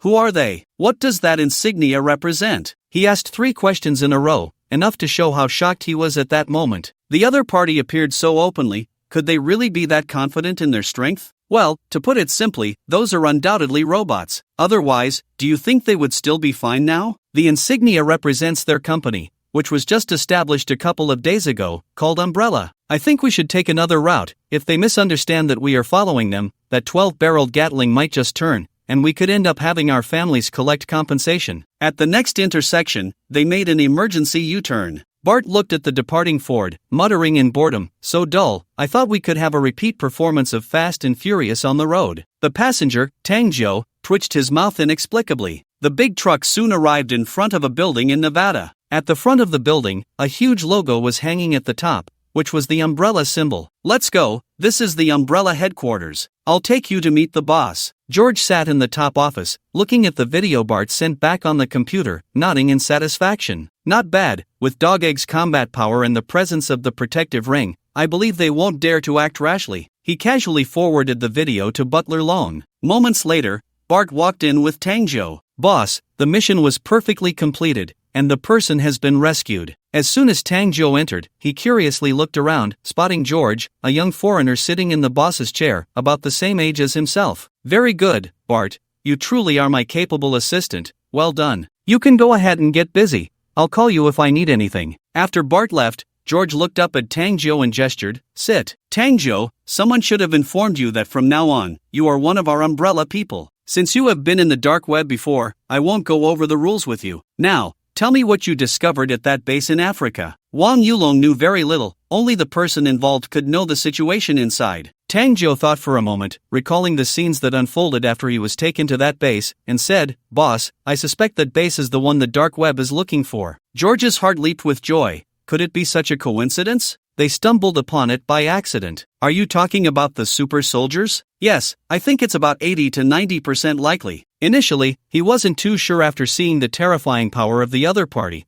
but he had vaguely heard discussions about it. Of course, he didn't dare to say it was 100%, after all, if it turned out not to be the case, he would be in big trouble. Haha, good, you've made a significant contribution this time. Speak up, what do you want? Tangjo gritted his teeth and said, Boss, I don't need anything, after all, what I've done is for the organization. I owe my current position to the organization, I just have a small request. George nodded and raised his hand to signal him to continue. Boss, when we attack that base, can I go along? To his surprise, George laughed heartily. Haha, I thought it was something serious. Don't worry, even if you don't say anything, I'll let you go with us. But when we strike, it's not up to you or me to decide. Rest assured, I'll notify you when the time comes. Also, here is the information on Chen Xiaodao. The dark web has checked it for you, and his background is relatively clean. You can train him a bit, after all, you are a major, and it's not right to be without an aide. However, I hope he can be like you. You know the rules of the dark web better than I do. Don't let me train a brainless fool, or it will be bad for you. Just like a golden silk Nanmu sapling, if it grows crooked in someone else's hands, it can still be corrected, but in our hands, as you know,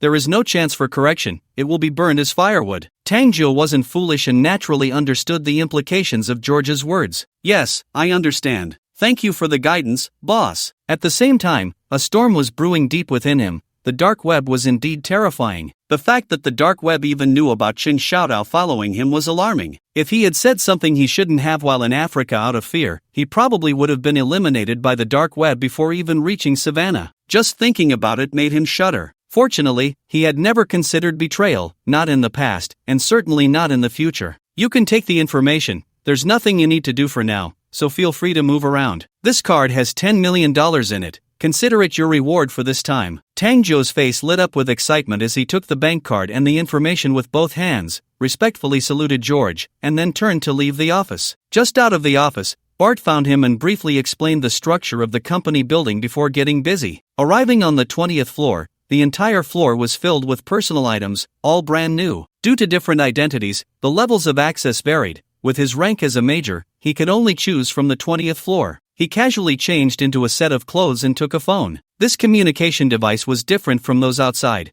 It had been processed through the dark web and had many additional features installed. He didn't care much, as in the eyes of the dark web, you had no secrets at all. The moment he got the phone, he quickly called Wang Yulong, who was far away in Africa. When Wang Yulong saw it was a call from the Umbrella Corporation, he looked a bit puzzled. "Hello, I'm Wang Yulong. May I ask who you are?" Just as he was wondering who was on the other end, a familiar voice came through. "Brother Long, it's me, Tang Zhou." Hearing Tang Zhou's voice made Wang Yulong very happy. Ever since he learned that Tang Zhou had been captured, and the gunfire that had been reported back, he had been worried for him. Tang Zhou was one of the few friends he had, and they were also superior and subordinate. They had shared many experiences together, which forged a deep bond. "Damn, it's you, kid. I was wondering which big shot from the Umbrella was calling me. How's it going? Not hurt, right? It looks like you got out of Savannah safely, so I can relax." Hearing Wang Yulong's concerned words warmed Tang Zhou's heart. Before joining the dark web, he had come to America alone to start a business,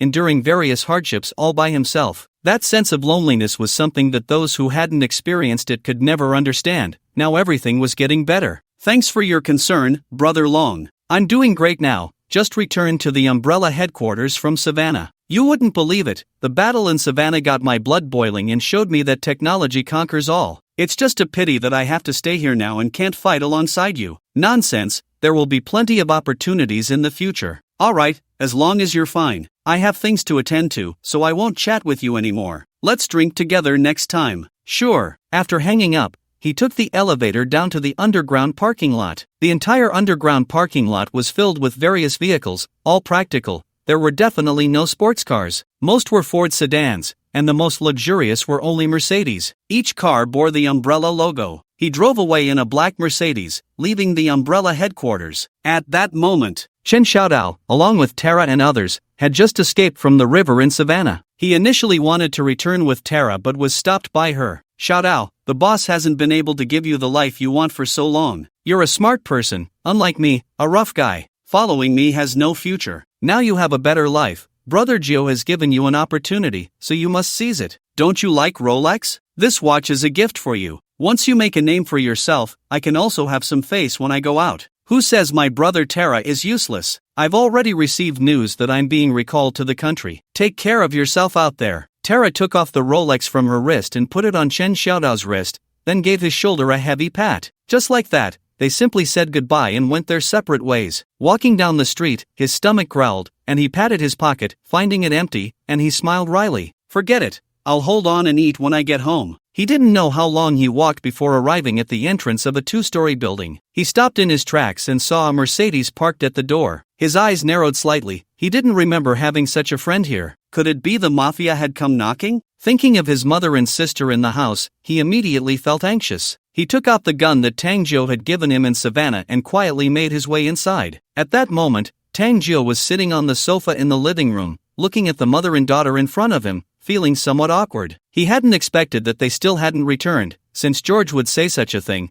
it meant that Chen Xiaodao had definitely made it out of Savannah alive. I really am your brother's friend." "Friend? What friend? My brother never mentioned you as a friend." Chen Ruoxin raised her gun with both hands, nervously staring at Tang Zhou. This left Tang Zhou both amused and exasperated. If she weren't Chen Xiaodao's sister, daring to point a gun at him like that, she would already be a corpse by now. Let's not forget he was wearing a protective ring. Outside, Shen Xiaodao, who was pressed against the wall listening carefully to the sounds inside, breathed a sigh of relief upon hearing Tang Jiu's familiar voice. He had thought that the mafia was about to break the peace. After all, Nada State was their territory, and 14K had nearly established a foothold here. As long as they didn't go too far, they wouldn't dare to confront 14K directly. Hearing Tang Jiu's voice, he put away the gun and pushed the door open. When he saw his sister pointing a gun at Tang Jiu, he nearly lost his mind. Although ignorance is no excuse, he couldn't think that way. Brother, Ruoshin, what are you doing? How can you point a gun at Master Jiu? Put it down quickly. He then bent down and said to Tang Jiu with sincere apologies, "Sorry, Master Jiu, my little sister doesn't know you. Please don't hold it against her." Seeing her brother being so respectful to Tang Jiu,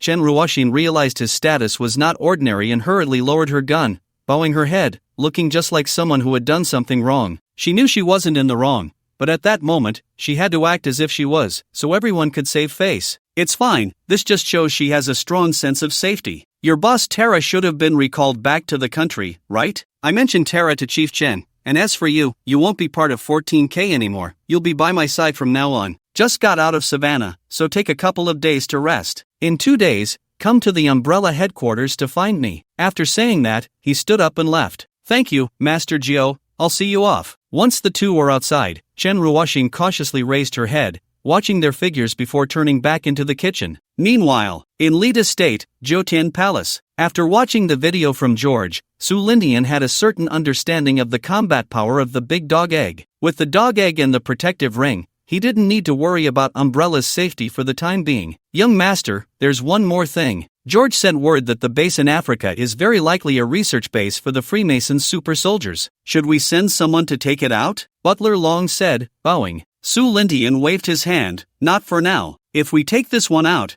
there will be another one. It's better to keep it for now. It poses no threat to us at the moment. Let's send someone to keep an eye on it and see what new tricks they come up with. By the way, didn't we hear that there were people from Sakura over there? Have we found them? Compared to the super soldiers, he was more curious about what Sakura was doing over there. Moreover, according to the news from Wang Yulong, it seemed they were planning some biological experiments, which needed to be dealt with quickly to avoid any disgusting outcomes. Young master, we haven't found them yet, but we've already sped up the search. I believe it won't be long before we locate them. Alright, is there anything else? Su Lindian yawned and stood up. Before Butler Long could respond, Su Jianzhou walked in from the main hall. He sat down on the sofa opposite him. Xiao Tian, why aren't you asleep so late? If there's anything, just let the people below handle it. You don't have to do everything yourself. Don't wear yourself out before you even have a grandchild. Su Lindian smiled bitterly in his heart. He had already been quite hands-off, alright? The Dark Web had Su Bei, the Rakshasa had Robert, the Umbrella Corporation had George, and the Global Group had Zhao Ruilong, with each base having its own person in charge. What could he possibly have to do? It was just listening to Butler Long's reports and giving out orders every day. Dad, what brings you here? Is there something going on? Hey, are you busy to the point of forgetting what time it is? Su Lindian thought carefully and realized he hadn't forgotten anything. Seeing that he couldn't remember after a long while, Su Jianzhou helplessly spoke up. The next outing is coming up. Don't forget to notify Yun Yun and the others to go back together. Only then did Su Lindian react, realizing it was about this matter. Oh, I thought it was something serious. There's still half a month left, no rush. Suddenly, he turned his eyes and joked with Su Jianzhou, Dad, how about we move our ancestors over here? To his surprise, Su Jianzhou shot him a glare upon hearing this. You little brat, what nonsense are you talking about? He stood up, ready to give him a little lesson in love. Don't. Sit down, I'm just joking. How could I do such a thing? We value the idea of returning to one's roots. No matter what, I can't do that, right? But to be fair, Dad, you look really cool when you're angry, like a mighty warrior who can hold back 1,000 men. Hey, you little rascal, it seems the beatings from when you were young have paid off. Lin, go get a rattan stick and some iodine. Dad, what do you need those for? Su Jianzhou stood up, a meaningful smile on his face, to hit you with, and the pain will be felt by your mother, so of course, it'll be a hit and disinfect situation. Su Lindian waved his hands, getting up to make a hasty retreat. Old Deng, you're going to lose garlic. I'm heading back to the Heavenly Palace first. You should return to the Longevity Palace early too. By the way, I've already sent Dog Dan to tell Mom that you're going to hit me. Seeing Su Lintian's retreating figure, Su Jianzhou chuckled and muttered, Little rascal. He looked up at the golden dragon relief above. That little rascal was the pride of the Su family. How could he bear to hit or scold him? The next day, the events in Savannah began to gradually escalate. A video started circulating online. It even trended on Douyin. Shocking, last night in Savannah, something happened. Damn it, say something or don't say anything at all. If you have the guts, finish what you started. Exactly, the shocking department is impressive. By the way, is this video real? Who knows? Anyway, I'm a little sculpture. I don't know. Let a big sculpture explain if this is real or not.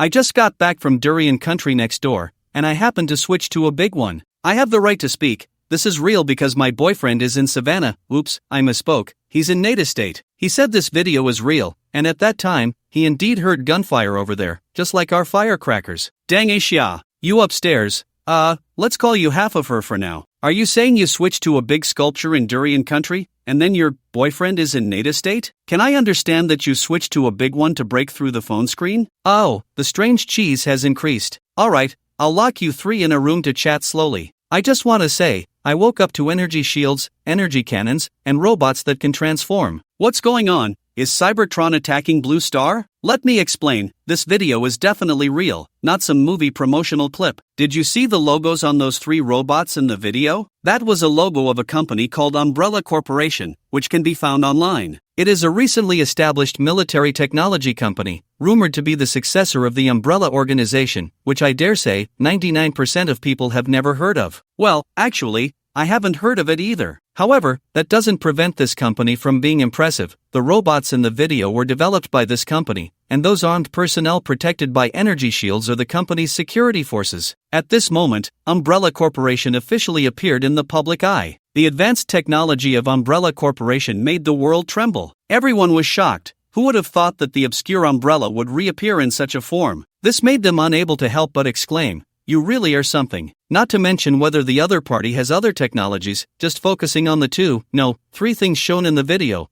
which can release energy shields, as well as that robot and the energy cannon equipped on the robot. Just these three are enough to instill fear in everyone. These are weapons of war. Lockheed Martin headquarters. At this moment, Martin, sitting in his office, was dumbfounded. Looking at the technology displayed by Umbrella in the video, it was enough to crush the world. As for those three robots, no other company could develop them at present. Not only can they transform, but they can also be intelligent. That intelligence system alone could become a giant in its own right. Oh shit, no wonder the other party is so insane, pricing their market value so high. Being able to develop such epic-making things is no longer something that money can measure. He even thought about what it would be like if he had merged Lockheed Martin with Umbrella back then. Regretful? He felt a bit, but what he didn't know was that even if he didn't regret it, it wouldn't matter. George would never agree. He picked up the phone, "Contact Umbrella Corporation. I want to invest in them. No matter what their demands are, I can agree." Now he must get closer to them. Even if he could only have a sip of soup,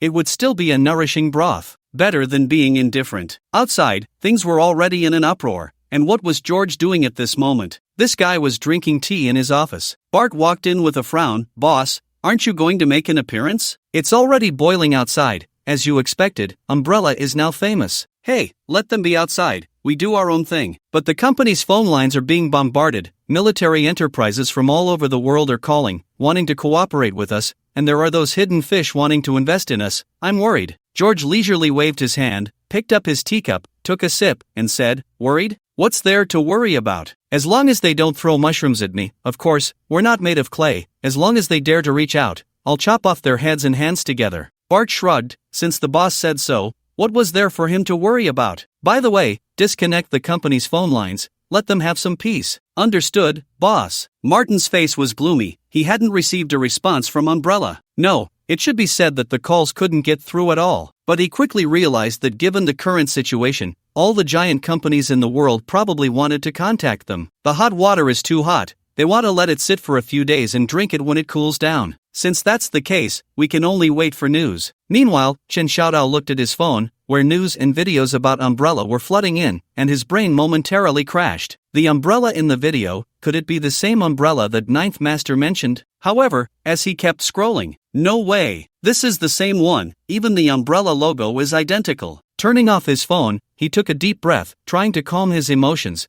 This was simply astonishing. Recalling the videos he had just watched, all filled with praise for Umbrella, calling it a groundbreaking company, and with a valuation of $1 trillion. He didn't know how much that was, but he understood that he was about to enter an extremely terrifying company, or rather, an organization. What 14K, what Mafia, in front of Umbrella, they were simply weak. Comparing them was an insult to the name Umbrella. The next morning, Chen Xiaodao was dressed in a suit, feeling as if he was going for an interview. This was the first time he had worn something so formal. Arriving at the Umbrella headquarters, he looked up at the towering skyscraper that pierced the clouds, feeling a mix of excitement and anxiety, as he suddenly realized that he seemed to know nothing. When he entered the reception, before he could speak, an armed personnel approached him. "You must be Chen Xiaodao?" Hearing his name, Chen Xiaodao nodded dumbly. "Follow me, Major Tang is waiting for you upstairs." Soon, he was taken to the 33rd floor. As soon as he stepped out of the elevator, he heard various sounds of combat. Walking in, he discovered that the entire floor had been transformed into a fighting arena, where Tang Zhou was grappling with Bart, both of them engaged in a fierce brawl. With punches landing hard, their bodies drenched in sweat, Tang Zhou's upper body was tense, and he was sporting a bruised face. "Stop, stop, stop. No more fighting. Brother Bart, with your strength, I suspect you could kill a bull with one punch." Tang Zhou covered his mouth with one hand while the other rubbed his aching body, feeling pain all over. Bart just smiled. He was still holding back. Otherwise, Tang Zhou wouldn't be able to withstand even one of his punches. A single hit could send him to the ICU, or worse, straight to the crematorium. "Alright, you know you're weak now, huh? No worries, just practice here more often. But remember, don't compare yourself to me. You can have him as your sparring partner." Bart nodded towards Chen Xiaodao, who was walking over. "Alright, you can practice at your own pace." With that, he turned and left. "Report, sir, Chen Xiaodao has been brought in." "Okay, you can go back to your duties." After Tang Zhou finished speaking, he turned to look at the downcast Chen Xiaodao. This guy, wasn't he quite bold back in Savannah, boasting about killing this and that? Now that you're here, don't just stand there. When there are no missions, you'll train with me here, or else you might end up dead on the battlefield. Tang Zhou smiled broadly. Finally, someone weaker than him had arrived. Everyone here was like a monster. He didn't dare to spar with them, fearing they might accidentally kill him. That would truly be a pointless death. The two officially began their training journey at Umbrella, while Wang Yulong had been in close training at the Global Group headquarters for a month. The emergence of Umbrella had caused a sensation, but no one could get in touch with them, let alone discuss cooperation. It took a while for people to realize what Umbrella meant, and after a few days, the commotion caused by Umbrella gradually calmed down. But everyone's gaze remained fixed, waiting for Umbrella to make an appearance. At the headquarters of the Illuminati, 12 high-ranking officials gathered again, but this time the atmosphere was noticeably more oppressive than in previous meetings. They had originally planned to take Umbrella for themselves, but they never expected that the other side had secretly developed in the shadows. They had even developed advanced weapons and rescued Umbrella members locked up in Savannah, using them as a stage for their grand debut. They even suspected that all of this was orchestrated by Umbrella, including the coincidence of Tang Zhou being captured in Africa. But as soon as that thought crossed their minds, it was dismissed. How could the other side possibly guess that they would imprison people in Savannah instead of killing them outright? Number 1 knocked on the table, drawing the attention of the others, and said in a deep voice, "Things are a bit tricky. They have started to slip out of our control. We never expected that the Umbrella would have such a hand hidden. Let's talk about it. What attitude should we take towards this uncontrollable guy? Number 1, you know we don't have 3 heads and 6 arms. The report submitted by the CIA earlier showed that the dark web has been ruthless, and only the CIA dares to touch them. The current situation is that whoever touches them will die. Now the entire CIA is becoming a bit unstable. If we don't handle this well, the dark web might become the second Umbrella." Hearing this, number 3 couldn't help but laugh. "What a joke. How can you say that? The second Umbrella? Are you still dreaming? Hasn't the dark web already slipped out of our control? Otherwise, what were we discussing before? And what about that Roshan? Which of these 2 organizations can we deal with? None of us knows who they are. Their identities are hidden. Otherwise, with those upper-level assassins from Roshan, I ask you, who among us can escape their assassination? So far, who among those who have seen the real 10th group of Roshan is still alive? If you ask me, bringing them in is much better than being enemies." Bang! Feeling mocked, number 2 slammed the table, his tone filled with anger. "Number 3, what do you mean by that? Bring them in here? What? Are you afraid of not dying fast enough? Or can you guarantee that they can coexist peacefully with us? If you can't guarantee that, then don't come here with your sarcasm, humph." Number 3, under his black robe, showed a nonchalant expression, shrugged, and did not refute the other. He knew his proposal would not be agreed upon. You could say they considered themselves gods of this world. Gods, after all, would not easily walk with mortals. That would lower their status. To put it nicely, that's how it is. To put it simply, they are brainless fools still living in their own world. You could also say they are infatuated with power and unwilling to give it up. Alright, let's all say a little less. This is not the time for bickering. Let's set the umbrella aside for now. We'll decide how to deal with them when they show themselves. But the Roshan and the dark web must be dealt with quickly. Number 12, how is it going with Solomon? Number 12, who thought he could sit back and watch, was suddenly called by number 1 and immediately reacted. Regarding Solomon's development during this time, although their numbers are not as many as the previous Red Spider, with the addition of those super soldiers, their strength is undoubtedly unquestionable. However, they haven't engaged with Roshan's 10th group, so I'm not quite sure about the distance between the two. Let's put everything else aside. All super soldiers must be incorporated into Solomon, and let Africa speed up. The dark web can remain, but Roshan absolutely cannot be left. Roshan was like a knife hanging over their heads. Once they showed themselves, that knife would likely fall. Everyone replied in unison, understood. As a community of interests, they didn't want someone standing over them. It made them feel like there was a thorn in their throat. Also, let those military technology companies we have work hard to develop new weapons like those of the Umbrella. We'll give them whatever they want, as long as they can succeed. Let Solomon assist the CIA, starting with Roshan. As long as we can eliminate Roshan, we can replicate the same method for the dark web. The orders of the Freemasons were passed down, and the entire CIA felt as if the sky had fallen. Before it was the dark web, now it was even more direct, sending them to confront Roshan, those cold-blooded killers. With a word from the leader, the people below ran until their legs broke. At the CIA, it was no longer just about running until their legs broke, it was about running until their heads rolled. CIA's new headquarters. Damn, I think we should buy some insurance first. If we survive today, who knows where we'll end up dead tomorrow. Enough talk, it's pointless. Didn't they say this time is different? This time we have super soldiers assisting us. Although we don't know how strong they are, we can at least go 50-50 against the Rakshasa group. That should guarantee our safety. Hey, you're thinking too optimistically. They won't babysit us. Instead of relying on others, we might as well rely on ourselves. What? Do you have a good plan? Hearing this, the others brightened up, thinking he might have a way to avoid assassination.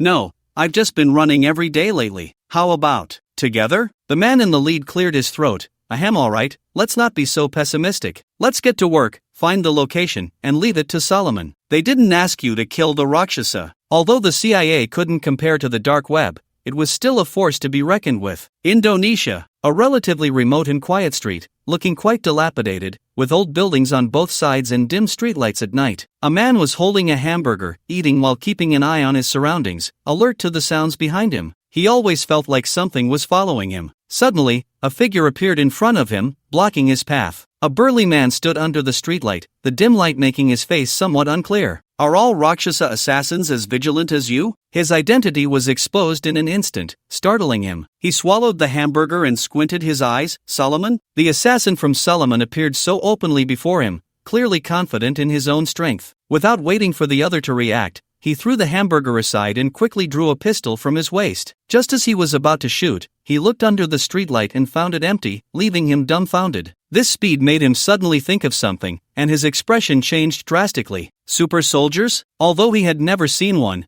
there had been mentions of them within the organization. Clearly, his luck wasn't great to have encountered one. Even so, he didn't want to just sit and wait. Congratulations, you got it right. Now, I'll reward you with death. The other party lifted a trash can from the roadside and threw it at him. As an assassin, he still had some reflexes. He dodged and quickly ran into an alley. He couldn't confront the other person on the street. The only good news was that the other party was also flesh and blood. If hit by a bullet, they would also bleed. However, before he could reach the alley, gunfire erupted from the other side. The bullet whizzed past him, causing him to break out in a cold sweat, while inwardly he complained, wasn't he confident in his own strength? Why use a gun then? Clearly, the other party wasn't foolish. Who wouldn't use a weapon? The two chased and dodged, running into a dimly lit alley. A chase ensued, with gunfire ringing out from time to time. The shooting was accurate, but the other party reacted quickly, and for a moment, neither could gain the upper hand. He glanced at the surroundings, smashed a window, and without caring if anyone was inside, he squeezed in. Arriving in the living room, just as he was about to leave through another window, a stool suddenly flew towards him. He had no time to dodge and raised his hands to block. I don't care who you are. Leave the money for breaking my window and get out immediately. Clearly, the other party was the owner of the house, standing at 6'3", looking robust and fierce as he glared at the Rakshasa assassin. He had heard the gunfire earlier, but even so,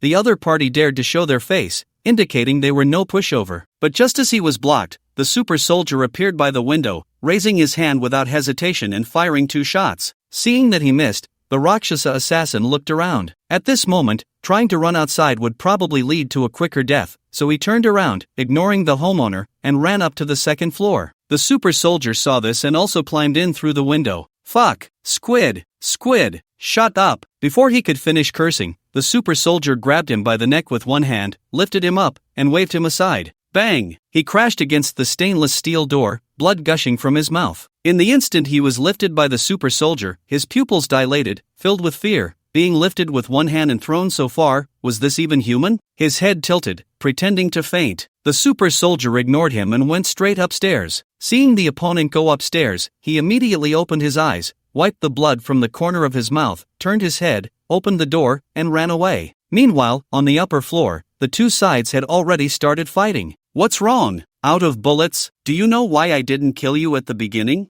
If you want to get information about the Rakshasa from me, you've got the wrong person. Even if I knew, I wouldn't tell you. I think not just me, but anyone from the Rakshasa wouldn't reveal a word to you.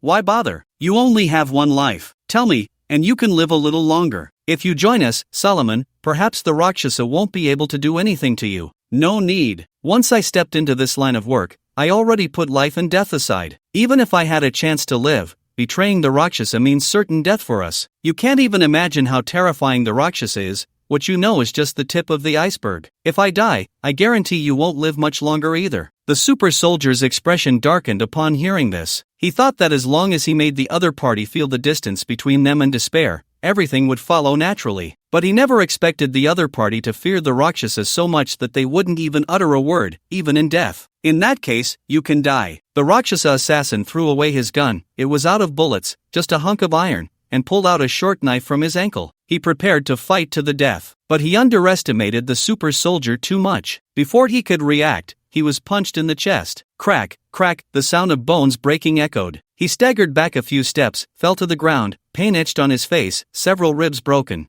He spat out a mouthful of blood. The super soldier put away his handgun, showing a bit of respect. Since your gun is out of bullets, I won't use mine to kill you. I'll give you one more chance. Speak, and I can pretend you're dead. After all, the Rakshasa doesn't know whether you're alive or dead. If you can live, why choose to die? Unexpectedly, the man sitting on the ground looked up at him, blood dripping from his mouth onto the ground, and smiled. Naive, you are really too naive. Seeing his demeanor, the super soldier didn't say anything more, knowing the other party would never change their mind. He was also somewhat angry. This guy clearly looked down on them super soldiers, which made him furious. He stepped forward, reached out his right hand, grabbed the other party's neck, lifted him up, his face extremely grim. Do you think we can't kill the real 10 groups of the Rakshasa? Do you look down on us super soldiers? The other party was gasping for air, his face turning pale, but even so, he still looked at him with a smile, which in the super soldier's eyes was a blatant mockery. This only fueled his anger further. Bang, a loud noise. He threw him against the wall, and he fell to the ground, blood streaming from his head, unable to stop the blood from pouring out of his mouth, his whole body feeling like it was about to fall apart. Struggling to lift his head, bloodied, he looked at the super soldier and weakly smiled. I'll be waiting for you down there. Bang! His head hit the floor heavily, and he breathed his last. Seeing the other party smiling even in their dying moments, the super soldier's anger surged within him. Bang! He punched the wall. Damn it,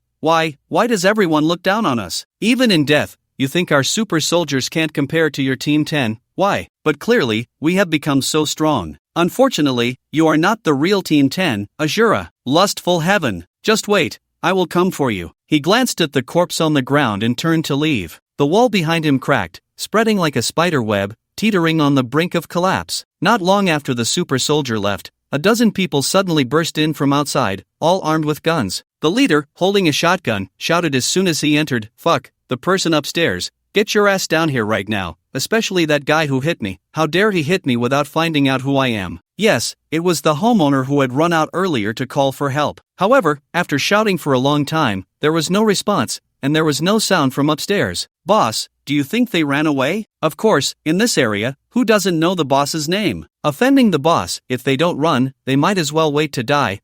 Lucky for them they ran fast, otherwise, Little Black would have made them regret it. In that case, Little Black, go check it out. The skinny youth named Little Black was taken aback, shrinking his neck. Boss, do Do I have to go up by myself? You can either walk up yourself, or I can have someone carry you up and then back down, your choice. No, I'll go up myself, just wait here, boss. Moments later, a voice came down from above. Boss, there's a dead person upstairs, and your wall is cracked. Hearing that it was safe upstairs, everyone rushed up like a swarm. They looked at the corpse on the ground, then up at the wall covered in spider web-like cracks, swallowing hard, especially their boss, who had experienced the other party's strength firsthand. Just like that, with a wave of the hand, he almost became a god. Such things were happening all over the world. When encountering the killers from the outskirts of the Rakshasa, they could easily kill them. But not everyone was so lucky to be sure they weren't facing the real Team 10. In fact, the super soldier didn't even need to look for them, they came looking for him. In Idaho, inside a bar. The noise was deafening, with dynamic music playing, and the dance floor was filled with people dancing wildly, dressed in all sorts of outfits. In the center was a huge iron cage, inside which 3 women were completely igniting the atmosphere. The scant fabric was mesmerizing, making one wish to pull them out and jump in themselves. Your childhood, my childhood seems to be the same. Little shoulders, big backpacks, let's go to school. At a booth, Urka watched the crowd on stage, drinking his drink in boredom. Just then, a man dressed in black and red, wearing a tusked mask, walked into the bar, a 2-foot-long knife hanging at his waist. The security at the bar saw this,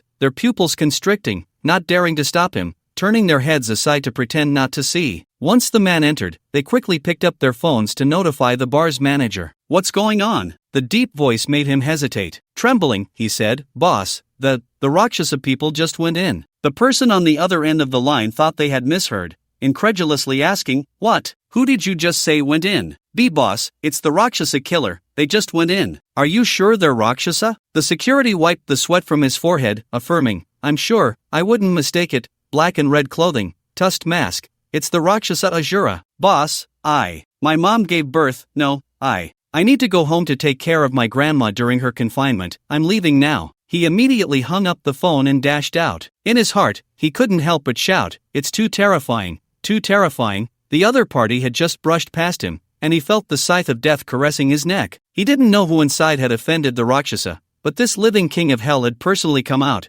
The other party would probably die a miserable death. Rumor has it that until now, no one has seen this person and still lived. The more he thought about it, the more afraid he became, hating that his mother hadn't given him an extra pair of legs. He was running too slowly. Inside the bar's office, the person in charge, upon hearing that Asura had appeared in the bar, instantly broke out in a cold sweat, his mind racing with images of everything he had done, thinking that Asura shouldn't be here to find him. He immediately notified the DJ and the staff in the venue to evacuate the customers from the bar. At this moment, Asura was slowly walking towards a booth. He plopped down on the sofa, and when Carl saw someone sitting in his booth, he was about to scold them. However, when he looked up, the sight before him made his heart race. The wine glass in his hand trembled slightly, but he quickly calmed down. Although rumors said Asura was terrifying, he was still a super soldier. Putting down the wine glass, he looked at Asura with a serious expression, black and red clothes, fanged face. Asura from the Rakshas's 10th group, I didn't expect you to come looking for me before I even went to find you. At that moment, the music suddenly stopped, and the crowd on the dance floor looked confused, not knowing what was happening, until the bar staff came over to disperse the crowd. Today, all your expenses are free, the bar has some issues and needs to close, you can leave now. The staff walked into the crowd, speaking softly, while cautiously glancing at that booth. This was the first time they had seen Asura,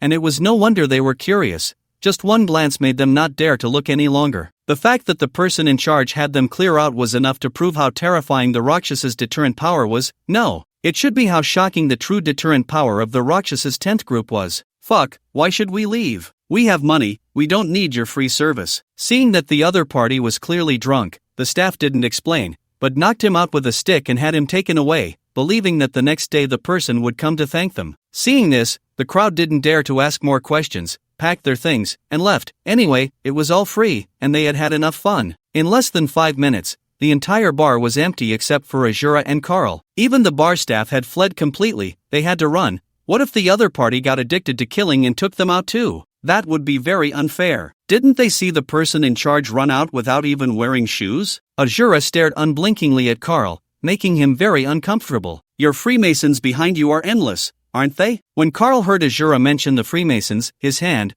which was pouring wine, paused, and he was horrified. How did the other party know? Moreover, they accurately said the 3 words Freemasons. Were they trying to trick him, or? He didn't know, but in any case, he definitely couldn't admit it. No, I don't know what you're talking about. I don't know who is behind Solomon, but I'm very curious. It seems like you Rakshasa know everything. Let me guess. You should have a deep connection with the dark web, right? Or are you two of the same root and origin? Ajura did not answer his question but instead replied with a non-answer. I don't need you to answer because I already know the answer. Carl's face was very displeased, annoyed by Ajura's tone and the other party's confident demeanor while speaking to him. Bang! The wine glass in his hand was crushed. They say your true 10th group is very strong. I want to experience whether the rumors are true. He waved his hand, throwing the glass shards at Ajura, but Ajura had already dodged away from the sofa. Carl was quick to react as well. As he stood up, he pulled out his handgun. Bang bang bang, one shot after another. He didn't believe that at such close range, the opponent's reaction speed could dodge the bullets. However, Ajura did not dodge. Instead, he was well prepared, reaching out to lift the nearby sofa to block the bullets. Then, with a kick, he sent the sofa flying towards Carl. A smirk appeared at the corner of Ajura's mouth. Super soldier, is that all there is? The 2-foot-long blade was drawn, its speed pushed to the limit. Carl watched the sofa coming at him and quickly dodged aside, but suddenly, a sense of crisis hit him. By the time he reacted, Ajura was already charging at him with the knife. There was no time to think, he could only rely on the gun in his hand. Bang, but he could only get off one shot in reaction time. Ajura raised his hand to block the bullet, his wrist went numb, but his speed did not decrease at all. Under the light, the flash of the blade appeared. Standing in front of Carl, the 2-foot-long knife in his hand had blood on the blade that could not touch it, slowly gathering at the tip to form a drop of bright red blood, which finally dripped to the ground. He raised the knife in his hand, glanced at it without blood, and sheathed it with satisfaction, saying softly, "A red spider has disappeared, and now a Solomon has appeared. Since that's the case, my knife is not without its advantages." He looked up, his pupils glancing through the fang mask at the motionless Carl, then turned to leave. Crack! Bang! The gun that Carl was holding was now neatly cut in half,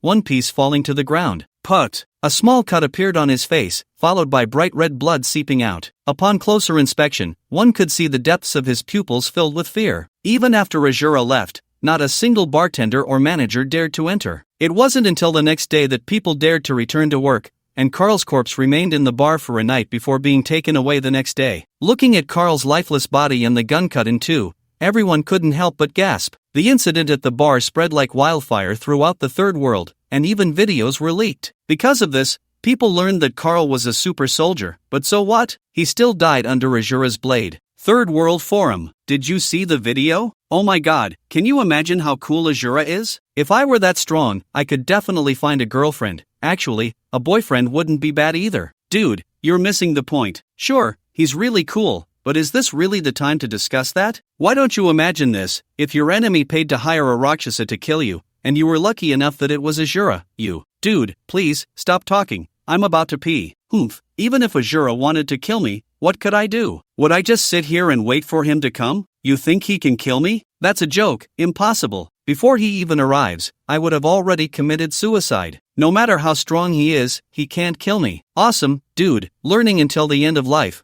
but you've learned it all wrong. The video circulating in the third world was seen by many super soldiers, including the one who had killed a Rakshasa assassin in Indonesia. Watching Ajura in the video, he was horrified, finally understanding why that person had said what he did, and came to a conclusion. Against the real 10-man group, a small handgun was useless and would only get in the way. Using a machine gun to spray bullets would be better. Fighting one-on-one was useless. Perhaps 2 or more super soldiers could take down the opponent. Once the video was released, the entire Solomon went silent, let alone the CIA. They had already shrunk back. If it weren't for orders from above, they really didn't want to have any more contact. But in the CIA, one is not in control of their own fate. Compared to the tremors of the third world, Lita's state was very calm. Su Lingxian, accompanied by butler Yun, left Lita's state. On the private plane, looking at the white clouds outside, Su Lingxian had been enjoying herself during this time.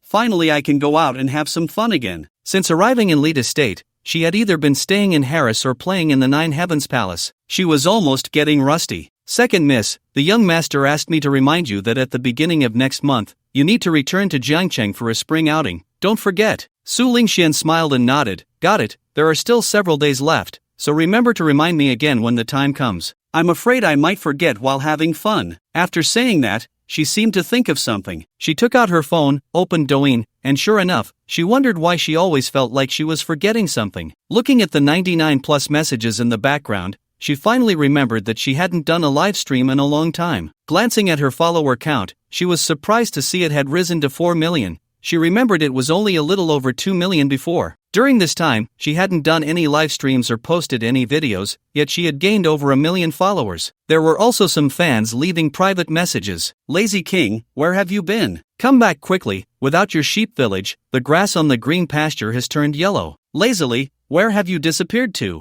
I really feel so lonely without you. Some even doubted that the things she had streamed before were fake, created to build up her identity as a young lady. Clearly, someone was trying to take advantage of her absence to siphon off her traffic. Open the live stream. Although she hadn't streamed in so long, as soon as she started, a large number of fans rushed into the live room. 5 minutes later, the number of viewers in the live room exceeded 10,000. Seeing that she had finally started streaming, the comments in the live room were filled with excitement. The Lazy King has resurrected. Wow, I can't believe the Lazy King is actually live streaming. This is more exciting than hearing my grandma is about to give birth. So, bro, I see your grandma is still charming. Lazy King, you finally came back. You have no idea how miserable we little sheep have been without you. We've been bullied, the sheep in the sheep village were locked in pig pens, fighting for food with pigs, and we were often beaten and scolded. Our fellow sheep were even taken away and sold. It's tragic. Wait, bro, this script sounds familiar. Let me think. Wow, isn't this the script of the Dragon King's Return? The wife was taken to the pleasure house,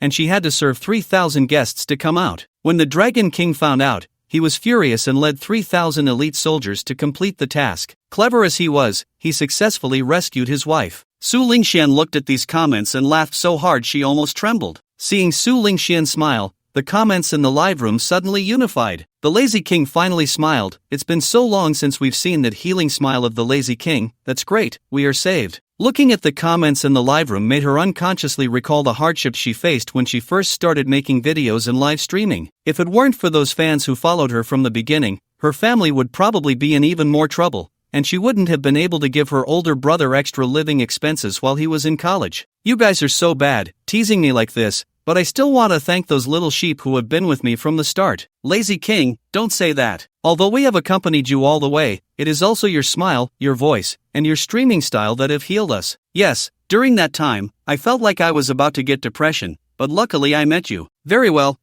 this new little sheep, have no right to speak at this moment, hating Doin for not letting me discover the Lazy King sooner. By the way, Lazy King, where have you been during this time without streaming? Yeah, without you, even instant noodles don't taste good anymore. Su Lingxian did not hide it either, smiling at the live stream camera. Don't say anything. I'm too busy moving and dealing with university matters. Although the little sheep in the live stream wasn't very clear about her identity, they understood that she was a young lady, and they were quite curious about her moving in school. She should be going abroad for studies. After all, many wealthy people do that. Lazy King, are you studying abroad? Which university? I'm studying abroad too. I'm at Harvard. We can't be alumni, right? Wow, a top student has appeared in the live stream. Harvard? Su Lingxian shook her head. Being rich enough to rival a country, who would still go there? No, the school I'm at probably isn't very famous, but it's quite good. The dorms are nice too. I think it's called Harris University. I don't know if you've heard of it. The people in the live stream racked their brains but had never heard of this school. They went to search online and found out that such a school actually exists in the world. However, all they found was just a name, a brief introduction, and nothing more, let alone admission requirements. What kind of school is this? All we found is a name and a few sentences. Never heard of it.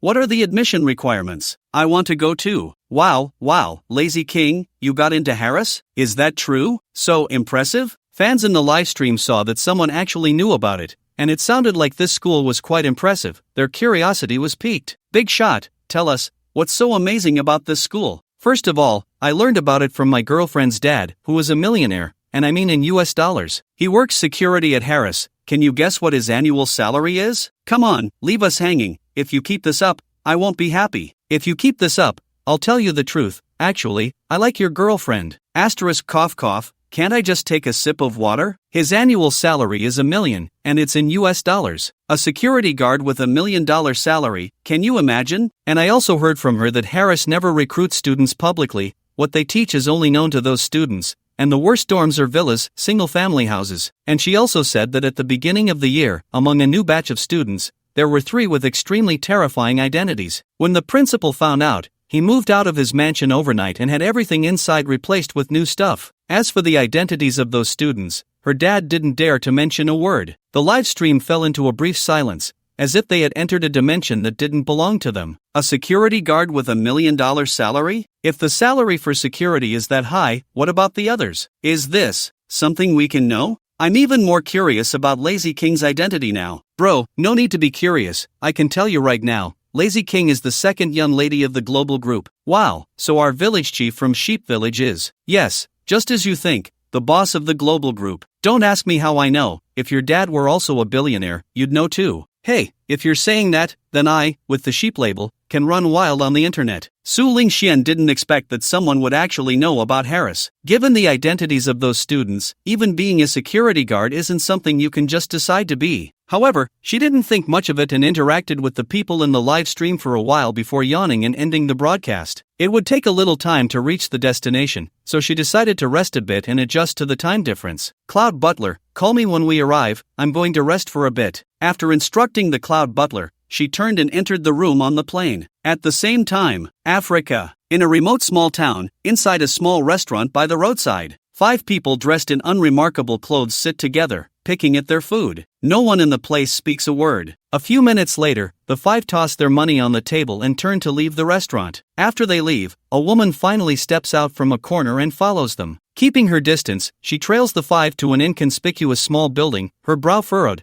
contemplating whether to approach and take a closer look. After a brief moment of thought, she decides against it, as she notices shadows moving in the surrounding buildings. Glancing around, she turns and leaves. Back at the small restaurant, she takes out her phone and dials a number. Soon, the call is answered, and a muffled voice comes through. What is it? The woman, not daring to hesitate, quickly shares what she knows. Sir, I think I've found the people we're looking for. You mean the group of cherry blossom armed men that came to Africa? Yes, but they have people secretly guarding the area, and I don't dare to get close, but they are definitely cherry blossom people. Very good, Alice. If it really is them, remember your contribution. Perhaps the higher-ups will promote you 3 levels. Seeing the other party hang up, the woman shows a joyful expression. A 3-level promotion, how could that not excite her? It is known that in today's dark web, if you do not gain the absolute trust and recognition of your superiors, it is very difficult to get promoted even 1 level, let alone skipping levels. After all, there are only so many tasks in the entire dark web.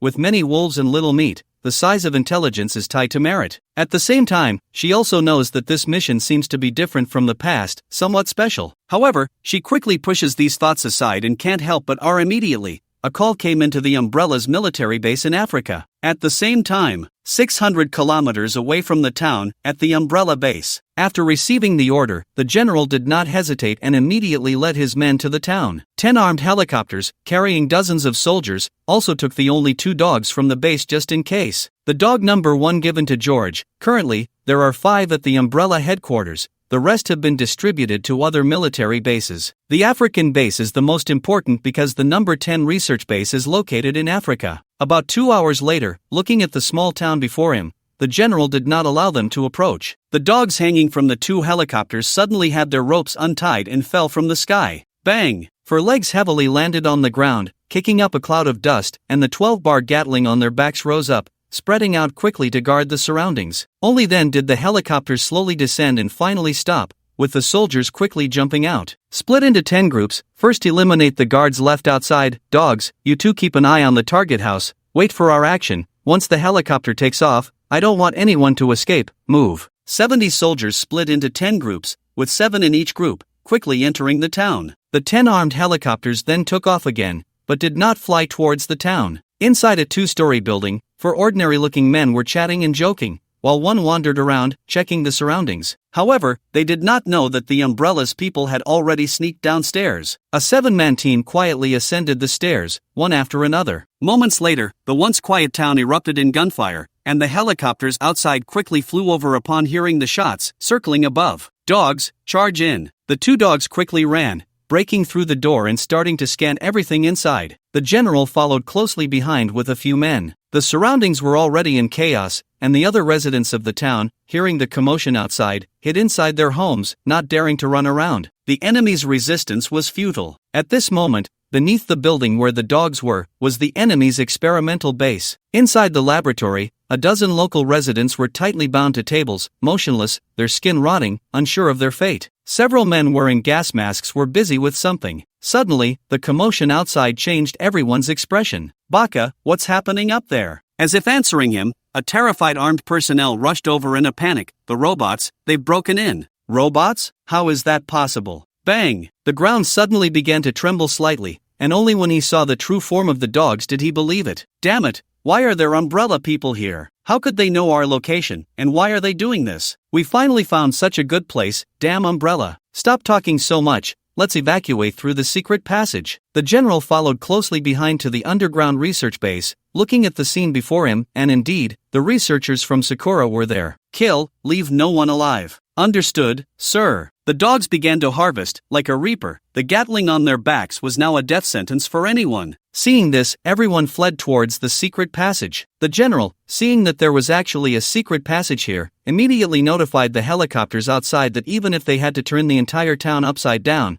they could not let a single person escape. In less than 5 minutes, the entire research BA looking at the experimental subjects on the table. It was truly reckless to study biochemical viruses. Not daring to linger, I returned to the surface, drag all the corpses over here, and burn this research base along with them. Moments later, a great fire blazed fiercely. "General, we found their secret exit and captured 3 researchers. All other armed personnel have been killed." Just then, a soldier ran over and saluted. "Are there any survivors? Bring them over." Soon, the 3 researchers were brought forward. Watching the raging fire before them, the 3 remained silent, heads bowed. The general approached one of them and said in a deep voice, "Do you have any more research bases like this?" "Baka. Well, you have some spirit." Seeing that the other party not only refused to cooperate but also dared to bare their teeth at him, he waved his hand. Quickly, 2 soldiers lifted the person and brought them closer to the fire, then threw them in. Instantly, heart-wrenching screams echoed all around, striking the remaining 2 like a giant hammer. In the next moment, a fiery figure danced like a fire butterfly, swirling in the flames to a tragic melody, until the sound ceased. "So, do you want to join in and dance a little?" The general smiled and looked at the 2. I don't know. We really don't know. We were just sent here temporarily, and we had no idea what the mission was before we came." "I truly don't know." "Humph, dreaming of getting information from us? You wish. And you, coward, Baka, thinking of betrayal? Then let's dream back to the cherry blossoms." One person suddenly shouted angrily, then rushed into the fire with their companion. "Return to the base." When Su Lindian learned of this news, he was not surprised. He simply instructed the dark web to pay more attention to the cherry blossom side to see who wanted to seek their own destruction. A private plane landed at Dubai airport. Su Lingxian stepped off the plane, looking at the city before her, feeling nothing particularly special, or perhaps she had seen too much, as there was nothing that caught her eye. The convoy was already waiting at the airport before her arrival. Getting into a Rolls-Royce, she asked the Cloud Butler in the passenger seat, "Cloud Butler, let's go to the Burj Al Arab first, then the day after tomorrow we'll go to Palm Island, play for 2 days, and then return home." "Understood, second miss, I'll have someone prepare." Just as Su Lingshan got off the plane, the person in charge of the Burj Al Arab quickly notified the entire hotel staff to check if there were any guests in the presidential suite on the top floor, and if so, to communicate with them to leave. In short, the top floor must be cleared. As for the reason, others dared not ask further. Moments later, a large number of hotel security personnel surged from the first floor, clearing a path through the crowd at the entrance. "What's happening? From the looks of it, a big shot must be coming to the hotel. It can't be the hotel's young master or young lady, right? Is it true? If it's the young master, am I overdressed?" Hearing this, a man turned to look the other up and down. "You, brother, you don't have much to show for it. Dressing as a woman and wearing 2 glass beads won't cut it.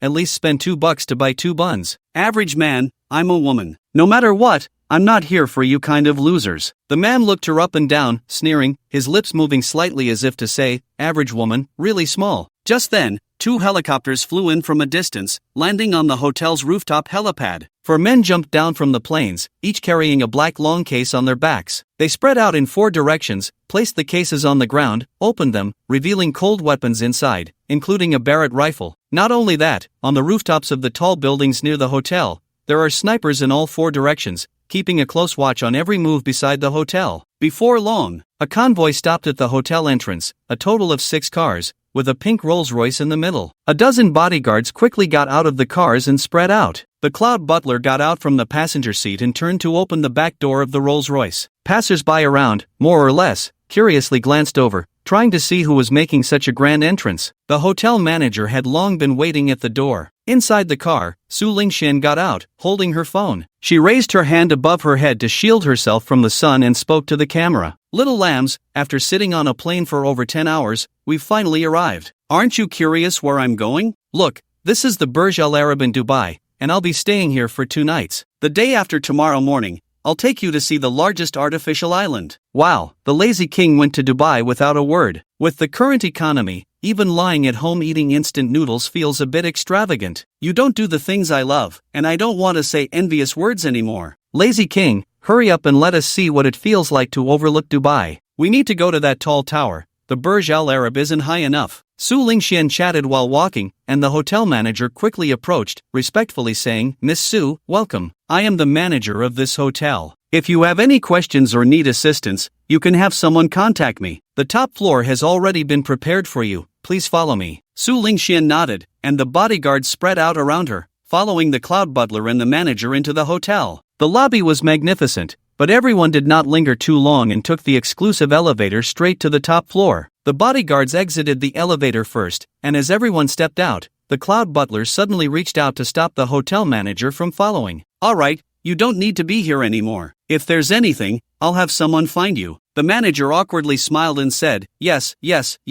I wish Miss Su a pleasant stay. I won't disturb you any longer. After saying that, he turned and entered the elevator. The bodyguards began to check the hidden spots on the entire floor. Su Lingxian then entered the presidential suite number 1 with the cloud butler. Arriving at the floor-to-ceiling window of the room, overlooking the city outside, indeed, only by standing high can one see far. Only in this way can one appreciate the distant scenery, rather than just staring at what is in front. Is this the presidential suite of the Burj Al Arab? It's no joke. It's even bigger than my house. This view gives a feeling of overlooking all the mountains. It's wonderful. This is the place I want to stay. When I die, I must go there to see it. Brothers upstairs, you might as well not think about it. After you die, you still won't see it. I've already taken my dad's secret stash and flown over. You mustn't follow my example because I really want to see my dad on the same plane. Goodness, a father-son duo on the battlefield. I suspect your dad intentionally let you take the secret stash just to find an excuse to come out and play. Su Lingxian stretched. Alright, little lambs, let me take a shower, and later I'll take you to explore the night in Dubai. I'll give the old fans a surprise. Shower? The lazy king is going to take a shower? If that's the case, I won't be sleepy anymore. Surprise? What do you mean by surprise? Mysterious photos? Hee. Damn, this little lamb has been corrupted. Bring a little lamb, drag him down, don't waste it, make him into a whole roasted lamb. Bro, I think it's better for you to be a bit sleepy. Don't you remember what happened at the Palace of Versailles? The snipers around the lazy king are on standby 24 hours a day. Think carefully. And what about that little lamb with a yellow brain? Do you want to be made into a roasted lamb or do you want to be taken out and shot a few times with a barrett? Choose for yourself. Su Lingxian looked at the dense barrage of comments, everyone chatting happily, casually turned off the live stream, and then went into the bathroom. After taking a shower and coming out, Butler Yun had already arranged for food to be sent to the presidential suite. While enjoying the view outside, she ate. By the way, Butler Yun, prepare for me, I'm going to Dubai Mall later. Okay, second miss. After a simple meal and a short rest, an hour later, she left the Burj Al Arab with Butler Yun. Around 2 in the afternoon, the convoy arrived at the world-famous Dubai Mall shopping center, right next to the tallest building in the world, the Burj Khalifa. By the time Su Lingxian got there, it was already around 2 in the afternoon, and there were quite a few people. She took out her phone, fixed it on a stand, and opened Douyin to start a live stream. Because of what she said before ending the last stream, many people were curious about the surprise she had for her old fans. Many had set reminders, so as soon as she went live, they would know immediately and naturally wouldn't miss it. Just 1 minute into the stream, the number of viewers in the live room surpassed 30,000, and that number continued to rise. Lazy King, you finally started the stream, quickly tell us, what's the surprise you mentioned before? Bro, don't get too excited, I already said it's for old fans, so you definitely don't qualify. Old fans, that's from a long time ago. I estimate it goes back to when Lazy King was in high school. With Lazy King's current status, this surprise must be something special. I really envy those who followed Lazy King from the start. Little lambs, I just arrived at Dubai Mall, see that? Right next to it is the tallest building, the Burj Khalifa. Alright, I know you're all curious about the surprise I mentioned before the last stream, let's go explore this so-called largest shopping center in the world. She handed the live streaming phone to Butler Yun and took Butler Yun's phone to enter her own live room, making it easier to see the comments. The bodyguards in front separated the crowd from Su Lingxian as they walked into Dubai Mall. It was very spacious inside, but there were also tourists from all over the world. Seeing Su Lingxian surrounded by bodyguards, many stopped curiously to take a look, and those in front made way. Just look at those dozen or so bodyguards, strong and sturdy, clearly not just a bunch of useless people, and the beauty surrounded in the middle. Her aura indicated she was not an ordinary person. Little lambs, the surprise for my old fans is right here. In this entire shopping center, you can pick any one item, and I'll pay for it, but it's limited to the first 10 fans who have been following me the longest. As soon as this was said, everyone in the live room was taken aback, followed by various expressions of envy. You have to know, everything in here is luxury brands. Just one of those bags could easily cost tens of thousands, hundreds of thousands, and there are even $1 million watches. It's incredible. Damn, I wish I could go back a few years and follow Lazy King. I feel like I've missed out on a fortune. What's a surprise? This is a surprise. Not to mention, just a random watch here must start at $1 million, right? This isn't just a surprise, this is a chance to get rich overnight. Su Lingxian certainly knew that the items inside weren't cheap. Is there an official Douyin staff member in the live room? Please show yourself. In less than 10 seconds, an official Douyin account quickly appeared in the live room. Second miss, I'm here. Please let me know if you have any requests. Seeing the official person appear, Su Lingxian smiled and said, help me check which 10 of my fans followed me the earliest. Okay, second miss, please wait a moment. I'll check for you right now. In less than 2 minutes, the results quickly came out. Second miss, I found out, but among the 10, only one person named anti-inflammatory medicine is still following you. The other 9 unfollowed 2 years ago. Damn, it really is true that 30 years in the East and 30 years in the West. 3 years ago, you looked down on me, and now I casually invested in something, and 3 years later, I'll make you unable to reach me. I want to reclaim everything I lost. Indeed, that man is impressive. But if the other 9 knew, they'd probably faint in the bathroom. I actually want to see their expressions when they find out this news. Only 1 out of 10? This is something Su Lingxian didn't expect. It can only be said that they are fated to be apart. Looking at the barrage of comments rolling frantically in the livestream, she thought for a moment and said, since there's only one person, let's fill in the rest. Give me a list, and then help me notify them in the background. The fans in the livestream began to get excited, hoping that one of the 9 would be them. As a result, the barrage decreased significantly. 3 minutes later, a big brother holding a level 9 fan sign sent a comment, and just by looking at it, you could tell he was already overjoyed. Ha, brothers, it's me. I received a message from the Douyin backend. Thanks to Lazy King, thanks to Douyin. I don't want to say envious things anymore. I can only blame myself for meeting Lazy King too late. Soon, several others appeared one after another, all holding signs from Sheep Village. Is everyone here? If everyone is here, let's start. Report your numbers so I can see. Then, the 9 people reported their numbers in succession. Lazy King, there's still one person not in the livestream.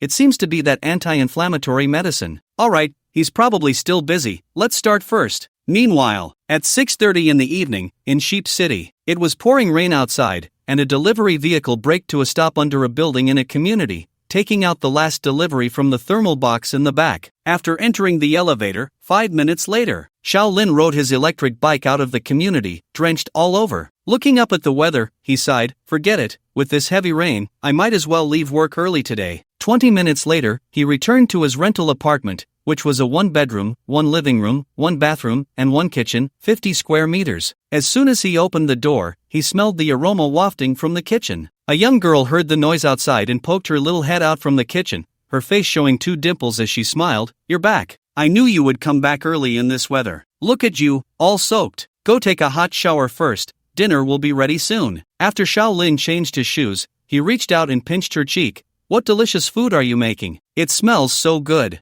Oomph. I won't tell you. Alright, go take a shower first, and you'll know when you come out. As Shaolin turned to walk towards the bathroom, her eyes suddenly turned red, and tears slid down her rosy cheeks. Sniffling, she forced a smile and turned back to the stove to continue with the unfinished dishes. 15 minutes later, the two sat at the dining table, and Shaolin habitually opened Douyin, then noticed a message in the back end. The streamer he followed is going to give him a surprise. But why is it a message from the official account? Lazy King from the Green Grassland? He didn't seem to have followed the female streamer, right? Oh right, he almost forgot. it was his girlfriend who followed her. More than 2 years ago, his girlfriend used his phone to scroll through Douyin, and she must have followed her back then. Just as he was about to find out more, the girl sitting across from him suddenly spoke. Shaolin, let's break up. Her voice was a bit choked, holding a bowl in her hands, her head lowered, not daring to look at him. Hearing this, Shaolin felt as if struck by lightning. The words caught him off guard, leaving him frozen in place. Trembling, he opened his mouth, the smile on his face forced.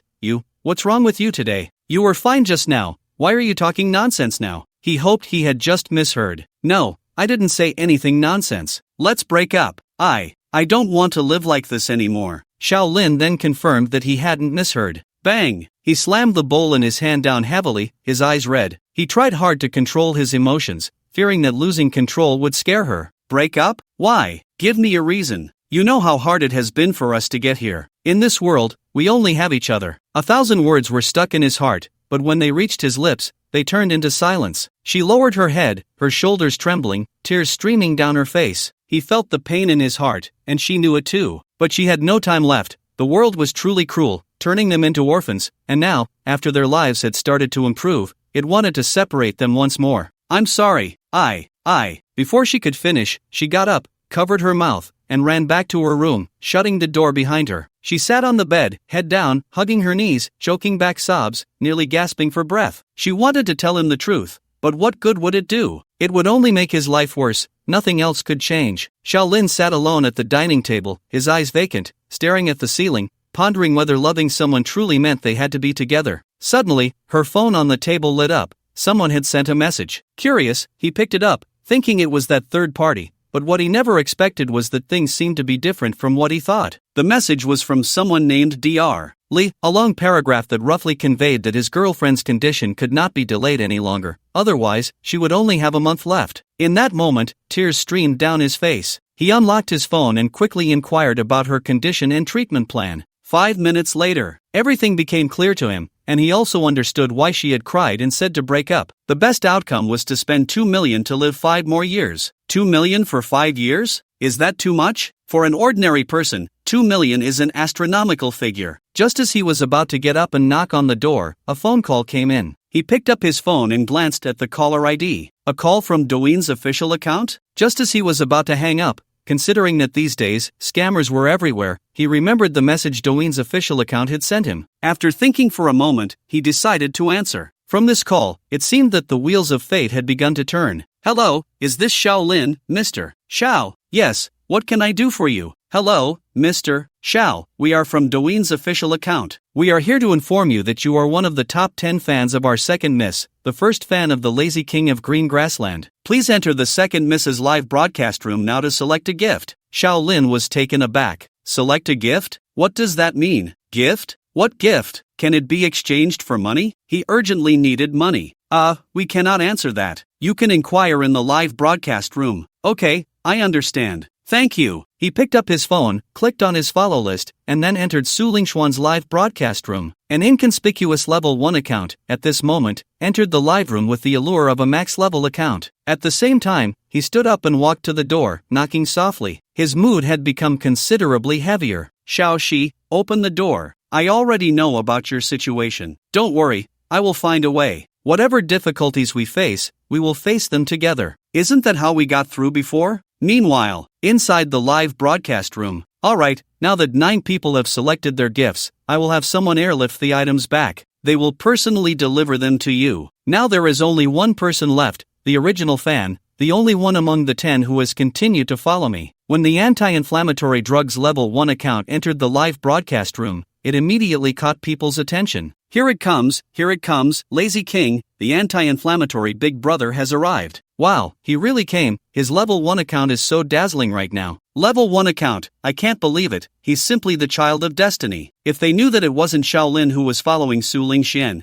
but rather the other party's girlfriend, what kind of scene would that be? It's like playing a game. When you're studying, you kill and show off recklessly, but when you enter society and play again after work at night, you realize that the one you were killing back then was your current self. The bullets fired in youth hit the future self squarely. It's not others who are being tormented, but the future self. Perhaps this is the cycle of reincarnation. Shaolin looked at Su Lingxian on the screen, along with the many bodyguards around her, knowing that her identity was not simple. she must be a rich young lady from a prominent family. No wonder the official called her the second young lady. At this moment, the anti-inflammatory brother could quickly transform into a millionaire, envy twisting my face. Su Lingxian saw that the last person had entered. The previous 9 had chosen items that cost her tens of millions, which was an astronomical figure for everyone in the live broadcast room. Well, since you're here, go ahead and choose. You can pick anything from these products. When she thought Shaolin would choose a watch worth over 10 million like the previous 9 fans, or something worth several million, the anti-inflammatory drug said,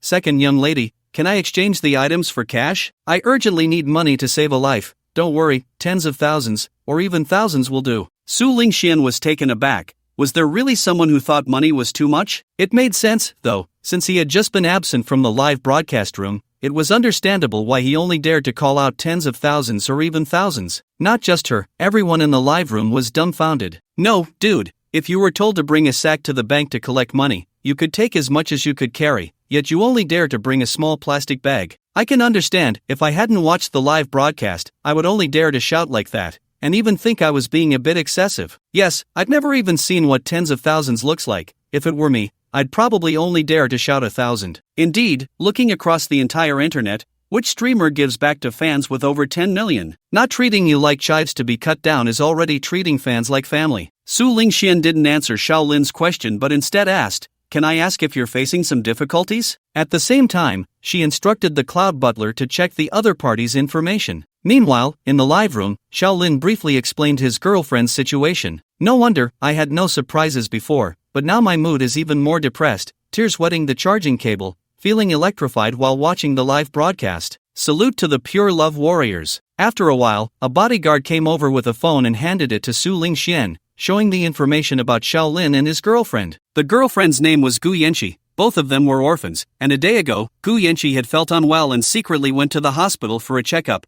only to find out she had late-stage cancer. Undoubtedly, this was a terrible blow for her. For the poor, such a disease was akin to receiving a death notice. The information included photos of the two. The girl smiled, revealing 2 small dimples, looking very lively. While Shaolin didn't appear very handsome, though he was only 25, he seemed mature, and the information also included their relationship timeline. Su Lingxian didn't look much longer. Late-stage cancer. What is cancer? It was merely another means of capital. Curing it brought no benefit to them. Exchanging for cash is also fine. I can give you 5 million. Of course, I can offer you another choice. You're at home now, right? Shaolin heard 5 million. The other party actually offered him 5 million. He was about to refuse. After all, he didn't feel comfortable taking that money, but after hearing Su Lingxuan's next words, he swallowed the words that were on the tip of his tongue. Anti-inflammatory medicine. Yes, my girlfriend and I are at home right now. Okay, just wait at home. In half an hour at most, someone will come to find you, and then he will tell you what your other option is. After resolving the rewards for 10 fans, Su Lingxian bought herself a women's watch. After all, it was hard to come to a shopping center, and she couldn't leave empty-handed,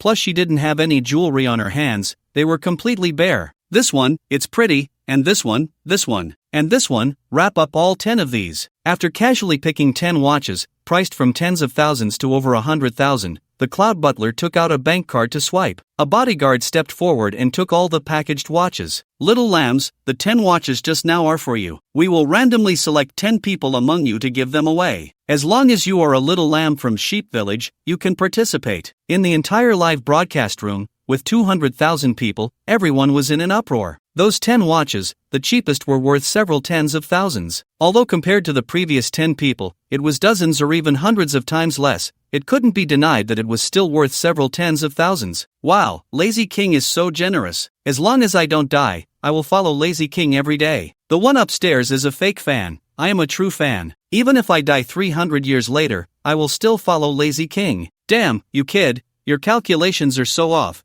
You almost woke up the first emperor of Qin. Goodness, you're taking and eating, huh? In an instant, the heat in the live broadcast room skyrocketed, and the fans in the background began to surge dramatically. Listening to Quan entered the live broadcast room. Damn, brother Quan caught the scent and came over. What? I'm also a little lamb from Sheep Village, okay? After saying that, he directly put on the sheep badge. Principal Wang entered the live broadcast room. Xin Shaohai entered the live broadcast room. Su Bao entered the live broadcast room. It seemed like they had all agreed. At this moment, major streamers and wealthy fans flocked in. Principal Wang, Do you mind if I swipe a little? Then he raised his fan badge and put on the sheep badge. Xin Xiaohai, then I'll swipe a little too. He put on the sheep badge. Following that, everyone put on the sheep badge. Su Lingxuan's fan count was increasing at a visible speed. It was previously several million fans, and now it directly broke 10 million. 10 minutes later, the fan count refreshed, doubling to 20 million. Terrifying. 10 million fans surged in 10 minutes, shocking everyone. Wow, what a prosperous time. 10 million in 10 minutes, invincible. Invincible or not, I don't know. I just know that those 10 watches are getting further away from me. To grab a watch among 20 million people, if I win, I should go buy a lottery ticket while the iron is hot. Yuri wrong, brother, it's now 25 million. Yuri also wrong, brother, it can't refresh anymore. Look at the number of people in the live broadcast room, it's unprecedented, over 10 million,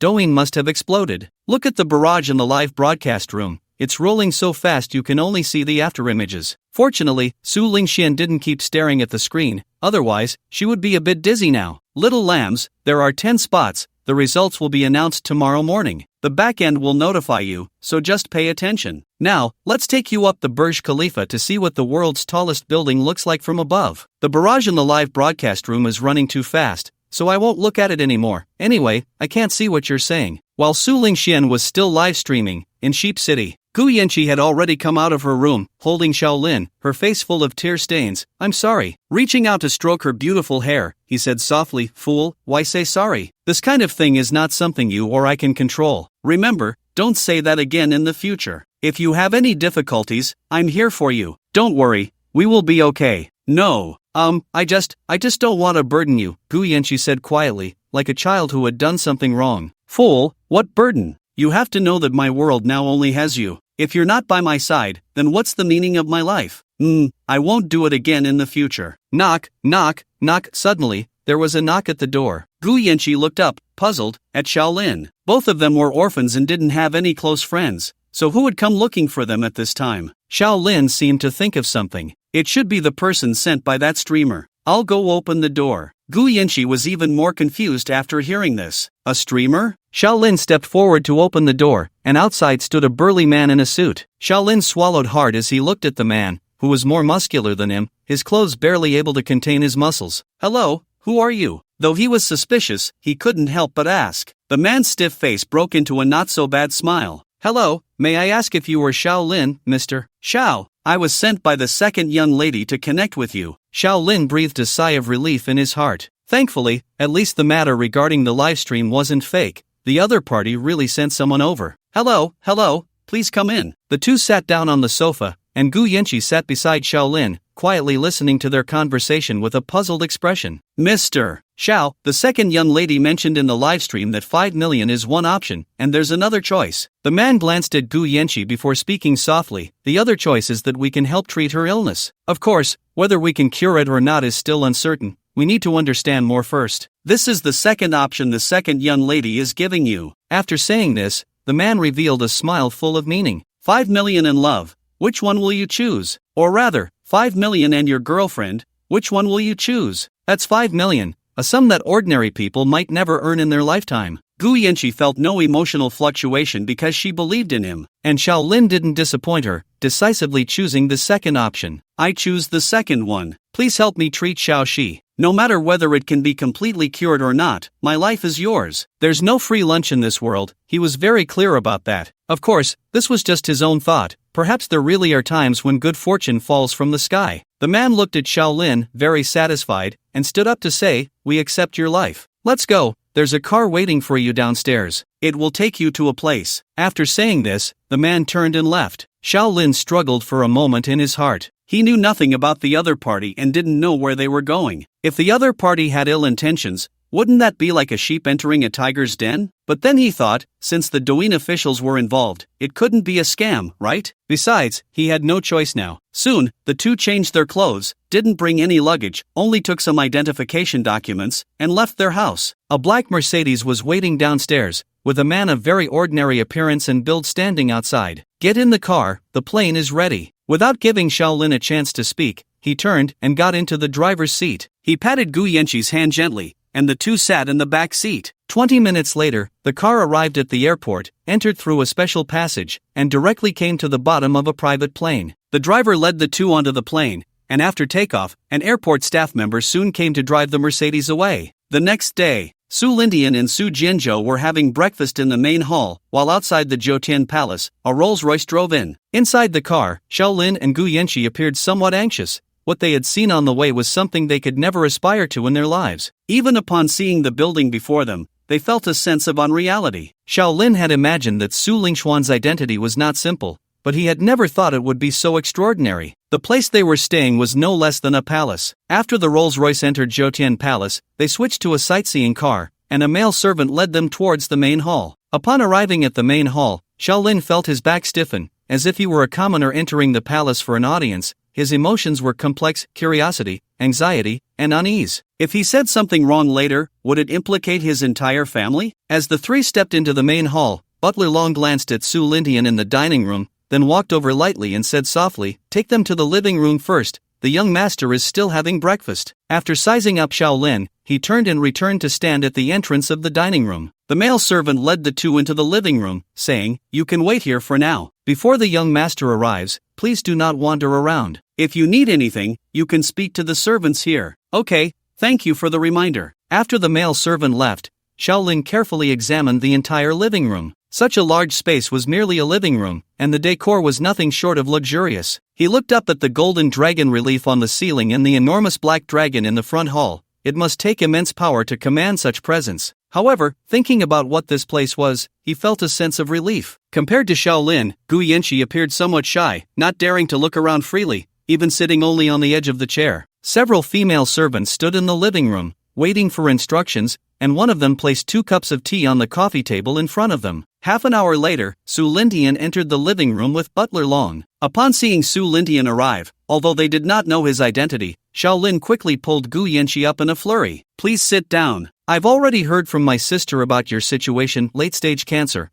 A bit tricky, but it's not impossible to eradicate." So that broadcaster was his sister, no wonder. However, upon hearing the latter part of the sentence, Xiaolin's expression brightened. "Please, I beg you to save her." Su Lindian waved his hand. "I heard you are orphans? After you are cured, what are your plans? Will you return to your previous life? If I can cure Xiaoxi's illness, I will have no regrets in death. As for the future, I cannot force it." Seeing this, Su Lindian did not say much more. "Butler Long, have someone take them to base 2. "Yes, young master." Moments later, the two were taken away. After they left, Butler Long asked in confusion, "Young master, the research at base 2 has already made breakthroughs. Solving a late-stage cancer is easy. Why not let them cooperate with the next research?" Su Lindian picked up his teacup and took a sip. For an ordinary person, to quickly change their mindset, they must see the true side of this world. If a late-stage cancer patient is cured in just a few days, what do you think will happen if the outside world finds out? After they leave base 2, have someone keep an eye on them. He did not need useless subordinates, whether it was Wang Yulong or Tang Jiu. They all needed to be tempered, and so did these two. The former two were fine. One was a super-rich second generation, and the other had long been mingling in the United States, starting from zero, teetering on the edge of life and death, so it was naturally easier for them to accept the reality of everything. But Xiaolin was different.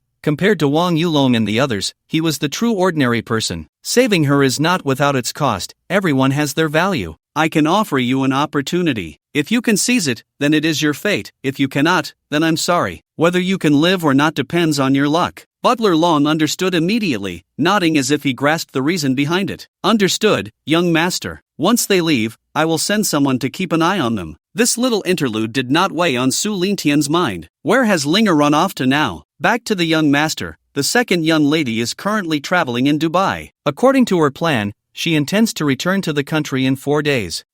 I see. Then let's also return in 4 days. By the way, it's time to take action on George's side as well. Draw out the restless elements and catch them all in one go, especially the Freemasons. Let Luo Cha quickly clean up Solomon. To eliminate this rat, one must first drive it mad. Understood, young master. Umbrella headquarters. After receiving the news from Butler Long, George hurriedly called for Bart. "Boss, you called for me?" Bart knocked on the door and entered with a curious expression. Ever since the Savannah incident, he had never been this idle. Back at the base, he could still take people to patrol the mines, but now it was all about eating, playing, and sleeping, with occasional workouts. practicing his skills on the punching bag with Tangjo. Notify everyone. I will hold a press conference tomorrow at noon, inviting major military technology companies from around the world to attend. Of course, he knew that representatives from various global powers would definitely come. Bart didn't ask any questions. He just needed to carry out orders. The Umbrella Corporation had been quietly monitored all along. As soon as Bart announced his words, a current of unrest surged outside. Some even tried to contact George in advance, but unfortunately, all ended in failure. George's thought was simple: if he could lie down, he would never stand up. What a joke! The results would be the same, so why bother with everyone else? The location of the press conference was undoubtedly set at the Umbrella headquarters. Tangjo was practicing boxing and marksmanship with Chen Xiaodao. After this period of special training as a bodyguard, the results were quite significant. At least the two now looked more like soldiers. Bart took the elevator to this floor, and as soon as he stepped in, he saw Tangjo and Chen Xiaodao collapsed on the ring, panting heavily, their sweat soaking through their belts. Bart clapped his hands to draw everyone's attention and said in a deep voice, "Put everything down." In 10 minutes, gathered downstairs in full gear. Hearing this, Tangjo's face lit up. He sprang up like a carp and quickly approached Bart. "Sir, are we going to war?" Bart looked at Tangjo, wondering if this guy had gone a bit crazy after being locked up in Savannah, always thinking about fighting. However, what he didn't know was that Tangjo was thinking that without fighting, how could he earn military achievements? Without military achievements, how could he be promoted? And what was wrong with fighting? It was exhilarating. Not only could he earn merits, but it also promoted blood circulation. As for safety, what safety? With the protective ring, what else was there to worry about? Ever since he learned about the limits of the protective ring, he felt like he was Zhao Zilong all over. Even if George told him to go alone with a gun to the watchtower now, he probably wouldn't hesitate. "You better behave. Boss is holding a press conference. Don't mess anything up." A press conference? Tangjo didn't ask further. Understood. He turned to Chen Xiaodao and said, "Stop dawdling, hurry up and wash up, change clothes, and gather." 10 minutes later, in front of the Umbrella headquarters, all armed personnel from the headquarters gathered, totaling 30 people, plus Bart and Tangjo, making 32 in total. Seeing everyone gathered, Bart and Tangjo stood shoulder to shoulder at the front, facing the crowd. Tangjo, noticing this, slowly took a half step back, creating a space between himself and Bart. After all, the other party's rank was higher than his own. Here, aside from George, Bart held the highest position, followed by him as the third in command. And since George generally did not manage the armed forces, he naturally became the second in command here, a position of considerable authority. Everyone was dressed in gray Umbrella Corporation military uniforms, with 5 2-meter-tall Dobermans lined up at the front. Since everyone is here, let me briefly say that the boss will hold a press conference tomorrow at noon, and representatives from companies around the world will be coming. I do not want any small accidents to happen during that time. From now on, we are on lockdown. There will be 24-hour patrols inside and around the headquarters. Dobermans, you will be responsible for the night patrols. 4 of you will be divided into 2 groups, taking turns with you, while the rest will be divided into 3 groups for daytime patrols. Major Tang, tomorrow at noon, take a group and maintain high-altitude sniper vigilance. Understood, sir. Tangjo thought to himself, with the Dobermans around, no one should dare to cause trouble here tomorrow, right? Time passed quietly. The next morning, many distinguished individuals suddenly arrived in Nevada, all of them globally renowned figures. The Umbrella headquarters had no cars around, as a large number of armed personnel were intercepting vehicles trying to approach within 100 meters of the headquarters. As time went by 9 in the morning, many people began to arrive one after another. However, their cars were still 10 meters away from the Umbrella headquarters, stopped by armed personnel. "Stop, submit to inspection." Although the people in the cars were reluctant, they had to bow their heads under the eaves. The other party had that kind of strength. "Alright, the people can walk over, but the cars cannot come through, and the same goes for those behind." At that moment, a man with a press badge stepped forward to inquire, "Hello, may we reporters enter?" In the past, they would have been invited to any press conference, but now it was different. Looking at the fully armed personnel in front of them and the robots patrolling not far away, even the most stubborn would not dare to force their way in. Yes, a press conference without reporters is no press conference at all. Tangjo led his team, stationed on the rooftops of nearby high buildings, each armed with a Barrett rifle. Anyone who dared to cause trouble at this time would certainly learn what it meant to have their head explode like a watermelon. Bart, on the other hand, stayed close to George, providing personal protection and managing internal affairs. The large hall quickly filled with a dense crowd. Yes, it was packed because George had no intention of keeping it going for long, at most 10 minutes before it would end. Representatives looked at the patrolling Dobermans with envy. These are the robots from the previous video, right? Incredible. If I could take one back to study, that would be fantastic. You're dreaming. Look at the people here. Which one of them is worse off than you? You wouldn't even get a turn. Hey, you can't say that. Martin in the crowd quietly listened to everyone's discussions. This time, he was determined to obtain something from Umbrella. If that didn't work, then, with the technology of those robots, he believed Lock Martin could soon become the second super military technology enterprise limited to Umbrella. Unfortunately, the imagination was beautiful. Seeing that the time was almost up, George walked out from the backstage with Bart and stepped onto a makeshift stage. The crowd below, seeing the main figure appear, immediately stopped their discussions and quieted down. George picked up the microphone, glanced around the entire hall, and said, "I won't go into too much self-introduction. I know many of you are here for the same purpose. I can clearly tell you now that Umbrella will not share any of its technology and will not consider allowing outsiders to invest." Upon hearing this, a few people below were unhappy. "If you won't let us invest and won't share technology, then what's the point of us being here? Mr. George, if you won't let us invest, do you think Umbrella will be able to move forward? I mean, you have to let us at least have a taste, right?" George chuckled lightly, thinking to himself, "Great, there are some hotheads here." He turned and looked coldly at the speaker. "Make Umbrella unable to move forward? Which company are you from? Or rather, who is the force behind you? If it's convenient, could you share? Don't get me wrong, I'm just asking casually. Please don't overthink it." Seeing him say this with a cold gaze, the person immediately shut his mouth and dared not say another word. Perhaps this was different from what he had imagined. He thought that he would be the one to rally everyone. After all, they all had the same purpose for being here. With a common goal, the more people, the greater the power to pressure Umbrella. Who knew that the pressure they tried to exert on Umbrella almost crushed themselves instead? Why aren't you speaking? If you can't represent the force behind you, then just keep your mouth shut. You think you can make Umbrella unable to move forward?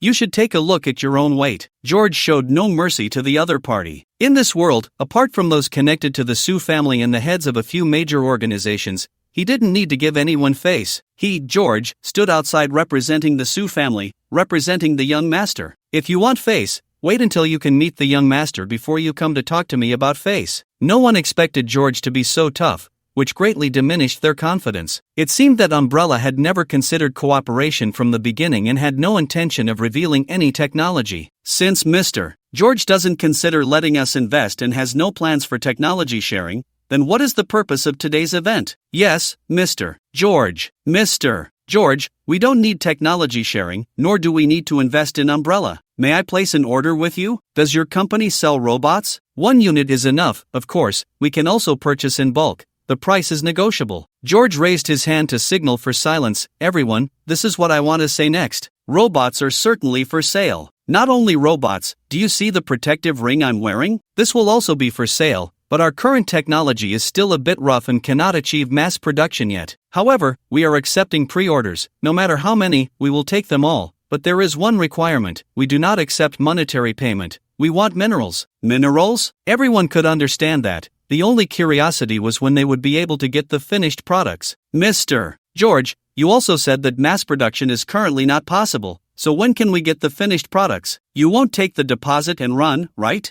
This question had a somewhat sarcastic tone, which George didn't like. Can you tell me which company you are from? Or which force is behind you? Don't worry, just pure curiosity. Upon hearing this, the other party felt an inexplicable sense of familiarity, and his intuition told him that he should keep quiet now. He had always trusted his instincts, so he chose to follow the previous person and shut his mouth. Seeing this, George shrugged in boredom. Boring. I won't accept any rebuttals. For the first batch of orders, I can guarantee that within 3 years, you will get what you want. After today, the second batch of orders will be delayed by a year, and so on. Okay, I've said what I needed to say. The press conference ends here. You have 15 minutes to leave. The sudden end caught everyone off guard, leaving them wide-eyed and confused. Wait, this whole thing lasted less than half an hour. You make such a big fuss, and it's over in half an hour? However, just as they were about to say something, they looked up and saw that George had already taken the elevator back to his office. Fuck, what is Umbrella? They want us to leave in 15 minutes? Does George think this place is his? This is America, fuck. Seeing George's rudeness, Martin couldn't hold back his complaints. Exactly, just because he researched a few things, he thinks he's the big boss now.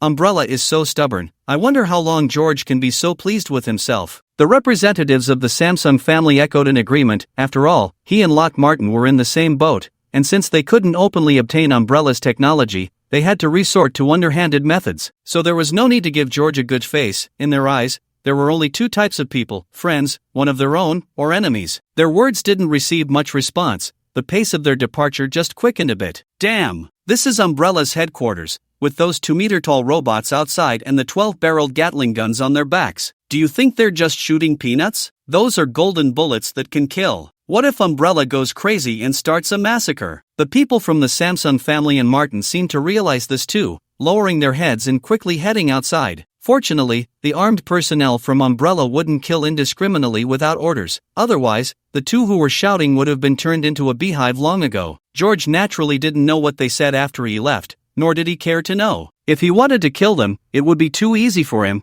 He just needed to inform Robert, and the other party would turn into a corpse by tomorrow. Back in the office, he turned to Bart and instructed, "From today on, be on standby at all times. I think someone will want to test our Umbrella's knife, to see if it's sharp." "Understood, boss. Whoever dares to touch the tiger's whiskers, I'll chop off their hands and heads." Just as he finished speaking, a gunshot rang out. Soon, Bart received a message from Tangjo. George's expression darkened as he walked to the floor-to-ceiling window, looking out into the distance, murmuring softly, "It seems today will be a bloodbath. You go ahead and get busy." "Understood, boss." After saluting George, he quickly turned and took the elevator downstairs. As soon as the gunfire erupted downstairs, the crowd instantly fell into chaos. They thought Umbrella had really gone mad and wanted to start a massacre, but then they realized it didn't make sense. It was just a gunshot. If Umbrella really wanted to kill them, within 10 seconds, no one would be left standing. They quickly understood that the other party was coming for Umbrella. "Let's get out of here. We're never coming back." Everyone disregarded everything and hurriedly got into their cars,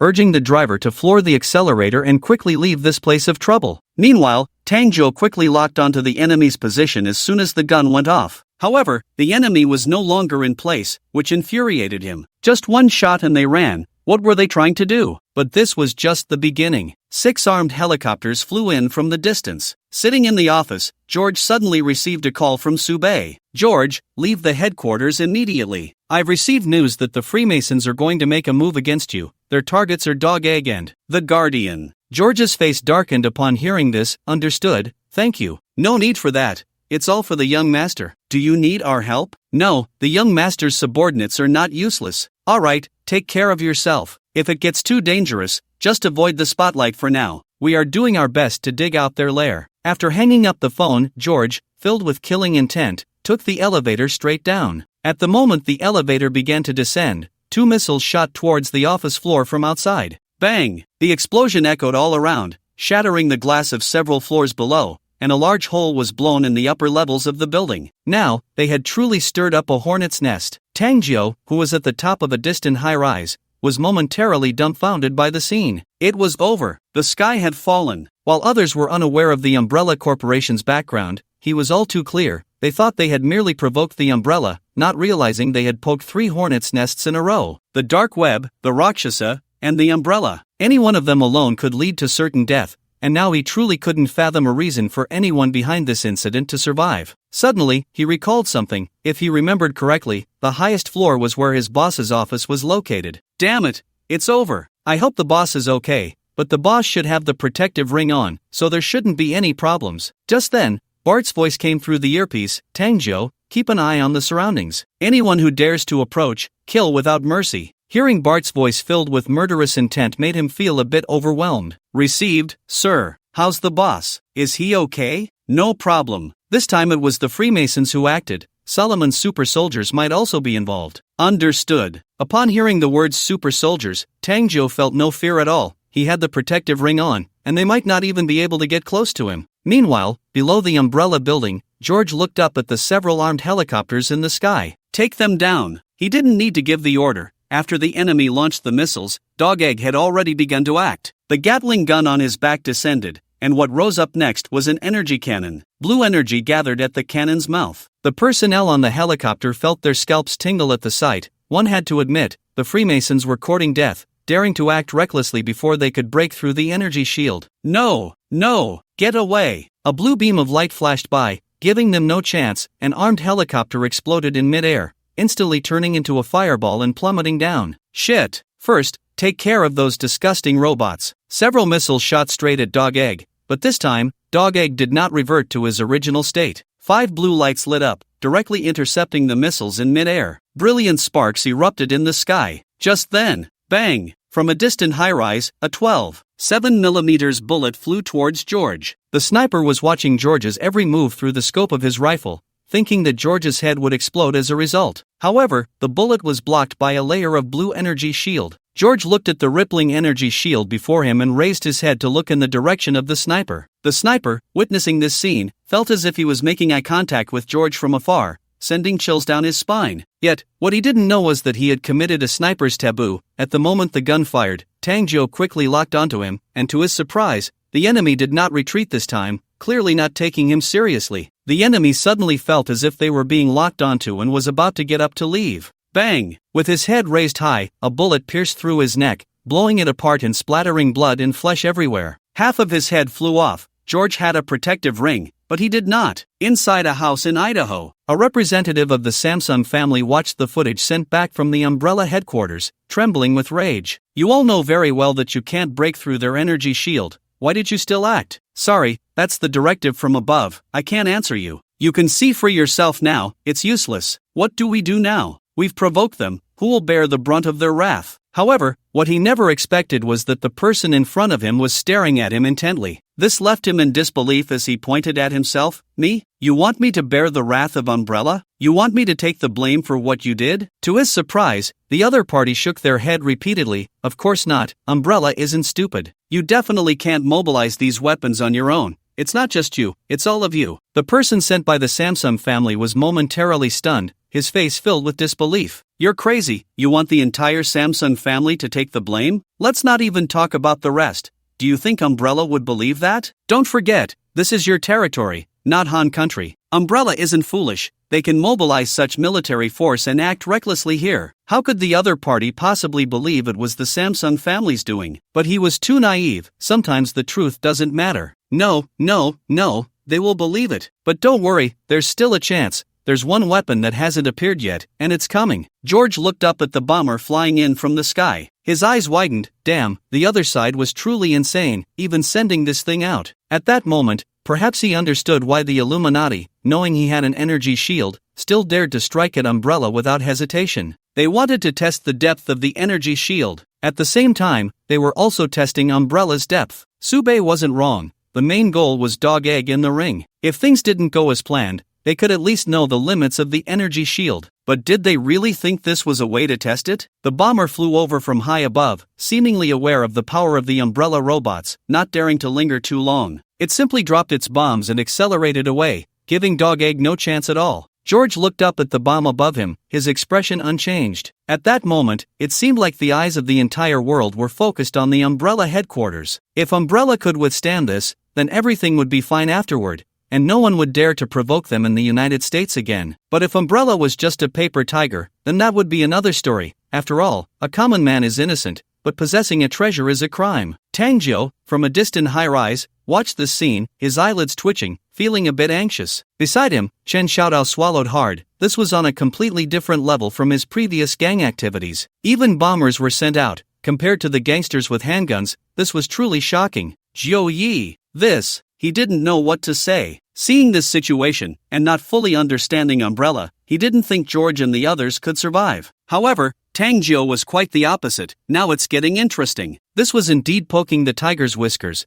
Wanting to end it like this was impossible, so he felt a bit excited, as if his blood was boiling. Because of today's events, he estimated that many people would die because of it. Chen Xiaodao didn't quite understand what Tangjo was saying, but he didn't ask further, just quietly stood behind, watching everything unfold. Bang bang bang, a series of explosions echoed through the sky, and after a tremor that shook the ground, Chen Xiaodao felt a wave of heat sweep over him, quickly crouching down. However, he saw that Tangjo, standing in front, remained upright, enveloped in a blue shield, surrounded by swirling dust. At that moment, in his eyes, Tangjo seemed like a deity. Tangjo squinted his eyes, staring intently in George's direction, where dozens of blue circles flickered in and out of view. The high-ranking officials around the world held their breath, their eyes fixed on the same direction, where after the explosion, thick smoke filled the air, making it impossible to see what was happening inside. whether the people from Umbrella were dead or not. Time passed second by second, and as the dust settled, the Umbrella headquarters and the surrounding area had turned into ruins. What made everyone gasp in shock was that George and the others stood at the center of the explosion, completely unharmed, wrapped in an energy shield. Not even their hairstyles had changed. At that moment, the whole world seemed to fall silent.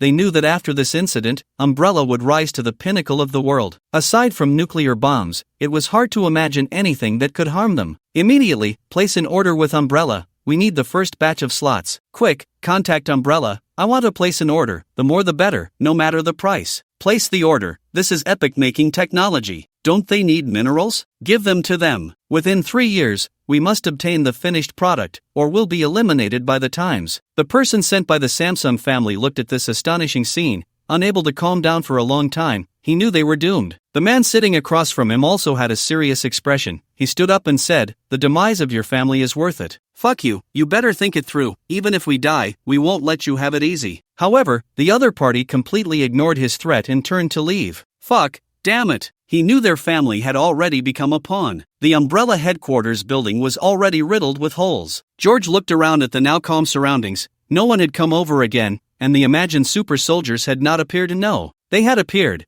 but only a few had already been dealt with. Turning to look at the battered building, he took a deep breath. "You brought this upon yourselves, so I won't hold back. Bart." "Boss." Bart quickly stood up and responded, "Bring people over." The current composition of Umbrella consisted of various warlords and bodyguards like them. The number of warlords varied, but even so, Umbrella already had hundreds of thousands of people at this time. Among them, their own people were only a mere 10,000, which were bodyguards that Su Lintian had gradually brought into Umbrella. Most of these 10,000 were mid to high-level personnel among the warlords. "Boss, how many people do you need to bring over? Should I consult the young master?" He thought George wanted to start a war. After all, Umbrella had never suffered such severe losses since its establishment, of course, not in personnel, but in property. "No need, I'm not going to war with them. Why consult the young master for such a small matter? Bring 300 people from the African base, our own." Understood. This building could no longer be stayed in. They had to find another building in Idaho. 2.5 hours later, the United States suddenly announced that this matter had nothing to do with them. It was the Samsung family's doing. They had bribed a major from a military district, which led to a series of events. That major had already been dealt with by military law,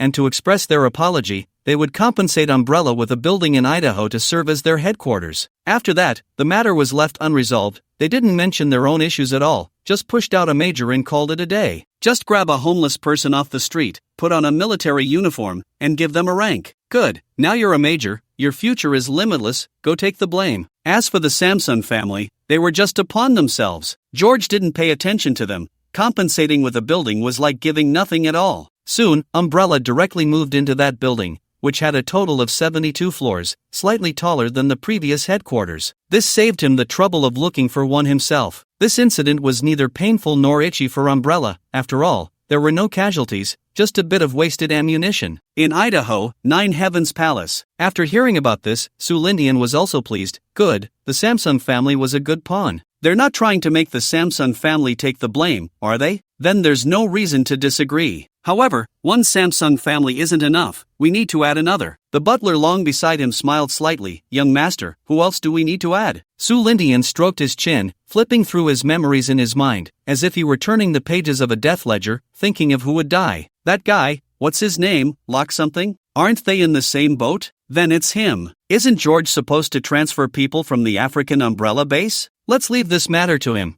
It's only fitting. Didn't you say this was done by the Samsung family? Then the Umbrella seeking revenge. Who could possibly stop me? Whoever dares to stop me is in cahoots with the Samsung family." Understood, young master, I will notify George right away. Meanwhile, the Umbrella had just set up its headquarters, and orders from around the world were flooding in. They didn't even ask about the price. Seeing this, George thought it wouldn't do. He quickly called Bart to announce the prices: one robot for $100 million, and one protective ring for $30 million, with a 70% deposit for the first batch of orders and 80% for the second batch. What? You won't accept? Buy it or not? Even if you buy it, whether you get the goods later depends on the young master's mood. Then, he organized a large number of mineral exploration teams to go around the world, and once they received those minerals, they would all be sent to various research bases. In just half a day's time, the total value of the orders received had already exceeded $100 billion. This was just the first batch. Within the borders of Sakura Country, an organization called Yagami Yen. In an inconspicuous house, 3 people sat on the floor, with a table in the middle covered with various kinds of sushi, but no one touched it. The base in Africa has disappeared. According to the people we sent to investigate, the news coming back suggests it was likely the work of Umbrella. They found Umbrella to be somewhat tricky, but what they didn't expect was why Umbrella would know and why they would do this. They had always been very low-key, to the extent that they could guarantee that very few people knew of Yagami Yen's existence, even in the dark web, because only the 3 of them knew the name Yagami Yen, and all their actions outside were done under the name of Sakura Country. In other words, under the official name, the researchers who were mobilized were also using the official name. Umbrella? The actions of the Freemasons yesterday were enough to show that Umbrella is not to be trifled with. If we can't break their turtle shell, it will be meaningless. Our base is so secretive that Umbrella shouldn't be able to discover it, and we have no grievances or grudges against them. Why would they go out of their way? There must be some issue in between. I've always been a bit curious. Is there any connection between Umbrella and the global group? What do you mean? Have you sensed something? The other party didn't speak but took out a set of photos and handed them to the other 2. There were more than 10 photos in total, each showing 3 people. They all had a common feature. They wore protective rings, identical to the ones in Umbrella's hands. These 2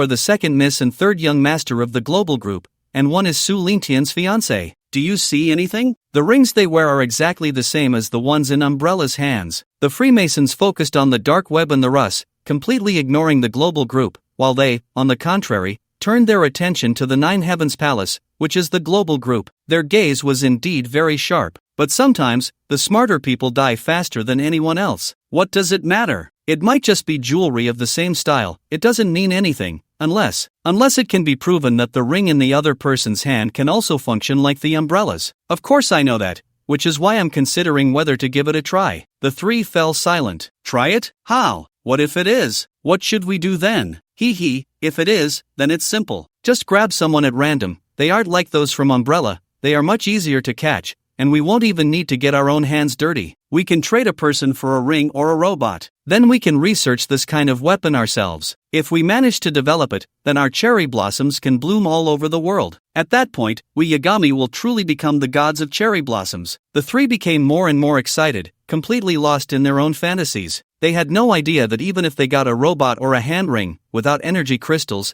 they would still be unable to manufacture anything, not to mention that both had self-destruct systems. This was undoubtedly a path to self-destruction. So, shall we give it a try? No problem. Who should we target? The leader fell silent for a moment, switching back and forth between the 3 people in the photo, finally locking onto Chen Yunyun. Let's go with her. I'll have someone handle this matter, and I believe we'll have news in a few days. 2 days later, Chen Yunyun, who was filming in Hollywood, received a message from Su Lingtian to return to the Nine Heavens Palace. It was time to go out for a spring outing. Not long after she left, a woman arrived at the film crew, holding flowers and a gift box. Hello, may I ask where Chen Yunyun is? I'm her fan. As she spoke, she pulled out a stack of US dollars from her bosom and handed it to the staff. The staff's eyes lit up, secretly marveling at how rich the fan was. After glancing around, they took the money and whispered, "You came at a bad time. She has already left the crew. But if you want a signature or a photo, I advise you to forget it. Her people won't let you get close." This isn't the first time. I've seen many fans blocked outside. No matter how high your status or how rich you are, even the director has to speak to her from 3 meters away, let alone you fans. Upon hearing this, the woman's eyes shifted slightly. After nodding and thanking, she turned to leave, thinking to herself that if she couldn't get close, she would have to take a more forceful approach. After returning to the Nine Heavens Palace, Su Lintao followed closely behind with Yisini. An hour later, the group set off for the airport. Meanwhile, far away in Dubai, Su Lingxian was enjoying herself on a large artificial island,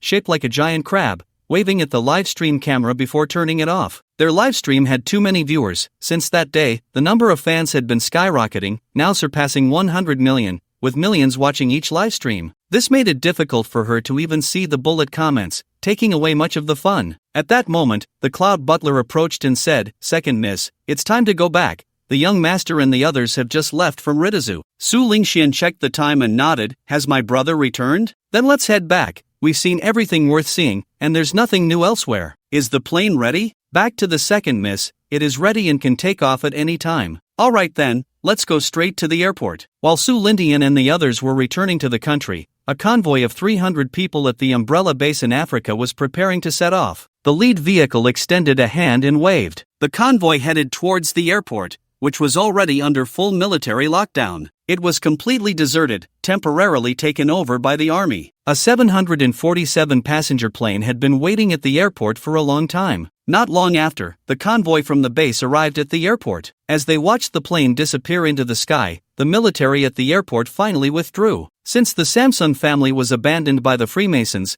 the entire family fell into a panic, realizing that no matter how they resisted, they would ultimately be eliminated by the Umbrella Corporation. Han Country, the territory of the Samsung family. This was a large comprehensive estate located in the suburbs, covering an area of about 30,000 square meters. The status of the Samsung family in Han Country was undeniably high. Armed bodyguards patrolled the estate 24 hours a day, and the internal defenses were extremely tight. The entire estate resembled a small base. In the past, the estate would have been filled with laughter and joy, but now it was eerily silent, with even the patrolling bodyguards afraid to speak, lest they disturb the quiet atmosphere. In the conference hall, 8 important members of the family sat together, with the current head of the Samsung family, Park Tae-jun, sitting at the head of the table, his expression heavy as he looked at everyone. Damn it! We can't just sit here and wait. The family cannot be destroyed on my watch. Everyone think of a way. He dared not provoke the Freemasons, as that could lead to a quicker demise, but if they did nothing, when the Umbrella Corporation came for them, they likely wouldn't be able to withstand it, especially since the other side could emerge unscathed from bombings. Even if they had the guts, it would be futile. Damn Freemasons, we've served them loyally, and they've thrown us under the bus. What's the use of saying this now? What we need to do is figure out how to save the family. Why don't we get closer to the Umbrella Corporation? Joining them might be the only way. We can't just confront them directly, that would be seeking our own death. Park Tae-jun looked at everyone, feeling somewhat disappointed. These useless people, who usually played games with all sorts of tricks and eagerly organized girl group events,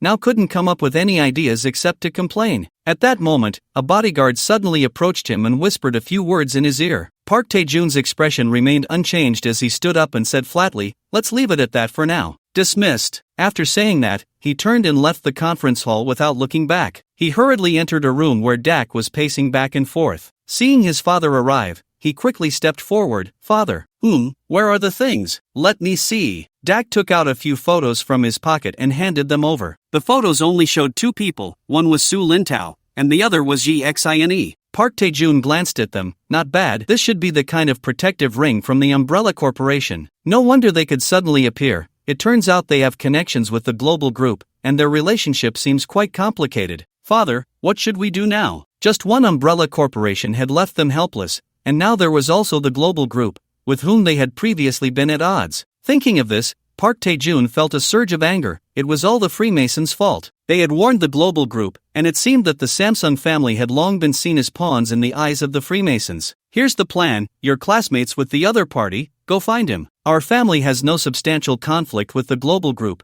let him mediate. As long as the Umbrella Corporation doesn't target our Samsung family, we'll agree to whatever conditions they propose. Although the whole world knew that the Samsung family was just being used as scapegoats, they were indeed in the same boat as the Freemasons. The Umbrella Corporation wouldn't care whether it was them pulling the strings behind the scenes. Dak felt somewhat embarrassed. If he didn't go, he couldn't disobey his father's orders, as this was for the family. But if he did go, he had previously boasted about those warnings during the boxing match. Now he had to ask Su Lintao for help. Can the other party help? But in this situation, I have to go. I understand, father, I will go find him right now. However, he did not know that Su Lintao had already returned to the country. Nada State. A passenger plane is landing at the airport. 300 fully armed soldiers, dressed in Umbrella Corporation uniforms, have arrived here from distant Africa. The badge on the right arm is particularly bright. What it represents is probably known by everyone in Nada State. The crowd at the airport stopped in their tracks and turned to look at this scene. The airport security personnel were alarmed by the large number of soldiers appearing, and what terrified them even more was that they were all fully armed. What are they planning to do? Occupy the airport? Although somewhat displeased, no one dared to step forward. This action by Umbrella naturally caught the attention of the Freemasons. They did not expect Umbrella to be so reckless as to dare to send troops in. Although they were furious, they felt helpless. They couldn't send someone to suppress them, could they? And then what? Get pressed to the ground again and push a major out to take the blame? Forget it, as long as they don't cause too much trouble, just pretend not to see it. They had never felt so constrained before, but they had to endure. After waiting for a few minutes, the Umbrella convoy drove into the airport to pick up the people. Umbrella had transferred 300 people to the headquarters, and when this news spread in Nata State, everyone fell silent. Next, many people might die, but this will not end, it is just the beginning. Many understood that Umbrella's knife had already been drawn, and the reason was simple: the Freemasons had sharpened it for them. Umbrella headquarters. When nothing had happened before, Umbrella headquarters was still submissive,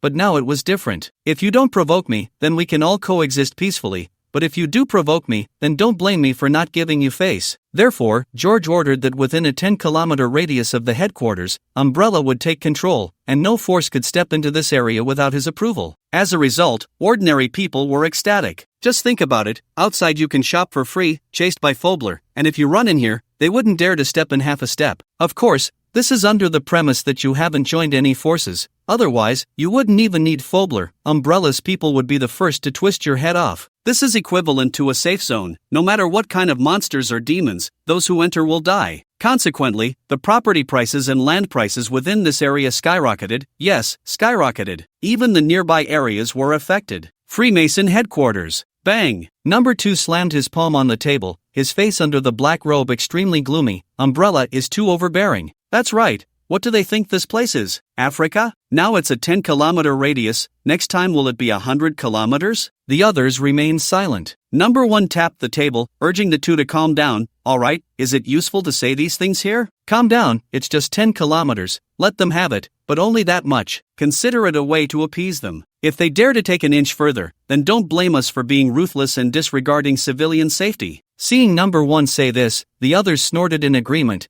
indicating their approval of the proposal. George was unaware of their decision, and even if he knew, he would only scoff at it. Ridiculous, the things I want, I don't need you to give, I will take them myself. What I have in hand is indeed 10 kilometers, but the dark web. George saw that the people had arrived at the headquarters and was about to call Bart over to give instructions. After all, the young master had said that not only the Samsung family but also that Lockheed Martin had to be dealt with. Compared to the Samsung family, this was easier to resolve. Just find their shareholders and have them hand over their stocks to him. What? You won't give it? In that case, I can only inherit your estate. The persimmons had to be chosen for their softness first, so he planned to take the Rock Martin sacrificial knife. Before he could call Bart, Su-Ching's phone rang. Moments later, George's lips couldn't help but curl up slightly. He could accept the weapons from Base 1 again. Inside Base 1, Su-Ching was having someone deliver a new batch of protective rings to George, along with 20 dog-egg robots. With these, it would be enough to intimidate the Umbrella Corporation from all sides. As for the Dark Web and the Rakshasa, they would have to wait for the next batch. After all, they weren't in a hurry, and the more aggressive the Umbrella Corporation appeared now, the better. Inside the base, a large number of researchers were bustling about in a laboratory that was 8 meters high and covered an area of 2,000 square meters. In the center stood 3 pitch-black mechs, each about 3 meters tall, their dark sheen shimmering under the lights. The chest of the mechs emitted a blue glow, with dozens of blue lines covering the entire chest, extending to the limbs like blood vessels in a human body. The glowing blue was energy, and there was an energy crystal the size of a pebble in the chest area. On the second floor platform, several elderly men were discussing something while holding tablets. Moments later, one of them spoke into a walkie-talkie. Prepare for testing. After such a long time of improvements, it's time to see the results. Received, Doctor, the first-generation intelligent mechs are starting the test. Soon, the eyes of the 3 mechs lit up, and the blue veins in their chests began to pulse with energy. Mech 1, 2, 3, begin self-check. After receiving the command, a mechanical voice responded, Received, Commander. Self-check in progress. Self-check complete. All systems normal, Commander. Nice, Doctor, the first-generation mechs have been successfully improved. Hearing this, the elderly men were extremely pleased. It hadn't been easy, and they had finally completed it. Mech 1, 2, 3, activate the satellite shielding system. Let's take them out for a test. The group walked outside with the 3 mechs. As soon as they stepped out, they encountered Su-Ching, the head of the base. Su-Ching was initially puzzled to see them outside. These doctors usually never left the lab. It wasn't until she saw the mechs behind them that she realized the improvement had been completed. Doctor, is this the first generation mech completed? Yes, it's considered complete. We're taking them out to see the effects. You should come along. Su Qing was exceptionally excited and nodded to follow the group. To make it easier for vehicles to pass, a simple road had been built outside. Su Qing looked on with anticipation, waiting for the performance of the first generation mechs. Let's go to the seaside. We don't want to damage this place. Before long, 2 vehicles took the group to the seaside, with the 3 mechs flying in the air behind them. Upon reaching the beach, the mechs slowly descended. One of the doctors looked at the vast ocean and turned to Mech 1, saying, Mech 1, test your abilities. Mech 1 stepped forward, received, Commander. Then, Mech 1's feet slowly lifted off the ground, a gust of air blasting from beneath, and after rising 10 meters, it flew several kilometers away before stopping. At such a distance, Mech 1's 3-meter-tall figure appeared much smaller to everyone. 2 cannon barrels rose from each shoulder of Mech 1, energy gathering to form 4 blue energy beams that shot towards the seabed. Boom! For loud explosions erupted, and the sea surface began to boil, with fish from the depths instantly turning into a cloud of blood mist, and towering waves surged. Then, Mech 1 raised its right hand, palm facing down, and suddenly contracted, revealing a black hole with a diameter of 10 centimeters, the blue veins on its arm glowing as they converged in its palm. A thick beam of light struck the seabed directly. This time, the beam did not disappear. It only slowly faded after making contact with the seabed, and the blue light on the arm also gradually dimmed. Su Qing stared intently at the surface of the sea, which was even more terrifying this time. Centered around the first unit, a splash formed with a diameter of 2 kilometers. However, the surging seawater was black, and all the creatures within this range were vaporized in an instant. The shockwave caused the waves to sweep toward Su Qing and the others. Fortunately, the first unit was far away, but even so, Su Qing quickly felt a wave of heat approaching. The energy shields on the wristbands of the group activated. The other 2 mechs stood motionless behind them. Su Qing looked toward the first unit. This kind of power was comparable to a low-yield nuclear bomb. The mechs were not equipped with thermal weapons from Blue Star because they simply did not need them. After the first unit tested its weapons, its energy consumption was only at 99.9%. This is why the doctors did not equip it with thermal weapons but instead outfitted it entirely with energy weapons. They simply did not lack energy, and this was still the lowest grade blue energy crystal. After testing the weapons, they intended to try out the speed, but the doctor stopped them in time. Returning to the group, they nodded in satisfaction. The primary intelligent mech was a success. Not bad, barely a success. We still need to keep working hard. Su Qing, hearing this, silently nodded. Yes, very much like Versailles. One could only say that these research bases were too competitive. Now that the mech has been improved, should we send it to the young master? I think we can. Let the young master see our achievements during this time. We haven't been slacking off. Su Qing laughed and said, Everyone, I think we should wait a while. The young master is not at the Nine Heavens Palace right now. He has gone back to the country for a spring outing. He might not return to the Nine Heavens Palace for 10 days or half a month. To avoid unnecessary trouble, I think we should wait until the young master returns to the Nine Heavens Palace. The doctors thought for a moment and agreed. It was indeed different over there. It can only be so. You can arrange it then. We old fellows are afraid that when we start researching, we will lose track of time. Of course, just leave it to me. After a long while, a luxurious yacht passed through the sea area where the first unit tested its weapons. Looking at the somewhat murky sea surface, the air still carried a faint fishy smell. They even saw dead fish with white bellies floating in the distance. Damn, who just dropped a nuclear bomb here to blow up fish? Su Lintian was not concerned about what was happening outside. At this moment, he was sunbathing in the know. One manor in Magic City. Su Lingxian had also come over from Dubai, while the Su Jianzhou couple took Qin Yunxuan to visit the Chen family. Butler Long walked over lightly, bent down, and said, Young master, good news has come from the first unit base. The first generation intelligent mech has been improved. Originally, the doctors wanted to bring it over to you, but considering that you are currently in the country,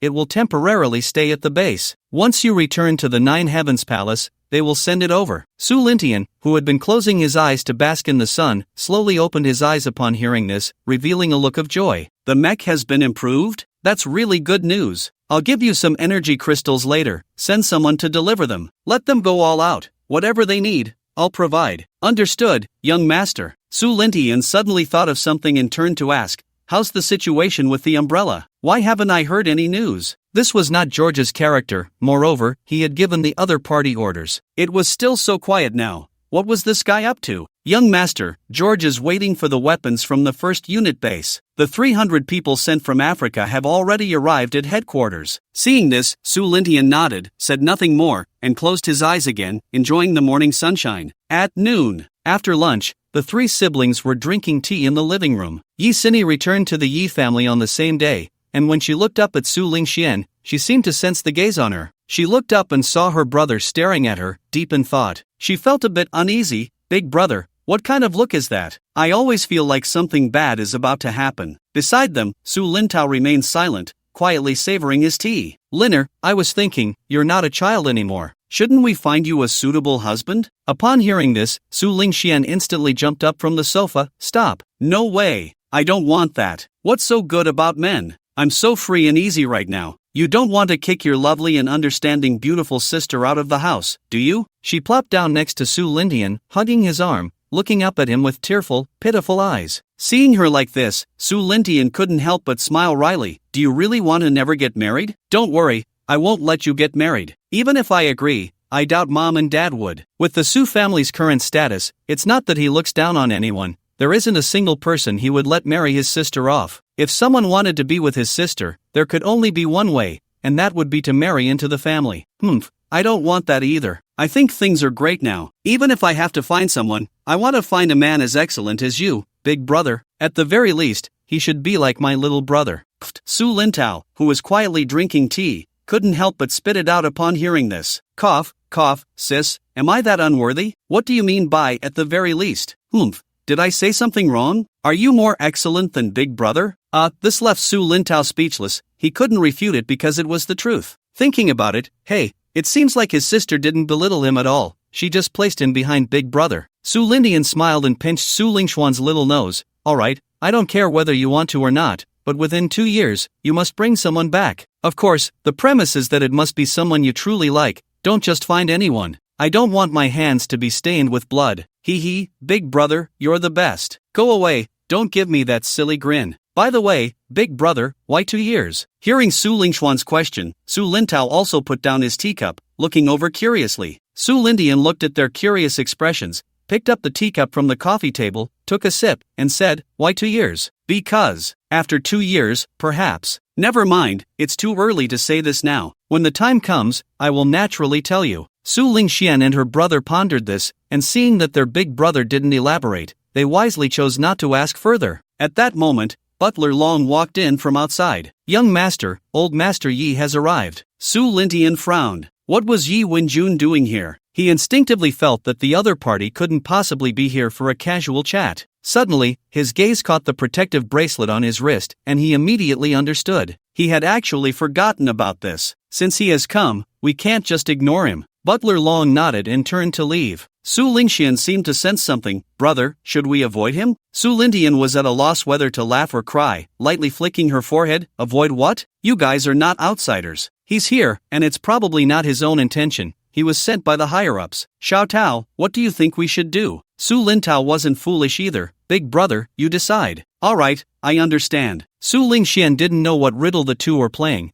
but she didn't interrupt, just quietly sat there sipping tea and scrolling through her phone. After a moment, Butler Long walked in with Yi Wenjun and Yi Sini. Lin Tao. As soon as Yi Sini entered, she left her grandfather's side and sat down next to Su Lin Tao, quickly engaging in cheerful conversation. Seeing this, Yi Wenjun chuckled and said to Su Lintian, sorry to intrude, this was not my intention. Su Lintian smiled and gestured for him to take a seat, saying, what are you talking about, old master Yi? Our families are in-laws, there's no such thing as intruding. Please, sit down. He only responded to the first half of the sentence. As for the latter half, he naturally knew the other party couldn't refuse, so there was no need to say more. He could roughly guess old master Yi's intentions, so he got straight to the point. I don't know what the higher-ups want to ask, but if I can answer, I certainly won't hide anything. Upon hearing this, Yi Wenjun paused slightly, then smiled. You can't hide anything from you. Why doesn't our Yi family have a talented person like you? Su Lintian chuckled silently, not speaking, quietly waiting for the other party's next words. What a joke! He was no talented person, at most, he was just a lucky one. Since you understand that this is the higher-up's intention,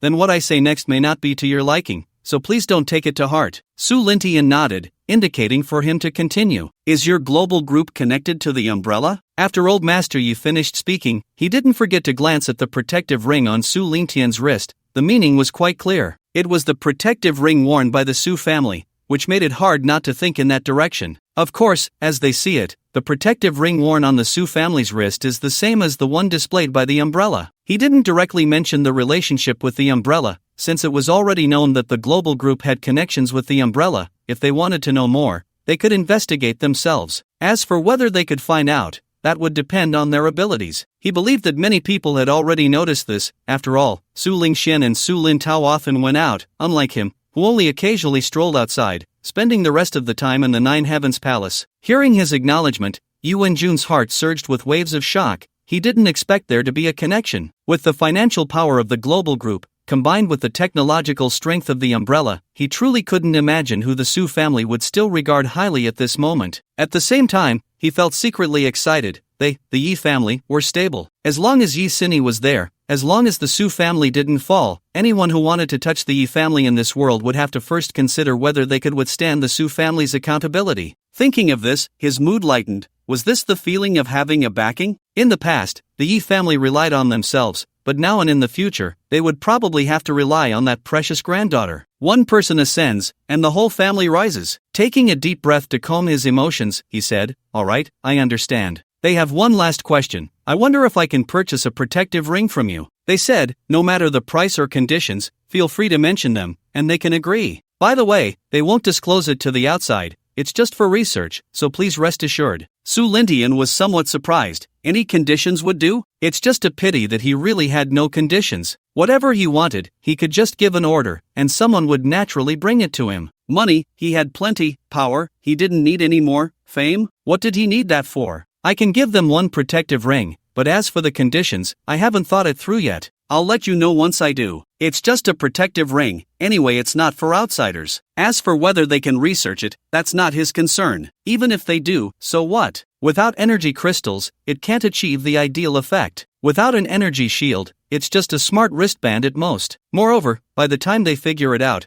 who knows what will happen in a few years? He might not even be on Blue Star anymore, and the major bases won't just stand still. Turning to the Dragon Butler standing behind him, he said softly, "Dragon Butler, have Manager Wei send a protective ring over. Just deliver it directly to the Yi family for Old Master Yi when the time comes." "Understood, young master." Seeing Yi Wenjun hesitating to speak, Su Lintian raised the corner of his mouth. Was he testing his bottom line? Is there something else you want to say? Go ahead, it'll be easier for you to report back. It's like this. They asked if you could come forward and talk to the people from the umbrella about a possible collaboration. Su Lintian paused as he was about to lift his teacup, not rushing to answer. After silently sipping the steaming tea, he looked at Yi Wenjun with a half-smile. If it were anyone else in another country, he would just want to say one word, get lost. Yi Wenjun looked at Su Lintian's smile, his heart skipped a beat. Although he knew this was wishful thinking, he had to say it. No one spoke, and for a moment, the atmosphere in the living room became somewhat oppressive. After a while, Su Lintian smiled and said, "Forget it, let's be good to the end. I can mention it to the umbrella side. As for whether it works out, I don't know. Regardless of the outcome, I will have someone notify you when the time comes." Hearing this, Yi Wenjun breathed a sigh of relief. He considered this task a perfect completion. In the future, if similar situations arose, he could refuse more easily. After all, such matters should only happen once. All right, then I won't disturb you any longer. Knowing the other party was going back to report, Su Lintian didn't try to keep him. "Grandpa, I'll see you off." Su Lintian gave his younger brother a look, and Su Lintao understood, standing up to escort Yi Wenjun out of the manor. Watching the special license plate vehicle gradually drive away, Yi Sini turned to Su Lintao and said, "Lintao, big brother he." She felt that the other party was somewhat putting Su Lintian in a difficult position, but it was also understandable. A person's position leads to different thoughts. It's fine, big brother isn't that petty. Besides, this isn't your grandfather's intention, he's just a messenger. Don't think too much about it. Let's go back. Meanwhile, in the living room, after the others left, Su Lintian turned and said, "Dragon Butler, wait a couple of days before calling Old Master Yi. Just say that the umbrella has no intention of collaborating with anyone." "Understood, young master." The Dragon Butler nodded, not asking for other reasons. Whatever the young master said, he would just do it. Su Lingxian had not said a word from beginning to end, quietly sitting on the sofa, drinking tea, eating snacks, and scrolling through her phone. With her big brother around, she felt very reassured. Just being a transparent person was enough. At the same time, Yangchang, Shaolin returned with Gu Yanxi, looking at the familiar house. Everything inside was so familiar, yet there was an indescribable sense of dislocation. It felt like being reborn. The sights and sounds of this period felt like a dream. First, his girlfriend cried and broke up with him, then he learned she had late-stage cancer and only had a month left, and then there was that female streamer wanting to surprise her old fans. After that, he hazily followed others abroad, meeting a man who was like an ancient emperor, and then being blindfolded and sent to a base he didn't know the location of. He and Gu Yanxi were separated for a few days, and when they met again, the people inside said her cancer was already cured. This felt like a dream. After returning to the familiar house, both Shaolin and Gu Yanxi let out a sigh of relief. Xiaoxi, how are you feeling now? Is there anywhere uncomfortable? He was afraid that something might be wrong with Gu Yanxi's body, so he hurriedly asked. Gu Yanxi felt for a moment and shook her head.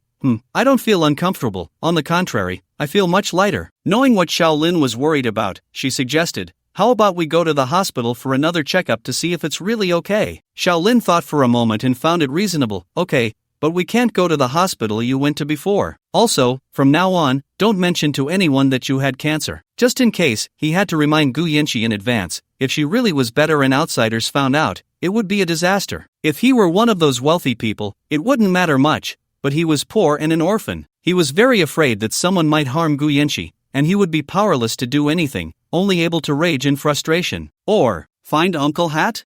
I understand the stakes, don't worry, we can go to a hospital in another city. Unfortunately, although they were cautious, they couldn't withstand the scheming of the sixth brother behind them. No martial ethics, a sneak attack. The next day, the Su family took a private plane back to Jiangqing's countryside for a spring outing. Meanwhile, far away at the Umbrella headquarters in Nate Estate, after receiving the dog egg and protective ring sent by Su Qing, George immediately called Bart to the office. Boss, you called for me? He knew that the weapons from Base 1 had arrived, and now that George was calling him over, it should be time to take action. Sure enough, George put down the documents in his hand and looked up, saying, the weapons from Base 1 have arrived. You will send the protective rings down to them and let Tangzhou take people to Lockheed Martin. Either Lockheed Martin changes hands, or those shareholders do. I only care about the result. Bart was a bit disappointed to hear that he wasn't the one going, but it was just a company. The Samsung family was the real powerhouse. After all, the other side's strength in Han Country couldn't be underestimated, and there would be plenty of fun to be had when he went to Han Country. He hoped the other side would let him enjoy himself. Boss, what about Chen Xiaodao's protective ring? George thought for a moment, lowered his head to handle the documents, and said softly, give it. Understood. Since changing to a new headquarters, George had replanned the headquarters building according to the previous one, organizing the floors. The training floors were the same, and Tangzhou was still training with Chen Xiaodao, sweating profusely. Ever since the Freemasons attacked the Umbrella headquarters, the two of them had basically been training here. Except for Chen Xiaodao occasionally going home, he hadn't left the headquarters at all. Suddenly, the elevator outside opened, and Bart walked in with a soldier, who was holding a box. Brother Bart, what brings you here? Is there a mission? Seeing Bart come in, Tangzhou ended his training and went to greet Chen Xiaodao. Hey, I told you, you actually guessed right. Really? What mission is it? Tangzhou was very excited upon hearing this. His trainees were almost going crazy, and finally, they could go out to bully people. No, finally, there was a mission. Alright, we'll talk about it later. Bart raised his hand to stop the conversation with Tangzhou and turned his gaze to Chen Xiaodao. Seeing Bart looking at him, Chen Xiaodao felt a bit at a loss and didn't dare to meet his gaze, slightly lowering his head. Chen Xiaodao, not bad. You performed well at the previous headquarters. This is a reward from the boss for you. Follow Tangzhou and work hard. I have high hopes for you. The soldier behind Bart stepped forward a couple of steps and handed over the box he was holding. Chen Xiaodao suppressed his excitement and quickly took the item with both hands, saluting Bart. Thank you, boss. Thank you, sir. Xiaodao promises not to let you and the boss down. Bart nodded in response and turned to Tangzhou with a smile. You're in luck. This mission is very simple. The boss wants you to take people to find those shareholders of Lock Martin. The process doesn't matter to the boss, but the result must be that Lock Martin changes ownership and becomes part of Umbrella. Of course, even if Lock Martin became part of Umbrella, it would merely be a tool for Umbrella, a dispensable one at that. All the resources in the hands of the other party would belong to Umbrella, and George didn't care much about the rest. Understood, I guarantee the mission will be completed perfectly. Tangzhou's face flushed with excitement. he guessed the other party would definitely not comply obediently. If that were the case, that would be fantastic. Alright, get ready to set off. How many people and weapons you need, you can order downstairs. I will have someone send the other party's information to your phone. Understood, sir. After Bart left, Tang Jiu turned to Chen Xiaodao and said, "What are you standing there for? Put on the protective ring. With this, you essentially have an invincible body, missiles won't harm you at all." Chen Xiaodao was a bit surprised. "Jiugu, how did you know it was a protective ring?" As he spoke, he opened the box in his hand, and indeed, it was a protective ring. "Alright, you don't need to think about what's inside. Hurry up and put it on. Face it, it needs to confirm your identity before you can use it. Get ready and let's go execute the mission." He put the protective ring on his wrist and faced it. Then a smart voice sounded, "Scanning. Facial recognition in progress. Identity confirmed successfully. Welcome to use the protective ring, Private Chen Xiaodao. Remember, this thing can't be given to others, and don't take it off casually. Now, go take a shower and change your clothes, we'll set off." 20 minutes later, Tang Jiu brought Chen Xiaodao downstairs. Looking at the many robots and armed personnel from Umbrella around, it seemed the boss was well prepared. He ordered 20 people and drove 5 vehicles away from headquarters, heading straight for the airport. Since Lock Martin was not in Idaho, driving there would waste too much time. 2 hours later, 5 vehicles marked with the Umbrella logo drove out of the airport. It was now 8 in the evening. Instead of going to Lock Martin, they headed straight for the home of Martin, a major shareholder. The 5 vehicles sped along, and the local residents who saw the Umbrella cars didn't dare to stop them, even though they were speeding. "What? A fine? No money? Do you want bullets instead?" 5 minutes later, bang, a black sports car, seemingly under the influence, swerved and crashed into them, completely wrecking its front end. Coincidentally, it crashed into the car that Tang Jiu was in. The speed of the sports car flipped Tang Jiu's vehicle over, and Chen Xiaodao, sitting next to Tang Jiu, was drenched in cold sweat. Fortunately, he was wearing the protective ring, otherwise, it would have been a disaster, with the former emperor's venture cut short by a car accident. The other 4 vehicles stopped, thinking they were under attack on the road. A dozen soldiers got out of the vehicles, looking around but finding no danger. One soldier approached Tang Jiu, bent down, and with both hands, flipped the overturned car back over in front of Tang Jiu's incredulous gaze. He reached out to remove the deformed car door. "Sir, how is it? Are you all right?" Tang Jiu, with a dark expression, got out of the car. He wanted to see who had the audacity to crash into their Umbrella vehicle. "Let go of me, I can still drink." 2 soldiers dragged a young man over, who reeked of alcohol, clearly having been driving under the influence. Slap! A palm struck the other person's face, the pain jolting them awake. Looking at the military-clad Tang Jiu in front of him, he mistakenly thought he was an American soldier. He immediately shouted, "Let me go! Who are you? Do you know who I am? My father is Martin, a major shareholder of Lock Martin. If you dare to capture me, you're finished." Upon hearing this, Tang Jiu chuckled, "What a coincidence!" Bang! He raised his hand and shot the other person in the leg, helping them to wake up a bit more. "Ah, fuck, you dare to shoot me. Fucking squid, tell me who you are. Fuck, it hurts like hell." The intense pain brought him fully to his senses. Tang Jiu watched the other person's raucous demeanor and leaned down to whisper in their ear, "Do you want to seek revenge on me? Listen carefully, my name doesn't change, and my surname doesn't alter, Umbrella. Tang Jiu. However, I think you'll find it very difficult to have the chance to seek revenge on me in this lifetime." Hearing Tang Jiu's words, the other person nearly wet themselves. "Umbrella?" The screams suddenly ceased, replaced by a face full of fear. Their lips began to tremble. "Umbrella? You are with Umbrella? I was wrong. I was just talking nonsense. I was drunk. I crashed into your car. I'll pay whatever it costs." At that moment, Chen Xiaodao got out of the car, shook his dizzy head, and walked over to Tang Jiu. "Master Jiu, Bofuel is here." Sure enough, Bofuel arrived with 3 cars. The traffic behind was already severely congested. Bofuel had to come. "Hey, just in time, get him in the car and keep moving." He then walked towards Bofuel with 2 soldiers and Chen Xiaodao. Before Tang Jiu could speak, a member of Bofuel asked, "What does your Umbrella want? Why don't you move your car?" Tang Jiu shot them an annoyed glance. "Can't you see there's been a crash? You figure out how to tow the car away. By the way, I'll borrow a car from you, and I'll have someone return it after I'm done." After saying that, he jumped into a car, with 2 soldiers taking the front seats. This maneuver left Chen Xiaodao stunned. Once he came to his senses, he climbed into the back seat, and the soldier hit the gas, quickly disappearing at the end of the road. After they left, Bofuel's face turned ashen. "Fuck, they from Umbrella are too much." "Alright," the higher-ups said not to provoke Umbrella for now. Tang Jiu, in the borrowed car, arrived at a luxurious mansion a little over 10 minutes later,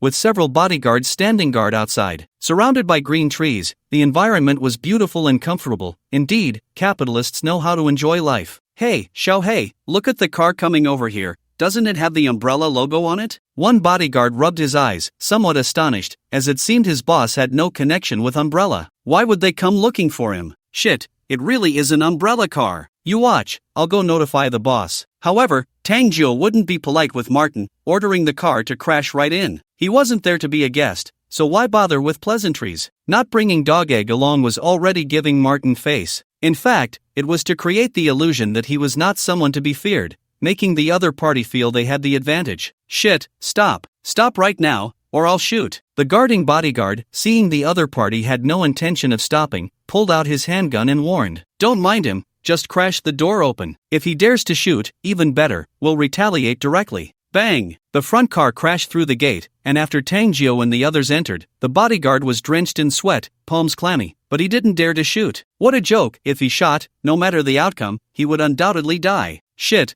this job isn't worth it. The bodyguard glanced at the mansion inside, not daring to linger, and turned to leave. Inside the manor, Martin had not yet finished listening to the bodyguard's report when he heard a commotion outside. His expression darkened, and an ominous premonition arose within him. He had no connection to the Umbrella Corporation, so what could they want? Judging by the noise outside, it was clear that their intentions were not good. Tang Jiu swaggered in with his men, reminding Martin of his days on the dark web, when he had been even more arrogant, especially since there had been no protective rings back then. He couldn't defend against bullets, let alone cold weapons. "Is this how your Umbrella Corporation behaves? You don't plan to give me an explanation? Still putting on airs? Your Freemasons attacked our headquarters. You don't think pushing out a mere major will make everything go away, do you? And a homeless major at that." Martin's heart sank, but he maintained a calm facade. "What Freemasons? I don't know what you're talking about. You said the Freemasons attacked you, go find them. What do you want with me?" Seeing that Martin refused to admit anything, Tang Jiu chuckled and raised his hand. A soldier behind him quickly produced a document and handed it over. Smack! Tang Jiu placed the document in front of Martin. "I don't want to waste time with you. Sign this." Martin glanced at it and immediately understood what it was, his anger surging. "No way. If you do this, aren't you afraid we'll both go down together?" Tang Jiu looked at the furious Martin, shrugged, and said in a low voice, "Bring him in." Moments later, Martin's son was dragged in and thrown at Tang Jiu's feet. "Father, save me. I don't want to die." Tang Jiu ignored the pleas and pulled out his handgun, coldly staring at Martin. "Go down together? Let me tell you, you will die, but the net won't break." "No, no, no. We can negotiate. Father, help me. I don't want to die." Bang! Even though they were surrounded by bodyguards, Tang Jiu shot without hesitation, hitting the young man's other leg. The pain was excruciating. Whether or not the other party signed, he was going to die. Since they had become enemies,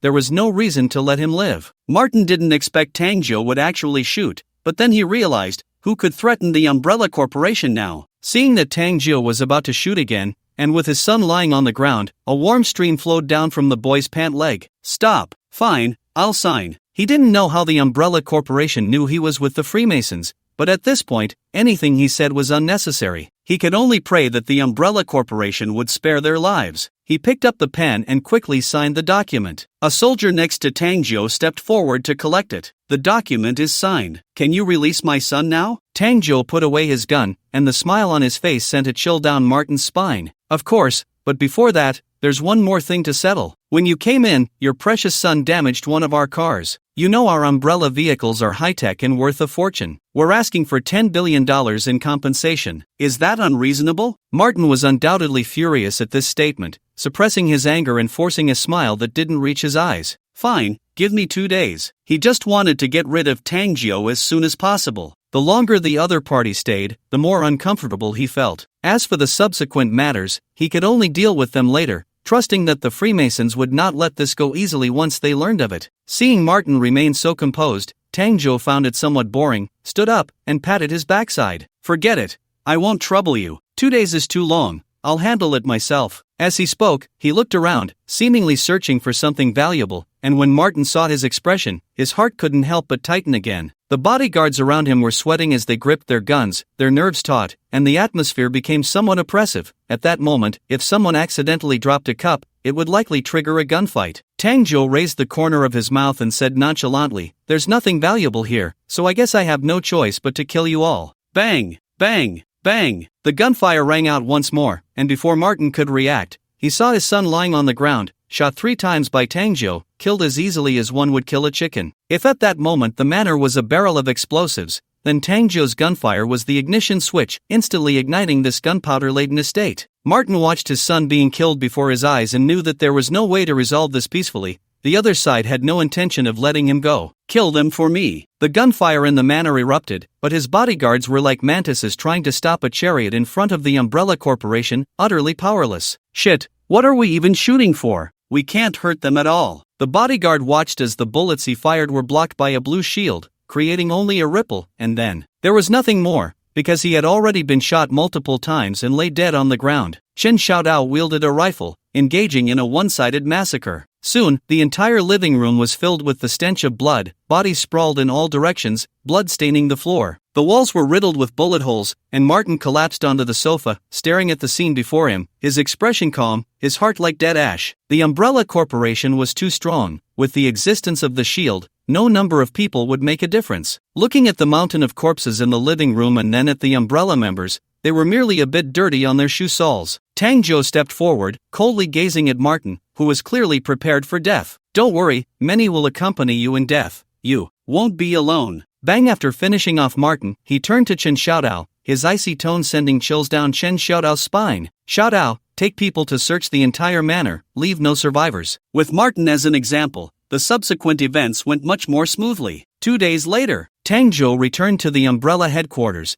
and the change of ownership of Lock Martin caused a global uproar. After all, this was not a small company, nor an ordinary one, but a military-industrial giant. The fact that it could change hands in such a short time speaks volumes about the stakes involved. Some rejoiced, some were dismayed, some took pleasure in others' misfortunes, and naturally, some were furious. Inside the Freemason Palace, the Umbrella's actions this time had even made Number 1 furious. Bang! He slammed the table, his face under the black robe ashen. "Damn Umbrella, they are too arrogant. A mere 3-star family is not enough, and they actually devoured Lock Martin. Number 1, we can't let this continue. We must find a way to suppress them, or today it's one giant, tomorrow another. They are slowly eating away at our power." "Yes, exactly. We must teach them a lesson. I think the 3-star family would be a good target. We can make use of them. The Umbrella's next target will definitely be them. This time we can test if their energy shield is really unbreakable. I think this idea is good. We can just push the blame onto the 3-star family, making it legitimate." If Park Tae-jun knew, he would probably be furious. Good grief,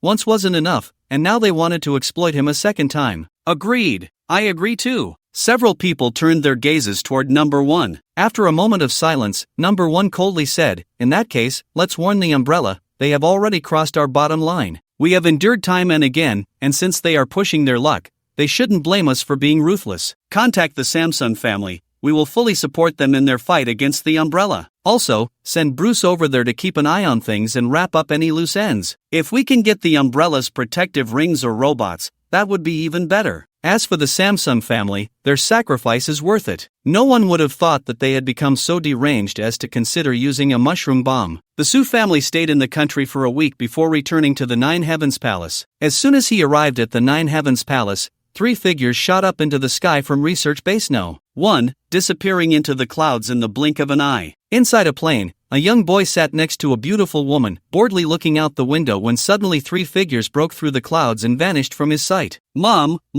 look, there are 3 Ultramen outside." "Alright, Xiaoji, stop making a fuss. Are you hungry? Mom will get you something to eat." "No, I'm not making a fuss. I really saw them. They flew off that way, and they were glowing blue all over." The woman, noticing the strange looks from those around her, helplessly said, "Alright, Xiaoji, stop messing around. There are no lights in this world." Hearing this, the little boy pouted, his eyes brimming with tears. Meanwhile, on the other side, the No. 1 unit activated the satellite shielding system and headed straight for the Nine Heavens Palace. About 10 kilometers away from the Nine Heavens Palace, it dove into the sea and moments later, landed directly in the bay of the Nine Heavens Palace. 3 3-meter-tall mechas walked up from the sea. Su Lingxian, who was sunbathing on the beach, was stunned by the sudden scene. Seeing 3 strange mechas suddenly emerge from the sea, her heart raced, thinking that their enemies had come knocking. As she looked at No. 1. It was also scanning her identity. Soon, her identity appeared in its view. It took 3 steps in 2 strides and stood before Su Lingxian, saluting, "Second miss." Seeing them approach, Su Lingxian felt a bit at a loss, but fortunately, the Cloud Butler informed her that these intelligent mechas were there to find Su Lingxian, which calmed her down. "Well, since they are here to find my brother, then go ahead." Although she had doubts, she didn't ask further, recalling what Su Lingxian had said before in the Magic City manor. 2 years? Did her brother intend to leave Blue Star in 2 years? The thought of this possibility made her gasp. She had no doubt about Su Lingxian's words. After all, intelligent mechas had already appeared, and leaving Blue Star in 2 years was not impossible. At this moment, Su Lingxian was drinking tea in the Heavenly Palace, while Chen Yunyu had returned to Hollywood to continue filming. Butler Long walked over from a distance, followed by 3 mechas. "Young master, the intelligent mechas from Base No. 1 have arrived." Su Lingxian looked up at the 3 tall, imposing black mechas behind him, their bodies flowing with blue energy, resembling veins, radiating a faint blue light. Their 3-meter height was intimidating. "Young master, No. 1, no. 2, and no. 3 report to you." There's nothing you need to do right now, so stay in the 9 Heavens Palace for now. I will call you if needed." With them around, he felt much more at ease. The 9 Heavens Palace was truly safe now. Meanwhile, Bart, Tangzhou, and Shen Xiaodao, along with 300 soldiers transferred from the African base and 10 dog egg robots, were heading to the cold country. Their destination, the Samsung family. Park Tae-jun was quite displeased because the Freemasons had the audacity to contact him. Though he was angry, he felt helpless. "Father, I heard that Su Lintao has returned to the 9 Heavens Palace. Should I go there again?" Dake looked at the pale-faced Park Tae-jun and whispered, "I went to the 9 Heavens Palace once before, but I was told that the other party wasn't there. As for where they went, I didn't dare to ask further. If I had a choice, I would still want to give it a try. After all, the Freemasons have a history. They sold out our Sanqing family before, and now they come saying they will fully support us against the umbrella. What a joke! What's the difference between that and sending us to our deaths?" But what he never expected was for Park Tae-jun to wave his hand. "No need, even if the global group might help us, the Freemasons won't let us off easily." Upon hearing this, Dake became anxious. Did his father really mean they had to confront the umbrella? "Father, we absolutely cannot. Before he could finish, a voice from outside interrupted. "Good, very good. Chief Park is quite sensible. Rest assured, this time we will ensure that the umbrella people come and go without return. The combat troops are already fully prepared, just waiting for the umbrella to come in." Bruce walked in with a smile, followed by 10 super soldiers. "Super soldiers!" Dake exclaimed, surprised at the familiar figures. "Do you have confidence in breaking through their energy shield?" Bruce shook his head, joking that they were just super soldiers, not superheroes. If they could break through the umbrella's energy shield, they wouldn't be in such a predicament. "Then why are you still insisting on this?" "That's not for me to think about, I'm just following orders." This left Dake speechless. Yes, they were all just dispensable, with no other choice. Suddenly, a soldier walked in from outside, glanced at Park Tae-jun, and said to Bruce, "We have news from the airport, they are here." "Chief Park, you heard that? The umbrella people have arrived. Get ready, you have no other choice. Resistance might offer a glimmer of hope, and we will help you." After saying this, he turned and left with his men. Bruce took the super soldiers to a military base on the outskirts. In the command center, the big screen displayed images from the airport. Turning to the highest-ranking officer here, he asked, "Is everything ready?" "Yes, everything is prepared." Meanwhile, at the airport, Bart and the others were driving away from the airport, with a clear target, heading straight for the Sanqing family headquarters. The road was smooth and unobstructed. Sitting in the car, Tangzhou looked at the scenery outside. Ever since he set foot here, his eyelids had been twitching non-stop. Now, with the road being so clear, it seemed odd given the Sanqing family's influence and status here. Bart, sitting next to him, seemed to sense his unease. "What's wrong? Brother Bart, don't you find it a bit strange? This is the Sanqing family's stronghold, our arrival surely can't be hidden from them. Yet nothing unexpected has happened along the way. It's terrifyingly smooth. Do you think they are waiting for us to come in? Hey, I thought it was something else. All conspiracies and tricks will be meaningless in the face of absolute power. If they want to kill us, they first have to break the shield. They can't just drop a nuclear bomb on us for a few people, right?" Tang Jiu thought about it and agreed. Half an hour later, they arrived at their destination, but the Sanqing family headquarters was eerily quiet. Boom! The ground trembled as a large number of tanks and armored vehicles surrounded them. At that moment, the surrounding civilians were driven away, far from the city. "Why are we being made to leave here? Damn it! I'm not leaving. Unless you give me a reason, I won't go. Exactly. Why are we being made to leave this city? I just bought my house with great difficulty. Damn it, this is outright robbery. The crowd quickly erupted into chaos. Not only the crowd, but even the soldiers who came to disperse them were baffled, not understanding why the higher-ups were doing this. But they could only follow orders, without question. Bang! Bang bang bang! Just as the crowd was in disarray, the Samsung family had already begun. The sound of cannon fire filled the air, flames shooting up, the sudden commotion startling everyone. What the hell? What's going on? Why is there cannon fire? Forget it, we don't have to stay here, let's go. Damn it, my new house. I hope it's still in good shape when I come back. The crowd began to retreat. Meanwhile, Subei received news from the dark web from Han country. What? Have they gone mad? Alright, I understand. When he heard this shocking news, he thought the other party was joking. He quickly called Robert. This news had to be relayed as soon as possible. Subei, what's wrong? Robert, tell your people to retreat. Don't go support the umbrella anymore. The Freemasons have gone crazy. Robert on the other end was confused. What do you mean? There's no time to explain. I still need to inform the young master. The Samsung family is a decoy. Decoy? What about the people George sent over? That depends on the young master. If the young master can't do anything, then they can only fend for themselves. Upon hearing this, Robert seemed to understand what the Freemasons were planning. After receiving Subei's message, Su Lindian narrowed his eyes. These Freemason guys were truly insane. Butler Long, send number 1 over, and inform George to make the Freemason base in Africa disappear. Since you're in a hurry,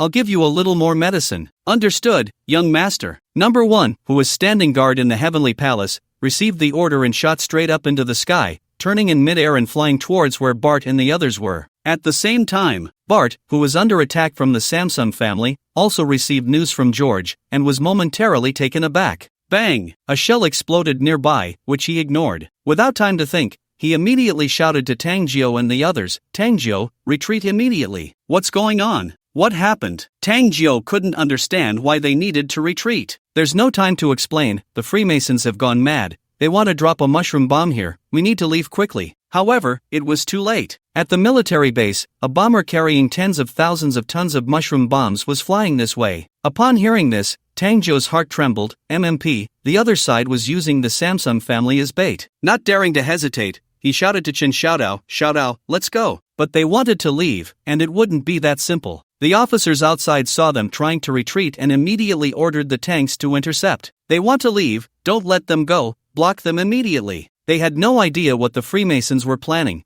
They only knew the orders they received were to absolutely not let Bart and the others leave. At the Samsung family headquarters, in a relatively intact house, Park Tae-jun frowned, feeling increasingly uneasy. Just then, Dak's phone rang. What? Thud. The phone slipped from his hand, falling to the ground, his eyes vacant, his heart filled with despair. What happened? Park Tae-jun had a bad feeling. Father, they evacuated everyone from the city. After the umbrella arrived and surrounded them, they started to pull people out. Impossible? Have they gone mad? But then again, they don't care about this place at all. They surrounded us to prevent our escape, right? We are the bait. Perhaps even the soldiers outside don't know. They are also sacrificial pawns. He felt disoriented. Was the other side just trying to teach the umbrella a lesson? Or was it a warning? No matter the cost of sacrificing a city? Outside. At this moment, the entire headquarters of the Samsung family had turned into a wasteland. Bart looked at the dense tanks outside. To get the car out, he could only let Dog Egg clear a path. With each shot from the energy cannon, a tank was destroyed, while the other Dog Eggs used their Gatling guns to clear the nearby people. In an instant, severed limbs flew, corpses lay everywhere, dismembered arms scattered on the ground, blood soaked the earth, forming a crimson expanse. At this time, in the sky beyond the borders, a pitch-black light, mixed with faint blue glimmers of a meteor, streaked across the sky at high speed. The clouds seemed to be sliced open from the middle. In the blink of an eye, it entered the territory. The crowd in the city looked up at the sky, astonished by the scene. What is that? A meteor? It's a meteor. Quick, make a wish. Some people looked up but saw nothing. What the hell? It's broad daylight. What ghost is calling? A little boy closed his eyes and muttered, "My wish is that when I wake up tomorrow, I'm the only man left in this world." Number 1 didn't even know he had been mistaken for a meteor. Bart looked at the cleared path, just about to get in the car and leave. At that moment, a rumbling sound reached his ears. He looked up to see a small black dot appearing overhead, dropping something before disappearing. It was like a bird that had taken a dump in the sky and then flew away. But he knew it wasn't a bird, and what was falling wasn't bird droppings. "Brother Bart, What's wrong? Tang Jiu looked at Bart, who was staring at the sky, frozen in place, puzzled, and followed his gaze. Thick gift crab Bruce from the military base was staring intently at the command room's screen, watching the mushroom bomb descend, his face full of anticipation. As long as they could break the enemy's energy shield, he believed the umbrella would retreat. As for the other possibility, he hadn't even considered it, because in his view, it should be unlikely. At this moment, at the Samsung family headquarters, the sounds of gunfire and explosions ceased, and everyone looked up in terror at the falling object. What it was, they weren't sure, but they knew that once it exploded, everyone here would die. Why is this happening? Have we been abandoned? No. Even without receiving news, Chen Xiaodao knew at this moment why Bart had ordered them to evacuate. It turned out the enemy had gone mad, but it was too late to say anything. They could only pray that the energy shield could hold. Watching the mushroom bomb so close, Bart and the others didn't run but closed their eyes to protect them. When the mushroom bomb was still several dozen meters away, a pitch-black figure flew towards them, stopping in midair above their heads. Number 1, with his emotionless gaze, looked up coldly at the mushroom bomb. He raised his right hand, and a blue energy beam collided directly with the mushroom bomb. Bang! The shockwave from the explosion swept outward, scattering the clouds in the sky. A massive mushroom cloud rose, the plants on the ground were vaporized, and the buildings turned to ruins. Tang Jiu felt the ground tremble beneath his feet. The energy shield showed cracks, as if it would shatter at any moment. Except for the people under the umbrella, everyone else had vanished. The aftershock of the explosion spread outward, even in distant places. Although the skyscrapers weren't destroyed, all the glass shattered. Bruce from the military base watched as a black figure appeared in the sky at a critical moment, his eyes wide as saucers, nearly popping out. What is that? Everyone in the command room frowned. It looked like a person. Before they could see clearly, the intense light from the explosion made them instinctively shield their eyes. The mushroom bomb exploded, but the sudden appearance of number 1 made them feel very uneasy. He hovered in midair like Superman. Bart and the others bent over, gasping for breath. In the air, number 1 slowly lowered his right hand, his entire body wrapped in an energy shield. But the energy crystal at his chest had dimmed significantly. Looking down at his chest, he felt uneasy, still a bit low level. I actually consumed 20%. A few minutes later, as the smoke cleared, everything seemed to return to calm,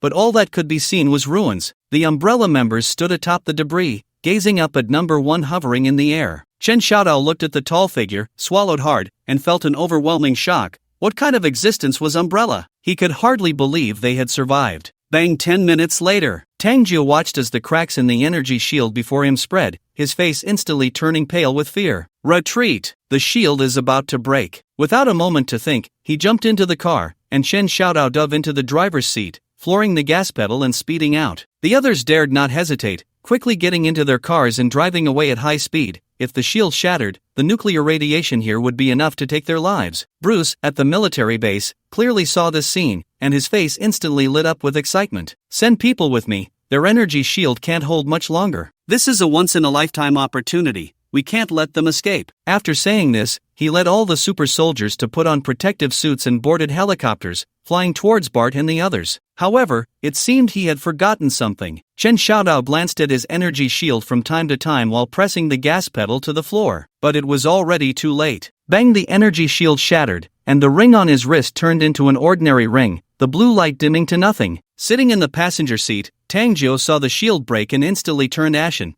The nuclear radiation in the air enveloped them in an instant. He felt a bit dizzy, but even so, Chen Xiaodao dared not stop. As long as they could survive, there was hope for living. Bang! A missile exploded nearby, sending the car flying. Dozens of armed helicopters flew in from a distance. Bart saw Tang Jiu's car get tossed and ordered everyone to stop and prepare for battle. Dogdan fired a cannon and blew up a helicopter, but after that, his energy was nearly depleted, and the energy cannon lowered while the Gatling gun powered up. Bruce, in the helicopter, was overjoyed at the sight. Quick, catch them! This is our best chance. But he was too early in his excitement. Just as he was dancing with joy, a cold mechanical voice came from above. You never took me seriously. Upon hearing this voice, Bruce suddenly stiffened, peering up in a daze. What came into view was a tall mech standing above him, its eyes glancing down at him. At that moment, number 1 appeared to him like a deity. He forgot about this terrifying presence. Number 1 coldly looked down at the armed helicopters below, the energy weapon on his shoulder locking on, not giving Bruce a moment to react. Several beams of blue light flashed, and several helicopters instantly turned into fireballs, plummeting down. "You all go ahead, I'll clean up these trash." Number 1 turned to Bart and the others and said. Bart led the group to the vehicle where Tang Jiu was.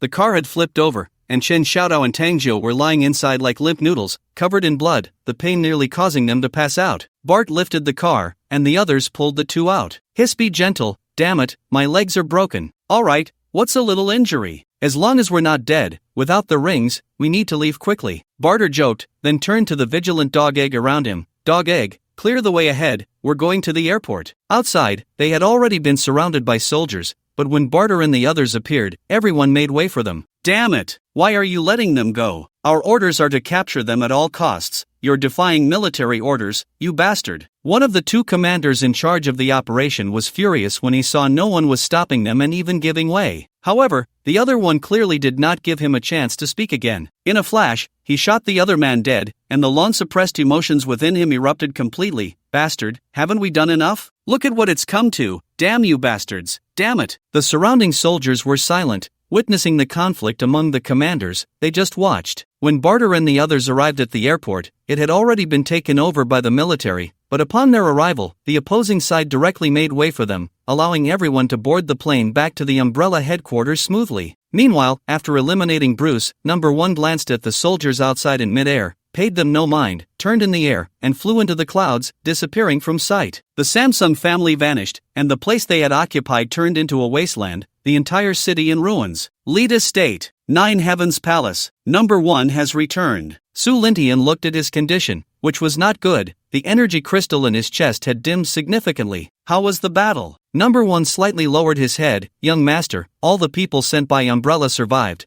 but due to the immense power of the nuclear bomb, their protective rings couldn't withstand it, and everyone was exposed to radiation. They are currently on a plane back to headquarters." "Alright, I understand. Go back to Base 1, replace the energy crystal, and then return." Although he had some on hand, they were not the right size. Why not use a whole one from Base 1? After Number 1 left, Su Lintian remained calm for a moment and said to Butler Long, "Notify George to send those 33 people to Base 2, and inform the Dark Web and Roshan to uproot all the influence of the Freemasons. I want them completely eradicated. I don't believe they won't show their faces. If they don't, I'll make them sit in the command post." Hearing this, Butler Long's eyelids twitched, feeling a bit apprehensive. "Young master, if we do this, I'm afraid they might act out of desperation." Su Lintian waved his hand lightly, unconcerned. "They are already desperate, and now we are no longer afraid of exposure. Notify Su Qing, give him a month. I want 21st generation intelligent mechas. Also, tell them not to." "Never mind, prepare, I'll personally go to Base 1. "Understood, young master. By the way, no need for a ship, it's too slow. Let Bases 2 and 3 send me over. You stay at 9 Heavens Palace, Umbrella headquarters." Barter and the others returned, but the situation was not optimistic. Their bodies began to show signs of decay, and they looked somewhat terrifying. Tang Jiu was very open about it. Even if he were to die now, he had no regrets. He had lived enough, done things that many people could not do in a lifetime, seen things others could not imagine, felt the thrill, and enjoyed life. Although he had only lived for over 20 years, he felt his life was not in vain. He had lived more meaningfully than anyone else. George looked at the people before him, among whom only Tang Jiu and Chen Xiaodao were outsiders. The others had no fear of life and death. What surprised him was Tang Jiu's mindset. "Alright, it's just a little radiation. Perhaps this is a blessing for you. No time to waste. Barter, you lead them to Base 2. Once there, follow their orders completely." Barter looked up in surprise at George, heading to Base 2, where? George nodded slightly, confirming his thoughts. Tang Jiu didn't know what Base 2 was or why George mentioned it. He only knew that perhaps he wouldn't have to die. Base 2 should be similar to that base in Africa, where Umbrella was researching something. "Yes, boss." Go ahead, I look forward to the day you all transform from cocoons to butterflies." "Tang Jiu, orders have come down to eliminate the Freemason base in Africa, and you can head directly there." Tang Jiu was delighted, but quickly reacted. "Boss, when will that be? I'm afraid I won't make it in time." He didn't know how long he would stay at Base 2, the people above wouldn't wait for him, and if he missed it, it would be his regret. "Whether you can make it depends on Base 2, action will commence in 7 days." Barter looked at his own body and said solemnly, "Let's go, or you might die on the way before reaching the base." The plane flew through the sky, heading towards the Wild Gate. "Research Base 1. Base 2 let Su Lintian down, and Su Qing had been waiting for a long time. A few elderly men stood beside him. "The doctor is here too, perfect. Let's talk as we walk." Su Lindian looked around and walked towards the base. It had changed a lot since his last visit. Su Qing and the others silently followed behind. They didn't know why Su Lindian was here this time, and although they were curious, no one dared to ask. Wherever Su Lindian went,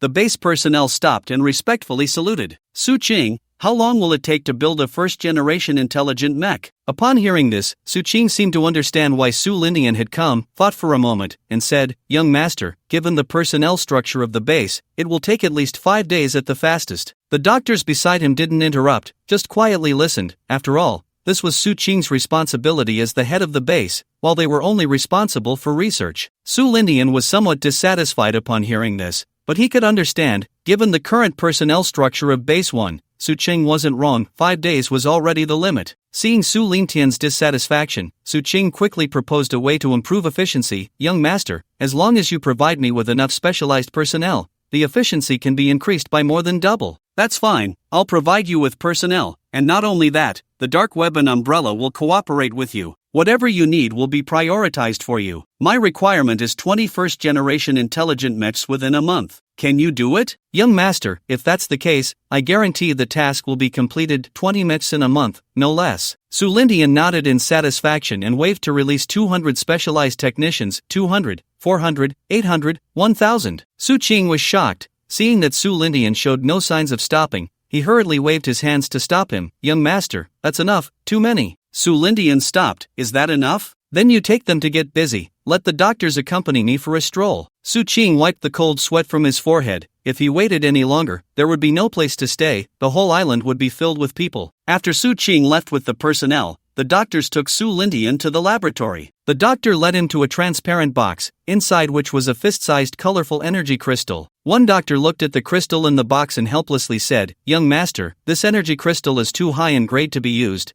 Currently, there are no materials on Blue Star that can withstand it, which means we cannot use it at this time. The energy crystals the young master provided earlier, we have simply classified them into levels 1 to 11. The materials on Blue Star can only allow us to utilize up to level 7, while this colorful one is level 11, and this black one is level 10, which we also refer to as dark energy." It was said that the highest usable level was 7, but so far, the most utilized was the level 1 blue energy crystal. Whether for the first-generation intelligent mechas or the protective rings, all use level 1 energy crystals. The energy conversion and utilization devices for other corresponding levels still needed further research. Su Lindian was not concerned about the level of the energy crystals, he only needed a result. How much longer until we can fully utilize level 2 energy crystals? That was what he cared about. The several doctors exchanged glances and then replied, "Young master, every beginning is difficult. Level 1 can already be fully utilized, so level 2 is naturally not hard. Different paths lead to the same goal. Give us another month, and we are confident we can complete it." "Alright, then a month. For now, you won't be getting any energy crystals above level 7. Also, don't be stingy. The energy crystals from number 1 to number 3, the ones on their chests, are the size of goose eggs. When we went out to intercept a nuclear bomb, they were almost drained dry. Make sure to install them whole." The few of them chuckled awkwardly, not daring to refute. After leaving 300 pieces each of level 1 to 5 energy crystals, Su Lindian left base 1. It wasn't that he didn't want to give more, it was just that it wasn't appropriate to manufacture weapons in large quantities right now, so there was no need for that many energy crystals. On the other side, Bart brought Tang Jiao and the others to base 2 at the Wild Gate. Tang Jiao curiously looked at everything here. It was much smaller than that base in Africa. Sulman was waiting for their arrival in the underground base, and upon seeing Bart, his eyelids couldn't help but twitch. He couldn't believe that if they had arrived any later, they might have died on the way, their bodies rotting, even the skin on their faces in the same state. The whole person looked like a monster. Chen Xiaodao supported Tang Jiao all the way, gritting his teeth to keep from crying out because it was just too painful. If it weren't for being with Tang Jiao and the others, he would have wanted to end it all right there. Damn those bastards from the Illuminati, they really deserve it. Let's go, everything is ready below, just waiting for you. Bart and the others followed Sulman into the underground research room with expressionless faces. It wasn't that they didn't want to smile, it was just that given their current appearance, smiling would be somewhat eerie. A few minutes later, Tang Jiao lay on an operating table, surrounded by 4 researchers in white coats. Yes, not doctors, but researchers. An elderly-looking man smiled at him. "Don't worry, it will be quick. just take a nap, and it will be over. Hearing this, Tang Jiu felt a chill run down his spine. If it weren't for George sending them here, he would want to escape right now. Doctor, everything is ready. We can begin. Then let's start. Tang Jiu watched helplessly as they injected an unknown liquid into his body. Suddenly, a wave of drowsiness hit him. He needed to fight to stay awake because he didn't know if he would have the chance to open his eyes again once he closed them. But in less than a minute, his eyes closed, and he fell asleep. Not bad, strong willpower, you guys are lucky. It can be said that the timing, location, and people are all favorable. When you wake up again, you will be reborn. The doctor murmured as he looked at the sleeping Tang Jiu. The other three cut open Tang Jiu's clothes, then took a syringe from the side and inserted it into Tang Jiu's body, injecting everything from the syringe into him. They watched as the rotting skin began to heal at an astonishing speed. Even the severed legs were now being repaired. 1 minute later, his whole body returned to its original state. The doctor looked at Tang Jiu lying on the operating table and said with a somewhat morbid smile, "Kid, being able to serve the young master is a blessing you've earned over 9 lifetimes. Your descendants will grow strong because of you." He raised his head to look at his 3 assistants. "You will take out his heart. You are responsible for injecting the serum into his body to maintain his vitality, and you go get that thing. Be careful, it's just been developed and is very precious." The 3 divided their tasks, and Tang Jiu was thus dissected. Not only him, but Bart and the others received the same treatment. A few minutes later, a bright red heart was taken out, and the assistant who had just left returned, holding an icebox that was emitting cold air. Inside was a blue heart, radiating a blue glow, just like a primary energy crystal. Energy heart? This name was given by the doctors at Base 2. If Su Lindian knew about this, he would surely be astonished and exclaim, "It's gone awry, the tech tree has gone off course." The doctor took out the heart, and the assistant made way. The doctor personally wielded the scalpel to reinsert the heart. Tang Jiu's eyelids twitched. In his subconscious, he felt his blood boiling, and his body becoming somewhat cold. Other substances mixed into his blood, but they did not resist, for at this moment, all his cells were cheering, as if they had achieved unprecedented evolution. Gradually, his genes were changing. The doctor sutured Tang Jiu's wound, his forehead already covered in sweat, while an assistant wiped it dry with a towel, and another assistant injected a serum back into Tang Jiu's body, causing the wound to heal rapidly. The doctor did not leave but quietly observed the changes in Tang Jiu's body. Before long, Tang Jiu's blood vessels began to emit blue light, followed by his pores, from which a blue aura seeped out. The blue veins on his neck flickered, and in the next moment, Tang Jiu's pupils turned deep blue. Seeing this, the doctor turned and said, "Have someone watch him. When he wakes up, bring him to see me." "Yes, doctor." After leaving, he turned and entered a conference room. There were already a dozen people waiting, corresponding to those from Umbrella. 20 minutes later, all 33 people had arrived. "It seems everyone has succeeded. This proves our concept is feasible." Feasible it may be, but we acted on our own accord, using our people for experiments without the young master's consent. I'm afraid the young master will be angry, and that would be bad. That's a misunderstanding. We didn't act on our own, it just happened that they were available. If they hadn't come, we would have reported to the young master before proceeding with the experiment. Moreover, the energy hearts cannot be wasted, and time is of the essence. Don't worry, I've already sent someone to report to the young master. Upon hearing this, everyone fell silent. Meanwhile, at the Nine Heavens Palace, Su Lindian sat in the main hall's living room. He looked at the person who had rushed over from Base 2 and at the heart placed before him, the blue heart. His mind was somewhat in a daze. He almost couldn't react upon seeing the heart. What on earth was being researched at Base 2? Are you saying this is the energy heart developed by Base 2? Yes, young master, and before coming, the doctors had already replaced all 33 people from Umbrella with this kind of heart. Su Lindian did not blame them for acting without prior notice. Those 30-some people from Umbrella had also benefited from misfortune. He didn't know what the consequences would have been if they had failed, but he understood that opportunities often coexist with dangers. I understand. When the time comes, let Bart do some ideological work on Tang Jiu and the others. After all, not everyone can accept becoming an existence that is incompatible with normal personality in order to grow stronger. Understood, young master. Take this back, it's of no use to me here. He had no intention of using this thing, at least not for now. Tang Jiu had a very strange dream. In the dream, he was no longer a normal person. As soon as he breathed, all the blood vessels in his body would emit blue light, and the blue aura emanating from his pores formed a protective barrier on the surface of his skin. Compared to Tang Jiu's dream, the outside world was already in turmoil. The explosion of the mushroom bomb could not be concealed. All the media rushed to report it, and the entire internet was stirred up. High-level currents were surging, while the lower levels were all sitting on small stools, eating melons. The high-level officials at the explosion site also followed the Masonic script, crafting the cause of the incident. They directly shifted the blame onto the now-turned-ash Samsung family, and whether the outside world believed it or not, they didn't care. Anyway, the result has already been told to you. If you don't believe it, I can't force you to. What surprised Su Lintian even more was that the other party defined the Samsung family as terrorists, claiming that the Samsung family had vanished without a trace. The implication was very clear. From now on, whenever something major needed a scapegoat, it would all fall on the Samsung family. The family business and assets were all confiscated. A super consortium was uprooted just like that, which was quite lamentable. The domestic onlookers, watching the trending topics on Douyin, expressed, "I understand the reasoning, but why would the Samsung family throw a mushroom bomb at themselves?" So it turns out that rich people can't do whatever they want. If someone wants to mess with you, it's just a matter of lifting a finger. In the end, not only do you end up working for them, but you also have to take the blame even in death. Too ridiculous. What do you mean dead? Didn't you see the words above? Their family members have long since disappeared. They've already thrown mushroom bombs, how could they still be there? Bro upstairs, you're too naive. George looked at the news released by the other party, his mouth twitching. You dare to snatch the fruits of our protection? Just wait. Although he was furious inside, their current target was the Masons. Moreover, ever since number 1 made an appearance in the cold country, the headquarters phone had not stopped ringing. These people all had the same purpose, all coming for the intelligent mechas. Rushing to send money, he had no reason not to accept it.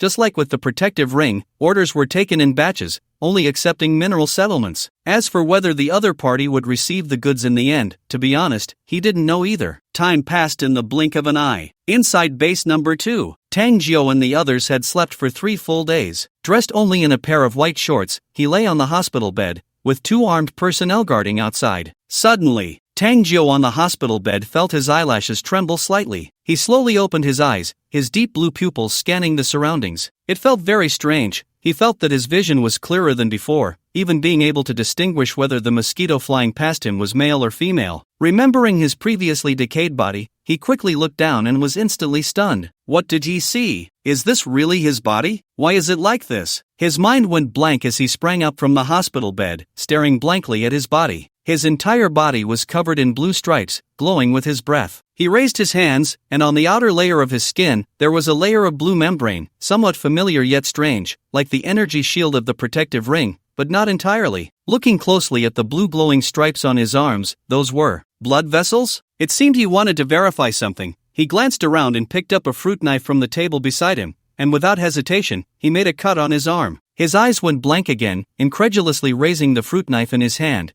which had already taken on a sickle shape. Looking at his arm, there wasn't even a white mark. No, it should be said that the fruit knife hadn't touched his skin at all.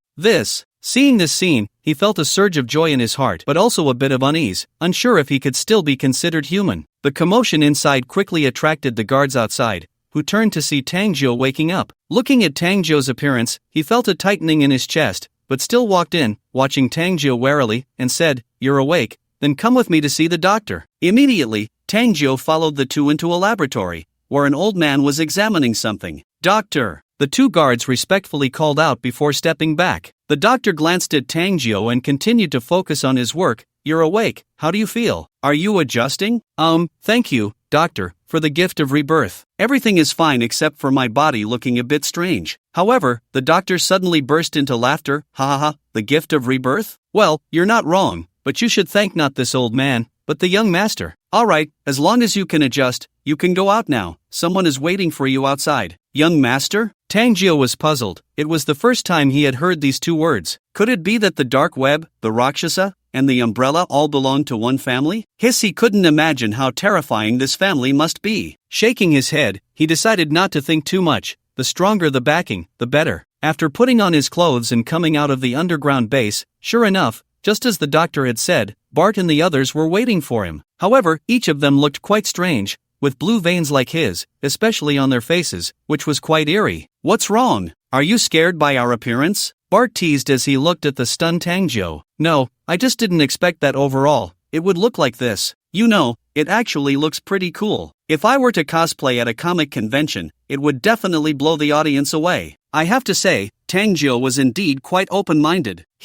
if you can still make jokes like that, then I can relax. So, how do you feel about your appearance? Not disgusted, right? Ha, brother Bart really knows how to joke. Others would envy this, how could I be disgusted? Compared to being weak, I prefer this feeling of being full of power, it really feels great. Bart laughed and patted Tangjo's shoulder. Good, strength is everything, the rest is just illusion. We can consider ourselves fortunate in misfortune. The energy heart is the latest achievement of the second base. It not only makes us stronger, but the benefits are beyond your imagination. You'll gradually learn about it later. Alright, since you're awake, I need to head back to headquarters. You can go directly to Africa, things should be starting there soon. Here, take this. He handed over a black robe and a black mask. Tang Jio reached out to take it and turned to look at Chen Xiaodao in the crowd. Brother Bart, can Xiaodao come with me? Sure, he can be your adjutant from now on. Also, a document just came down from above. You've been promoted to major, and Chen Xiaodao to second lieutenant. You can pick up your officer uniforms at the African base. Alright, I need to take my men back to headquarters. There's a lot to do next. Bart turned with 30 men, waved his hand, and left in a vehicle. Tang Zhou quickly put on the black robe and mask,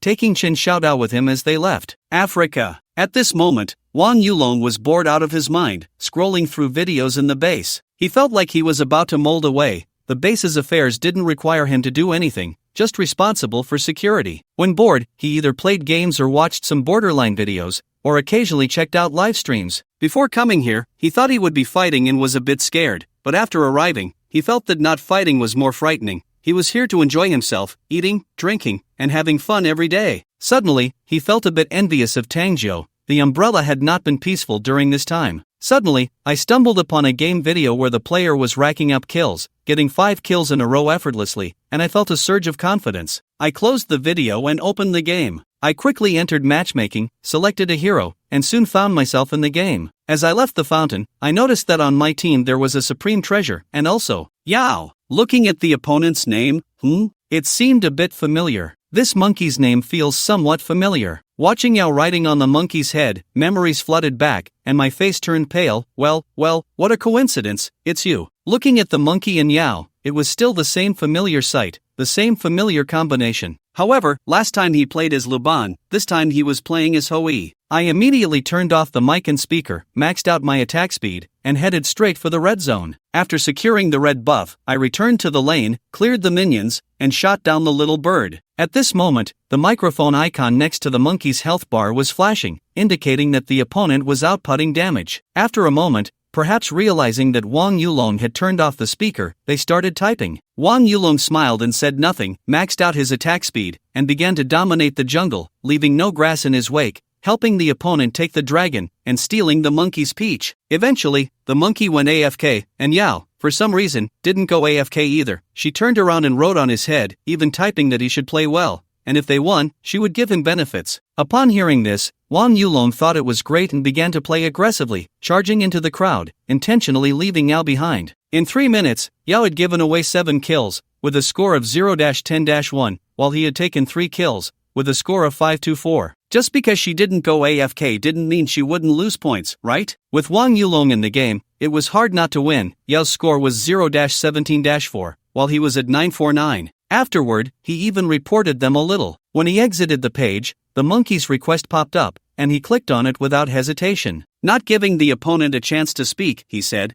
"You banana pineapple skin, pretty arrogant, huh? Just wait, this isn't over. When I return to the country, you'll see." After saying that, he directly exited the game, preserving his family's honor. Just then, a soldier ran in from outside. "Report, sir, the umbrella people are here, saying they are looking for you." Wang Yulong looked up, somewhat puzzled about what they wanted. "Where are they?" "Dragon brother, long time no see." 2 people in black robes walked in, and the voice of the one speaking sounded somewhat familiar, but with their makeup, he wasn't sure. He waved for the soldier to leave first and then turned to look at the newcomers. "Who are you?" Tang Zhou pulled down his hat and then took off his mask. Wang Yulong instantly jumped up from his chair, looking at Tang Zhou in shock, his tone incredulous. "Old Zhou?" Seeing that Wang Yulong finally recognized him, Tang Zhou burst into laughter. "Ha, it's me, Dragon Brother. How did you end up looking like this? I heard you guys went head-to-head with the Samsung family's nuclear bomb, is that true?" Wang Yulong circled around Tang Zhou, very curious. "Sort of, I almost died there. As for why I ended up like this, it's a blessing in disguise. So, what do you think of my look? Isn't it cool, very handsome?" He didn't elaborate,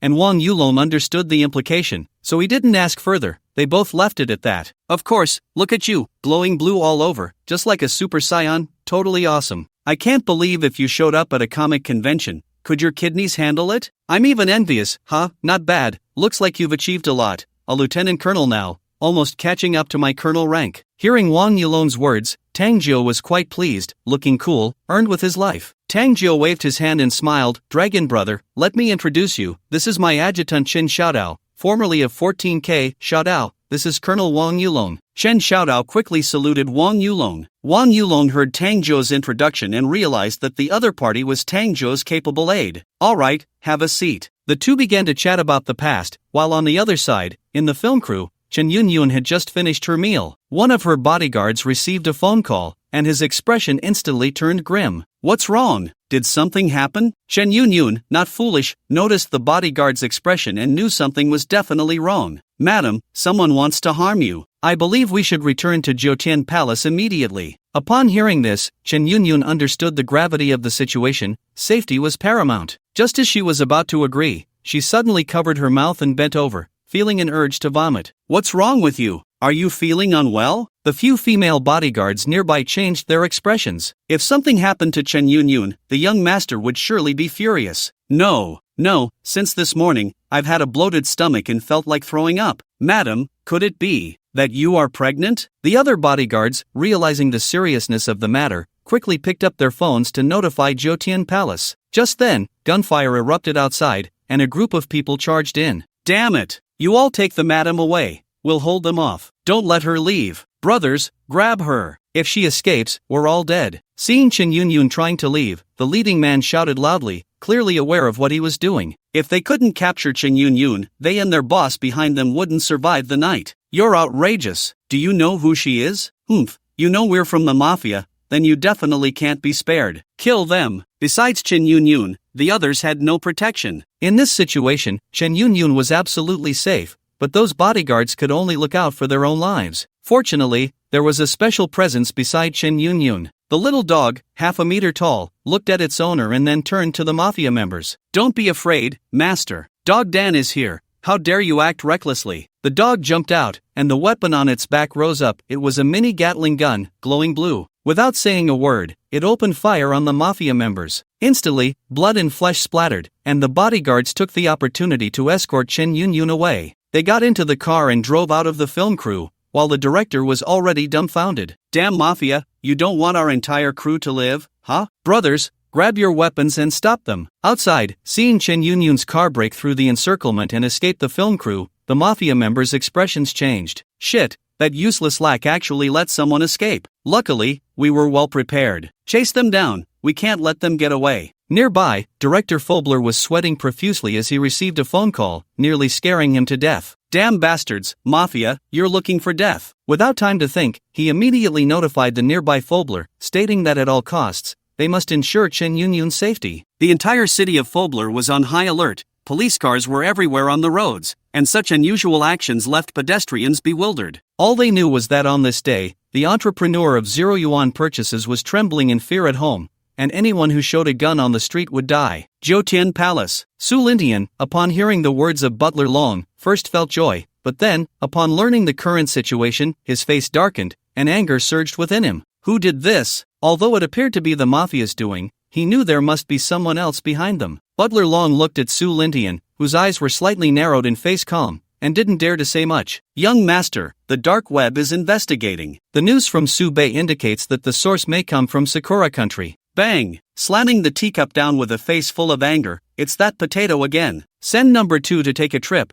We absolutely cannot let Yunyun be frightened. It seems that just growing potatoes isn't enough, they are still too idle. When people have too much time on their hands, they start to overthink, so they need to be given something to do. After receiving the order, number 2 flew towards Chen Yunyun's direction. The mafia members were already starting to despair, chasing after Chen Yunyun, while Fabul was chasing them from behind. Compared to Chen Yunyun, they seemed more like they were running away. Shit, how did things turn out like this? It's all that useless lack's fault. Big brother, what do we do now? Can't we stop Fabul from chasing us? If this goes on, the other side will escape. You ask me, who the hell should I ask? Keep chasing, I'll call the boss. The little brother in the car immediately fell silent, not daring to say another word. After receiving the information, the mafia boss notified the people behind him, wanting them to use their connections to make Fabol stop meddling. Soon, the chief received the news, but the other party was not from the same system, and at this point, whether he could save his own life was still uncertain, so he couldn't care less about who you were. Upon receiving the call, and hearing that he was being told not to interfere, he was instantly furious.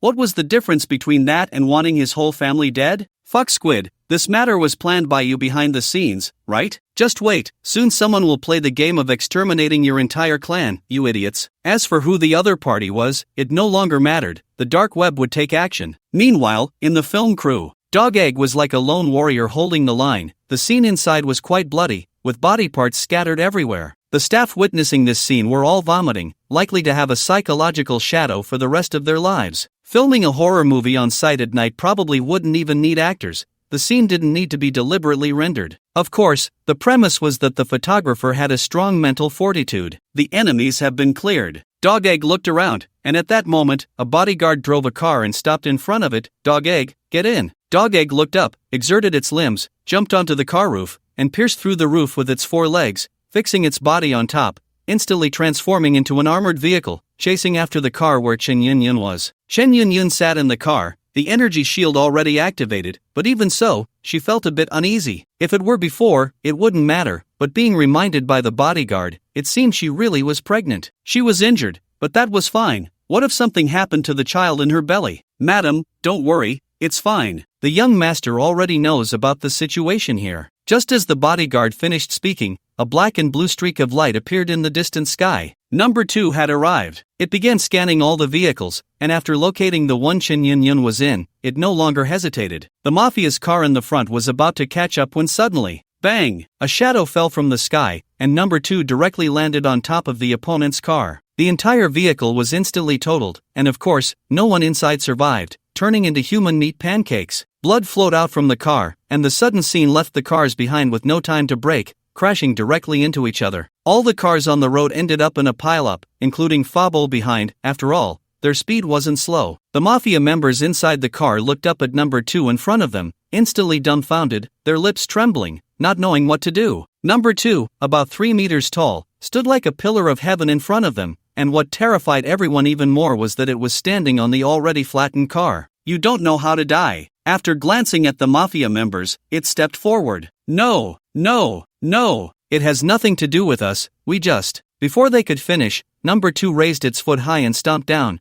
crushing the car into a meat-filled tin can. The car behind the mafia, where the people inside were seated, saw the scene and their legs went weak. Even so, they didn't dare to stay in the car any longer. As they opened the door and were about to run out, their legs gave way, and they fell to the ground, trembling all over, their hair standing on end. At the moment they saw number 2, they didn't even have the thought of resistance. All they could think about was getting away from here as quickly as possible. But unfortunately, they were not about to leave this place, but this world. Number 2 showed no mercy. If it weren't for the fact that the person behind, Baful, was one of their own, this place would have likely turned into ruins by now. Seeing this, Baful couldn't help but swallow hard, lacking even the courage to draw his gun. They wanted to turn and run, but their instincts told them that running would mean death. After dealing with the mafia members one by one, number 2 looked up at Baful behind him. Just that glance made everyone's scalp tingle, and they fell silent, as if death itself had fixed its gaze upon them, leaving them unable to move. Ignoring Baful, number 2 turned to chase after Chen Yunyun, lifting off the ground. Dog Dan, lagging behind Baful, watched as number 2 flew away and excitedly said, "Okay, my boss is here. I have nothing to do now. My boss is so cool." The bodyguard standing nearby turned to look at him in confusion. "Hey, what kind of look is that? He's older than me, and we're of the same kind.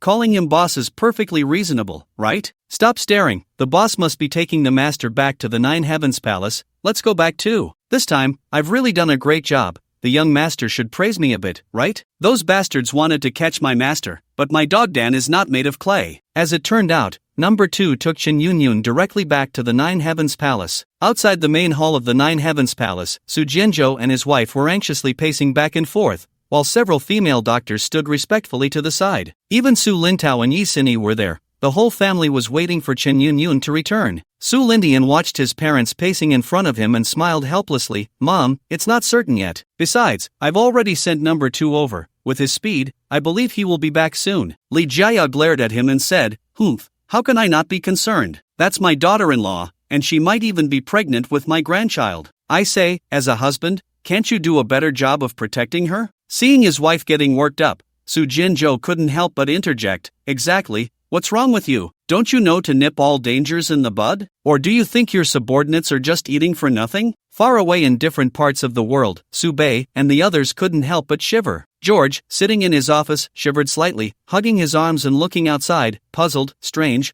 how can it be cold on such a hot day? Did the air conditioning get turned too low? Outside the main hall, the crowd didn't have to wait long. In the distance, a black streak of light, mixed with blue brilliance, was rapidly approaching. Number 2 stopped above the main hall and slowly descended in front of everyone. "Young master, your subordinate has not failed in his mission." Number 2 set Chen Yunyun down and said respectfully, "Well done, Number 2. He then quickly stepped forward, embracing Chen Yunyun, and softly said, "Sorry for scaring you. Don't worry, none of those people will escape." Chen Yunyun felt his warmth and looked up at the man in front of her, shaking her head. "It's fine. It's me who made everyone worry." Although Li Jiaya was anxious, she didn't interrupt them. Instead, she stood to the side, waiting for the two to separate before stepping forward to take Chen Yunyun's hand, hurriedly calling for the doctors to check if she was injured and whether she was really pregnant. After the examination confirmed that she was indeed pregnant, and it was twins, a sudden surprise made Su Lintian extremely happy. He was going to be a dad, and it was twins. In an instant, the entire Nine Heavens Palace was filled with a joyful atmosphere, especially for the couple Su Jinzhou and his wife. Su Jinzhou even set aside his hobby of fishing. He was about to become a grandfather, and now he had both grandsons and granddaughters. Su Lintian held Chen Yinxuan's hand, suppressing the excitement in his heart. "From now on, just stay in the Nine Heavens Palace. If you get bored here and want to go somewhere, just tell me, and I'll accompany you." Chen Yinxuan nodded happily. Now that she was pregnant, of course, the child in her belly was the priority. "Okay, you should rest well. I'll go handle the matters at hand." "Go ahead, you don't have to stay with me all the time, my parents are here." On the side, Yi Sini watched the warm scene, looking up at the silly smiling Su Lintao. Seemingly feeling Yi Sini's fiery gaze, the two exchanged glances, and Su Lintao rubbed his nose, turning his head to pretend he knew nothing. He had already tried very hard. Besides, pregnancy was not something he could control. It seemed he still had to work harder to try to get Yi Sini pregnant, and of course, it would be best if they had twins, a boy and a girl. Su Lingxian slowly approached, poking his arm with her index finger, looking at Su Lintao with a half-smile. "Little brother, you really need to put in more effort." Su Lintian brought Butler Long to the main hall's living room. Now that Chen Yunxuan had returned from outside, Su Lingxian and Su Lintao also needed to stay in the Nine Heavens Palace for a while. So, there were no more worries outside. "Butler Long, have Steward Wei arrange for a few more maids to stay by Yinxuan's side. Her meals and nutrition must be well balanced." In fact, even if he didn't say it, Steward Wei would pay attention. After all, the unborn ones were the prince and the princess,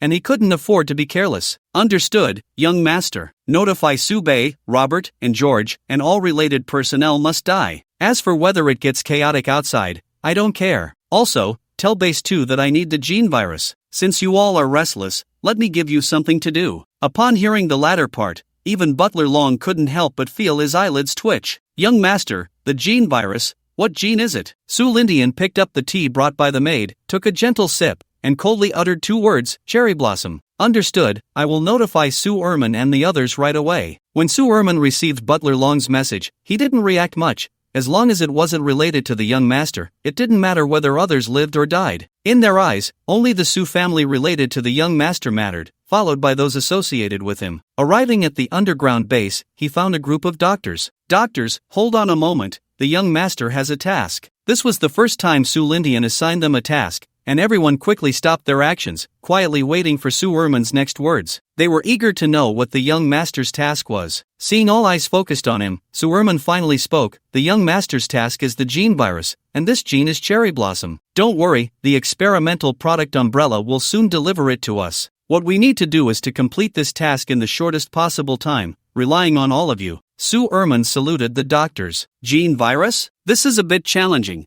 It might take at least a month and a half. Is a month and a half long? Not long at all, and it's quite short." In Su Lintian's mind, this might take several months. It seemed he had underestimated the capabilities of these doctors. The actions of Yaxingyan had completely ignited many people's lanterns, starting a game called the Nine Clans Elimination. The director of the Bureau of Baful, upon hearing his subordinate report that Chen Yunxuan had been rescued, finally breathed a sigh of relief, feeling utterly exhausted. The heart that had been hanging in suspense could finally be set free. Waving his hand to send his subordinates away, he wiped the sweat from his forehead, unbuttoned the top of his shirt, and slumped into the chair. He murmured, "Why did you have to mess with her? The deck is about to be reshuffled." As he spoke, he became excited. A change of power was coming, and he was on the winning side. Perhaps he could even leave this chair behind. Bart and the others had just returned to headquarters when George sent them out again. Meanwhile, Chen Min from 14K, like a shark sensing blood, launched a fierce attack on the Mafia. This time, the opponent was doomed, and it was the best opportunity to expand 14K.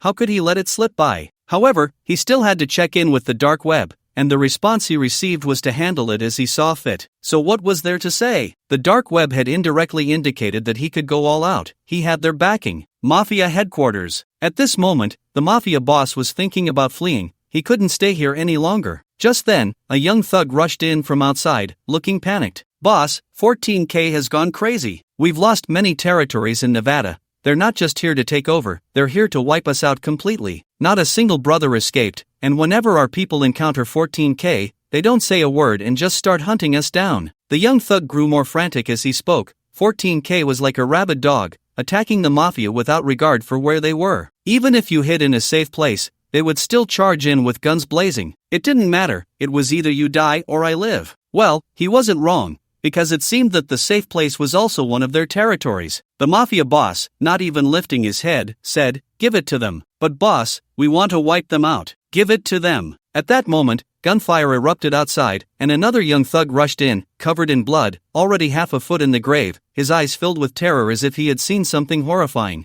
"Boss, they've broken in. Something that should be human has come in, and it's coming for you. Didn't I say? If they break in, then give it to them." "Wait, what did you just say?" The Mafia boss seemed to sense something was off, looking up at the bloodied thug, his pupils contracting. The thug was missing an arm, and the wound looked like it had been torn off by something. Blood was gushing out like it was free, and for him to run here in such a state proved his loyalty to the boss. Anyone else would have died on the way. "Boss, run. It's a monster." Bang! Before he could finish, he collapsed on the ground, lifeless. The other young thugs looked at the tragic scene, swallowing hard, their legs feeling weak. "Damn it! That's right, you really should die." A strong smell of blood rushed in, and a man in a black robe walked in from outside. His robe was already stained with blood. Bart casually walked past the bloodied Mafia thug, who felt a chill run down his spine, warmth flowing down his legs as they trembled. Bart placed his hand on the thug's shoulder, leaning in suddenly, his deep blue eyes staring at him from behind the mask. "What are you afraid of? Am I that scary?" The thug shook his head, and no. "No? Then why don't you dare to open your eyes and look at me?" Hearing this, the thug had no choice but to comply, slowly opening his eyes, only to see a black mask and a pair of eerie deep blue pupils beneath it. Bart's hand slowly moved, gripping the thug's neck. "Very well, since you've seen me, you can't be left alive." Crack! With a forceful twist, he broke the thug's neck and tossed him aside. Bang! The glass shattered, and the body flew directly out, landing in the outdoor swimming pool. The boss of the Mafia, seeing Bart's terrifying demeanor, immediately broke into a sweat. "Why you? Who are you? Why do you want to kill me?" Bart didn't waste any words with him, looking up at him. "Don't you have anything to say? Like, who sent you?" "Forget it. A small fry like you probably wouldn't know." "And no, I know. I swear, it was the congressman, Bart didn't give him another chance to speak. With a flash of blue light, before the other party could react, he made the man's head meet the wall in a negative distance contact. After dealing with him, Bart clapped his hands and muttered, "Looks like I need to craft a weapon when I get back. This is too violent." He turned to look at the deformed head of the Mafia boss. "You really disappoint me." "A congressman? Whatever, the one behind this is Sakura, and that place is the experimental site of Base 2? After Bart left, the 14K members arrived late, looking at the corpses scattered everywhere, none of which were intact. They were either missing arms or legs. "Boss, this looks like it was literally torn apart by something." One of the underlings squatted down to examine the wounds on the body, which looked as if it had been hand-torn like a chicken. Just thinking about it made his heart tremble, sending chills down his spine. This was too brutal, tearing people apart like hand-torn chicken. Even for them, who often killed, it felt a bit unsettling. "Alright, we're not here to see how these people died. Let's see if there are any survivors. If there are, finish them off." Looking at the corpses on the ground, those organizations were terrifying. Was this still human? The slaughter continued, especially in Nebraska, where the Umbrella's armed forces, in coordination with the Dark Web, began to sweep through the mafia. Anyone associated with them, no matter who you were, George's order was simple: kill. Some tough nuts were directly handed over to Bart and his crew by George. Meanwhile, the Rakshasa were clearing out the Freemasons' super soldiers. The dark web, Rakshasa, and Umbrella. Such a large operation naturally attracted the attention of many forces, including the Freemasons. Even the emergence of Base 2 had already spread online. Soon, everyone's attention was focused on the seemingly insignificant global group, along with the Nine Heavens Palace, the headquarters of the Freemasons. At this moment, they realized, as if belatedly, that they had been facing a single force all along. What Umbrella, Dark Web, Rakshasa, and the overlooked global group, they all stemmed from the same source. They were all part of the same force. That was the Nine Heavens Palace, the Sioux family. Inside the dim palace, the atmosphere was more serious than ever. They realized that they seemed to have been played by others all along. No wonder these major forces keep popping up one after another. We should have thought of this earlier. We could think of it, but would you believe it? Which of these forces isn't a giant on its own? They all belong to one person. Even if someone told you, would you believe it? Are you crazy? What do we do now? Should we seek peace? Although they are currently crazily eliminating our forces, I think they also don't want us to perish together. What do you think? Seek peace? How can we seek peace? They are already sending people to capture the Sioux family. Do you think they are made of clay? When the third spoke, everyone looked at each other in confusion. What capture? Capture who? When did we send people to capture the Sioux family? Everyone looked at each other, their faces full of doubt. The first also noticed this point and uncertainly asked, wasn't it us? No, why would we capture her? We even overlooked the global group. Do you think we would do such a thing? Not me either. Me neither. Seeing everyone shaking their heads, the first confirmed that it wasn't the Freemasons who did it. It wasn't us. Who could it be? Forget it. This isn't the time to think about that. Send someone to the Nine Heavens Palace to talk to them. We are willing to make reparations for the past. The world needs peace. Sue Lindian never expected that the Freemasons would want to negotiate. However, that was impossible. Perhaps it could have been considered before, but on Blue Star, there was nothing that could threaten the Sioux family anymore. Negotiation? What is negotiation? It only happens when both sides are evenly matched. The mushroom bombs in your hands can't threaten me anymore. What do you have to negotiate with? Come out, and I'll take you down in an instant. The Freemasons' decision was unknown to Bart and the others, but he was currently in the heat of battle. Outside a military base, 31 men in black robes emerged from both sides of the road. Bart looked at the military base before him and said in a deep voice, "You don't really think hiding in here is safe, do you?" The people the mafia boss spoke of, upon learning that number 2 had rescued Chen Yunyun, knew it was over. At first, he thought Chen Yunyun was just someone from the global group, but after number 2 appeared, he realized who they really were. Helpless, he could only hide here with his family. If there was anywhere safe, it was here. After all, the commander here was his father-in-law. Even hiding here, he felt unsafe. After all, it was a protective umbrella, and the scene of the Samsung family's downfall was still fresh in his mind. But he had nowhere else to go. Should he hide in the corner tower? Don't joke, he would probably be pushed out by that group, with no chance to resist. The entire base was under martial law, and helicopters were patrolling the skies. The highest-ranking officer inside the base looked grimly at his son-in-law. He was now contemplating whether to push the other party out to protect his daughter. Unfortunately, he wouldn't know that there were 4 words that meant extermination of the 9 clans. Bang! Suddenly, an explosion sounded from outside. Immediately after, a soldier rushed in. Report. 31 unidentified individuals have appeared outside the base. They have broken in. His heart was extremely unsettled at this moment because he had just witnessed something unbelievable. After Bart and the others appeared,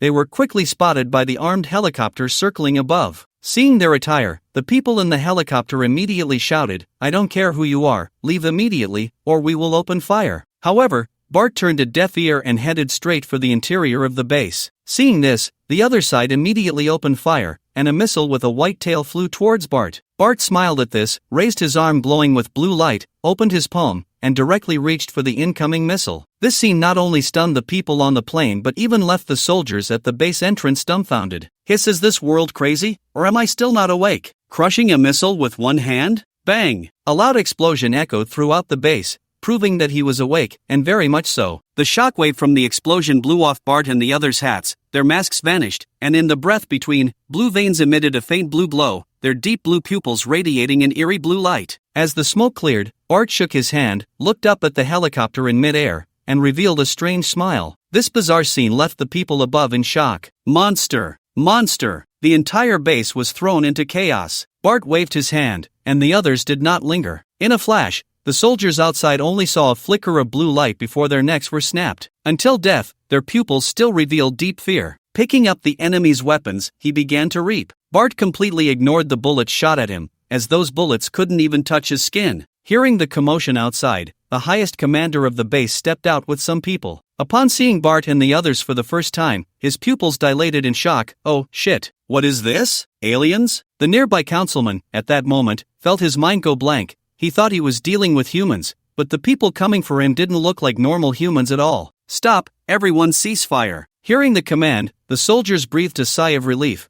They couldn't fight this, they were simply not on the same dimension as the others. The bullets they fired felt like a joke, having no effect on the opponents, while their side suffered heavy losses. "You came for him, right? If you take the person away, can you leave here?" The councilman suddenly panicked. No, you can't do this. Father, enough, your life for the lives of your wife and children, isn't it worth it? You should have that awareness, shouldn't you? Bart didn't know what to say and could only helplessly raise his gun and send a few bullets toward the other side. "You can kill him and leave, right?" The commander looked at his son-in-law lying on the ground, lifeless, his eyelids twitching, but he was helpless. Bart shrugged, exerting force with his feet, and the commander suddenly felt his whole body bristle, as if he were being targeted by some tiger. Just as he wanted to make a move, before he could react, Bart was already in front of him, gripping his neck, his blue eyes locked onto his, a smile spreading across his face. "Old man, have you ever heard of exterminating the 9 clans? Don't take yourself too seriously." The other was lifted off the ground by Bart, and no matter how much he struggled, it was futile. The surrounding soldiers didn't dare to move, let alone save him. A blonde, blue-eyed little girl broke free from a woman's embrace and ran to Bart's feet, pounding his leg with her fists. "You bad guy, let go of my grandpa. I'll kill you. I'll kill you." Crack! The sound of bones breaking echoed as Bart tossed the body aside, squatting down to look into the other's hostile eyes, gently patting her little head. "Good girl, don't worry, I won't kill children." Standing up, he turned to the 30 people behind him. "Leave no one alive." Gunfire erupted again, filling the entire base with fear and screams. Some soldiers, overwhelmed, lost the courage to resist and began to scatter in panic. A fearless soldier attempted a sneak attack, launching a rocket at Bart. Unfortunately, he didn't see what was happening outside the base, otherwise, he wouldn't have such a ridiculous idea. Boom! The explosion sounded, smoke cleared, and the soldiers near Bart fell to the ground, while Bart appeared unscathed, turning to look in the direction of the attack. There was no anger, and he even gave the attacker a smile. Half an hour later, Bart left with his people. The entire base was engulfed in flames, thick smoke billowing, and corpses littered the ground. Compared to Bart and his group, the situation on the Rakshasa side was even more decisive, as there were no armies surrounding the super soldiers. All night, the people of the United States cowered in their homes, trembling, too afraid to go out. Even so, gunfire and screams could still be heard occasionally nearby. These two sounds mixed together, and those who didn't hide in the basement were considered brave. Of course, it was also possible that they had no basement and had to make do hiding under the bed. 9 Heavens Palace. A middle-aged man dressed like a Western noble arrived at the entrance of the 9 Heavens Palace. The man looked up at the magnificent gate, and thinking about the kind of people who lived here, his body trembled uncontrollably. He couldn't help but curse inwardly. Damn the Freemasons, why did they make him come here? He was at most a European noble, although his family had a bit of money and influence. But that was really just a little. Compared to the master here, they could crush him with a single finger. He really didn't want to come, but there was no way out. He had to be here. "I hope everything goes smoothly." Taking a deep breath, what he didn't know was that outside the gates of the 9 Heavens Palace, the bodyguard was looking at him with a cold expression. "Hello, I come on behalf of the Freemasons. May I be taken inside to meet Lord Lin Tian?" He tried to make his voice as gentle as possible because, for him, this place was no different from hell, and one misstep could lead to his downfall. If he died here, it would be in vain. The people behind him probably wouldn't dare to make a sound. The bodyguard looked him up and down. "You represent the Freemasons? So you know where their stronghold is?" The man's heart tightened, and he quickly shook his head. No.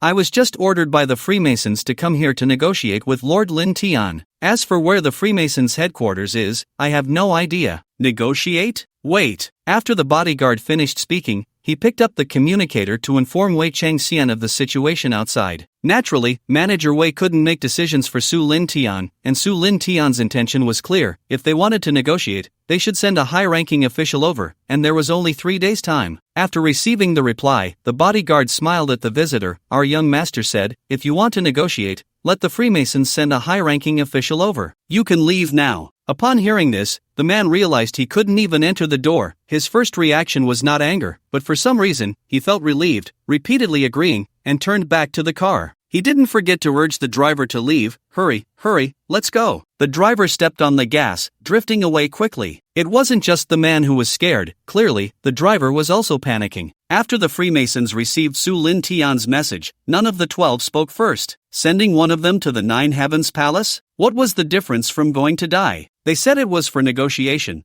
but if the other side went mad and killed them, wouldn't that be in vain? Moreover, given the other side's usual style, the possibility was not small. The group fell silent, the atmosphere a bit strange, and finally, number 1 broke the silence, looking around at everyone. Ahem, number 12, what do you think about this? How about you? Don't even think about it, I'm not done living yet, and why should it be me? Seeing number 12's reaction, number 1 awkwardly touched his nose. Indeed, this was not a good thing. Then how about number 11, you? Before he could finish, he was interrupted by number 11. I'm still young. Number 1's face darkened, a layer of gloom settling over him. If you don't go, and he doesn't go, what? Are we going to go together? Why do we have to negotiate with the other side? What else can we do if we don't negotiate? Look at how things are outside now. Do you know how many people have died? The super soldiers are hiding and don't even dare to go out. Solomon is already a mere shell of its former self. Our pawns are being picked off one by the other side. Years of hard work are going to waste. How much longer do you think we can hold on? Humph. Isn't it all the mess caused by the mafia a few days ago? If it weren't for them, it wouldn't have come to this. Just then, number 6, who had been silent the whole time, suddenly spoke up. Their backers have contacted me. At this, everyone fell silent again, turning their gazes toward number 6, waiting for what he would say next. Number 6 paused for a moment and continued. An organization called Yaxingyan. They knew about the relationship between the global group and the umbrella before we did. The mafia's actions were to capture important members of the Su family and use them as leverage to obtain the technology in the hands of the umbrella. But as you can see, they failed. The other side contacted me, wanting to cooperate with us because we have a common enemy, which is the Su family of the Nine Heavens Palace. They have been conducting biological research all over the world. I think we should consider this. Do you want to become someone else's pawn? Coexist peacefully with the Su family? Do you think that's possible? The Su family must be eliminated, and at all costs. Money can be printed if it's gone, houses can be rebuilt if they collapse,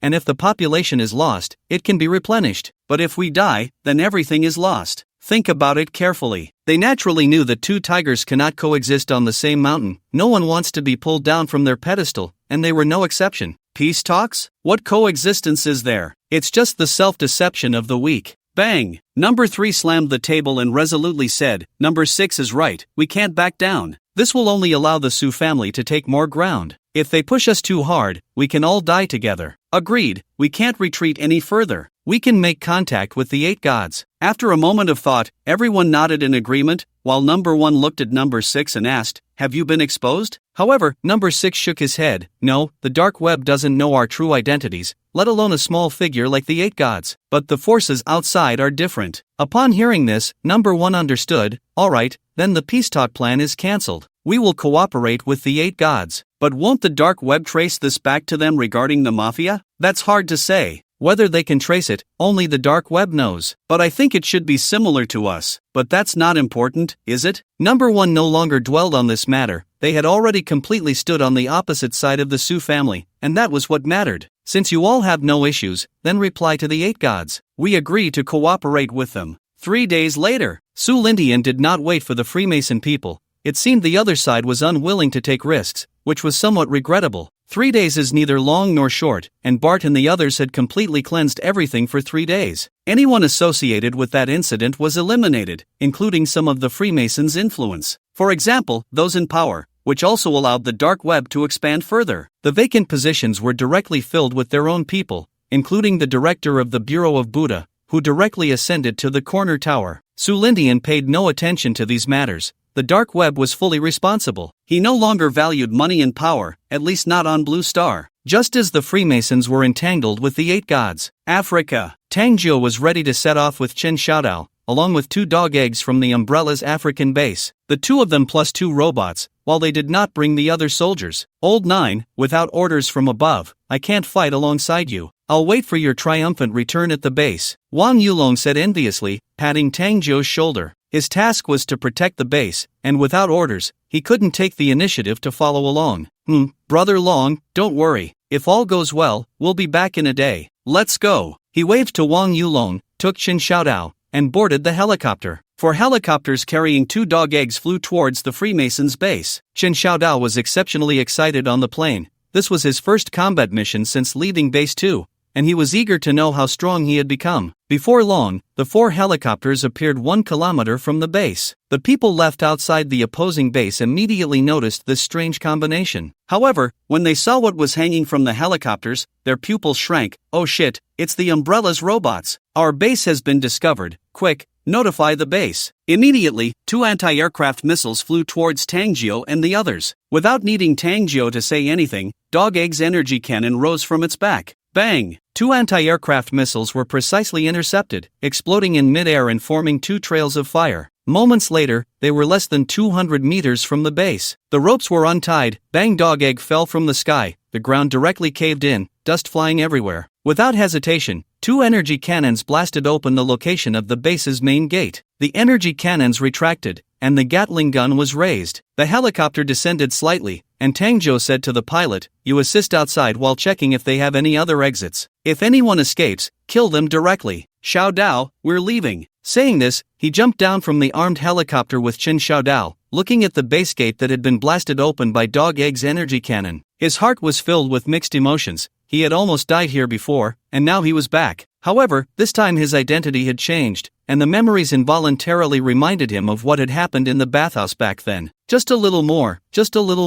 and he would have lost his back door. Thinking of this, his anger surged. "Xiaodao, you block the entrance with a dog egg." "Understood, Ninth Master." Tang Jiu waved his hand and led another dog egg inside. At this moment, the people inside were already in chaos, unable to understand how Umbrella knew about this place. "Don't panic, they are outnumbered, the advantage is on your side. I will escort the doctor out first, you hold them off." The person in charge here was not foolish, after all, it was Umbrella. Before he could say more, gunfire erupted outside. "Sir, the enemy has broken in. Our weapons are completely ineffective against them, and there's a mysterious person in a black robe next to the robot. He is a devil." Just thinking of Tang Jiu tearing apart the super soldier made him shiver uncontrollably. Was that really a human? His super soldiers were fake, right? The other side was the real super soldiers. Without protective rings, without invulnerable bodies, Tang Jiu and Dog Egg were slaughtering unilaterally, and soon the gunfire grew weaker. "Shit, killing ground chickens for 2.5 years isn't this fast. Hurry, you block them. I'll take the doctor out through the secret passage first." The middle-aged man's face changed drastically. He didn't care what the soldiers said about the devil. From the moment he heard Umbrella was coming, he lost the courage to face them. It was no joke. Although he was in Africa, he knew quite a bit about what was happening in America. And about the Samsung family. Damn, Umbrella had mechs in their hands,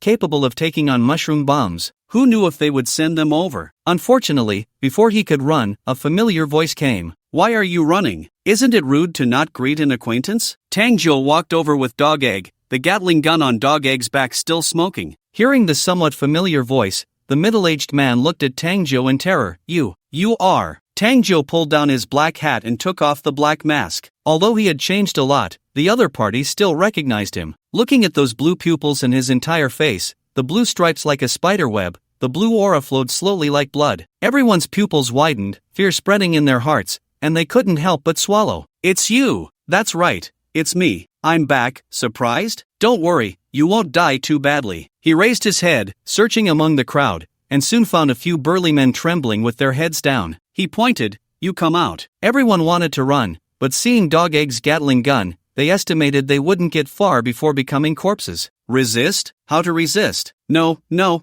I was wrong. The soldier being pointed at trembled all over, perhaps truly fearing what Tang Jiu wanted to do, shaking his head frantically. "Whoever brings him over, I won't kill." Everyone's eyes glinted with malice upon hearing this, and soon, the two were dragged out. "Shet, you bastards, let me go." You actually believe his words, fuck. The other party's curses fell on deaf ears for Tangjo. Strip him of his clothes, and you go find a steel rod. Before long, the other side produced a threaded steel rod over a meter long and 10 millimeters thick from who knows where. Tangjo took it and, under the incredulous gazes of the crowd, stuck it into the ground, leaving a meter exposed. Bring out 2 more people, hold him up, and spread his legs. It seemed everyone understood what Tangjo intended, and they instinctively pressed their legs together, feeling a bit weak. This was bound to hurt. No, no, no, kill me, please, just kill me. The 4 held the other party, and no amount of struggling was of any use. Kill you? Don't worry, you will definitely die. Don't you like picking up soap? You like the back door, right? Help him out. The 4 looked at the 10 millimeters threaded steel, gulping, filled with infinite fear. 1 person on each side held the other's legs, while the other 2 pressed down. A chilling sensation, a heart soaring. Everyone closed their eyes, not daring to look. A heart-wrenching scream echoed throughout the entire base. Even Chen Xiaodao, who was outside, felt a chill wash over him upon hearing the screams from within, tightening the back door instinctively. Inside the base, the 4 were weak all over, collapsing to the ground, and before them stood a corpse impaled on the threaded steel, legs spread apart on the ground, blood flowing down, mixed with yellow unidentified substances. Tangjo coldly observed all of this, turning to Dog Egg, leave no one alive. No, you said if we did as you said, you wouldn't kill us? That's right, I didn't kill you. Dog Egg wouldn't wait for them to finish speaking. The Gatling gun began to spin, and in an instant, the 4 were torn apart. Bastard, we're dead either way. Let's fight him. A super soldier clenched his fists and charged at Tangjo. Unfortunately, in Tangjo's eyes, the opponent's strength was laughable. Like a child, he reached out, grabbed the opponent's fist, and twisted it, turning the entire arm into a twist of pain. Ah! The intense pain rendered the opponent powerless. Tangjo glanced at him, dying struggle. With a wave of his hand, he flung the opponent away, crashing him against the wall. The massive impact displaced his organs and shattered his bones. At this moment, Dog Egg had gone mad with killing. The people in the base found opportunities to escape, unaware that Chen Xiaodao had been waiting outside for a long time. The base was already littered with corpses, and only a few bodies remained intact. Under Dog Egg's 12 Gatling guns, it was hard to leave a whole corpse. The nauseating smell of blood filled the entire base, making the interior resemble a hell on earth. Tangjo shook off the blood on his hands, glanced at the passage before him,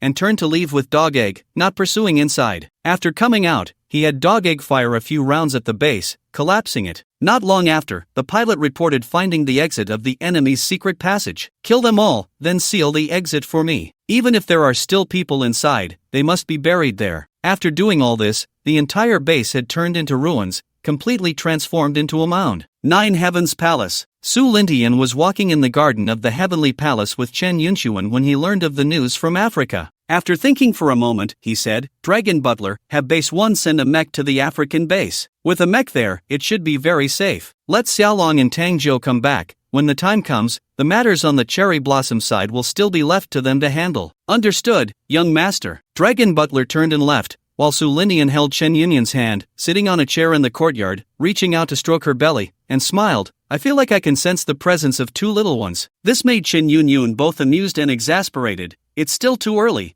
What are you thinking? Su Lintian awkwardly smiled, touched his nose, and suddenly thought of something. Wife, do you think we should get 2 pets to grow up with our baby? Chen Yunyun had no objections. After all, the 2 little ones would have playmates, and raising pets from a young age would be great for building affection. Sure, I'll go along with whatever you say, but what kind of pet should we get? A kitten? A puppy? Su Lintian couldn't help but laugh. No way, those are too ordinary for us. They're just cute, and what else can they do?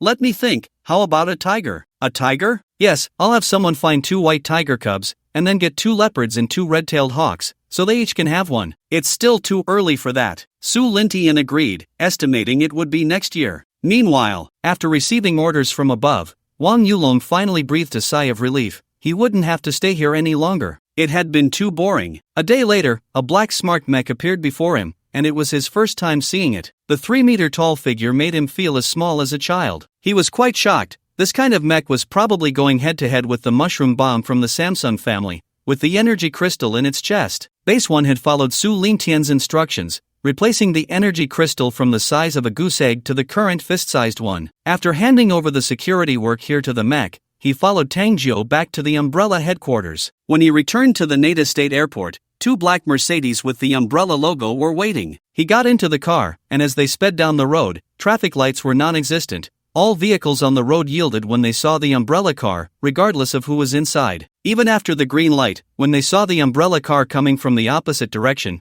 they had to stop and wait until Wang Yulong and the others passed before daring to go. Fabol had seen this so many times that he was no longer surprised, treating it as if he hadn't seen anything. Wang Yulong in the car felt somewhat unaccustomed. Had the umbrella become this arrogant here? The road was clear, no matter what car was in front, they all yielded. However, thinking about the events that had transpired during this time, he felt relieved. As the car entered the umbrella headquarters area, he could even see the dog-egg robots patrolling the surroundings, along with a large number of armed umbrella members. How is it? Isn't it shocking? Tang Jiu laughed as he looked at Wang Yulong's expression. The changes were indeed significant. He hadn't returned to the headquarters for almost half a month. Half a month could mean a lot for the umbrella, and indeed, many things had happened during that time. The power dynamics in the watchtower had been reshuffled, and quite a few people had entered the dark web. As the three entered the headquarters building, Bart approached them, extending his hand to shake Wang Yulong's. "Welcome back, Colonel Wan, Lieutenant Colonel Tang, Second Lieutenant Chen. I heard from the boss about the situation in Africa. You did well. There are no tasks at the moment, so Second Lieutenant Chen can go home and see his family." Chen Xiaodao quickly saluted. He indeed hadn't been back for a long time. "Thank you, sir." He then greeted Tang Jiu and Wang Yulong before turning to leave. After he left, Bart smiled and said, "You two can also go back and relax. There will be a task for you in a month, and it's one that the young master specifically assigned for you two to complete. As for what the task is, you'll find out then. I have other matters to attend to, so I won't keep you. Oh, Colonel Wang, here's something for you." He pulled out a small box from his pocket, inside which was the protective ring. Wang Yulong took the box, feeling very excited. The task assigned by the young master must be thrilling, and he was also curious about what was inside the box. Tang Jiu was somewhat puzzled. This was the second time he had heard the term young master. According to the rumors circulating during this time, it seemed that the major organizations under the umbrella were all following the orders of the Su family from Jiutian Palace. "Brother Long, do you have any plans? The mission is a month away.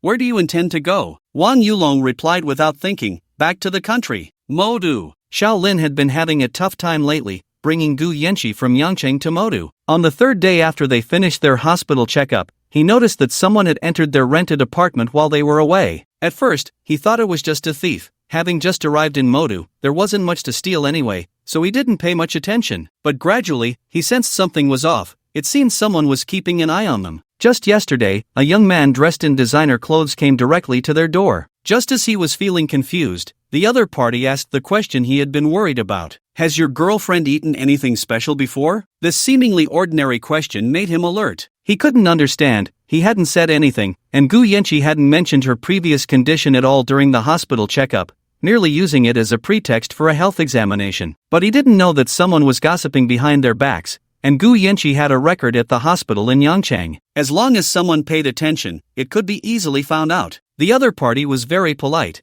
asking a few questions before leaving, but he knew they had been exposed. It was no longer safe here. Who knew if the other party would go crazy and have them captured? As he suspected, Xiaoxi, pack your things. We're staying at a hotel tonight, and we'll leave Modu tomorrow morning. I have a vague feeling of unease. Gu Yanqi clearly understood the reason and didn't ask further, starting to pack her clothes. By 5 in the afternoon, he specifically chose a more upscale hotel and then went to a nearby supermarket to buy some fruit and a fruit knife. After returning to room 301, he didn't go out again. In a luxurious villa in Modu, a young man was listening to his subordinate's report. "Young Master Li, the other party is staying at the Supreme Hotel." After reading the message on his phone, Li Ziyi looked up and smiled lightly, quite perceptive and cautious, knowing we would catch him. But a lower-class person is still a lower-class person. He has no idea what he's up against. A person who has late-stage cancer, yet has inexplicably recovered in such a short time, her body's value is immeasurable. He must be thinking of leaving Modu tomorrow.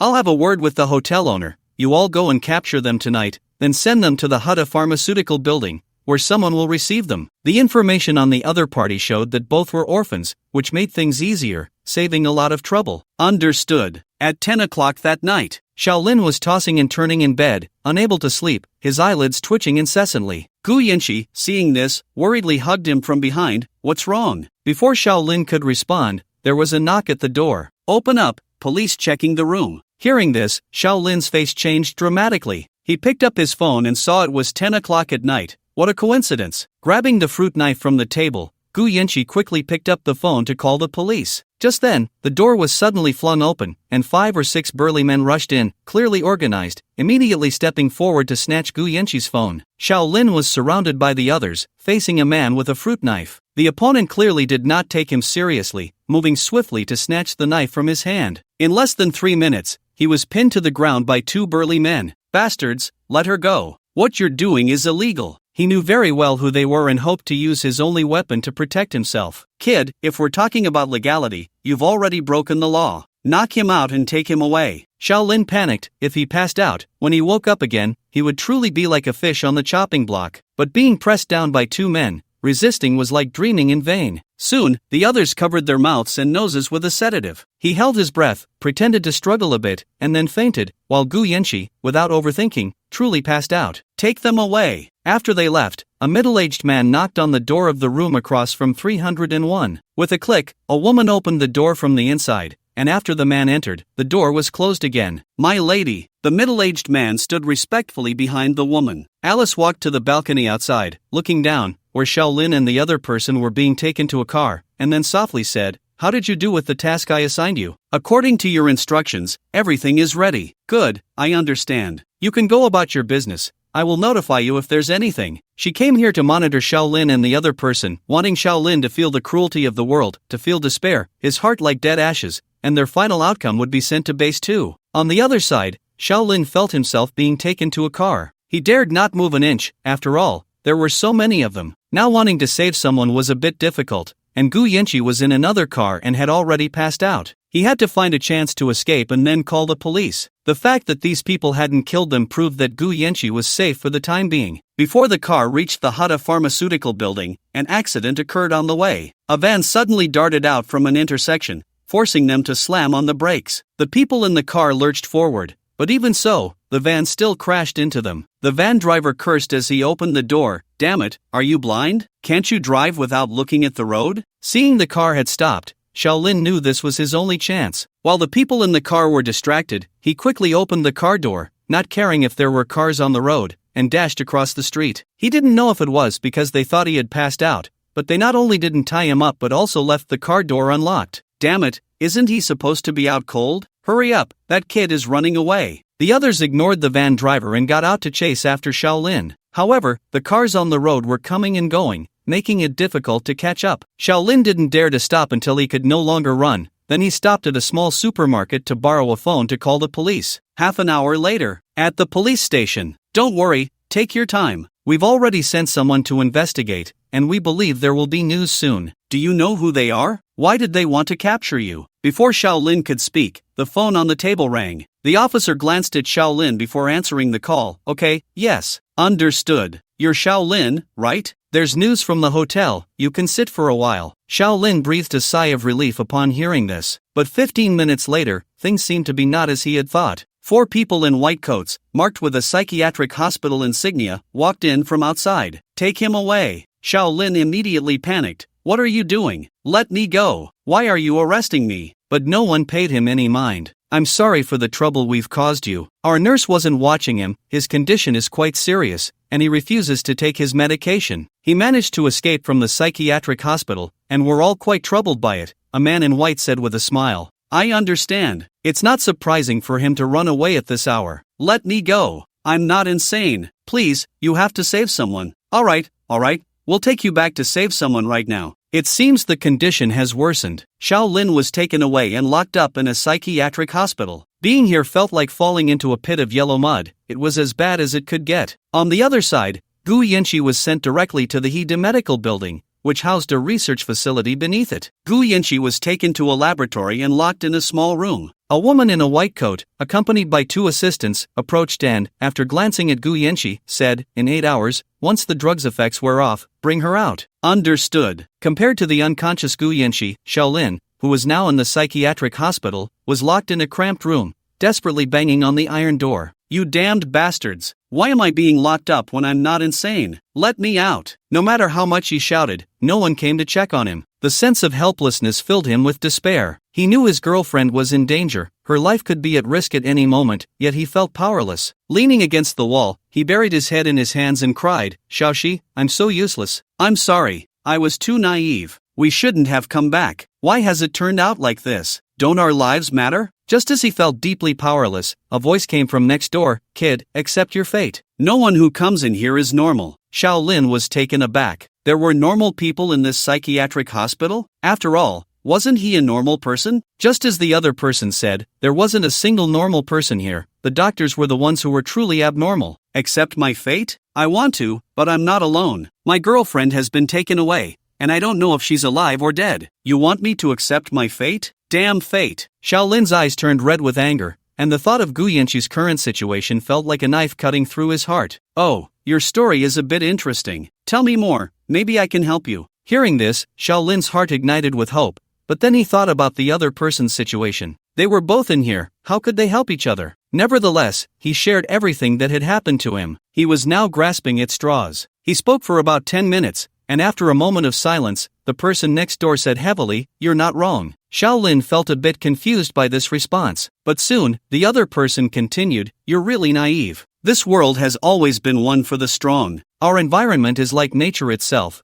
where the weak are preyed upon by the strong. Especially someone like you, even if you die here, no one will notice because no one cares about you. You can't change anything. How about we make a deal?" "What deal?" Shaolin asked, puzzled. Could this person really help him get out of here? "I'll help you leave this place, and you help me kill someone." "Of course, it's not just helping me, it's also helping you. If I'm not mistaken, your little girlfriend has been taken by Hida Medical. There's a research lab beneath the Hida Medical building, and if I'm right, your girlfriend has been taken there. The person I want you to kill is the heir of Hida Medical, Li Zi." Without a second thought, Shaolin agreed immediately. He just wanted to get out and find a way to save Gu Yanqi. The longer he stayed inside, the more danger she was in. "All right, at midnight, someone will take you out. Don't speak, just follow him. Once you're outside, go to the Xiao Haizi Hotel and tell the front desk you're looking for someone named Xiao Haizi. Just say that Da Haizi sent you, and he will provide you with help." Shaolin was even more confused. If the other party was confident he could get out, then why was he still here? But he didn't ask further. However, the other party clearly knew what he was thinking at that moment. For some people, this place is safer than the outside. The Li family's influence is very strong. I can only pretend to be crazy to be safe here. Remember our deal. Shaolin seemed to understand why the other party didn't leave. At exactly midnight, just as the other party said, a man opened the door, glanced at Shaolin, and turned to leave. Shaolin hurriedly followed. The entire psychiatric hospital was quiet in the middle of the night. As he passed by the adjacent room, a tall middle-aged man inside waved at him with a smile. The way was clear,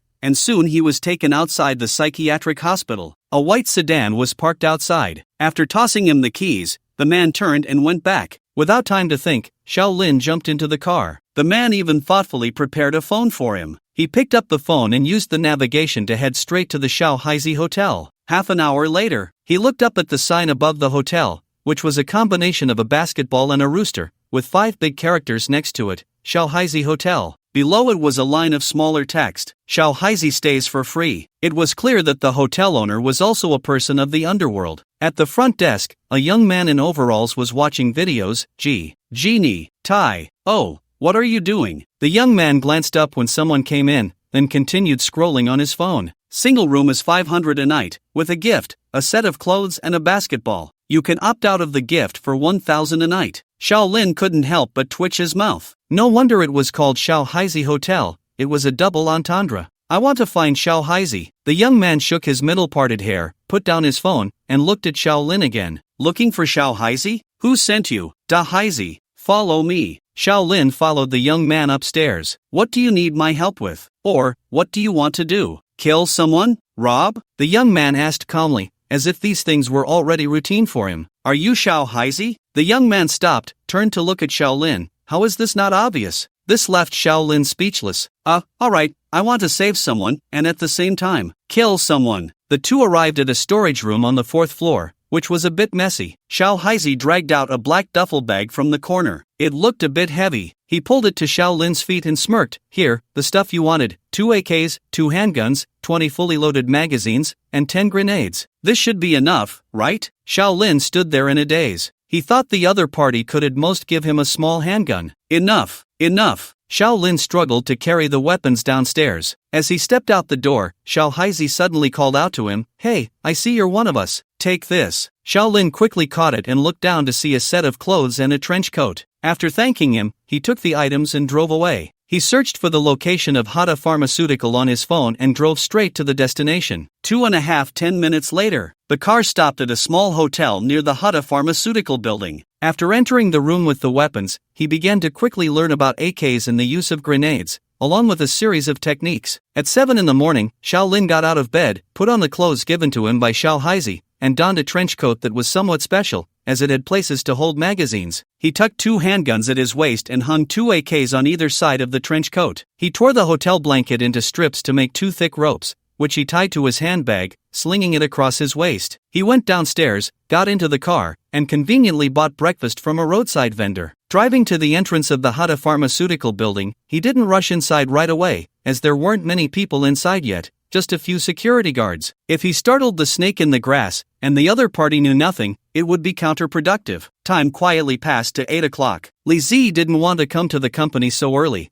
but today he had to be there. The girl from yesterday was crucial, and he needed to know the results immediately. Just as Shaolin was growing impatient, a Rolls-Royce and 2 Mercedes pulled up at the building entrance. He instantly perked up, and when he saw who got out of the car, anger surged within him, and malice welled up. He got out of the car and approached nonchalantly. Li Zi stepped out of the Rolls-Royce, followed by 4 bodyguards. Just then, gunfire erupted. Before they could react, they were already lying in a pool of blood. The sudden gunfire stunned Li Zi, who had just gotten out of the car. He realized he had been ambushed. Shaolin strode forward in a rage. Without saying a word, he struck him with the butt of his gun. The security guards at the entrance were dumbfounded by the scene. What kind of extraordinary person was this? They stood frozen, unsure of what to do. Running would likely be futile against bullets, and staying put, well, their batons wouldn't be of any use either. Blood trickled down from Li Zi's forehead to the corner of his eye. He felt dizzy and, in a daze, looked up at the newcomer. When he saw Shaolin's face, his pupils constricted, and he was utterly terrified. He had captured the other party's girlfriend, and the other party was an orphan. The odds were stacked against him,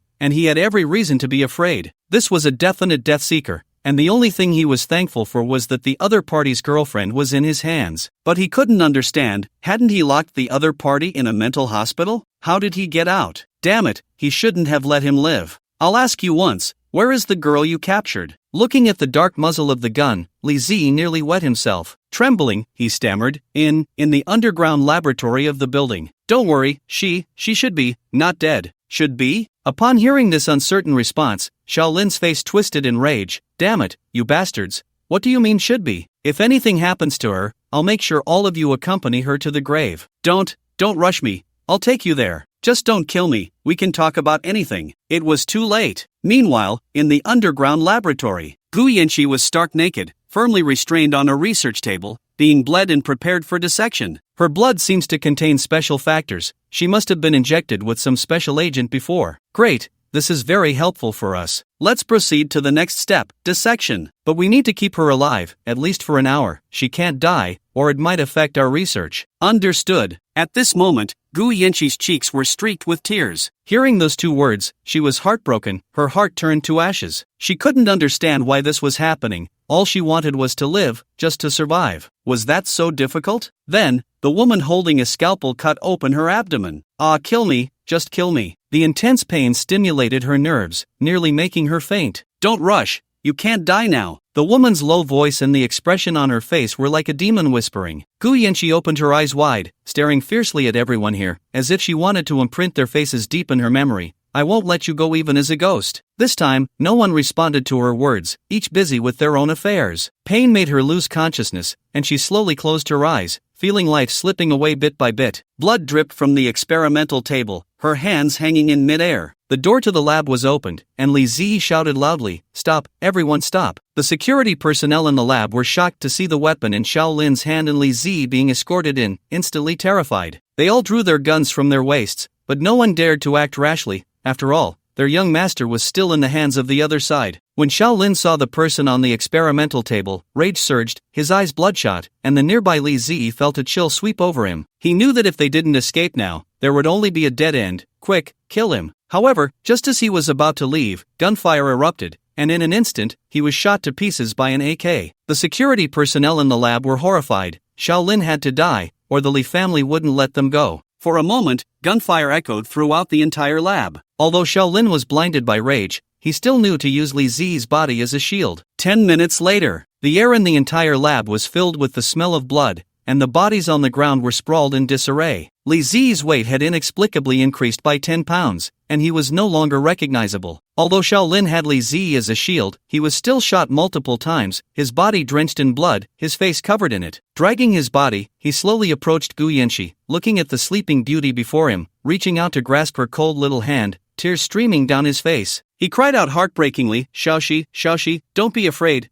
I'm here to take you home. Don't be afraid, we're going home. Gu Yanxi's eyelashes fluttered, and she struggled to open her eyelids, looking at the blood and tear-streaked Shaolin. She wanted to touch his cheek, but she couldn't muster the strength, her little face pale. If there is an afterlife, I never want to be human again, so tired. Shaoxi can't accompany you anymore, I'm sorry. The blood from Shaolin's wounds flowed out wildly. He felt very sleepy.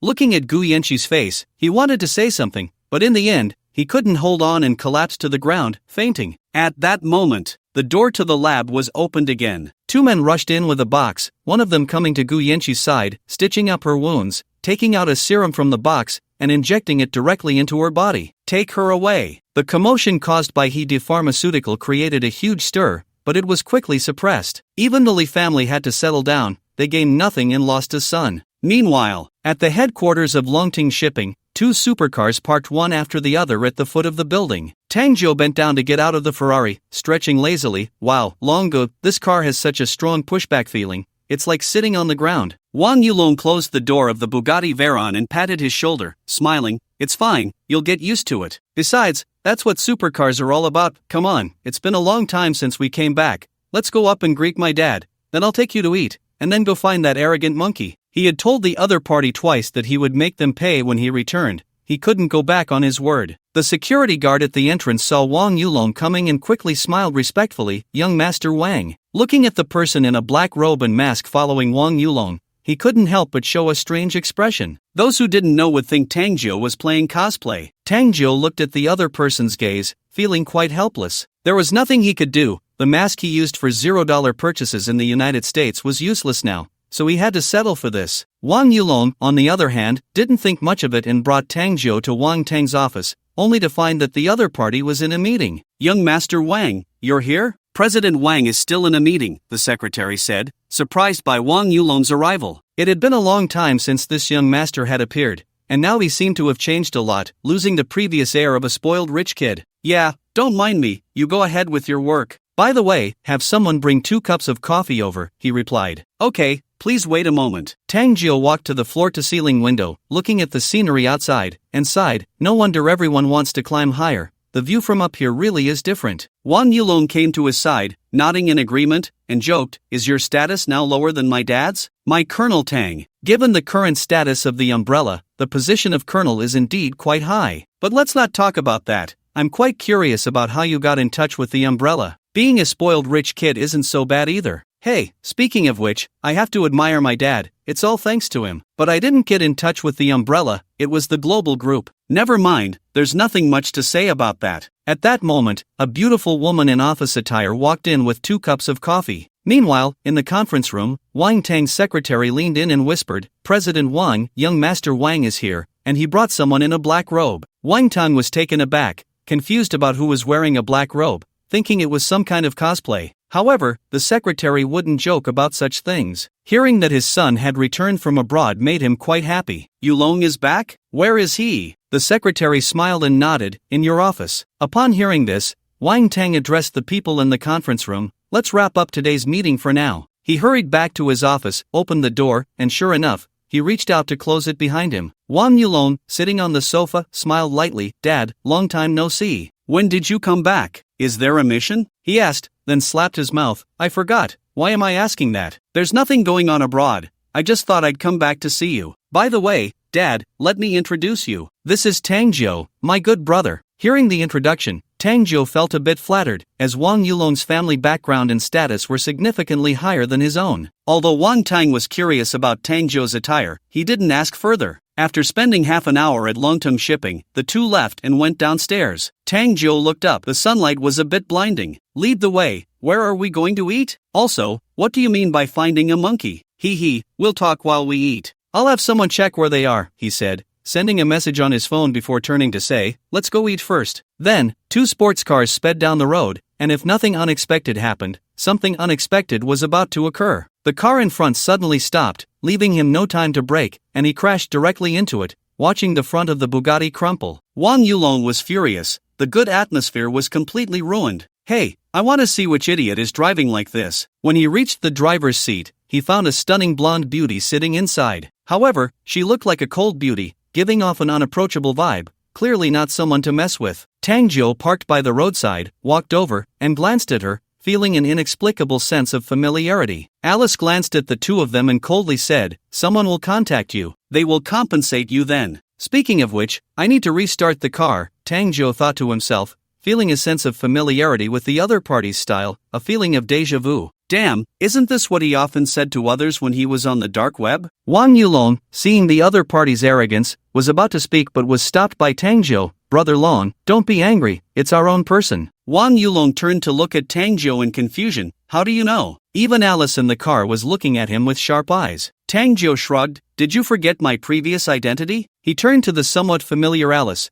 and to make her believe in his identity, he took off the mask under the black robe and smiled. You're from the dark web, right? We're from the Umbrella. However, he didn't know that at that moment, Alice was stunned, her stiff face showing a hint of expression, and her eyes misted over. This voice, she would never forget in her life. But why wasn't it him? When Tang Jiu started his business, he was very cautious. The hood was one of his pieces of equipment, and Alice certainly wouldn't know what Tang Jiu looked like under the hood at that time. With a nervous expression, she asked, What's your name? The change in Alice's face made Wang Yulong and Tang Jiu exchange glances, both seeing the confusion in each other's eyes. But in the end, Tang Jiu still said, Tang Jiu. Upon hearing this voice, Alice's heart was filled with joy, and she even unconsciously smiled, leaving Tang Jiu in a daze. Her voice trembled. 9 Is that you? Hearing this word, Tang Jiu shivered, a memory suddenly surfacing in his mind, and he finally understood why he felt a sense of familiarity the first time he saw her. He couldn't believe it. Could this be what they called fate? You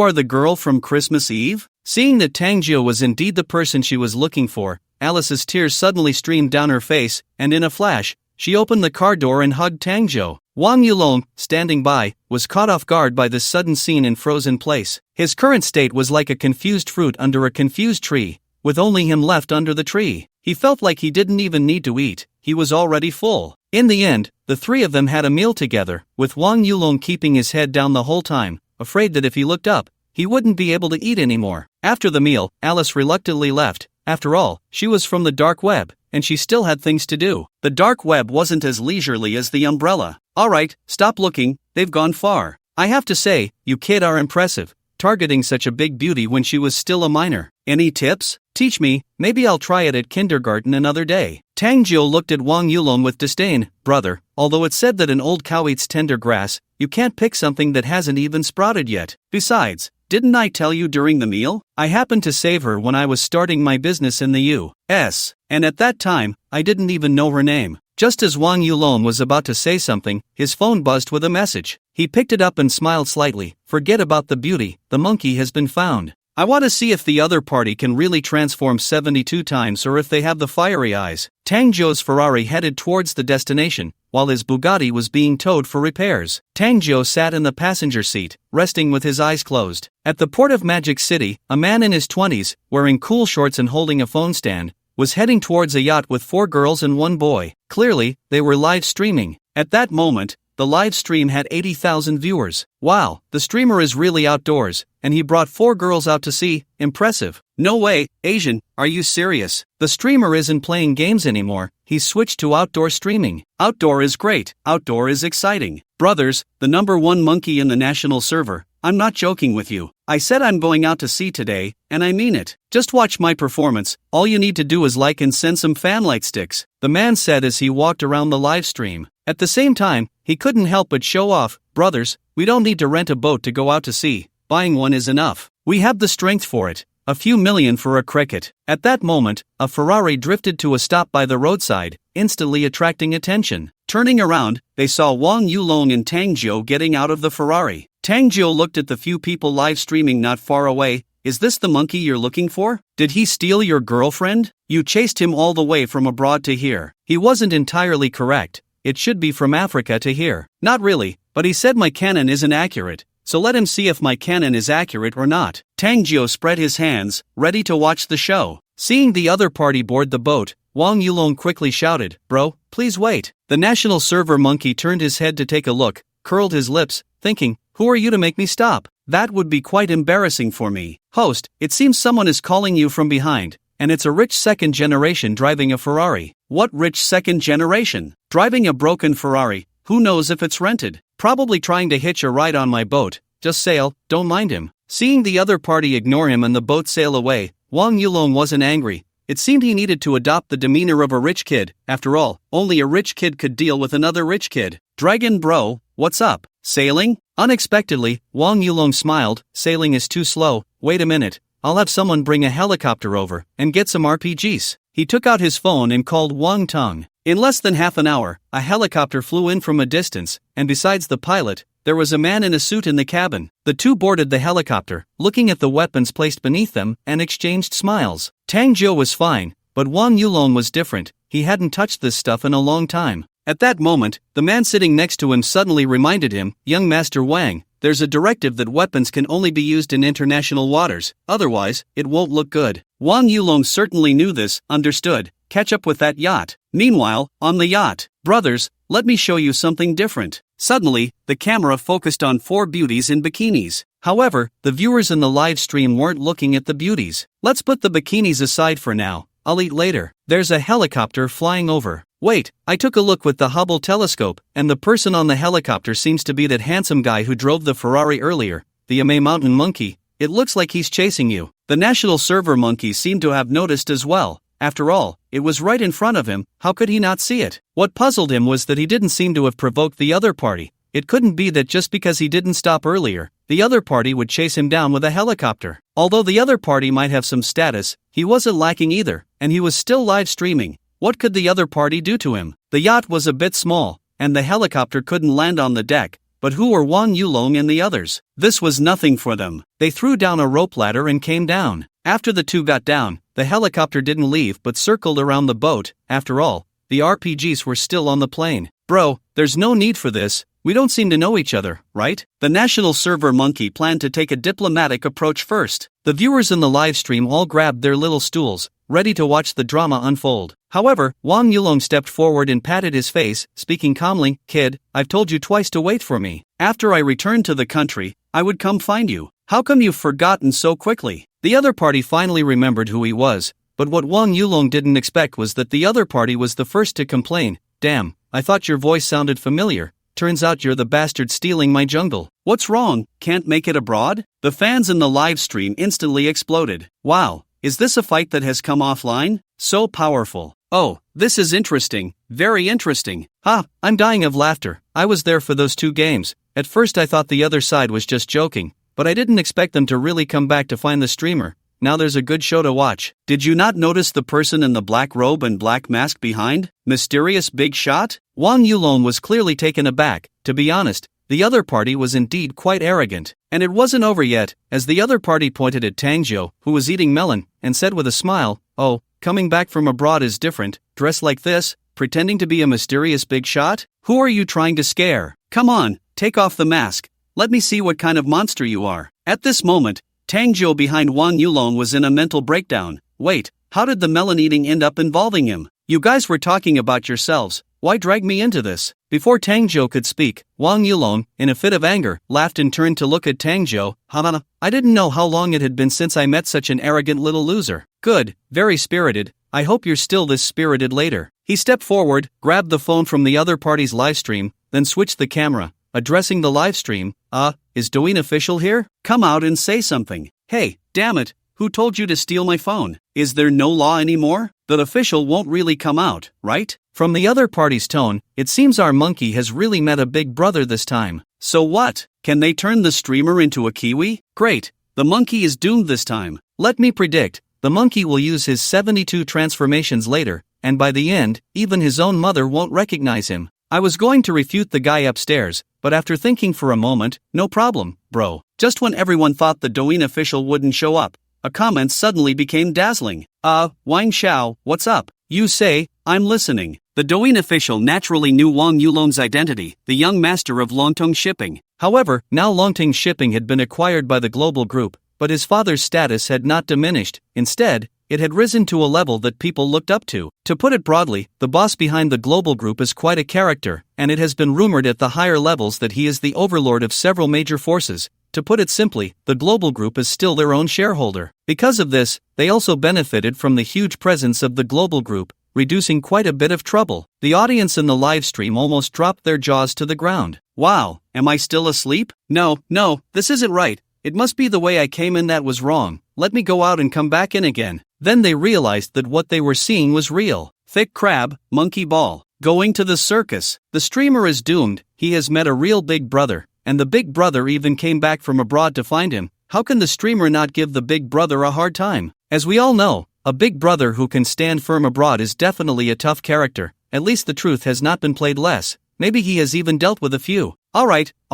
The brothers upstairs dare to mess with the big brother. Just wait. The big brother will come through the internet to chat with you. I'll be good. Please spare me. Seeing the official come out, Wang Yulong said something that almost scared the domestic monkey to death, making the audience in the livestream even more excited. Just don't get the livestream banned later. The monkey turned pale with fright at these words, while the livestream became even more lively. Official, no, Wang Xiao, this isn't good. Calm down. If it goes too far, I won't be able to explain it to the higher-ups. What the hell? Are they really going for it? Just kidding. Do I, Wang Xiao, have a habit of joking? It's fine, I know my limits. Wang Yulong then instructed the captain to take the ship to international waters. Upon hearing they were going to international waters, the national server monkey was truly scared. Not just him, but the few people who came with him also showed fear. What if the other party took a disliking to them? Wang Yulong waved at the helicopter, signaling it to lower the cargo. The pilot complied, lowering the altitude, and the people inside pushed the cargo down. Tang Jiao, a bystander, couldn't help but reach out to catch it.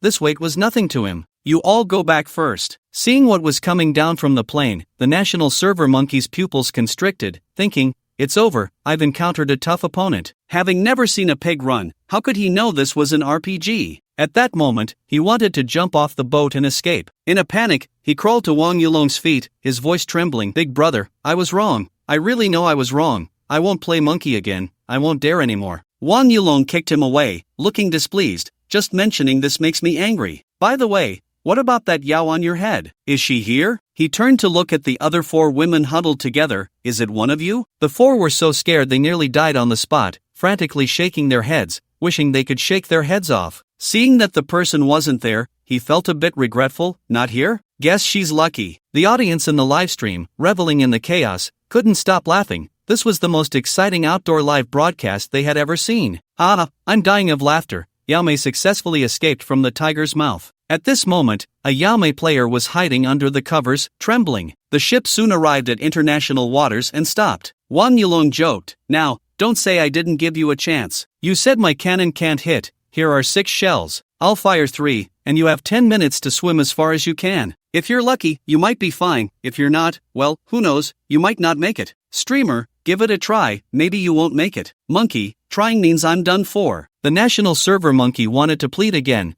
but Wang Yulong directly started the countdown, and the words he was about to say were swallowed back as he jumped into the sea. How far can he swim in 10 minutes? The national server monkey's personal experience told him that given 10 minutes, he could swim 1,300 meters, almost wanting to fly. 10 minutes later, Wang Yulong watched the figure gradually swim away, picked up the RPG launcher, and suddenly realized that its effective range was only a few hundred meters. Tang Jiao also noticed this issue but said nothing, just quietly watching him operate. Wang Yulong awkwardly smiled at him, looked at his phone, then raised his head, only to find the other party was still swimming. Suddenly, a thought crossed his mind. Oh no, it's time, and he dares to still be swimming. Hey, someone, bring the ship a bit closer, but not too close, just about 1,200 meters will do. The audience in the live stream reacted. Wait, bro, are you a living llama? National server monkey, am I really going to die today? The monkey, frantically swimming away, turned to see the yacht actually coming towards him, instantly terrified. A sense of despair filled his heart. My life is in danger. Soon, a shell flew over his head, trailing a white tail. Boom! An explosion sounded, and the shockwave sent a wave crashing towards him, instantly waking him up. In that cold seawater, a warm current flowed out from below. He peed again. Ah, what a pity, I didn't hit anything. But it's fine, there are still 2 shots left. I've always been very honest, if I say 3 shots, then it's 3. After 3 shots, looking down at the 3 remaining shells on the ground, Wang Yulong said nonchalantly, "Alright, the launcher is warmed up, now we officially begin." The audience in the live stream, I am at a loss for words. Alright, everyone disperse, the streamer hasn't passed away. Yes, the deceased's injuries have stabilized, nothing to worry about at the grave. The national server monkey was still swimming, shells flying over his head 3 times, and he urinated 3 times. As the saying goes, things don't happen more than 3 times, but when it reaches 3, it proves there's a 4th. Just when he thought he had survived, the 4th shell flew over again. Then came the 5th and 6th. After firing all 6 shells, Wang Yulong clapped his hands regretfully. My aim really isn't good. It seems I need to practice more. Then he waved at the live stream camera, not playing anymore. It's not fun, I'm leaving. The Douyin officials also breathed a sigh of relief. Big brother, how about starting a stream? I can pay to watch, can I? Wang Yulong took out his phone and called for a helicopter. The national server monkey in the sea breathed a sigh of relief upon seeing this. He knew the other party had no intention of taking his life, otherwise, he would have been in pieces by now. He secretly decided that he wouldn't show off in games anymore. He couldn't outsmart a fake big brother, and he couldn't escape a real big brother. The 2 stayed in the country for a month, while at Base 2, the Umbrella Corporation quickly refined the Sakura brand piglets sent over. The piglets completed their mission, and the gene virus was born. After Wang Yulong and his companion returned to the Umbrella headquarters and looked at the tasks given to them by Su Lintian, they exchanged glances, unable to suppress their smiles. Since the base of Yagami was destroyed by Umbrella in Africa, they had no choice but to set up a research base within Sakura. For the sake of research results, they had no time to care about anything else. With the lessons learned from the past, placing the base here meant that their main camp was in Sakura. If anything happened, they could provide timely assistance. After all, in this small territory, their words still carried weight. Sanbansaka City. In a hidden mountain forest, several black cars were parked by the roadside. Before long, 2 people emerged from the forest, leading the convoy inside. The researchers in the cars looked around, their faces showing no expression. After a 10-minute journey, they arrived at a tall, heavy iron gate. Outside stood a dozen fully armed soldiers, and at the front was a middle-aged man in a blue officer's uniform, with a small tuft of beard in the middle of his face. Welcome to the Freemasons, everyone. My name is Sanbaki Ro, and I am the person in charge here. With your help, our research results will surely make great progress. The researchers in the car looked at Sanbaki Ro before them. As the saying goes, one does not strike a smiling face, especially since they were in a cooperative relationship. The leading researcher stepped forward and smiled. Lord Sanbaki, please guide us. Time is tight, and the task is heavy. We want to join the research as soon as possible. Seeing the other party so decisive, Sanbaki Ro was naturally very pleased. The Su family would not stand still, they had to race against time. Little did they know, it was of no use. Their research merely provided nutrients for Su Lintian's base too. Leading everyone into this heavily guarded base, the interior was spacious, befitting Yagami's main camp. No matter how much commotion they caused, the internal forces would not notice them. As soon as they entered, they quickly caught a peculiar smell, mixed with a hint of blood. Inside the base, bodies were occasionally brought out and disposed of. Where there were bodies, there were naturally experimental living subjects. Rows of small rooms could be seen, each holding an experimental subject. There were both humans and animals. Sanbanji looked at these experimental subjects with pride. This was their research achievement. If it weren't for the Umbrella's destruction of the African base, the research would likely be nearing completion by now. However, with the addition of the Freemasons, he believed the experimental subjects would soon become even more perfect, and then they could let cherry blossoms bloom all over the world. They, the Yagami, could become the deities recognized by all cherry blossom enthusiasts. This had always been their goal, and for it, they were willing to go to any lengths to accomplish this grand mission. The researchers sent by the Freemasons looked at the experimental subjects confined in the room without any discomfort. On the contrary, they felt a hint of excitement in their hearts. It must be said that the researchers from these two factions were all madmen. The collaboration between the Freemasons and the Yagami was a match made in hell. Everyone, I won't disturb your work any longer. If you need anything, we will do our utmost to accommodate you. 3 days later, Nine Heavens Palace. With Li Jiao accompanying Chen Yunyu, Su Lintian was enjoying a rare moment of leisure fishing by the lake, while Su Lingxian and the others were hunting in the forest. Looking at the calm surface of the lake, Su Lintian suddenly thought of the situation at Base 2. He remembered that a few days ago, they had developed the gene virus over there, and it had even been sent to the Umbrella headquarters. He wondered if Wang Yulong and the others had taken action yet. Long Butler, have Xiao Long and the others gone to the cherry blossoms? Long Butler stood respectfully behind him with his hands behind his back. Upon hearing the question, he revealed a smile like a spring breeze and softly replied, "Young master, Wang Yulong has just arrived at the cherry blossoms. By the way, young master, there's news from the dark web that they have found out who was behind the previous mafia attack on the lady." Upon hearing this, Su Lintian was a bit surprised. Really? Who are they? Their status in the cherry blossoms must be quite high. Yes, young master. The other party is an organization called Yagami. They are very secretive and have very few members. Their power there is quite significant, somewhat similar to the Freemasons, but they have not extended their reach beyond the cherry blossoms. The reason we were able to find them is that the Freemasons are collaborating with them. Not only that, but they have also established a research base of considerable scale in the cherry blossoms, naming their research results New Humans, and they have already made significant progress. Young master, Base 2 has learned about Yagami's research plans and wants to apply to use the cherry blossoms as their laboratory. Su Lintian frowned slightly upon hearing Base 2's application. What do they want to do? Long Butler did not dare to hesitate. It's like this, young master. They said that their so-called New Humans, combined with the gene virus they developed, might yield unexpected results. They refer to this effect as secondary evolution. At that time, they could obtain more powerful experimental subjects, achieving a leap in breakthroughs. Su Lintian thought carefully. To develop quickly, some sacrifices and risks were indeed necessary. Then they should make the most of what they had. Fine, I agree to their application. They can communicate with Xiao Long about how to proceed. By the way, it's been over a month.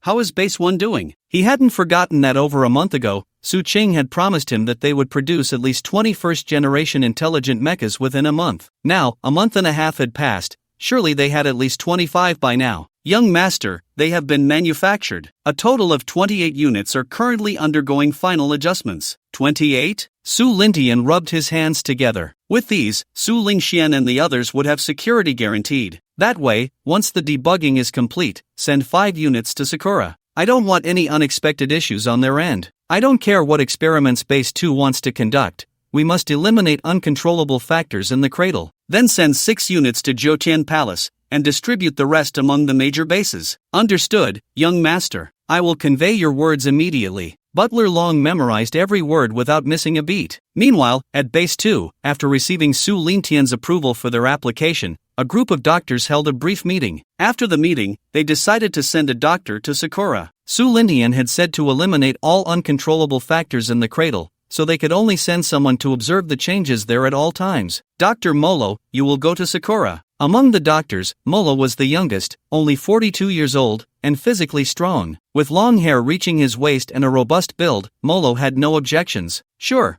but before I go, I need a bit of power. You all come help me. 10 minutes later, Molo lay naturally on the operating table, surrounded by 6 doctors, all frowning and looking serious at Molo, who was already lying down. They secretly admired him for being so ruthless with himself, using himself as a test subject. Molo, you need to think carefully. If you fail, you might die. If you want power, you could just replace your heart with an energy core. Even if something goes wrong, that would be enough for you to handle. It's fine. Since I'm leaving the base, I need the power to ensure everything goes smoothly. The young master doesn't have any useless subordinates, nor does he need them. Seeing his determination, they did not try to dissuade him further. Indeed, the young master did not need useless subordinates. If they stayed at the research base, they only needed to focus on their research, but once outside, they would not just represent themselves, but the young master. Molo closed his eyes, and the 6 doctors exchanged glances and began to act. First, they replaced his heart with an energy core, then each injected a vial of serum directly into Molo's body. In an instant, Molo's body began to tremble, and his black hair visibly turned snow white. Finally, one doctor picked up the last serum, which was different because it was black. They did not know what it was, as it was something Molo had concocted himself,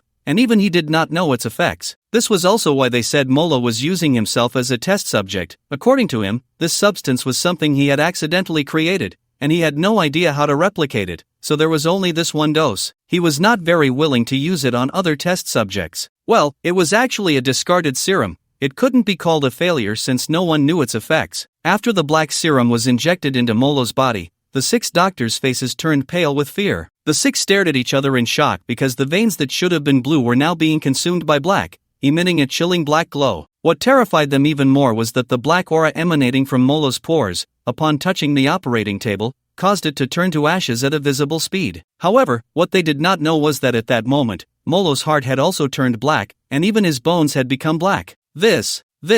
The doctors were somewhat at a loss for words. Just as they were about to step forward to check the situation, they saw Molo, who had his eyes tightly closed, suddenly open his eyes. Strangely, his pupils had turned into black slits. In the next moment, he suddenly sat up, and everything returned to normal. Molo was gasping for breath, and his forehead was covered in sweat without him knowing when it had happened. The 6 doctors rushed forward upon seeing him awake. "How are you? Do you feel any unusual sensations? What exactly was that serum?" Manhwa did not answer the doctor's words immediately, but raised his hands and muttered to himself, "It's a strange feeling. I feel like I can control them." Then, with a thought, the black veins reappeared. After sensing the situation within his body, Manhwa finally stood up, and without needing the other doctors to say anything, he took the initiative to say, "Let all the doctors come over. I need to be studied. I can feel that my physical strength is more than 10 times that of the energy core, and I sense that this black blood is quite extraordinary." The 6 people nodded in agreement upon hearing Manhwa's words. However, 12 hours later, the group of doctors wore frustrated expressions, having discovered nothing. The black blood was nothing special, akin to blue blood in its properties. The only difference was that Manhwa's bones had turned black, creating an effect from the black aura,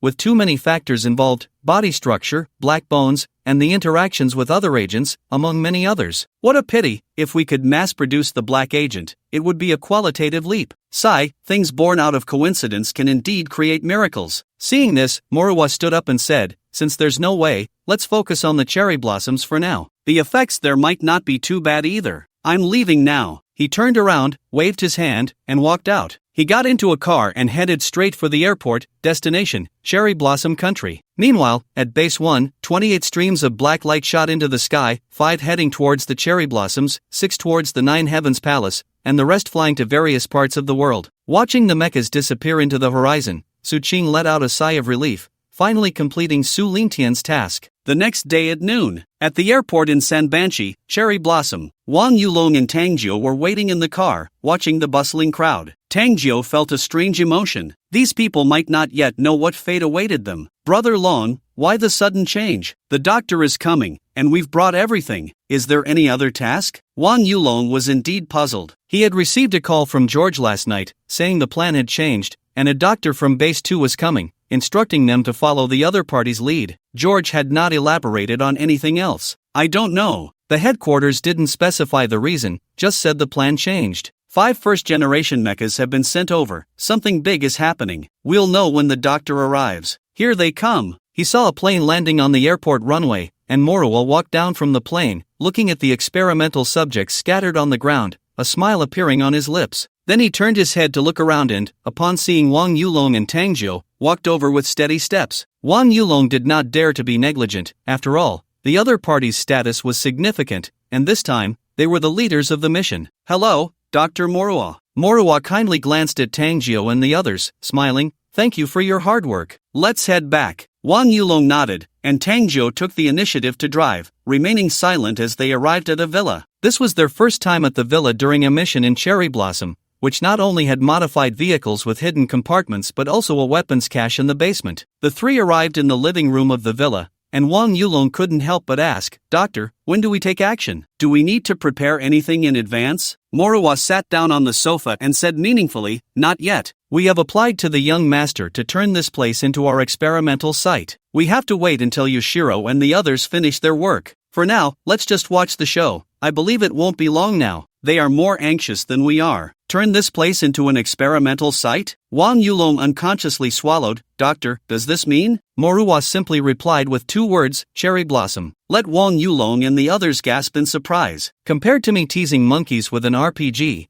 you doctors are the real tough ones. You created the gene virus, and now you're thinking of making use of the waste. Alright, the dark web will keep a close watch on their base. We just need to wait quietly. Of course, if you get bored, you can go out and have some fun. It won't affect our plan. Tang Jiu chuckled. "That's great. Otherwise, if we don't do something, it feels a bit uncomfortable. I wonder if the people from the Sanko group are all dead. I kind of miss them. Wang Yulong twitched his mouth at this, secretly complaining, even if they aren't all dead, the other side probably doesn't want to see us. That night, the two drove away, and not long after, Tang Jiu frowned slightly. Brother Long, someone is following us. If you think about it, it's strange that they appeared so boldly in Sakura, especially with his outfit. It would be odd if Yagami didn't notice them. However, Wang Yulong wasn't surprised because the dark web had already informed him. In his view, if the other side wanted to conduct their research peacefully, they definitely wouldn't touch the two of them. After all, they represented the umbrella. And indeed, as he thought, those people were just keeping an eye on their movements. Don't worry, we came out just to let them follow us. Soon, at a traffic light, Tang Jiu stopped the car, and Wang Yulong, more familiar, took out his weapon from the hidden compartment. The two exchanged glances and smiled as they got out of the car. 3 cars behind them, 2 black Fords. The people in the car saw Wang Yulong and the others walking towards them.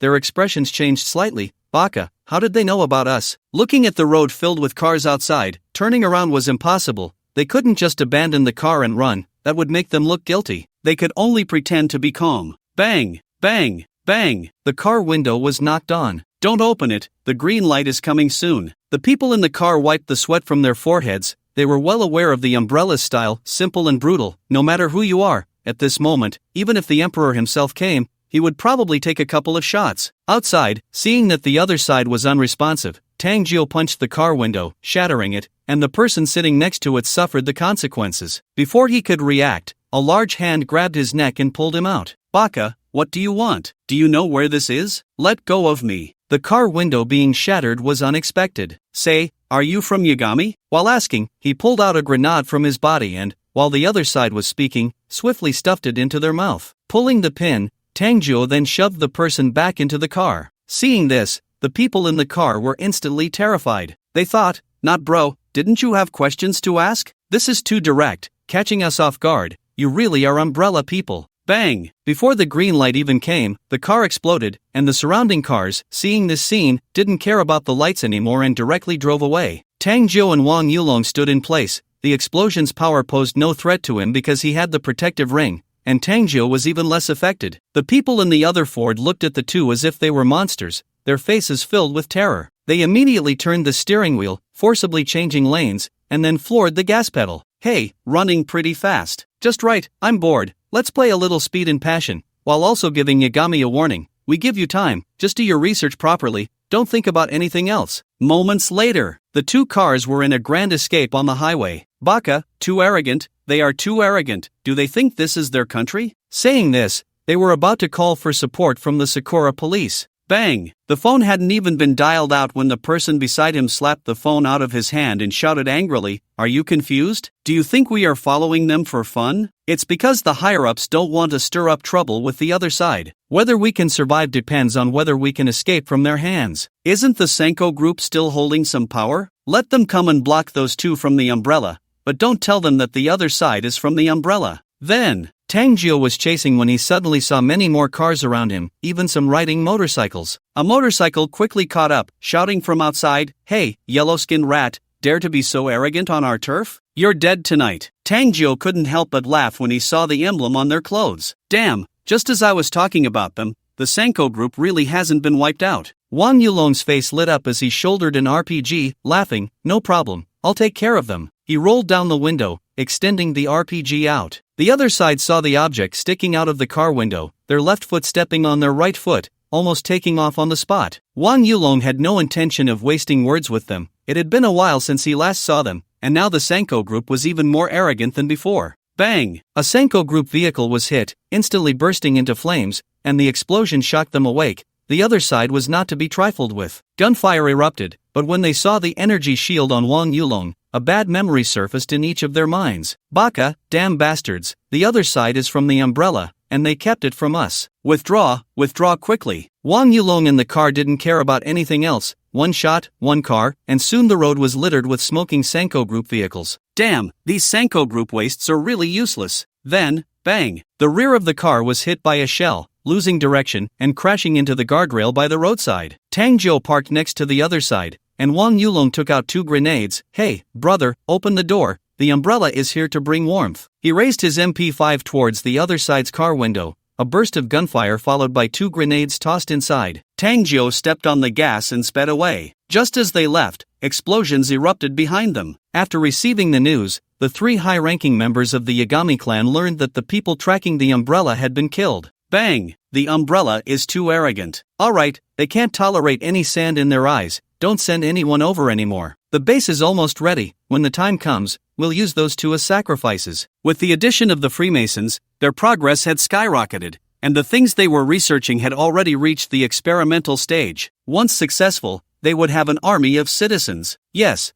they wanted to turn the entire Sakura into a new humanity. Since Wang Yulong and his companion cleared out the trackers, they hadn't discovered any more people sent over from the other side. In the blink of an eye, half a month later, good news came from the Yagami clan's base in Sakura. They had succeeded. At the same time, the dark web informed the 3 demons who had been living a leisurely life in the villa for half a month. Wang Yulong, chewing on a blade of grass, was basking in the sun in the yard, excitedly saying, "Great, they finally succeeded." From his tone, he seemed even happier than the Yagami clan. At the base in Sanbansaka City, Sanbankiro looked at the thing in his hand with excitement. It was a green liquid, and just a few milliliters could infect all the people in Sanbansaka City into new humans, while keeping them awake, without losing their rationality or humanity. The only drawback was a bloodlust. The many researchers in the base also wore expressions of joy. This would be their great achievement, history would remember them. Perhaps this was their chance to be immortalized. Members of the Freemasons, thank you for your hard work, but you may have to endure a little inconvenience and stay at the base for a while. Don't worry, whatever you want, we can provide for you. Sanben Muro smiled, waving his hand to have the Freemason members taken away for strict supervision. Damn it, bastards. Do you want to steal the fruits of our labor? Do you want to be enemies with us, the Freemasons? You better think it through. Bastard, let go of me. Sanben Muro smiled indifferently. No, we have no such intentions, but how you choose is up to your higher-ups. Perhaps we can cooperate more deeply, who knows, so let's not speak too soon. Yagami's group certainly wouldn't keep it all to themselves. They had a better idea, which was to merge the Freemasons and Yagami's group into a new force. Meanwhile, at the Freemason headquarters, the 12 sat around the round table once again, already aware of the situation at Yagami's base. Initially, they were pleased to hear that the research was completed, but when they learned of Yagami's plans, they fell silent. The merger of the 2 major forces caught them off guard. Number 1 looked up at the others and said in a deep voice, "What do you think? I think we can consider it. After all, we have a common enemy. According to Yagami's plan, the entire Sakura will become new humans, and we can continue our research on new humans. Number 3 is right, the enemy of my enemy is my friend. It's not impossible. I also want to experience what being a new human feels like." Hearing this, the others began to stir. Although their super soldiers were strong, they still felt too weak compared to the internal assassins of the Rorschach 10 group. This made them feel quite defeated. Alright, if you all have no objections, then let's agree to their proposal and merge with Yagami's group. However, we need to send someone over to discuss the details. Who is willing to go? Number 6, didn't you want to experience the power of new humans? Why don't you go? Number 6 glanced at number 1, lowered his head, a slight smile on his lips, and finally nodded in agreement. After the 3 high-ranking members of Yagami's group received the Freemasons' response, the researchers from the Freemasons at the base were released again. In an inconspicuous room, the 3 from Yagami's group sat together, the same sushi, the same clothing, still in the same place. Outside the room stood 6 stunning women, their skin flawless, heads bowed, waiting for a notification from inside. I thought they wouldn't agree, but it seems they are scared of the Umbrella Corporation. Tomorrow, a high-ranking member from their side will come over. Once the talks are finished, we can start, beginning with Misaka City. The other 2 were startled by this. Shouldn't we leave here first? Leave? Why should we leave? We will all become members of the new humans. The other 2 fell silent but did not refute. Ha, don't you crave power? The news from the base says that once we become new humans, our lifespans will be greatly extended, allowing us to live at least to 120 years. What an exhilarating piece of news. The 2 who had just hesitated instantly broke into smiles. Who could resist such temptation? Alright, that's wonderful. On such a good day, we should celebrate. Clapping his hands, the 6 beautiful women outside stepped in with light, quick strides. Pressure banned, and their conversation was soon learned by the dark web. Upon hearing that a high-ranking member of the Freemasons was going to meet with Yagami's group, Subei's face lit up with joy. It was rare for the turtle to stick its head out, and this needed to be arranged properly. Of course, he didn't intend to send someone to capture or kill the other party, but rather to follow the clues and let professionals handle the matter, deploying all the spies at his disposal. This time, he was determined to locate the stronghold of the Freemasons and take them all down. As for the Yagami clan, he didn't need to worry about that. Base 2 was more than willing to assist. The next day, when 6 arrived at Sakura and found the headquarters of the Yagami clan, he was somewhat taken aback by the shabby little house before him. Is this really the headquarters of the Yagami clan? However, he quickly realized that perhaps this was what the East referred to as great concealment in the city. 6 hours later, no one knew what he discussed with the Yagami clan inside, only that he emerged looking quite satisfied. What he didn't know was that from that moment on, countless eyes were watching him. He came quickly and left just as swiftly. Even on his way back, he played a little trick, visiting several countries before returning to headquarters. Unfortunately, from the moment he showed his face, disappearing again was utterly impossible in the eyes of the dark web. In just 3 days, the spies had successfully followed the clues and uncovered the stronghold of the Freemasons. After receiving the news, Subei did not act immediately but instead informed Su Lintian. Inside the Nine Heavens Palace, upon hearing that the stronghold of the Freemasons had been found, Su Lintian casually said, "Once things start over at Sakura, send people over. All mechs from the other bases should go, except for the ones at the African base. Also, let the Dark Web and the Roshan cooperate with the Umbrella. This time, we must eliminate the Freemasons." Once the Freemasons were eradicated, he would have no worries left. "Understood, young master," Butler Long quickly responded. Meanwhile, the Yagami clan officially began to implement their plan. At 8 o'clock in the evening, in Sanbanshi, the pitch-black night sky was filled with a faint green aura. The green gas quickly spread throughout the city. Wang Yulong and the others had already put on protective suits. They did not want to become the so-called new humans. Looking at the unusual air, they knew that the Yagami clan had begun. Perhaps by the time they woke up the next morning, the entire city would transform into a different scene. That scene would be one of slaughter, and inevitably, there would be killings everywhere. At that time, the Yagami clan could also take the opportunity to eliminate their enemies. Morrow glanced at the two and reminded them, "Starting tomorrow, don't leave my side." After saying that, he turned to the 5 mechs behind him. "You two, just stick with me." The 2 and the 5 mechs replied in unison, "Understood, Doctor." The 3 high-ranking members of the Yagami clan had now changed their appearances. Their skin was covered in black scales, even their faces, and a tail swayed behind them. Looking at their hands, they felt an overwhelming excitement. This is the new human, unparalleled power. We will reshape the world order. Inform our people to control the order of Sanbanshi. There will be no mercy for the rebels. Also, we can implement the comprehensive plan now. Send the rebels to the base. Since they do not belong to me, they shall all be used by me. The other 2 naturally had no objections. From this moment on, the Yagami clan no longer needed to hide in the shadows. The next morning, the entire world had changed. No, the entire Sakura had changed, and the scene in Sakura could not escape the world's attention. Everyone woke up to find a new group had appeared on Blue Star, calling themselves the New Humans. The Yagami clan took control of all airports, ordering that no planes were to take off. Early in the morning, news flooded the internet. The trending topics on Douyin were all about this. Shocking, why did it change overnight? Are they new humans or monsters? What should we do? A large number of photos and images were circulated, showing individuals covered in black scales, claiming to be new humans. To everyone, they appeared to be monsters. Comments below the video flooded in from onlookers. "I still believe that SUVs exist in this world. I believe that too, but now it's changed. UFOs are appearing online in SUVs. Damn, it can't be fake, right? How is this possible? I could believe 1 or 2, but look at the video, it's all of them. It can't be a promotional video for a new movie. Promotional video? No way, man, are you still asleep? Who has the ability to get all the countries in the world to help promote a movie? What the hell, insider news, guys? My cousin's second aunt's daughter's third cousin's aunt's cousin is over there right now. He says things have changed over there. I don't know why,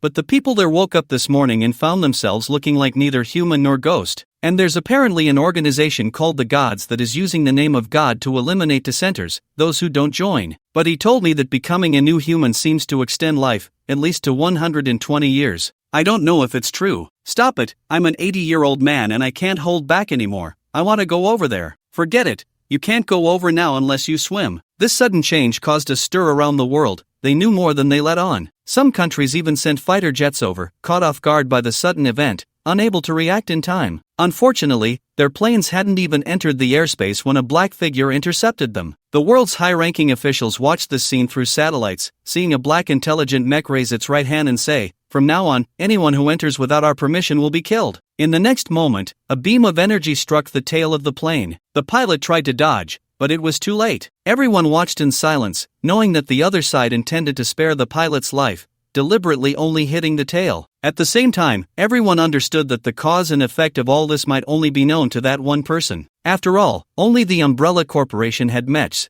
and the Umbrella Corporation was under the influence of the Su family. Thinking of the Su family made them feel a headache. Su Lindian was known for being unyielding. They couldn't offer anything soft, and going hard would be courting death. They simply couldn't compete with them. Given the power displayed by the other side, even if they bound the whole world together, they might not be able to do anything to them. On the contrary, the other side could casually send a mech over, and they would basically be waiting to die. After all, they had learned from past experiences, so they were very perceptive. After receiving the warning from the mech, they all quieted down. It seemed that this new human was the work of the Su family. If Su Lindian knew they would think this way, he would definitely shout that it was unfair. At the headquarters of the Illuminati, Number 6, how do you feel? Number 1 looked at Number 6's appearance, feeling somewhat anxious. If the other side had any thoughts, they would be in danger. As it turned out, possessing a lethal weapon brought forth murderous intent. Number 6 stood up from the seat, a different smile on his face. At this moment, no one could understand his feelings. It was a sense of doing as one pleased. Watching Number 6 walk towards him, Number 1 broke out in a cold sweat. To be honest, he somewhat regretted letting Number 6 go alone, or rather, he had overestimated the unity of the Illuminati, forgetting why they had come together in the first place. It was for profit. There are no eternal friends, nor eternal enemies, only eternal interests. With a thrust, Number 6's scaly tail, along with the chair and the person, pierced straight through Number 1's chest. Number 1 stared wide-eyed, looking down at the tail that pierced through his chest, blood gushing from his mouth. You. He wanted to say something,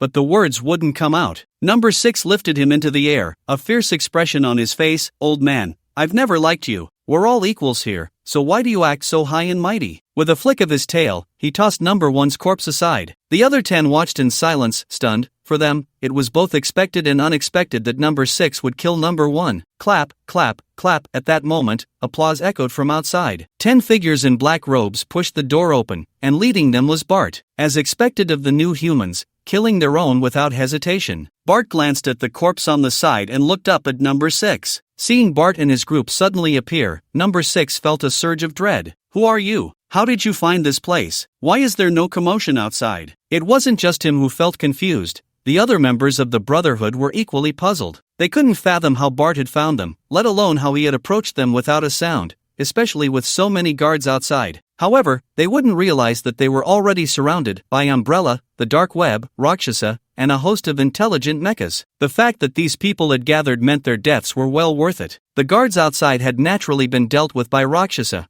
Professionals handle professional matters, which made perfect sense. Who are we? We are your enemies. The Brotherhood has made it easy for us to find you. The young master has sent us from several organizations to eliminate you. You should feel honored. Kill. Leave no one alive. Except for Number 6, the others panicked. After all, they were practically powerless and couldn't resist at all. No.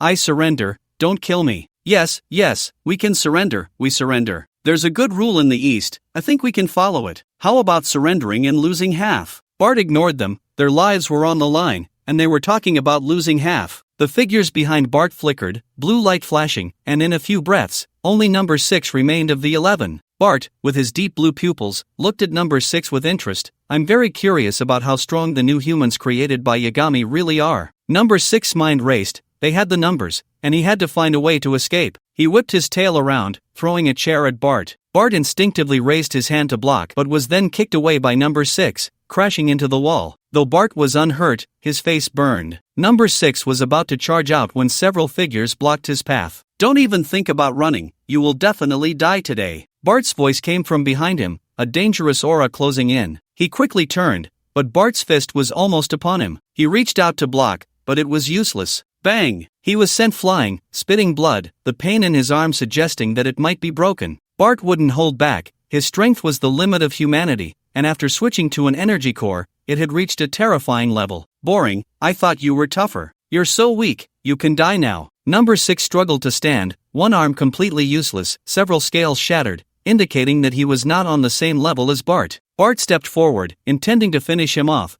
when suddenly a tail wrapped around his leg. Bart smiled. Oh, really? You think just having a tail makes you a dragon? Number 6 suddenly realized that no matter how hard he pulled, he couldn't move Bart. Reluctantly, he had to let go and quickly create distance. But the idea was good, and reality was cruel. Bart closed in, grabbing number 6's tail and slamming him down to the ground. Bang! The ground trembled slightly, and number 6's bones shattered, the scales on his chest exploded, blood gushing everywhere. Bart was still not satisfied, swinging back and forth several times, and suddenly his grip on the tail lightened. When he looked again, only the tail remained in his hand, and number 6 on the ground had become a bloody mess, barely clinging to life. He tossed the tail aside, stepped forward, looked down at the dying number 6, and raised his foot to crush the opponent's skull. After surveying the surroundings and seeing there were no survivors, he finally led his men away. Outside, dozens of mechs loomed menacingly. The Rakshasa Group 10 was deployed around, umbrellas snipers occupied the high-rise buildings, numerous watchdogs were on alert,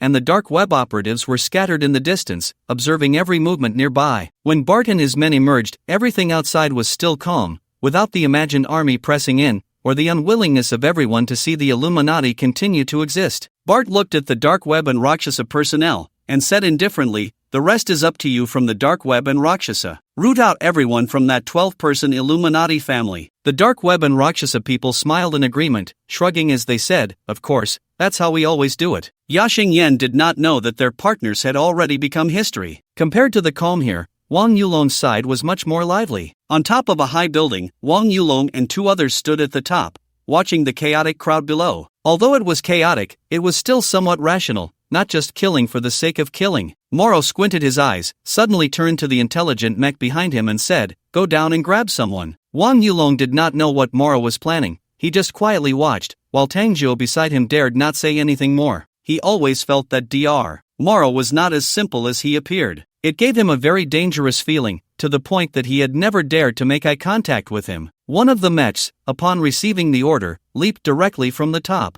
Bang! The ground shook with a loud noise, startling the people around. Everyone's gaze focused on the mech, and as they looked at the 3-meter-tall machine, they suddenly felt that this world seemed to be becoming increasingly unfamiliar. However, the intelligent mech did not care what they were thinking, casually grabbing a person and flying back up. The newly captured human was still in a daze, and when he finally reacted, his legs went weak, sitting on the ground. Although he felt strong now, in front of the 3-meter-tall mech, he didn't even have the courage to resist. Who are you? Why are you grabbing me? I'm not a monster. I'm not. I don't even know why I became like this. Please, don't kill me. Moro crouched down, grabbed the person's arm, looked at the scales on his arm, and coldly said, "Rotten wood and dirt, utterly useless." Wang Yulong and Tangzhou exchanged glances, not understanding why Moro said that, but they quickly became stunned. They saw Moro surrounded by a black aura, his long black hair visibly turning white, and more terrifyingly, the hand gripping the arm covered in black scales was slowly turning to ash. "Ah, my hand, my hand!" The newly captured human screamed in terror, his face filled with dread as he watched his arm turn to ash. Tangzhou felt a suffocating sensation as if someone was gripping his blue heart. If he felt this way, it was needless to say how Wang Yulong felt. Watching Moro's sudden transformation and the horrifying scene left him speechless. Perhaps annoyed by the noise, Moro kicked the person off the top. With the person's screams gone, the top fell into silence,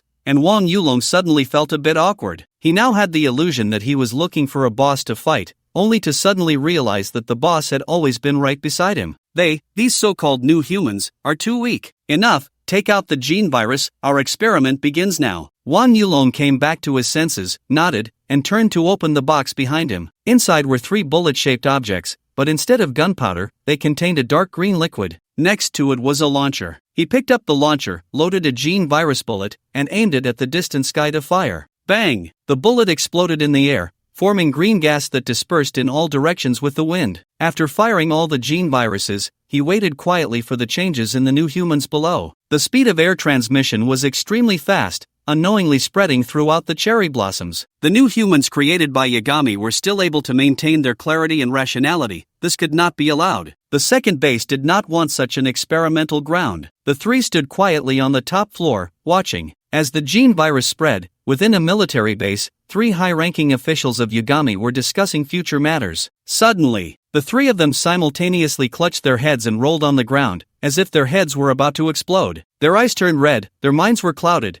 and their hearts were filled with unease and fear, leaving only one thought: slaughter. Riot. Their clothes were torn apart by their massive bodies, and their figures had grown by half again. The scales on their bodies glimmered with a metallic sheen. Their rationality was overtaken by primal beastly desires, and the three instantly began to fight each other. It wasn't just them, the entire military base was the same, even the whole cherry blossom area. The atmosphere became incredibly oppressive. Bang! The walls of the room were smashed, creating a hole, and one high-ranking official was blasted out, covered in blood, with one arm torn off. At that, being pinned down by the mech, no matter how hard he struggled, it was all in vain. Wang Yulong looked at the roaring figure, feeling a bit uneasy. Morrow reached in and pulled out the opponent's heart after a piercing scream. The intelligent mech withdrew its foot from him, and Morrow stepped on the opponent's head, a black aura spreading from his foot to the opponent's head, quickly enveloping the entire body. In the blink of an eye, the corpse had vanished, something that both Tang Jiao and Wang Yulong had grown accustomed to. Morrow examined the heart in his hand carefully. With a thought, the black aura wrapped around it. To his surprise, the heart did not turn to ashes but transformed into energy, devoured by the black aura, replenishing himself. He could even sense his strength increasing,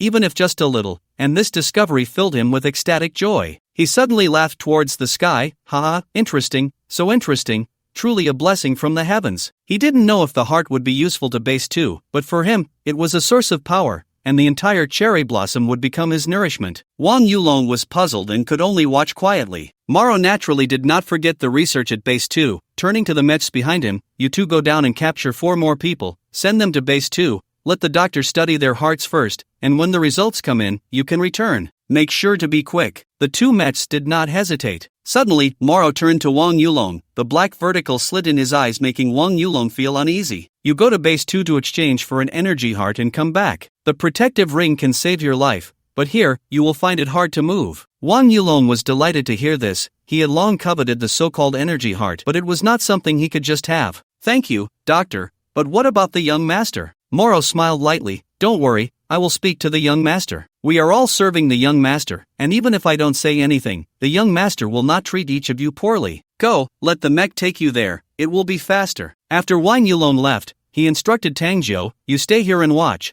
I will make a trip to the 9 Heavens Palace. Then, the mech took off, turning into a streak of light and disappearing into the sky. Only Tang Jiao remained on the rooftop, along with a mech, leaving him feeling disoriented in the wind. 9 Heavens Palace. Su Lindian was in the Heavenly Palace with Chen Yunxuan, leaning close to her belly, trying to listen to the movements of the child inside. A streak of black light descended outside the palace gates, and a maid approached Dragon Butler, informing him of Morrow's arrival. After hearing this, Dragon Butler stood still, not immediately telling Su Lindian. It was only when Su Lindian looked up that he said, Young master, Dr. Morrow has arrived and says he has something to report regarding the cherry blossoms. Su Lindian was somewhat puzzled. Dr. Morrow? He had never heard of this person, but since it was about the cherry blossoms, it should be the doctor from Base 2. Before he could speak, Chen Yunxuan stood up and smiled. I'll go chat with Mom. After Chen Yunxuan left, Su Lindian finally had someone bring Morrow in. Young master, Morrow respectfully greeted Su Lindian. Seeing him come to see him, Su Lindian thought something had happened with the cherry blossoms and curiously asked, is something wrong? Morrow dared not waste words. Young master, everything is going smoothly. Not only that, but under the influence of the gene virus,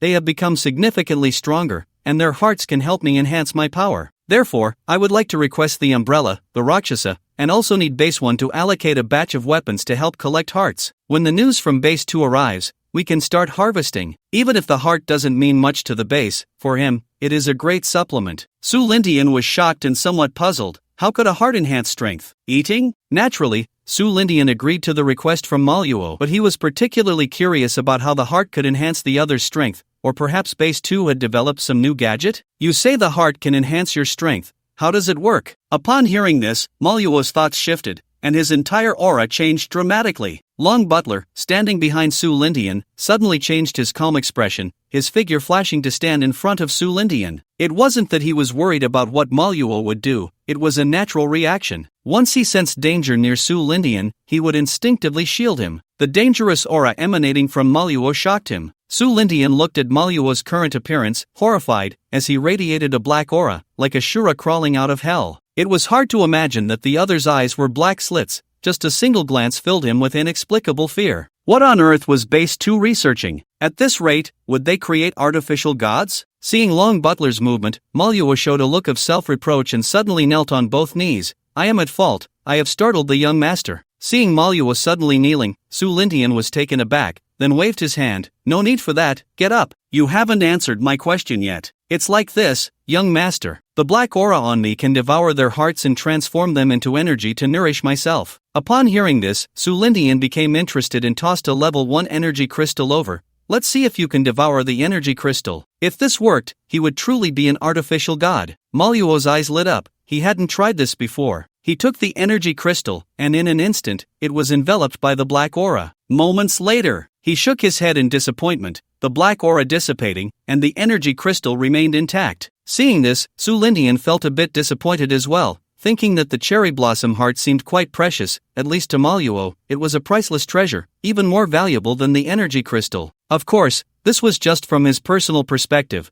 No wonder the other had come in person. Alright, from now on, until the situation with the cherry blossoms is resolved, the umbrella and the Rakshasa will follow your orders. I hope by then, you can grow to a level that satisfies me. The Illuminati had already perished, and the tasks of the umbrella and Rakshasa were now limited to assisting the research and manufacturing of various bases. Thank you, young master. By the way, young master, there is one more thing. Before coming here, I took the liberty of giving Wang Yulong an energy heart. Please punish me, young master. Su Lintian wondered what it was about. He naturally didn't mind such matters, but still put on a stern face and said, don't let it happen again. From the current perspective, the energy heart was not an ordinary item for him. It could be said to elevate the level of life, with far-reaching effects. He also knew that with Wang Yulong's limited power, it was somewhat useless in the current cherry blossom situation. Alright, if there's nothing else, you can go back. I will send Mets from various bases to the border to intimidate the forces of various countries, so you can do your work with peace of mind. They would seal off the cherry blossoms, preventing outsiders from entering, while also ensuring that nothing could come out. During the time Manhwa was away, people were dying every minute and second in the cherry blossom area. At the same time, they were becoming even stronger. Moreover, the animals that everyone had overlooked seemed to have undergone significant changes as well. Tigers, now twice their original size, standing 2 meters tall, 3 meters long, and weighing up to 800 kilograms, were something no one had seen before. Yet now, they appeared in the cherry blossom area. For the new humans who have lost consciousness and have become mere machines that know only how to kill,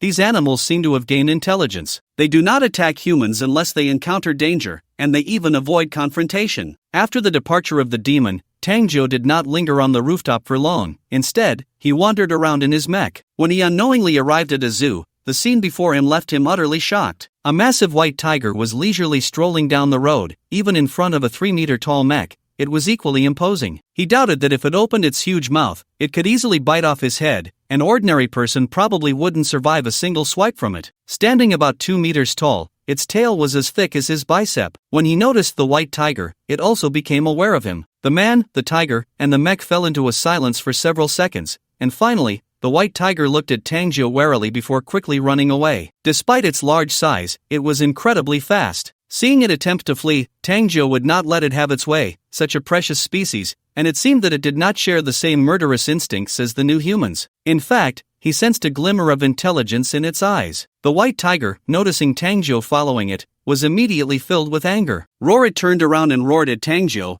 watching the human before it with caution. Tangjo frowned slightly at this. Just as he was about to make a move, a male lion came charging in from a distance, its size rivaling that of the white tiger. The two colossal beasts began to fight right before Tangjo's eyes, and he scratched his head, shifting from hunter to bystander. The white tiger seemed to have some reservations and quickly descended below. Nearby, a slender tree was snapped in half by its paw, just as the male lion attempted to lock its jaws around the tiger's throat. A tiger's roar startled it into retreat. Tangjo felt the ground tremble slightly and looked up, exclaiming, "What the hell? Wasn't it said that after the founding of the country, they couldn't gain intelligence? Well, this isn't gaining intelligence. There are too many uncertainties. It seems this place is getting more dangerous." Before him appeared a second white tiger, larger than the first. It stood about 2.5 meters tall, measured 5 meters in length, and weighed around a ton. With a powerful back and a sturdy waist, it was intimidating. As it charged forward, the male lion, feeling threatened, quickly retreated. However, the white tiger pursued relentlessly. In Tangjo's view, the first white tiger was likely the mate of the second.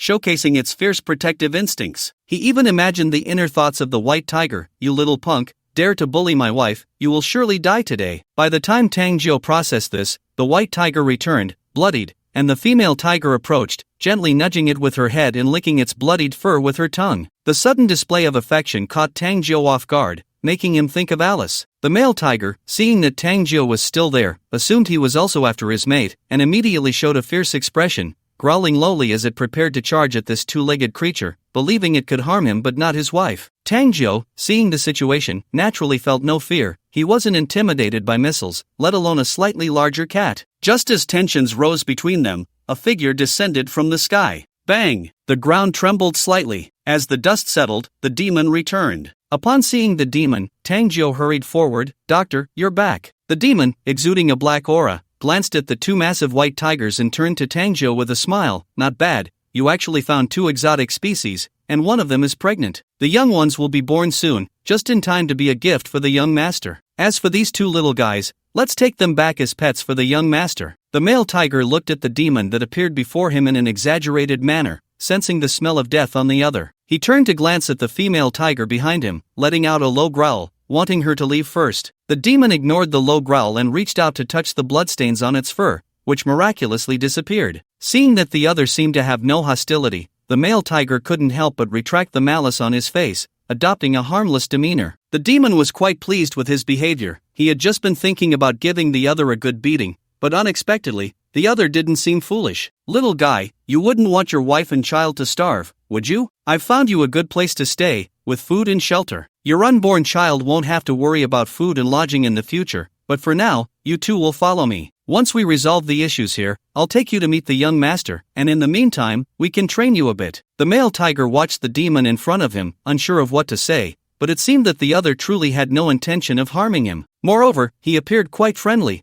and just as he was about to turn and leave with his wife, he found himself stuck in place. Turning around, he saw the demon holding onto his tail. No matter how hard he tried, he couldn't take another step forward. Roar! A deafening tiger roar echoed, and the demon smirked, realizing he had to take more drastic measures. Finally, after 20 minutes of gentle persuasion, the male tiger limped along behind the demon. The pregnant female tiger was no exception. 2 days later, the Umbrella sent over more than 20,000 soldiers, while on the Rakshasa side, 10 internal teams had also emerged, and Base 1 sent over all their stock. 200 dog eggs plus 6 newly manufactured mechas. Aside from the personnel in each base and the dark web, almost everyone Su Lindian had released from the space was here. More than 30,000 people, except for Bart and the 30 or so who used energy hearts. The others were not very useful, as there was still a significant gap in power compared to the newly evolved humans. They were indeed here to collect hearts. The demon noticed this, but it didn't matter. Once the issues here were resolved, the base wouldn't need to hide anymore,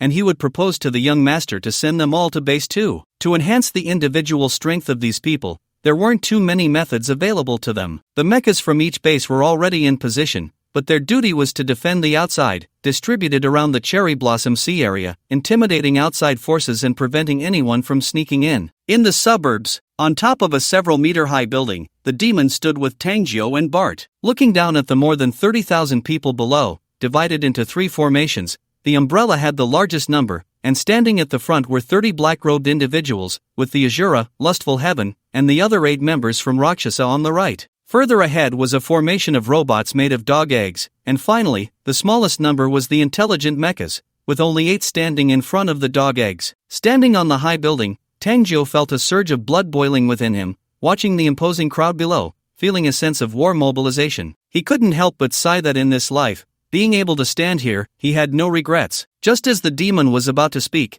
3 black streaks of light appeared in the sky, heading this way. If nothing unexpected happened, it should be Wang Yulong returning from base 2, but what surprised everyone was that there were 2 more people, 1 male and 1 female. 3 mechas slowly descended in front of them, letting Wang Yulong and the others down before standing behind the crowd. Seeing this scene, Wang Yulong's face was filled with excitement. Fortunately, he hadn't returned late, or he would have missed it. "Doctor, Brother Bart, Old 9, let me introduce you, this is Shaolin, and this is Gu Yanxi. The young master asked me to bring them here for some training." The group exchanged glances, and Dr. Molo smiled at Shaolin and the others, saying, "Welcome to your new roles. I hope you can adapt quickly." Shaolin quickly responded, As a newcomer, he understood the importance of observing more and speaking less. After the incident with Hada Pharmaceuticals, both of them had undergone significant changes in mindset. Especially Gu Yanqi, whose smile had diminished. The harsh reality made her realize that to live well and freely, one must let go of morality and inscribe it on a brick. From now on, let virtue conquer others. The opportunity that Su Lintian had given them, including Wang Yulong and Tang Zhou, was clear. If they did not learn to cherish it, he could only say that rotten wood cannot be carved. Doctor, the base said that hearts are of little use to them,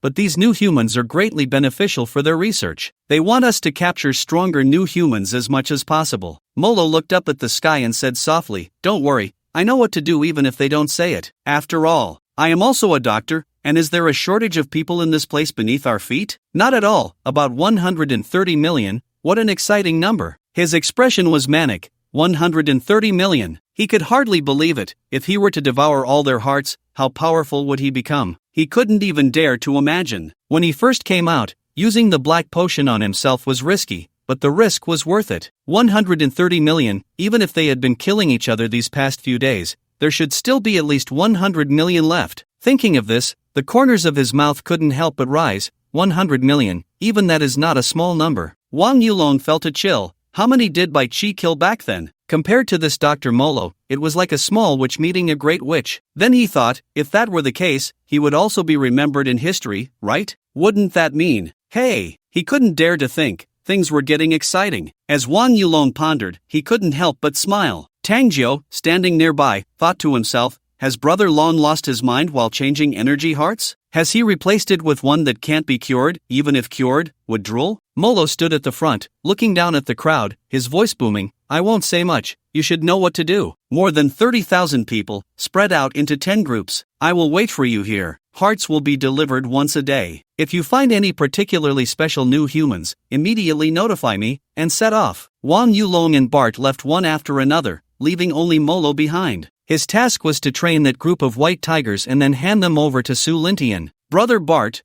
what do you think? Should we team up? After leaving the high-rise, Wang Yulong excitedly asked. He was now eager to fight. Before, he lacked strength, but now it was different, and he wanted to familiarize himself with the power brought by the energy heart. Bart decisively shook his head. No, I don't need training right now. I just need to help the doctor quickly collect hearts, so I will stick with the main group. After saying this, he turned and patted Wang Yulong on the shoulder, then looked up at the others. You are the ones chosen by the young master, a rare opportunity among billions. Take this chance to train well. This is a once-in-a-lifetime opportunity for you. The young master has high expectations for you, and he doesn't need useless people around him. I hope you won't disappoint the young master. Good luck, I'm off. Perhaps only Wang Yulong and the others did not realize how fortunate they were. Among billions of people in the world, only they had this opportunity. Tang Zhou and the others were unclear about the situation, but they still nodded solemnly. Bart did not linger any longer, waved his hand, and quickly left. Wang Yulong looked at the three remaining beside him, and it was obvious that Xiao Lin was definitely on the same team as Gu Yanqi. Alright, old Zhou, it seems we can fight side by side again. Little Lin and the beautiful Gu, you're not familiar with the current situation in Sakura, so be extra careful. Their goal was certainly not to collect hearts. Besides,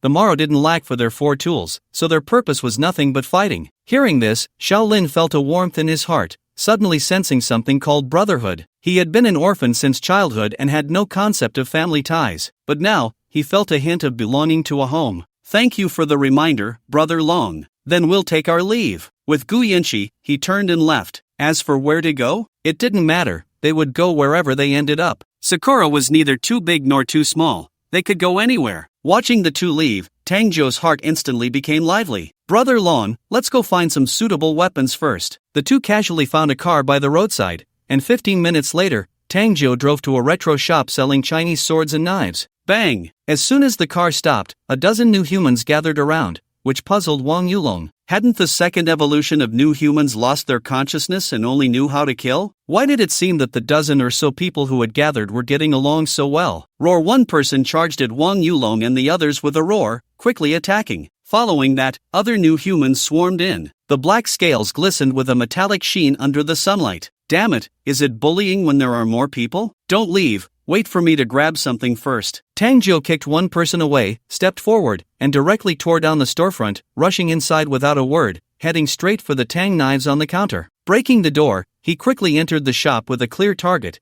and the series of actions gave him a sense of familiarity. There was no time to think too much. He saw 4 tang knives displayed before him, one with a jet black blade, one dark red, and both the hilt and blade were adorned with a black gold dragon head. These will do. Outside, Wang Yulong watched Tang Zhou's smooth movements, with no unnecessary steps, breaking in with a clear target. When he came out holding 2 tang knives, it took less than 2 minutes from start to finish. So smooth, it was like eating Dove chocolate. Brother Long, catch. Wang Yulong snapped the neck of a new human and then caught the tang knife that Tang Zhou threw over the jet black blade, and played with it a couple of times, feeling very satisfied. Brother Long, using the tang knife to cut them might be a bit laborious. Try to extend your aura onto the blade, it will have unexpected effects. Hearing this, Wang Yulong turned to look and saw that the tang knife in Tang Zhou's hand was now enveloped in a blue aura, adding a touch of mystery to it. He hadn't expected that the energy heart had such a capability. Looking at the tang knife in his hand, following Tang Zhou's advice, he concentrated his mental energy on his hand, and the blue aura spread over the blade. Raising the tang knife, he looked at the blade emitting a faint blue aura and smiled. Old Zhou, how did you discover this? Unexpectedly, Tang Zhou tilted his head proudly and said, "Hee, it was the doctor who inspired me. I didn't expect it to really work." His words made Wang Yulong's eyes light up as if he thought of something. He immediately swung his knife and beheaded a nearby new human, reaching in to pull out the heart. Then, the blue aura enveloped the heart, and he felt a bit of anticipation. However, after a moment, looking at the intact heart and seeing no changes within, his expression turned somewhat disappointed. "It's useless. I've tried it before. We can't do it like the doctor." Roared just as they were clearing away the new humans around them while conversing. A different kind of roar echoed from a nearby tall building. Tang Zhou's brows furrowed tightly. He had a bad premonition. Following the direction of the sound, he looked up. Not far away, on top of a 100-meter-high building, a plump girl with twin ponytails stood, looking down at them. Wang Yulong naturally noticed as well. The 3 pairs of eyes exchanged glances. The girl took a look at the 2 of them, then leaped to another tall building, light as a swallow, like a dragonfly skimming the water, quickly disappearing from their sight. Watching this bizarre scene left them secretly astonished. Such jumping ability was something they might not be able to achieve themselves. The 2 exchanged glances, both seeing the shock in each other's eyes. Tang Zhou's expression was serious as he said, "This should be what the doctor referred to as a special new human, right? Should we go back and tell the doctor?" But the other party has already vanished. "Brother Long, did you hear any sounds?" Upon hearing this, Wang Yulong perked up his ears to listen. Boom, boom, boom. The sound of footsteps filled the streets as a large number of new humans surged towards the 2 of them. Wang Yulong seemed to understand something, his expression grave. "Old Zhou, it seems we're in a bit of trouble. We need to quickly inform the doctor about what's happening here." The girl who had disappeared earlier seemed capable of controlling these completely irrational beings. The 2 stood back to back, surrounded by a dense crowd of new humans, blood-red saliva dripping from their mouths as they lunged at them, seemingly ready to engulf the 2 in an instant. Roar Wang Yulong kicked one person away, his right hand wielding the tang knife, swiftly cleaving another's head in half, blood splattering everywhere. With his left hand, he grabbed one person's neck, snapping it with a crack, and casually tossed the body into the crowd. The series of actions flowed seamlessly, without any hesitation. Yet, even so, these new humans showed no fear. The smell of blood only excited them further. They even overturned a car right in front of them, as if in their eyes, there were only Wang Yulong and Tang Zhou. The 2 stood back to back, cutting through the crowd like chopping vegetables, the tang knife in their hands becoming incredibly sharp under the pressure. In less than 10 minutes, Tang Zhou's arms began to feel sore as he looked at the mountain of corpses around them. Feeling somewhat numb, there were simply too many to kill. It was endless. "Brother Long, this isn't a solution. We'll eventually exhaust ourselves." Wang Yulong gripped the tang knife, panting heavily, beads of sweat rolling down his cheeks as he vigilantly watched the surrounding new humans. Even without Tang Zhou saying it, he knew this couldn't go on. "Let's find a chance to break out and run into that building. By weaving through the buildings, we can reduce their numbers. Their speed isn't as fast as ours. We'll look for an opportunity to drive away." This was the only solution for now. Of course, if they could encounter a mech along the way, that would be even better. With the weapons of the mech, they could easily dismantle this group of new humans. Wang Yulong took a deep breath. 1, 2, 3, kill. The 2 increased their speed dramatically, charging towards a point to fight their way out. At the same time, at the other end of the street, the little girl appeared once more. But this time she was not alone. On top of a 6-story building, a 3-meter-tall, burly figure stood like a human iron tower, while the little girl sat on its shoulder. Her long, straight legs were light as a swallow, slender and white, perfect like a sculpture, swaying in the air, sunlight cascading between her legs, reflecting a delicate sheen. beautiful as a captivating painting. Looking at Wang Yulong, surrounded by new humans and covered in blood, the little girl's youthful face revealed a barely perceptible smile. Such an interesting little brother. I couldn't bear to kill you. Let's go. We need to meet this umbrella adult. The burly man beneath him leaped directly from the rooftop.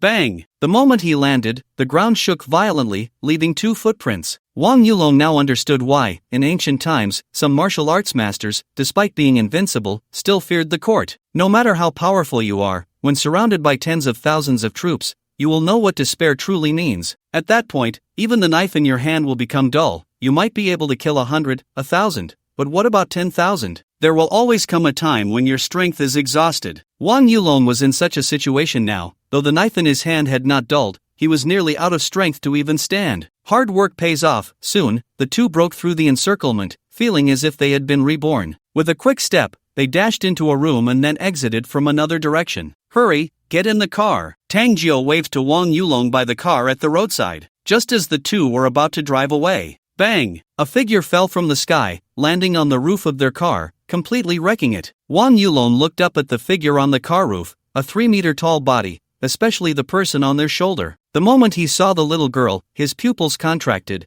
pulling Tang Jiu back repeatedly. He tightened his grip on the tang knife, watching the other party warily. In the next moment, confirming his earlier suspicion, he saw that the newcomers, who had just surged in like a tide, were now standing still. The other party could really control these newcomers. This shocked him. How long had it been since such a being appeared? Hey, what's your name? The girl looked at Wang Yulong with great interest. Her sudden question left Wang Yulong somewhat bewildered. Wang Yulong, how can you control these newcomers? What level of newcomer are you? Wang Yulong reluctantly stated his name, while curiously asking. However, the girl did not answer him. Her delicate fingers rested on her chin as she murmured, Wang Yulong, I remember you.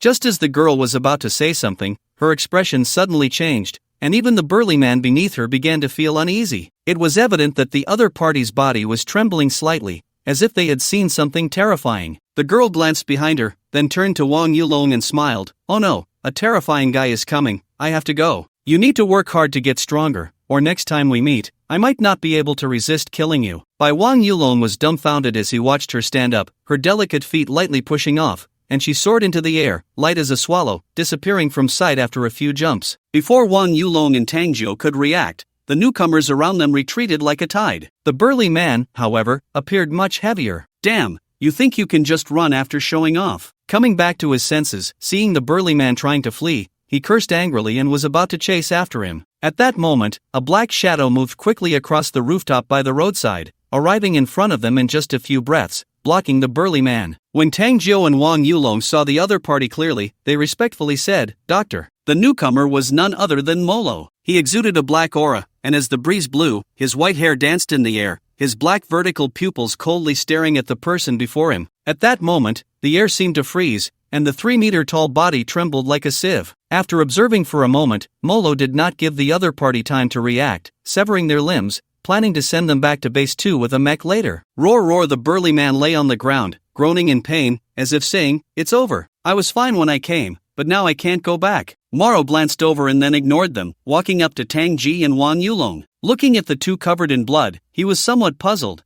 What happened to you two? He had been drawn over by the nearby new humans. While training a tiger, the new humans around him suddenly became strange. They weren't fighting among themselves but were all rushing in one direction. This piqued his curiosity, so he followed that direction and encountered Wang Yulong and the others. Wang Yulong awkwardly scratched his head. It's like this, Doctor. We were just surrounded by them in another place, densely packed. We barely managed to fight our way out when suddenly that guy and a strange girl blocked us. However, after they noticed you, they left before you arrived, and it seems she can control those new humans. A girl? And she can control new humans? Moro suddenly became interested. Alright, I understand. I'll personally go look for their traces. You two are alright, right? If it gets too dangerous, just stick with the group. That way, you'll be safer. Wang Yulong looked down at the thick layer of blood on himself, some of it already dried, and recalled the scene of being surrounded, feeling a shiver run down his spine. He had almost been unable to lift his knife. That feeling of exhaustion made him very uneasy. Faced with Moro's suggestion, he shook his head without hesitation. No need, just a bit of hardship. A flower in a greenhouse can never achieve great things. Moro laughed heartily. Not bad, very ambitious. It shows that I didn't misjudge you. Alright, you two continue your training. With that,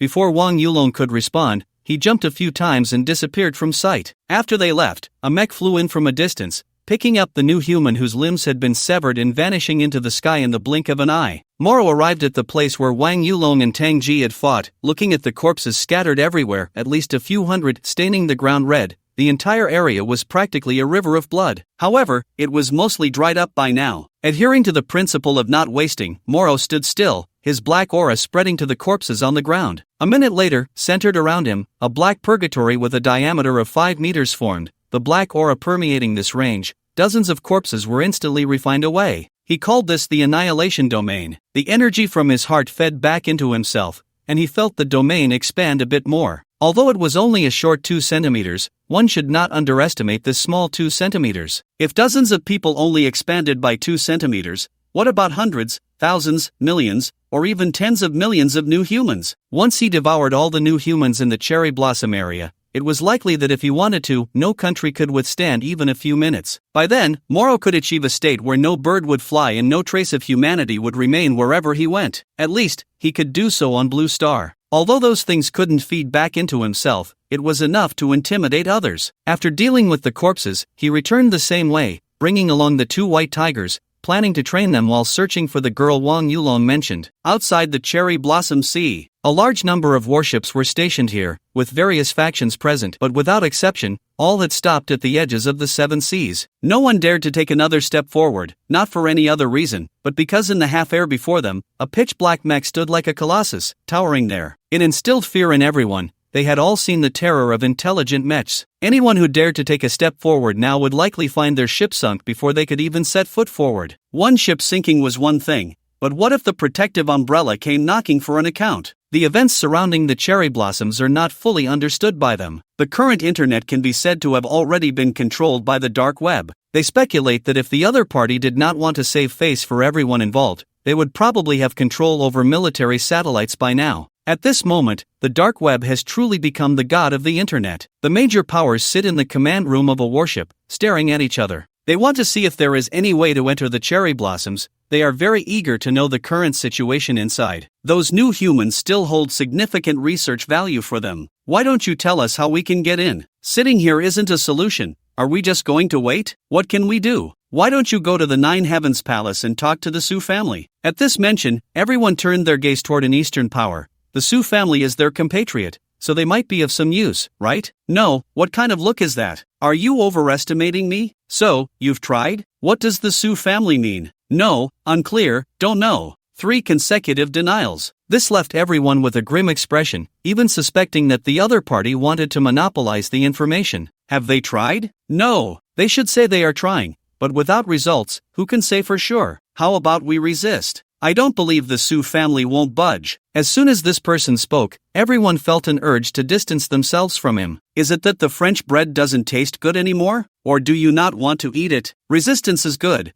but what's the price of your state-owned assets? No offense, I just want to understand in advance. I absolutely have no intention of buying from the Su family. Hearing this, the other party instantly wilted. This is hopeless, mainly because the Su family is too strong, leaving them without the courage to resist. Compared to their gloomy faces, the person in charge of the Eastern power appeared much calmer. It's just that proximity brings advantage, but in the end, it still depends on Su Lingtian's intentions. However, compared to others, this is enough for them to be envious. They don't even have the opportunity to get close to Su Lingtian. Sending someone to the Nine Heavens Palace, they were directly ignored. What can you do? That mecha hovering overhead, dare you linger for a few more minutes? They'd scatter your ashes. At home. Ever since the Freemasons were wiped out, the Yi family has been bustling with activity. Yi Zhongguo's Yi group has transformed from a skinny person into a big fat one, to the point of being unable to move. Now, who doesn't know that Yi Zhongguo is the father-in-law of the Su family's 3rd young master? Although Yi Zhongguo was initially a bit unhappy about his little cotton-padded jacket being taken by Su Lintao, now, well, he has a famous saying in his heart,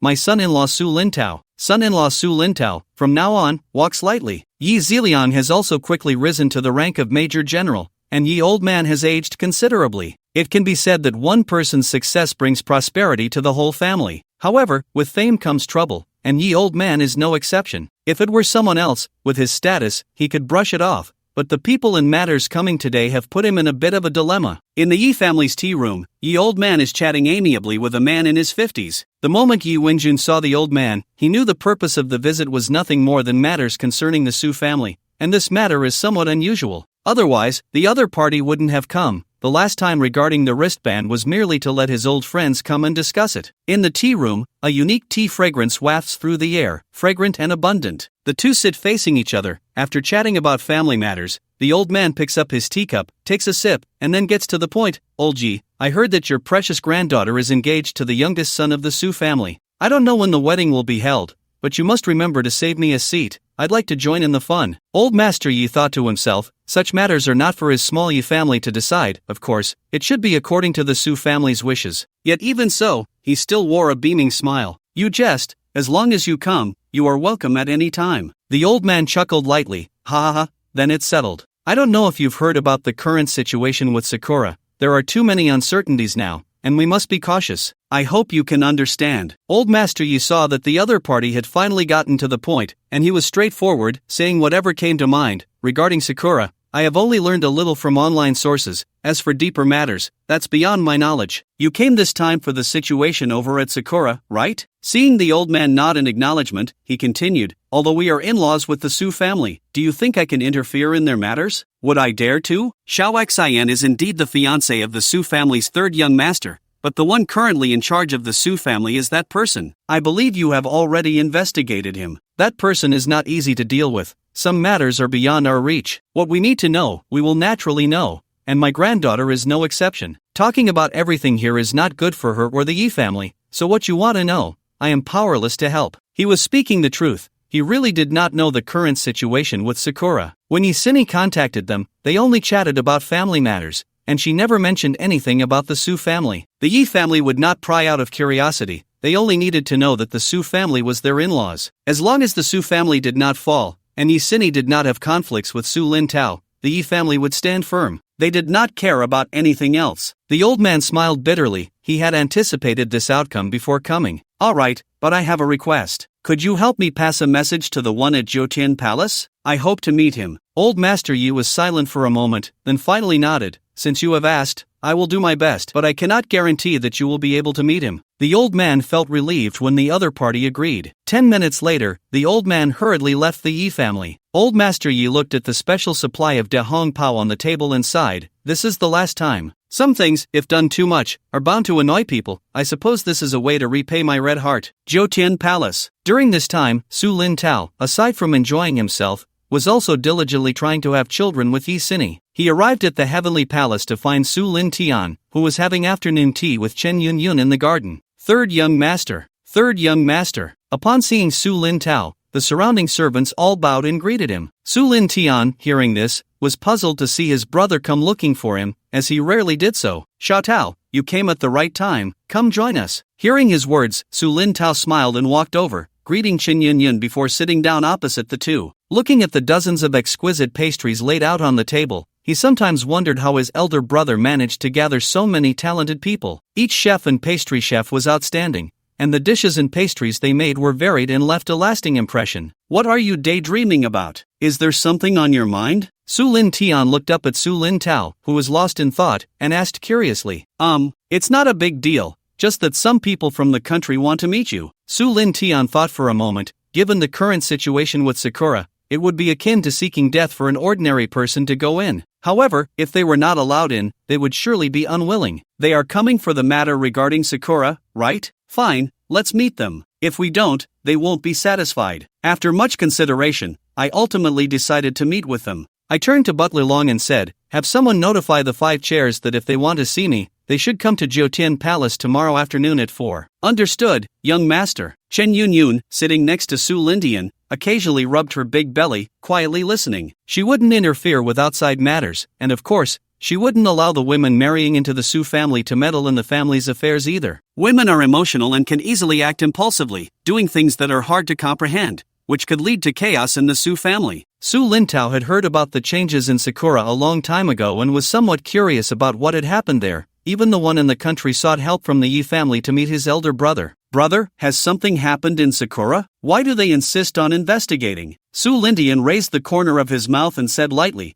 What could happen in Sakura? It's just an experimental site at base 2. What? Curious? I can have a mech take you to have a look. Is that possible? He was indeed quite curious. He didn't know much about the situation there, only that the people seemed to have turned into monsters, looking quite strange. Of course, you're my brother. Where can't you go?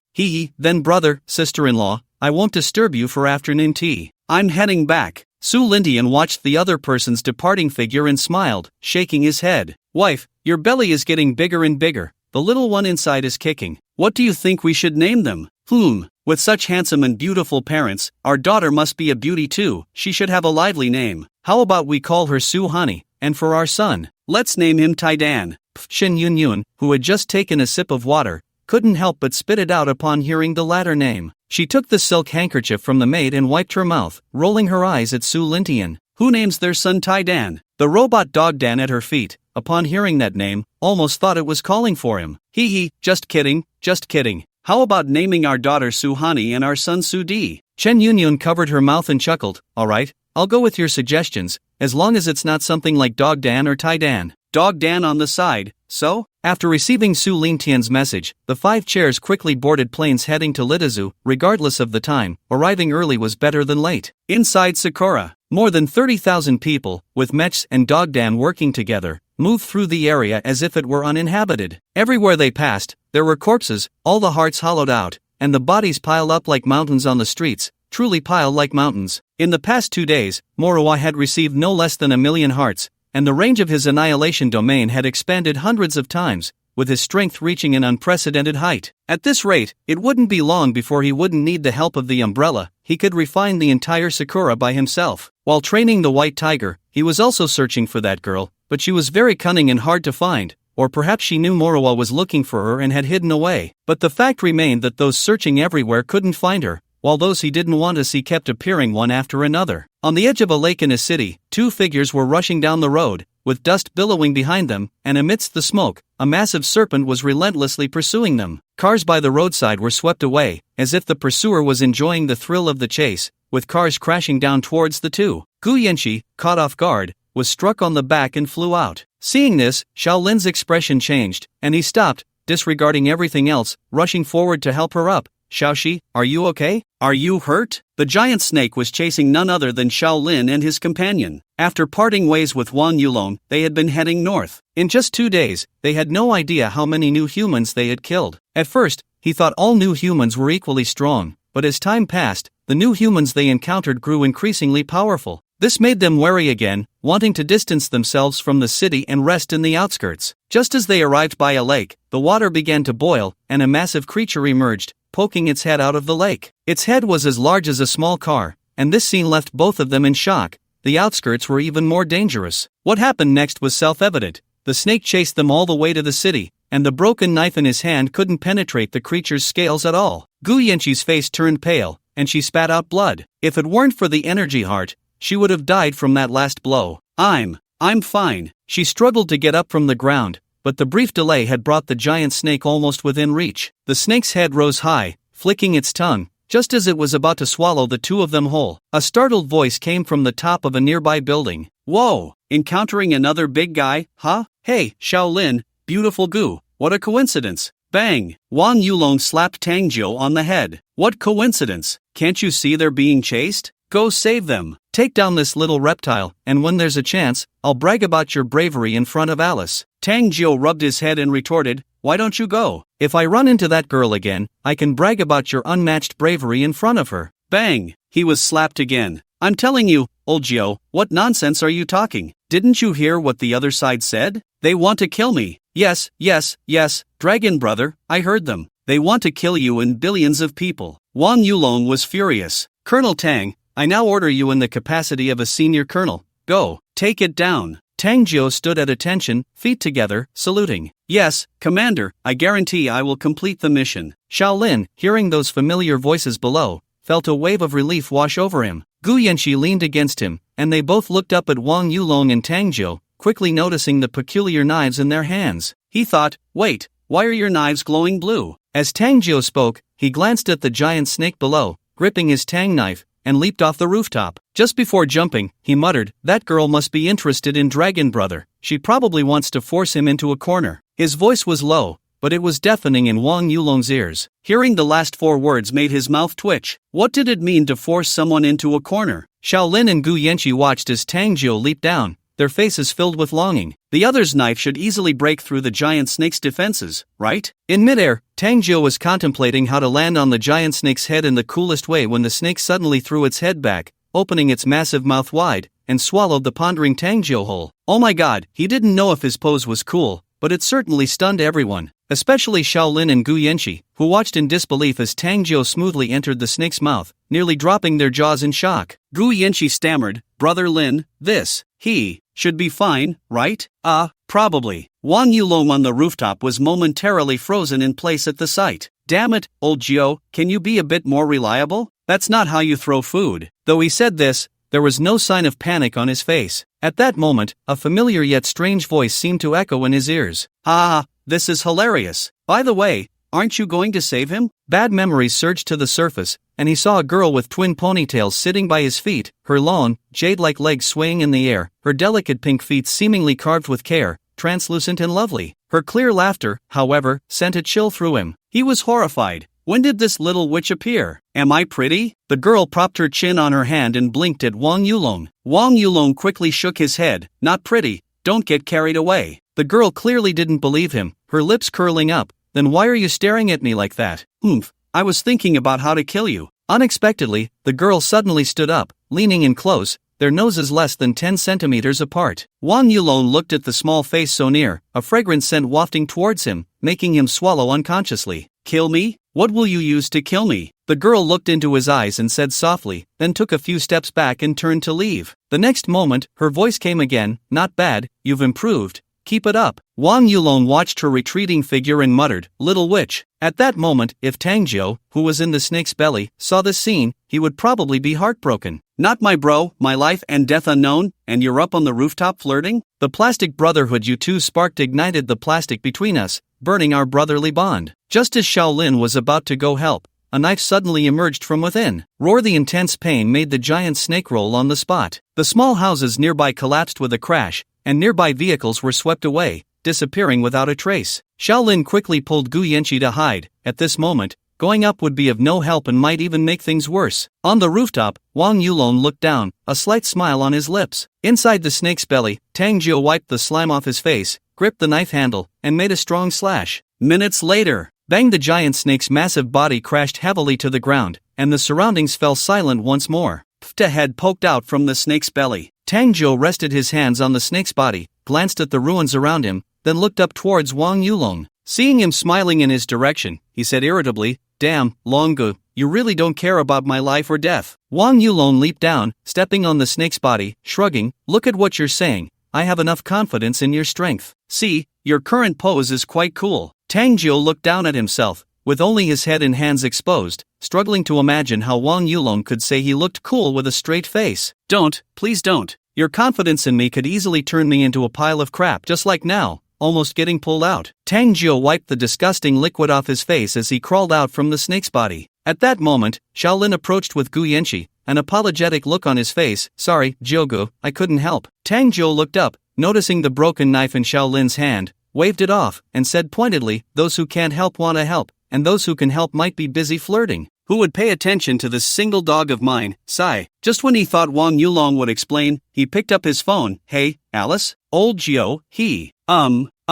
Before he could finish, a slimy hand covered his mouth from behind. Tang Jiu didn't expect Wang Yulong to be so sneaky. Although he and Alice hadn't established a relationship yet, they were already quite fond of each other. Though they hadn't met often, they frequently contacted each other online. He snatched the phone from Wang Yulong, said a few words, and found an excuse to hang up the call. He threw the phone back, not forgetting to complain, "Brother Long, you're so dog-like, be careful someone makes you pick up soap." Wang Yulong put away his joking tone and glanced at the giant snake beneath his feet. "It's getting more dangerous. I think the four of us should stick together. That way, we can look out for each other and also train our tacit understanding." Shaolin turned to look at Gu Yanqi and nodded in agreement. The four of them walked and talked, with Tang Jiu explaining the application methods of their breath control. At least next time they encounter something like the giant snake, they won't be caught so off guard. Jiutian Palace. 5 cars stopped outside Jotian Palace, and 5 elderly men, not much different in age, got out and looked up at the Grand Palace before them, each with different emotions. The bodyguards outside the door notified Chief Wei before they could approach. The 5 elderly men were not accompanied by anyone, but less than a kilometer away from Jotian Palace, numerous unidentified vehicles were parked around.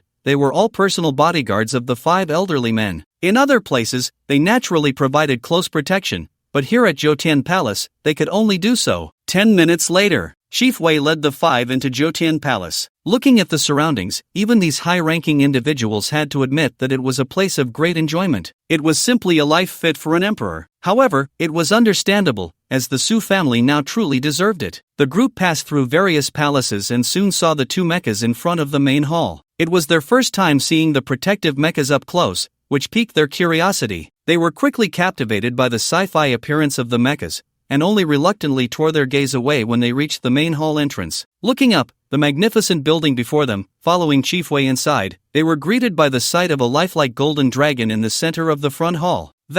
Is that the Imperial Seal of the East? Suddenly, someone noticed what was in the dragon's mouth and couldn't help but speak up. The other 4 turned to look. Sure enough, a jade seal was placed in the dragon's mouth, which was the imperial seal that Su Lintao had received. One had to admit, the position chosen by Butler Long was indeed clever, placing it right in the dragon's mouth. The elderly man from the mainland observed carefully. The characteristics matched perfectly, and it was undoubtedly the imperial seal. He felt a small shock in his heart. Who would have thought this item was in the hands of the Su family? The Su family became even more mysterious in his mind. The information he had found indicated that before the members of the Su family had made a name for themselves, the records were practically blank. Now it seemed that the Su family might be an ancient family with a long heritage. Somewhere along the way, there must have been some upheaval that caused the previous Su family to struggle so much. In this generation of Su Lintian, they might have found the family's treasure and quickly risen to prominence. Otherwise, how could a family of fewer than 10 people develop so rapidly in such a short time? Su Lintian had not expected that the Su family had already been imagined as an ancient family with a 1,000-year legacy. I have studied Eastern history. This is indeed their imperial seal. So, does that mean the Su family's rise is due to their fortune? Fortune? You actually believe in such ethereal things. Xiaolingzi, if you don't believe it, then I'll send troops to your place when I get back. Do you believe it? Chief Wei turned his cold face to look at the 2. Silence. Do you think this is your office? The 2 trembled, quickly closing their mouths, cold sweat breaking out on their foreheads,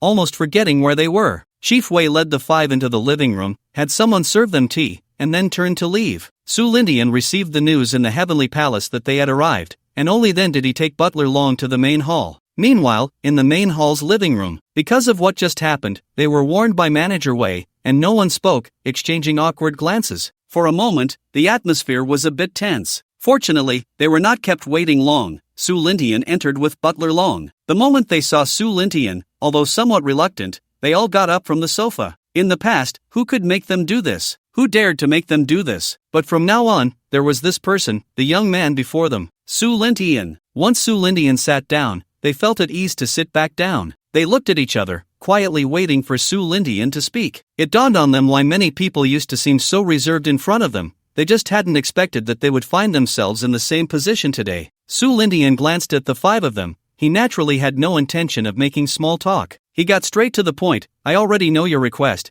but before we discuss it, I think you should watch a video first. He turned to Butler Long with a glance, and Butler Long nodded, signaling someone to bring in a projector, then projected a scene from Sakura. The Sakura in the video had changed drastically, with numerous houses collapsed, chaotic streets, and corpses everywhere. However, those bodies were not human, at least, that's what they thought. They were covered in scales, and some animals had grown much larger. Everywhere they looked, there was slaughter, with the Umbrella Corporation cleaning up the new humans, and new humans killing each other. The impression given was that Sakura had become a true city of slaughter. Especially when they witnessed the power of the new humans, they were shocked. If this were to be unleashed outside, the so-called kings of soldiers they spoke of would likely be instantly killed. This made their expressions turn serious. If the new humans were this strong, it was hard to imagine how powerful the Su family's organizations must be, and how far the gap between them and the Su family had grown. Where there is danger, there is opportunity. If their soldiers could become this strong, although they might not match the Su family,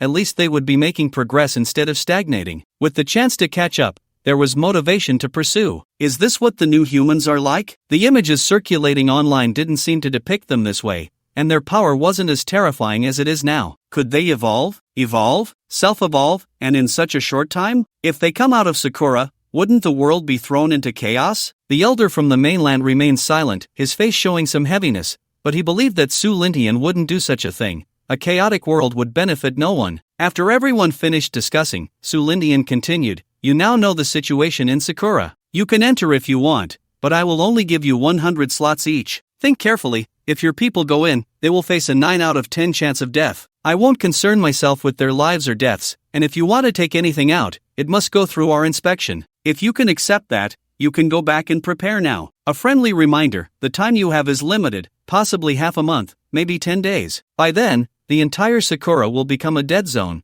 with no living creature left. Impossible, in such a short time. What can we do inside?" Xiaoingzi almost shouted reflexively. Su Lintian merely smiled faintly at this. Dealing with someone so thoughtless could lower one's IQ. However, Butler Long wouldn't pretend he hadn't heard anything, casting a cold glance at the other party. Xiaoingzi suddenly reacted, her hair standing on end, and she lowered her head, not daring to meet his gaze. Before they could speak, Su Lintian stood up and left. Seeing Su Lintian depart, the other four glared at Xiaoingzi, thinking it was her words that displeased him, causing him to leave. With the host gone, they naturally had no intention of staying longer. They all left Jotian Palace, taking their people back to their country. 100 people, not too few but certainly not many, and given the current situation in Sakura, it was uncertain how many would come out alive. As the old man headed to the airport, he instructed someone to notify the country to select 100 people from various military districts, to depart for Sakura early the next morning. It must be said that the execution power in the country was quite impressive. Within 4 hours of the order being issued, 100 people had already gathered. Eastern Military District of the country. Yi Ziliang and Shen Tianqi were called to the command center. They knew a little about the situation in Sakura. At first, Yi Ziliang was somewhat confused about why they would send him and also the rookie Chen Tianqi. However, he soon understood the reason, as the higher-ups knew that apart from the two of them, sending anyone else would mean certain death. Only by sending the two of them was there a chance of survival. After all, both of their identities were not simple. As for whether this would displease Su Lintian, they couldn't think that far. They had to bring something back from Sakura. "You're here, don't just stand, sit down. This time, there's something very important that I need you to do," the commander said, pulling the two to sit on the sofa and personally pouring them a cup of tea. If this had been in the past, Yi Ziliang would have been flattered, but now he felt nothing. Sometimes, background really mattered. After handing the tea to the two, the commander continued, "You should have heard about the situation in Sakura. The higher-ups have already negotiated with the Su family, and there are 100 slots for the 5 chairs. So,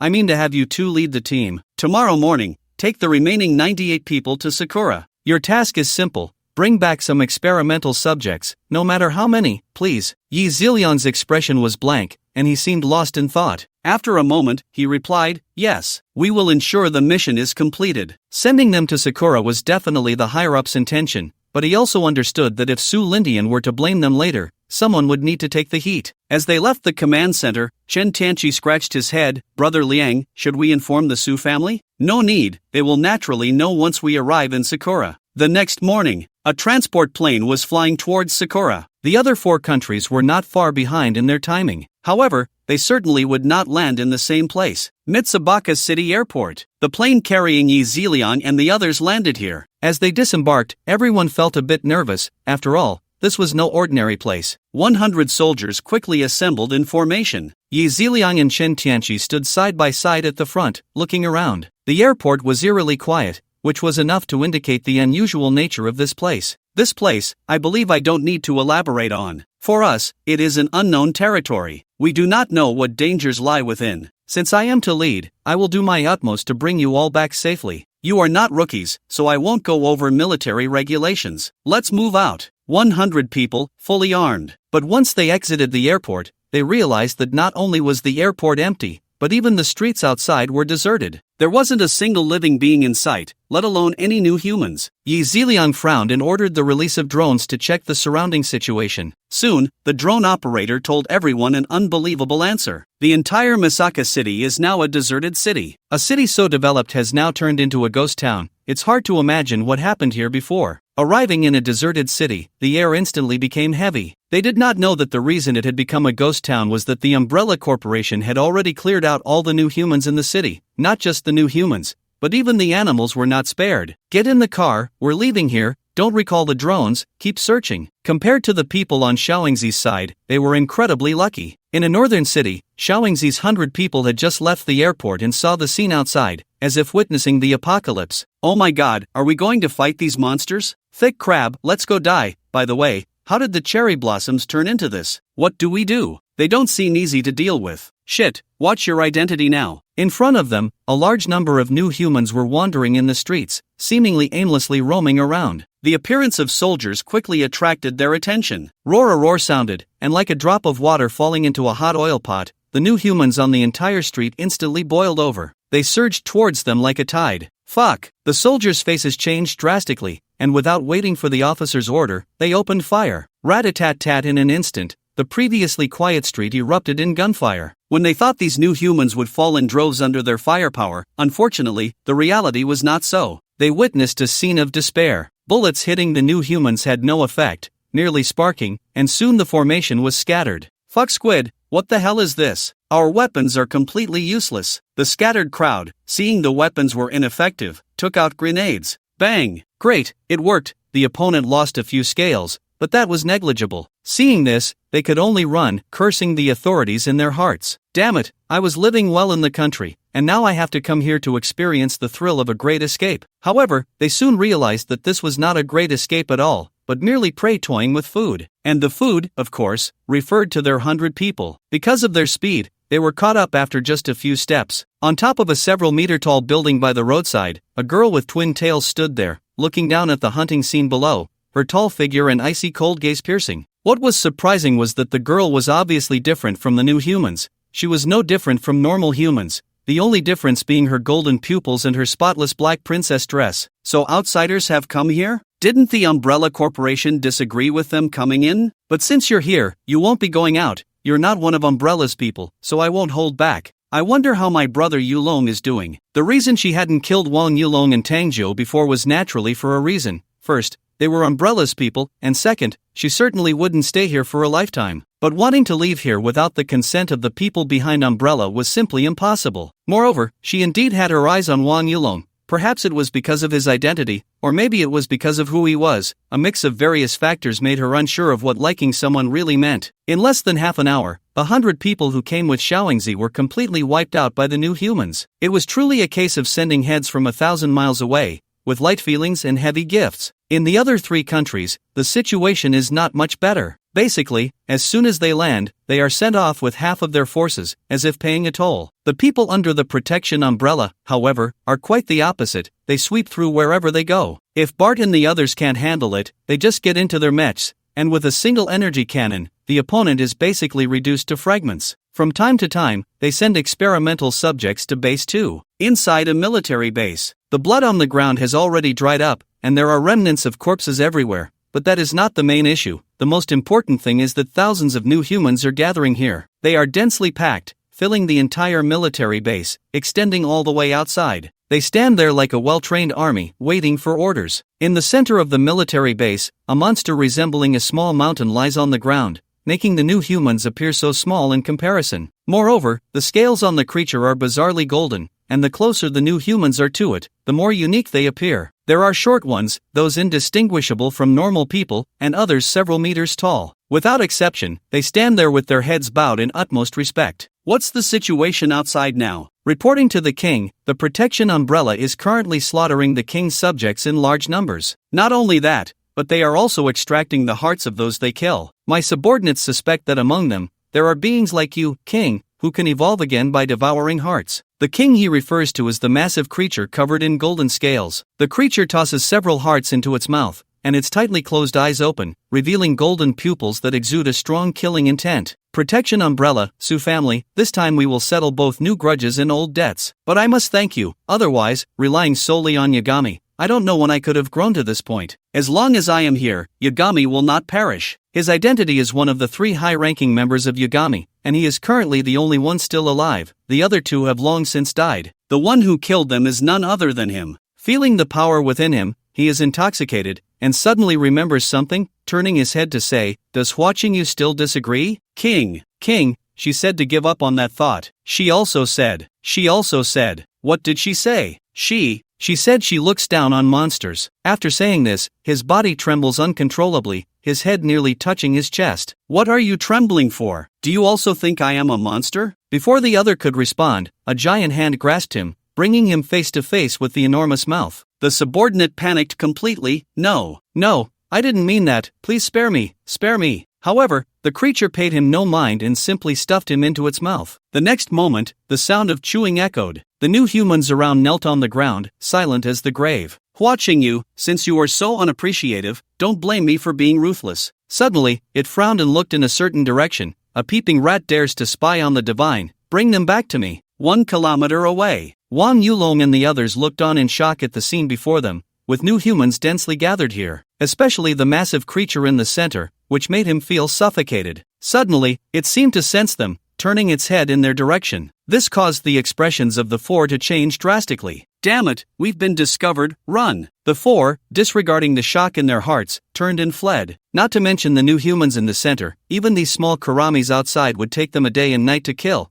There were just too many, a dark expanse stretching endlessly. Brother Long, what exactly is that? Is it really a new human? Damn, standing up it must be at least 10 meters tall, and the scales on it are golden. It's clearly not something to be trifled with. When the other party looked at them, he almost scared himself to death. At their speed, those low-level new humans naturally couldn't catch up. However, just then, Brother Long, be careful. Shaolin felt a chill run down his back, turned his head, and was instantly horrified to see a giant rock crashing down towards Wang Yulong. Without time to think, he took a quick step and rolled to the side with Wang Yulong. Bang! The ground shook as the giant rock fell, creating a large pit. Seeing this, Tang Jiu and Gu Yanxi couldn't help but stop. Wang Yulong got up from the ground, his face pale with anger. Damn it, if you can't catch up, you just throw things, huh? Just wait. I'll go back and get a few mechas to blow you to pieces. Brother Long, stop talking big. They're about to catch up. We should hurry. However, before Tang Jiu could finish, a human figure appeared in front of them, looking at them with a mocking expression. Run? Where are you going to run? The four of them looked at the person in front of them, their expressions changing slightly. Wang Yulong saw the person's appearance and couldn't help but think of someone, the girl he had seen twice before, who was basically indistinguishable from the person in front of him, except one had golden pupils and the other had red pupils, both with astonishing speed. Damn, this is a big problem. Doctor, why are you here? Wang Yulong suddenly bent forward and shouted respectfully. The other party was startled, thinking that the umbrella people had arrived, and quickly turned around, but there was nothing behind. Before he could speak, there were no longer any figures of Wang Yulong and the others in sight. Realizing he had been played, he was instantly filled with rage. Damn bastard, how dare you trick me, I will tear you to pieces. Meanwhile, the fleeing Wang Yulong didn't care about that. The best strategy was to run. Any strategy that could be used was a good one. Brother Long, this won't work, sooner or later we'll be caught up. However, Wang Yulong suddenly stopped, smiling bitterly. No need to wait, we've already been caught. The three were instantly shocked to see a dozen people standing in front of them, each with different appearances. Run? Why aren't you running anymore? Don't worry about us, we can catch up. Looking at the dozen people in front of them, mocking them, Wang Yulong's back teeth were about to grind to dust. Damn it, these guys are still putting on a show in front of him. It's simply too much. Boom boom boom, the pursuers quickly caught up. Now they were trapped between a wolf in front and a tiger behind, completely in a desperate situation. Roar after a roar, those low-level new humans surged forward, and the four of them exchanged glances. Now they could only leave it to fate, but it was impossible for them to just sit and wait for death. Kill 10 to break even, killing 11 is a profit. For blue lights weave through the crowd, like cutting vegetables. I have to say, these umbrella soldiers are a bit impressive. If I encountered them alone, I might not even be their match, especially with those weapons emitting blue energy in their hands. My defenses might not hold up. In less than 10 minutes, the four of them were covered in blood, though it wasn't their own, but that of their opponents. The bodies on the ground piled up layer upon layer, but it exhausted them greatly. Especially Wang Yulong and Tang Jiu, both fell into terrifying memories, just like the first time they encountered that girl, surrounded by new humans. This time it was worse, densely packed new humans, stretching as far as the eye could see. Wang Yulong suddenly thought of that girl. If these were the new humans controlled by her, perhaps there was still a chance for negotiation. After all, it seemed they didn't intend to kill them. But now these people were completely different. The reason those dozen hadn't attacked yet was probably to use these little karami to wear them out. Damn it, here we go again, the same scene, the same feeling of being cut down until powerless. Tang Jiu split a new human in half, splattering blood all over his face. and wiped the bloodstains with his hand, complaining. Shaolin and Gu Yanqi had not experienced what they had before, so they naturally did not understand what Tang Zhou meant. However, now the two felt a sense of helplessness. Their hands holding the knife were trembling. If it weren't for Tang Zhou teaching them to cover their aura on the knife, it was likely that the blade would have been damaged by now. Alright, we can't wait any longer, or we'll exhaust too many people, and the king will be unhappy. Upon hearing this, the others shuddered. The memory of their companion being chewed alive was still fresh in their minds. Just as they were about to take Wang Yulong and the others back, boom, boom, the ground suddenly trembled slightly. Their expressions changed. Wang Yulong and the three others surrounded by new humans also sensed the abnormality beneath their feet. Roar, a loud roar echoed in all directions. Suddenly, a large number of new humans surged from all sides. They pounced on the new humans surrounding Wang Yulong and his group like vicious dogs. This scene left Shaolin and Gu Yanqi bewildered. Tang Zhou seemed to ponder for a moment, suddenly sizing up Wang Yulong, making him feel uneasy. Damn, Lao Jiao, what kind of look is that? Don't force me to slap you when I'm out of strength. Unexpectedly, Tang Zhou ignored his threat and smiled, saying, Brother Long, could it be your wife has come to save you? In this situation, the only girl Tang Zhou could think of was her. Upon hearing Tang Zhou's words, Shaolin and Gu Yanqi exchanged thoughtful glances. However, the dozen or so new humans who had chased them out of the military base had expressions completely different from Wang Yulong and the others. They naturally knew who was coming, because among all the high-level new humans in Sakura, those who weren't dead had either submitted to their king. The only one capable of such a feat, in their impression, was Hua Qingyu. Sure enough, they saw a slender figure standing tall on the rooftop of a nearby high-rise, with twin tails and dressed in a black princess dress. Her long, delicate legs were captivating, and at that moment, her golden pupils looked at them as if they were dead. Hua Qingyu's golden pupils brought them an invisible pressure. Hua Qingyu, what do you want? Are you trying to oppose the king? Tang Zhou, seeing the other party looking up at the high building, curiously glanced over, and a familiar figure caught his eye. He turned to Wang Yulong and teased, Brother Long, so your wife is called Hua Qingyu. What did I just say? It must be her coming to save you. I was right. Bang! Wang Yulong, with a stern face, slapped the back of his head and said irritably, If you don't speak, no one will think you're mute. Stop dawdling and quickly find a chance to break out. Don't forget, the king they mentioned hasn't appeared yet. The one who can make these high-level new humans submit must be that big guy who discovered us earlier. Upon hearing this, Tang Zhou immediately wiped the expression off his face, and the four quickly fought their way in one direction. Hua Qingyu on the rooftop frowned, showing a look of disgust. She naturally knew who the king they mentioned was, a self-righteous guy who thought he was beautiful despite being ugly, repeatedly wanting her to be his wife. It was simply wishful thinking. However, thinking of the other party's strength, her expression turned heavy. If anyone in Sakura could match him, it would probably be just one person. Fortunately, he was from the Su family. Glancing at the crowd below, she said, Don't use him to pressure me. I'm not his lapdog. As long as I want to leave, he can't necessarily keep me here. You should worry about yourselves. You won't live much longer. She could feel that the entire population of the new humans was rapidly decreasing. Many cities had already become ghost towns, and the reason was self-evident. In less than 10 or 8 days, there would be no living beings left in the entire Cherry Blossom region. Without wasting any more words with them, she lightly pushed off with her toes and leaped down, heading towards Wang Yulong's direction. At the same time, a flash of golden light flickered in her eyes, and those new humans became even more frenzied. Upon landing, the new human she controlled quickly cleared a path in front of her, leading directly to Wang Yulong and his 3 companions. Stop her, we can't let her take anyone away. Dozens of figures swiftly rushed towards Wang Yulong. However, before they could get close, several high-level new humans controlled by Hua Qingyu blocked their way. Watching Hua Qingyu stroll through the crowd, her body spotless, Tang Zhou and his companions were dumbfounded. In Wang Yulong's eyes, she resembled a queen, rising above the mud untainted. Seeing Wang Yulong staring at her without blinking, Hua Qingyu covered her mouth and chuckled lightly. Have you seen enough?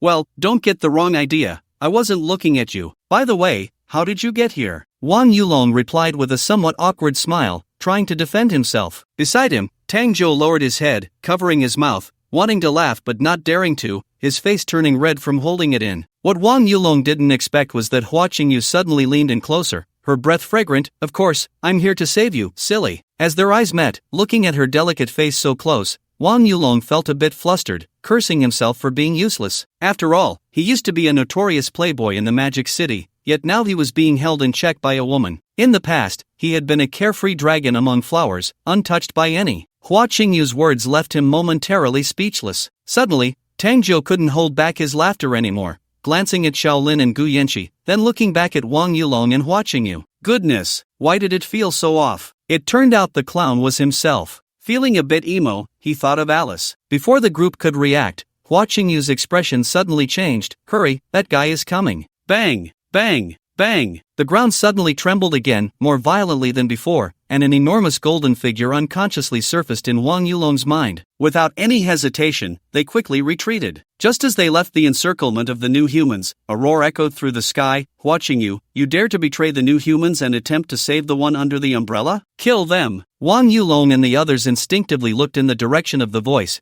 but the next moment, the scene before them filled him with fear. They saw a golden giant, about 10 meters tall, radiating golden light under the sunlight, its enormous golden pupils filled with rage. Behind it, there were countless new humans. If they stood at a high point, they would see an endless line of new humans behind it. There were at least hundreds of thousands. Among them were many new humans of various forms, all with different levels. Hearing that voice, Hua Qingyu's heart trembled. Although she believed she could escape if she wanted to, Wang Yulong and his companions were in danger. If the most numerous and ordinary new humans were at the first level, she should be around the 6th level, while the opposing king had reached the 8th level. This was a gap in power, but due to the opponent's size, they were bound to have a speed disadvantage. Wang Yulong and the others were only at the 4th level now. If the opponent wanted to kill them, they would have no chance of escaping. After a brief moment of thought, Hua Qingyu turned to Wang Yulong, her expression heavy as she said, I'll hold him off, you guys go first. If I die, just pretend I never existed. Suddenly feeling sad, she looked up at the blue sky, her tone filled with melancholy. After all, I was supposed to die. After speaking, she pointed her toes and leaped into the air, making several jumps to reach the top of the tall building again. Her expression gradually turned cold, and a golden aura spread in her pupils. From a distance, it seemed as if her eyes were emitting golden light. Hua Qingyu suddenly threw her head back and let out a long roar, and suddenly, the entire city began to stir, with the new humans below becoming exceptionally agitated. Wang saw her actions and immediately became furious. Damn it, no one is leaving alive today. With a roar, the glass of the surrounding buildings shattered, and the new humans behind him surged forward like a tide. Tang Jiu initially did not understand Hua Qingyu's intentions, but now he did. He saw the streets behind Hua Qingyu's tall building begin to riot, and the densely packed crowd in the distance surged toward this side. Only then did he realize she was rallying people. Damn it, how can I stand behind a woman? Lao Jiu, you take those two and go find the doctor. He admitted that he was a bit out of sorts, but one must go crazy for that one person at least once. Tang Jiu was taken aback. Long Gu, staying here was no different from seeking death. That's an order. Tang Jiu gritted his teeth and turned to leave with Shaolin and the others. After they left, Wang Yulong turned and quickly approached Hua Qingyu, using the surrounding low buildings for cover. His arrival surprised Hua Qingyu, who couldn't help but smile brightly. I didn't misjudge you. I was a bit conflicted before about what liking someone means and what love is,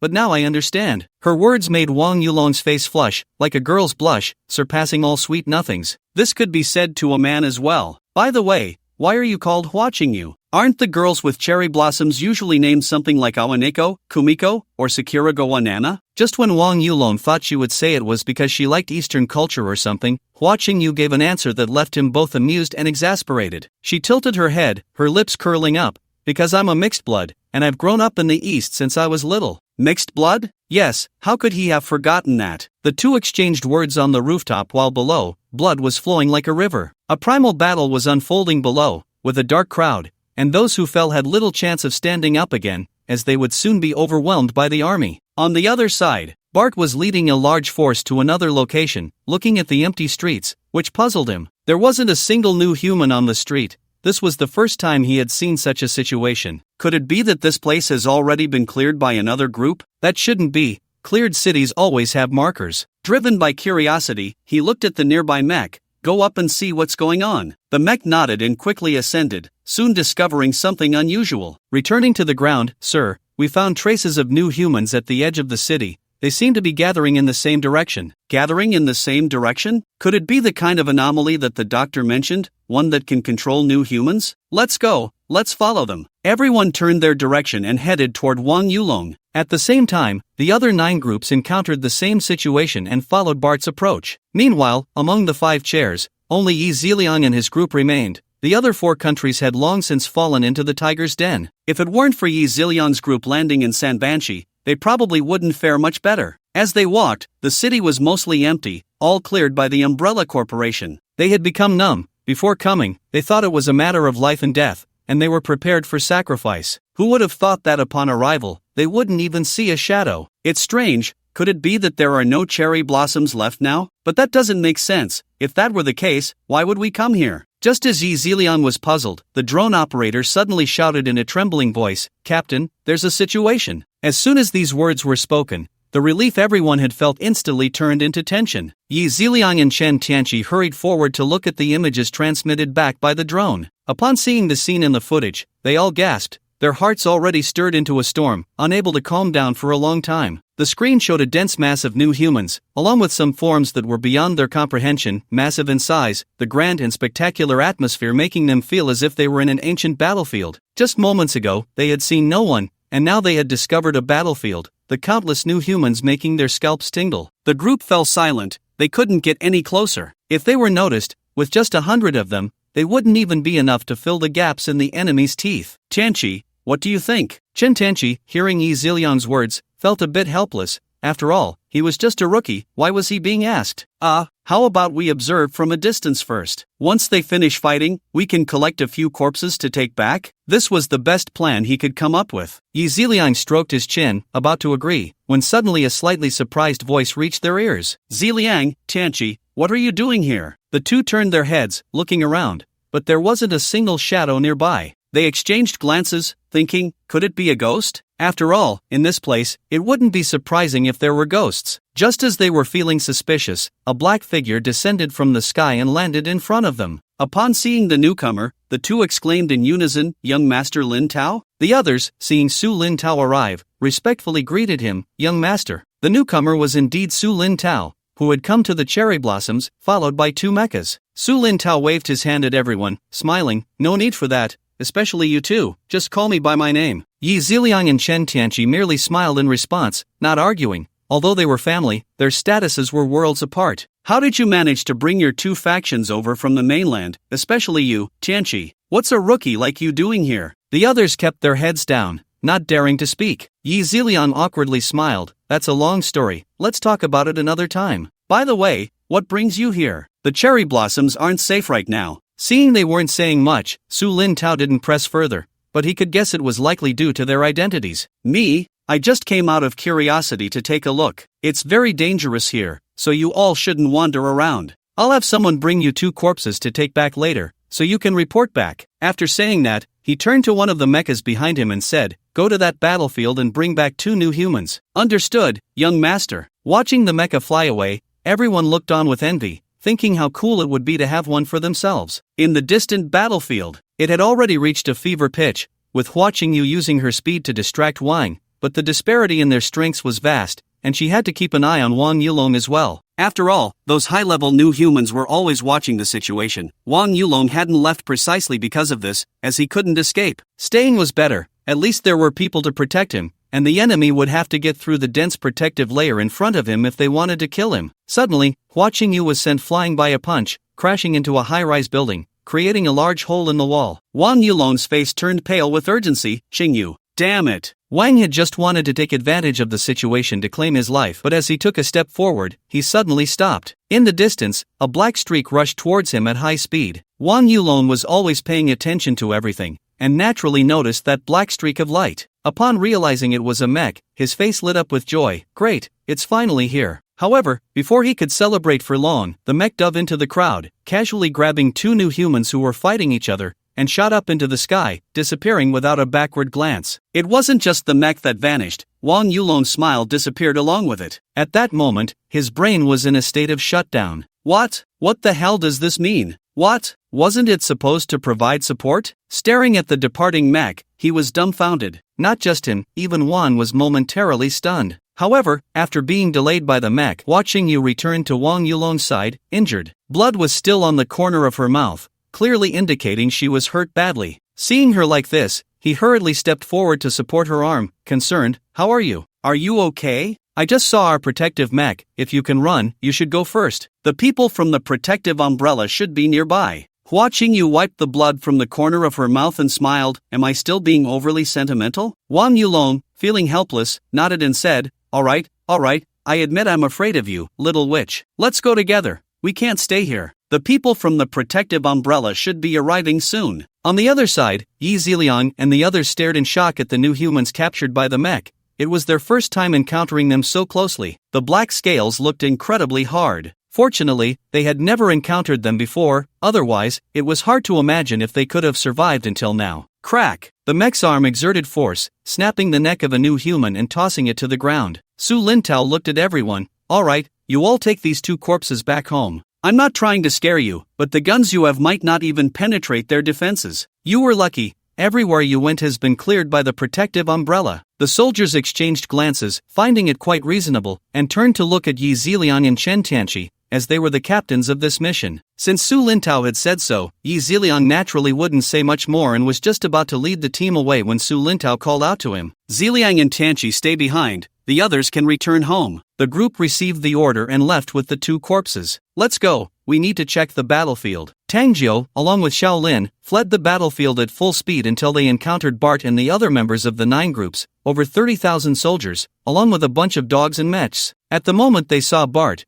Tang Jiu felt as if divine soldiers had descended from the heavens. Brother Bart, great to finally see you. I'm exhausted. The roads here were chaotic, making it impossible to drive, otherwise, they wouldn't be in such a sorry state. Seeing this, Bart quickly stepped forward to ask, what happened? Wasn't Yulong with you? Where is he? After catching his breath, Tang Jiu recounted the whole story. Bart didn't hesitate and turned to say, the mechs go ahead, everyone else move at full speed. By the way, send a mech to notify the doctor. He then understood why they hadn't encountered any new humans. They had all been sent to battle. This was even better. Once the doctor arrived, they could capture them all at once. Several mechs soared into the sky, streaking across the horizon, with one breaking away from the group towards the direction of the demon. At this moment, Wang Yulong was in a very precarious situation. They were surrounded, and just as he was about to lead Hua Qingyu to retreat, they were blocked by the enemy. Without Hua Qingyu's restraint, Wang was truly sweeping everything away. The new humans she controlled were nearly all dead or injured. Bang! Bang! Bang! Wang walked heavily towards Wang Yulong and the others. Faced with the towering building dozens of meters high, Wang could only climb to the top of a tall building to meet their gaze. I asked you why you keep refusing me, and now I see, what a pair of doomed lovers. Wang Yulong and Hua Qingyu stood back to back, warily watching the crowd around them. Below the building, they were already surrounded by the new humans, unable to escape. Wang Yulong locked eyes with them and suddenly asked curiously, I'm very curious, how did you evolve into this in such a short time, while they can only bow down to you? What he needed to do now was to buy time, the rest could only be left to Lao Jiu. Haha, speaking of this, I have to thank you, Umbrella, you have made significant contributions. However, you seem to want to buy time? Do you think I will give you the opportunity? Give me. Before he could finish his sentence, he was suddenly interrupted by Wang Yulong. You don't need to give me the opportunity, because they are coming. Looking at the sky behind his opponent, a smile that was not quite a smile appeared on his face. The few high-level new humans surrounding them saw the sky in the distance, and their expressions changed drastically. Wang, be careful. Wang suddenly felt a chill down his back and, without any hesitation, jumped down directly. At the moment he leaped, a blue beam of light pierced through the building beneath him. Bang! An explosion echoed through the sky. On the ground, Wang watched as debris fell from above. Although it didn't hurt him, it made him extremely angry. He saw several black streaks of light coming towards them, and the high-level new humans exchanged glances, not daring to linger, quickly retreating away from Wang Yulong. Seeing the arrival of the mechas, he finally breathed a sigh of relief. You finally came. Several mechas landed straight in front of Wang Yulong and saluted him. Sorry, sir, we rushed over as soon as we received the message. I hope we are not late. Hua Qingyu looked curiously at the mechas in front of her. It was her first time seeing Umbrella's mechas up close. The energy cannon from earlier had frightened her. Wang Yulong waved his hands repeatedly. You're not late. Just in time, you arrived right on the dot. As soon as he finished speaking, 2 more mechas appeared in the distance, but this time it was different. The mechas were accompanied by 3 people. When Wang Yulong saw one of them, his expression changed, and his pupils constricted. Hua Qingyu, noticing the change in his expression, asked in confusion, what's wrong? However, Wang Yulong suddenly became cautious and reminded her, don't speak carelessly later, do as I do. Why? Aren't they your umbrella people? The 3rd young master is here. Su Lintao was brought to Wang Yulong and the others by the mechas, and his arrival surprised everyone, except for those new humans. Wang felt a sense of unease upon seeing that someone from the Su family had come. The Su family must know about the dangers here. If they dared to come, there was naturally no need to worry about safety. So now, the one who should be worried about safety was himself. Su Lintao landed on the ground, looking at the endless new humans below. To be honest, he felt a bit nervous at that moment, but thinking about the mechas made him feel slightly more at ease. Third young master. Third young master. As soon as Su Lintao landed, Wang Yulong and the group of mechas slightly bent down in respectful greeting. Wang Yulong looked at Hua Qingyu, who was in a daze beside him, and quickly discreetly tugged at her sleeve, signaling her with his expression. Hua Qingyu finally reacted, hurriedly lowering her head and respectfully calling out, "Third young master." Su Lintao did not feel uncomfortable with their actions, as he had already gotten used to it during his time at the Nine Heavens Palace. He glanced at Wang Yulong standing in front of him, reached out and gently patted the other's shoulder, smiling as he said, "You must be Wang Yulong, right? Not bad. What's the situation now? Where are the others from the umbrella? I haven't seen them." Wang Yulong was a bit flattered by his gesture, replying to the third young master, "The main force of the umbrella should be on their way. That big guy over there radiating golden light is the king of these new humans. Third young master, let me introduce you to Hua Qingyu, a hybrid. She is a high-level new human on our side and can control those low-level new humans. However, before you arrived, the new humans she controlled were already eliminated by the other side." Wang Yulong pointed to Hua Qingyu beside him, smiling as he spoke. Su Lintao did not pay much attention to the other's little thoughts. He merely glanced at Hua Qingyu, nodded, and turned to look down behind him. The new humans had not dispersed, and the king was coldly staring at Su Lintao, who stood atop the high building. Since his arrival, the other had not even glanced at him, clearly looking down on him, which made him extremely angry. "Why should you be so high above, and why should you not regard me?" Golden pupils flashed with a hint of murderous intent as he extended his hand, grabbing a massive stone from the side, and roared, throwing it in Su Lintao's direction. The new humans beneath him occasionally let out a roar, as if at their king's command, they would disregard everything and rush towards Su Lintao and the others, one after another. The 3-meter diameter stone flew through the air. Wang Yulong and the mechas changed their expressions, and before he could act, the mecha behind Su Lintao took the lead, sternly reprimanding, "Impudent." It flashed and intercepted the stone 10 meters away from Su Lintao, blasting it into fragments. Just as it was about to teach the other a lesson, raising its right hand, the energy cannon in its palm flickered with blue light, energy gathering. Seeing this, the king felt a chill run down his spine. Before he could react, Su Lintao suddenly spoke, "Stop." Upon hearing this, the mecha's blue light vanished, and it turned back to stand behind him, its eyes fixed on the king below. The reason Su Lintao called for a stop was certainly not out of mercy. It was because if the mecha fired that energy cannon, the thousands of new humans below would be turned to ashes. He had heard that these people's hearts were very important to the doctor here. The two sides exchanged glances, and just as the atmosphere became tense, Bart and the others arrived. Tang Zhou, who was following Bart, looked up at Su Lintao at the top of the building, feeling puzzled. It seemed that the umbrella and the dark web did not have such a person. Moreover, it appeared that the other's status was not low. Although he was a member of the umbrella and had spent time in the dark web, he had never seen anyone from the Su family, nor would he risk his life to investigate. Bart, on the other hand, was completely different. He did not expect Su Lintao to appear here. It seemed he was talking to himself. How could the third young master come to Sakura? This statement reached Tang Zhou's ears, causing his pupils to constrict and his heart to tremble. Third young master? The capable Bart calling someone third young master must be from the family behind the umbrella. Damn, he thought, no wonder Brother Long and the others stood behind him so respectfully. Just as Bart and the others arrived, the king looked at this team and felt a sense of retreat. After all, that mecha had already made him somewhat uneasy. Just as he was about to leave, his expression suddenly changed drastically, and he turned to look in one direction, his eyelids twitching. At that moment, a black streak of light streaked across the sky in the distance, heading this way,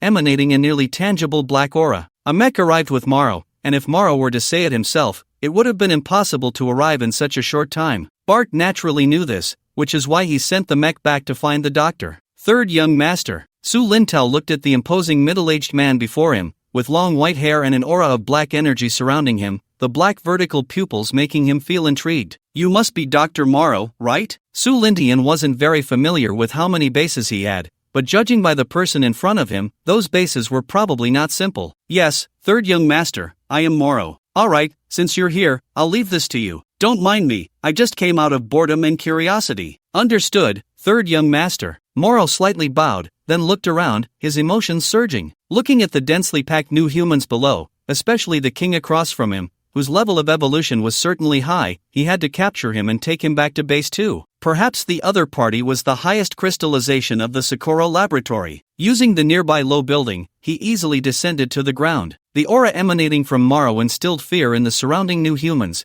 who began to roar and claw at him. "You've really done me a great service. This way, I can capture all of you in one go." Morrow looked at the endless supply of nutrients before him, a smirk appearing at the corner of his mouth. On the top of the building, Wang Yulong had somehow moved a single sofa over and placed it next to Su Lintao, smiling. "Third young master, please have a seat." Su Lintao glanced at him, thinking, "Hey, this kid has good insight." He plopped down on the sofa, watching the scene below, feeling as if he were watching a sci-fi blockbuster, more thrilling than any 3D experience. Morrow did not let Bart and the others take action. Instead, he walked alone towards the new humans. As the crowd looked on in confusion, they saw the black aura spreading outwards around him. In just a few breaths, the new humans within the area of annihilation turned to ashes. Not a single drop of blood was left, as if they had evaporated from existence. The new humans in the vicinity watched helplessly as their bodies gradually disappeared, unable to do anything but scream in terror. Where Morrow passed, it was like a forbidden zone of life. Even the ants on the ground turned to dust in an instant. The black area of annihilation continued to spread outward, and the king, witnessing this terrifying scene of black clouds pressing down,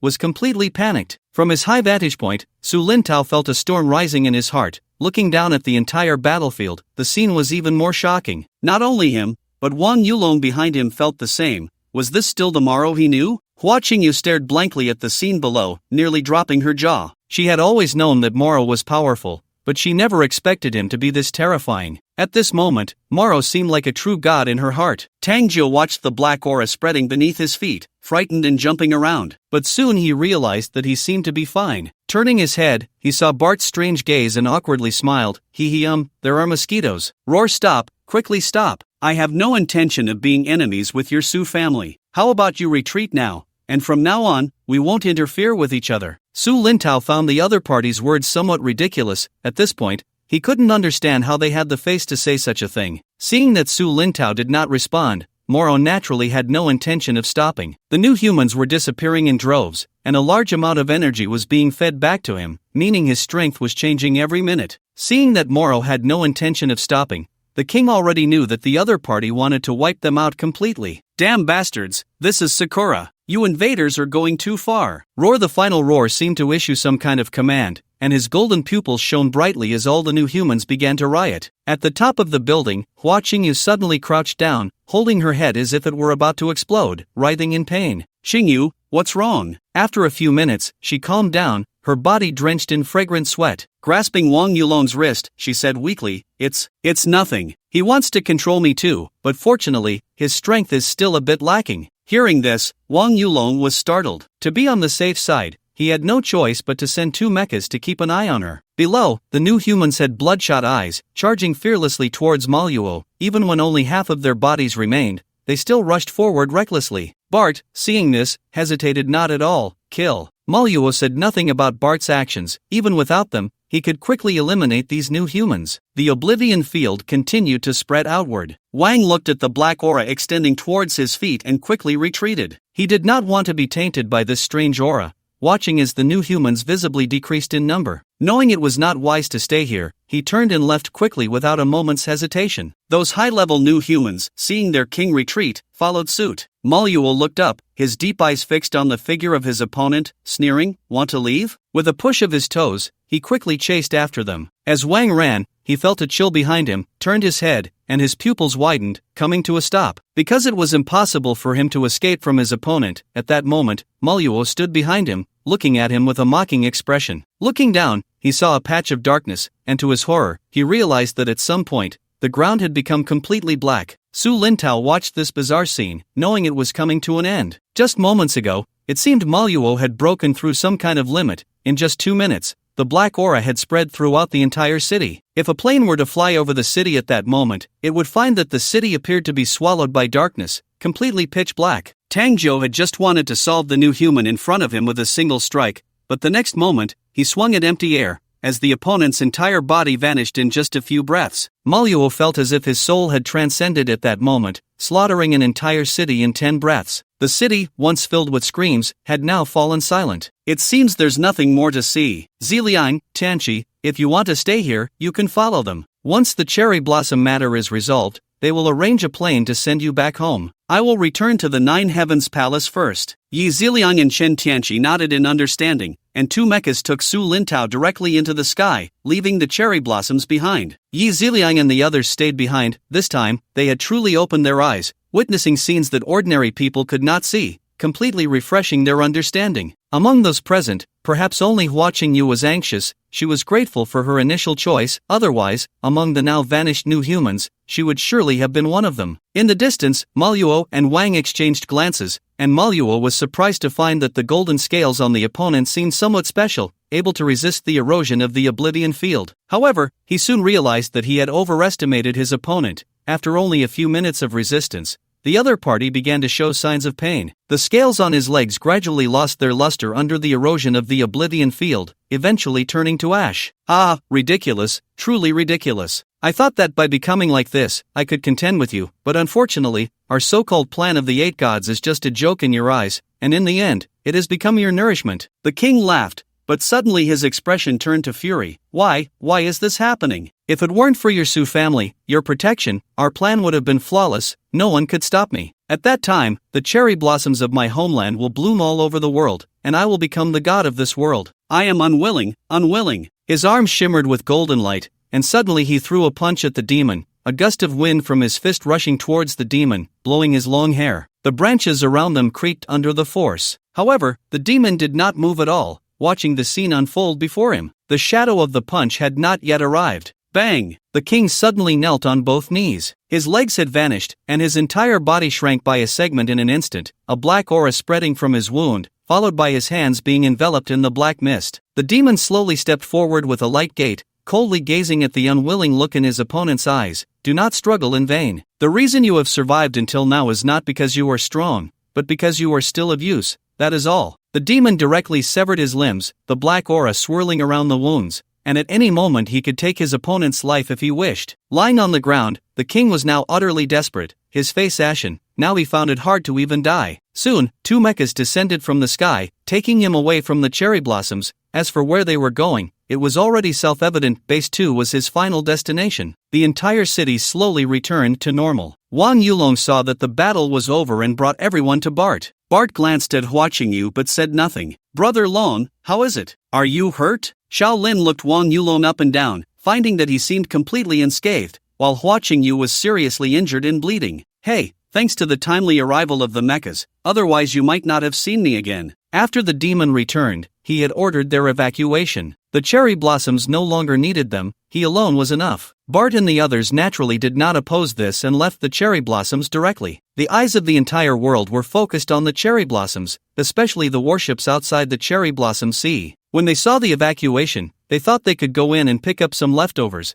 but little did they know that the mechas stationed outside had no intention of leaving. This left them puzzled, not understanding what the Su family meant. However, they would soon find out. The demon roamed through various cities of the cherry blossoms with 2 white tigers, stepping into each city that had not yet been cleared. In the span of 10 breaths, a city was slaughtered. Half a day later, the warships at sea suddenly sensed something was wrong with the cherry blossoms, as they discovered that black smoke was rising from within. What is that? No, why is black smoke coming from the cherry blossoms? What on earth is happening inside? Should we ask those mechas? It looks like something is very wrong in there. Sure, you go ask. Don't worry, we will take good care of your people. That suits me well. Your wife and children, I will take care of. Your son, I will beat. Wonderful. Watching the changes in the cherry blossoms, the leaders of the warships discussed among themselves, but no one dared to step forward to investigate. At this moment, inside the cherry blossoms, beneath the demon's feet, 2 massive white tigers were huddled together, lowering their heads, their bodies trembling, occasionally glancing at the demon beside them. The realm of annihilation enveloped the entire cherry blossom territory, and the life within was slowly fading away. Whether on land or in water, at this moment, their lives had come to an end. Even the marine creatures near the cherry blossom land were panicking and fleeing. The soldiers on the warships outside witnessed an unforgettable scene. They saw schools of fish in the sea, from tiny shrimp to massive whales, as if sensing some danger, desperately swimming out to the open sea. Half an hour later, the cherry blossoms were enveloped in silence, with not even the sound of insects or birds. Even the animals kept at home had vanished in that moment. This place had completely turned into a true dead zone. devoid of any living creature. Not even the mice underground could escape this fate. Holding back his presence, Moro returned to his normal appearance and turned to see the two white tigers still bowing their heads, trembling. He approached and slapped one of them on the head, saying irritably, "Look at you two, such a weak couple. Why are you so timid? I'm not a murderer. I can't possibly kill you. I'm leaving." The white tigers dared not retort and got up to follow Moro, though they didn't understand why their limbs felt a bit weak. Cautiously watching Moro's back, they felt somewhat relieved when they saw he wasn't looking at them. Terrifying. The rest of their lives as tigers would be filled with nightmares, all because of this seemingly ordinary, harmless bipedal creature who, in just half a day, had killed countless beings. Even the passing dogs were not spared. What they didn't know was that not only dogs but even the earthworms underground had inexplicably died in their home, and the birds in the trees vanished the moment they flew out. If this were a mystery unsolved by humans, it could be made into a century-long film. Just as they were lost in thought, 3 Mets descended from the sky, quickly taking the 2 tigers and 1 person away. Outside, at sea, the person in charge on the warship, seeing the Mets finally retreat, was immediately eager to act. Hurry, let's go. I want to know what happened inside as soon as possible." After enduring until the umbrella had left, they were now charging forward at full speed. However, once they landed, looking at the empty city, everyone exchanged glances and fell silent. Just when they thought this was an isolated incident, 2 hours later, a chill swept over them. It was empty. The entire cherry blossom area was deserted. Not a single chicken or dog remained. Faced with this result, they were momentarily at a loss. It was simply shocking. What collateral damage could compare to this? What puzzled them was why there wasn't even a single corpse. The various leaders exchanged glances, as if they saw the same answer in each other's eyes. No way? Are they responsible for both killing and burying? What do we do now? What else can we do? Let's see what the Su family says. After all, if they don't speak up, it seems no one dares to make a move here. I think you guys should give it a try. The leader of the Xiaoying family suddenly jumped up and shouted angrily, "What nonsense? What are you plotting? You have ill intentions." Not really, just eyeing a piece of land from your family. If I ask you for it, you definitely won't give it. Honestly, I think you should really give it a try." The leader of the Xiaoying family scoffed, "I'm done playing. I'm going back." With that, he turned and left. The others, seeing that this place had become an empty shell, did not linger. Shortly after they left, high-ranking officials from various countries quickly learned of the news. They had considered many outcomes, but this result was something they never expected. Come on, that's over 100 million people, not just over 100 million pigs. Even if it were pigs being slaughtered, it wouldn't be this fast, not leaving a single corpse behind. Moro, just 100 million people. 9 Heavens Palace. Su Lindian never expected that Moro would bring back 2 white tigers, and they weren't ordinary ones. 3 meters tall, he could now reinterpret an idiom: riding a tiger is hard to dismount. What surprised him even more was that the female tiger was pregnant. Not bad, not bad. Since the cherry blossom issue has been resolved, you should return to base 2. Yes, young master. The white tiger, seeing that terrifying man leave, finally felt its heart settle. It was also known that from now on, this extraordinary young man before them would be their master. After the incident with the cherry blossoms, the world became much quieter. Even though some forces still looked at each other with disdain, they dared not act recklessly. It was no longer like before, where I hit you and you hit me. What does it matter? No one wanted to offend the Su family. After all, the Su family's resources were spread across the globe. If you started brawling, and a bullet flew over there, it would be the end. There would be no need to fight. Better to hug each other and dig a pit to bury themselves. Although the cherry blossoms were gone, their disappearance had a significant impact. At least it deterred many restless minds. With no enemies, the Umbrella Corporation and Global Group developed rapidly, speeding up the progress of all bases considerably. In the blink of an eye, 3 months had passed. That silent place was finally unveiled. The dark web no longer chose to cover it up, with overwhelming news reports and a plethora of videos flooding the internet. Now, the cherry blossom area was overgrown with weeds, eerily quiet, not a sound to be heard. The lake's surface was calm, and the city was in complete silence. As soon as this news appeared online, it caused a global uproar. The top 10 trending topics on Douyin were all about it. I'm blind, can someone tell me, is it New Year? I don't know why, but when I heard this news, I cried, tears unconsciously streaming from the corners of my eyes. Seriously, aren't you curious why it disappeared? If I'm not mistaken, that's over 100 million people just vanished for no reason. It's terrifying to think about. Don't say that, you really can't say it. It seems there isn't even a decent explanation. Such a big event without an explanation, that's not acceptable. Looking at the scenes in the video, if the title didn't say it was the cherry blossoms, I would have thought it was some apocalyptic movie. Bro upstairs, don't say that. You really can't say it. If they filmed an apocalyptic movie in there, it would definitely save money and effort, and the visual effects would be very realistic. With no one over there, wow, wouldn't that be a paradise for fishers, a flood of fish? They must be catching them by the minute. No future, you can only fish for a lifetime. With no one over there, I might as well go pick up some gold or something. That's not too much to ask. If picking up gold isn't too much, then picking up a house to live in isn't too much either, right? Reasonable, very reasonable. I'll plant a flag over there. That's my private property. Also very reasonable, right? The online atmosphere shifted from the reason for the cherry blossoms to dividing up the property, quickly throwing aside the question of why the cherry blossoms had disappeared. As for the land of the cherry blossoms, Su Lindian stated that it was of no use to him and planned to auction it off directly. However, the usable minerals inside would still belong to the major bases. The settlement method would naturally be based on the minerals. Soon, 3 days later, high-level officials around the world received this news. The Su family is going to auction off that piece of land. This news nearly dropped everyone's jaws. They thought Su Lindian would move the Su family over there. After all, that land was not small. It could easily be used to establish a country, not to mention that all transportation, buildings, and other facilities were equipped, ready for immediate occupancy. Establishing a country was merely a matter of naming it. However, to their surprise, Su Lindian did not do so. He paid little attention to the auction, simply handing the matter over to George, as those resources would still need to be received by the Umbrella Corporation. In fact, the fate of the land was already determined. It was obvious who was closest. After all, no one wanted a wolf lurking at their doorstep all the time. Nevertheless, many people still participated in the auction with a sense of luck. George didn't care who you were. Whoever offered the highest price would get the land. As expected, the East won the bid with an absolute advantage. After obtaining the right of ownership, tourism quickly developed over there, attracting the population to settle down with various preferential policies, and so on. The internet surged again. Damn, there's nothing more exciting than this, it's amazing. Haha,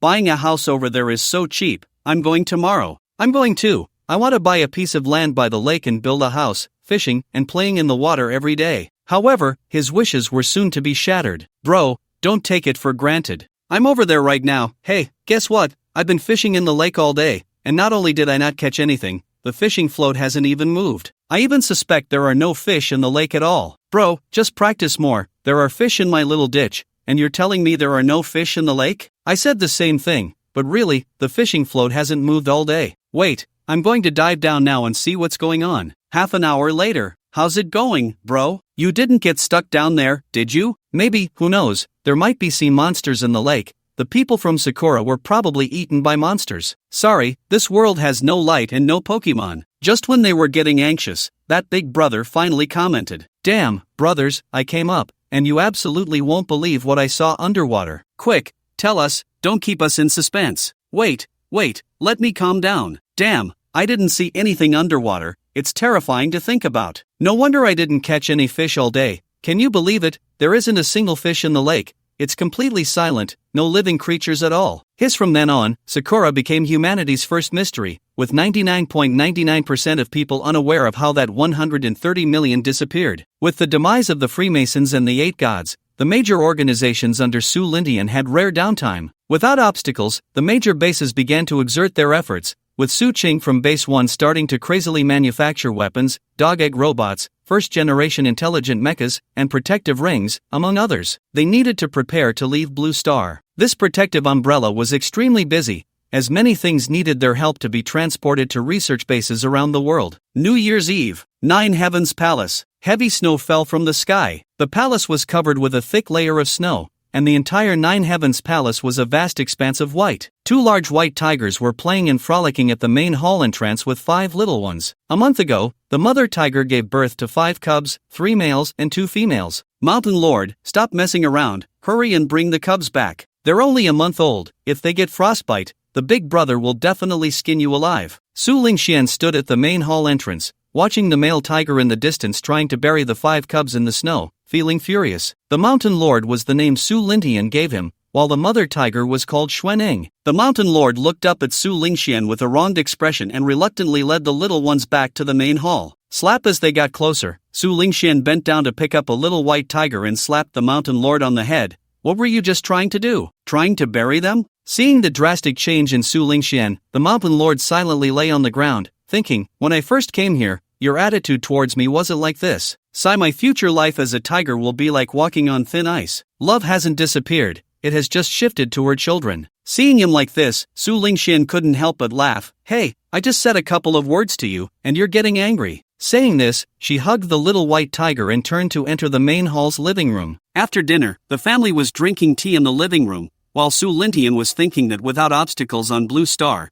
the upcoming developments should be quite rapid. His goal was to leave Blue Star in a year. Just as he was lost in thought, Chen Yunyun, sitting next to him, suddenly clutched her stomach, her face showing signs of pain. Li Jiao hurried over, supporting her arm with a concerned expression. Yunyun, what's wrong? When she saw her symptoms, she realized that it was time for her to give birth. In the medical room of the Nine Heavens Palace, Su Lingxian stood outside the door, feeling a mix of emotions, happy and nervous. He was about to become a father. Soon, the cries of two babies came from inside. Everyone breathed a sigh of relief. Quickly, the door to the medical room opened, and a nurse came out holding two babies wrapped in swaddling clothes. Congratulations, young master, both the young master and young lady are very healthy. Su Lingxian stepped forward to take them, moving to Chen Yunyun's side, softly saying, you've worked hard, look how cute these little ones are. Chen Yunyun looked at the baby in his arms, a happy smile appearing on her face. Half an hour later, Su Lingxian carried the babies out. Su Lingxian and Su Lintao quickly approached, curiously looking at the babies in his arms. While so handsome right after birth, he will definitely charm countless girls when he grows up. Brother, have you named him? What's his name? Look, he's staring at me, so cute. This little one is quite unique. Su Lingxian rolled his eyes at the chattering Su Lingxian, somewhat amused and exasperated. I named them long ago. The son is called Su Di, and the daughter is called Su Honey. To his surprise, Su Lingxian tilted her head, puzzled. Why is he called Su Di? Isn't he supposed to be called Su Taidan? Su Lintao beside them couldn't help but laugh. Sorry, sis, I usually don't laugh unless I can't help it. Taidan. Ha ha ha. Su Lingxian was also taken aback. What Taidan? I was just joking with Yunyun. Come on, it's New Year's Eve tonight, and it's also the birthday of these two little ones. Long Butler, let the fireworks go off all night. The mountain lord looked at the baby in his arms, thinking, it's over, I've given birth to two little ancestors. He could already imagine that his future days would be filled with despair. Tonight, the Nine Heavens Palace was brightly lit, and fireworks echoed in the sky all night long, with joy radiating from everyone's faces. The leaders of several major organizations received the news and immediately called to congratulate. In the following months, Su Lingxian stayed at the Nine Heavens Palace with Chen Yunyun. It's worth mentioning that a month ago, Yi Sini found out she was pregnant. The Su Jinzhou couple was overjoyed. Both of their sons had descendants now, which relieved him, but Su Lingxian felt awkward. However, she directly ignored her parents' urging. As for feelings, a forcibly twisted melon can only quench thirst but not be sweet. On this day, many people on Douyin discovered a strange thing. Because the missing person they were concerned about had returned. That's right, Su Lingxian had started live streaming again. She was simply very bored, having already visited all the places in the world she wanted to go. All her current live streaming locations were chosen in the Nine Heavens Palace. Currently, her Douyin account homepage showed 100 million followers. It had been almost a year since her last live stream, but even so, as soon as she started, a large number of people flooded into the live stream room. Without saying a word, gifts flooded in until the screen froze. Helpless, she had to turn off the gift function, which made it much quieter. Wow, the second young lady is finally live streaming. Am I dreaming? Whoa, I've followed the second young lady for half a year. This is my first time watching her live stream. Don't stop me. I've decided to support the second young lady. Lazy King, you finally live streamed. Great, we have spiritual food again. Lazy King, you're finally back. We thought you didn't want us little sheep anymore. Don't worry, if Mianjiang dares to say anything about you, I'll let Fiangiang deal with her. Fiangiang, that's right, Lazy King, I'm no longer the dog I used to be. I'm now terrifyingly strong. Fei Yang beautiful hairpin fell into the river, and she asked you to help her pick it up. Fei Yang, where is it? Where is it? I'm going over right now. Damn it, Fei Yang, you're just a useless person who has reached boiling point, and you still say you're not a sycophant. Fei Yang, I'm not. Stop talking nonsense. If I don't help her pick it up, what if she goes to get it herself and catches a cold? Useless people don't know they are useless, and sycophants are the same. Blindly giving will only make you wear a dog tag. The fans in the live stream had never disappointed Su Lingxian. Even after half a year without streaming, it was still the same. Little lambs, long time no see. I've been too idle lately and couldn't find the time to stream, hope you understand. We can't understand what you're saying, but we're greatly shocked. Listen, is this even human language? What do you mean too idle to find time? Lazy King doesn't need to comfort us, we'll cry for a month and be fine. Lazy King, where are you now? At a tourist spot, in the palace. Su Lingxian was wandering around the Nine Heavens Palace, followed by Butler Yun and 4 maids. I guess the Lazy King must be filming a video at some tourist spot. Look at those palace maids in the camera, and the guards standing in the distance. This backdrop is unbeatable. Do you think it's possible this is the second young lady's home? What the hell? If you tell me this place that looks like a palace is home,